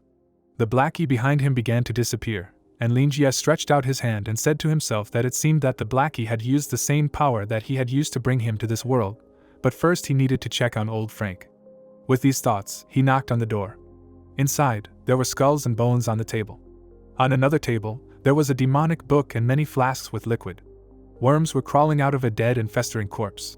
There was a magic circle under the ceiling, and the man in the cloak, spreading his arms, said that soon the third cycle of sacrifices would begin. All he needed to do was follow all the steps described in the book and extract Harris's blood, and then use the power of the dream beasts. Then he would be able to obtain the purest wolf blood of Kongting, which had spatial power. Frank laughed with his eyes shining and a crazy smile on his face and added that if everything worked out, his familiar would be a destructive-level dream beast, so it wasn't in vain that he spent so much time on a worthless person like Harris. But suddenly, someone knocked on his door, causing him to turn around abruptly. Displeasure appeared in his eyes, and the man frowned in displeasure. Grabbing his mask, he thought about how he didn't even feel any ether fluctuations, and then asked himself how someone could appear at his front door out of nowhere. Covering his face with his hand, he stretched out his hand. Through the walls, he saw the protagonist standing with a smile. The man's expression changed and he asked why the guy was here, maybe because of his plans. Frank's hands began to tremble. There were corpse heads hanging on chains, and he thought that now was not the best time. After some time, Linjie came to the building. Frank opened the door, saying that it had been a while since they had seen each other, and then asked what he was doing there. The man adjusted his hat, saying that there was something he wanted to talk about, but the man hadn't been to the bookstore lately, and since his newly hired assistant was helping to look after the store, he had some free time, so he stopped by. The protagonist looked up, saying that he hoped his visit wouldn't cause any trouble. Frank's pupils shrank sharply. He began waving his hands anxiously, and said that it was an honor for him to have Linjie personally visit him, while he thought that the man was clearly aware of his plans and actions, so it was best to be careful with his words. Pointing back, the man asked him to go through and he would make some tea. The protagonist walked inside, saying that Frank lived quite far away, to which the man replied that he thought he would have to spend a couple of hours on public transportation. Looking at the guy's back, he thought he clearly saw the guy appear on his doorstep out of nowhere. Walking forward, Frank said that he needed a more relaxed environment. Linjie hung up his coat, replying that given the research nature of his work, it might be difficult without a favorable environment, and he understood this very well. Turning around, he said with a smile that the man had good taste in clothes. Looking at the clothes, Linjie thought that he had noticed these home pajamas even at the entrance, and his clothes exuded a mysterious air, like a wizard's robe, and this was something that most people would never wear, so he wondered if his old friend had the same taste in clothes. Holding a newspaper in his hands, Joseph sat on the toilet in his pajamas with rabbits. The man's eyes widened, thinking that this robe was the symbol of the followers of the Black Emperor. He lowered his head, wondering if the protagonist was hinting that his teacher was great, and he had chosen the right one, and Linjie knew the teacher. Gritting his teeth, the man thought about the book, which was a strange world of magic that tried to link the rules of death and life, and it was difficult for him to understand it back then. Lost in thought, Frank remembered how the protagonist had said back then that this book was written by a giant, but Augustus was the last surviving giant of the First Era, and there were no other giants in the world besides him, so either the book was from the First Era, or Augustus wrote it. The man thought that perhaps it was similar to how he gave the bookstore owner his most beloved masterpiece, and Augustus could give the protagonist his best work. His body trembled, and Frank thought that such a hypothesis literally made his mouth dry. Beads of sweat appeared on his face when he thought that regardless of this, the mysticism of the owner of the Mahlan bookstore seemed even deeper. The man in front of him seemed like a thick fog that was impossible to break through, and perhaps he could even be a real god. Frank approached the table with cups. Approaching the guy, he poured him boiling water. The man excitedly took a sip of tea. Lowering his head, he thanked for the compliment, because for him, this piece of clothing has a special meaning, since it symbolizes the most important period of his life. Looking at the tea, he added sadly, which he will never forget. Linjie crossed his legs, thinking that Frank still kept it to remember his youth, and therefore really misses the past, so it is not surprising that he was deceived by his own child. Taking a sip, the boy thought that such a person was definitely not capable of being a villain, and if he really got involved with the blood feast, then he was forced to or had some good reason. Frank raised his head and asked if the protagonist had come here because of his own free will. Putting down his cup, Linjie replied, "That's right." He crossed his arms, saying that the man had gotten involved with the blood feast, and then asked if he had forgotten the advice the boy had given him. Frank closed his eyes in disappointment, saying that he hadn't forgotten it for a second. Smiling, he said that he wanted to use their upcoming meeting to persuade them to become followers and customers of the bookstore. The protagonist extended his hand forward. Frowning, he looked surprised, asking, "His followers?" The protagonist turned to the old man and asked if he had just said his followers. Hearing this, Frank gritted his teeth and said to himself that he had let it slip, adding that the bookstore owner never said that he needed followers. He always recommended books to customers, helping them get out of difficult situations and start a new life. Linjie handed over a book to the person in need. On the book Frank received was a huge eye and an inscription, "Corpse Eaters," and he looked at it and said to himself that only after reading this book did he manage to understand his true intentions. The reason was because there were various sacrificial rituals written in it. A powerful magic seal on the ceiling sucked in power. A sacrificial ritual represents paying respect to someone or something. The methods described in the book were so cruel and crude, but at the same time imbued with mysticism, and if these rituals were carried out for some deity, it would definitely be an evil deity. The protagonist in the robe stood with his hands up, performing an ominous ritual, and since he wrote this book, he undoubtedly occupies the position of a preacher. Frank raised his hand and said to himself that, frankly speaking, he assumed that the two were one, which led to him accidentally letting it slip. After thinking this, he lowered his hand and said in confusion that he meant the believers in books. Spreading his hand to the side, he added that the guy had always helped him selflessly, and he never repaid him for it, which he regretted. But everything material seemed so insignificant. One gargoyle was not enough to repay him, but he did not need even her. The gargoyle, who was in the protagonist's shop, sensed these words, which shocked her. Suddenly, the old man clenched his hand into a fist and firmly said that this was why he decided to follow his great ideology. He stared at the boss, saying that the Blood Feast was a rotten organization full of fallen people, and so it would be the starting point for the spread of the teachings.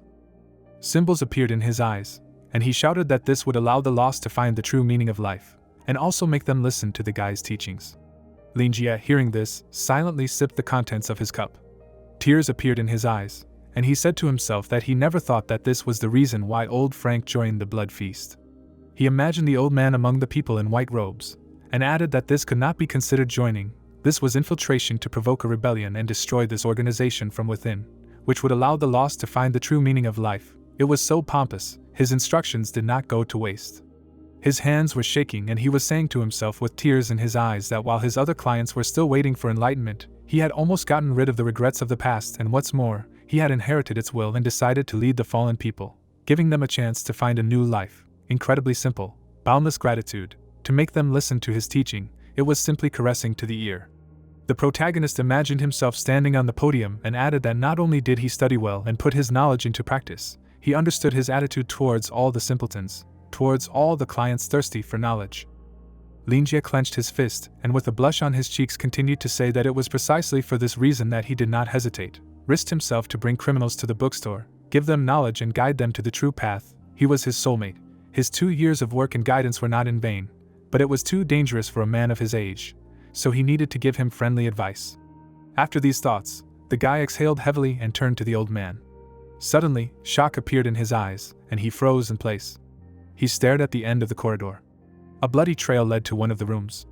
In his mind, the main character screamed nonstop, and outside he frowned and asked himself what was happening, adding that his soul was in his heels, but he needed to calm down. Until it was clear what it was, he needed to take the time to analyze the current situation, because if something happened, he had Chernish, there was no need to panic. With these thoughts, he slowly opened his eyes and added that, to begin with, based on his experience, it was clear at first glance that this was blood, and not some red sauce or other red substance. Linjie continued to stare at the pool of blood out of the corner of his eye, adding that judging by the growing pool, there was quite a lot. The source must have been either a large container of blood or some large animal, after which he wondered why there was so much blood on the floor of Frank's house. In his mind, the guy, frightened, raised his hand to his mouth, screaming and asking if he really had a corpse there, or if it was even human blood. But from the outside, with a drop of cold sweat on his face, he calmly said that this could not be, because any normal person with a normal mind would have such a thought. But conclusions must be based on certain grounds. Looking at Frank, who had a warm smile on his face, Linjie thought that firstly Frank had been honest, calm and frank up until now. Such a person would not do something so inhumane. And secondly, he definitely did not act like a murderer. He looked relaxed, as one should when chatting with a pleasant companion over a cup of tea. He had known the old man for quite a long time and believed that he would not deceive him. And even if he was playing, he would definitely act unusual.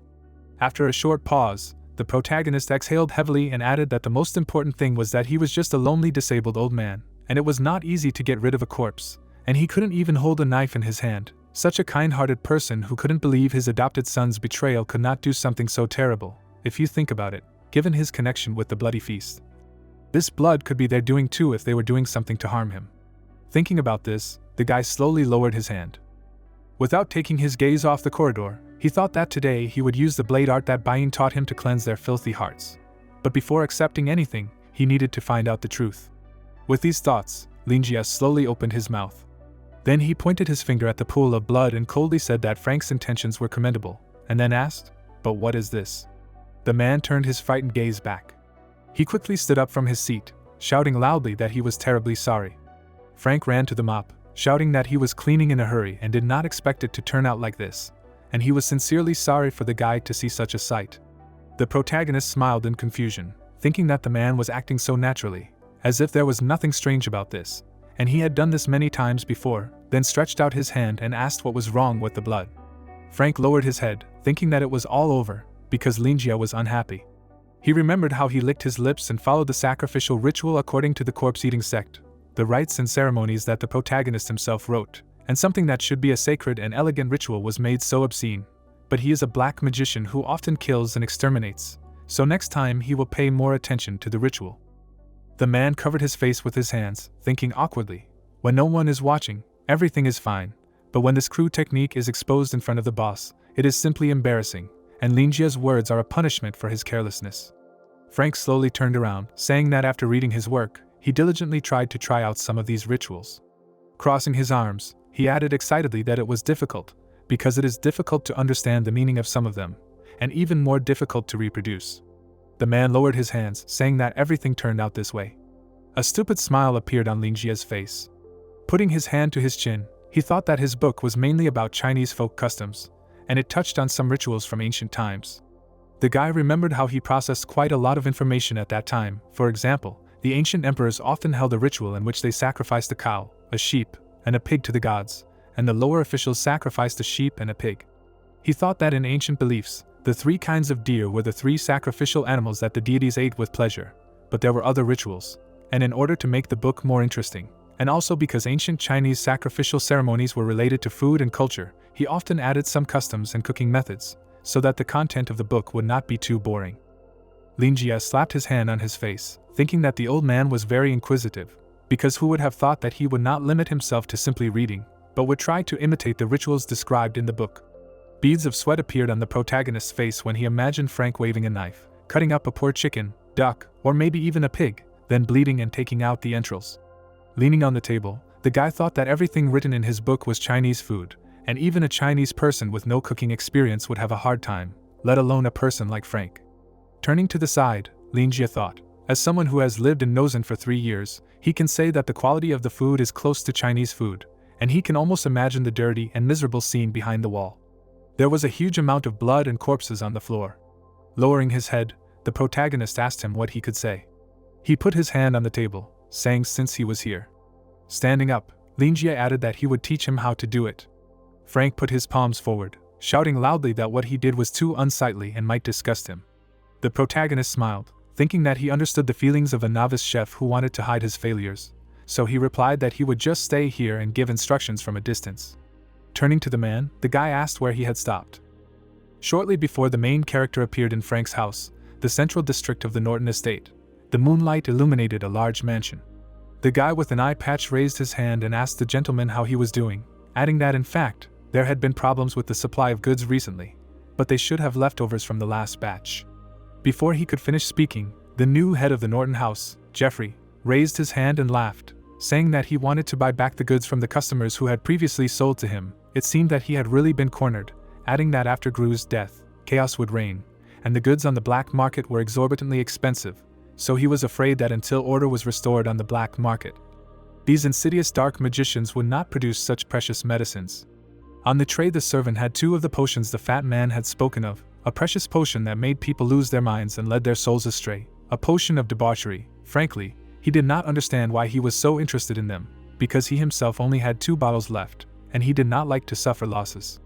The man with the eye patch folded his arms and, smiling in confusion, said that he would never allow this, adding that without this potion he would not be able to train his valuable goods, and if he agreed to sell them, he was ready to give double the price. But as soon as he said this, one of the bottles flew to the floor, after which it broke into pieces. The man fell to his knees in front of the broken bottle, asking what he was doing.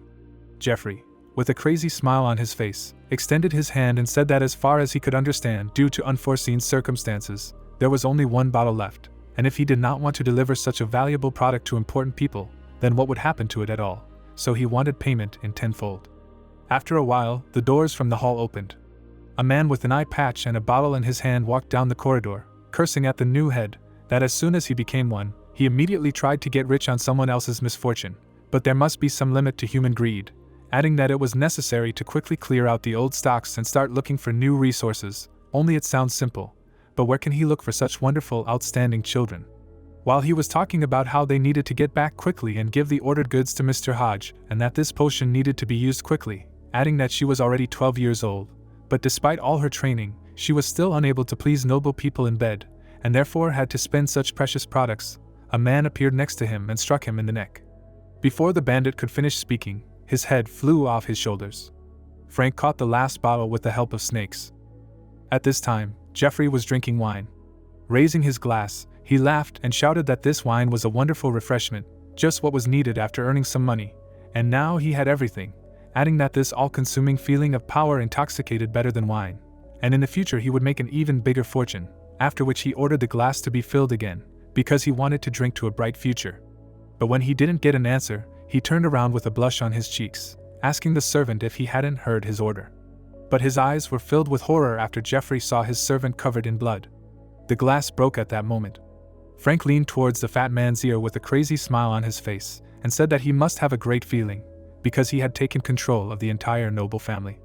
Jeffrey turned around with horror in his eyes, screaming and asking who was there, what was going on. But suddenly he found himself in a black space, and there was fog all around. He saw a young couple, in which the man said that today he met Master Norton's servant. He spread his hand to the side and added with a smile on his face that they were talking about the Norton family again looking for their son, and his beloved smiled happily and exclaimed that this was wonderful news, and it seemed time to tell Jeffrey and Boluk the truth. Then the man sat down on the bed and told how at that time this noble family was going through a crisis and entrusted their newborn son to a faithful servant, Mr. Parker, so that he would run and save him. The faithful servant fled with the baby, but was accidentally discovered by ill-wishers, and then he handed the boy over to his friend and his wife, that is, their family. The girl was holding a child in her arms, which was recently born to them, so they pretended that they had twins and raised them together. On the ground lay a bloody hand, very sad, but after all, the faithful servant Parker lured the pursuers and eventually sacrificed himself. The girl looked at the family photo and said sadly that it would soon be over. Time flies. The parents did not even notice how both boys grew up, to which her husband said that there was no need to cry, because he believed that they had fully followed the instructions of old man Parker.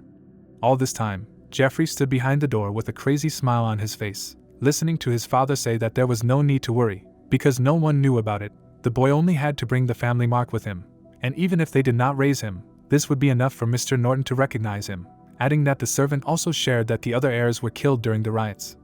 And therefore Jeffrey was the only heir of a noble family, and now the time had come to return everything that belonged to him. Saliva flowed from the fat man's mouth, and at that moment greed was born. After listening to their conversation, the son of common people proposed the idea of changing his identity to the identity of the heir of a noble family, to which his parents objected. Because of this objection, the boy grabbed a knife and rushed at his parents. Without a trace of mercy, he killed them, leaving them lying in a pool of blood. Jeffrey left bloody footprints behind him, and after that, at the funeral, he also killed the real son of a noble family. He then used the talisman with which he forged his identity and joined the noble family. During all this, his greed grew. Collaborating with black magicians, Jeffrey turned his fake brother's mother and sisters into his slaves, and used the legal means to make them succumb and accept his cruel abuse.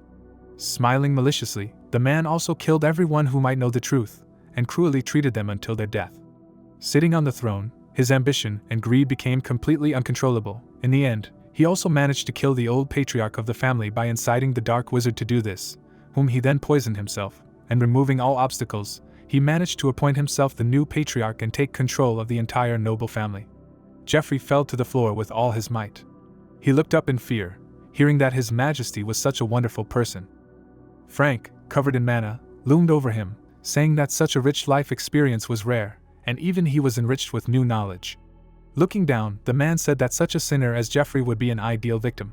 The head of the house quickly turned around, starting to call for security to capture the criminal. He began to crawl back in fear, asking what was going on. Frank grinned wickedly, saying that there was no need to worry so much, because his guards had done their job well, trying to protect him. Looking at the many corpses, he said that as a reward for their bravery and loyalty, he had sent them on a long vacation, because they needed some rest. The man raised their heads with magic, saying that perhaps Jeffrey would want to look at them again before he died, and it would be nice to thank him for that, because dark wizards are very polite. Fear was visible in the leader's eyes. His entire body was shaking completely. Stretching his hand forward, he asked not to kill him and that they could cooperate. Smiling confusedly, the man said that he would tell about the families who were unkind to him, and Frank would go and kill them, and give 20% of their property to the man. Iron bloody chains rushed forward. They quickly wrapped Jeffrey's body and began to drag him into the coffin. Adjusting his hat, Frank asked if the leader was not ready to sacrifice his interests even in such a situation, but it was a pity that greed and avarice would not save him. Turning his gaze, he swore that the sacrifice would not be in vain. Tears flowed from Jeffrey's eyes, and he wondered if he would really die like this. But how could this happen? He had only just begun to live the way he wanted, and had put in so much effort to gain fame and fortune. The coffin slammed shut and scarlet blood spurted out. Grinning, Frank commanded the hellish fire of retribution to burn him. As he walked outside, a bright flame flared up behind him. The chained girl on the floor covered the children with her body. Turning to them, she smiled. The entire building was filled with fire. Enraged flying monsters flew through the sky with loud screams. Standing on the cliff, Frank said that using hellfire required a huge amount of ether, and a bonfire of this size could attract soul-devouring pterosaurs. Holding the book in his hands, he said that luring out the symbol of atonement in this way was blasphemous but effective, and thus, all the materials needed to perform the ritual that Linjia wrote about in the book had already been collected. Looking down, the man said that high-quality sacrifices were needed for the ritual to be effective, and it was not for nothing that he had prepared for so long. Reading carefully, Frank said that the red pterosaur was one who had the sin of greed, and the potion of debauchery, but the boss did not write who exactly was needed to observe the sacrament. He held the book in front of him, saying that the rituals in it were very complex, the descriptions were very mysterious, and at the moment, he had only begun the third round of the ritual. The man looked up, shouting that this time he had prepared well and would not let the boss down. He spread his arms and asked to wait a little longer, and he would perform the perfect sacrifice ceremony. The protagonist was fast asleep, dreaming of buying, and that night nothing disturbed the peace in the bookstore. Frank walked up to the pool of blood. He stopped and looked at it. After a short pause, the old man opened the door inside. Blood from the corpse was flowing down the stairs like a stream. Then Frank said, "Hello," with a displeased expression. A severed head immediately flew up to him. The hair began to fall off quickly, and the flesh softened. When only the skull remained, he spoke, asking if he could be heard and at what stage he had stopped. The old man narrowed his burning eyes. He lowered his head and said that he was very ashamed, because he had only finished the bloodletting stage. The rituals in his book were very complex, and the description was very mysterious, so it would take him a long time to digest and understand them. Raising his head, he stroked his beard and apologized for not being competent enough and for having to guide him. The protagonist had a small snake in his ear, through which he spoke to Frank. Raising his hand, the guy said that there was no need to be sad, because he had said from the very beginning that he would just help him a little, while saying to himself that this local model of Bluetooth headset was quite easy to use, and he could instruct him from a distance and not worry about extraneous noise. Probably in gratitude for his willingness to help, the old man prepared tea and sweets for him, and if you think about it, he really is very hospitable. Taking a cup of tea in his hand, he explained that the difference in the language and culture he was used to, and those described in the book, was too great, and it was normal that he did not understand anything. He added with a smile that everyone had their own specialty, and he just needed to find someone who was knowledgeable in that area, and there was no need to be so impatient, since everyone learned at their own pace. Hearing this, Frank lowered his head and quietly said that the boss was right. The protagonist looked ahead, saying that it was time to get back to business since he had stopped at the bloodletting stage, and bloodletting could indeed seem difficult for beginners. And in fact, he was not very good at this stage either, and even once got the floor all dirty. The old man stood in a pool of blood as the boss said that he had enough of joking around, and then asked if the victims' bodies were intact, to which he replied that they were. Linjia closed his eyes and said that the next steps might seem a bit drawn out and tedious, but he would guide him step by step, so there was no need to rush. Now he needed to get to work on processing the victims, plucking, cutting, and removing the entrails. Hearing this, Frank's eyes widened in shock. The snake in the boy's ear shook with fear, and the old man asked in fear, "Removal of entrails?" Hearing such a reaction, the protagonist exhaled heavily and said to himself that, as he thought, he was not particularly aware of these preparatory moments. Then, raising his hand, he explained that he had to use his hands first. This step couldn't be done with tools, and he advised Frank to wear gloves if he was afraid of getting dirty, and then he would tell him what tools were needed for the next steps, and he would prepare them, while saying to himself that he really needed help from someone who knew, and even though he had never done it himself, he had seen some things. The old man excitedly stepped towards the corpse, saying that he would try to do it. Linjia remembered how he had accidentally witnessed a pig slaughter in one of the villages where he had gone to study the local customs, so if he just needed help with the order of the ritual, he was theoretically well-versed. The guy smiled ominously and said that he shouldn't worry, because if he followed his instructions, everything would go well, because he was helping him based on his personal experience. Frank, listening to the boss, rolled up his sleeves. Cold sweat was running down his excited face. His hands were shaking and he asked himself, personal experience, adding that in other words, the boss is very familiar with all this, and it is terrible, even if he is a dark magician, sometimes he was too cruel and did many atrocities, but he had never done anything so cruel and perverted. Moreover, he could not even think of such a thing. Frank looked at the huge corpses of monsters in front of him and thought that the protagonist really was very similar to the preacher of the evil god, because he can easily achieve what other evil creatures and sects cannot, and after all the preparations, they will begin their ritual. Looking at the mug, the protagonist asked if the man was ready. Taking the tool in his hands, Frank answered, most of the time yes. Pouring boiling water into the mug, Linjia said that we can begin. Thru approached the man, saying that first you need to lower the body into a vat of boiling water so that the skin comes off. The guy took a sip of tea. Frank picked up a stick, because the boss ordered it to go over the victim's stomach so that all the insides would separate properly. But the main thing is not to overdo it, otherwise you can damage the internal organs and contaminate the abdominal cavity, which will spoil the taste. The protagonist looked into a mug of tea. Raising his finger up, he thought that he should ask where the man bought such fragrant tea. Frank raised his hand up, taking out the body and hanging it by the hind legs. Smiling, Linjia said that then you need to pluck or shave all the vegetation from the body. Taking the blade in his hand, the man began to carefully remove all the hair. Looking forward, the guy ordered to cut the peritoneum and chest up to the neck, because this is a kind of test of the ability to use a knife, but the main thing is not to damage the heart, liver and lungs. Frank immediately began to carry out the order. Holding a mug in his hand, the protagonist asked to get rid of the internal organs, which is a little troublesome. He grinned, saying that for convenience, you can use special hooks to open the belly. Frank took the tool, opening the body. The skull came closer, and the guy added that this way all the organs would be in full view, which would make the task much easier. Linjia turned his gaze to the candies, thinking that they would be delicious because of the bright wrappers. Reaching for one of them, he asked the man to put on gloves and remove the internal organs, and the first time a lump may rise in the throat, which is normal, because with time the feeling of nausea will go away. Frank's trembling hands carefully reached for the body. The protagonist lifted the candy up, saying that it was necessary not to forget to clean the intestines, and it would also be better to stuff them with aromatic spices. Putting his hand inside, Frank thought that most likely it was a debauchery potion. His hand reached for the flask. Throwing the candy into his mouth, Linjia then ordered to burn the remaining vegetation and separate everything into parts. Frank frowned, starting to pour the potion onto the victim's body. The guy licked his lips, thinking that the candy was very tasty, and the old man was really a versatile person, because with his spirit of exploration, having studied all the recipes described in the book, he could not even imagine how delicious his cooking would be. He suddenly threw another candy into his mouth again.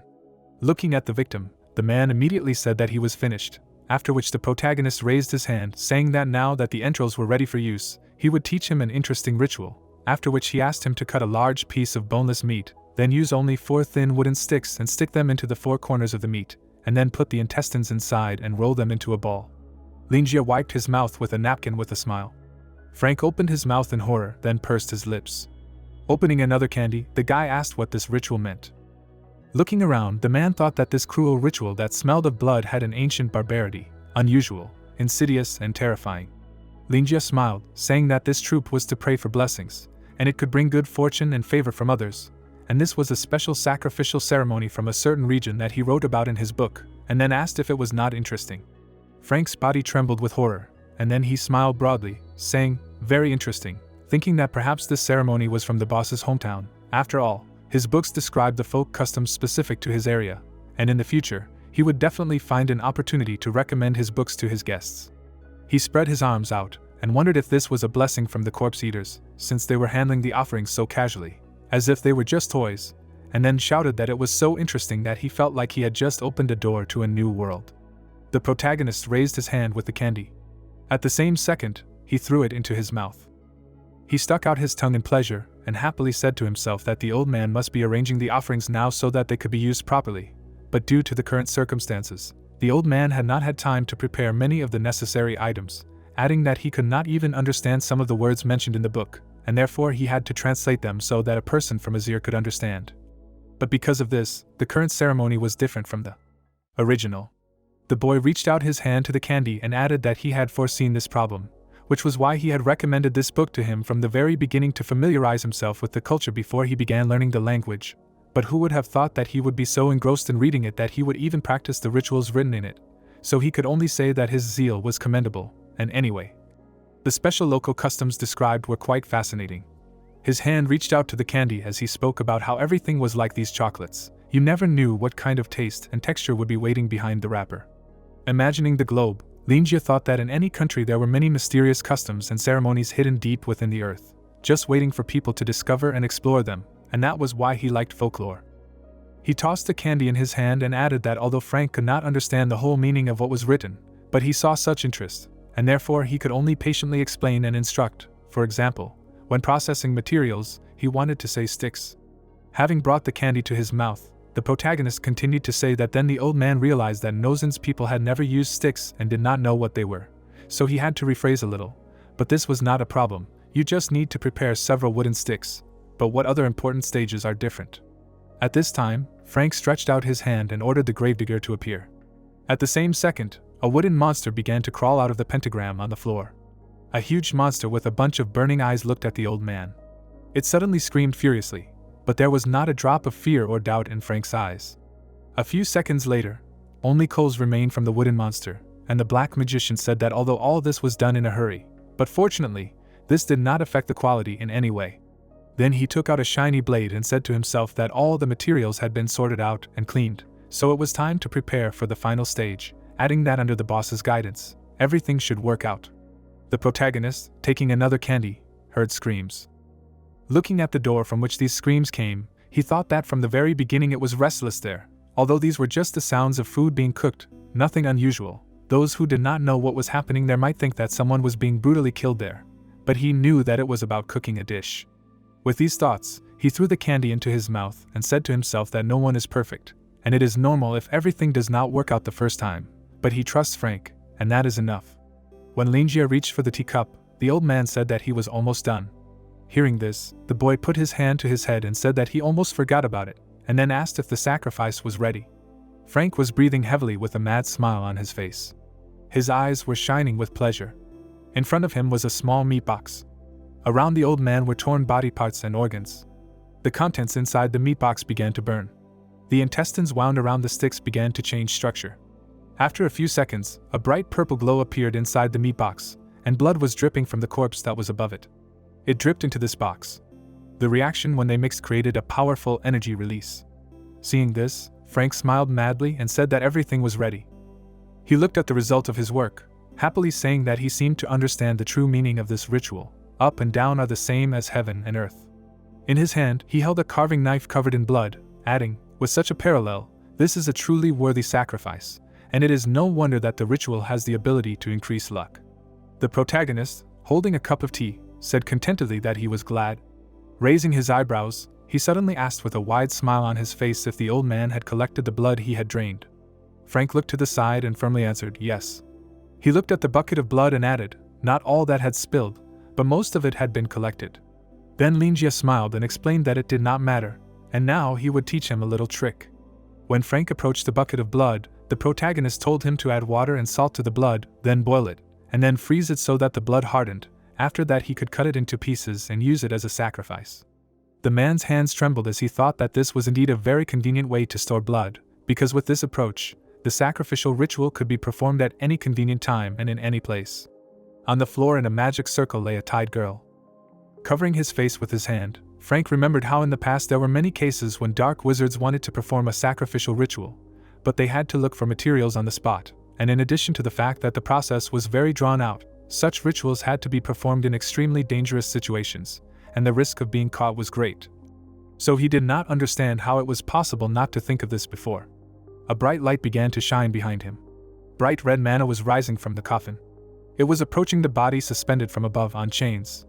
The bones of the victim began to break. The skull and some body parts broke, flying away from the torso. A clot of dark mana appeared inside the rib. A huge jaw opened, beginning to absorb the victim. With a loud sound, it slammed shut. Frank watched from the side as the black clot emitted the strongest mana. He grabbed his cloak tightly, thinking that the ritual had begun. Smiling, the man thought that this was the embryonic form of the heavenly wolf, and he performed the ritual described by the boss, under his personal guidance, and this ritual was more beautiful than any of those he had ever performed or seen, and of course, it was more effective. Tears of joy appeared in Frank's eyes. He looked at the coffin of Murphy's eternal sleep as an altar, thinking that its power and ability to resurrect greatly simplified the ritual, and also helps to accurately determine the target, and moreover, the addition of the corruption potion will weaken the will of the resurrected creature, which will allow the caster to control it more easily. His body began to tremble when he thought that the energy of the red pterosaur made him more aggressive and bloodthirsty, and the soul of the sinner of stinginess wise and rational, and each sacrifice gave him ideal improvements to controllability and strength. Frank slightly opened his mouth. He spread his arms and said that he could hardly restrain his emotions, that he even wanted to sing to give vent to them, and the boss's instructions helped immensely, so this success excites the blood. Looking up, the man said that his previous rituals were only a crude imitation, and compared to theirs, the sacrificial rituals of the corpse-eating sect are a whole art, and this is a true sacrifice. Frank squeezed his hand. Some sounds were heard from behind him near the tree. A girl with a cut eye emerged from under the lake. A black silhouette of a girl crawled out of the floor. The shadow disappeared from her face, and she said with glowing eyes that they were approaching the target, a destructive level wizard Frank, who was currently busy performing an unknown sacrificial ritual. She watched him from the side, and the person she was talking to asked her to be careful. The protagonist had been sitting in the hall all this time. Her fake right eye looked at her and a voice came from it, asking her what she was going to do with him, to which she calmly replied that it was not her responsibility, and she would not delay any longer. She saw the target, she saw no obstacles, as always, she only needed to hide, wait for time and add poison. Having said this, she brought her hand to the flask, and the stranger asked her if she could kill. Taking the flask with red liquid, the girl with a blush on her face brought it closer and firmly answered, of course. Many years ago, she was among the children similar to her, who answered during roll call. The man with a mad smile on his face looked at them and said that now they should forget their names and surnames, because they will only have numbers.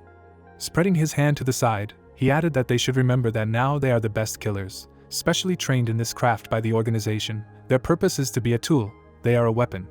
The man in a completely black robe stood on a pedestal, saying that therefore, they do not have the right to know the name of this organization yet, but they must thoroughly memorize its logo and serve it faithfully and truly, and they must also remember that as soon as they prove themselves enough, they will be able to learn the real name of the organization.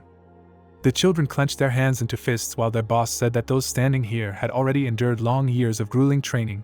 Their bodies were modified into a penumbral creature, which greatly increases their ability to hide themselves.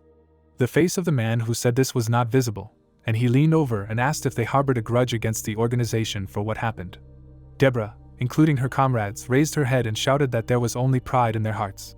After receiving such an answer, the unknown man raised his hands and shouted that it was true. Everything that happened should be taken for granted. They should be proud that they could become useful organizations, a powerful and promising organization, and so many tools that serve it. The organization is constantly advancing on the path of light and righteousness. His body suddenly stretched out while he said that having become part of the organization, they no longer need to be afraid of other supernatural beings. The unknown man rushed forward, shouting that these so-called strong beings, ordinary people waiting for their power to manifest, are doomed to die. The children looked at the boss with crazy smiles on their faces. The unknown man stretched his body tens of meters under the ceiling, continuing to tell them to remember that their path was strewn with the corpses of their enemies. They were destined to be at odds with the entire world, but their cause was absolutely just, and in the end they would achieve victory. The world favors those who take initiative. Without descending to the ground, the man added that in order to achieve their great goal, even if they were destined to die unknown, they must be ready to sacrifice themselves. They must be ready to become an insignificant step in the creation of a new world. This must become the meaning of their lives. With burning eyes and mouth, he continued to shout that all the pain and sacrifices were for the sake of a great victory, even if it meant death. Raising his hand clenched into a fist, he shouted at the end that all this was for the sake of the organization. After these words, everyone in the hall raised their fists to the ceiling and shouted that all this was for the sake of the organization. Chanting this, they punched their fists in the air. From the inside, the walls of the flask were covered in blood. There were many test tubes in the room, with many young people inside. Each of them was connected to a breathing apparatus and wires. The scientists dragged those who were dying along the floor, leaving traces of blood. Then they put their bodies in body bags. The scientists carried some of them out of the room by their hair. They put one of the test subjects on the resuscitation table. A few minutes later, they hung over her and said that the test subject was waking up. Her consciousness was fine. Further tests could be carried out, after which they ordered her to follow the instructions. Dive. The girl immediately fell into consciousness. It was as if she were underwater. Among the shadow monsters, she sank lower and lower. Her eyes, filled with blood, were full of horror. Then suddenly the girl jumped up abruptly. She looked at her shaking hands and said to herself that she was still in pain. Cold sweat poured down her body as she thought about how such unbearable pain seemed to tear her soul apart. Suddenly, the boss appeared next to her, laughing and saying that finally there was at least one specimen that could withstand the modification without killing itself in the process. Finally, a series of experiments on the in-depth use of the shadow world led to the creation of a new product. The man absorbed by the shadow extended his hand and told the girl to be proud, calling her a shadow worm, and adding that she did not need to question her transformations. Now, after 3 transformations, she had briefly turned into a real shadow creature.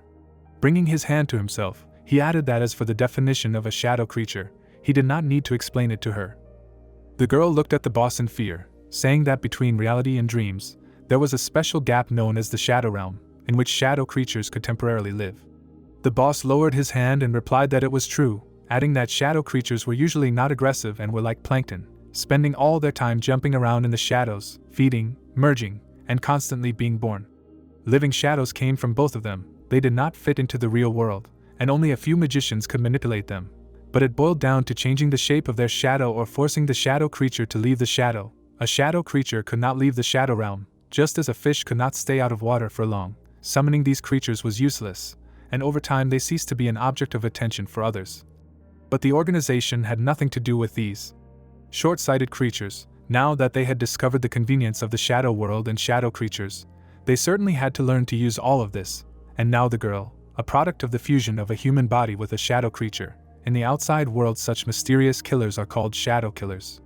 The shadow that was spreading over Deborah's body could move and separate from her. The girl, having calmed down, said that the organization had invested so much money and effort into her, and then asked what she should do. The stranger smiled ominously and said that this was a special task for a newborn shadow worm, and if she completed it, she would have the right to know the real name of the organization. Hearing this, Deborah raised her eyebrows in surprise, and after a short pause, the boss said that the organization wanted her to kill the faceless Frank. Hearing this, the girl pushed back in shock, imagining the old man in her head.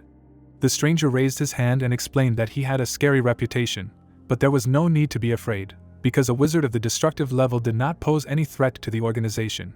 But as for the reasons, he brought trouble upon himself. The tool that the organization had been cultivating for so long, the leader of the White Wolf, Harris, was killed. Unlike him, this tool was much more difficult to control, and therefore the organization's costs were greater. After introducing a huge monster, he added that Harris had to use the mirror of the magic egg to summon a high-ranking dream beast that the organization needed, and it would absorb the blood cult, as well as a large number of small and medium-sized hunter organizations, and merge with them, becoming an even more useful tool for the organization. After saying this, the boss introduced Frank with the snakes and added that, however, due to his intervention, the White Wolf and the blood cult were destroyed, and the location of Harris's corpse is unknown. After that, he introduced Jishio and said that the hunter forces that were supposed to unite had turned into a completely new organization of spider hunters. In anger, he clutched a piece of paper in his hands and shouted that years of careful planning for the organization had gone down the drain. After finishing his story, the unknown person spread his hand to the side and said that judging by his latest actions, Frank was acting on someone's instructions, no matter who was behind it. But after all, they will definitely come to him. They need to remove an obstacle to the organization, and therefore Frank must die.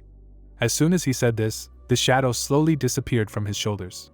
The boss lifted the girl's head, taking her chin.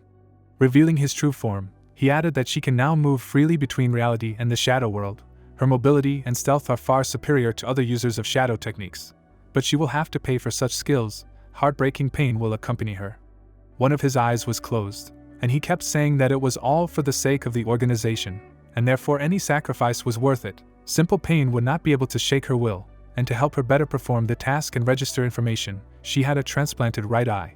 The new eyeball was synchronized with her brain, and with its help they would be able to exchange information and thoughts. When he said that he valued her and trusted her, and that was why he made this sacrifice, his eye opened in the place of Deborah's missing eye.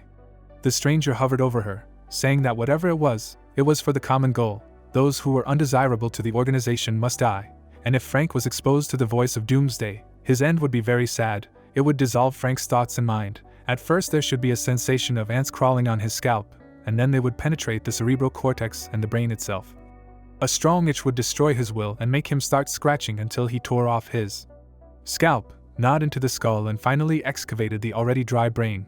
Only then would he be free of pain, and she should capture this picture with the eye that he had given her. Deborah's mouth fell open at what she heard. After a short pause, she grabbed the boss's hand with a bright blush on her cheeks and exclaimed that it was an honor for her, adding that no matter what obstacles she encountered, she would do everything to eliminate those who were hindering the organization, and therefore Frank must die. At the moment, she was half in the shadows, shaking from what she saw. Deborah looked at the torn-out organs and said to herself that she had certainly prepared herself, but not for this. She looked at Frank's raging aura and thought that he really was the cruel dark wizard that they described him as. Suddenly, the old man raised a sharp claw and commanded everything to dissipate. Having said this, he spread his hands to the sides. After that, he stroked his beard and said to himself that the effect was really good, worthy of the magic that existed in the ancient era, and the magic scroll bought from the white wizard finally came in handy, adding that he still had to talk to the boss, so he had to maintain a neat appearance. Having said this, he began to leave, whispering to himself that he was so intoxicated by this wonderful ceremony that he made the protagonists wait for a long time, so he hoped that he was not angry. With these words, he slammed the door behind him. Deborah, in the shadows, was left alone in the room. Jeffrey's severed head was lying on the floor. Deborah covered her mouth with her hand. Remembering that Frank was an incredibly cruel person, the voice asked if the one who performed various tasks related to torture and murder every day was horrified by this bloody scene. The girl replied that it was not so at all. The unknown offered to get back to business, and said that they had unexpected trophies. The girl shifted from foot to foot and said that now, at least, they would not have to look for Harris's corpse. A monster appeared from the portal above her head. The entity suggested that the enemy use the corpse as a sacrifice for bait, and warned that the summoned creature was extremely dangerous, because its level went beyond destructive. The killer narrowed her eyes in displeasure. The shadow explained that the videos were transmitted and that a little later the organization would send people to dispose of the object, and asked the subordinate to return to the main task. Deborah turned into black liquid. The Red Eye looked away and said that the villain would soon pay for his arrogance. The dark mass crawled away. Frank placed his hand on the table and apologized for the delay. Raising his hand, the protagonist replied that everything was fine and asked how the ritual was going. Smiling happily, the man said that everything was going very well thanks to his instructions, and thanked his friend for his guidance. The hot tea was steaming. The old man promised to spread this teaching and said that as many people as possible should know about this amazing divine book. The girl approached the edge of the cup and poured the poison into the tea. The red liquid dissolved in the drink. The shadow smiled and thought that she had succeeded. Watching the heroes from under the water, the girl realized that the voice of doomsday was a real nightmare, and that even a wizard of the destructive level would not be able to resist it, and wondered how the enemy dared to sacrifice such a valuable copy. The assassin grinned and decided that all she needed to do now was to witness his suffering, and realized that the task would soon be completed, because even the gods could not help him. Crossing his legs, Linjia asked his companion to dispense with such formalities and thought that his client, although he never missed an opportunity to flatter him, was still becoming a better version of himself. Suddenly, the guy looked to the side and noticed something strange. The young man turned to the guest and asked if he was still thinking about returning to the matter of the bloody feast. The black faceless man opened his mouth in surprise, but could not say anything intelligible. Putting his hand in his pocket, the owner of the bookstore said that it was too dangerous and decided that he could not let him go so easily. The merchant took out a gold coin. Smiling widely, the protagonist explained that its two sides symbolized good and bad luck, and suggested using it to test whether it was worth going there. The dark mage's eyes widened in surprise. Frank put his hand to his chest and wondered if this was the legendary coin of fate. Linjia grinned maliciously. He tossed the coin into the air. Its golden edges sparkled in the light. The shadow next to the mug widened its eyes in fear. There was a smiling face depicted on the coin. Her heart began to beat wildly. Deborah, her mouth hanging open in fear, wondered what it was and noticed that the engraving on the coin resembled a pupil, and she herself resembled an eye that had suddenly come to life. Her reflection appeared in the pupil. The girl felt as if something mysterious was watching her, and as if she was being held tightly by a shapeless hand. Hundreds of hands were reaching out to her. The girl felt that her soul was gripped by enormous pressure and absolute terror. All her instincts were screaming. A giant monster appeared in front of her. calling her to leave here, because a serious danger was approaching. The killer opened her mouth in horror and realized that she needed to get out of here as soon as possible. But it was too late. The coin fell on the cup on its edge. The wall of the mug cracked under its pressure. It broke into many pieces, spilling all the tea. Deborah began to seem to drown in it. Her body was torn into pieces. A cloud of black smoke appeared. If the girl was a true shadow creature, this would not affect her at all. Her body was dissolving in tea. If the girl was a human, the poison would only corrode her mind and would not harm the rest of her body. She continued to drown, being an artificial being, each part of whose body was a full-fledged organ of thought. Her body turned into a formless mass. Severed limbs fell into oblivion. She had no way to escape. The killer began to dissolve, absorbing herself and regenerating until it turned into a closed loop from which there was no way out. The red eye lit up. Its owner would never achieve the release called death. A bright light illuminated the monster. The shadow creature looked back. Its body trembled when the scientist entered the office to give it a report on the new group. The villain grabbed his head and screamed. His subordinates did not understand what was happening to him. The villain opened his mouth wide, and bloody tears flowed from his eyes. Dozens of eyes appeared around him, staring at him. The man's eyes widened in fear and asked what caused this attack. His colleague asked his comrade not to approach him and explained that this was the result of using the voice of doomsday. The monster turned into a cloud of dark energy. The researcher asked if the shadow worm had betrayed them. His friend replied that the nerves of those who go on a mission are connected to the boss, and if a sample betrays the organization, it simply breaks the connection and kills him. The scoundrel's hand convulsed. The researcher claimed that someone had used their methods against them, and speculated that the target had the support of an incredibly powerful being. Abandoning the bleeding boss, the members of the organization ran out of the office to report what had happened and pass on all the information to their master. The fate coin hit the floor. It fell on its side and spun around several times. After that, the coin fell with its eye up. The heroes looked at it tensely and remained silent. The protagonist opened his mouth in amazement and froze for a while. Lingjia put his fingers together and thought about how he wanted bad luck to fall and his friend would not meet the bloody feast, and hoped that he was not angry. His face was covered in cold sweat. Frank was enveloped in an ominous energy. The guy realized that everything was very bad, and guessed that the client would even ask for compensation for the broken mug. The man narrowed his eyes. The shards of the mug fell to the floor, and the tea spilled. The old man immediately jumped up from the table. The black faceless man's eyes widened in fear and realized that he had not imagined it. The spilled tea was reflected in his pupils. The dark magician saw that the shadow came to life for a moment, but immediately fell silent when the mug broke. Standing in the middle of the room, he thought that there were very few supernatural creatures that could quietly appear under his nose, and realized that shadow creatures were one of them. Imagining his younger self with a staff in his hand, Frank remembered that these were very specific creatures that even people with special education could not detect, and decided to thank himself for his interest in the teacher's book collection. The book that stood on the shelf shuddered. It was enveloped in a green aura. At that time, the guy really wanted to gain recognition from his teacher and become an outstanding sorcerer, so he absorbed even the most unpopular knowledge. The pages of the book opened. The young man smiled when he found information about the shadow world.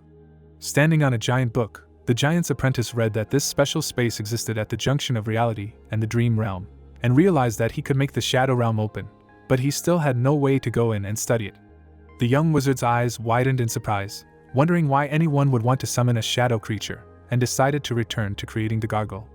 The black faceless one stared at the tea in amazement, and noticed that there was some kind of poison in the vibrations of the ether.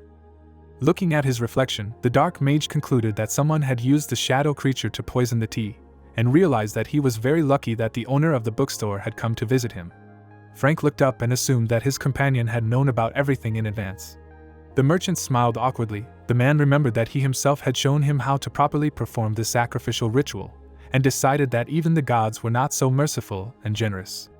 Imagining himself and his friend as statues, the old man realized that before him was the only God to serve and his true salvation, and thought that being able to serve him was the greatest blessing. Trembling with emotion, the black faceless one mentally promised to do everything to repay him for saving him, no matter what it cost him, and called him the most outstanding being who surely understood his feelings. The protagonist turned away in fear and assumed that this cup was very expensive and that his client would ask for compensation, for which he would have to sell a lot of his books. The dark mage looked away and thought about what bothered him about the shadow realm and the real world being separated. Frank looked at the tea dripping off the table and wondered how a shadow creature could even be affected by the poison in the water. His nose twitched as he smelled the faint scent of blood and decided that it couldn't be because these creatures were made of shadows, not flesh and blood. The old man gaped in surprise, deciding that this didn't make any sense and wondering if someone had used the knowledge they had about shadow creatures to conduct genetic experiments. Imagining a beast-like chimera, the Black Faceless remembered that he hadn't tried such an experiment because he knew how dangerous and cruel the process of creating such a creature could be, and concluded that it didn't correlate with ethics. Imagining a man with glasses, the Dark Mage decided that whoever created this creature hadn't thought about that at all, and thought about how in such an experiment, the resulting product becomes a consumable with a short lifespan. Frank smirked and realized that this was actually a good idea, especially for assassinations, because if such creatures could be mass-produced, their effectiveness would be terrifying. The resulting samples died in agony. The man wondered if it was possible that the unexplained murders of supernatural creatures were the work of these shadow creatures, and understood why the poison was so effective. His shadow turned into a strange image. The old man decided that this was the true nature of the so-called shadow killers. The Black Faceless took out a knife. He rolled up his sleeve and squatted down. The blade of the knife touched the tea. Ether flowed through the veins of the Dark Mage. Ceremonial knives are an essential tool for sorcerers and are best suited for studying toxins. Frank's eyes lit up. Sitting in a pool of ether, the man realized that this was the voice of Doomsday. The old man imagined his brain disintegrating into pieces and remembered that spellcasters often used ether to enhance their intellect, and because of this, their minds became several times faster and more sensitive than most creatures. The man grabbed his head. If the voice of the Doomsday touched the caster, it meant imminent death. His torment became simply unbearable. Gritting his teeth, the Black Faceless decided that this was too cruel, and thought that someone clearly wanted him to die a painful death. The Dark Magician imagined Joseph, clenching his fist, and assumed that the Chief of Intelligence would definitely not have thought of something like this, and would never have resorted to such a cruel method. The chains wrapped around Murphy's body. Frank realized that the only possible explanation could be his plans that led Harris, the White Wolf, and the Red Religion to death, but immediately discarded this thought, because the surviving members of these groups could not have carried out such a thing. The emblem of the Bloody Feast appeared behind his back. The man thought that, given the frequent occurrences of such cases, there was definitely a skilled puppeteer behind the performer. Gritting his teeth, the old man realized that he had no information about the villain, and concluded that the shadow assassin was thwarted by the fate coin. Deborah's body floated to the surface. Black Faceless realized that the attacker himself had fallen under the influence of the voice of Doomsday, and most likely went crazy. Tea dripped from the tip of the knife. The Dark Magician assumed that since his comrade had presented everything in this way, he believed that there was no point in interrogating the shadow creature, and was in complete control of the situation. The heroes sat silently at the table. The protagonist closed his eyes and thought that what happened was definitely not his fault, because no one could have known that the coin would land right in the cup and that it would be so fragile. Linjia remembered how he tossed the coin and wanted misfortune to fall out so that his client would not go anywhere. The heroes' mouths dropped open in fear as the coin landed correctly but hit the cup, making the attempt invalid. The boy broke out in a cold sweat because he was too embarrassed about the cup breaking. Turning to his friend, the young man realized that he still couldn't read his expression and was afraid that he might grab him and hit him, or that he would have to put Mauen into service for a while. The girl suddenly flinched. The bookstore owner put his fist to his mouth and coughed. Smiling widely, the merchant claimed that it was just a coincidence, and asked how anyone would have thought that the coin would be so accurate. The protagonist stood up from his chair and walked over to his friend. Linjia picked up the coin and suggested that they not count this result and try again. Frank looked at him in surprise. The boy looked down at him and informed him that Joseph had found traces of him on 52nd Street and was now looking for him, and asked if he was still going to continue hiding from him. The boy wiped the coin and suggested that information about an old friend would be more interesting and would distract him from the broken mug. The man licked his lips and said that he had not heard that name for a long time. The old man looked at his reflection in the knife and explained that he had not been hiding from him, but had simply been a little busy. The Black Faceless man smirked and said that it was not yet time for them to meet, promising that they would see each other later and work things out. The shopkeeper looked away and concluded that his customer was still upset with his friend, and suggested that what had happened between them had hurt him greatly. The merchant clenched his fist and was glad to have changed the subject. He wiped up the spilled tea. The protagonist knelt down and said that so many years had passed and that there were things that should be forgotten because the most important thing was to be happy. The Dark Mage stood up and agreed with him. Looking at his comrade, Frank explained that he would not take the initiative to look for him unless Joseph looked for him, and added that he could not just sit and wait if he came. Imagining the magic sword, the man realized that the bookstore owner did not want to lose a customer, and guessed that Kendall's spirit was summoned by the cursed sword of the intelligence chief. The old man narrowed his eyes and thought about what was not the trigger. Imagining the commander in front of him, Black Faceless remembered that the secret tower had already found his tracks, and concluded that they would meet soon. Linjia frowned and decided that the misunderstanding that arose between the two old friends could not be resolved with just a few words. The guy lowered the corners of his lips and asked what his friend was doing on 52nd Street. The young man shuddered in fear when the dark magician slammed his hand on the table. He opened his mouth wide and apologized for making him wait so long. Waving his hand, Frank promised to show the results of his work right away and decided that his comrade would definitely not be disappointed. The heroes directed their gaze to the far end of the room. A light was burning in the crack under the door, and there was a cluster of ominous energy around. Something jumped out of the shadows. A huge wolf with glowing eyes appeared in the middle of the room. The bloodthirsty predator clenched his teeth. The beast gnawed the chain. The columns were collapsing at the base. The monster stood among the rubble, releasing steam from its mouth. The monster raised its head and growled. Waves of dark energy extended from the door. Hearing the terrible sounds behind the door, the owner of the store turned around and felt his blood run cold from these wheezing and growling. The merchant frowned and wondered what kind of mythical creature his client was hiding. The wolf stepped forward. A terrifying shadow appeared in front of him. The predator's eyes widened and he howled. The door of the room opened. The beast slammed its paw on the ground. The protagonist opened his mouth in shock. The animal's sinister gaze was reflected in his eyes. The dog opened its mouth and began to breathe heavily.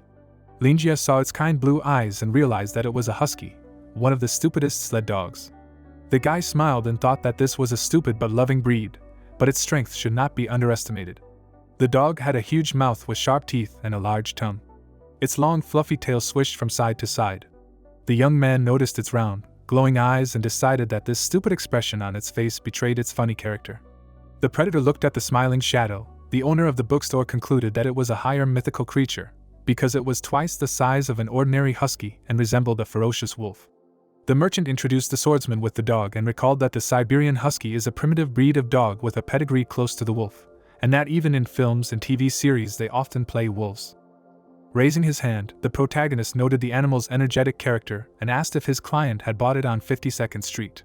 Putting his hand to his chest, the man confirmed this and noted that his friend was pleased. Looking to the side, the old man realized that he felt his strength even more strongly, being in relative proximity. The Black Faceless saw how this elegant beast emanated a powerful and concentrated energy of space and time. His shadow bared his teeth. The dark magician compared his pet to a small black hole that contains enormous power. Hours sank into a whirlpool. Among the beasts of dreams, the heavenly wolf was one of the most brutal hunters, with which he could freely move in time and space, regardless of the circumstances. Frank imagined the terrifying monster and thought about how it only needed to sense the slightest vibration in the ether to track down any creature that interested it. People's mouths dropped in fear. The pursuit did not end until the victim died or found a way to escape. Casting a giant shadow, the man concluded that this was his most successful creation, even though this creature was created through a sacrificial ritual. The old man looked at his pet with a smile and mentally called it a true destroyer. The Black Faceless one took a step forward and decided that the Sky Wolf had not yet reached the rank of destroyer because it was too young and had not yet fully developed its abilities. The Dark Mage approached the Dream Beast and realized that if it continued to feed on the flesh and blood of higher beings, it would eventually become his greatest assistant. Frank narrowed his eyes and realized that the most important thing now was to make it obey and make a contract with it. The man extended his hand forward with the intention of turning it into his familiar. The old man placed his hand on the animal's fur and declared that it was time to submit. He opened his mouth wide and addressed his body and soul, which were in synergy. A bright light illuminated the dog's face. Shrouded in a dark aura, the Black Faceless one introduced himself as the creator of evil and its guide, and commanded the predator to acknowledge him as its master and lay its soul in his hands. Suddenly, an invisible chain linked them together. The Dark Mage's eyes widened in shock and wondered why the contract had been made if the spell had not yet been fully cast. Looking at his hand, Frank was surprised that everything had gone so smoothly, and remembered how at the beginning the husky had entered an inexplicable state and pretended to be naive and stupid. Looking to the side, the man assumed that it was all because the bookstore owner was there, and realized that now that the contract had been successfully concluded, he had the ability to track its state. The familiar trembled, its eyes were glassy, and its tail was wagging, The old man concluded that these were all clear signs that his pet was terrified. The protagonist, sitting at the table, was enveloped in darkness. The black faceless realized that the heavenly wolf from the dream realm was trembling at the sight of him, and that he was ready to break away right now, clinging to his life. Linjia's glowing eyes flashed and thought that this dog was too naughty. The dark mage clutched his heart. After stroking the dream beast, Frank said that everything was fine and explained that his master would not harm him. The boy brought the mug to his lips. The man was surprised that his friend, who was just drinking tea, made the great creature experience primal terror, and was convinced that his boss was the best of all who had ever lived in this world. The young man lowered the mug and sighed in relief. The bookstore owner smiled broadly and was glad that his customer had stopped by 52nd Street to pick up a stray dog, and he knew that such an honest man could not possibly be involved with anything criminal. Imagining the dog sitting outside in the rain, the bookstore owner guessed that after the explosion, its original owner could no longer take care of it, and he thought that by a lucky coincidence, his good friend could not pass by and took it for himself. Imagining his comrade surrounded by people, the protagonist realized that he had joined the bloody feast to allow these criminals to find the true meaning of life, and he was glad that his lonely and meaningless life had finally gained new colors. Linjia looked up with tears in his eyes. Looking at the old man hugging the animal, the young man concluded that he was very happy, and he thought that having a pet and new ideals was like a second youth. There was an empty cup on the table. The young man was surprised that his client had found what he wanted to do, had overcome the darkness in his heart, and wanted to guide people to the true path with his kindness. The owner of the bookstore took out a coin of fate. After looking at it, the merchant realized that he could not interfere with his life because it would be a huge blow to him, and realized that everything was finally fine with him. The protagonist looked away. The old man led the heavenly wolf to him. The dream beast trembled and began to growl. Black Faceless tried to calm it down. With his mouth open in shock, Linjia wondered if his friend could really measure his strength even with such a large husky, and was surprised that he was trying to lead him to him, despite the clumsiness and obstinacy of the dog.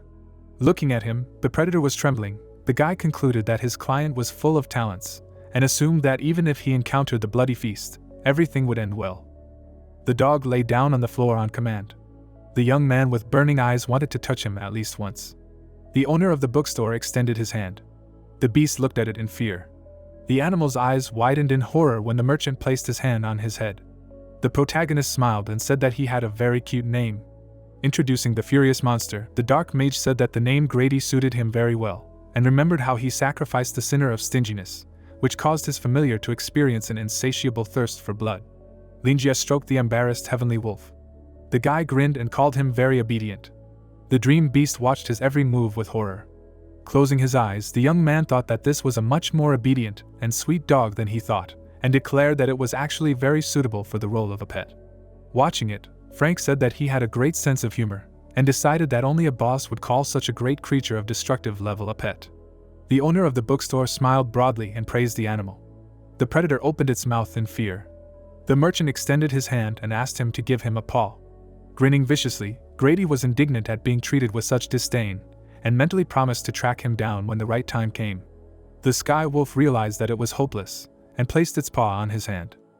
Standing to the side, the man was surprised that the beast of dreams was reduced to a pet dog, and decided that the main thing was that his friend was happy.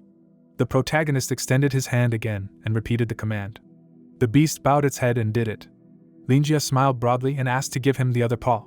The animal stuck out its tongue and obeyed. The boy waved his hand and ordered it to lie on its back. The predator immediately followed the command. Blushing with joy, the young man was glad that this pet was so affectionate and obedient, and decided that it had been trained before and that this would save his client quite a lot of time.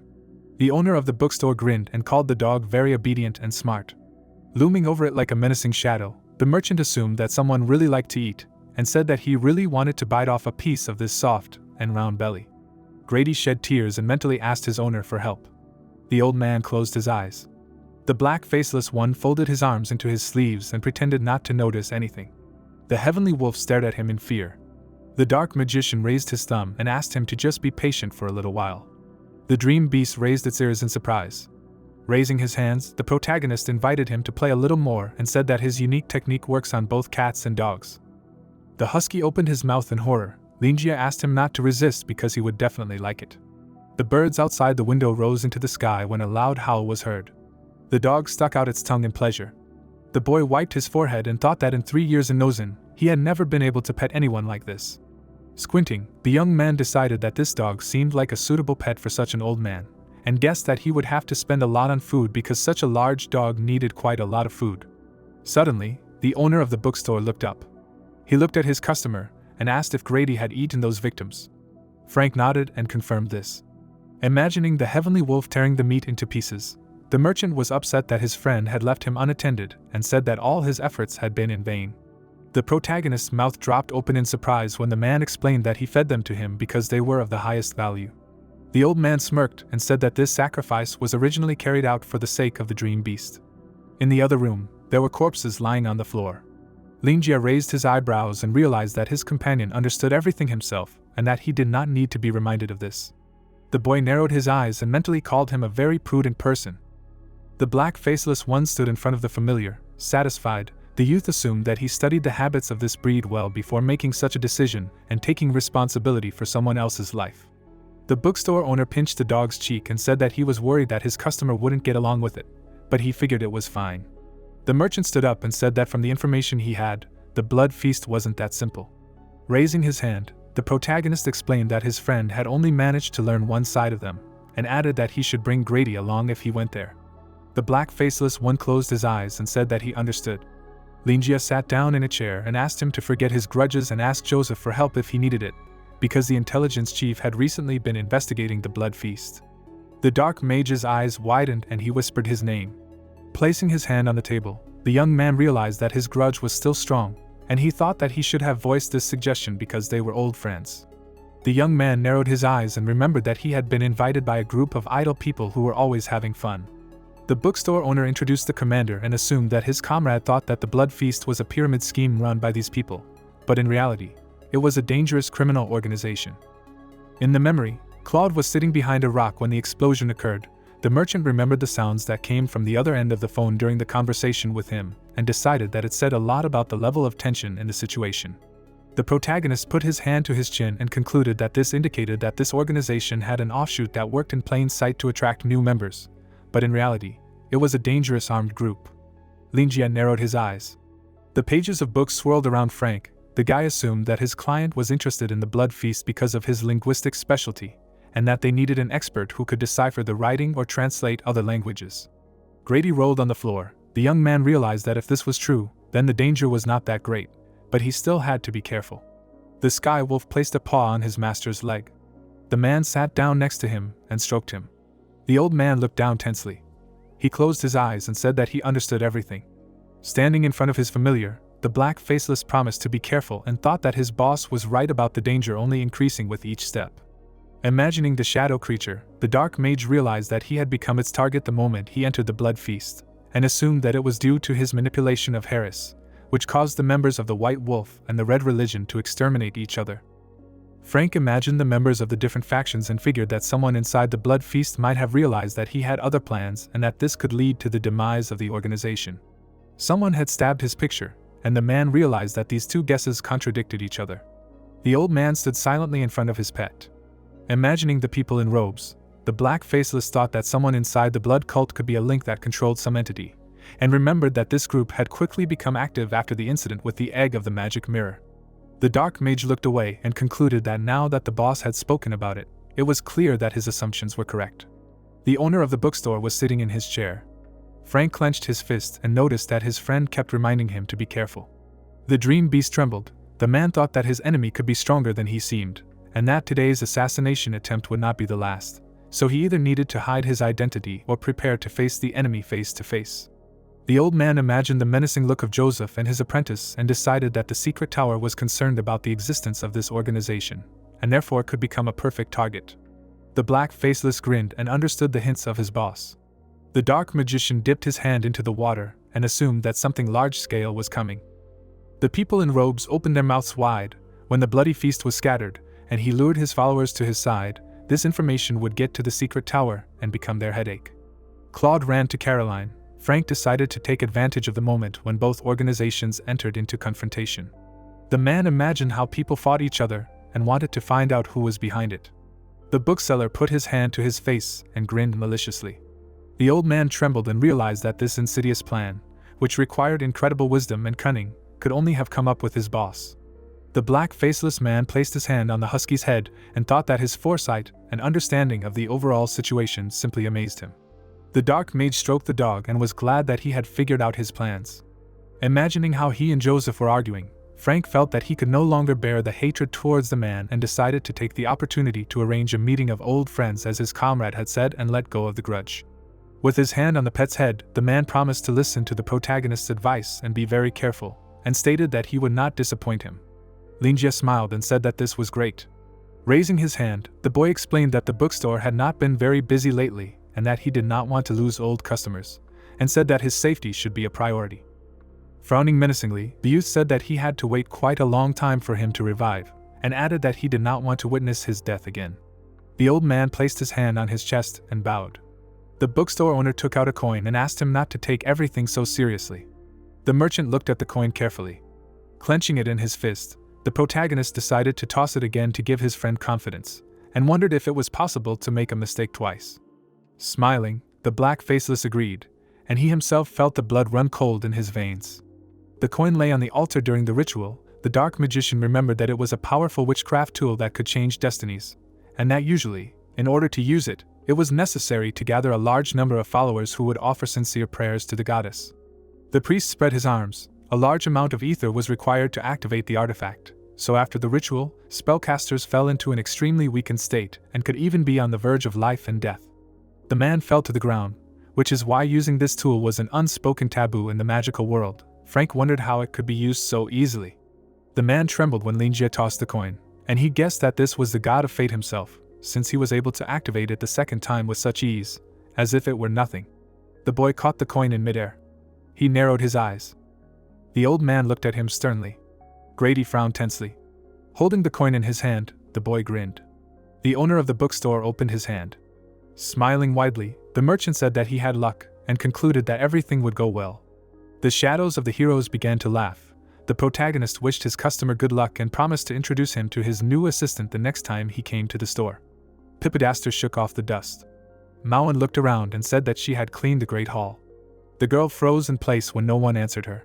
The empty chair was reflected in her eyes. The girl remembered that the boss had gone out on business. The sun's rays illuminated the room. The assistant noticed that it had become very quiet. Putting her hand to her chest, she felt that something was bothering her and hoped for her boss's quick return. Embarrassedly scratching her cheek, the woman thanked her friend for his attention and declared that they were not very compatible. The man's mouth dropped open in surprise when his beloved said goodbye to him and hoped that he would be able to meet the one destined for him. Black fell to his knees as the radio announced that the city would be celebrating Valentine's Day tomorrow and wished everyone to find their soulmate. Standing in the rain, the secret tower employee asked why the girl had not reciprocated his feelings and suggested that there was something wrong with him. He clenched his teeth. Bursting into tears, the scout shouted that he really loved her and admitted that he could not live without her. Lightning flashed above his head, and the radio continued to play a romantic song. The next evening, couples gathered at a bar called The Bachelor. A man sat at the bar and drank beer. The mug hit the table.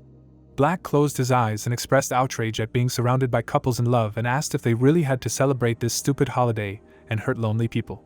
The waitress closed her eyes and sighed heavily when the secret tower employee asked her for more beer. The scout, with tears in his eyes, thought that this was the only place where he could rest a little and let his wounded heart relax, and was upset that he could not distract himself even at work. Some time ago, when he entered the office, the man realized that he had spent half of his monthly salary on a bouquet, and assumed that he could take more shifts to distract himself and earn some money. Black looked up. Caroline was standing next to Claude, who had finally sorted out the paperwork. The deputy chief smiled and offered to give her a massage. The girl replied that she did not want to strain her.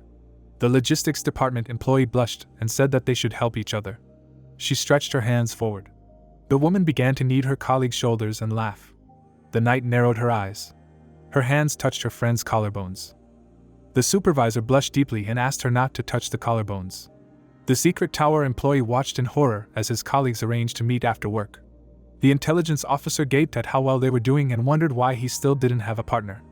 The waitress walked up to the bar and the man thought about how he would never feel happy again after Marie took his heart, and decided that in this cold, lonely world, only a drink could warm him up from the inside. Black looked back and assumed that he would never be able to fall in love again. A beautiful waitress walked past him. The girl looked calmly ahead. The secret tower employee blushed and felt how nice she smelled. At that moment, another waitress placed a new mug of beer in front of him. Watching the beauty work, the intelligence officer asked the bartender to tell him more about her.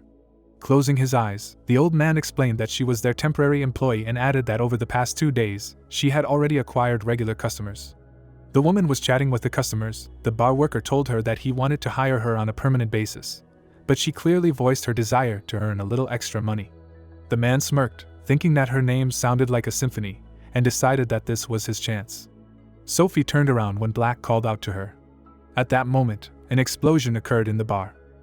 The secret tower employee covered his face with his hand and asked what was going on.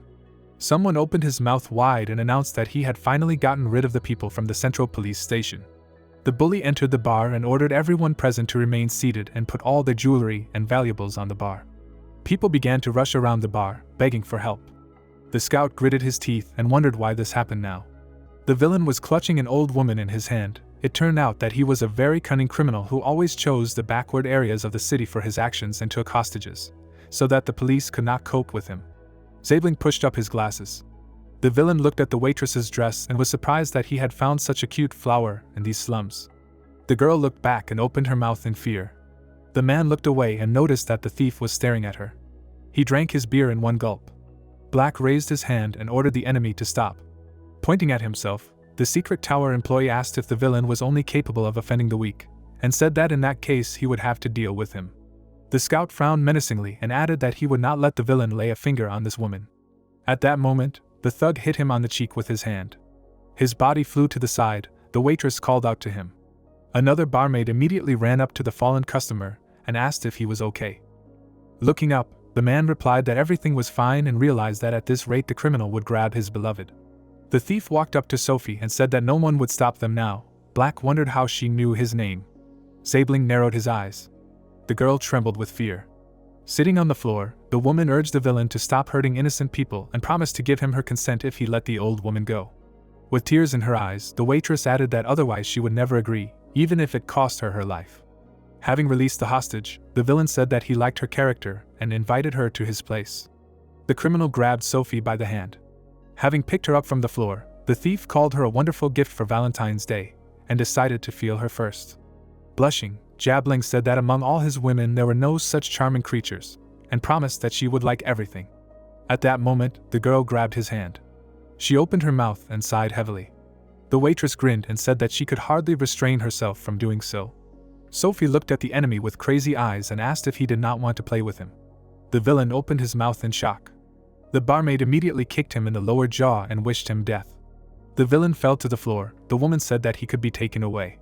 At that moment, the girl took off her wig. Crouching down next to the old woman, Claude, who was working undercover, shouted that the central police station would sort everything out and asked everyone who knew first aid to provide it to the victims. With her mouth wide open, the inspector introduced herself and assured the customers that the police station would compensate for all losses. Black's eyes widened in shock as the waitress helped him up. His face paled. The officers arrived and escorted Zabling out of the bar. The warden handed her friend a bottle of wine. Scratching her head, the knight's apprentice apologized for dragging him into this and explained that the bar owner had asked her to give it to him as thanks for his willingness to stand up for the common people. Taking the bottle, the man said he was just doing his job and asked why his colleague was pretending to be a waitress. Claude put her hand to her head and explained that the central police station had deployed several nearby establishments, where their men were stationed, to catch the criminal. The woman pictured the arrogant police officers who had flatly refused to go on this mission. Lowering her head, the girl said that she had to do everything herself as a leader and admitted that maintaining this image was quite difficult. The inspector put her palms together and asked her friend to keep it a secret so that no one would have unnecessary questions. The secret tower employee turned pale and asked her not to worry about it, and promised to try to forget about what happened. The supervisor said that he could always contact her if he needed help. The scout offered her a drink since the mission was over, but Claude looked back and saw her friend. Caroline smiled and apologized for being late. Closing her eyes, the deputy chief greeted Black and said that she did not expect to see him here. Turning to her comrade, the woman offered him a drink next time and explained to her friend that he had just finished his mission, so everything was fine. They approached each other. The logistics employee asked if she was okay. The girl replied that everything was fine and thanked her for her concern. The man uncorked a bottle of wine while they were pleasantly discussing their affairs. The inspector looked around when the phone rang and said she needed to answer it urgently. Caroline adjusted her hat. The supervisor reported that she had completed the task. The deputy chief's eyes widened in disappointment when the boss ordered Claude to return to her desk and work overtime. The logistics worker dropped her hands. The woman asked if the documents could wait. The boss replied that there were too many. The girl's hand began to shake. Joseph explained that everyone had asked for time off today, and that tomorrow there would be new cases, so she needed to hurry up and leave early. Scratching the back of her head, the inspector apologized to her friend and said that there was nothing she could do about it. Caroline grabbed her shoulder and replied that everything was fine. She smiled and asked her colleague not to worry and not to waste her time, because the commander did not like to wait. Black's eyes widened in shock. The overseer promised to organize a meeting next time and apologize again for the fact that they did not work out. The man's mouth fell open in amazement. The bottle of wine cracked in his hand. The secret tower employee abruptly rose to his feet and approached his comrades. He snatched the communicator from his colleague's hands. Then the intelligence officer drank the wine in one gulp. Leaning over the device, Black said that Claude had important things to do and that she could not work overtime today, and promised to come and do all the work for her. Then the man pressed the end call button. The women watched him in horror. The secret tower employee closed his eyes and asked why they should give up their plans for the day because of work, and asked them to go back to their business so that no one would disturb them. The girls blushed in embarrassment. The scout ran away and urged them to keep their indignation to themselves. The inspector asked if he was sure he was okay. Caroline raised her hands to her face and asked if she had a plan. The supervisor waved her hands and said that she hadn't meant anything like that. The deputy chief pouted and thanked Black for the chance. She took her friend's hand. The logistics employee turned away and said that her work should not go to waste. Her eyes sparkled. She wanted to know her colleagues' plans as soon as possible. Claude's eyes widened in surprise. They looked at each other, embarrassed. The woman extended her little finger to her friend's hand and declared that her outfit suited her very well. Caroline thanked her. The man ran away, thinking that he also wanted to date such a beauty. Pressing the tray to her chest, the waitress wondered if everything was okay with the scout, and was upset that they would not see each other because he would need to lie down at home. Mauen stood silently in the middle of the store and looked at the door. The girl put her hand to her chest and concluded that no one would come today. The girl took a step forward and decided that it was time to end the working day. She sat down on a chair and remembered that she still had something to do before the boss returned. Sitting at the table, the assistant thought that she still had a very long way to go, and that she needed to study a lot to reach the required level of skill, and wanted to test the latest results of her training. The bookstore employee climbed under the table. She took out a gold safe.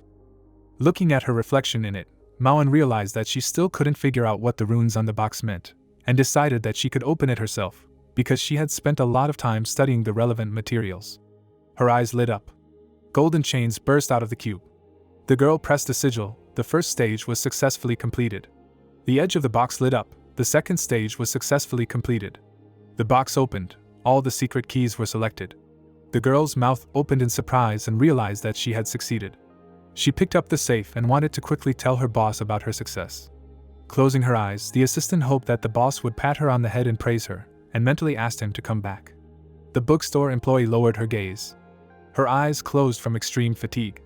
Suddenly, Mauen woke up in a completely different place. Someone descended from the sky and asked who the beauty was, dozing off right at her workplace. Vapusa smiled and noticed her displeasure, and asked if she was embarrassed because she was caught or if she was just lonely. The woman pouted and asked if she missed her boss. The girl turned away and said that was not the case. The witch was surprised that even such nice people could lie. Looking away, the girl repeated her words and asked why her friend was so dressed up today. The goddess put her hand to her chest and asked if she was talking about this dress. Adjusting her glasses, Vapusis explained that her boss would wear something similar during class and asked if she liked the outfit. The girl asked if Lingia would suit such an outfit, since he did not have such a figure. The woman snapped her fingers. Raising her hand, the witch explained that she had already handed over this piece of the dream realm to her assistant to manage, adding that she would be training her from now on. A giant castle appeared before her, and the goddess asked her student to kill the false moon to make their agreement come into effect, promising to pass on all her knowledge of the domed church. She waved her finger and explained that it was the religion that boasted the largest number of adherents among the inhabitants of Nozin, and with which the common people interacted constantly. Vapusis presented a hierarchy in front of her, and said that the structure of the organization consisted of a pope, a saint, an apostle, an evangelist, a priest, and clergy, and that as they were listed further, their status decreased. The woman pointed to a table and said that there was only one pope, created by the oracle, and two deities, like the two sides of the moon, who were responsible for transmitting information to the oracle. The witch smiled and added that there were also 7 apostles, like the 7 phases of the moon. An image of each phase appeared in her mind. The goddess stated that they seemed to be connected by something, but each of them had unique abilities. She closed her eyes and said that the task of the evangelist was to spread the faith and attract people to the side of the domed church. Mauen widened her blue eyes. Pointing to the hierarchy, Vapusis explained that the evangelists were migrating priests, and asked why they were respected more within the church hierarchy. Sitting in a chair, the girl answered that they were specially trained in martial arts and supernatural beings with special skills, who mainly specialized in healing, unlike ordinary priests. The woman patted her head and said that it was true. Smiling, the witch called her student very smart, and said that her boss would definitely be very proud of her if things continued like this. In the memory, the protagonist extended his hand and said that her assistant was doing well. The girl raised her eyebrows in surprise. She closed her eyes and agreed with her mentor. The goddess patted her on the head and remarked that she liked it very much. Vapusis looked up and explained that now in the domed church, force prevails over faith.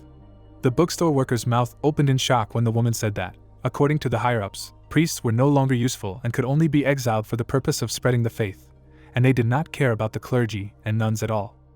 There was an emblem on the pillow. The witch said that they were most disposed towards ordinary people and that it was for these people that they needed to fight. People gathered at the house in the forest. Someone declared that thanks to holy water, their forests would no longer be filled with evil spirits. Stroking the children on the head, Marie said that it was their duty to save souls and added that these happy faces would be enough to thank them. The boy shouted that he wanted to become a priest to help them. The girl narrowed her eyes and was surprised that the child already had such grandiose plans for the future. The orphan blushed with embarrassment.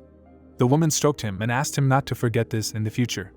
Leaning towards him, the nun urged him to leave distracting thoughts and restrain base desires in order to do good deeds with faith in his heart, and asked him to pray to the moon if he had doubts. The boy promised to try.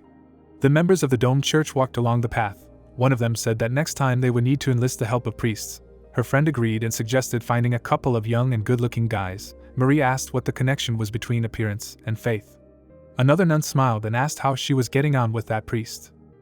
The girl blushed with embarrassment and said that she did not see the point in this question, because their church did not require a vow of abstinence. Her colleague remembered how she broke the heart of an employee of the secret tower. The sound of a blow was heard. Closing her eyes, the member of the domed church suggested that her friends pay attention to Vincent, who was not only very reserved, but also elegant, and his faith was unshakable. Introducing a blue-eyed blonde, the nun said that his eyes were like precious stones, and added that one only had to look into them once to drown in the abyss of overwhelming feelings. Raising her index finger, the woman reminded that this man was over 40 years old, and said that her colleague still had a lot to learn. Suddenly, the man accidentally pushed her and asked for forgiveness. The blindfold fell to the ground. Marie picked it up and asked for forgiveness for being distracted and not noticing him. Suddenly, the girl covered her mouth with her hand in fear. Vincent's face appeared before her, tired and covered with stubble. There were large bruises under his eyes. The priest covered them with a bandage and explained that he had to go because he had things to do. Watching him go, a member of the domed church asked what had happened to him. The woman replied that she had never seen him in such a state. Her colleague noted that he seemed to have lost something very important and was extremely confused. Frowning, the nun decided that it was not that simple and suggested that something was destroying his mind and making him doubt his faith. The Holy Father walked forward. Marie said that she had a bad feeling about their organization. The man stopped. A man in a cassock met her and informed her that Her Excellency had graciously allowed him an audience for confession. Vincent smiled and thanked her. He went up the stairs. Looking ahead, the priest remembered that he had been here just a few days ago and realized that he had returned here in search of redemption. His eyes sparkled. The member of the domed church noticed that he did not feel anything strange. There was a book in his pocket. Only the faith of the moon could exist in this church, and any heretics were expelled and destroyed, but the scripture of the sun remained safe and sound. The Holy Father sighed heavily and felt his heart skip a beat in awe and admiration, and his soul was tormented by conflicting feelings. The man entered the temple and thought that he could only know the truth if he followed the path shown to him by the owner of the bookstore. At this time, the protagonist was watching the sunflower and did not want to go home. Vincent walked forward. His colleague was walking in front of him. The priest's mouth opened in surprise when he felt the warmth that the moonlight gave him. The rays seemed to grab his legs. The domed church member realized that he could only cover his eyes with a blindfold to prevent any attempts to look at the moon, which was previously an act of reverence for him. A bright light was shining through the window. The Holy Father felt as if he had fallen into the clutches of a monster and thought about how his followers should respect their deity, but that they did not even know the true form of their god could not help but worry.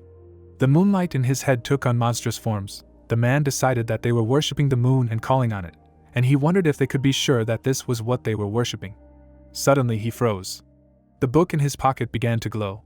Vincent clenched his teeth. The priest shook his head and realized that before meeting the apostle, he needed to clear his mind and suppress these blasphemous thoughts that were growing like weeds. The domed church member narrowed his eyes. Walking down the corridor, the Holy Father asked if they should not go to the confessional, and noted that in that direction there was only a prayer house. His colleague looked at him silently. The altar boy turned away and explained that the confessional was a specially designated place for the repentance of ordinary people, and only those in power could visit places that were inaccessible to the eye of the common man. Walking ahead, the man said that in fact the apostle only received supernatural beings. Without turning around, he asked his friend not to worry about it, because repentance before superiors was a completely normal thing, and stated that the followers of the moon could not bear remorse for even the most insignificant offenses. Suddenly, the altar boy stopped.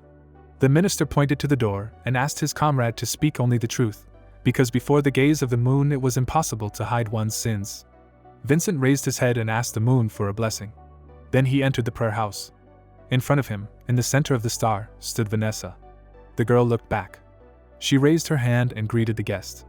The woman condescended to him. Bowing, the priest confessed his sin and felt as if a calming energy had touched his soul. The member of the domed church narrowed his eyes. The apostle adjusted his hair and asked what his sin was. The minister of the church put her hand on his shoulder and asked him not to worry about anything. Vanessa leaned towards him and explained that the moon would be merciful as long as he spoke the truth, sincerely repented and corrected his mistakes. She smiled and called on her colleague to worship and serve her, and then the moon would bring him peace and tranquility and free him from all sins. The Holy Father's mouth fell open in surprise. His hair fluttered in the wind. These words were familiar to him. The man leaned on the bench and realized that he had spoken these words himself before, and now he found himself in the role of a listener. Vincent sat down and thought about how he needed to get rid of his emotions and concentrate on the game because the bookstore owner had told him not to hesitate. The priest, shaking with fear, decided that he should immediately report all the abnormal phenomena so that no one would suspect anything, and said that he had been feeling extremely uneasy lately. The girl pouted. Suddenly, she opened her mouth in surprise and asked what it meant. The member of the domed church lowered his head and explained that he felt restless, irritable, and unable to concentrate. The priest covered his face with his hands and added that he had difficulty breathing. His whole body was shaking, and he was also hearing voices. Raising his hand, the woman said that it was not a sin at all and decided that he should just rest for a while. The man grabbed his hair and asked her to listen to his words. He lowered his head and said that he also thought that it was due to his excessive busyness, but in fact, it was much more serious. Images from his memories flashed before his eyes. Vincent raised his hand and said there was something else important. The priest looked up. The member of the domed church opened his mouth wide and said he had seen the moon in his visions. Darkness fell on the apostle's face. Her face broke out in a cold sweat of horror. Vanessa narrowed her eyes. Then she closed her eyes completely. The girl put her hand on her colleague's shoulder and asked him to calm down. The woman leaned towards him and asked if this was true. The Holy Father replied that he could not be sure. He raised his hand and explained that it had happened in a dream. A tear fell on his hand. The man imagined a lake in front of him and said that there was a moon in the reflection. The apostle looked at him silently.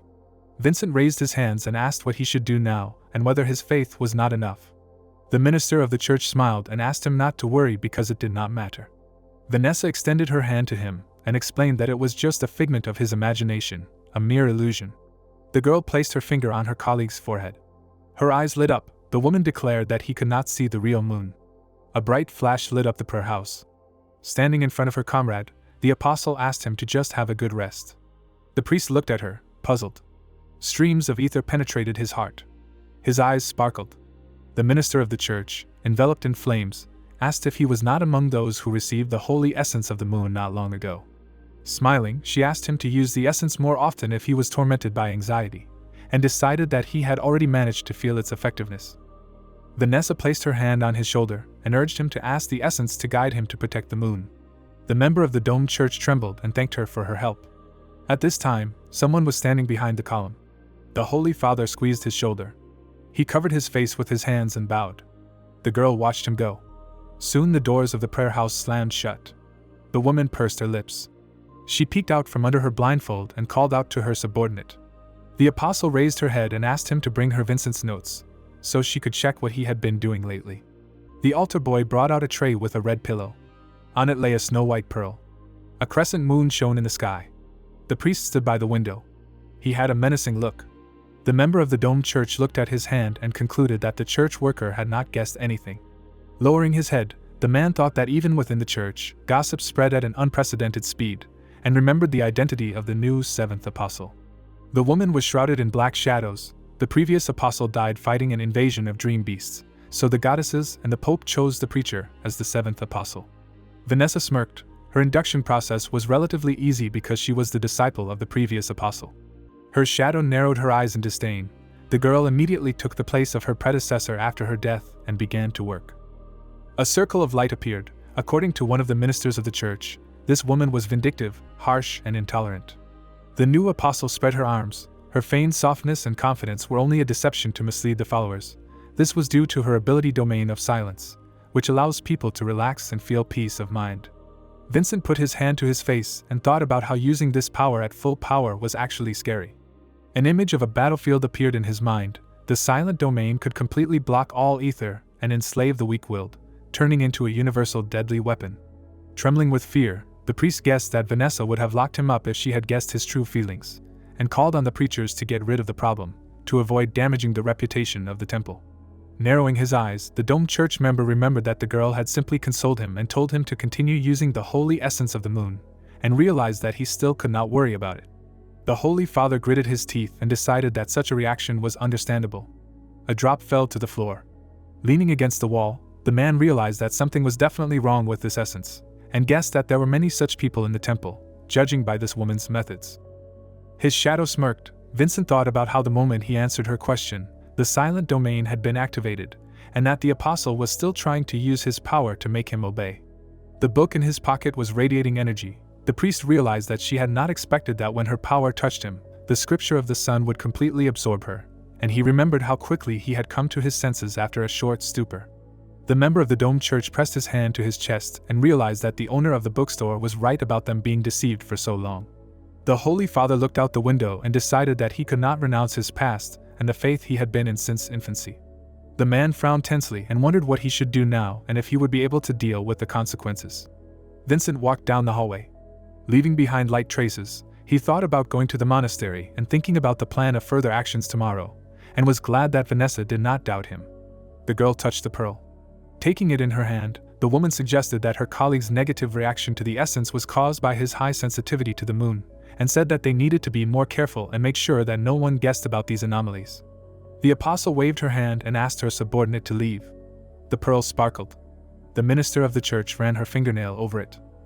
It was enveloped in a white haze. Most priests did not know that part of their soul rested in the sacred emblem, and that this relic was a means of control for the higher hierarchy. Smoke enveloped the token. After baptism and receiving the sacred emblem, a person falls under surveillance, where not a single word or action of his will escape the attention of his superiors. Vanessa looked up. The girl raised her hand and remembered that the temple kept the wax that was left after casting the tokens, and that when it melted, all the actions of the observed from the perspective of the sacred emblem could be tracked. The woman grinned and thought about the priests who received the holy essence of the moon, were especially carefully monitored. She squeezed the pearl in her hands. The apostle closed her eyes and began to read the spell. The pearl began to glow. Rays of bright light beat through her fingers. The minister of the church stood on the floor barefoot. Waves of white smoke enveloped her feet. They filled the entire space around. Vanessa brushed the smoke away with her hand. A dark window appeared in front of her.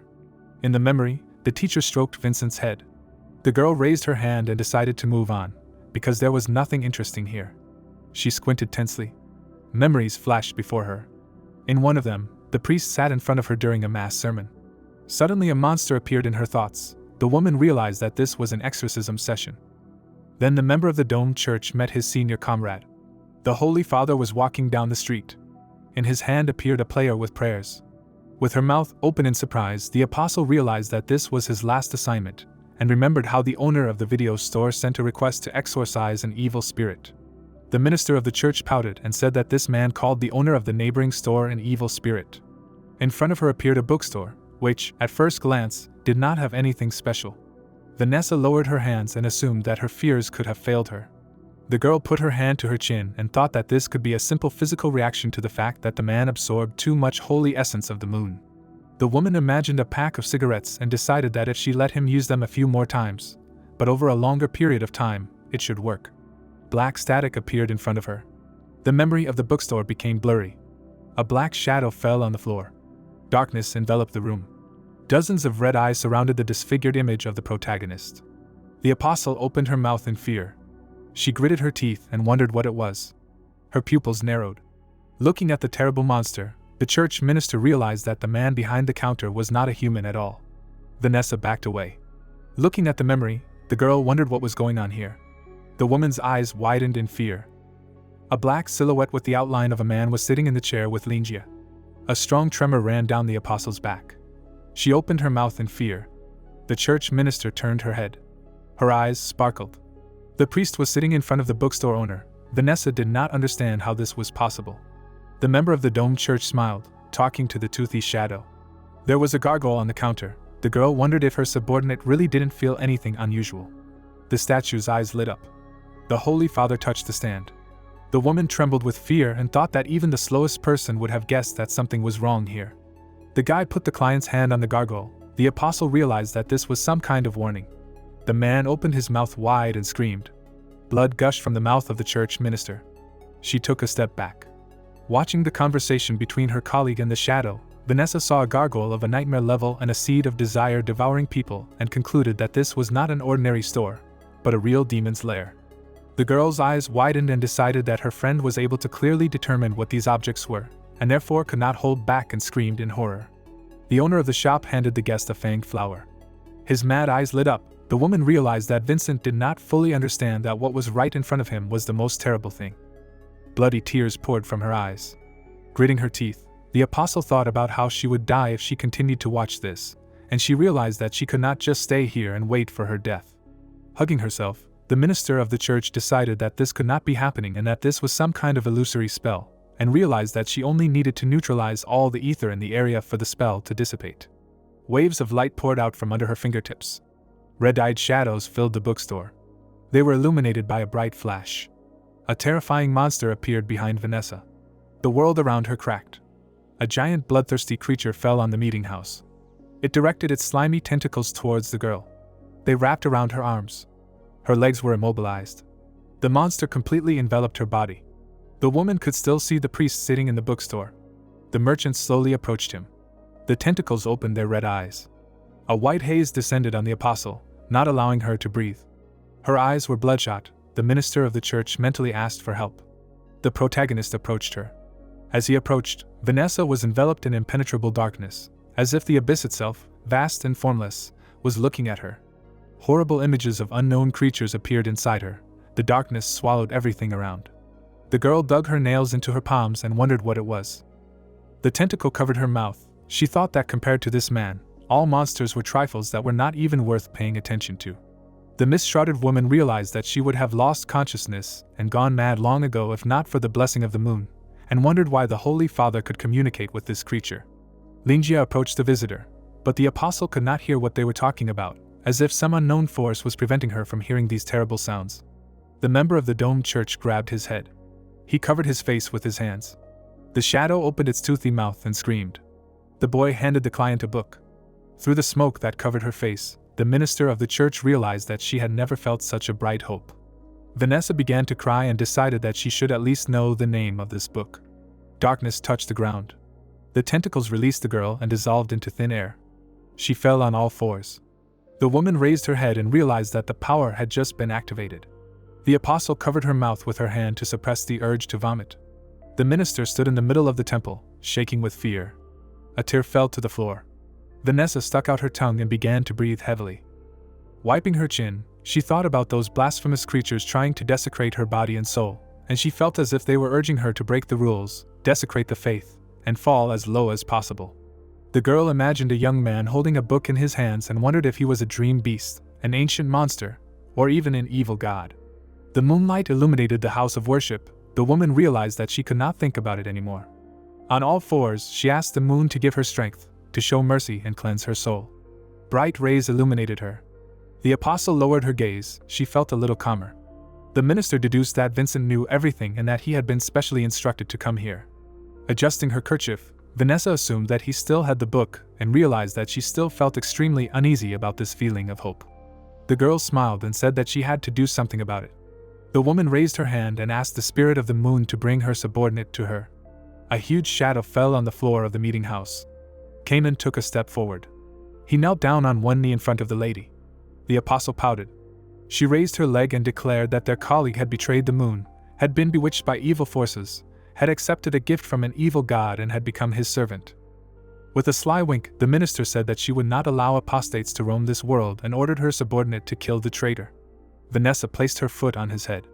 The altar boy stood motionless before her. The girl explained that the priest must have a book that the evil god had given him, and asked a colleague to bring it here. The woman narrowed her eyes and asked him not to leave a trace and to do everything quickly. She removed the bandage from him with her toes. The man raised his eyebrows in surprise. The apostle promised to reward him for his good behavior. Tears appeared in his eyes. The Holy Father raised his shaking hands and said that he would not let her down. The member of the domed church kissed the lady's foot and declared that it was a great happiness for him to be able to serve her. Tears fell on her toes. Hyman lowered his head and explained that to be allowed to be at her feet and to be of service was the greatest joy. Standing before her, the altar boy promised to do everything for the temple, no matter what it cost him. Next to the red slipper lay the ceremonial knife. The doors of the prayer house slammed shut. The apostle looked up. She headed for the exit. The minister of the church left the room. The moonlight illuminated the water mirror. Vanessa dipped her foot into the water. The girl clasped her hands and began to pray. Circles appeared from her feet in the water. They were illuminated by a bright light. An old man appeared in the reflection and asked what had happened.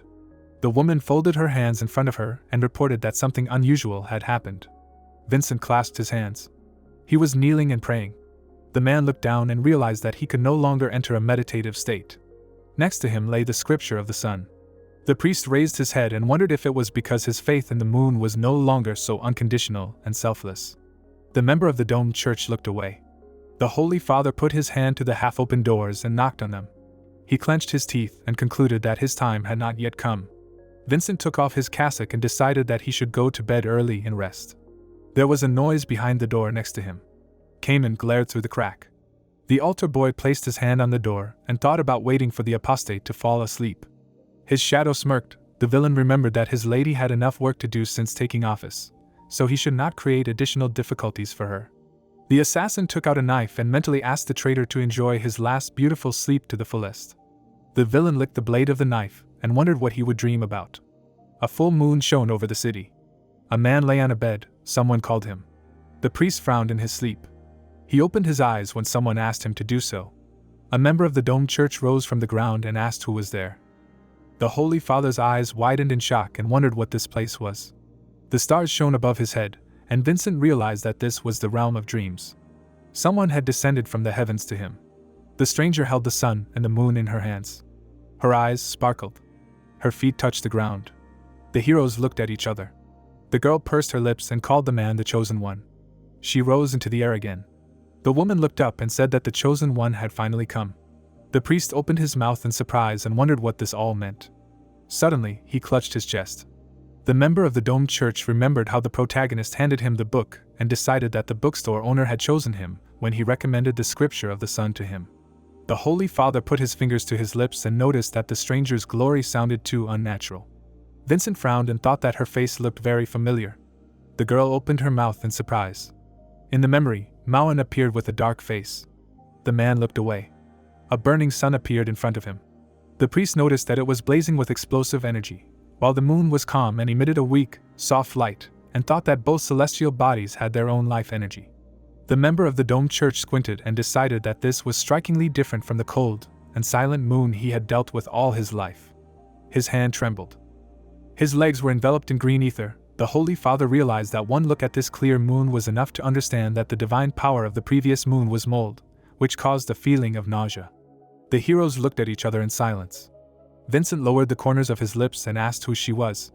Looking at the woman, the man asked why he was invited to the kingdom of dreams.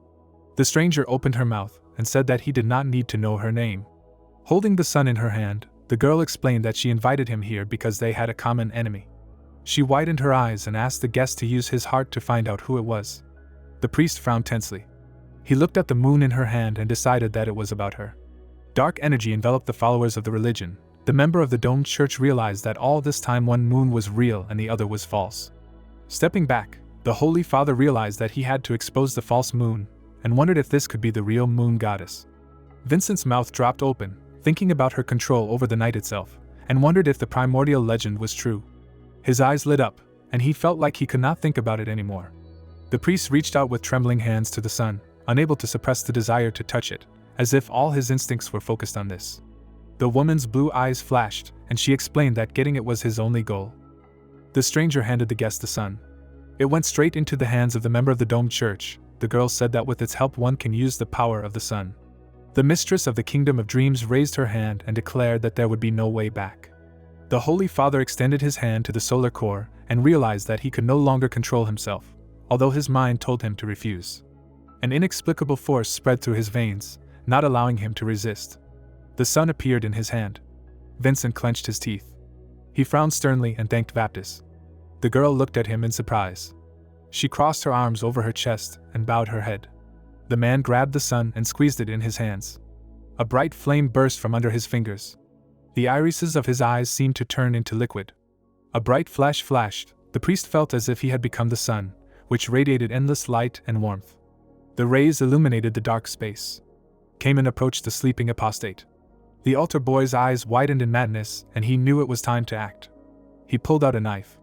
The villain raised it above his head and decided to act in the name of his mistress and the great moon. The villain stuck out his tongue and declared that it was time for the traitor to bid farewell to his life. The tip of the knife approached the chest of the member of the domed church. At that moment, fire burst out of it. His heart emitted a blinding light. The killer opened his mouth in surprise. Flames enveloped his hand. Cayman looked at the burning hand in horror and asked how this was possible. His face twisted in pain and fear. The fire scorched his skin and hair, turning him into a lifeless skeleton. There was only darkness in his empty eye sockets. The altar boy extended his hand to Vanessa and asked for her forgiveness. The ceremonial knife fell to the ground. The girl at this time was sitting on her throne. The woman looked up and called out to her subordinate. Vanessa sat on the throne with her legs crossed. Her eyes were full of sadness.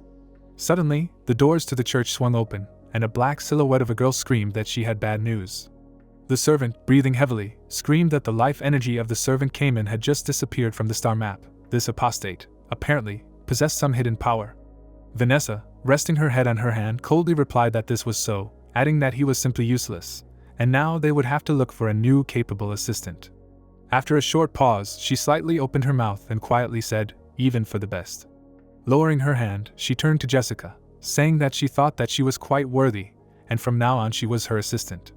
Hearing this, the girl froze in place, excitedly answering that this was very unexpected, and she was afraid that she would not be able to cope with such responsibility. Then Vanessa raised her eyebrows and asked if she really did not agree. When suddenly Jessica, with a blush on her face, smiled madly and screamed that she agreed. At the same second, she fell to her knees. The maid began to crawl towards the mistress, saying that she did not immediately understand that she lived only to serve her, and it was a great honor for her to become her humble servant. Vanessa lowered her leg, from which her maid, raising her head, asked to give her advice and guide her. Jessica took the mistress's leg and asked her to step on it. Vanessa raised her hand to her face, saying to herself that she could not even think that a simple priest of an abnormal level could kill Cayman. Was he really inattentive? Or did the priest really have some kind of power hidden from prying eyes?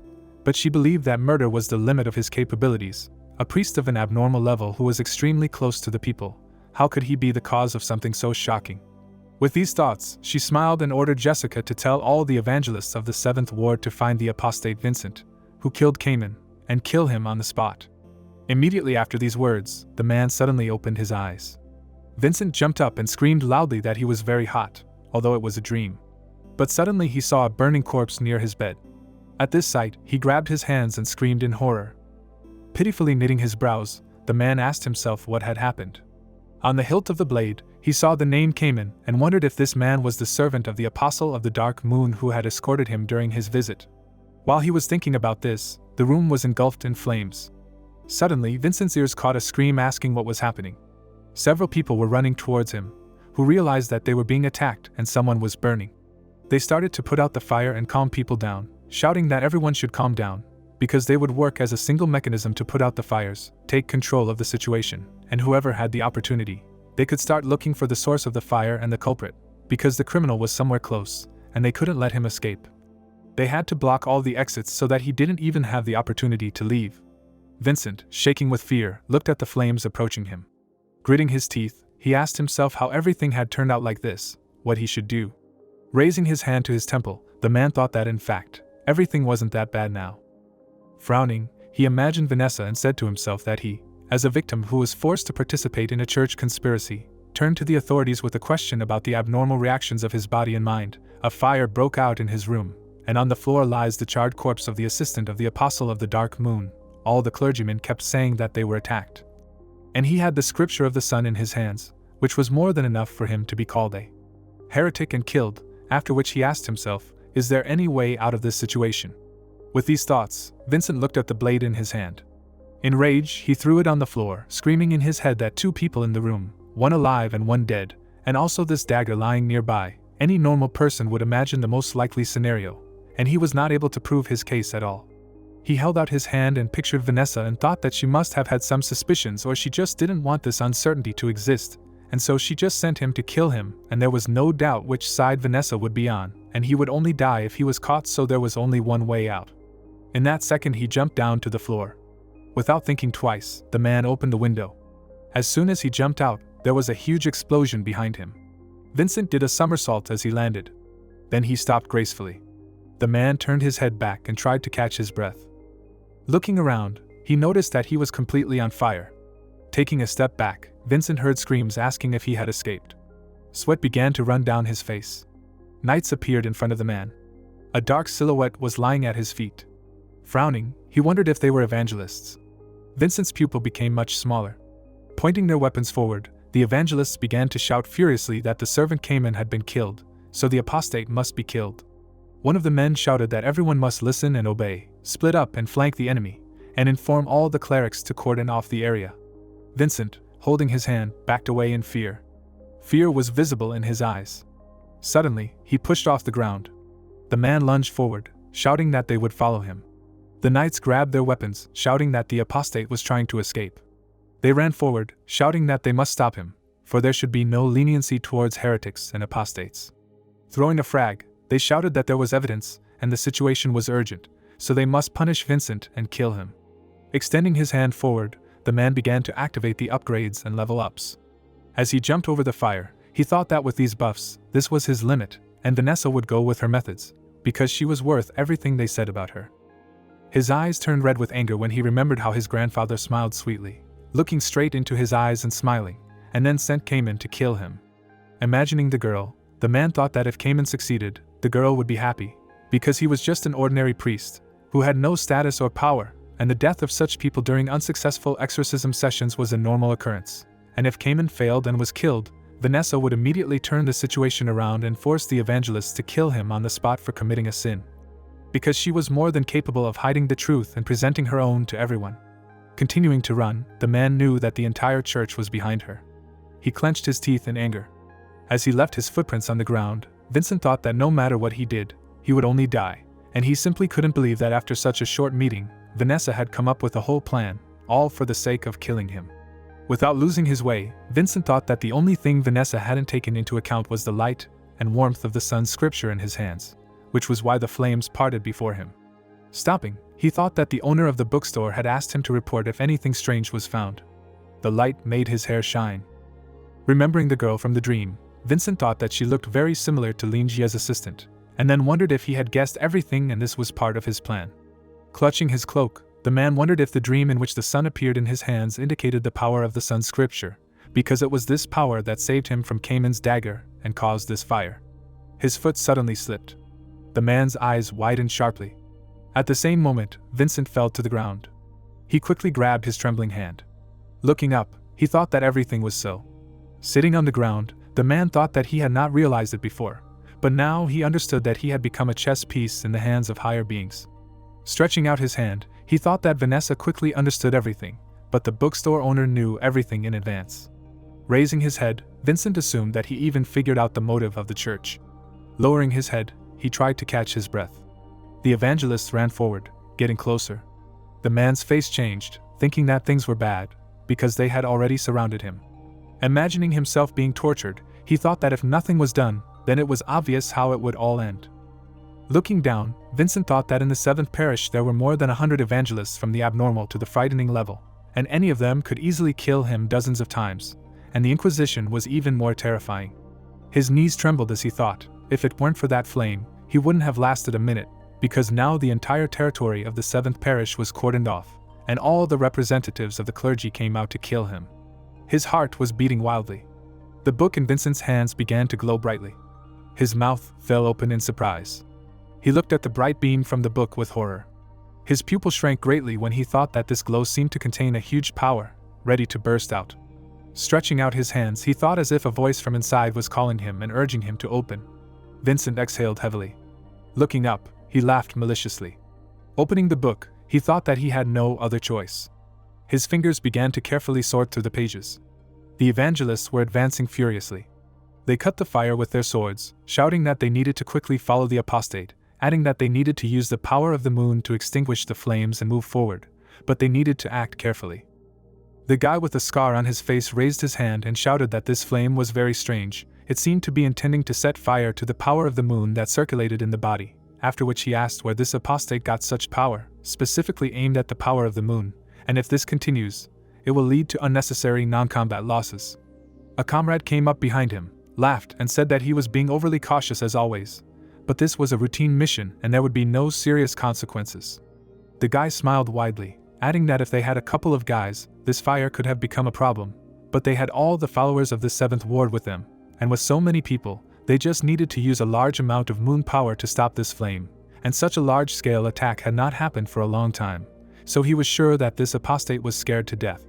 The evangelists walked forward without a drop of fear, while the guy continued to say that they were slowly tightening the encirclement, and now the heretic probably had no aces up his sleeve. After all, he was just a pawn of an abnormal level, and whatever he did here, it did not matter.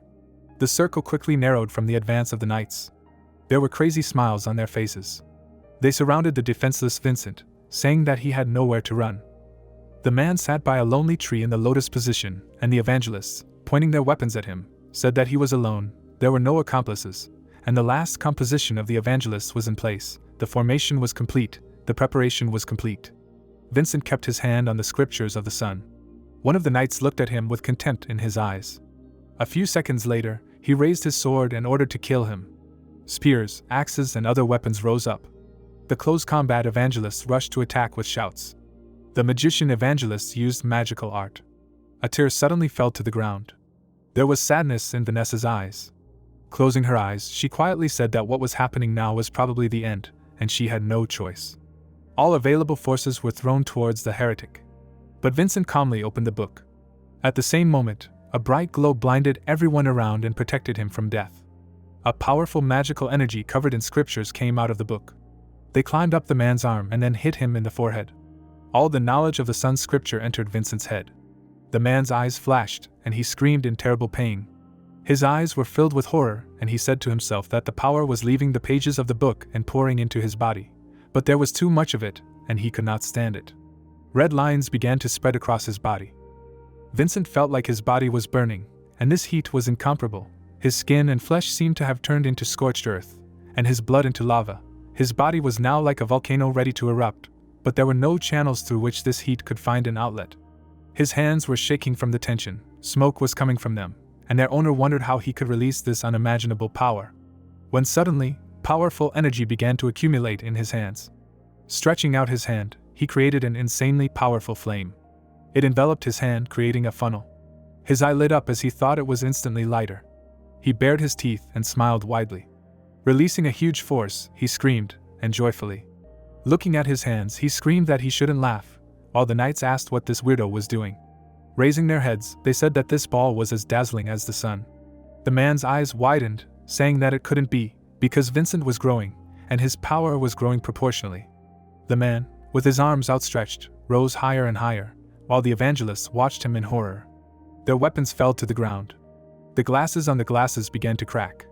It exploded suddenly, throwing the guide back. Everyone fell to their knees in fear, screaming that the power meter was broken. The man covered his bleeding eye with his hand, screaming that he was no longer a man. Looking at the bright fiery sky, someone asked in fear if this was the end of the world. The man's hands continued to reach for the sun. His eyes burned when he thought that he could no longer see anything, and the sight now must be pitiful. His eyes were blinded and radiated. Smiling, the man thought that the skin all over his body was cracked and bleeding, which gave at least some outlet to this terrible heat. But he clearly felt the existence of the sun, and it felt like this force was responding to his call. Blood began to flow from his teeth. Opening his glowing mouth, Vincent thought, "Thank the sun." Suddenly, a huge fireball formed in his hands. He continued to be in the sky. The fiery force began to envelop the entire space around. People stood unwavering, seeing no point in running away. Their bodies immediately began to disappear. Flames engulfed everything around. A huge fiery dome tried to engulf the entire forest. Through the bright impact, not even the screams could be heard. Vanessa sat on the throne under the moonlight. She exhaled, thinking that there was still no news from the evangelists, and even though it was only an abnormal level priest, they were too ineffective. The girl's chest suddenly began to shake. Vanessa clutched the throne, shaking violently. Her eyes immediately widened. Jumping up from her seat, she wondered what was going on. Turning around, the girl noticed a bright explosion. Frowning, Vanessa asked if this was a destructive level power. Raising her hand up, she activated the silence domain. Blue energy quickly moved towards the flames. Gritting her teeth, she thought that her moon was unable to withstand this enormous power, because its power was able to form a space that enveloped her, protecting her from these flames for such a short period of time, and then wondered who he was, an opponent with such a terrifying power. Vanessa kept her hand outstretched. Blood spurted from her eyes when she thought that only a deity could own something like this, and she was familiar with this feeling. Feeling a gaze on her, Vanessa realized who it was. Her defense suddenly began to crack. In that second, her body was completely burned. The remains quickly flew upward. A powerful explosion was heard, and on that day, the territory of the entire 7th parish of the Dome Church was razed to the ground. A little earlier, the Dome Church, the central church, the building was illuminated by a bright moon. Vanessa, who folded her hands, was enveloped in magical energy. Slightly lowering her head, she said that she guessed that this bookstore was the abode of a demonic evil god. She spoke to the holiness through the portal, adding that he knew too much and was going to use this to shake the faith in the moon. The old man calmly opened his mouth and said that he understood everything, adding that the information she had conveyed was of the utmost value. It was Bias, the Pope of the Domed Church, one of the few god-level beings in Nozin. He folded his arms and asked the girl to continue to watch this shop, because it was obviously not that simple with him, and he needed to think of a further plan of action, and there was no need for any rash actions. Vanessa bowed and said that she understood everything. After these words, the connecting portal dissolved. Bias kept one eye closed, saying that he never thought that the owner of the bookstore on the 23rd Street would actually be a demonic evil god. The old man held a huge staff in his hand, adding that in this world, only the moon is truly divine, and other gods are just impostors living in the realm of their dreams, and in the face of the true God, no false gods can stand. After saying this, he tilted the staff. Then, he took a step forward. There were a dozen stone statues facing him, and Bias suddenly asked how the dim glow of something on earth could compare to this blinding light that illuminated the sky at night. As soon as he asked this, the staff began to glow. The old man put one hand behind his back and added that, however, considering what Vanessa had said, the power of this demon god should not be underestimated, and it should be eradicated as soon as possible. With these thoughts, he lowered his gaze. Bias looked at the silver placenta, saying that according to legend, it was left behind after the first saint gave birth to the moon. Without taking his eyes off the placenta, the old man thought that there were two more sacred artifacts stored in the church, the ancient ring and the sleeping moon child. The existence of these artifacts only confirmed the sanctity of the moon faith itself, and the demon god wanted to create a new faith. Thinking about this, he frowned with displeasure. Imagining the protagonist who controlled the masses, he thought that the bookstore owner named Linjie often interacted with representatives of various factions, and thus was actually secretly cultivating followers, waiting for the right moment to establish a sect, and was probably trying to shake the foundation of the domed church using the essence of the holy moon. Under the moonlight, Bias said to himself that the protagonist was a very intelligent and vicious young man. At the same time, this meant that he was not strong enough yet, so he did not dare to reveal his true identity and preferred to stay in the shadows, lest he be discovered and killed in the bud. The old man smiled broadly at these thoughts and said that unfortunately, he could not have foreseen that Vincent's emblem would become his undoing. Having said this, he extended his hand to the placenta. Touching it, he said that the first results from taking the essence of the holy moon had already been obtained, and those who took it would become the most ardent followers of the moon, and even death would not stop them. Squinting, Bias, with burning eyes, added that they needed to wait a little, and they could begin, adding that soon they would be able to descend from the kingdom of dreams without fear of the ugly looks of the creatures of this world. While saying this, he did not remove his hand from the silver placenta. Suddenly it twitched. The old man felt a powerful energy. He immediately turned around. Outside the window, he saw a bright glow. Looking outside, Bias wondered where the light was coming from. It was already midnight, adding that the 7th parish was in that direction. Had something happened to Vanessa? The old man became wary. He looked up in fear. The black power of the ether began to descend rapidly towards him. Taking a step back, Bias wondered how it was possible that the lunar ornament representing the dark moon began to melt. Looking at the staff, he thought that the phases of the moon not only symbolized faith, but were also a crystallization of power, and this scepter could use all the powers of the apostles and saints, and that is, they were originally granted by the Pope and could be revoked at any time. Theoretically, after Vanessa's death, her power should not dissipate. The old man pursed his lips and thought that what had just happened meant that Vanessa was dead, but also that her opponent's power was several times greater than his own, because it had completely destroyed the power of the Dark Moon Apostle, so he did not understand who was capable of such a thing. Bias's trembling hand reached up. He suddenly touched the scepter with his finger and smoke came out from it. The old man jumped back in pain and screamed that he was very hot. A drop of blood fell to the floor. Holding his hand, Bias did not understand what kind of power this was, and that it could injure even a god-level being. Looking at his finger, he thought that the heat was just an illusion, and in fact, the power of the moon was burning. A female voice suddenly rang out from behind him, saying that she had news. A female foot stepped into the light. Cheryl folded her hands together, saying that the 7th parish had been attacked and the massive explosion that had destroyed everything was believed to be caused by the apostate Vincent, and 233 members of the clergy had been confirmed dead, including Vanessa. Looking down, the saint added that all parishes had already been notified and a top-level search was underway. The old man remained silent, staring at her. Suddenly, his mouth opened slightly. Bias held out his hand and asked if Vincent had escaped. Cheryl's body trembled, and she nodded, saying that her subordinates were scared by the chaos. Leo grabbed Cheryl's hem, calling her. The old man's pupils had shrunk considerably. Closing his eyes, he said that it was not her fault. Bias clenched his fist and said that he remembered Vincent. He was a good child and had a great relationship with the priest who baptized him. He smiled and added that he was a pious and honest man. Didn't he live in the chapel of mercy of the 7th parish? Without turning around, he asked Cheryl to instruct the Winged Crescent to visit him to express their condolences. Leo trembled when he heard about the Winged Crescent. The old man turned back menacingly. He extended his hand and said that the apostle was still young and needed to gain strength, because now was an extremely dangerous time, and therefore he should not follow Cheryl everywhere. Then he called the boy to him, saying that he would help him in his practices. Leo put his hand to his face in fear. Cheryl pushed him, asking him not to resist, because this was a great favor. Putting his hands behind his back, the boy began to slowly climb the stairs. He approached the old man in fear. Looking up, tears appeared in Leo's eyes. Bias put his hand on his head. He smiled and said that there wasn't much time left, so he asked Cheryl to go and notify him, and if Vincent hadn't decided to find the old priest in his panic, then it would be better to use him as a hostage. He narrowed his eyes and added that if the man did go to him, he would become an easy target. Cheryl smiled and replied that she would pass on all the instructions. She looked ahead from under her brows. Dissolving into thin air, the girl said one last thing, that it was all for the sake of the great moon. Hot drops of lava landed on the ground. Vincent, his head down, was breathing heavily.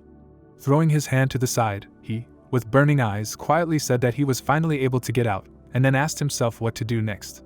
He had a halo of sharp vines on his head, and he added that with the power of the sun's writing, he had managed to break through the encirclement of the clergy members who wanted to punish him. But using such a power that cannot be controlled, the price of this, its mortal appearance speaks louder than any words. The guy tightly clasped his hand to the area of his heart, saying that this terrifying power not only raised the entire 7th parish to the ground, but also contradicted the power of the moon in his body, completely eradicating it, and his body was transformed into something unimaginable. As he walked forward, lava continued to drip from him, and he continued to say that before he could come to any understanding, he would have to endure this unbearable pain that was tearing his body apart. The bright moon in the sky illuminated him while he thought that he should not think about this now, because the church would definitely close all the parishes and issue an arrest warrant. He was too badly hurt. It was impossible to get to the bookstore. It was too far, and now he had nowhere to go. Winston suddenly leaned against the tree. Unable to resist, he began to lower himself, adding, except for one place. There was a trace of blood on the table of the tree. The man sat on the ground, thinking that the only place on earth where he felt absolutely safe was here. His eyes, from which the light had recently gone out, were burned. He sat across from the street and added that this was where he grew up, was baptized and joined the Church of the Dome in this small chapel of mercy. Not far in front of him was the same chapel, the cracks in which were boarded up. Vincent, not taking his eyes off her, said to himself that he never thought that the next time he would come back here would be under such circumstances. But what would the others think if they saw him like this? With these thoughts, he began to descend into memories. Vincent ran ahead, shouting that Aunt Susan had made a pie with fresh apples, so he should steal a few pieces and give them to the poor, to which his friends readily agreed, except for one girl who said that stealing was wrong.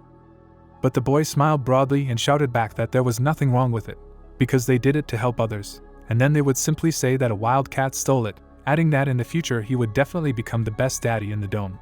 But as soon as he said this, he was suddenly grabbed by the scruff of the neck.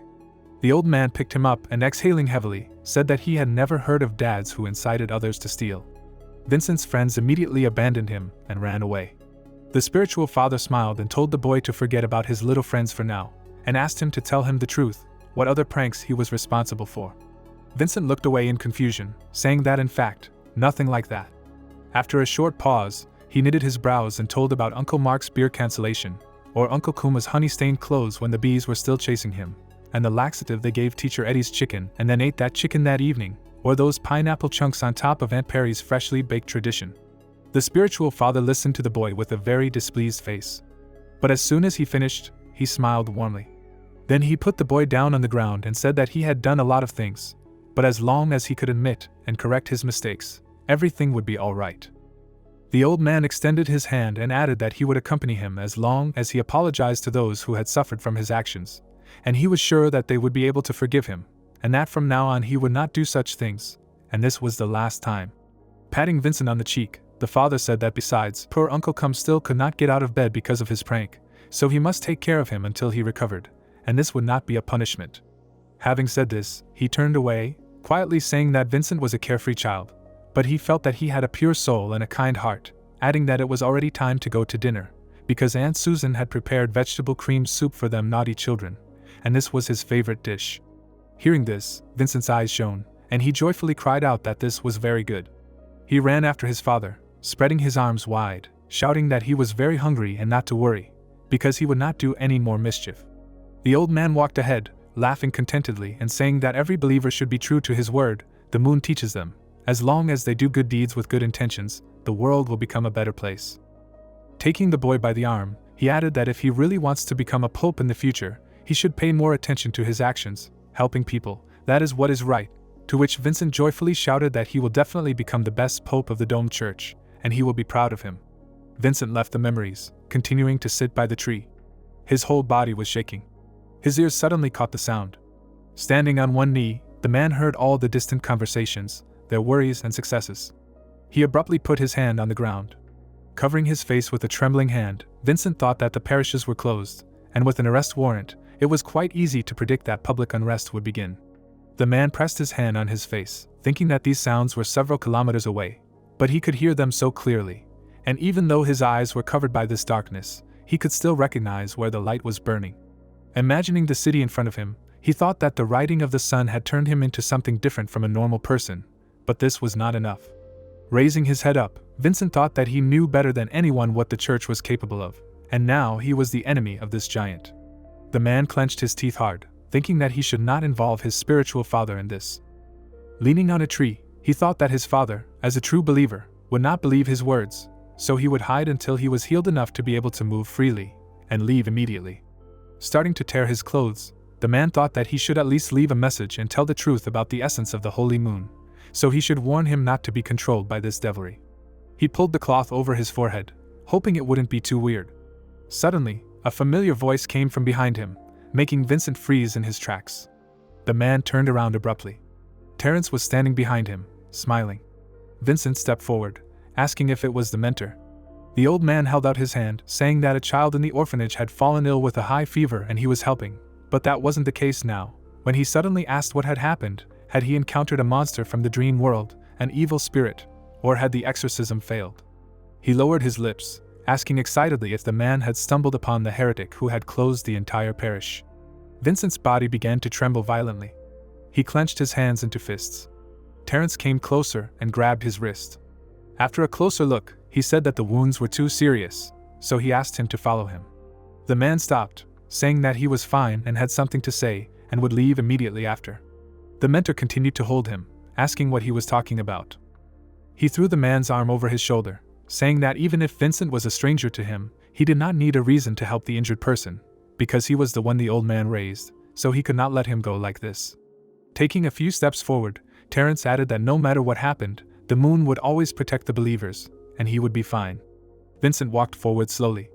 As they walked further, their copies from the past stood behind them. The man's head was tilted down. After some time, the doors in front of them swung open. Vincent lay down on the bench. Bright lines ran along his body. Terence brought his hand with mana to him. Supporting his trembling hand, the old man asked the moon to help him heal the sufferer. The man clenched his teeth. The mentor's expression changed, his eyes widened. Looking at the body, he thought that the wounds were healing quickly, and the power of the moon only sped up the process a little, and then he wondered how flesh, tendons, and even bones could regenerate so quickly, because even charred and blackened wounds that looked like scorched earth were crusted and hardened. The bones were quickly returning to their original state. The skin was regenerating. Looking deeper, Terence thought that the sight was very frightening, because it seemed as if every cell of the body had come to life and was functioning independently, and it was no longer a person. Something suddenly fell from above with a loud crash. The old man lowered his hands down and asked what was happening. A little later, people began to approach the chapel. They began to knock on the door. The girl stood in front and asked if the spiritual father was inside, adding that the clergy had just issued an arrest warrant for a wanted heretic. The entire parish area was cordoned off, and everyone was scared, but they were trying not to panic, so they were asking for directions and advice on what to do. The old man behind the girl frowned sadly and said that the doors were locked, and it looked like the spiritual father was not there, and the man next to him, raising his hand, said that he had never locked the chapel before when he left it, and how could he lock such massive doors, perhaps to prevent theft? People kept coming, and the girl said that it was unlikely, because even if we ignore the fact that this chapel is in the slums and has nothing valuable that could attract thieves, knowing Father Terence, if thieves break into his place, he will try his best to understand the intentions of those who have stumbled and help them, and this is quite a common occurrence. All of them here needed his help in one way or another. And if it were not for the spiritual father, who helps them absolutely free of charge, someone's children would have died long ago, so there is no need to think about the bad. Probably he had urgent business and had to leave, just need to wait until he comes back. The little girl suddenly turned around. At this time, the spiritual father was inside the chapel. He fastened the doors with a chain, thinking that something is wrong with Vincent's condition. It is abnormal. In his body he no longer feels the presence of the divine power of the moon.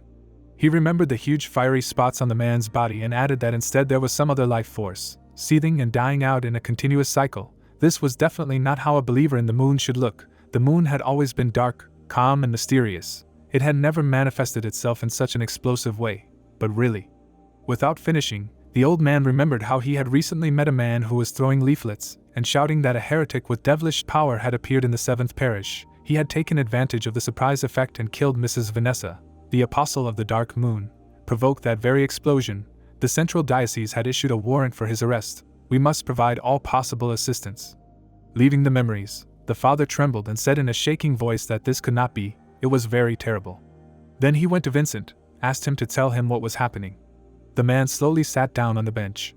He opened his mouth to say something, but unable to get anything out, he bit his lip, wondering if he really needed to say it. Vincent introduced his spiritual father and said to himself that he had done good all his life. Thanks to his unwavering faith, he firmly believed that the moon brings peace and tranquility to people. He was determined to spread the gospel of the moon, allowing ordinary people to believe and atone for their inner sins, thus making the world a better place. And if he believed it now, it would nullify the meaning of everything he had done before. His hands began to shake from these thoughts. Lowering his head, the man thought that this silence was unbearable, and he could not even bring himself to raise his head and see what emotions were overwhelming him: fear, anger, disappointment, or hatred. The old man, with his brows drawn together, looked at Vincent in fear. There was pity and excitement in his eyes. Vincent continued to sit with his head lowered. After a short pause, he turned to his spiritual father and asked for forgiveness. At that very moment, he fell to his knees. Bowing his head, he said that he had failed him and betrayed Luna. Then he tore off the bandage from his eyes. The man showed his burnout eyes, saying that he was the heretic apostate the church was looking for. The old man was horrified by what he saw. He immediately recoiled. The father extended his hand, asking why him. He suddenly placed his hand on the man's shoulder. The spiritual father began shaking him from side to side, shouting and asking why he was still there. Did he really think that he would cover up his crime like he used to do with small childish pranks, since he was a follower of the moon? His hand began to shake. Cold sweat was running down his face, and there was horror in his eyes. Suddenly, he jerked his hand away. The old man raised his hand over the man. It suddenly began to tremble involuntarily. Memories of little Vincent appeared in his head, who always communicated with his spiritual father with a smile. Tears flowed from the old man's eyes like a river. He took the boy by the arm. Raising his hand, the mentor put it to the man's face. Looking into his eyes, Terence said that he must explain to him what had happened. Gritting his teeth, he said with a lump in his throat that this was the last time. The old man carefully pulled the man's cloak over his body. He immediately took him by the wrist. Turning around, Terence led him forward. They quickly approached the closet standing at the end of the room. The old man pushed the student forward. Turning around, the mentor ordered him to climb in and sit quietly, because if he was discovered, they would have to give him up, and when he recovered from his injuries, he should leave immediately. Vincent's trembling hand held the closet door. Looking ahead, he thought that the spiritual father had decided to help him, but for some reason he did not feel joy. Lowering his head, he said with sadness in his voice that he would leave very soon. Turning around, he added that before that, the spiritual father needed to know something. At that very moment, the man felt a strong pain in his eyes. Scarlet blood splashed onto his face. Clenching his hands into fists, he abruptly turned back. Terence was lying on the floor with his head cut off. The man with the sides stood in front of Vincent. His legs were on chains. Flying up, the enemy cut off the hand of the man, who was bleeding. His hand lay next to him. The villain stuck his finger in his bloody mouth. Suddenly, he looked to the side. Raising his head, he told the apostate to prepare for death. Suddenly, he kicked the head, which quickly rolled forward. Terence's head stopped in front of Vincent. At this time, Bias led Leo down the corridor. The boy looked around in fear. The old man walked forward calmly. As a friend, his body began to dissolve, and he said that it was better for him not to go with him, because he would be back soon. Before Leo could say anything, Bias disappeared. The boy was left alone in the spacious corridor. Less than a second later, smoke appeared in front of him again. Bias materialized from it, stretched out his hand, and with a smile on his face said that he had not kept him waiting long, adding that it seemed to him that the ceremonial attire of the Pope was a little unnerving, and now that he had changed it for the nightgown of a priest, he should be a little calmer. Raising his eyebrows, he added that a child his age did not at all have to adhere to the rules imposed by power. He should relax a little and simply perceive him as a priest who baptized him. Leo's eyes sparkled from hearing this, and he, smiling happily, exclaimed, "Good." Then he put his hand on his chest and sighed in relief, saying that His Holiness was very sincere and good, and he thought that such an influential person would be as terrifying as Uncle Buck, so much so that people's blood would run cold. The old man looked at the boy with kindness in his eyes. Laughing, he took his hand and said that Buck must be the most devoted apostle. There was no need to be afraid of him, he just didn't know him well enough. The man held a huge scythe in his hand, the waning moon. Buck was one of the two destructive ranks among the 7 apostles. He was also the oldest apostle, being the head of the Inquisition. He personally took many lives of heretics and apostates. Quiet, cruel, and heartless, he was given many nicknames: the Reaper of Life, the Messenger of Death, the Black Legend, and all that. There are rumors that about 10,000 souls died at his hands, and among them there were many supernatural creatures. There were also countless apostates and rivers executed by the Inquisition. There were many corpses under him. If all these people could somehow be resurrected, they would be enough to create an entire country, and therefore more and more people with awe and horror call him the Dead Kingdom. Leo shook at this story and said in a shaking voice, "The Dead Kingdom," and then asked if it was really necessary to ask such a dangerous being as Uncle Buck to destroy that heretic. Then Bias put his hand on the boy's head and answered, "Yes, adding that considering his prudence, calmness, and strength, that apostate did not have a single chance. Stopping, he added that in order to avoid trouble, eradicating the evil force behind Vincent and himself, this is the best option. He smiled contentedly, continuing to say that this time the waning moon's task was quite simple, and there were only two ways things could develop. They passed by a high window, and the old man said the first, if Vincent never arrived at the old church, take his godfather hostage; the second, if he did go there, set up an ambush, kill him and eliminate the threat. Hearing this, Leo raised his eyebrows and said that if this apostate was really that dangerous, but he heard that Father Terence was incredibly kind, he was a good man, maybe it would be okay to let him go. Before he could finish speaking, the old man grabbed his cheeks. Leaning towards the boy, he asked displeasedly if being a good man was really a good reason to let him live, adding that before this apostate showed his true colors, he also had a reputation as a good man. Bio's eyes were burning, and he added that the original sin, everyone was used to pretending, and therefore one should not judge good and evil by words and actions, unwavering faith in the moon, the only true solution for all of them. If this faith is not elevated to the absolute, then it is pure betrayal, and as long as they do everything for the moon, even if it is an atrocity by human standards, they will still be forgiven and receive its protection. Leo looked at the old man with tears in his eyes in horror. While he continued to say that he was a good child, he expected a lot from him in the future. He must show him that his faith in the moon is truly sincere, like the waning moon, and then asked if he understood him. The boy's eyes were filled with horror and fear, and he answered with a trembling voice that he understood everything. Having received a satisfactory answer, Bio's eyes filled with pleasure, and he said that it was very good. After that, he turned away, saying to himself that there was another important reason why Buck was the one who went on the mission. His ability was controlled by the aspect of law and carried the will of the moon. Even if the opponent's power also had the aspect of such a law, it would still not be enough, the trial of heresy. Buck was like death, holding a huge scythe on his shoulder. As the name suggests, his ability could help determine whether the opponent was loyal to the moon, and as long as Buck's opponent's strength was lower than his own, this ability could kill instantly. The old man entered the room with Leo. While he was thinking that this time Buck's opponent was a renegade, respectively, one who had already betrayed the moon, so this ability was the best fit. If everything went according to plan, then before dawn they would hear good news from Buck. After thinking these thoughts, he pushed the boy forward, saying that this room was safe, no one would bother them here. But the power of the moon in his body was not pure enough, and therefore he could not fully reveal his potential, and he would help him with this. After saying this, Bias smiled ominously. Leo walked inside and asked him with a trembling voice what he should do. After saying this, the door inside slammed shut. At this time, Buck, with a scythe on his shoulder, looked at Vincent, saying that he had found him, and now he should prepare for death, because he was the waning moon of the domed church, the head of the Inquisition, the dead kingdom. Buck. The man raised his head up. Buck came closer, saying that Vincent was not only scared when he heard this name, but also dared to raise his head in the direction of the moonlight, and if he did not have this courage, he could not become an apostate. Looking ahead from under his brows, he added that even if he was blind, he did not dare to allow himself such liberties in the presence of the moon, and then stretched out his hand forward, ordering him to bow down. At that moment, he released many chains forward. Several of them immediately grabbed Vincent's wrist. The others wrapped around his neck completely. A few seconds later, the man was completely pinned to the floor by them.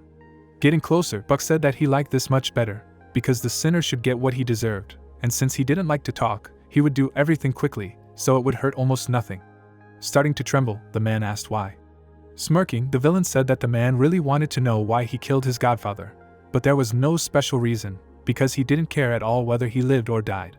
He narrowed his eyes slightly. Taking a step forward, Buck said that in his eyes, Terence was no different from any other person, because his target was Vincent. Without taking his eyes off the man, he added that the mentor only died because he was within reach when he began the attack. He pursed his lips and added that they were quite close. Vincent had grown up here, so it was no wonder he felt that way. Suddenly he snapped his fingers. The sound of the snap caused his finger to fall to the floor, saying that he would soon send the man to his mentor. Vincent's eye was beginning to blaze. Buck leaned over him, saying that he could not see anything now, so before he killed him he would tell him that when the villain arrived here, the poor souls had gathered at the entrance, waiting for Father Terence to direct them, and to avoid unnecessary trouble, he had to work hard to clear the area. He twisted his mouth and said that they should smile at the guilty souls and help them to a better life, and as her devoted follower, he followed her teachings. Throwing his scythe over his shoulder, Buck said that it just so happened that he didn't like smiling very much, so before he executed a sinner, he would use their blood to paint a smile on his face. A large eye hung in the air, and the moon added that while there was no need to show pity for such insignificant things, he was still a merciful follower of the moon. Imagining a field of corpses, he added that even though he had to use improvised means, he still followed the rules and helped them atone for all their sins by taking their lives, and they should be grateful that he allowed their souls to follow in their new lives. Vincent began to clench his hand tightly into a fist. Buck noticed this, asking if he was still resisting, but unfortunately, he didn't stand a chance, since his first attack almost cut the man in half.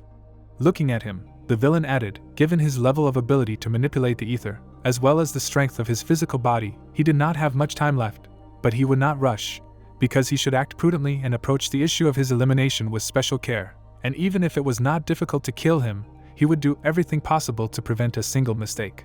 Buck grabbed the scythe tightly.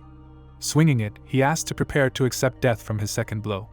Raising it up, he released dark mana, adding that its ability is that everything that the power of the moon touches will be destroyed, and even space will be distorted and destroyed, so the man has no chance. A dark accumulation of ether hung in the air. Twisting the scythe, Buck activated the heresy trial salve. Opening his mouth wide, he asked Vincent to accept her fate and cleanse her sins in the light of the moon. Swinging hard, he added that this is an honor for an apostate. The scythe suddenly appeared next to the man's body. Vincent raised his hand and easily stopped the weapon with 2 fingers. Buck's eyes widened in surprise. Vincent slowly rose to his feet. A bright light suddenly burst from his eyes. Fiery mana completely enveloped his body. Earlier at the chapel, the crows were eating the organs lying on the ground. More and more of them were flying in. Buck tore off a piece of meat from the victim and told Cheryl that he had found the renegade hiding in Terrence's chapel. While the girl said that he was a huge threat and asked him if he had taken any measures, the guy ate raw meat.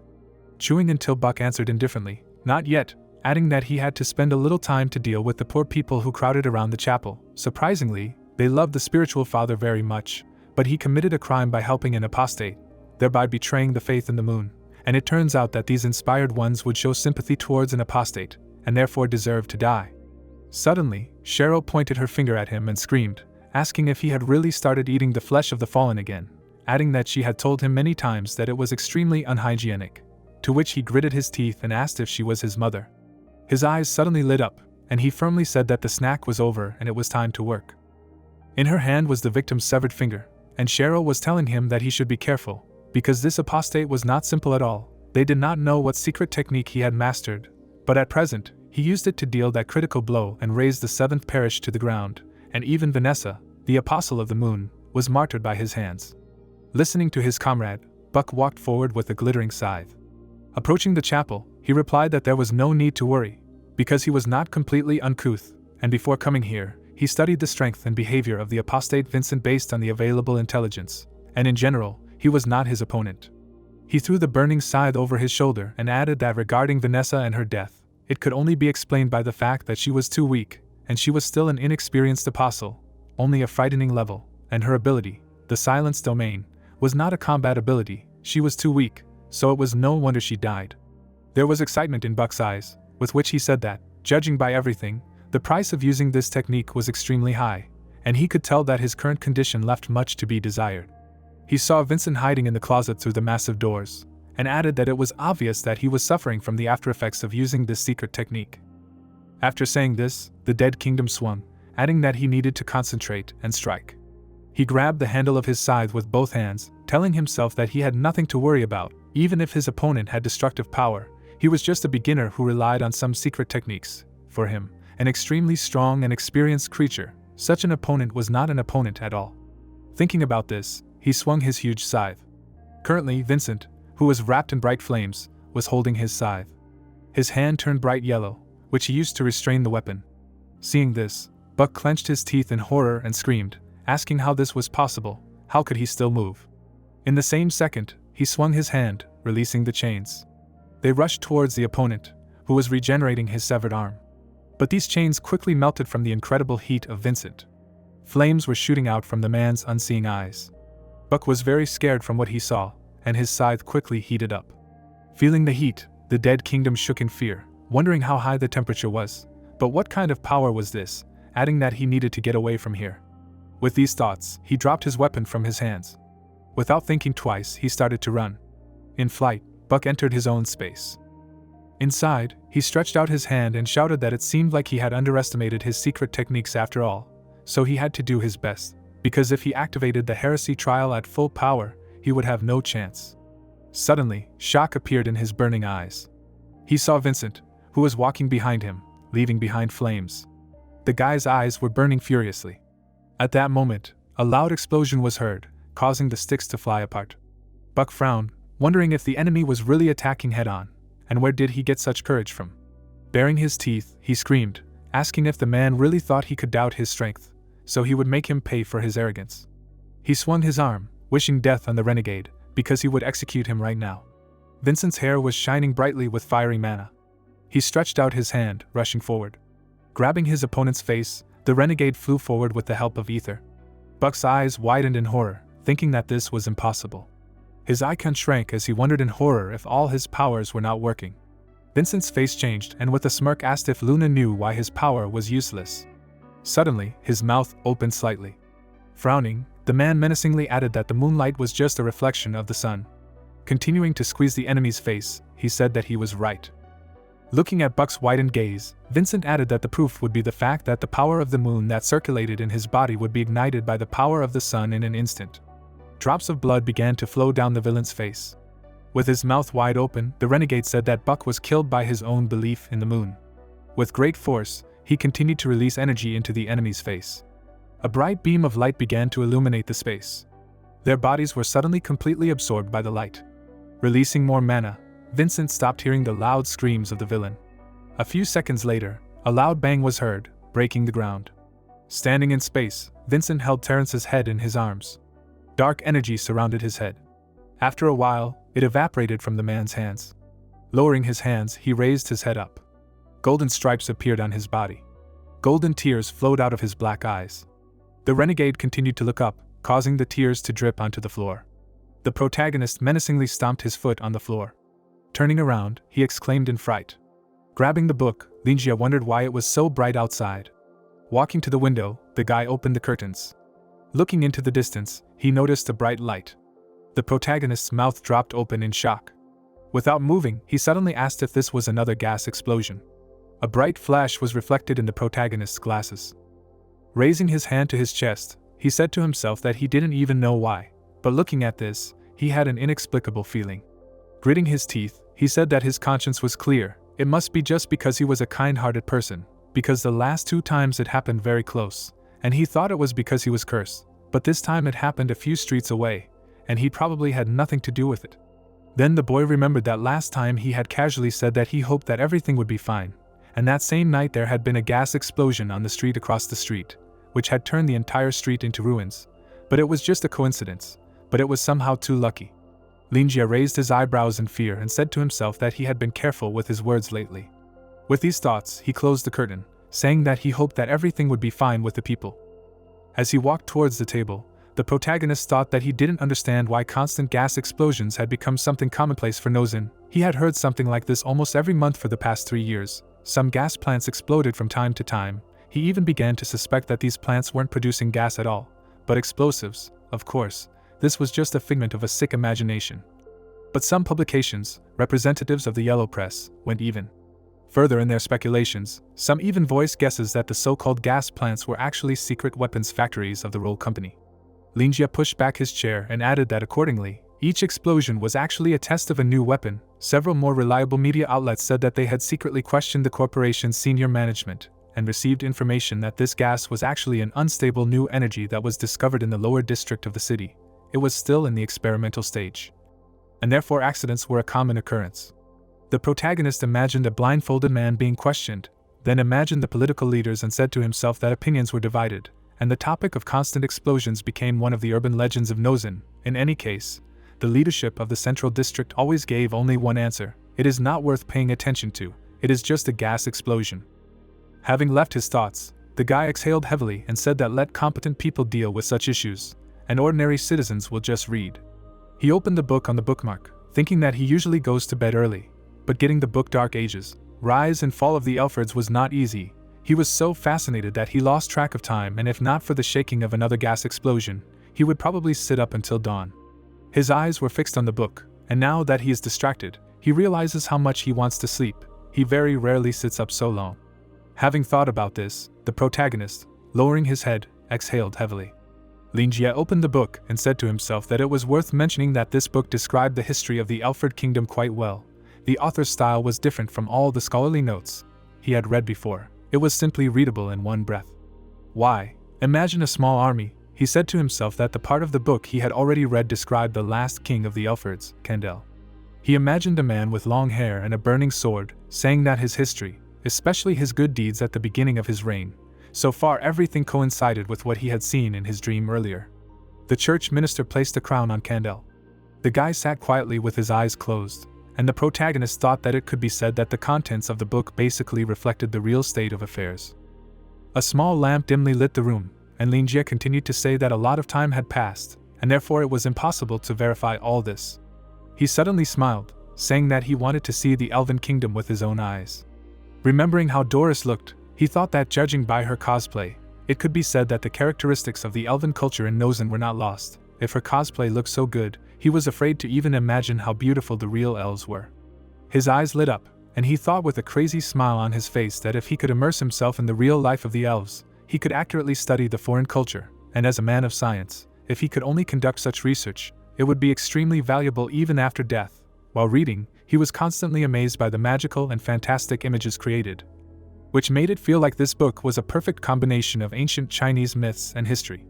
As he turned the pages of the book, he thought to himself that the more he read, the more he wanted to dive into this world himself. At least in the past world there was cinema and the like, which could have helped in this matter.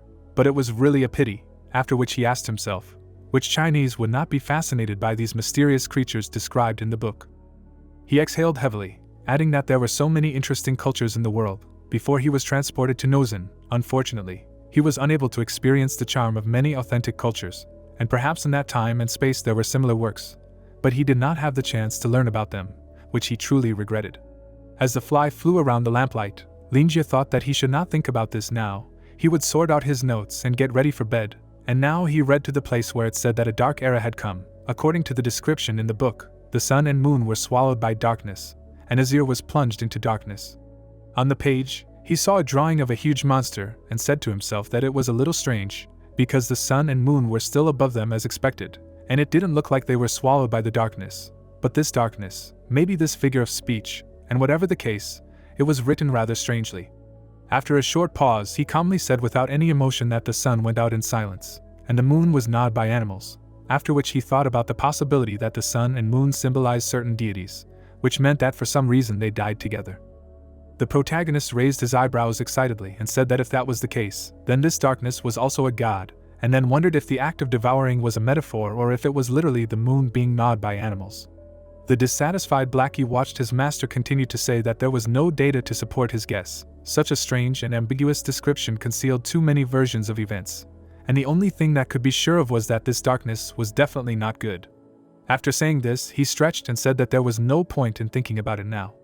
Raising his head, the guy added that Bayin had told him that she would tell him the whole truth, but only after he mastered artificial fencing, so there was nothing he could do about it.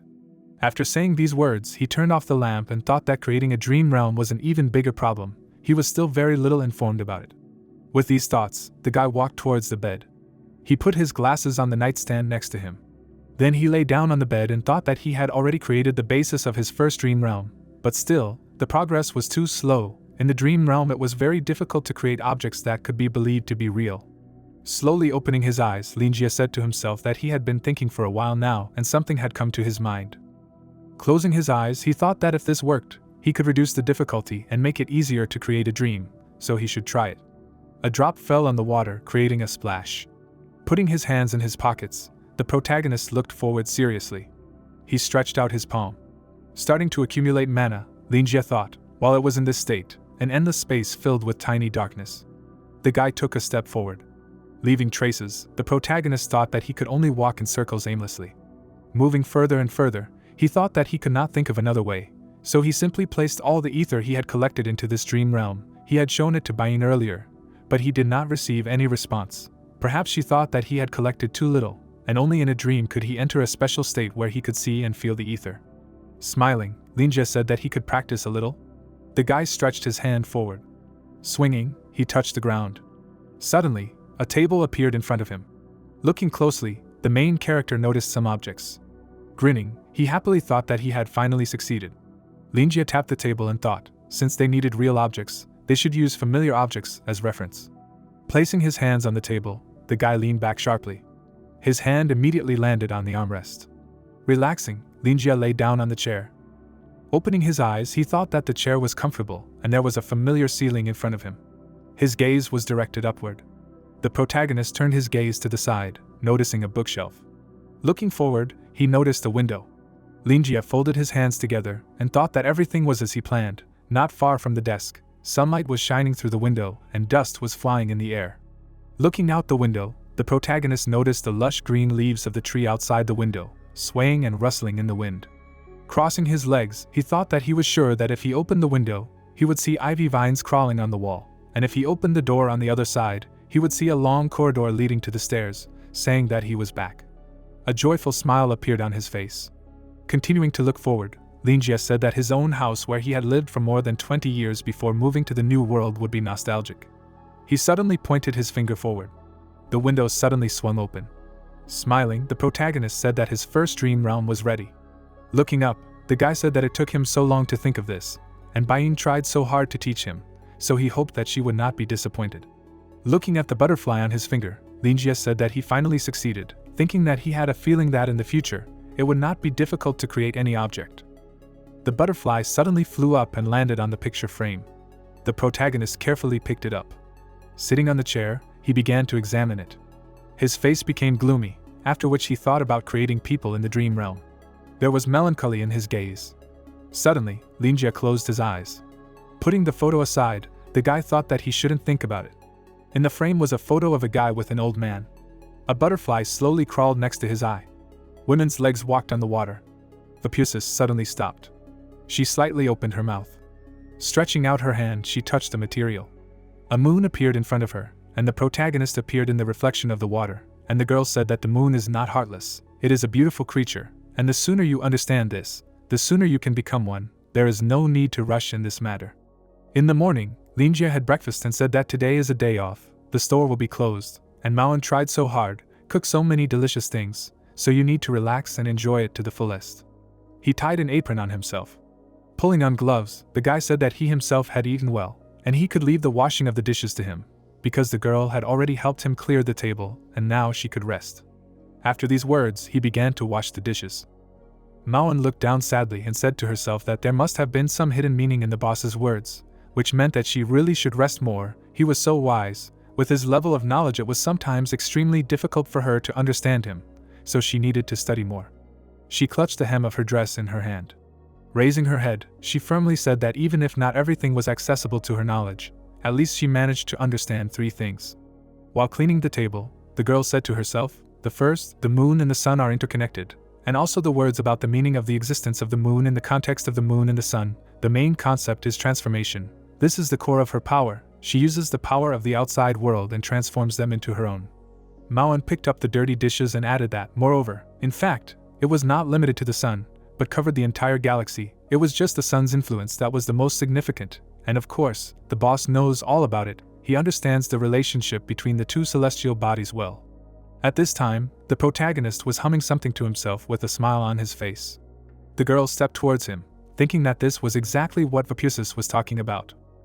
She put the dirty dishes on the table and said to herself, the second thing is that this is a quality that is inherent in the moon. The moon has impeccable purity. This is such a general rule, elevated to the absolute. The preacher spread his arms out in front of the masses of people, and Maon continued to say that since the moon is eternal, it was destined to become something divine for people, so it had believers and followers. And now, after so many years, countless believers walk the earth. But unfortunately, faith does not always mean following the instructions and respecting the beautiful qualities. Some followers even turn to the false moon for some twisted reasons. The maid looked at the boss out of the corner of her eye, finishing that the same as the domed church, judging by the boss's words and actions. After thinking these thoughts, she handed him a plate. She looked at him and imagined Buck standing in a pile of corpses and thinking that she felt like the boss was making fun of the domed church's actions. Because if you remember their decisive and ruthless actions last night, it was obvious that they were not a religion that worshipped the peaceful moon, but rather an evil cult. They only wanted to control the minds of their followers. There was no place for the so-called respect, humility, gentleness and patience, as well as any other opinion. The followers of the church killed everyone they didn't like. The monsters fed on the souls of people, as well as any other opinion, and in order to maintain their power, they even used the essence of the holy moon, which allowed them to manipulate the victims. This addictive substance of unknown origin absorbed the soul of the victim without a trace, gaining complete control over their thinking, and no one knows how many other victims like Vincent were controlled in this way. Having said this, Maon clenched her hand tightly into a fist. She started washing the dishes with the boss, saying to herself that the third thing is that they must continue to resist this kind of evil. Namely, they must return faith and power. They must restore the true religion in order to regain the believers and obtain their power. While thinking about this, she imagined Vincent, adding that currently 2 apostles have fallen due to his actions, and the silence domain and the heresy trial have been returned, and the one to whom they were returned is the original owner. Vapusis held the sun and moon in her hands, saying that it was true, even though the false god had not yet lost all of his power, most of it had already returned, and now with the silence domain and the death of the origin, they have much more trump cards against the domed church. Hearing this, the girl raised her eyebrows in surprise and asked, "The death of the origin," adding that she thought that the power of that apostle had another name, the heresy trial. Then Vapusis smiled maliciously and said, "How could the followers of the false gods use the true power, the original name, the death of the origin, the power governed by the laws of the origin, which could destroy all things? It was truly a divine domain." She created a powerful flame in her hand and added that when the domed church got its hands on this power, some misconceptions arose, due to which it turned into a pure destructive power that destroyed everything that had a different origin. The scope of this power was greatly narrowed, and the level of its power noticeably dropped. Squinting, she said that this was ridiculous. Looking down, she added that this ridiculous false god was simply a disgusting creature, because in addition to the fact that he possessed enormous power, he was extremely stupid, like an ignorant beast that simply did not know how to use his powers. Turning to Maon, the girl said sarcastically, "When the little one wins, let her use it wisely, so she is looking forward to it." Maon immediately returned to her previous state. The protagonist smiled, seeing the girl's puzzled expression, because she thought about his words, which means she is learning, so it is worth encouraging her properly. The guy continued to smile sarcastically. Putting his hand on Maon's shoulder, he said that she seemed to have already realized that becoming a moon is not easy at all. Continuing to hold her hand, Linjia added that a journey of 1,000 miles begins with the first step, and nothing is impossible in the world, because you just have to want it, and the hardest thing is to start, and then it will be easier. Without turning around, the guy said that everything will work out if she works hard and does more good deeds, and one day she will become a moon in everyone's heart. Turning around, Maon replied that she will try. Removing his hand, the protagonist called her a good girl. Turning away, Linjia thought with a grin that it was easy to deal with her. After all, he just needed to change the wording a little, thus replacing the concept of the real physical moon with the moon in everyone's heart, and judging by her reaction, everything worked out. Squinting, he thought that in this case, a stupid child would never even think of flying into the sky. Putting his hand on his chin, the protagonist wondered if she wanted to become an astronaut. There was nothing wrong with that. Smiling, the guy said that he believed that the girl could do it, and could start by helping him solve Vincent's problem. Wiping his knife, he said that if the domed church really uses illegal substances to control their priests, then these guys are really bad and need to be destroyed. Looking down, Linjia thought sadly that he was still worried about this situation. After all, he sent Vincent to check the reaction of the church. But now he was worried, and of course, he was not going to let a child do something dangerous and only asked her to help him research or find some information. Looking at the plate, Linjia said that this so-called moon is a fake and is destined to be destroyed. And if it is about the real moon, he saw it in his homeland. The moon he saw in his hometown was a young and beautiful girl with a signature phrase. Raising his index finger up, the protagonist added that the moon was a symbol of justice, and he was so lucky to have such a protector. Clenching his hand into a fist, Linjia thought that he had thus come to the conclusion that cute girls were justice. But he did not say this sentence out loud in order to maintain his parental authority. Maon was wary, thinking that although his gaze was a little strange now, here are his words, and it seemed that she understood the hint. Her eyes lit up. Looking straight at the boss, she thought that this was what he wanted from the beginning, and hoped that Maon could establish a new faith and overthrow the domed church, but not necessarily force the masses to worship her, which was never her goal. Looking down, she thought that she had achieved her goal back when she escaped from the lab, when she became a free person, and now, under the careful guidance of the boss, she even thought differently. Her hand suddenly began to tremble. Maon frowned and thought menacingly that she only had a year left to live, so she wanted to be remembered by as many people as possible. Nodding, she said that she would do it. Clenching her hand into a fist, the girl added that she would become the moon, help Vincent, and destroy the domed church. The protagonist froze in shock. Raising his finger, he thought happily that after his words, she realized that she needed to take the initiative, and although he was still busy, how could he refuse a child? Frowning, Mauen said that she felt sleepy after such a heavy meal, and he would just enjoy his books on his day off. Linjia smiled widely, saying that he had eaten so much that he would prefer a little exercise to sleep.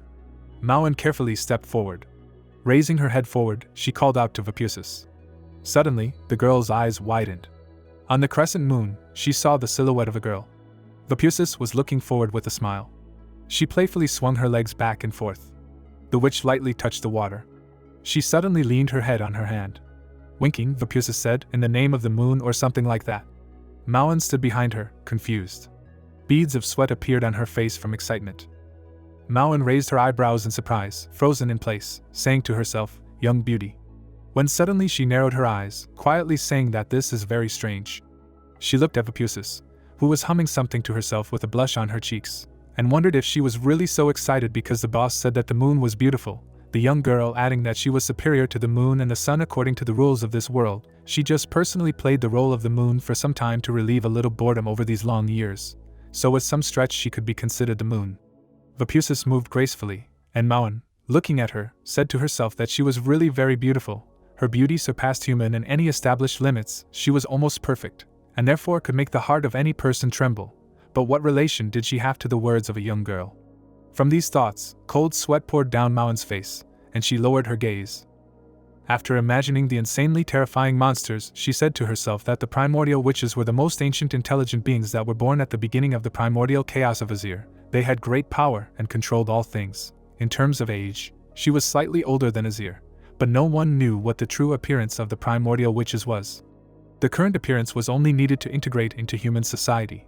The witch took the form of a woman to emphasize the special ability to create all things. In human terms, she is at least the same age as their ancestors who lived many generations ago. How strange, it is impossible to understand, and anyway, it does not correspond to the concept of a young beauty, but it is time to drop this question. After these words, the girl raised her head and turned to Vapusis. The witch twitched in surprise. With a face reddened from embarrassment, she turned around abruptly. At that very moment, she waved her hand. Immediately after that, she disappeared. Mauen stared at the smoke spreading in all directions with her mouth wide open. Suddenly, a moon appeared in it, with Vapusis sitting on it. She raised her hand to her mouth and asked what had happened. Crossing her legs, she added that if she hadn't seen it with her own eyes just a few seconds ago, she would never have believed it. With kindness in her eyes and a smile on her face, the witch combed her hair. Mauen's eyes widened at what she saw and, raising her eyebrows, said to herself that now she was a self-confident woman, shrouded in an aura of mystery, completely different from the one who had just been lying on the surface of the moon and giggling like a girl. In her head, she imagined both images of the witch and said to herself that she had read in a book given to her by her boss about a Sichuan opera called The Mask of the Gods, which described how quickly and accurately one could transform from one image to another, and everything happened so quickly that it was hardly possible to catch it. She imagined a monster that spat fire, and added that given how deftly Vapusis did it, she had mastered such a technique to perfection, so they were constantly learning throughout their lives. Thinking about this, the girl stood in front of the witch. Suddenly, she clenched her hand tightly into a fist and said that today she learned the nature of the changeability of intelligent beings, and she had no idea what was going on in that small, beautiful head. Vapusis suddenly turned pale and, smiling confusedly, asked herself why she had such a feeling that this did not bode well, adding that it was better to pretend that nothing had happened, after which she asked if it was really about Vincent. Raising her hand to her mouth, she firmly said that she heard everything. Her shiny hair fluttered in the artificial wind. Putting her foot on the water, she asked if it was true that she was right.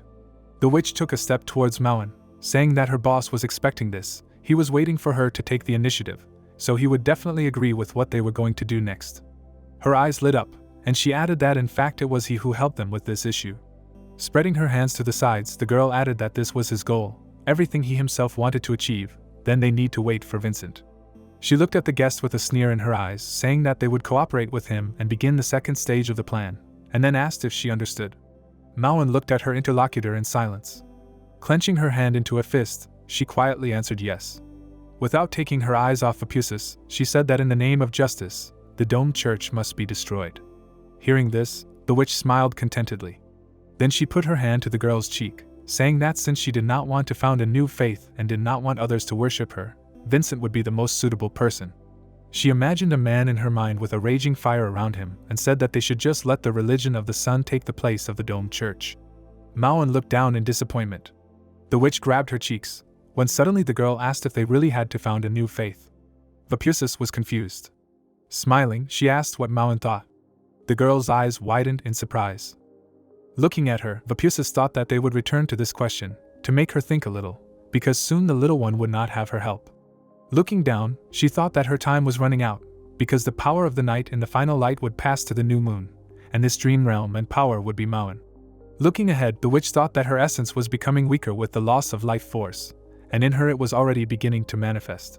Turning her gaze to the confused Mauen, the girl thought that she hoped to have time to witness before she dissolved into darkness, to witness her growth and development. Mauen continued to look down sadly, thinking about what her answer should be, because this was too difficult for her. She suddenly remembered the old priest who had lost his life because of his kindness, and those apostles who were incredibly cruel because of the firmness of their faith. In both cases they held the same beliefs. They were equally blind, but the difference between them was obvious. Putting her hand to her chin, the girl wondered if the new faith would lead to the same thing. Wouldn't it be better if it didn't exist at all? She lowered her head in disappointment. Mauen grabbed her head in anger. Vapusis smiled, saying that she was not rushing her with an answer at all, because people learn gradually, and in time she would understand. She looked at the girl, saying that it was not that the deity needed believers, rather, it was people who needed faith. Mauen continued to hold her head. The witch held a small moon and sun in her hand. Putting her hand on her waist, she said that a person's insignificant faith does not matter to the sun or the moon, but people need spiritual nourishment and protection, and that is the reason churches exist. The girl's mouth fell open in surprise. Vapusis turned her gaze to the side. Looking at Mauen, she said that regarding the followers of the domed church, they were accustomed to such a life, and if she simply destroyed the old faith without creating a new one, then the believers would literally lose the meaning of life. Mauen thoughtfully put her hand to her face. The witch smirked maliciously. Taking the girl's hand, she said that she simply needed to do what was right. Pointing forward, Vapusis added that as the moon, she must let them know that they were not deceived by her, but were deceived by bad people. The girl's eyes widened in shock. The witch sat her on the crescent moon, saying that the monster had decided to use a power that was not his, and the people had decided to use this opportunity to commit atrocities, and the bad people had won, used their power to destroy the true faith and usurp power. Jumping onto the crescent moon, she said that these were the words of that false deity. Raising her finger, Vapusis said with a smile that the new faith was the teaching of the new church. Let Linjia come up with it, because he seemed to be very good at it. The protagonist was sitting at the table with a book. Mauen pursed her lips. She carefully placed her hand on the crescent moon. Turning to the girl, she asked if she cared what people thought, because she was a primordial witch. Turning away, Mauen thought that this moon gave the impression of sitting on a rocking chair.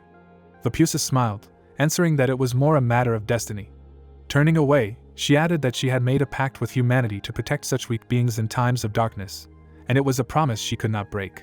Stretching her hand forward, the witch said that they needed to overthrow the false gods and regain their power, for then she could reconsider her past agreements with the believers. Looking ahead, the girls did not say a word. Noticing the flying star, Vapusis said that the domed church should already be in a panic. They should flee in fear if they had already realized what they were facing. She looked down. Vapusis smiled, adding that they, so faithful, would probably soon be followed by Vincent to the bookstore. Leo was fast asleep on the bed. Bias loomed over him menacingly, holding onto his cloak. A girl appeared in front of his face, crying bitterly. The old man's eyes widened in horror. His body shook violently, after which he asked what she was saying. Bias left the room. Then he slowly walked down the corridor. There were many priests around him, shouting that something terrible had happened. They couldn't just hush it up. Everything had happened in one night, even in half a night. The main church of an entire parish had been razed to the ground, and 2 apostles had been killed. One of them was the head of the Inquisition and one of the 2 strongest apostles in the church. They couldn't avoid spreading rumors no matter how hard they tried. The scale of the disaster was too great, only ordinary. People could believe in such a stupid reason as a gas explosion. After all the supernatural beings and organizations already knew about it. The old man watched as his subordinates fell to their knees and asked in fear what to do. Was their faith not sincere enough? Was it possible that this was divine punishment? Bias frowned in displeasure at all of this. His subordinates began to run away in horror, realizing that there was no point in praying to the moon. One of them, running away, shouted that the domed church was in grave danger, it would soon come to an end, and while there was still a chance, they had to escape from here, otherwise they would all be buried here very soon. And he also learned why the domed church had been defeated this time, an insult to the real gods. It was divine wrath and punishment, but it was the sun that inflicted it, not the false moon. Continuing to shout, he ran up to Bias. Not seeing him, he collided with him. The man stepped back and put his hand to his head, saying that he had hit something. Removing his hand from his face, he saw an old man. Pointing his finger at him, he shouted furiously, asking if even at a time like this he had not left and was preventing others from doing so.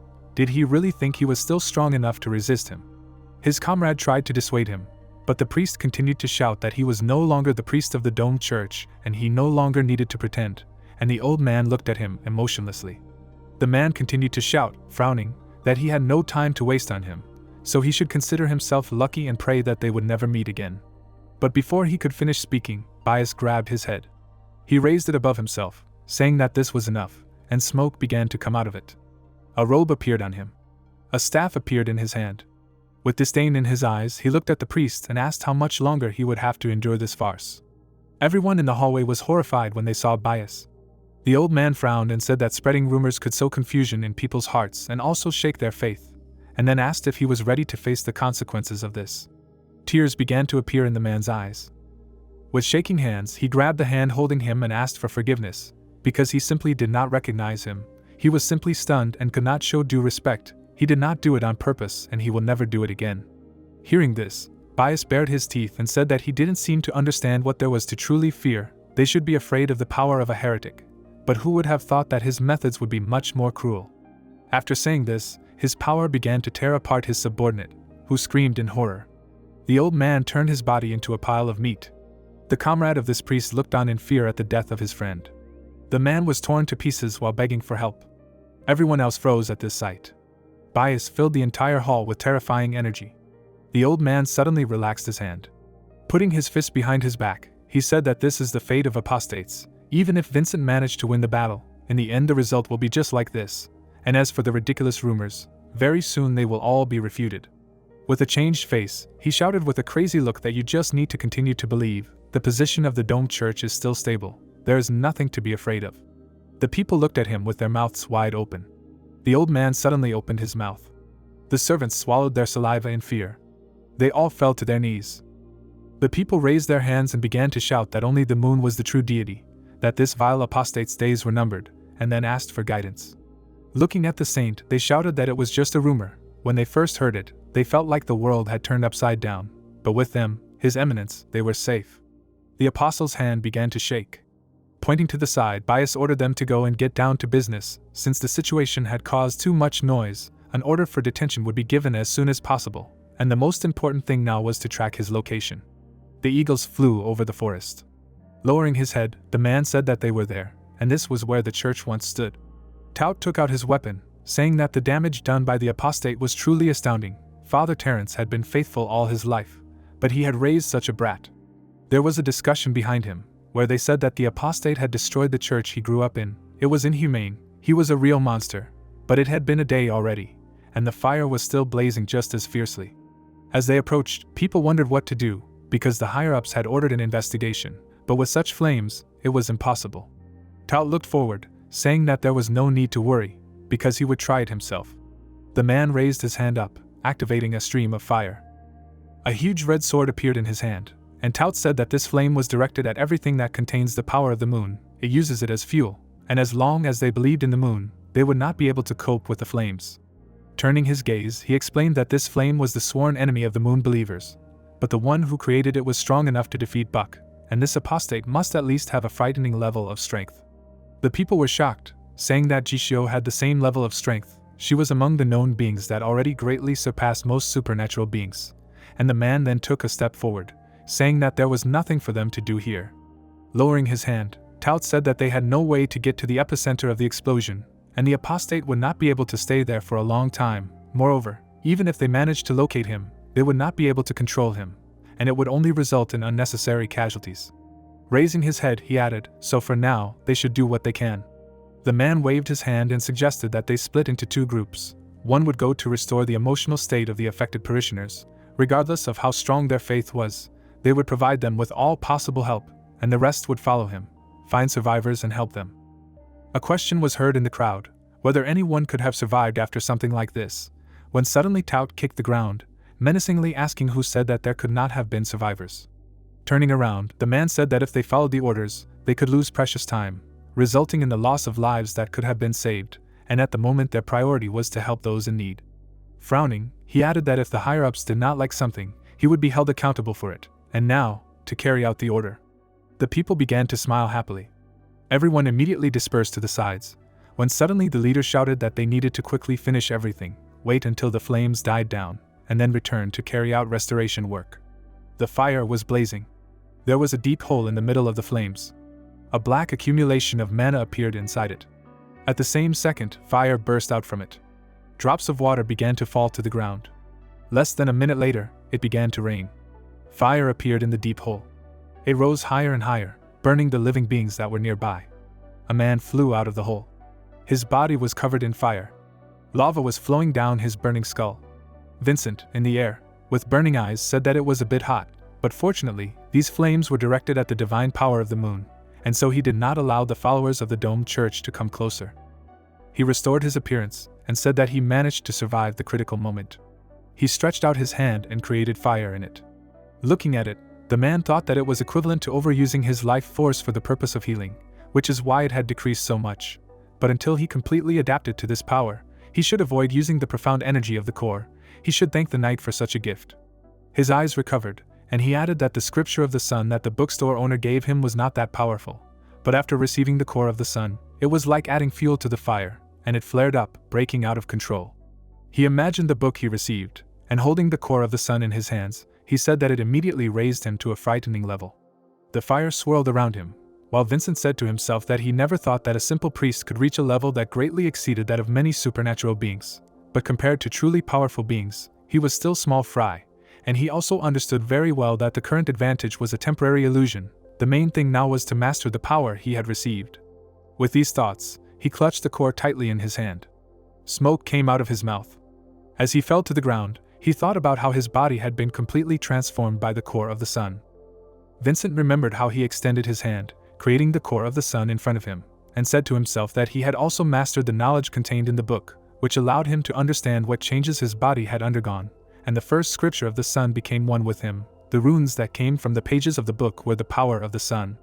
Fire consumed his body. With his current strength and depth of knowledge, he would not be able to fully control these runes, but he could use 3 of them. The first, praise of the sun, the ability he discovered at the very beginning. He had it as soon as he received the scripture of the sun, and it was this ability that was activated during Cayman's attack, and he also used it when he was surrounded and had no escape route.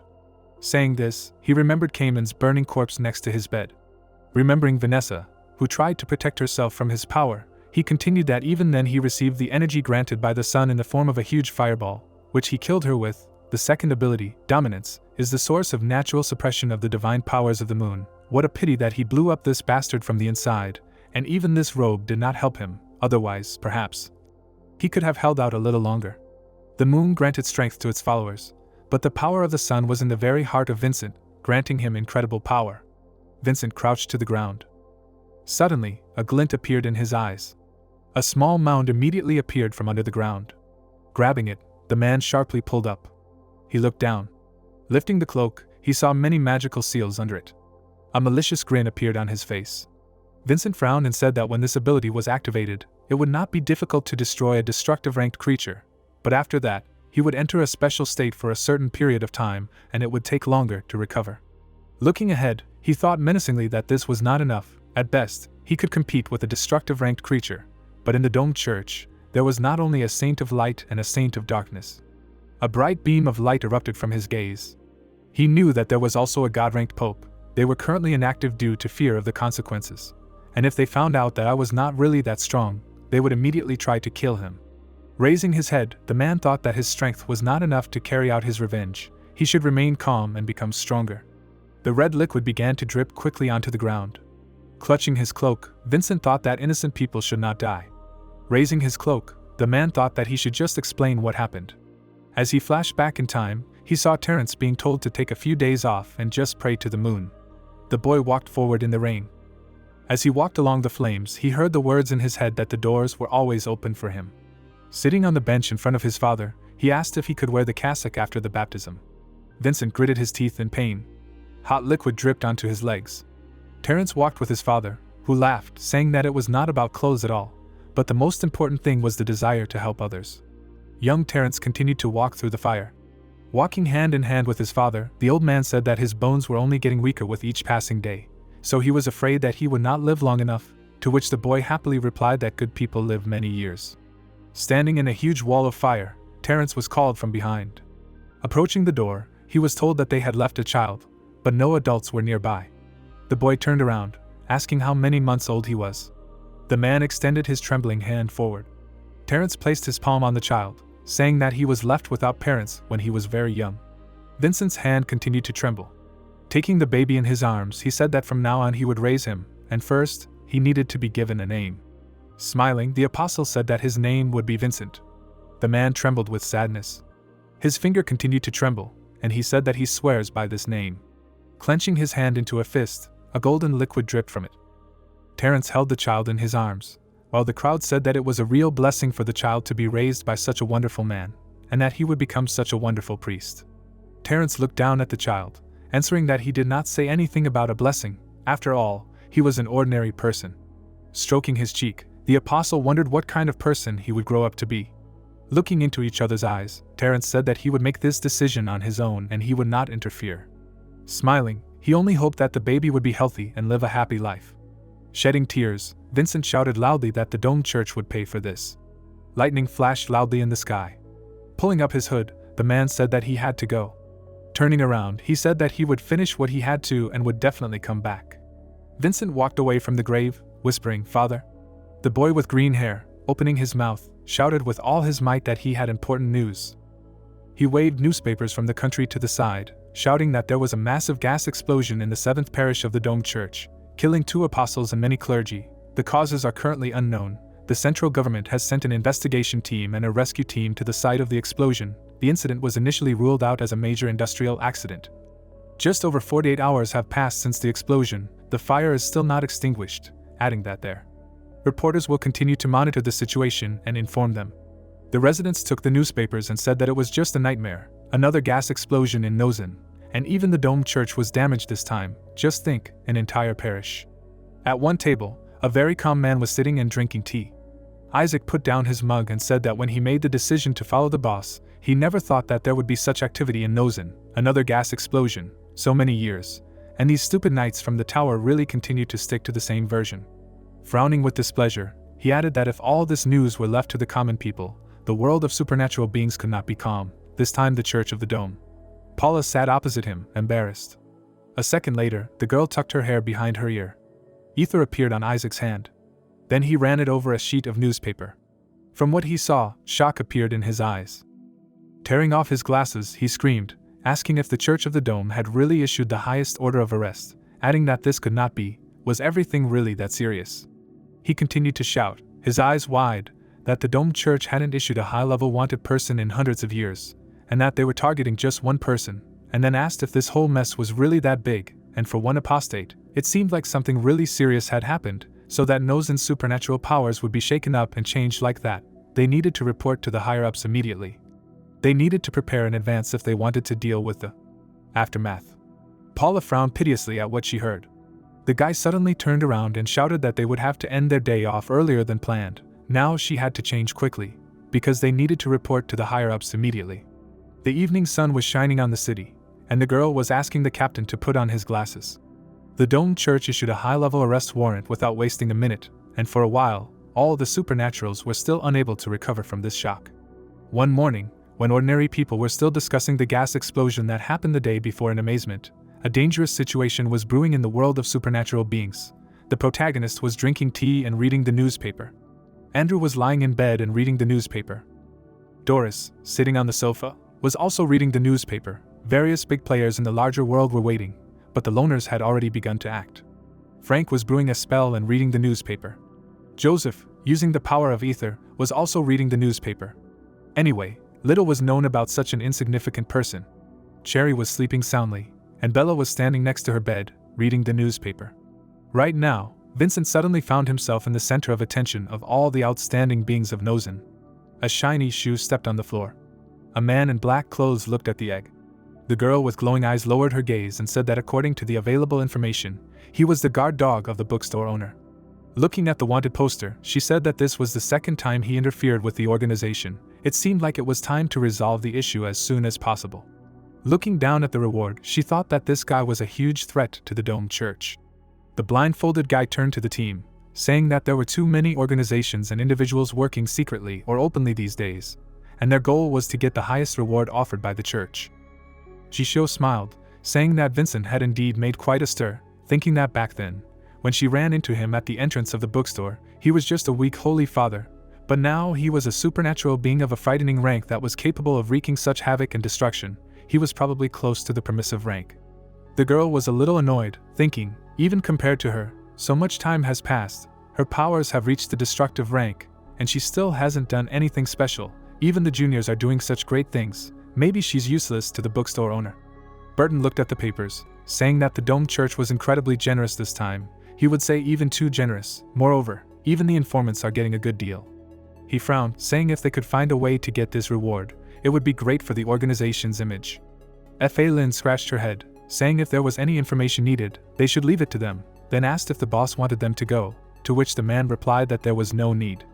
Jisho was surprised, asking if they were still worried about the financial issue. Some of the guys exclaimed with a smile, "That's right," while the rest remained in the shadows. Burton coughed into his fist, saying that they could leave the financial side of the matter aside, there were more important things to consider now. As he shuffled through the papers, he thought that these guys were guests of the bookstore. The owner of the bookstore seemed to be happy with the cooperation between the guests who were located in relation to each other. He smirked, thinking that since Vincent was obviously an enemy of the domed church, Linjia was targeting her. Besides, the disappearance of an ancient and influential organization would be good for new forces like them, and wondered if they should act. Shishio watched him closely. Looking at the papers, she thought that if they could contribute, it would have a positive effect on the development of their organization. The main problem was that the domed church and the hunters had never had any disagreements in principle. They had no relationship with each other at all, and if they interfered without a direct order, it might annoy Mr. Lin Jie, or even affect his plans in a bad way. Lowering her head, she thought sadly that the protagonist was extremely wise, and if he wanted them to intervene, he would have warned them in advance. There should have been such a possibility. Fallon turned to the side in surprise. Lu slammed the table with all his might. Falling to his knees, he shouted that his request might sound strange, but he asked to let them act on their own, because this might be the only way to complete the mission. Shishio frowned, asking what mission he was talking about. The fighter squeezed his hand tightly, saying that he dared not hide it. Frowning, he said that his family had an ancient prophecy that had been passed down from generation to generation. When the lost totem ignites, the heirs will feel the call. The sun has awakened and is calling its people. Raising his head, the man shouted that he used to think that this was just a legend, but now everything is becoming reality, because there is no doubt that Vincent is the new sun. Grinning, he added that his race was extinct and he was destined to die back then, in the chaos created by that mirror egg, but thanks to her, he was able to survive and even get back his lost right hand. Everything that happened after meeting Jishio was a real miracle, because she took him under her command. They worked together for the common good of hunters, and now he became a witness to the fulfillment of his family's prophecy. The man shouted loudly that these miracles follow one after another, as if God himself had built fate in this way. The girl's face changed when she heard that this is why Lu hopes to help Mr. Vincent strengthen his faith in the sun. As a descendant of believers in the power of the sun, he simply must take on this mission. With her fist clenched, Jishio thought she understood. It was no wonder Lin Jie advised her to take trustworthy people under her wing, and it made sense. The protagonist didn't just want the enemy organization to be destroyed. The most important thing was to get to the bottom of it and restore the faith that had been lost long ago. Standing up, she thought that the mixing of old and new forces would inevitably lead to a power vacuum, and now that such an opportunity had appeared, it was worth the risk, and since the decision had been made, it was worth trying. Baring her teeth, the girl asked how he could talk about such nonsense. Straightening her arms, she shouted that as a leader, she simply couldn't stand by and watch her subordinates risk their lives, and then ordered the leaders to prepare the fighters for the hunt, because the danger level was extremely high, and this time their prey was the domed church. She smiled and shouted that a new era awaited the hunters, and this time the spider would occupy a much higher niche. The boys looked at her, smiling happily. Loudly stomping her heel, Jisho said that the first priority was tracking the location of Vincent, who was currently the focus of attention in Nozin, and they all understood that the amount of the reward for his head would certainly attract many forces hiding in Nozin, and the first thing they should do was catch these greedy creatures. Baring her teeth, the girl said that in the current situation, the enemy has the advantage, and therefore it is better to act covertly, and everyone should bring a flower. Turning around, she said that there is no specific plan yet agreed upon from above, so she asked them to refrain from direct confrontation with the domed church, except for the situation where it threatens Vincent's life, so she entrusts Burton with the responsibility of carrying out assignments and placing people. Stepping out to the center, Burton shouted that no matter what Vincent planned in the future, he would do his best to help him. All this was not only for the personal goals of the members of the organization, but also for the sake of their common future, and then thanked them, shouting that they would do their best. Several seagulls were flying in the sky, talking among themselves, saying that it had been 5 or 6 days since the reward notices were posted, which was already quite a long time, and there was still no news. The birds were holding food in their beaks, saying that so many people were looking for one person, even if he was of a frightening rank, but for there to be no evidence at all was strange. The eyes of the birds seemed to be alive. The human eye suddenly lit up with a bright light, and the girl said that her bird eyes could accurately detect the fluctuations of the aura of supernatural beings, even of such a high level. Through the birds, she saw everything they saw, and said that in the last few days of hard work, her search had been fruitless, as if he had simply vanished. Something was definitely wrong. The girl with the teardrop tattoo under her eye opened her mouth and screamed that unless this man had some kind of unusual artifact of destructive rank that could hide her presence, or some powerful organization that could help with the same, otherwise, in such a battered state, there was no way he could have escaped her sight. The old dwarf in front of her glanced at her out of the corner of his eye and said that all this was nonsense, because she was talking as if this man was some kind of hero from a novel, after which he asked where he got such connections and opportunities, and a destructive rank. In Nozin you can count on your fingers creatures of such a rank, not to mention artifacts. And also this old man of divine rank from the domed church will not have something like that, and if she has time for such stupid guesses, why not expand the search area? Their partner with the red bear Kate bit off a piece of apple and suddenly said that they need to hurry, because a lot of people were aiming for this guy's head, and if someone else got to him first, not to mention the domed church itself, then all their efforts would go down the drain. However, the domed church is not doing well with the search either. Many clergymen refuse to continue them, citing that they do not have such worldly aspirations. The priestesses, having left the church, were sitting in the alleys. A team of 5 members killed them and said that there were radical fanatics obsessed with finding him, who were constantly shouting things about how apostates should die, and then they suddenly disappeared, and no one knew if it was their doing. The old dwarf held a cigar in his mouth and said that they had absolutely no trace, but he had a proposal. As soon as enough like-minded people gathered, they would go to the place where he would definitely return. Hearing this, the girl with the huge mask turned to her comrades and asked if he was talking about that legendary bookstore. The dwarf, clenching his fists, said that it was so. In any case, the reward was simply cosmic, and even if it was divided among 100 people, everyone would get enough, and the most important thing was that they could not miss such an opportunity, because they all knew how difficult the life of hunters was, and therefore, instead of being greedy, it was better to cooperate with others and divide the earnings among everyone. Among them was a shark man, behind whom someone passed. The monster turned sharply, but did not see anyone, and his comrade said that it would be incredibly stupid to turn a blind eye to such a wonderful opportunity to earn money. Vincent in a cloak was invisible and cast ominous glances at the group of hunters. After that, he turned away and walked on. A few days later, a frog was sitting on the road. A barefoot man was heavily moving his legs. Having stopped, he said that this was 23rd Street, and he could not even think that he would return here again only after such events. Vincent looked ahead with his eyes shining, saying to himself that it was thanks to Buck that he got this robe, and it was this black robe that was torn from his body that allowed him to successfully hide from the domed church and the supernatural beings while he was in his most vulnerable state. Raising his head to the sky, he added that he had only been here once, but he was overwhelmed with a feeling of nostalgia. With these thoughts, he stepped forward, adding that it was very quiet and deserted here, not a single living soul, must be one of the reasons why the bookstore was located here. Walking along the empty street, Vincent looked around, saying that even these ruins remained untouched. Is no one going to clean all this up? Suddenly, he remembered the protagonist's neighbor and, gritting his teeth, said to himself that if he thought about his last visit, there were no particularly good memories. Suddenly, he stopped, glancing down the alley. The man was looking at the destroyed building. He opened his mouth in surprise and said to himself that it seemed like this Mr. Meatball shop was no more. With these thoughts, he looked away from the shop. Looking at the sky, he suddenly said that he did not feel the presence of a person inside, but he did not feel the remnants of a soul either, so he should not have died there. Adjusting his robe, Vincent said that now was not the time for this at all, because the most important thing was that he finally had time to visit. He raised his head. Stopping in front of the bookstore, the man said that this journey was full of surprises and unexpected things, but he was extremely lucky, so he involuntarily thought that perhaps he was being helped by higher powers, and now there was no need to hide his aura anymore, because the owner of the bookstore must have already known that he was coming.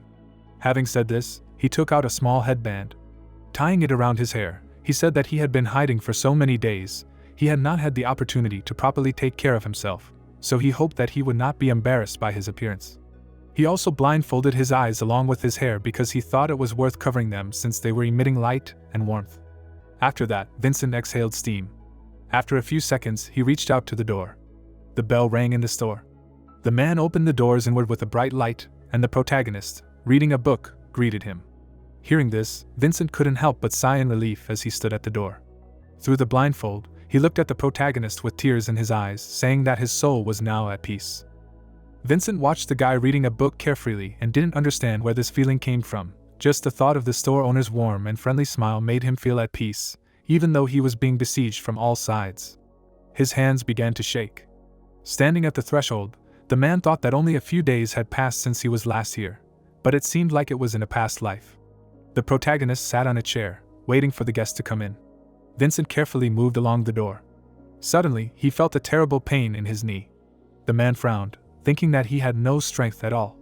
Stretching out his hand, he thought, probably because his frayed nerves finally relaxed a little. He thought that the feeling of fatigue literally took over him, when suddenly he felt a touch on his hand. Mauen came closer, supporting him. Looking down, she said that Vincent tried hard, but now he can relax, because he is fine and no one will hurt him. The man's eyes were wide open in surprise. Turning his head to look at the girl, he felt a strange feeling. Linjia turned his head, thinking that he seemed to hear the creak of the front door, and that's why he said hello, but someone was standing at the door for so long, and could it really be a new guest? His eyes widened in surprise. In front of him, he noticed a man coming closer. Vincent hung his head down, telling the bookstore owner that they hadn't seen each other for a long time. Linjia was speechless from shock. His hand reached for the notebook. Frowning, the boy congratulated him on his return, adding that he did not look well. Squinting, the protagonist thought that he should control his words. Clenching his hand into a fist, he thought that Vincent did not look his best, as if he had been tortured. Looking at the man, Linjia thought that he looked tense and had such determination, as if a fire had ignited within him. Putting his hand behind his back, the protagonist thought that in his experience, only one thing could cause such a change in a person, and that was hatred. Looking at the man in the reflection of the tea, Linjia thought that Vincent had only been gone for a few days, and he had returned without his priestly robe. Noticing Mauen carrying tea, the protagonist thought that the church's use of questionable substances alone was not enough to make the priest who had been faithful since birth turn away from his views, and most likely, he might encounter something even more terrifying. The girl put down the mugs, while Linjia thought that he had already suggested to the man to hide the truth and first tell his situation as a test, and theoretically, this option had the least risk, but it was possible that Vincent would encounter trouble during this process. Frowning, the guy thought perhaps this was the case. This made the church even more vigilant towards him. They probably tried to control him, or did something even more blatant, causing Vincent to turn away from the domed church in disgust, eventually betraying the church and running away to the bookstore. Mauen stood behind him, while Linjia thought that based on his guess, it was probably true. As for what he had gone through, that was yet to be determined. He gritted his teeth. Looking at the man, the boy asked if he had gotten out. Vincent gritted his teeth in rage. Placing his hand on the table, the protagonist asked if the domed church had harmed him or his surroundings, and then asked him to calm down and tell her what they had done to him. Vincent's fist trembled with anger. Mauen picked up the teapot and began to carefully pour the tea. The man's hand calmed down. Looking down, he apologized for taking up his time, and then asked her to let him collect his thoughts and tell him everything. Squinting, he thought that now that he had spent more time in her company, he was sure that this was the girl from the dream who had given him the core of the sun. Mauen continued pouring tea while Vincent watched her, thinking that there was something in her, as if they were connected in a certain way, as if a strange warm feeling was spreading through his body and he could trust her. The man did not take his eyes off her. The girl stood there, embarrassed, while he thought that this wonderful feeling that he had experienced in his dream did not leave him, and for a person who had just lost a loved one, it was like meeting an oasis in the middle of the desert, which strangely soothed his aching heart. Mauen menacingly clenched her hand into a fist. They locked eyes. Continuing to look at each other, Vincent thought embarrassedly that these feelings were absolutely real, and this young girl was the true moon. The Pusis lay dreamily on the moon. The protagonist put out a finger and asked Mauen to close the door, because she and Vincent wanted to talk. The man watched the girl leave, saying to himself that he never thought that the true moon would work as an assistant to the bookstore owner, because they had talked to each other in the past, and he obviously had common enemies. He suddenly frowned, saying that he understood everything now. When Mauen closed the door, he folded his hands and said to himself that now, combined with understanding who she was, it was quite easy to rationalize the actions of the bookstore owner. It was quite possible that in that era without light and fire, some false deity found a way to take away the power of the true moon, and when she lost her power, the kind and benevolent bookstore owner became her patron. The protagonist found Mauen in the trash, and after that, she had already regained enough strength to leave the dream realm, and in order to help her regain all her strength and authority, the bookstore owner aimed at the domed church. First, he deliberately made Colin next door realize that something was wrong, which made Colin himself ask Vincent to perform an exorcism. He accepted the request and ended up here, and then learned of the true nature of the domed church. All of this was indeed an extremely deliberate plan, and it may seem like all of this is just a coincidence, but in fact, everything is connected like links in a chain. The owner of the bookstore is an extremely far-sighted person. As the man said this, he looked at the protagonist through the blindfold. As Linjia drank tea, his guest's hands were shaking, and he thought that he had already noticed that the audio-video store next door was no longer there. He couldn't feel any life energy from there. It seemed like the bookstore had already gotten rid of the ordinary person after taking advantage of him, and given the kind-heartedness of the bookstore owner. He thought that the unfortunate person had been given a chance to continue living, and he hoped that he would value her more in the future. At this time, Colin was sitting at the bar drinking beer, shouting that he didn't need to worry about anything anymore. There was a sign hanging on the ceiling. Vincent reached out to take his teacup, thanking it for making him feel a little calmer. He pulled it closer to him and added that the protagonist was right. The domed church used the moon saint essence to control the clergy members. After speaking, he opened his mouth, about to tell them everything. Linjia stared at him. Suddenly, the man brought his hand to his mouth, which was even wider open. The protagonist's brows furrowed at what he saw, and beads of cold sweat appeared on his face. Vincent put his shaking hand to his face. The protagonist clenched his fists tightly, shaking. Vincent lowered his head and said that after he told Vanessa everything, that same night they sent a man to kill him, and then Father Terence, who baptized him, raised him, was killed by them. He died because of him. In his entire life he was the kindest and best person he had ever met, and if he had been more prudent, then maybe everything would have ended differently. After listening to the guest, even the teacup shook from the protagonist's strength, and he said to himself that if someone even read about something like this, they would definitely feel devastated, and then angry. The cup cracked in his hands. His eyes lit up, and Blackie appeared behind him, while the owner said to himself that, of course, he had previously assumed that they were dealing with great evil. But who would have thought that the Church of the Dome, so ugly, does not value human life at all, kills people with a snap of the fingers. His rage spread more and more. Something like this shouldn't happen in this world. He imagined Bias with his eyes glowing and a crazy smile on his face, and said to himself that, based on the information he had, the Dome Church was the most influential faith in Nozin. In a sense, such an opponent was even more dangerous than Rawl. He imagined the priests burning a girl at the stake, and added that they had a monopoly and a huge number of believers. Killing someone and declaring the victim an apostate could even be met with praise and approval. An insanely powerful energy emanated from him and his maid. Putting down his cup of tea, Linjia quietly said that he was very sorry, while saying in his head that he shouldn't ask for details, because Vincent was in such a state now that he would hardly want to share. In any case, a person experiences grief and joy differently. With these thoughts, he knitted his eyebrows. Staring at the man, he thought that from his expression, it was clear that what he needed now was not consolation, but approval and support. Then the protagonist lifted his chin and asked what he was going to do now. With his eyes glowing, he pointed his hand at Mauen and firmly said that he would help him as much as he could, and his assistant too.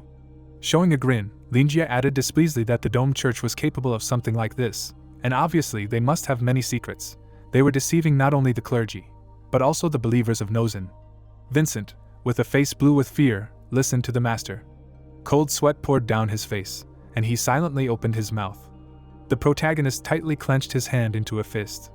Without taking his eyes off the interlocutor, he said that many people must have been killed in silence, and now they may be the only ones who know the truth. The protagonist knew that the entire church was a den of demons. It was scary to think that they had been parasitizing on the people of Nozen for so many years. This tragic story of the old priest was naturally not the only case.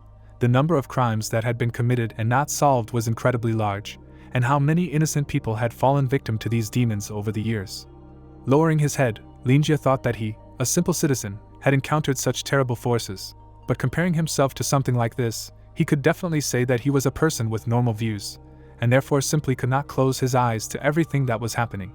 Lowering his hands, Maon said that the domed church must be destroyed. She frowned, recalling Vapusis's words. Looking forward, the girl said that they believed in a false moon, a monster that stole the power and name of the moon, using it for evil purposes. Don't turn away, she said that it was afraid that its identity and deceitful disguise would be exposed, and so the concept of not being able to look at it was devised. She clenched her fist tightly out of anger. Frowning, Maon shouted that they should let the masses know the truth and destroy the domed church, and this was a just cause. Everyone looked at each other silently. Linjia leaned his head on his hand. Smiling, he thought that the girl had already learned to speak eloquently and knew how to speak out at the right time, thereby creating a complete picture of what was happening. Without taking his eyes off the girl, he knew that she was truly a promising student, so let her continue like this and have a bright future. Suddenly, he narrowed his eyes. Looking at the book, Linjia thought that what she said was quite close to the content of the book. Looking at it, the protagonist thought that recently this book had become so fascinating that he literally couldn't tear himself away from it. At least twice a day his hands reached out to open it, but it was always in his bedroom. With shining eyes, the guy looked at Maon, wondering when she managed to sneak into his room and steal the book. Smiling, he suddenly thought that this child was smart, so there was no point in arguing with her this time, and what's more, this time she found great words to fill the silence, which meant that the training was going quite effectively. Gritting his teeth, Vincent said that this was indeed fair. Raising his trembling hand to his face, he shouted that he would definitely make them pay. Linjia reached for his cup of tea. Vincent clutched his cloak tightly, thinking that over the past few days, he had been wondering every now and then if he hadn't sought refuge with the spiritual father, maybe things would have been different, but there could be no ifs. His mind told him that they would have attacked him anyway. Imagining the image of Buck, the man thought, when he had just fled, the waning moon apostle had headed for the chapel, and thus, his original target was the Holy Father. Looking ahead, he thought, if he hadn't been there, he would have been used as a hostage and the consequences would have been even more dire. The protagonist exhaled heavily. Putting his hand on the table, he thought that hatred was indeed a powerful tool that could change a person. Looking at the man, Linjia thought that he was a great example. After all, a few days ago he was an honest and gentle priest, but now he seemed to be filled with vengeful rage and this flame of hatred would burn him alive. Squinting, from the protagonist's point of view, this can't go on. Standing up from the table, the guy thought that revenge was a completely different matter. After all, you can't kill people, so he would give the man a book. Vincent's body was shaking, while the protagonist asked him to calm down and not to get carried away by hatred, and not to let grief overwhelm his mind. He took a few steps forward. Reaching for the shelf, Linjia said that all this is quite difficult. Now his current strength is not enough to do what he planned, so he should seize the opportunity. The man's gaze lit up brightly. The room was suddenly engulfed in flames. Lowering his head, the guy said, as for the specific methods, they will talk about it later. He picked up the book in his hand. Dark mana absorbed it. A black silhouette appeared in front of the protagonist, and he said that the sun was rising. He held a book in his outstretched hand. Vincent stepped back from what he saw, and the protagonist with the book in his hand said that it was not at all easy to carry out what he had planned. Now his current strength was not enough, and he should take advantage of the opportunity. Stepping forward, he added that as for the specific methods, they would think about it later. Everyone present in the store, including the gargoyle, was shaking with fear. Linjia smiled madly and firmly said that they needed to calm down a little first. Vincent was too afraid to move. Fire suddenly appeared from his shaking hand. At the same second, he hit it with his other hand, saying to himself that he needed to calm down. He needed to understand what deep meaning the guy's words had. Breathing heavily, he looked at his interlocutor, confusedly asking if he had just said to take advantage of the opportunity. But what did that mean? The protagonist with a book in his hand came closer and closer. Coming up, he handed it to him, saying that it was not important at all, he should take this first.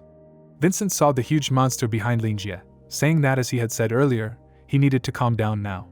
The guy's eyes were burning, and he was saying to himself that from his observation, Vincent was currently in an extremely unstable state, and given his many years of experience in spreading wisdom, he could tell that Vincent had changed greatly in a short period of time, causing him to suffer from severe post-traumatic stress disorder, and if he didn't help him now, it would be even more difficult later.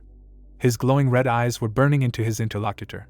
He stood with his hand outstretched, and saw the man's state of mind as if he was falling into an abyss, saying to himself that it was like he was stuck in a deep quagmire and couldn't find a way out, and so he was relying on the rage burning in his heart to maintain his existence. But if he didn't get rid of this all-consuming feeling as soon as possible, he would eventually lose himself. The protagonist imagined his comrade being burned alive, and thought that no matter how kind and compassionate a person was, when inner demons took over, it was extremely easy to lose oneself. Vincent lowered his head. The guy was burning him with his eyes, saying to himself that the most important thing now was to make him think long-term. His blindfolded guest frowned. After a short pause, he looked up in surprise at Lingjie, who was saying in his head that although asking a blind man to look at something sounded like a vile mockery, it was the truth, no matter what words he buried the meaning in. In his hand, he held a book called The Sun Also Rises. Imagining the author of the book, the protagonist thought that fate was not an easy thing, and reading helps to comprehend wisdom, although this book was a little depressing, but its essence was the desire for freedom, justice, individuality, and an unbending inner core. The two of them were enveloped in bright light from the street.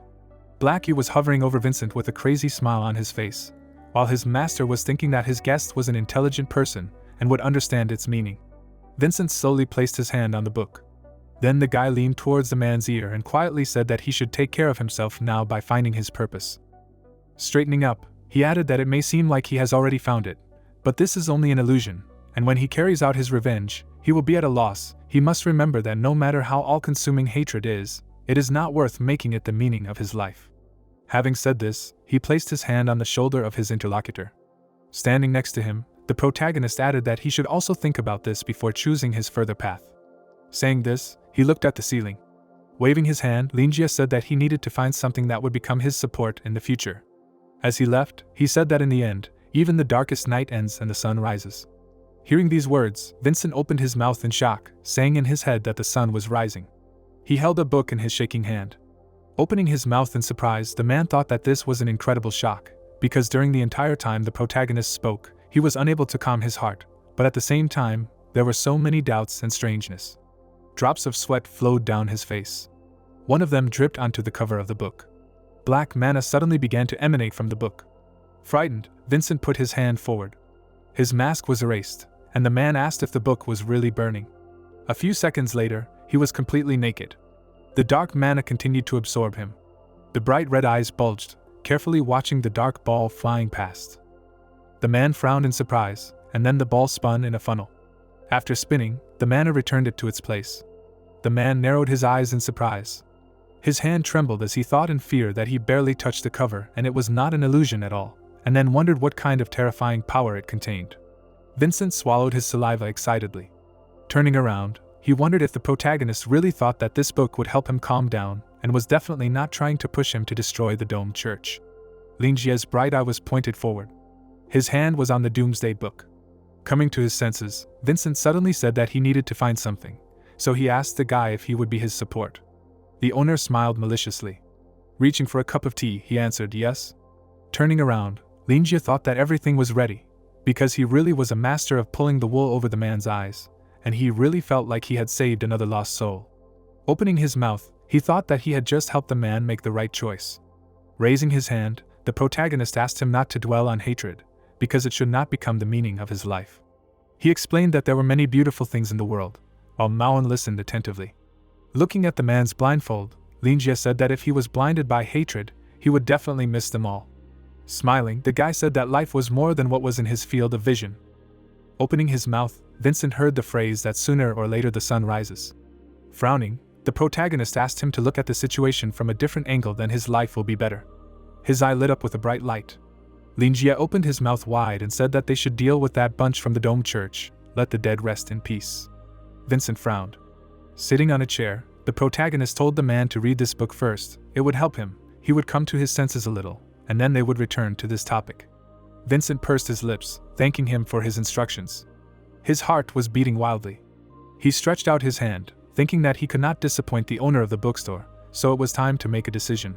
Dark mana began to quickly burst out. On the branch outside the window, an owl was sitting. Perched, it was made of bright green diamond. The man sat next to a glass ball, smilingly saying that he had found a renegade. The emerald owl was watching the bookstore.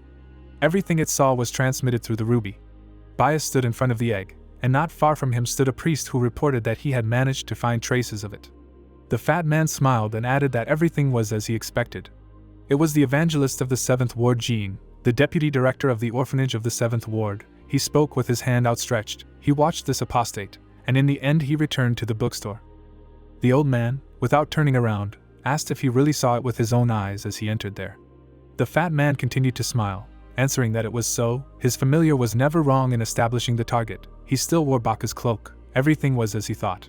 Bias continued to look at the egg, answering that it was very good. After all, it was such a short period of time. He also put a lot of effort into restoring the 7th Ward, and after he regained the power of the Dark Moon, he would entrust it with the duties of the Apostle of the 7th Transition. Hearing this, Jin's eyes widened in shock. In an instant, he fell to his knees. Bowing his head, he began to thank the old man for his mercy, because this was incredibly important to him, and he swears to be a loyal servant of the Holy Moon, and to dedicate his body and mind to the great cause of service. But Bias, shaking with anger, with burning eyes, said to himself that the stronghold of all evil, this bookstore, that God-level being is behind all this.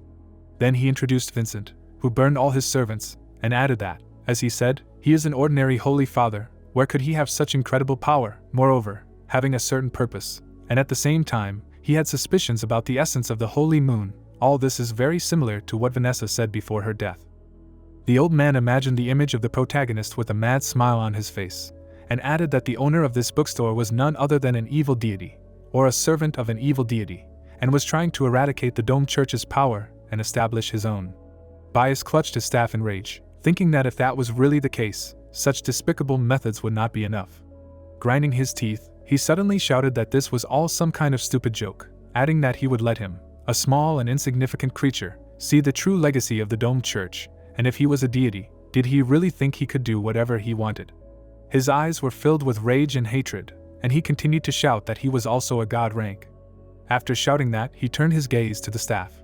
Bias looked at the power crystal and thought that even if it had recovered, the power that had disappeared had not returned. With these thoughts, he took a step forward.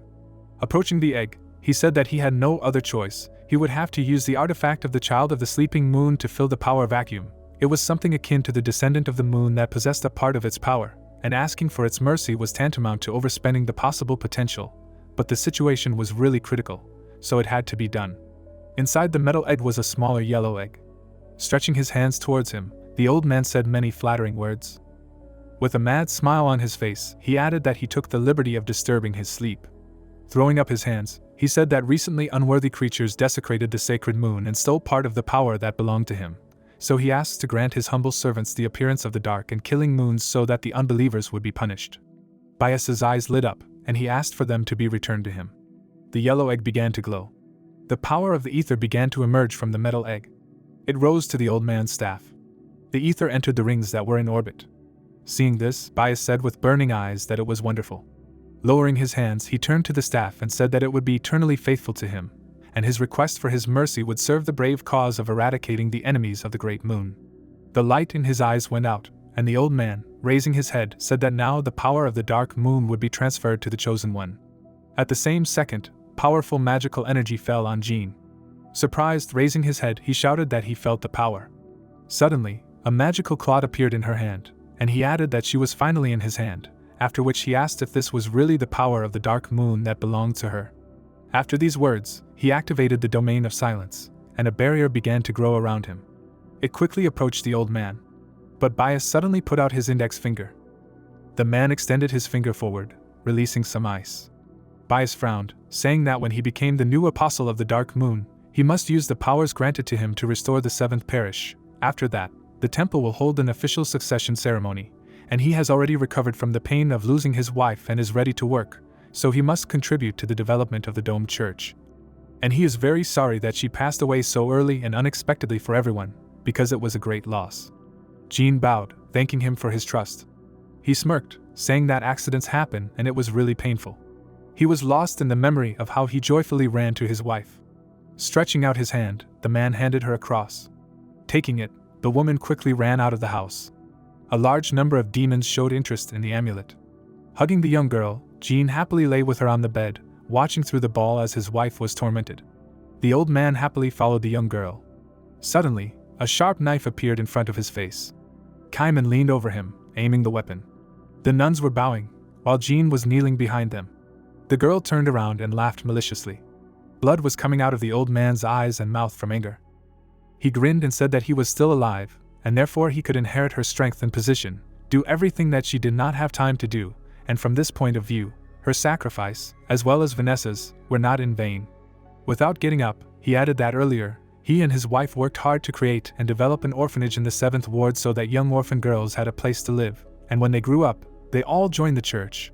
But after Vanessa came to power, she transferred all the choir members to the central church, but that was why they managed to avoid the disaster that happened here.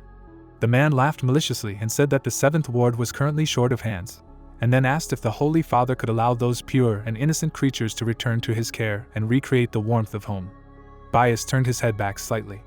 After a few seconds, he turned back, saying that the main thing was that he did his job and did not make noise, and now he could go, since he had things to do. Standing at the door, Jean told His Holiness to rest assured that he would take very good care of them, and he would not hear any negative news. Frowning, Bias said that the old man was a foolish creature who could not even hide his true intentions, but since he could still do business well, there was no need to dwell on such small issues, and now there was no time and energy to choose a new apostle, since the priority was to resolve the issue of that devilish bookstore. He exhaled and whispered Cheryl's name. The saint appeared behind him, spreading her arms. She carefully stood on the floor. Turning around, the girl said with a smile that she was listening to him. Exhaling heavily, Bias asked how Buck's conception was going. The saint blushed, looking down. Showing her huge belly, Cheryl answered with a smile that she felt that his life force was becoming stronger and stronger, so she would bring her beloved back from the darkness. Turning away, the Holy Father asked her not to overwork herself, because she did not mourn him for a second after learning of his death, and immediately decided to bring back his soul by conceiving, so as a mother, she was obliged to maintain her body in optimal condition. Cheryl smiled, asking him not to worry about it. Stroking her belly, she added that she was not so fragile, because now all the power that previously belonged to him was transferred to him, and Buck would become much stronger. Smiling, Bias asked her to prepare. Raising his hand up, he suddenly asked the great moon to witness this.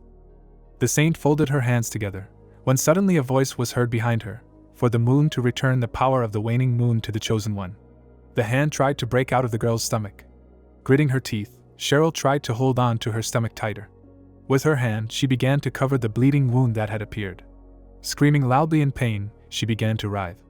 Looking at her, Bias coldly thought that life and death were cyclical. The saint screamed loudly. A hand broke out of her, and the creature said that the dead still had a chance. Earlier in the central parish of the former church choir of the 7th parish, all the maids were sleeping in one room. They suddenly began to wake up, saying that it was morning again. Starting to get ready, the noise filled the entire room. The girls were looking for their clothes and talking to each other. Someone was still sleeping, and someone was already finishing getting ready. At the same time, another priestess approached their room. She opened the doors and said that he hoped that they had all had a good rest, because the morning service was about to begin. The choir, as always, had to be there a little earlier, and therefore they needed to get dressed, wash, and have breakfast quickly.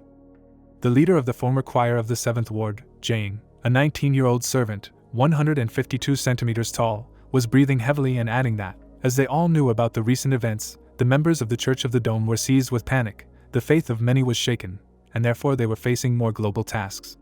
The priests began to say that they would do everything possible to make her proud of them, at the same time complimenting her, which made her very embarrassed. After a while, the doors opened again. More than 50 servants entered them. Erica met Jane and said that she had worked very well and that she should not overexert herself so much, because she had taken on too much work since they moved here, and she had never had a normal rest, adding that she knew that she was very worried about them and therefore tried to control everything to avoid mistakes. But she was very tired, and if she continued in the same spirit, then very soon she would not stand it. Erica followed her friend, saying that if they were talking about that scoundrel Vanessa, then she should take into account her physical characteristics. She could not compete with her for the position of apostle, but she was jealous of her every now and then, and as soon as she received power, she immediately took them all away and abandoned them, forgetting about friendship and the like.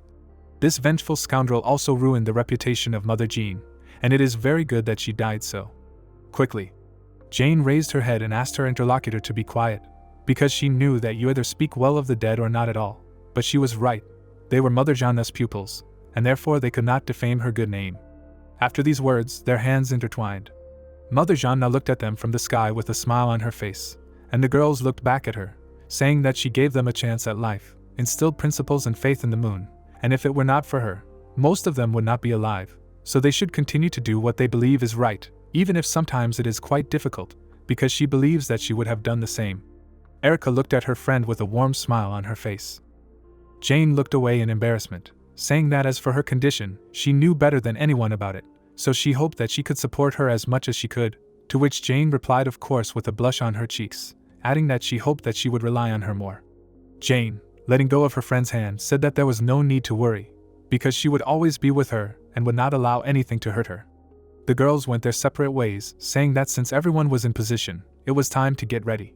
Erica, spreading her arms with a smile on her face, said that today they were performing Section 11, Chapter 3 of the Gospel of the Moon, called the Festival of Reincarnation. Suddenly, someone pulled Jane's hand, and she reflexively turned around.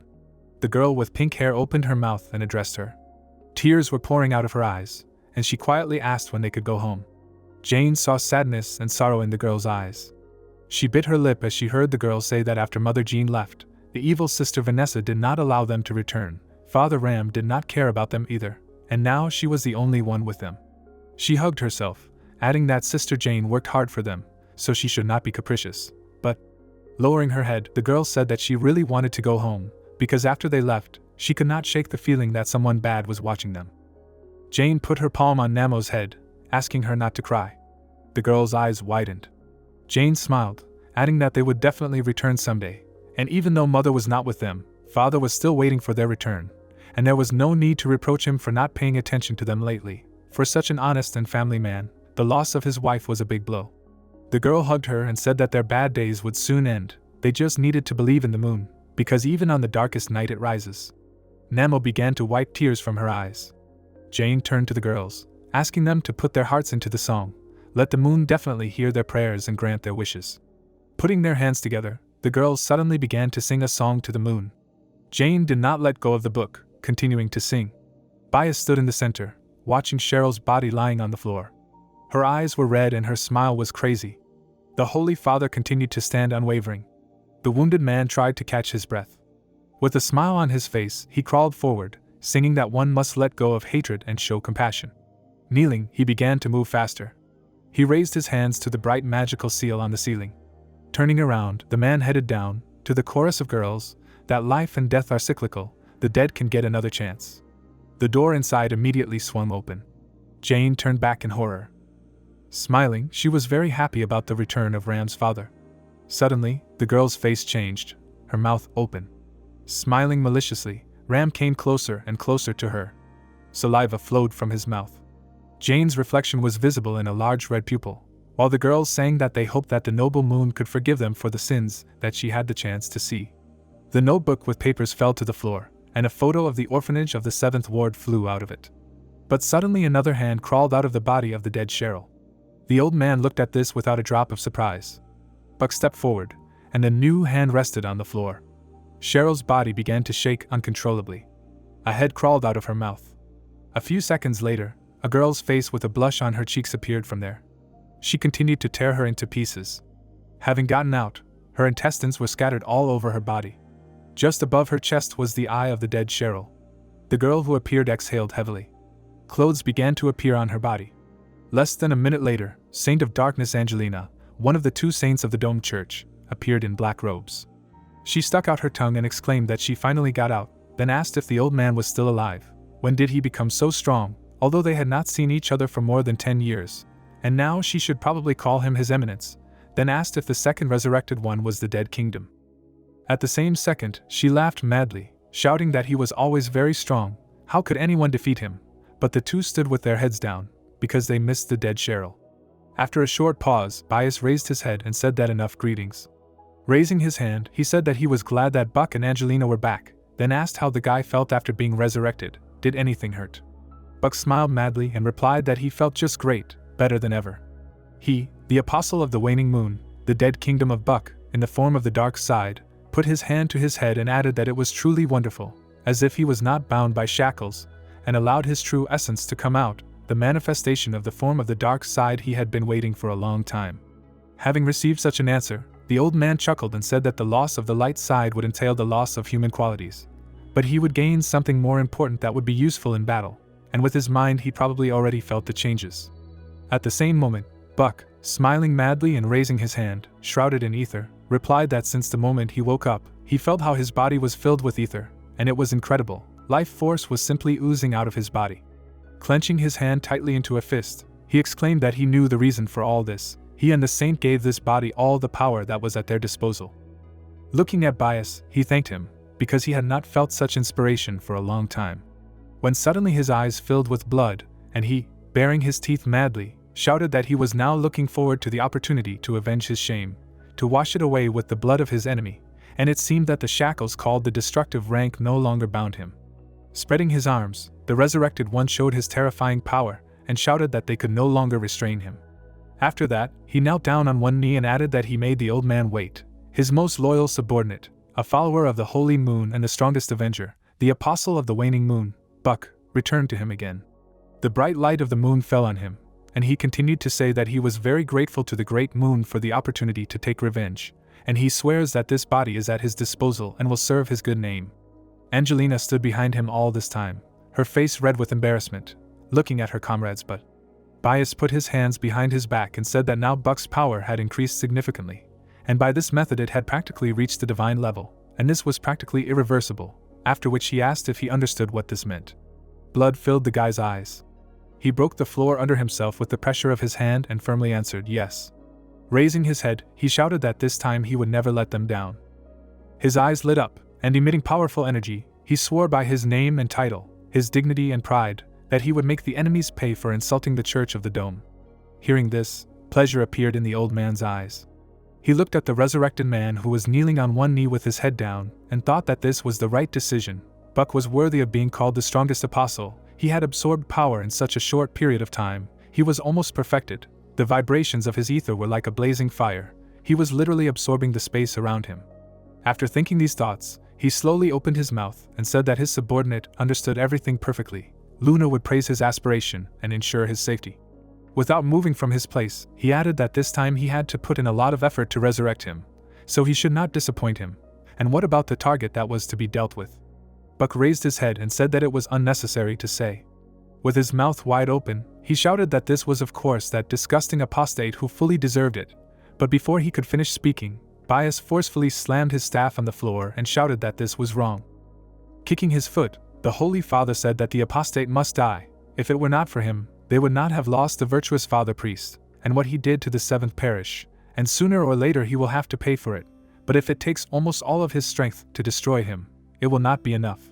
Raising his hand up, he shouted, what the apostle really has to deal with, the man behind the scenes is the one who personally proclaimed himself an enemy of the Dome Church, and this evil god is the culprit of all their troubles.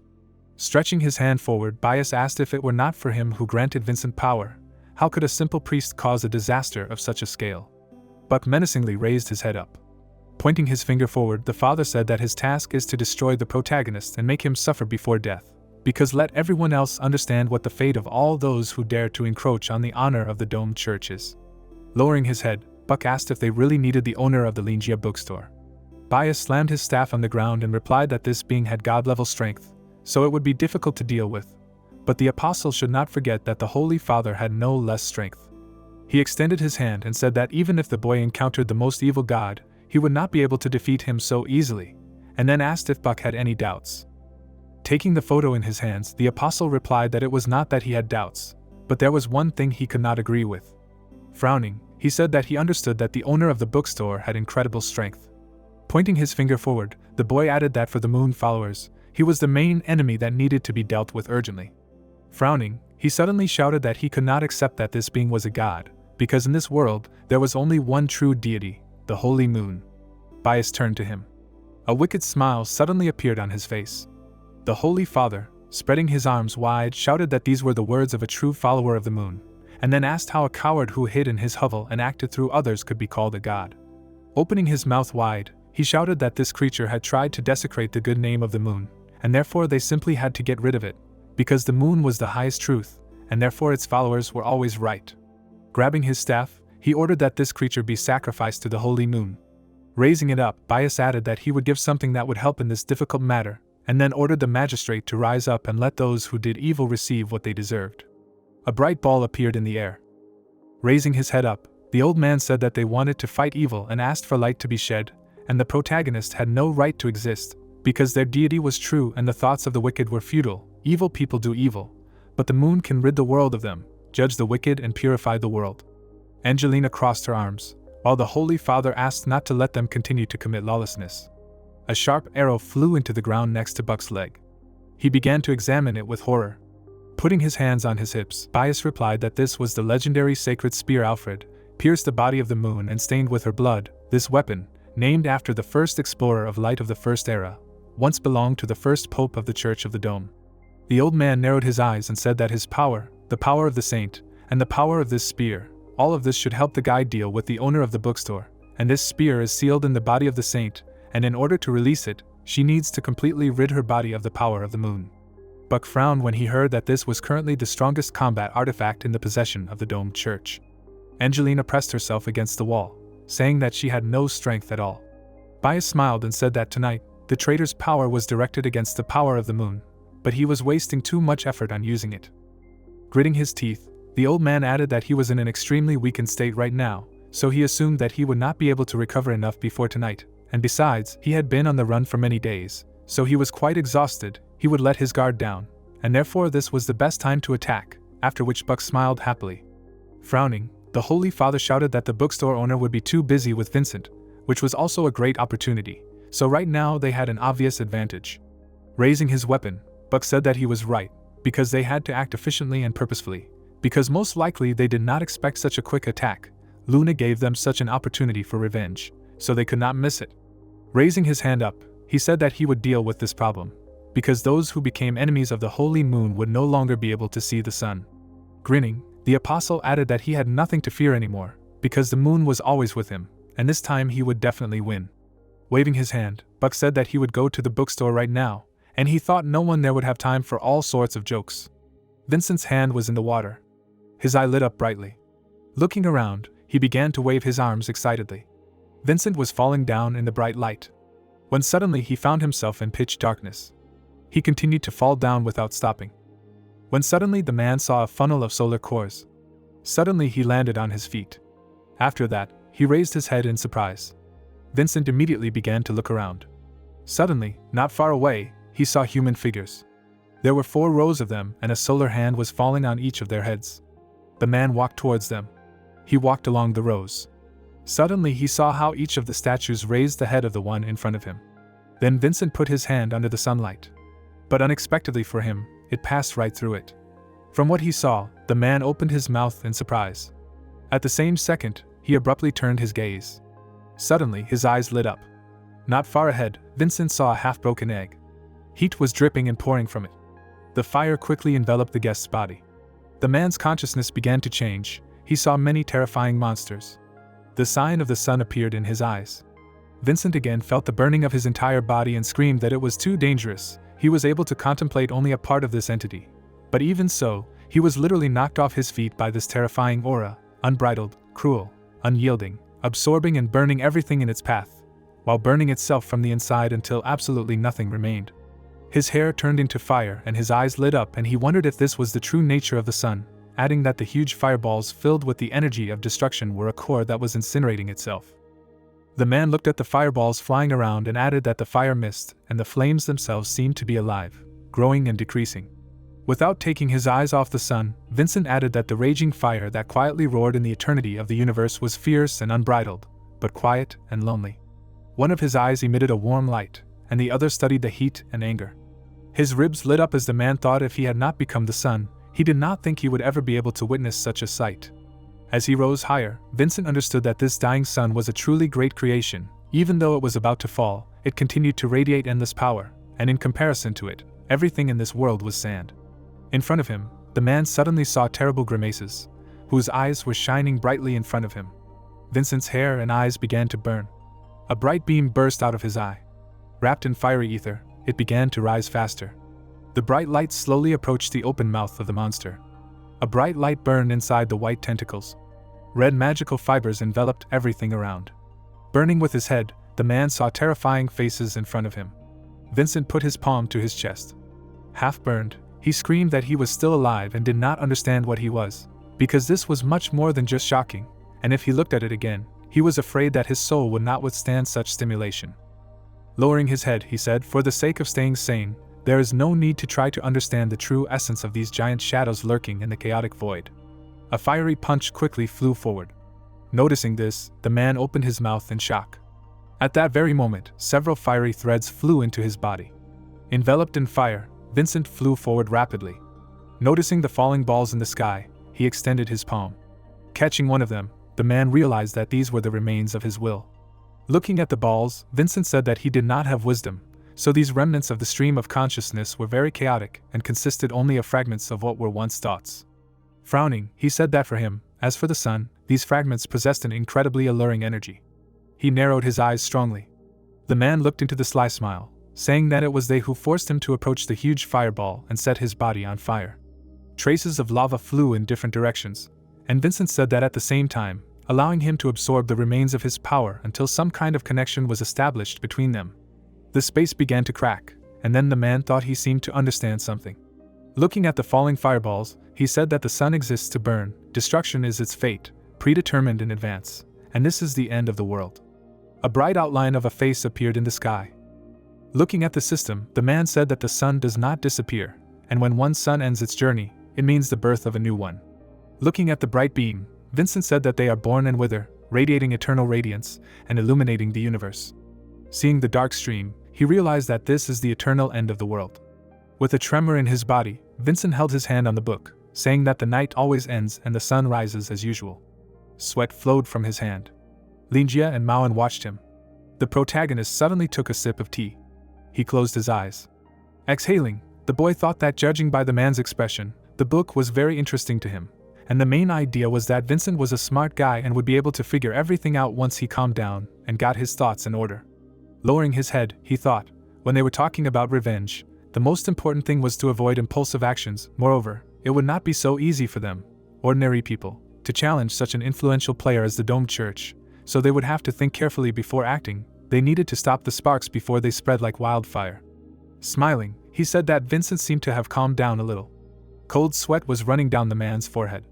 The boy raised his hand, saying that they could return to the conversation now. Linjia held out his palm and added that they couldn't resist the Domed Church unless they thought of every little thing. The enemy was strong and they were weak, and if they wanted to win the war, they had to use rational methods, so he suggested learning some advanced practices, such as building walls and stockpiling supplies, and declaring himself king. Smoke was coming out of the teacup, and the protagonist said that Vincent seemed to have calmed down a little. He held out his hand and said that they could continue the topic now. Without lowering his hand, he said with a calm face that they couldn't act while blinded by hatred. If he wanted to resist the Domed Church, the enemy was strong and they were weak, and if they wanted to win, they had to master rational methods of fighting, so he suggested learning some advanced practices, such as. The guy smiled madly and finished, building a high wall, stocking up on provisions, and declaring himself the one in control of the situation. Maoan poured tea with raised eyebrows. Vincent, with his head slightly lowered, silently looked at the pouring tea. Linjia suddenly pointed his finger at him and said that the overall concept was very similar to what he had suggested to him earlier, to take advantage of the situation.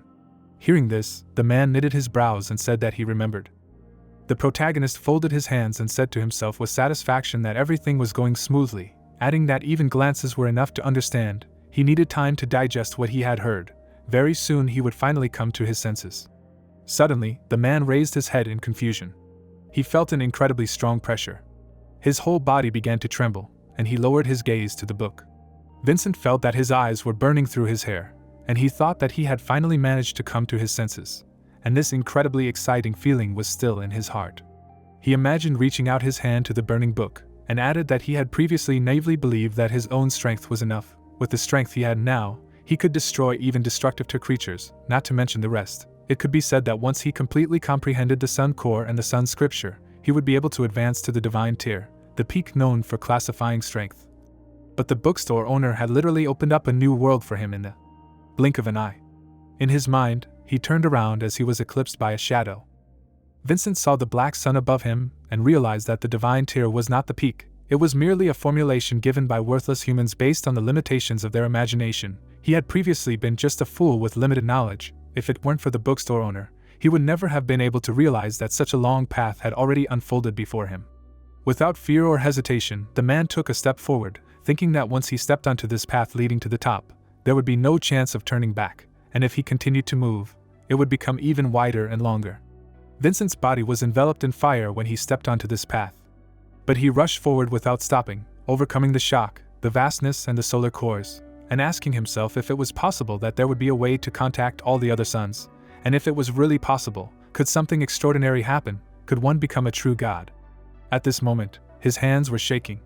Vincent looked at his hand excitedly and wondered if this was what the bookstore owner meant when he said that he needed to take care of something to support him in the future. He understood. Now he finally understood his true intentions. Looking at the guy in front of him, he added that now that he understood the essence, his heart was even more frozen with fear. The depth of the intentions and the scale of the ambitions of the bookstore owner was beyond his comprehension. The protagonist shattered any theories of Vincent, who said to himself that he was afraid that under this guise of a simple man, there might be something completely inhuman, something so powerful that even the sun itself was insignificant in comparison. The man imagined his fiery body, monsters, and said to himself that in this endless universe, strength and power seemed to have no peak, and it seemed completely normal for the bookstore owner to share such knowledge with such calmness and ease. Suddenly, he imagined the divine beings that oppressed with their aura, and wondered if the protagonist really had such power, if he was one of them. At the same second, Vincent imagined Lingia holding a burning monster in his hand, and then wondered if even the stars and the universe themselves were in his hands. There was a cup of tea on the table, and the protagonist was reflected in its reflection. The man smirked. His hand trembled, and he said that the guy was right, he really should keep his cool. He folded his hands on his lap. He said that he couldn't quite understand the meaning of what he said, so he asked for guidance and what to do next. Lingia smiled widely and said that if you tried to take it literally, you may indeed encounter some problems. It all depends on the specific situation and how you apply this advice, but overall, it is really great working advice. He looked down and said that the last person to understand and use this methodology was the great emperor, an incredibly majestic man who started from the bottom, drove out the darkness and brought forth the light, named his country after the sun and the moon, and united heaven and earth. And throughout the history of the ancient and glorious civilization, there was no one more unique and legendary, because he was the only one of his kind in history. Vincent put his hand on his chest and said that it was amazing, thinking that could it be that the bookstore owner gave him this book expecting him to do something like this, but it sounded like something unbelievable, wondering if he could do it. The protagonist raised his finger, telling the man not to act alone and emotionally, and to pay close attention to his own safety. Looking at Vincent, the guy said that if he compared his strength with the strength of an entire organization, there was a huge gap. Putting his hands together, the protagonist said, assuming that the man wanted to kill someone right now, even if he was a good fighter who could fight 10 people at once, he would only be able to kill these 10, and the domed church had countless believers and followers. Frowning, Lingia added that it was too dangerous and would lead to nothing. Looking at the confused man, the protagonist said that there was no point in exchanging his life for a couple of worthless lives. Vincent clutched the cloak in his hand, saying that he understood that he shouldn't act rashly. Nodding, Lingia said, if his goal was to achieve great things, then he had to take care of himself. After all, otherwise he wouldn't be able to achieve anything. Gritting his teeth, the guy said, once Vincent's safety was beyond doubt, there would be much more room to maneuver, and the domed church believed its greatness to be absolute due to having such a large number of followers. Giving an example, the protagonist said that however, compared to the general populace, even they were a minority, and they needed to expose the domed church's sins to the public, which would contribute to the destruction of its foundation, and when more people realized its true nature, the so-called greatness would definitely weaken. He smirked and said that all this required careful preparation, because this matter could not be rushed. The correct approach required actively deploying propaganda, accumulating the support of the masses, and at the same time, investigating the atrocities of the domed church, and when there was solid evidence, making it public. Vincent's mouth wide open when he heard that he should refrain from directly confronting the domed church until he had gained enough strength. When most of the people of Nozen would side with him, he would be as unstoppable as the rising sun. Lingia looked out the window and added that by that time, the blackness of the domed church's night would not be a threat to the rising sun at all. Vincent clutched his heart, thinking that the guy was right, because he could not overthrow the domed church on his own. It was much more important to turn the situation in his favor and destroy the false beliefs of the domed church. He nodded and thanked the protagonist for his instructions, and now he needed to think carefully about his next step. Linjia put his head in his hands, answering, "Besides, there is no need to dwell on moral principles, because you need to think about your rights." Grinning, he said, "If it is possible to find truly horrific atrocities and find the culprits, in that case, he would not refuse to follow the example of the said emperor, for example, skinning or doing something even more interesting." Mauen was wary. Vincent was scared, thinking about what they were talking about. Rounding his eyes, Linjia added that the current situation is not without advantages for them. Raising his hand, he asked if the man already had enough leverage over the domed church. Vincent thought about it, answering that there was not a drop of essence left in his body after the explosion. He opened his mouth. Grinning, the protagonist said that this is not important at all. The main thing is to make people believe that the problem exists. He smiled and said that there must be a certain distribution channel for this kind of ingredient. Perhaps the Ash Chamber of Commerce and the Roll Corporation were involved. He would check with Jishio and Cherry. He was sure that they would not mind getting to the bottom of it, and after the man got the evidence, he would have to take care of public opinion. Vincent put his hand on his chest and said that he would do his best. Linjia stood up from the table and said that they could end their conversation, since the man should rest from the journey. He pointed to the side and said that today he would stay in the room next to Mauen, and if something happened, she would be able to protect him, and he would have to make some preparations. Given the cruelty of the domed church, it was unlikely that they would let him leave like that, and they were already thinking about how to silence him. Winking, the guy said that perhaps he and Mauen would also be hit, because unfortunately, Linjia was not someone they could manipulate, and he was ready for this. Clenching his hand into a fist, Vincent began to shout that he believed in the guy. If he took on the case, then he was not afraid of anything. The protagonist and the girl looked at him in shock. Turning away, the guy thought that the man was clearly overestimating people like him, because even if he could use some of the techniques that Baiying taught him, it would only be enough to resist some amateurs. Exhaling, he thought how great it was that he usually did good things, and therefore he had many connections. Suddenly, the protagonist dialed a number. After dialing 110, Linjia said that he had some questions about the domed church. Many years ago, the training hall of the Knights of the Tower of Secrets, there were many people inside. The girl pushed open the doors with one push. Stopping in front of several muscular men, she shouted at Joseph to come out, because she had something important to tell him. Joseph, with a huge barbell in one hand, turned to her and asked if it was really her again, if she had come to challenge him again, adding that he was not arguing, she was really good at fighting, but after so many defeats, it was time to admit that he was stronger than her. Dahlia frowned in displeasure and shouted at him not to think that she had come for no reason. She was challenging him to a fight again, and this time everything would be different. She clenched her fist tightly and added that she had become much stronger since the last time they fought, so he should prepare himself for defeat. A blush appeared on her face and she shouted with embarrassment in her voice that if she achieved victory, he would grant her wish.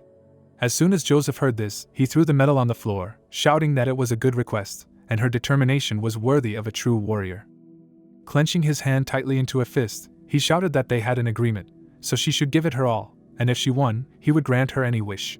The guy's eyes lit up and he added that he was not going to lose at all.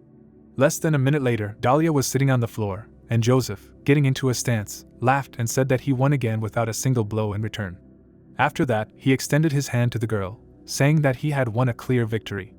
He smiled warmly, adding that defeat is not weakness, she is stronger than those who would not even dare to challenge him to a fight, and also rage in a fight is a very rare quality, although, to be honest, he still does not understand what exactly she wanted from him when she proposed a fight. Dahlia shook with rage and embarrassment. At the same second, she hit the guy's outstretched hand and screamed that he was an idiot. Her face turned red from embarrassment, and she ordered him to leave her. Everyone in the hall looked at her in confusion after that. The girl, clenching her hands into fists, leaned towards him and screamed that he was just a walking misunderstanding, handsome, strong, but at the same time a complete, absolute, hopeless idiot and narcissistic blockhead. He was a walking mountain of muscles with sawdust instead of brains. After these screams, tears appeared in her eyes. Dahlia pointed her finger at Joseph and screamed that she would get even, that sooner or later she would photograph him in those pink pajamas with ear flaps, and every newspaper in the kingdom would get a copy. As she ran away, she screamed one last time that she would definitely not lose next time, and that he should save his muscles, because she would need them later. The girl ran so fast that her pink sneaker flew off her feet. Joseph folded his arms over his chest and grinning said that she had lost clean, and was still baring his teeth, adding that he was a purebred macho and would never wear pink pajamas with ear flaps, after which he screamed that she would never see him like that in this life. His friend slapped himself in the face at what he heard, asking if he really thought that fate would not play this game. Evening came. There was a pink pajama set with rabbits on it in the display case, and Winston asked Joseph to slow down, because it was just a regular patrol, and he was rushing like he was raiding a canteen, to which he laughed and said that it only proved that he was training poorly, and when they got back, they would train, because he didn't want to collapse on the battlefield from fatigue. Winston walked behind and said discontentedly that he wanted to treat his friend with respect, but he opened his mouth, and if it weren't for his patience and Dahlia's calm nature they would have killed him long ago, to which Joseph, walking in front, asked if he seriously thought she had a good character, because he himself had just seen her yell at him. The battle was fair, he won, and in the end he was also scolded. If we talk about character, his is better, after which Winston asked him how he really felt about her. The guy took off his glasses and thought. Having drawn an image of Dahlia in his head, he said that he actually likes her. She is good, a real knight, beautiful, has a pleasant character, it is easy and calm with her, her appearance is certainly pleasant, also she does not whine after 3 hours of patrol, and it is immediately obvious that she is a real knight. Her combat skills are all right, but most importantly, she does not stop at what has been achieved. Constantly strives forward and does not give up. This is truly worthy of respect, and he respects her. Joseph smiled broadly, adding that to be honest, she slightly overestimates her strength. At the current level she is still far from him, although to be honest, in the tower now there are not so many who are able to fight with him on equal terms, so she should train, since he is her sparring partner. Winston frowned at this and raised his hand, asking if he was serious, if he couldn't use the few brain cells he still had between his muscles for a minute, adding that there were plenty of knights in the tower, so why did Dahlia always come to challenge him, why not him? Then Joseph looked at his friend and asked in response if it was because he was too weak. Winston clenched his fist in rage at this and said to himself that he was just a master of teasing, and if he could beat him, he would. After a short pause, Joseph asked his comrade why he was silent, whether he had been poisoned by something, to which he, putting his hand to his face, replied that he would not be angry with him, but he needed to be a little more careful, because with his straightforward character, if he ever made enemies, it would not be surprising if someone decided to tear off a couple of his limbs. From which the guy laughed and shouted that there was no need to worry, because he did not want to brag, but, by the way, he had not really annoyed anyone yet. Suddenly, a man with a bag of groceries passed by him. One of the fruits fell out and rolled to Joseph's foot. The guy immediately picked it up. Then he held the fruit out towards the guy in the white robe and said that he had dropped it. The stranger with a malicious smile on his face turned around and apologized for his inattention, adding that for a black magician such a mistake was extremely unacceptable. Extending his hand in return, he thanked Joseph and added that although he did not know his name, he sincerely wished that this small act of kindness would bring him happiness in the future. As he said this, he looked at the boy with green snake eyes. Joseph looked back. Handing over the fruit, he replied that it was just a trifle and not worth thanking, after which he thanked him for the kind words, adding that he hoped that he would treat others with the same sincere kindness as he had today. Suddenly, a child's foot stepped towards them, and a child's voice cried out that she had finally found her mentor. A little girl with a bag of sweets and a big teddy bear was asking where the mentor had disappeared for so long, since she had already walked an entire street before she realized that he had disappeared, adding that she was dying of hunger, and he had promised to throw a feast today. The boy in the white robe put the fallen fruit in a bag and, smiling, replied that a kind passerby helped him pick up the thing he dropped. That's why he was late. Joseph turned around, saying that they had to go. Clenching his hands into fists, he quickly quickened his pace. The girl looked at the teacher, asking if something had happened, since from the very beginning he looked like he was ready to eat someone, and then asked if it was because of the kind uncle with the square jaw. Laughing, Frank replied that in such a gloomy world he had long since stopped expecting anything pure, but here he was a man who still glowed with light, bright, sincere, like a child, and at the sight of such light even he felt excitement. He grinned and said that people like him, if they were behind him, would become an impregnable wall, but if they were opposite him, he would be blinded, burned and incinerated, and if he had to put out such a light with his own hands, even if it cost him his life, wouldn't that be wonderful? The girl smiled and replied that if she saw this dangerous uncle, she would definitely go the other way, otherwise, God forbid, because of their personal drama she would be torn to pieces, because if she died, the mentor would be left alone, and she did not want that. Frank frowned and shouted that even if she died, he would not shed a tear, and anyway, which of the pathetic mortals would dare to touch his student? Winston asked his friend what had happened, because he was silent as a fish, after which he pointed forward, asking if that man really aroused suspicion. Without turning around, Joseph replied that his aura was too calm, just like a piece of stone. Frowning, he said that people who were completely indifferent to life were the most dangerous. If they lost their temper, they would burn the whole world just to satisfy their anger. And if they considered someone an enemy, they would not stop until they erased him from reality. He would not want to get closer to such a person. Winston put his hand to his chin, saying that it was stupid to argue with his intuition. The guy was probably really dangerous. They suddenly began to chat, deciding to go to the tavern. The veins on Dahlia's face stood out, and she screamed loudly that the guy was crazy. Throwing herself forward with her fists, the girl screamed that she was ready to explode with anger. She hit Joseph's uniform in the groin with all her might. Turning her head, Dahlia noticed another one. The girl swung and hit the punching bag with all her might. Beads of sweat were dripping from her body. A girl suddenly came up to her from behind and handed her a bottle of water. Dahlia turned to her with a smile, thanking her for saving her. Suddenly she sat down on the bench. The girl began to greedily drink the entire drink. She smiled and said that she was human again, and how nice it was to drive away anger with her fists, like spiritual therapy. Turning around, she saw Vivian in front of her, saying that she had been looking for her and suggested going for a couple of drinks. The girl blushed with embarrassment, answering that Dahlia had a problem with alcohol, so she was scared. The girl got angry, shouting that today she would drink just a little bit. Frank brought the girl home and from then on began to learn to cook for survival.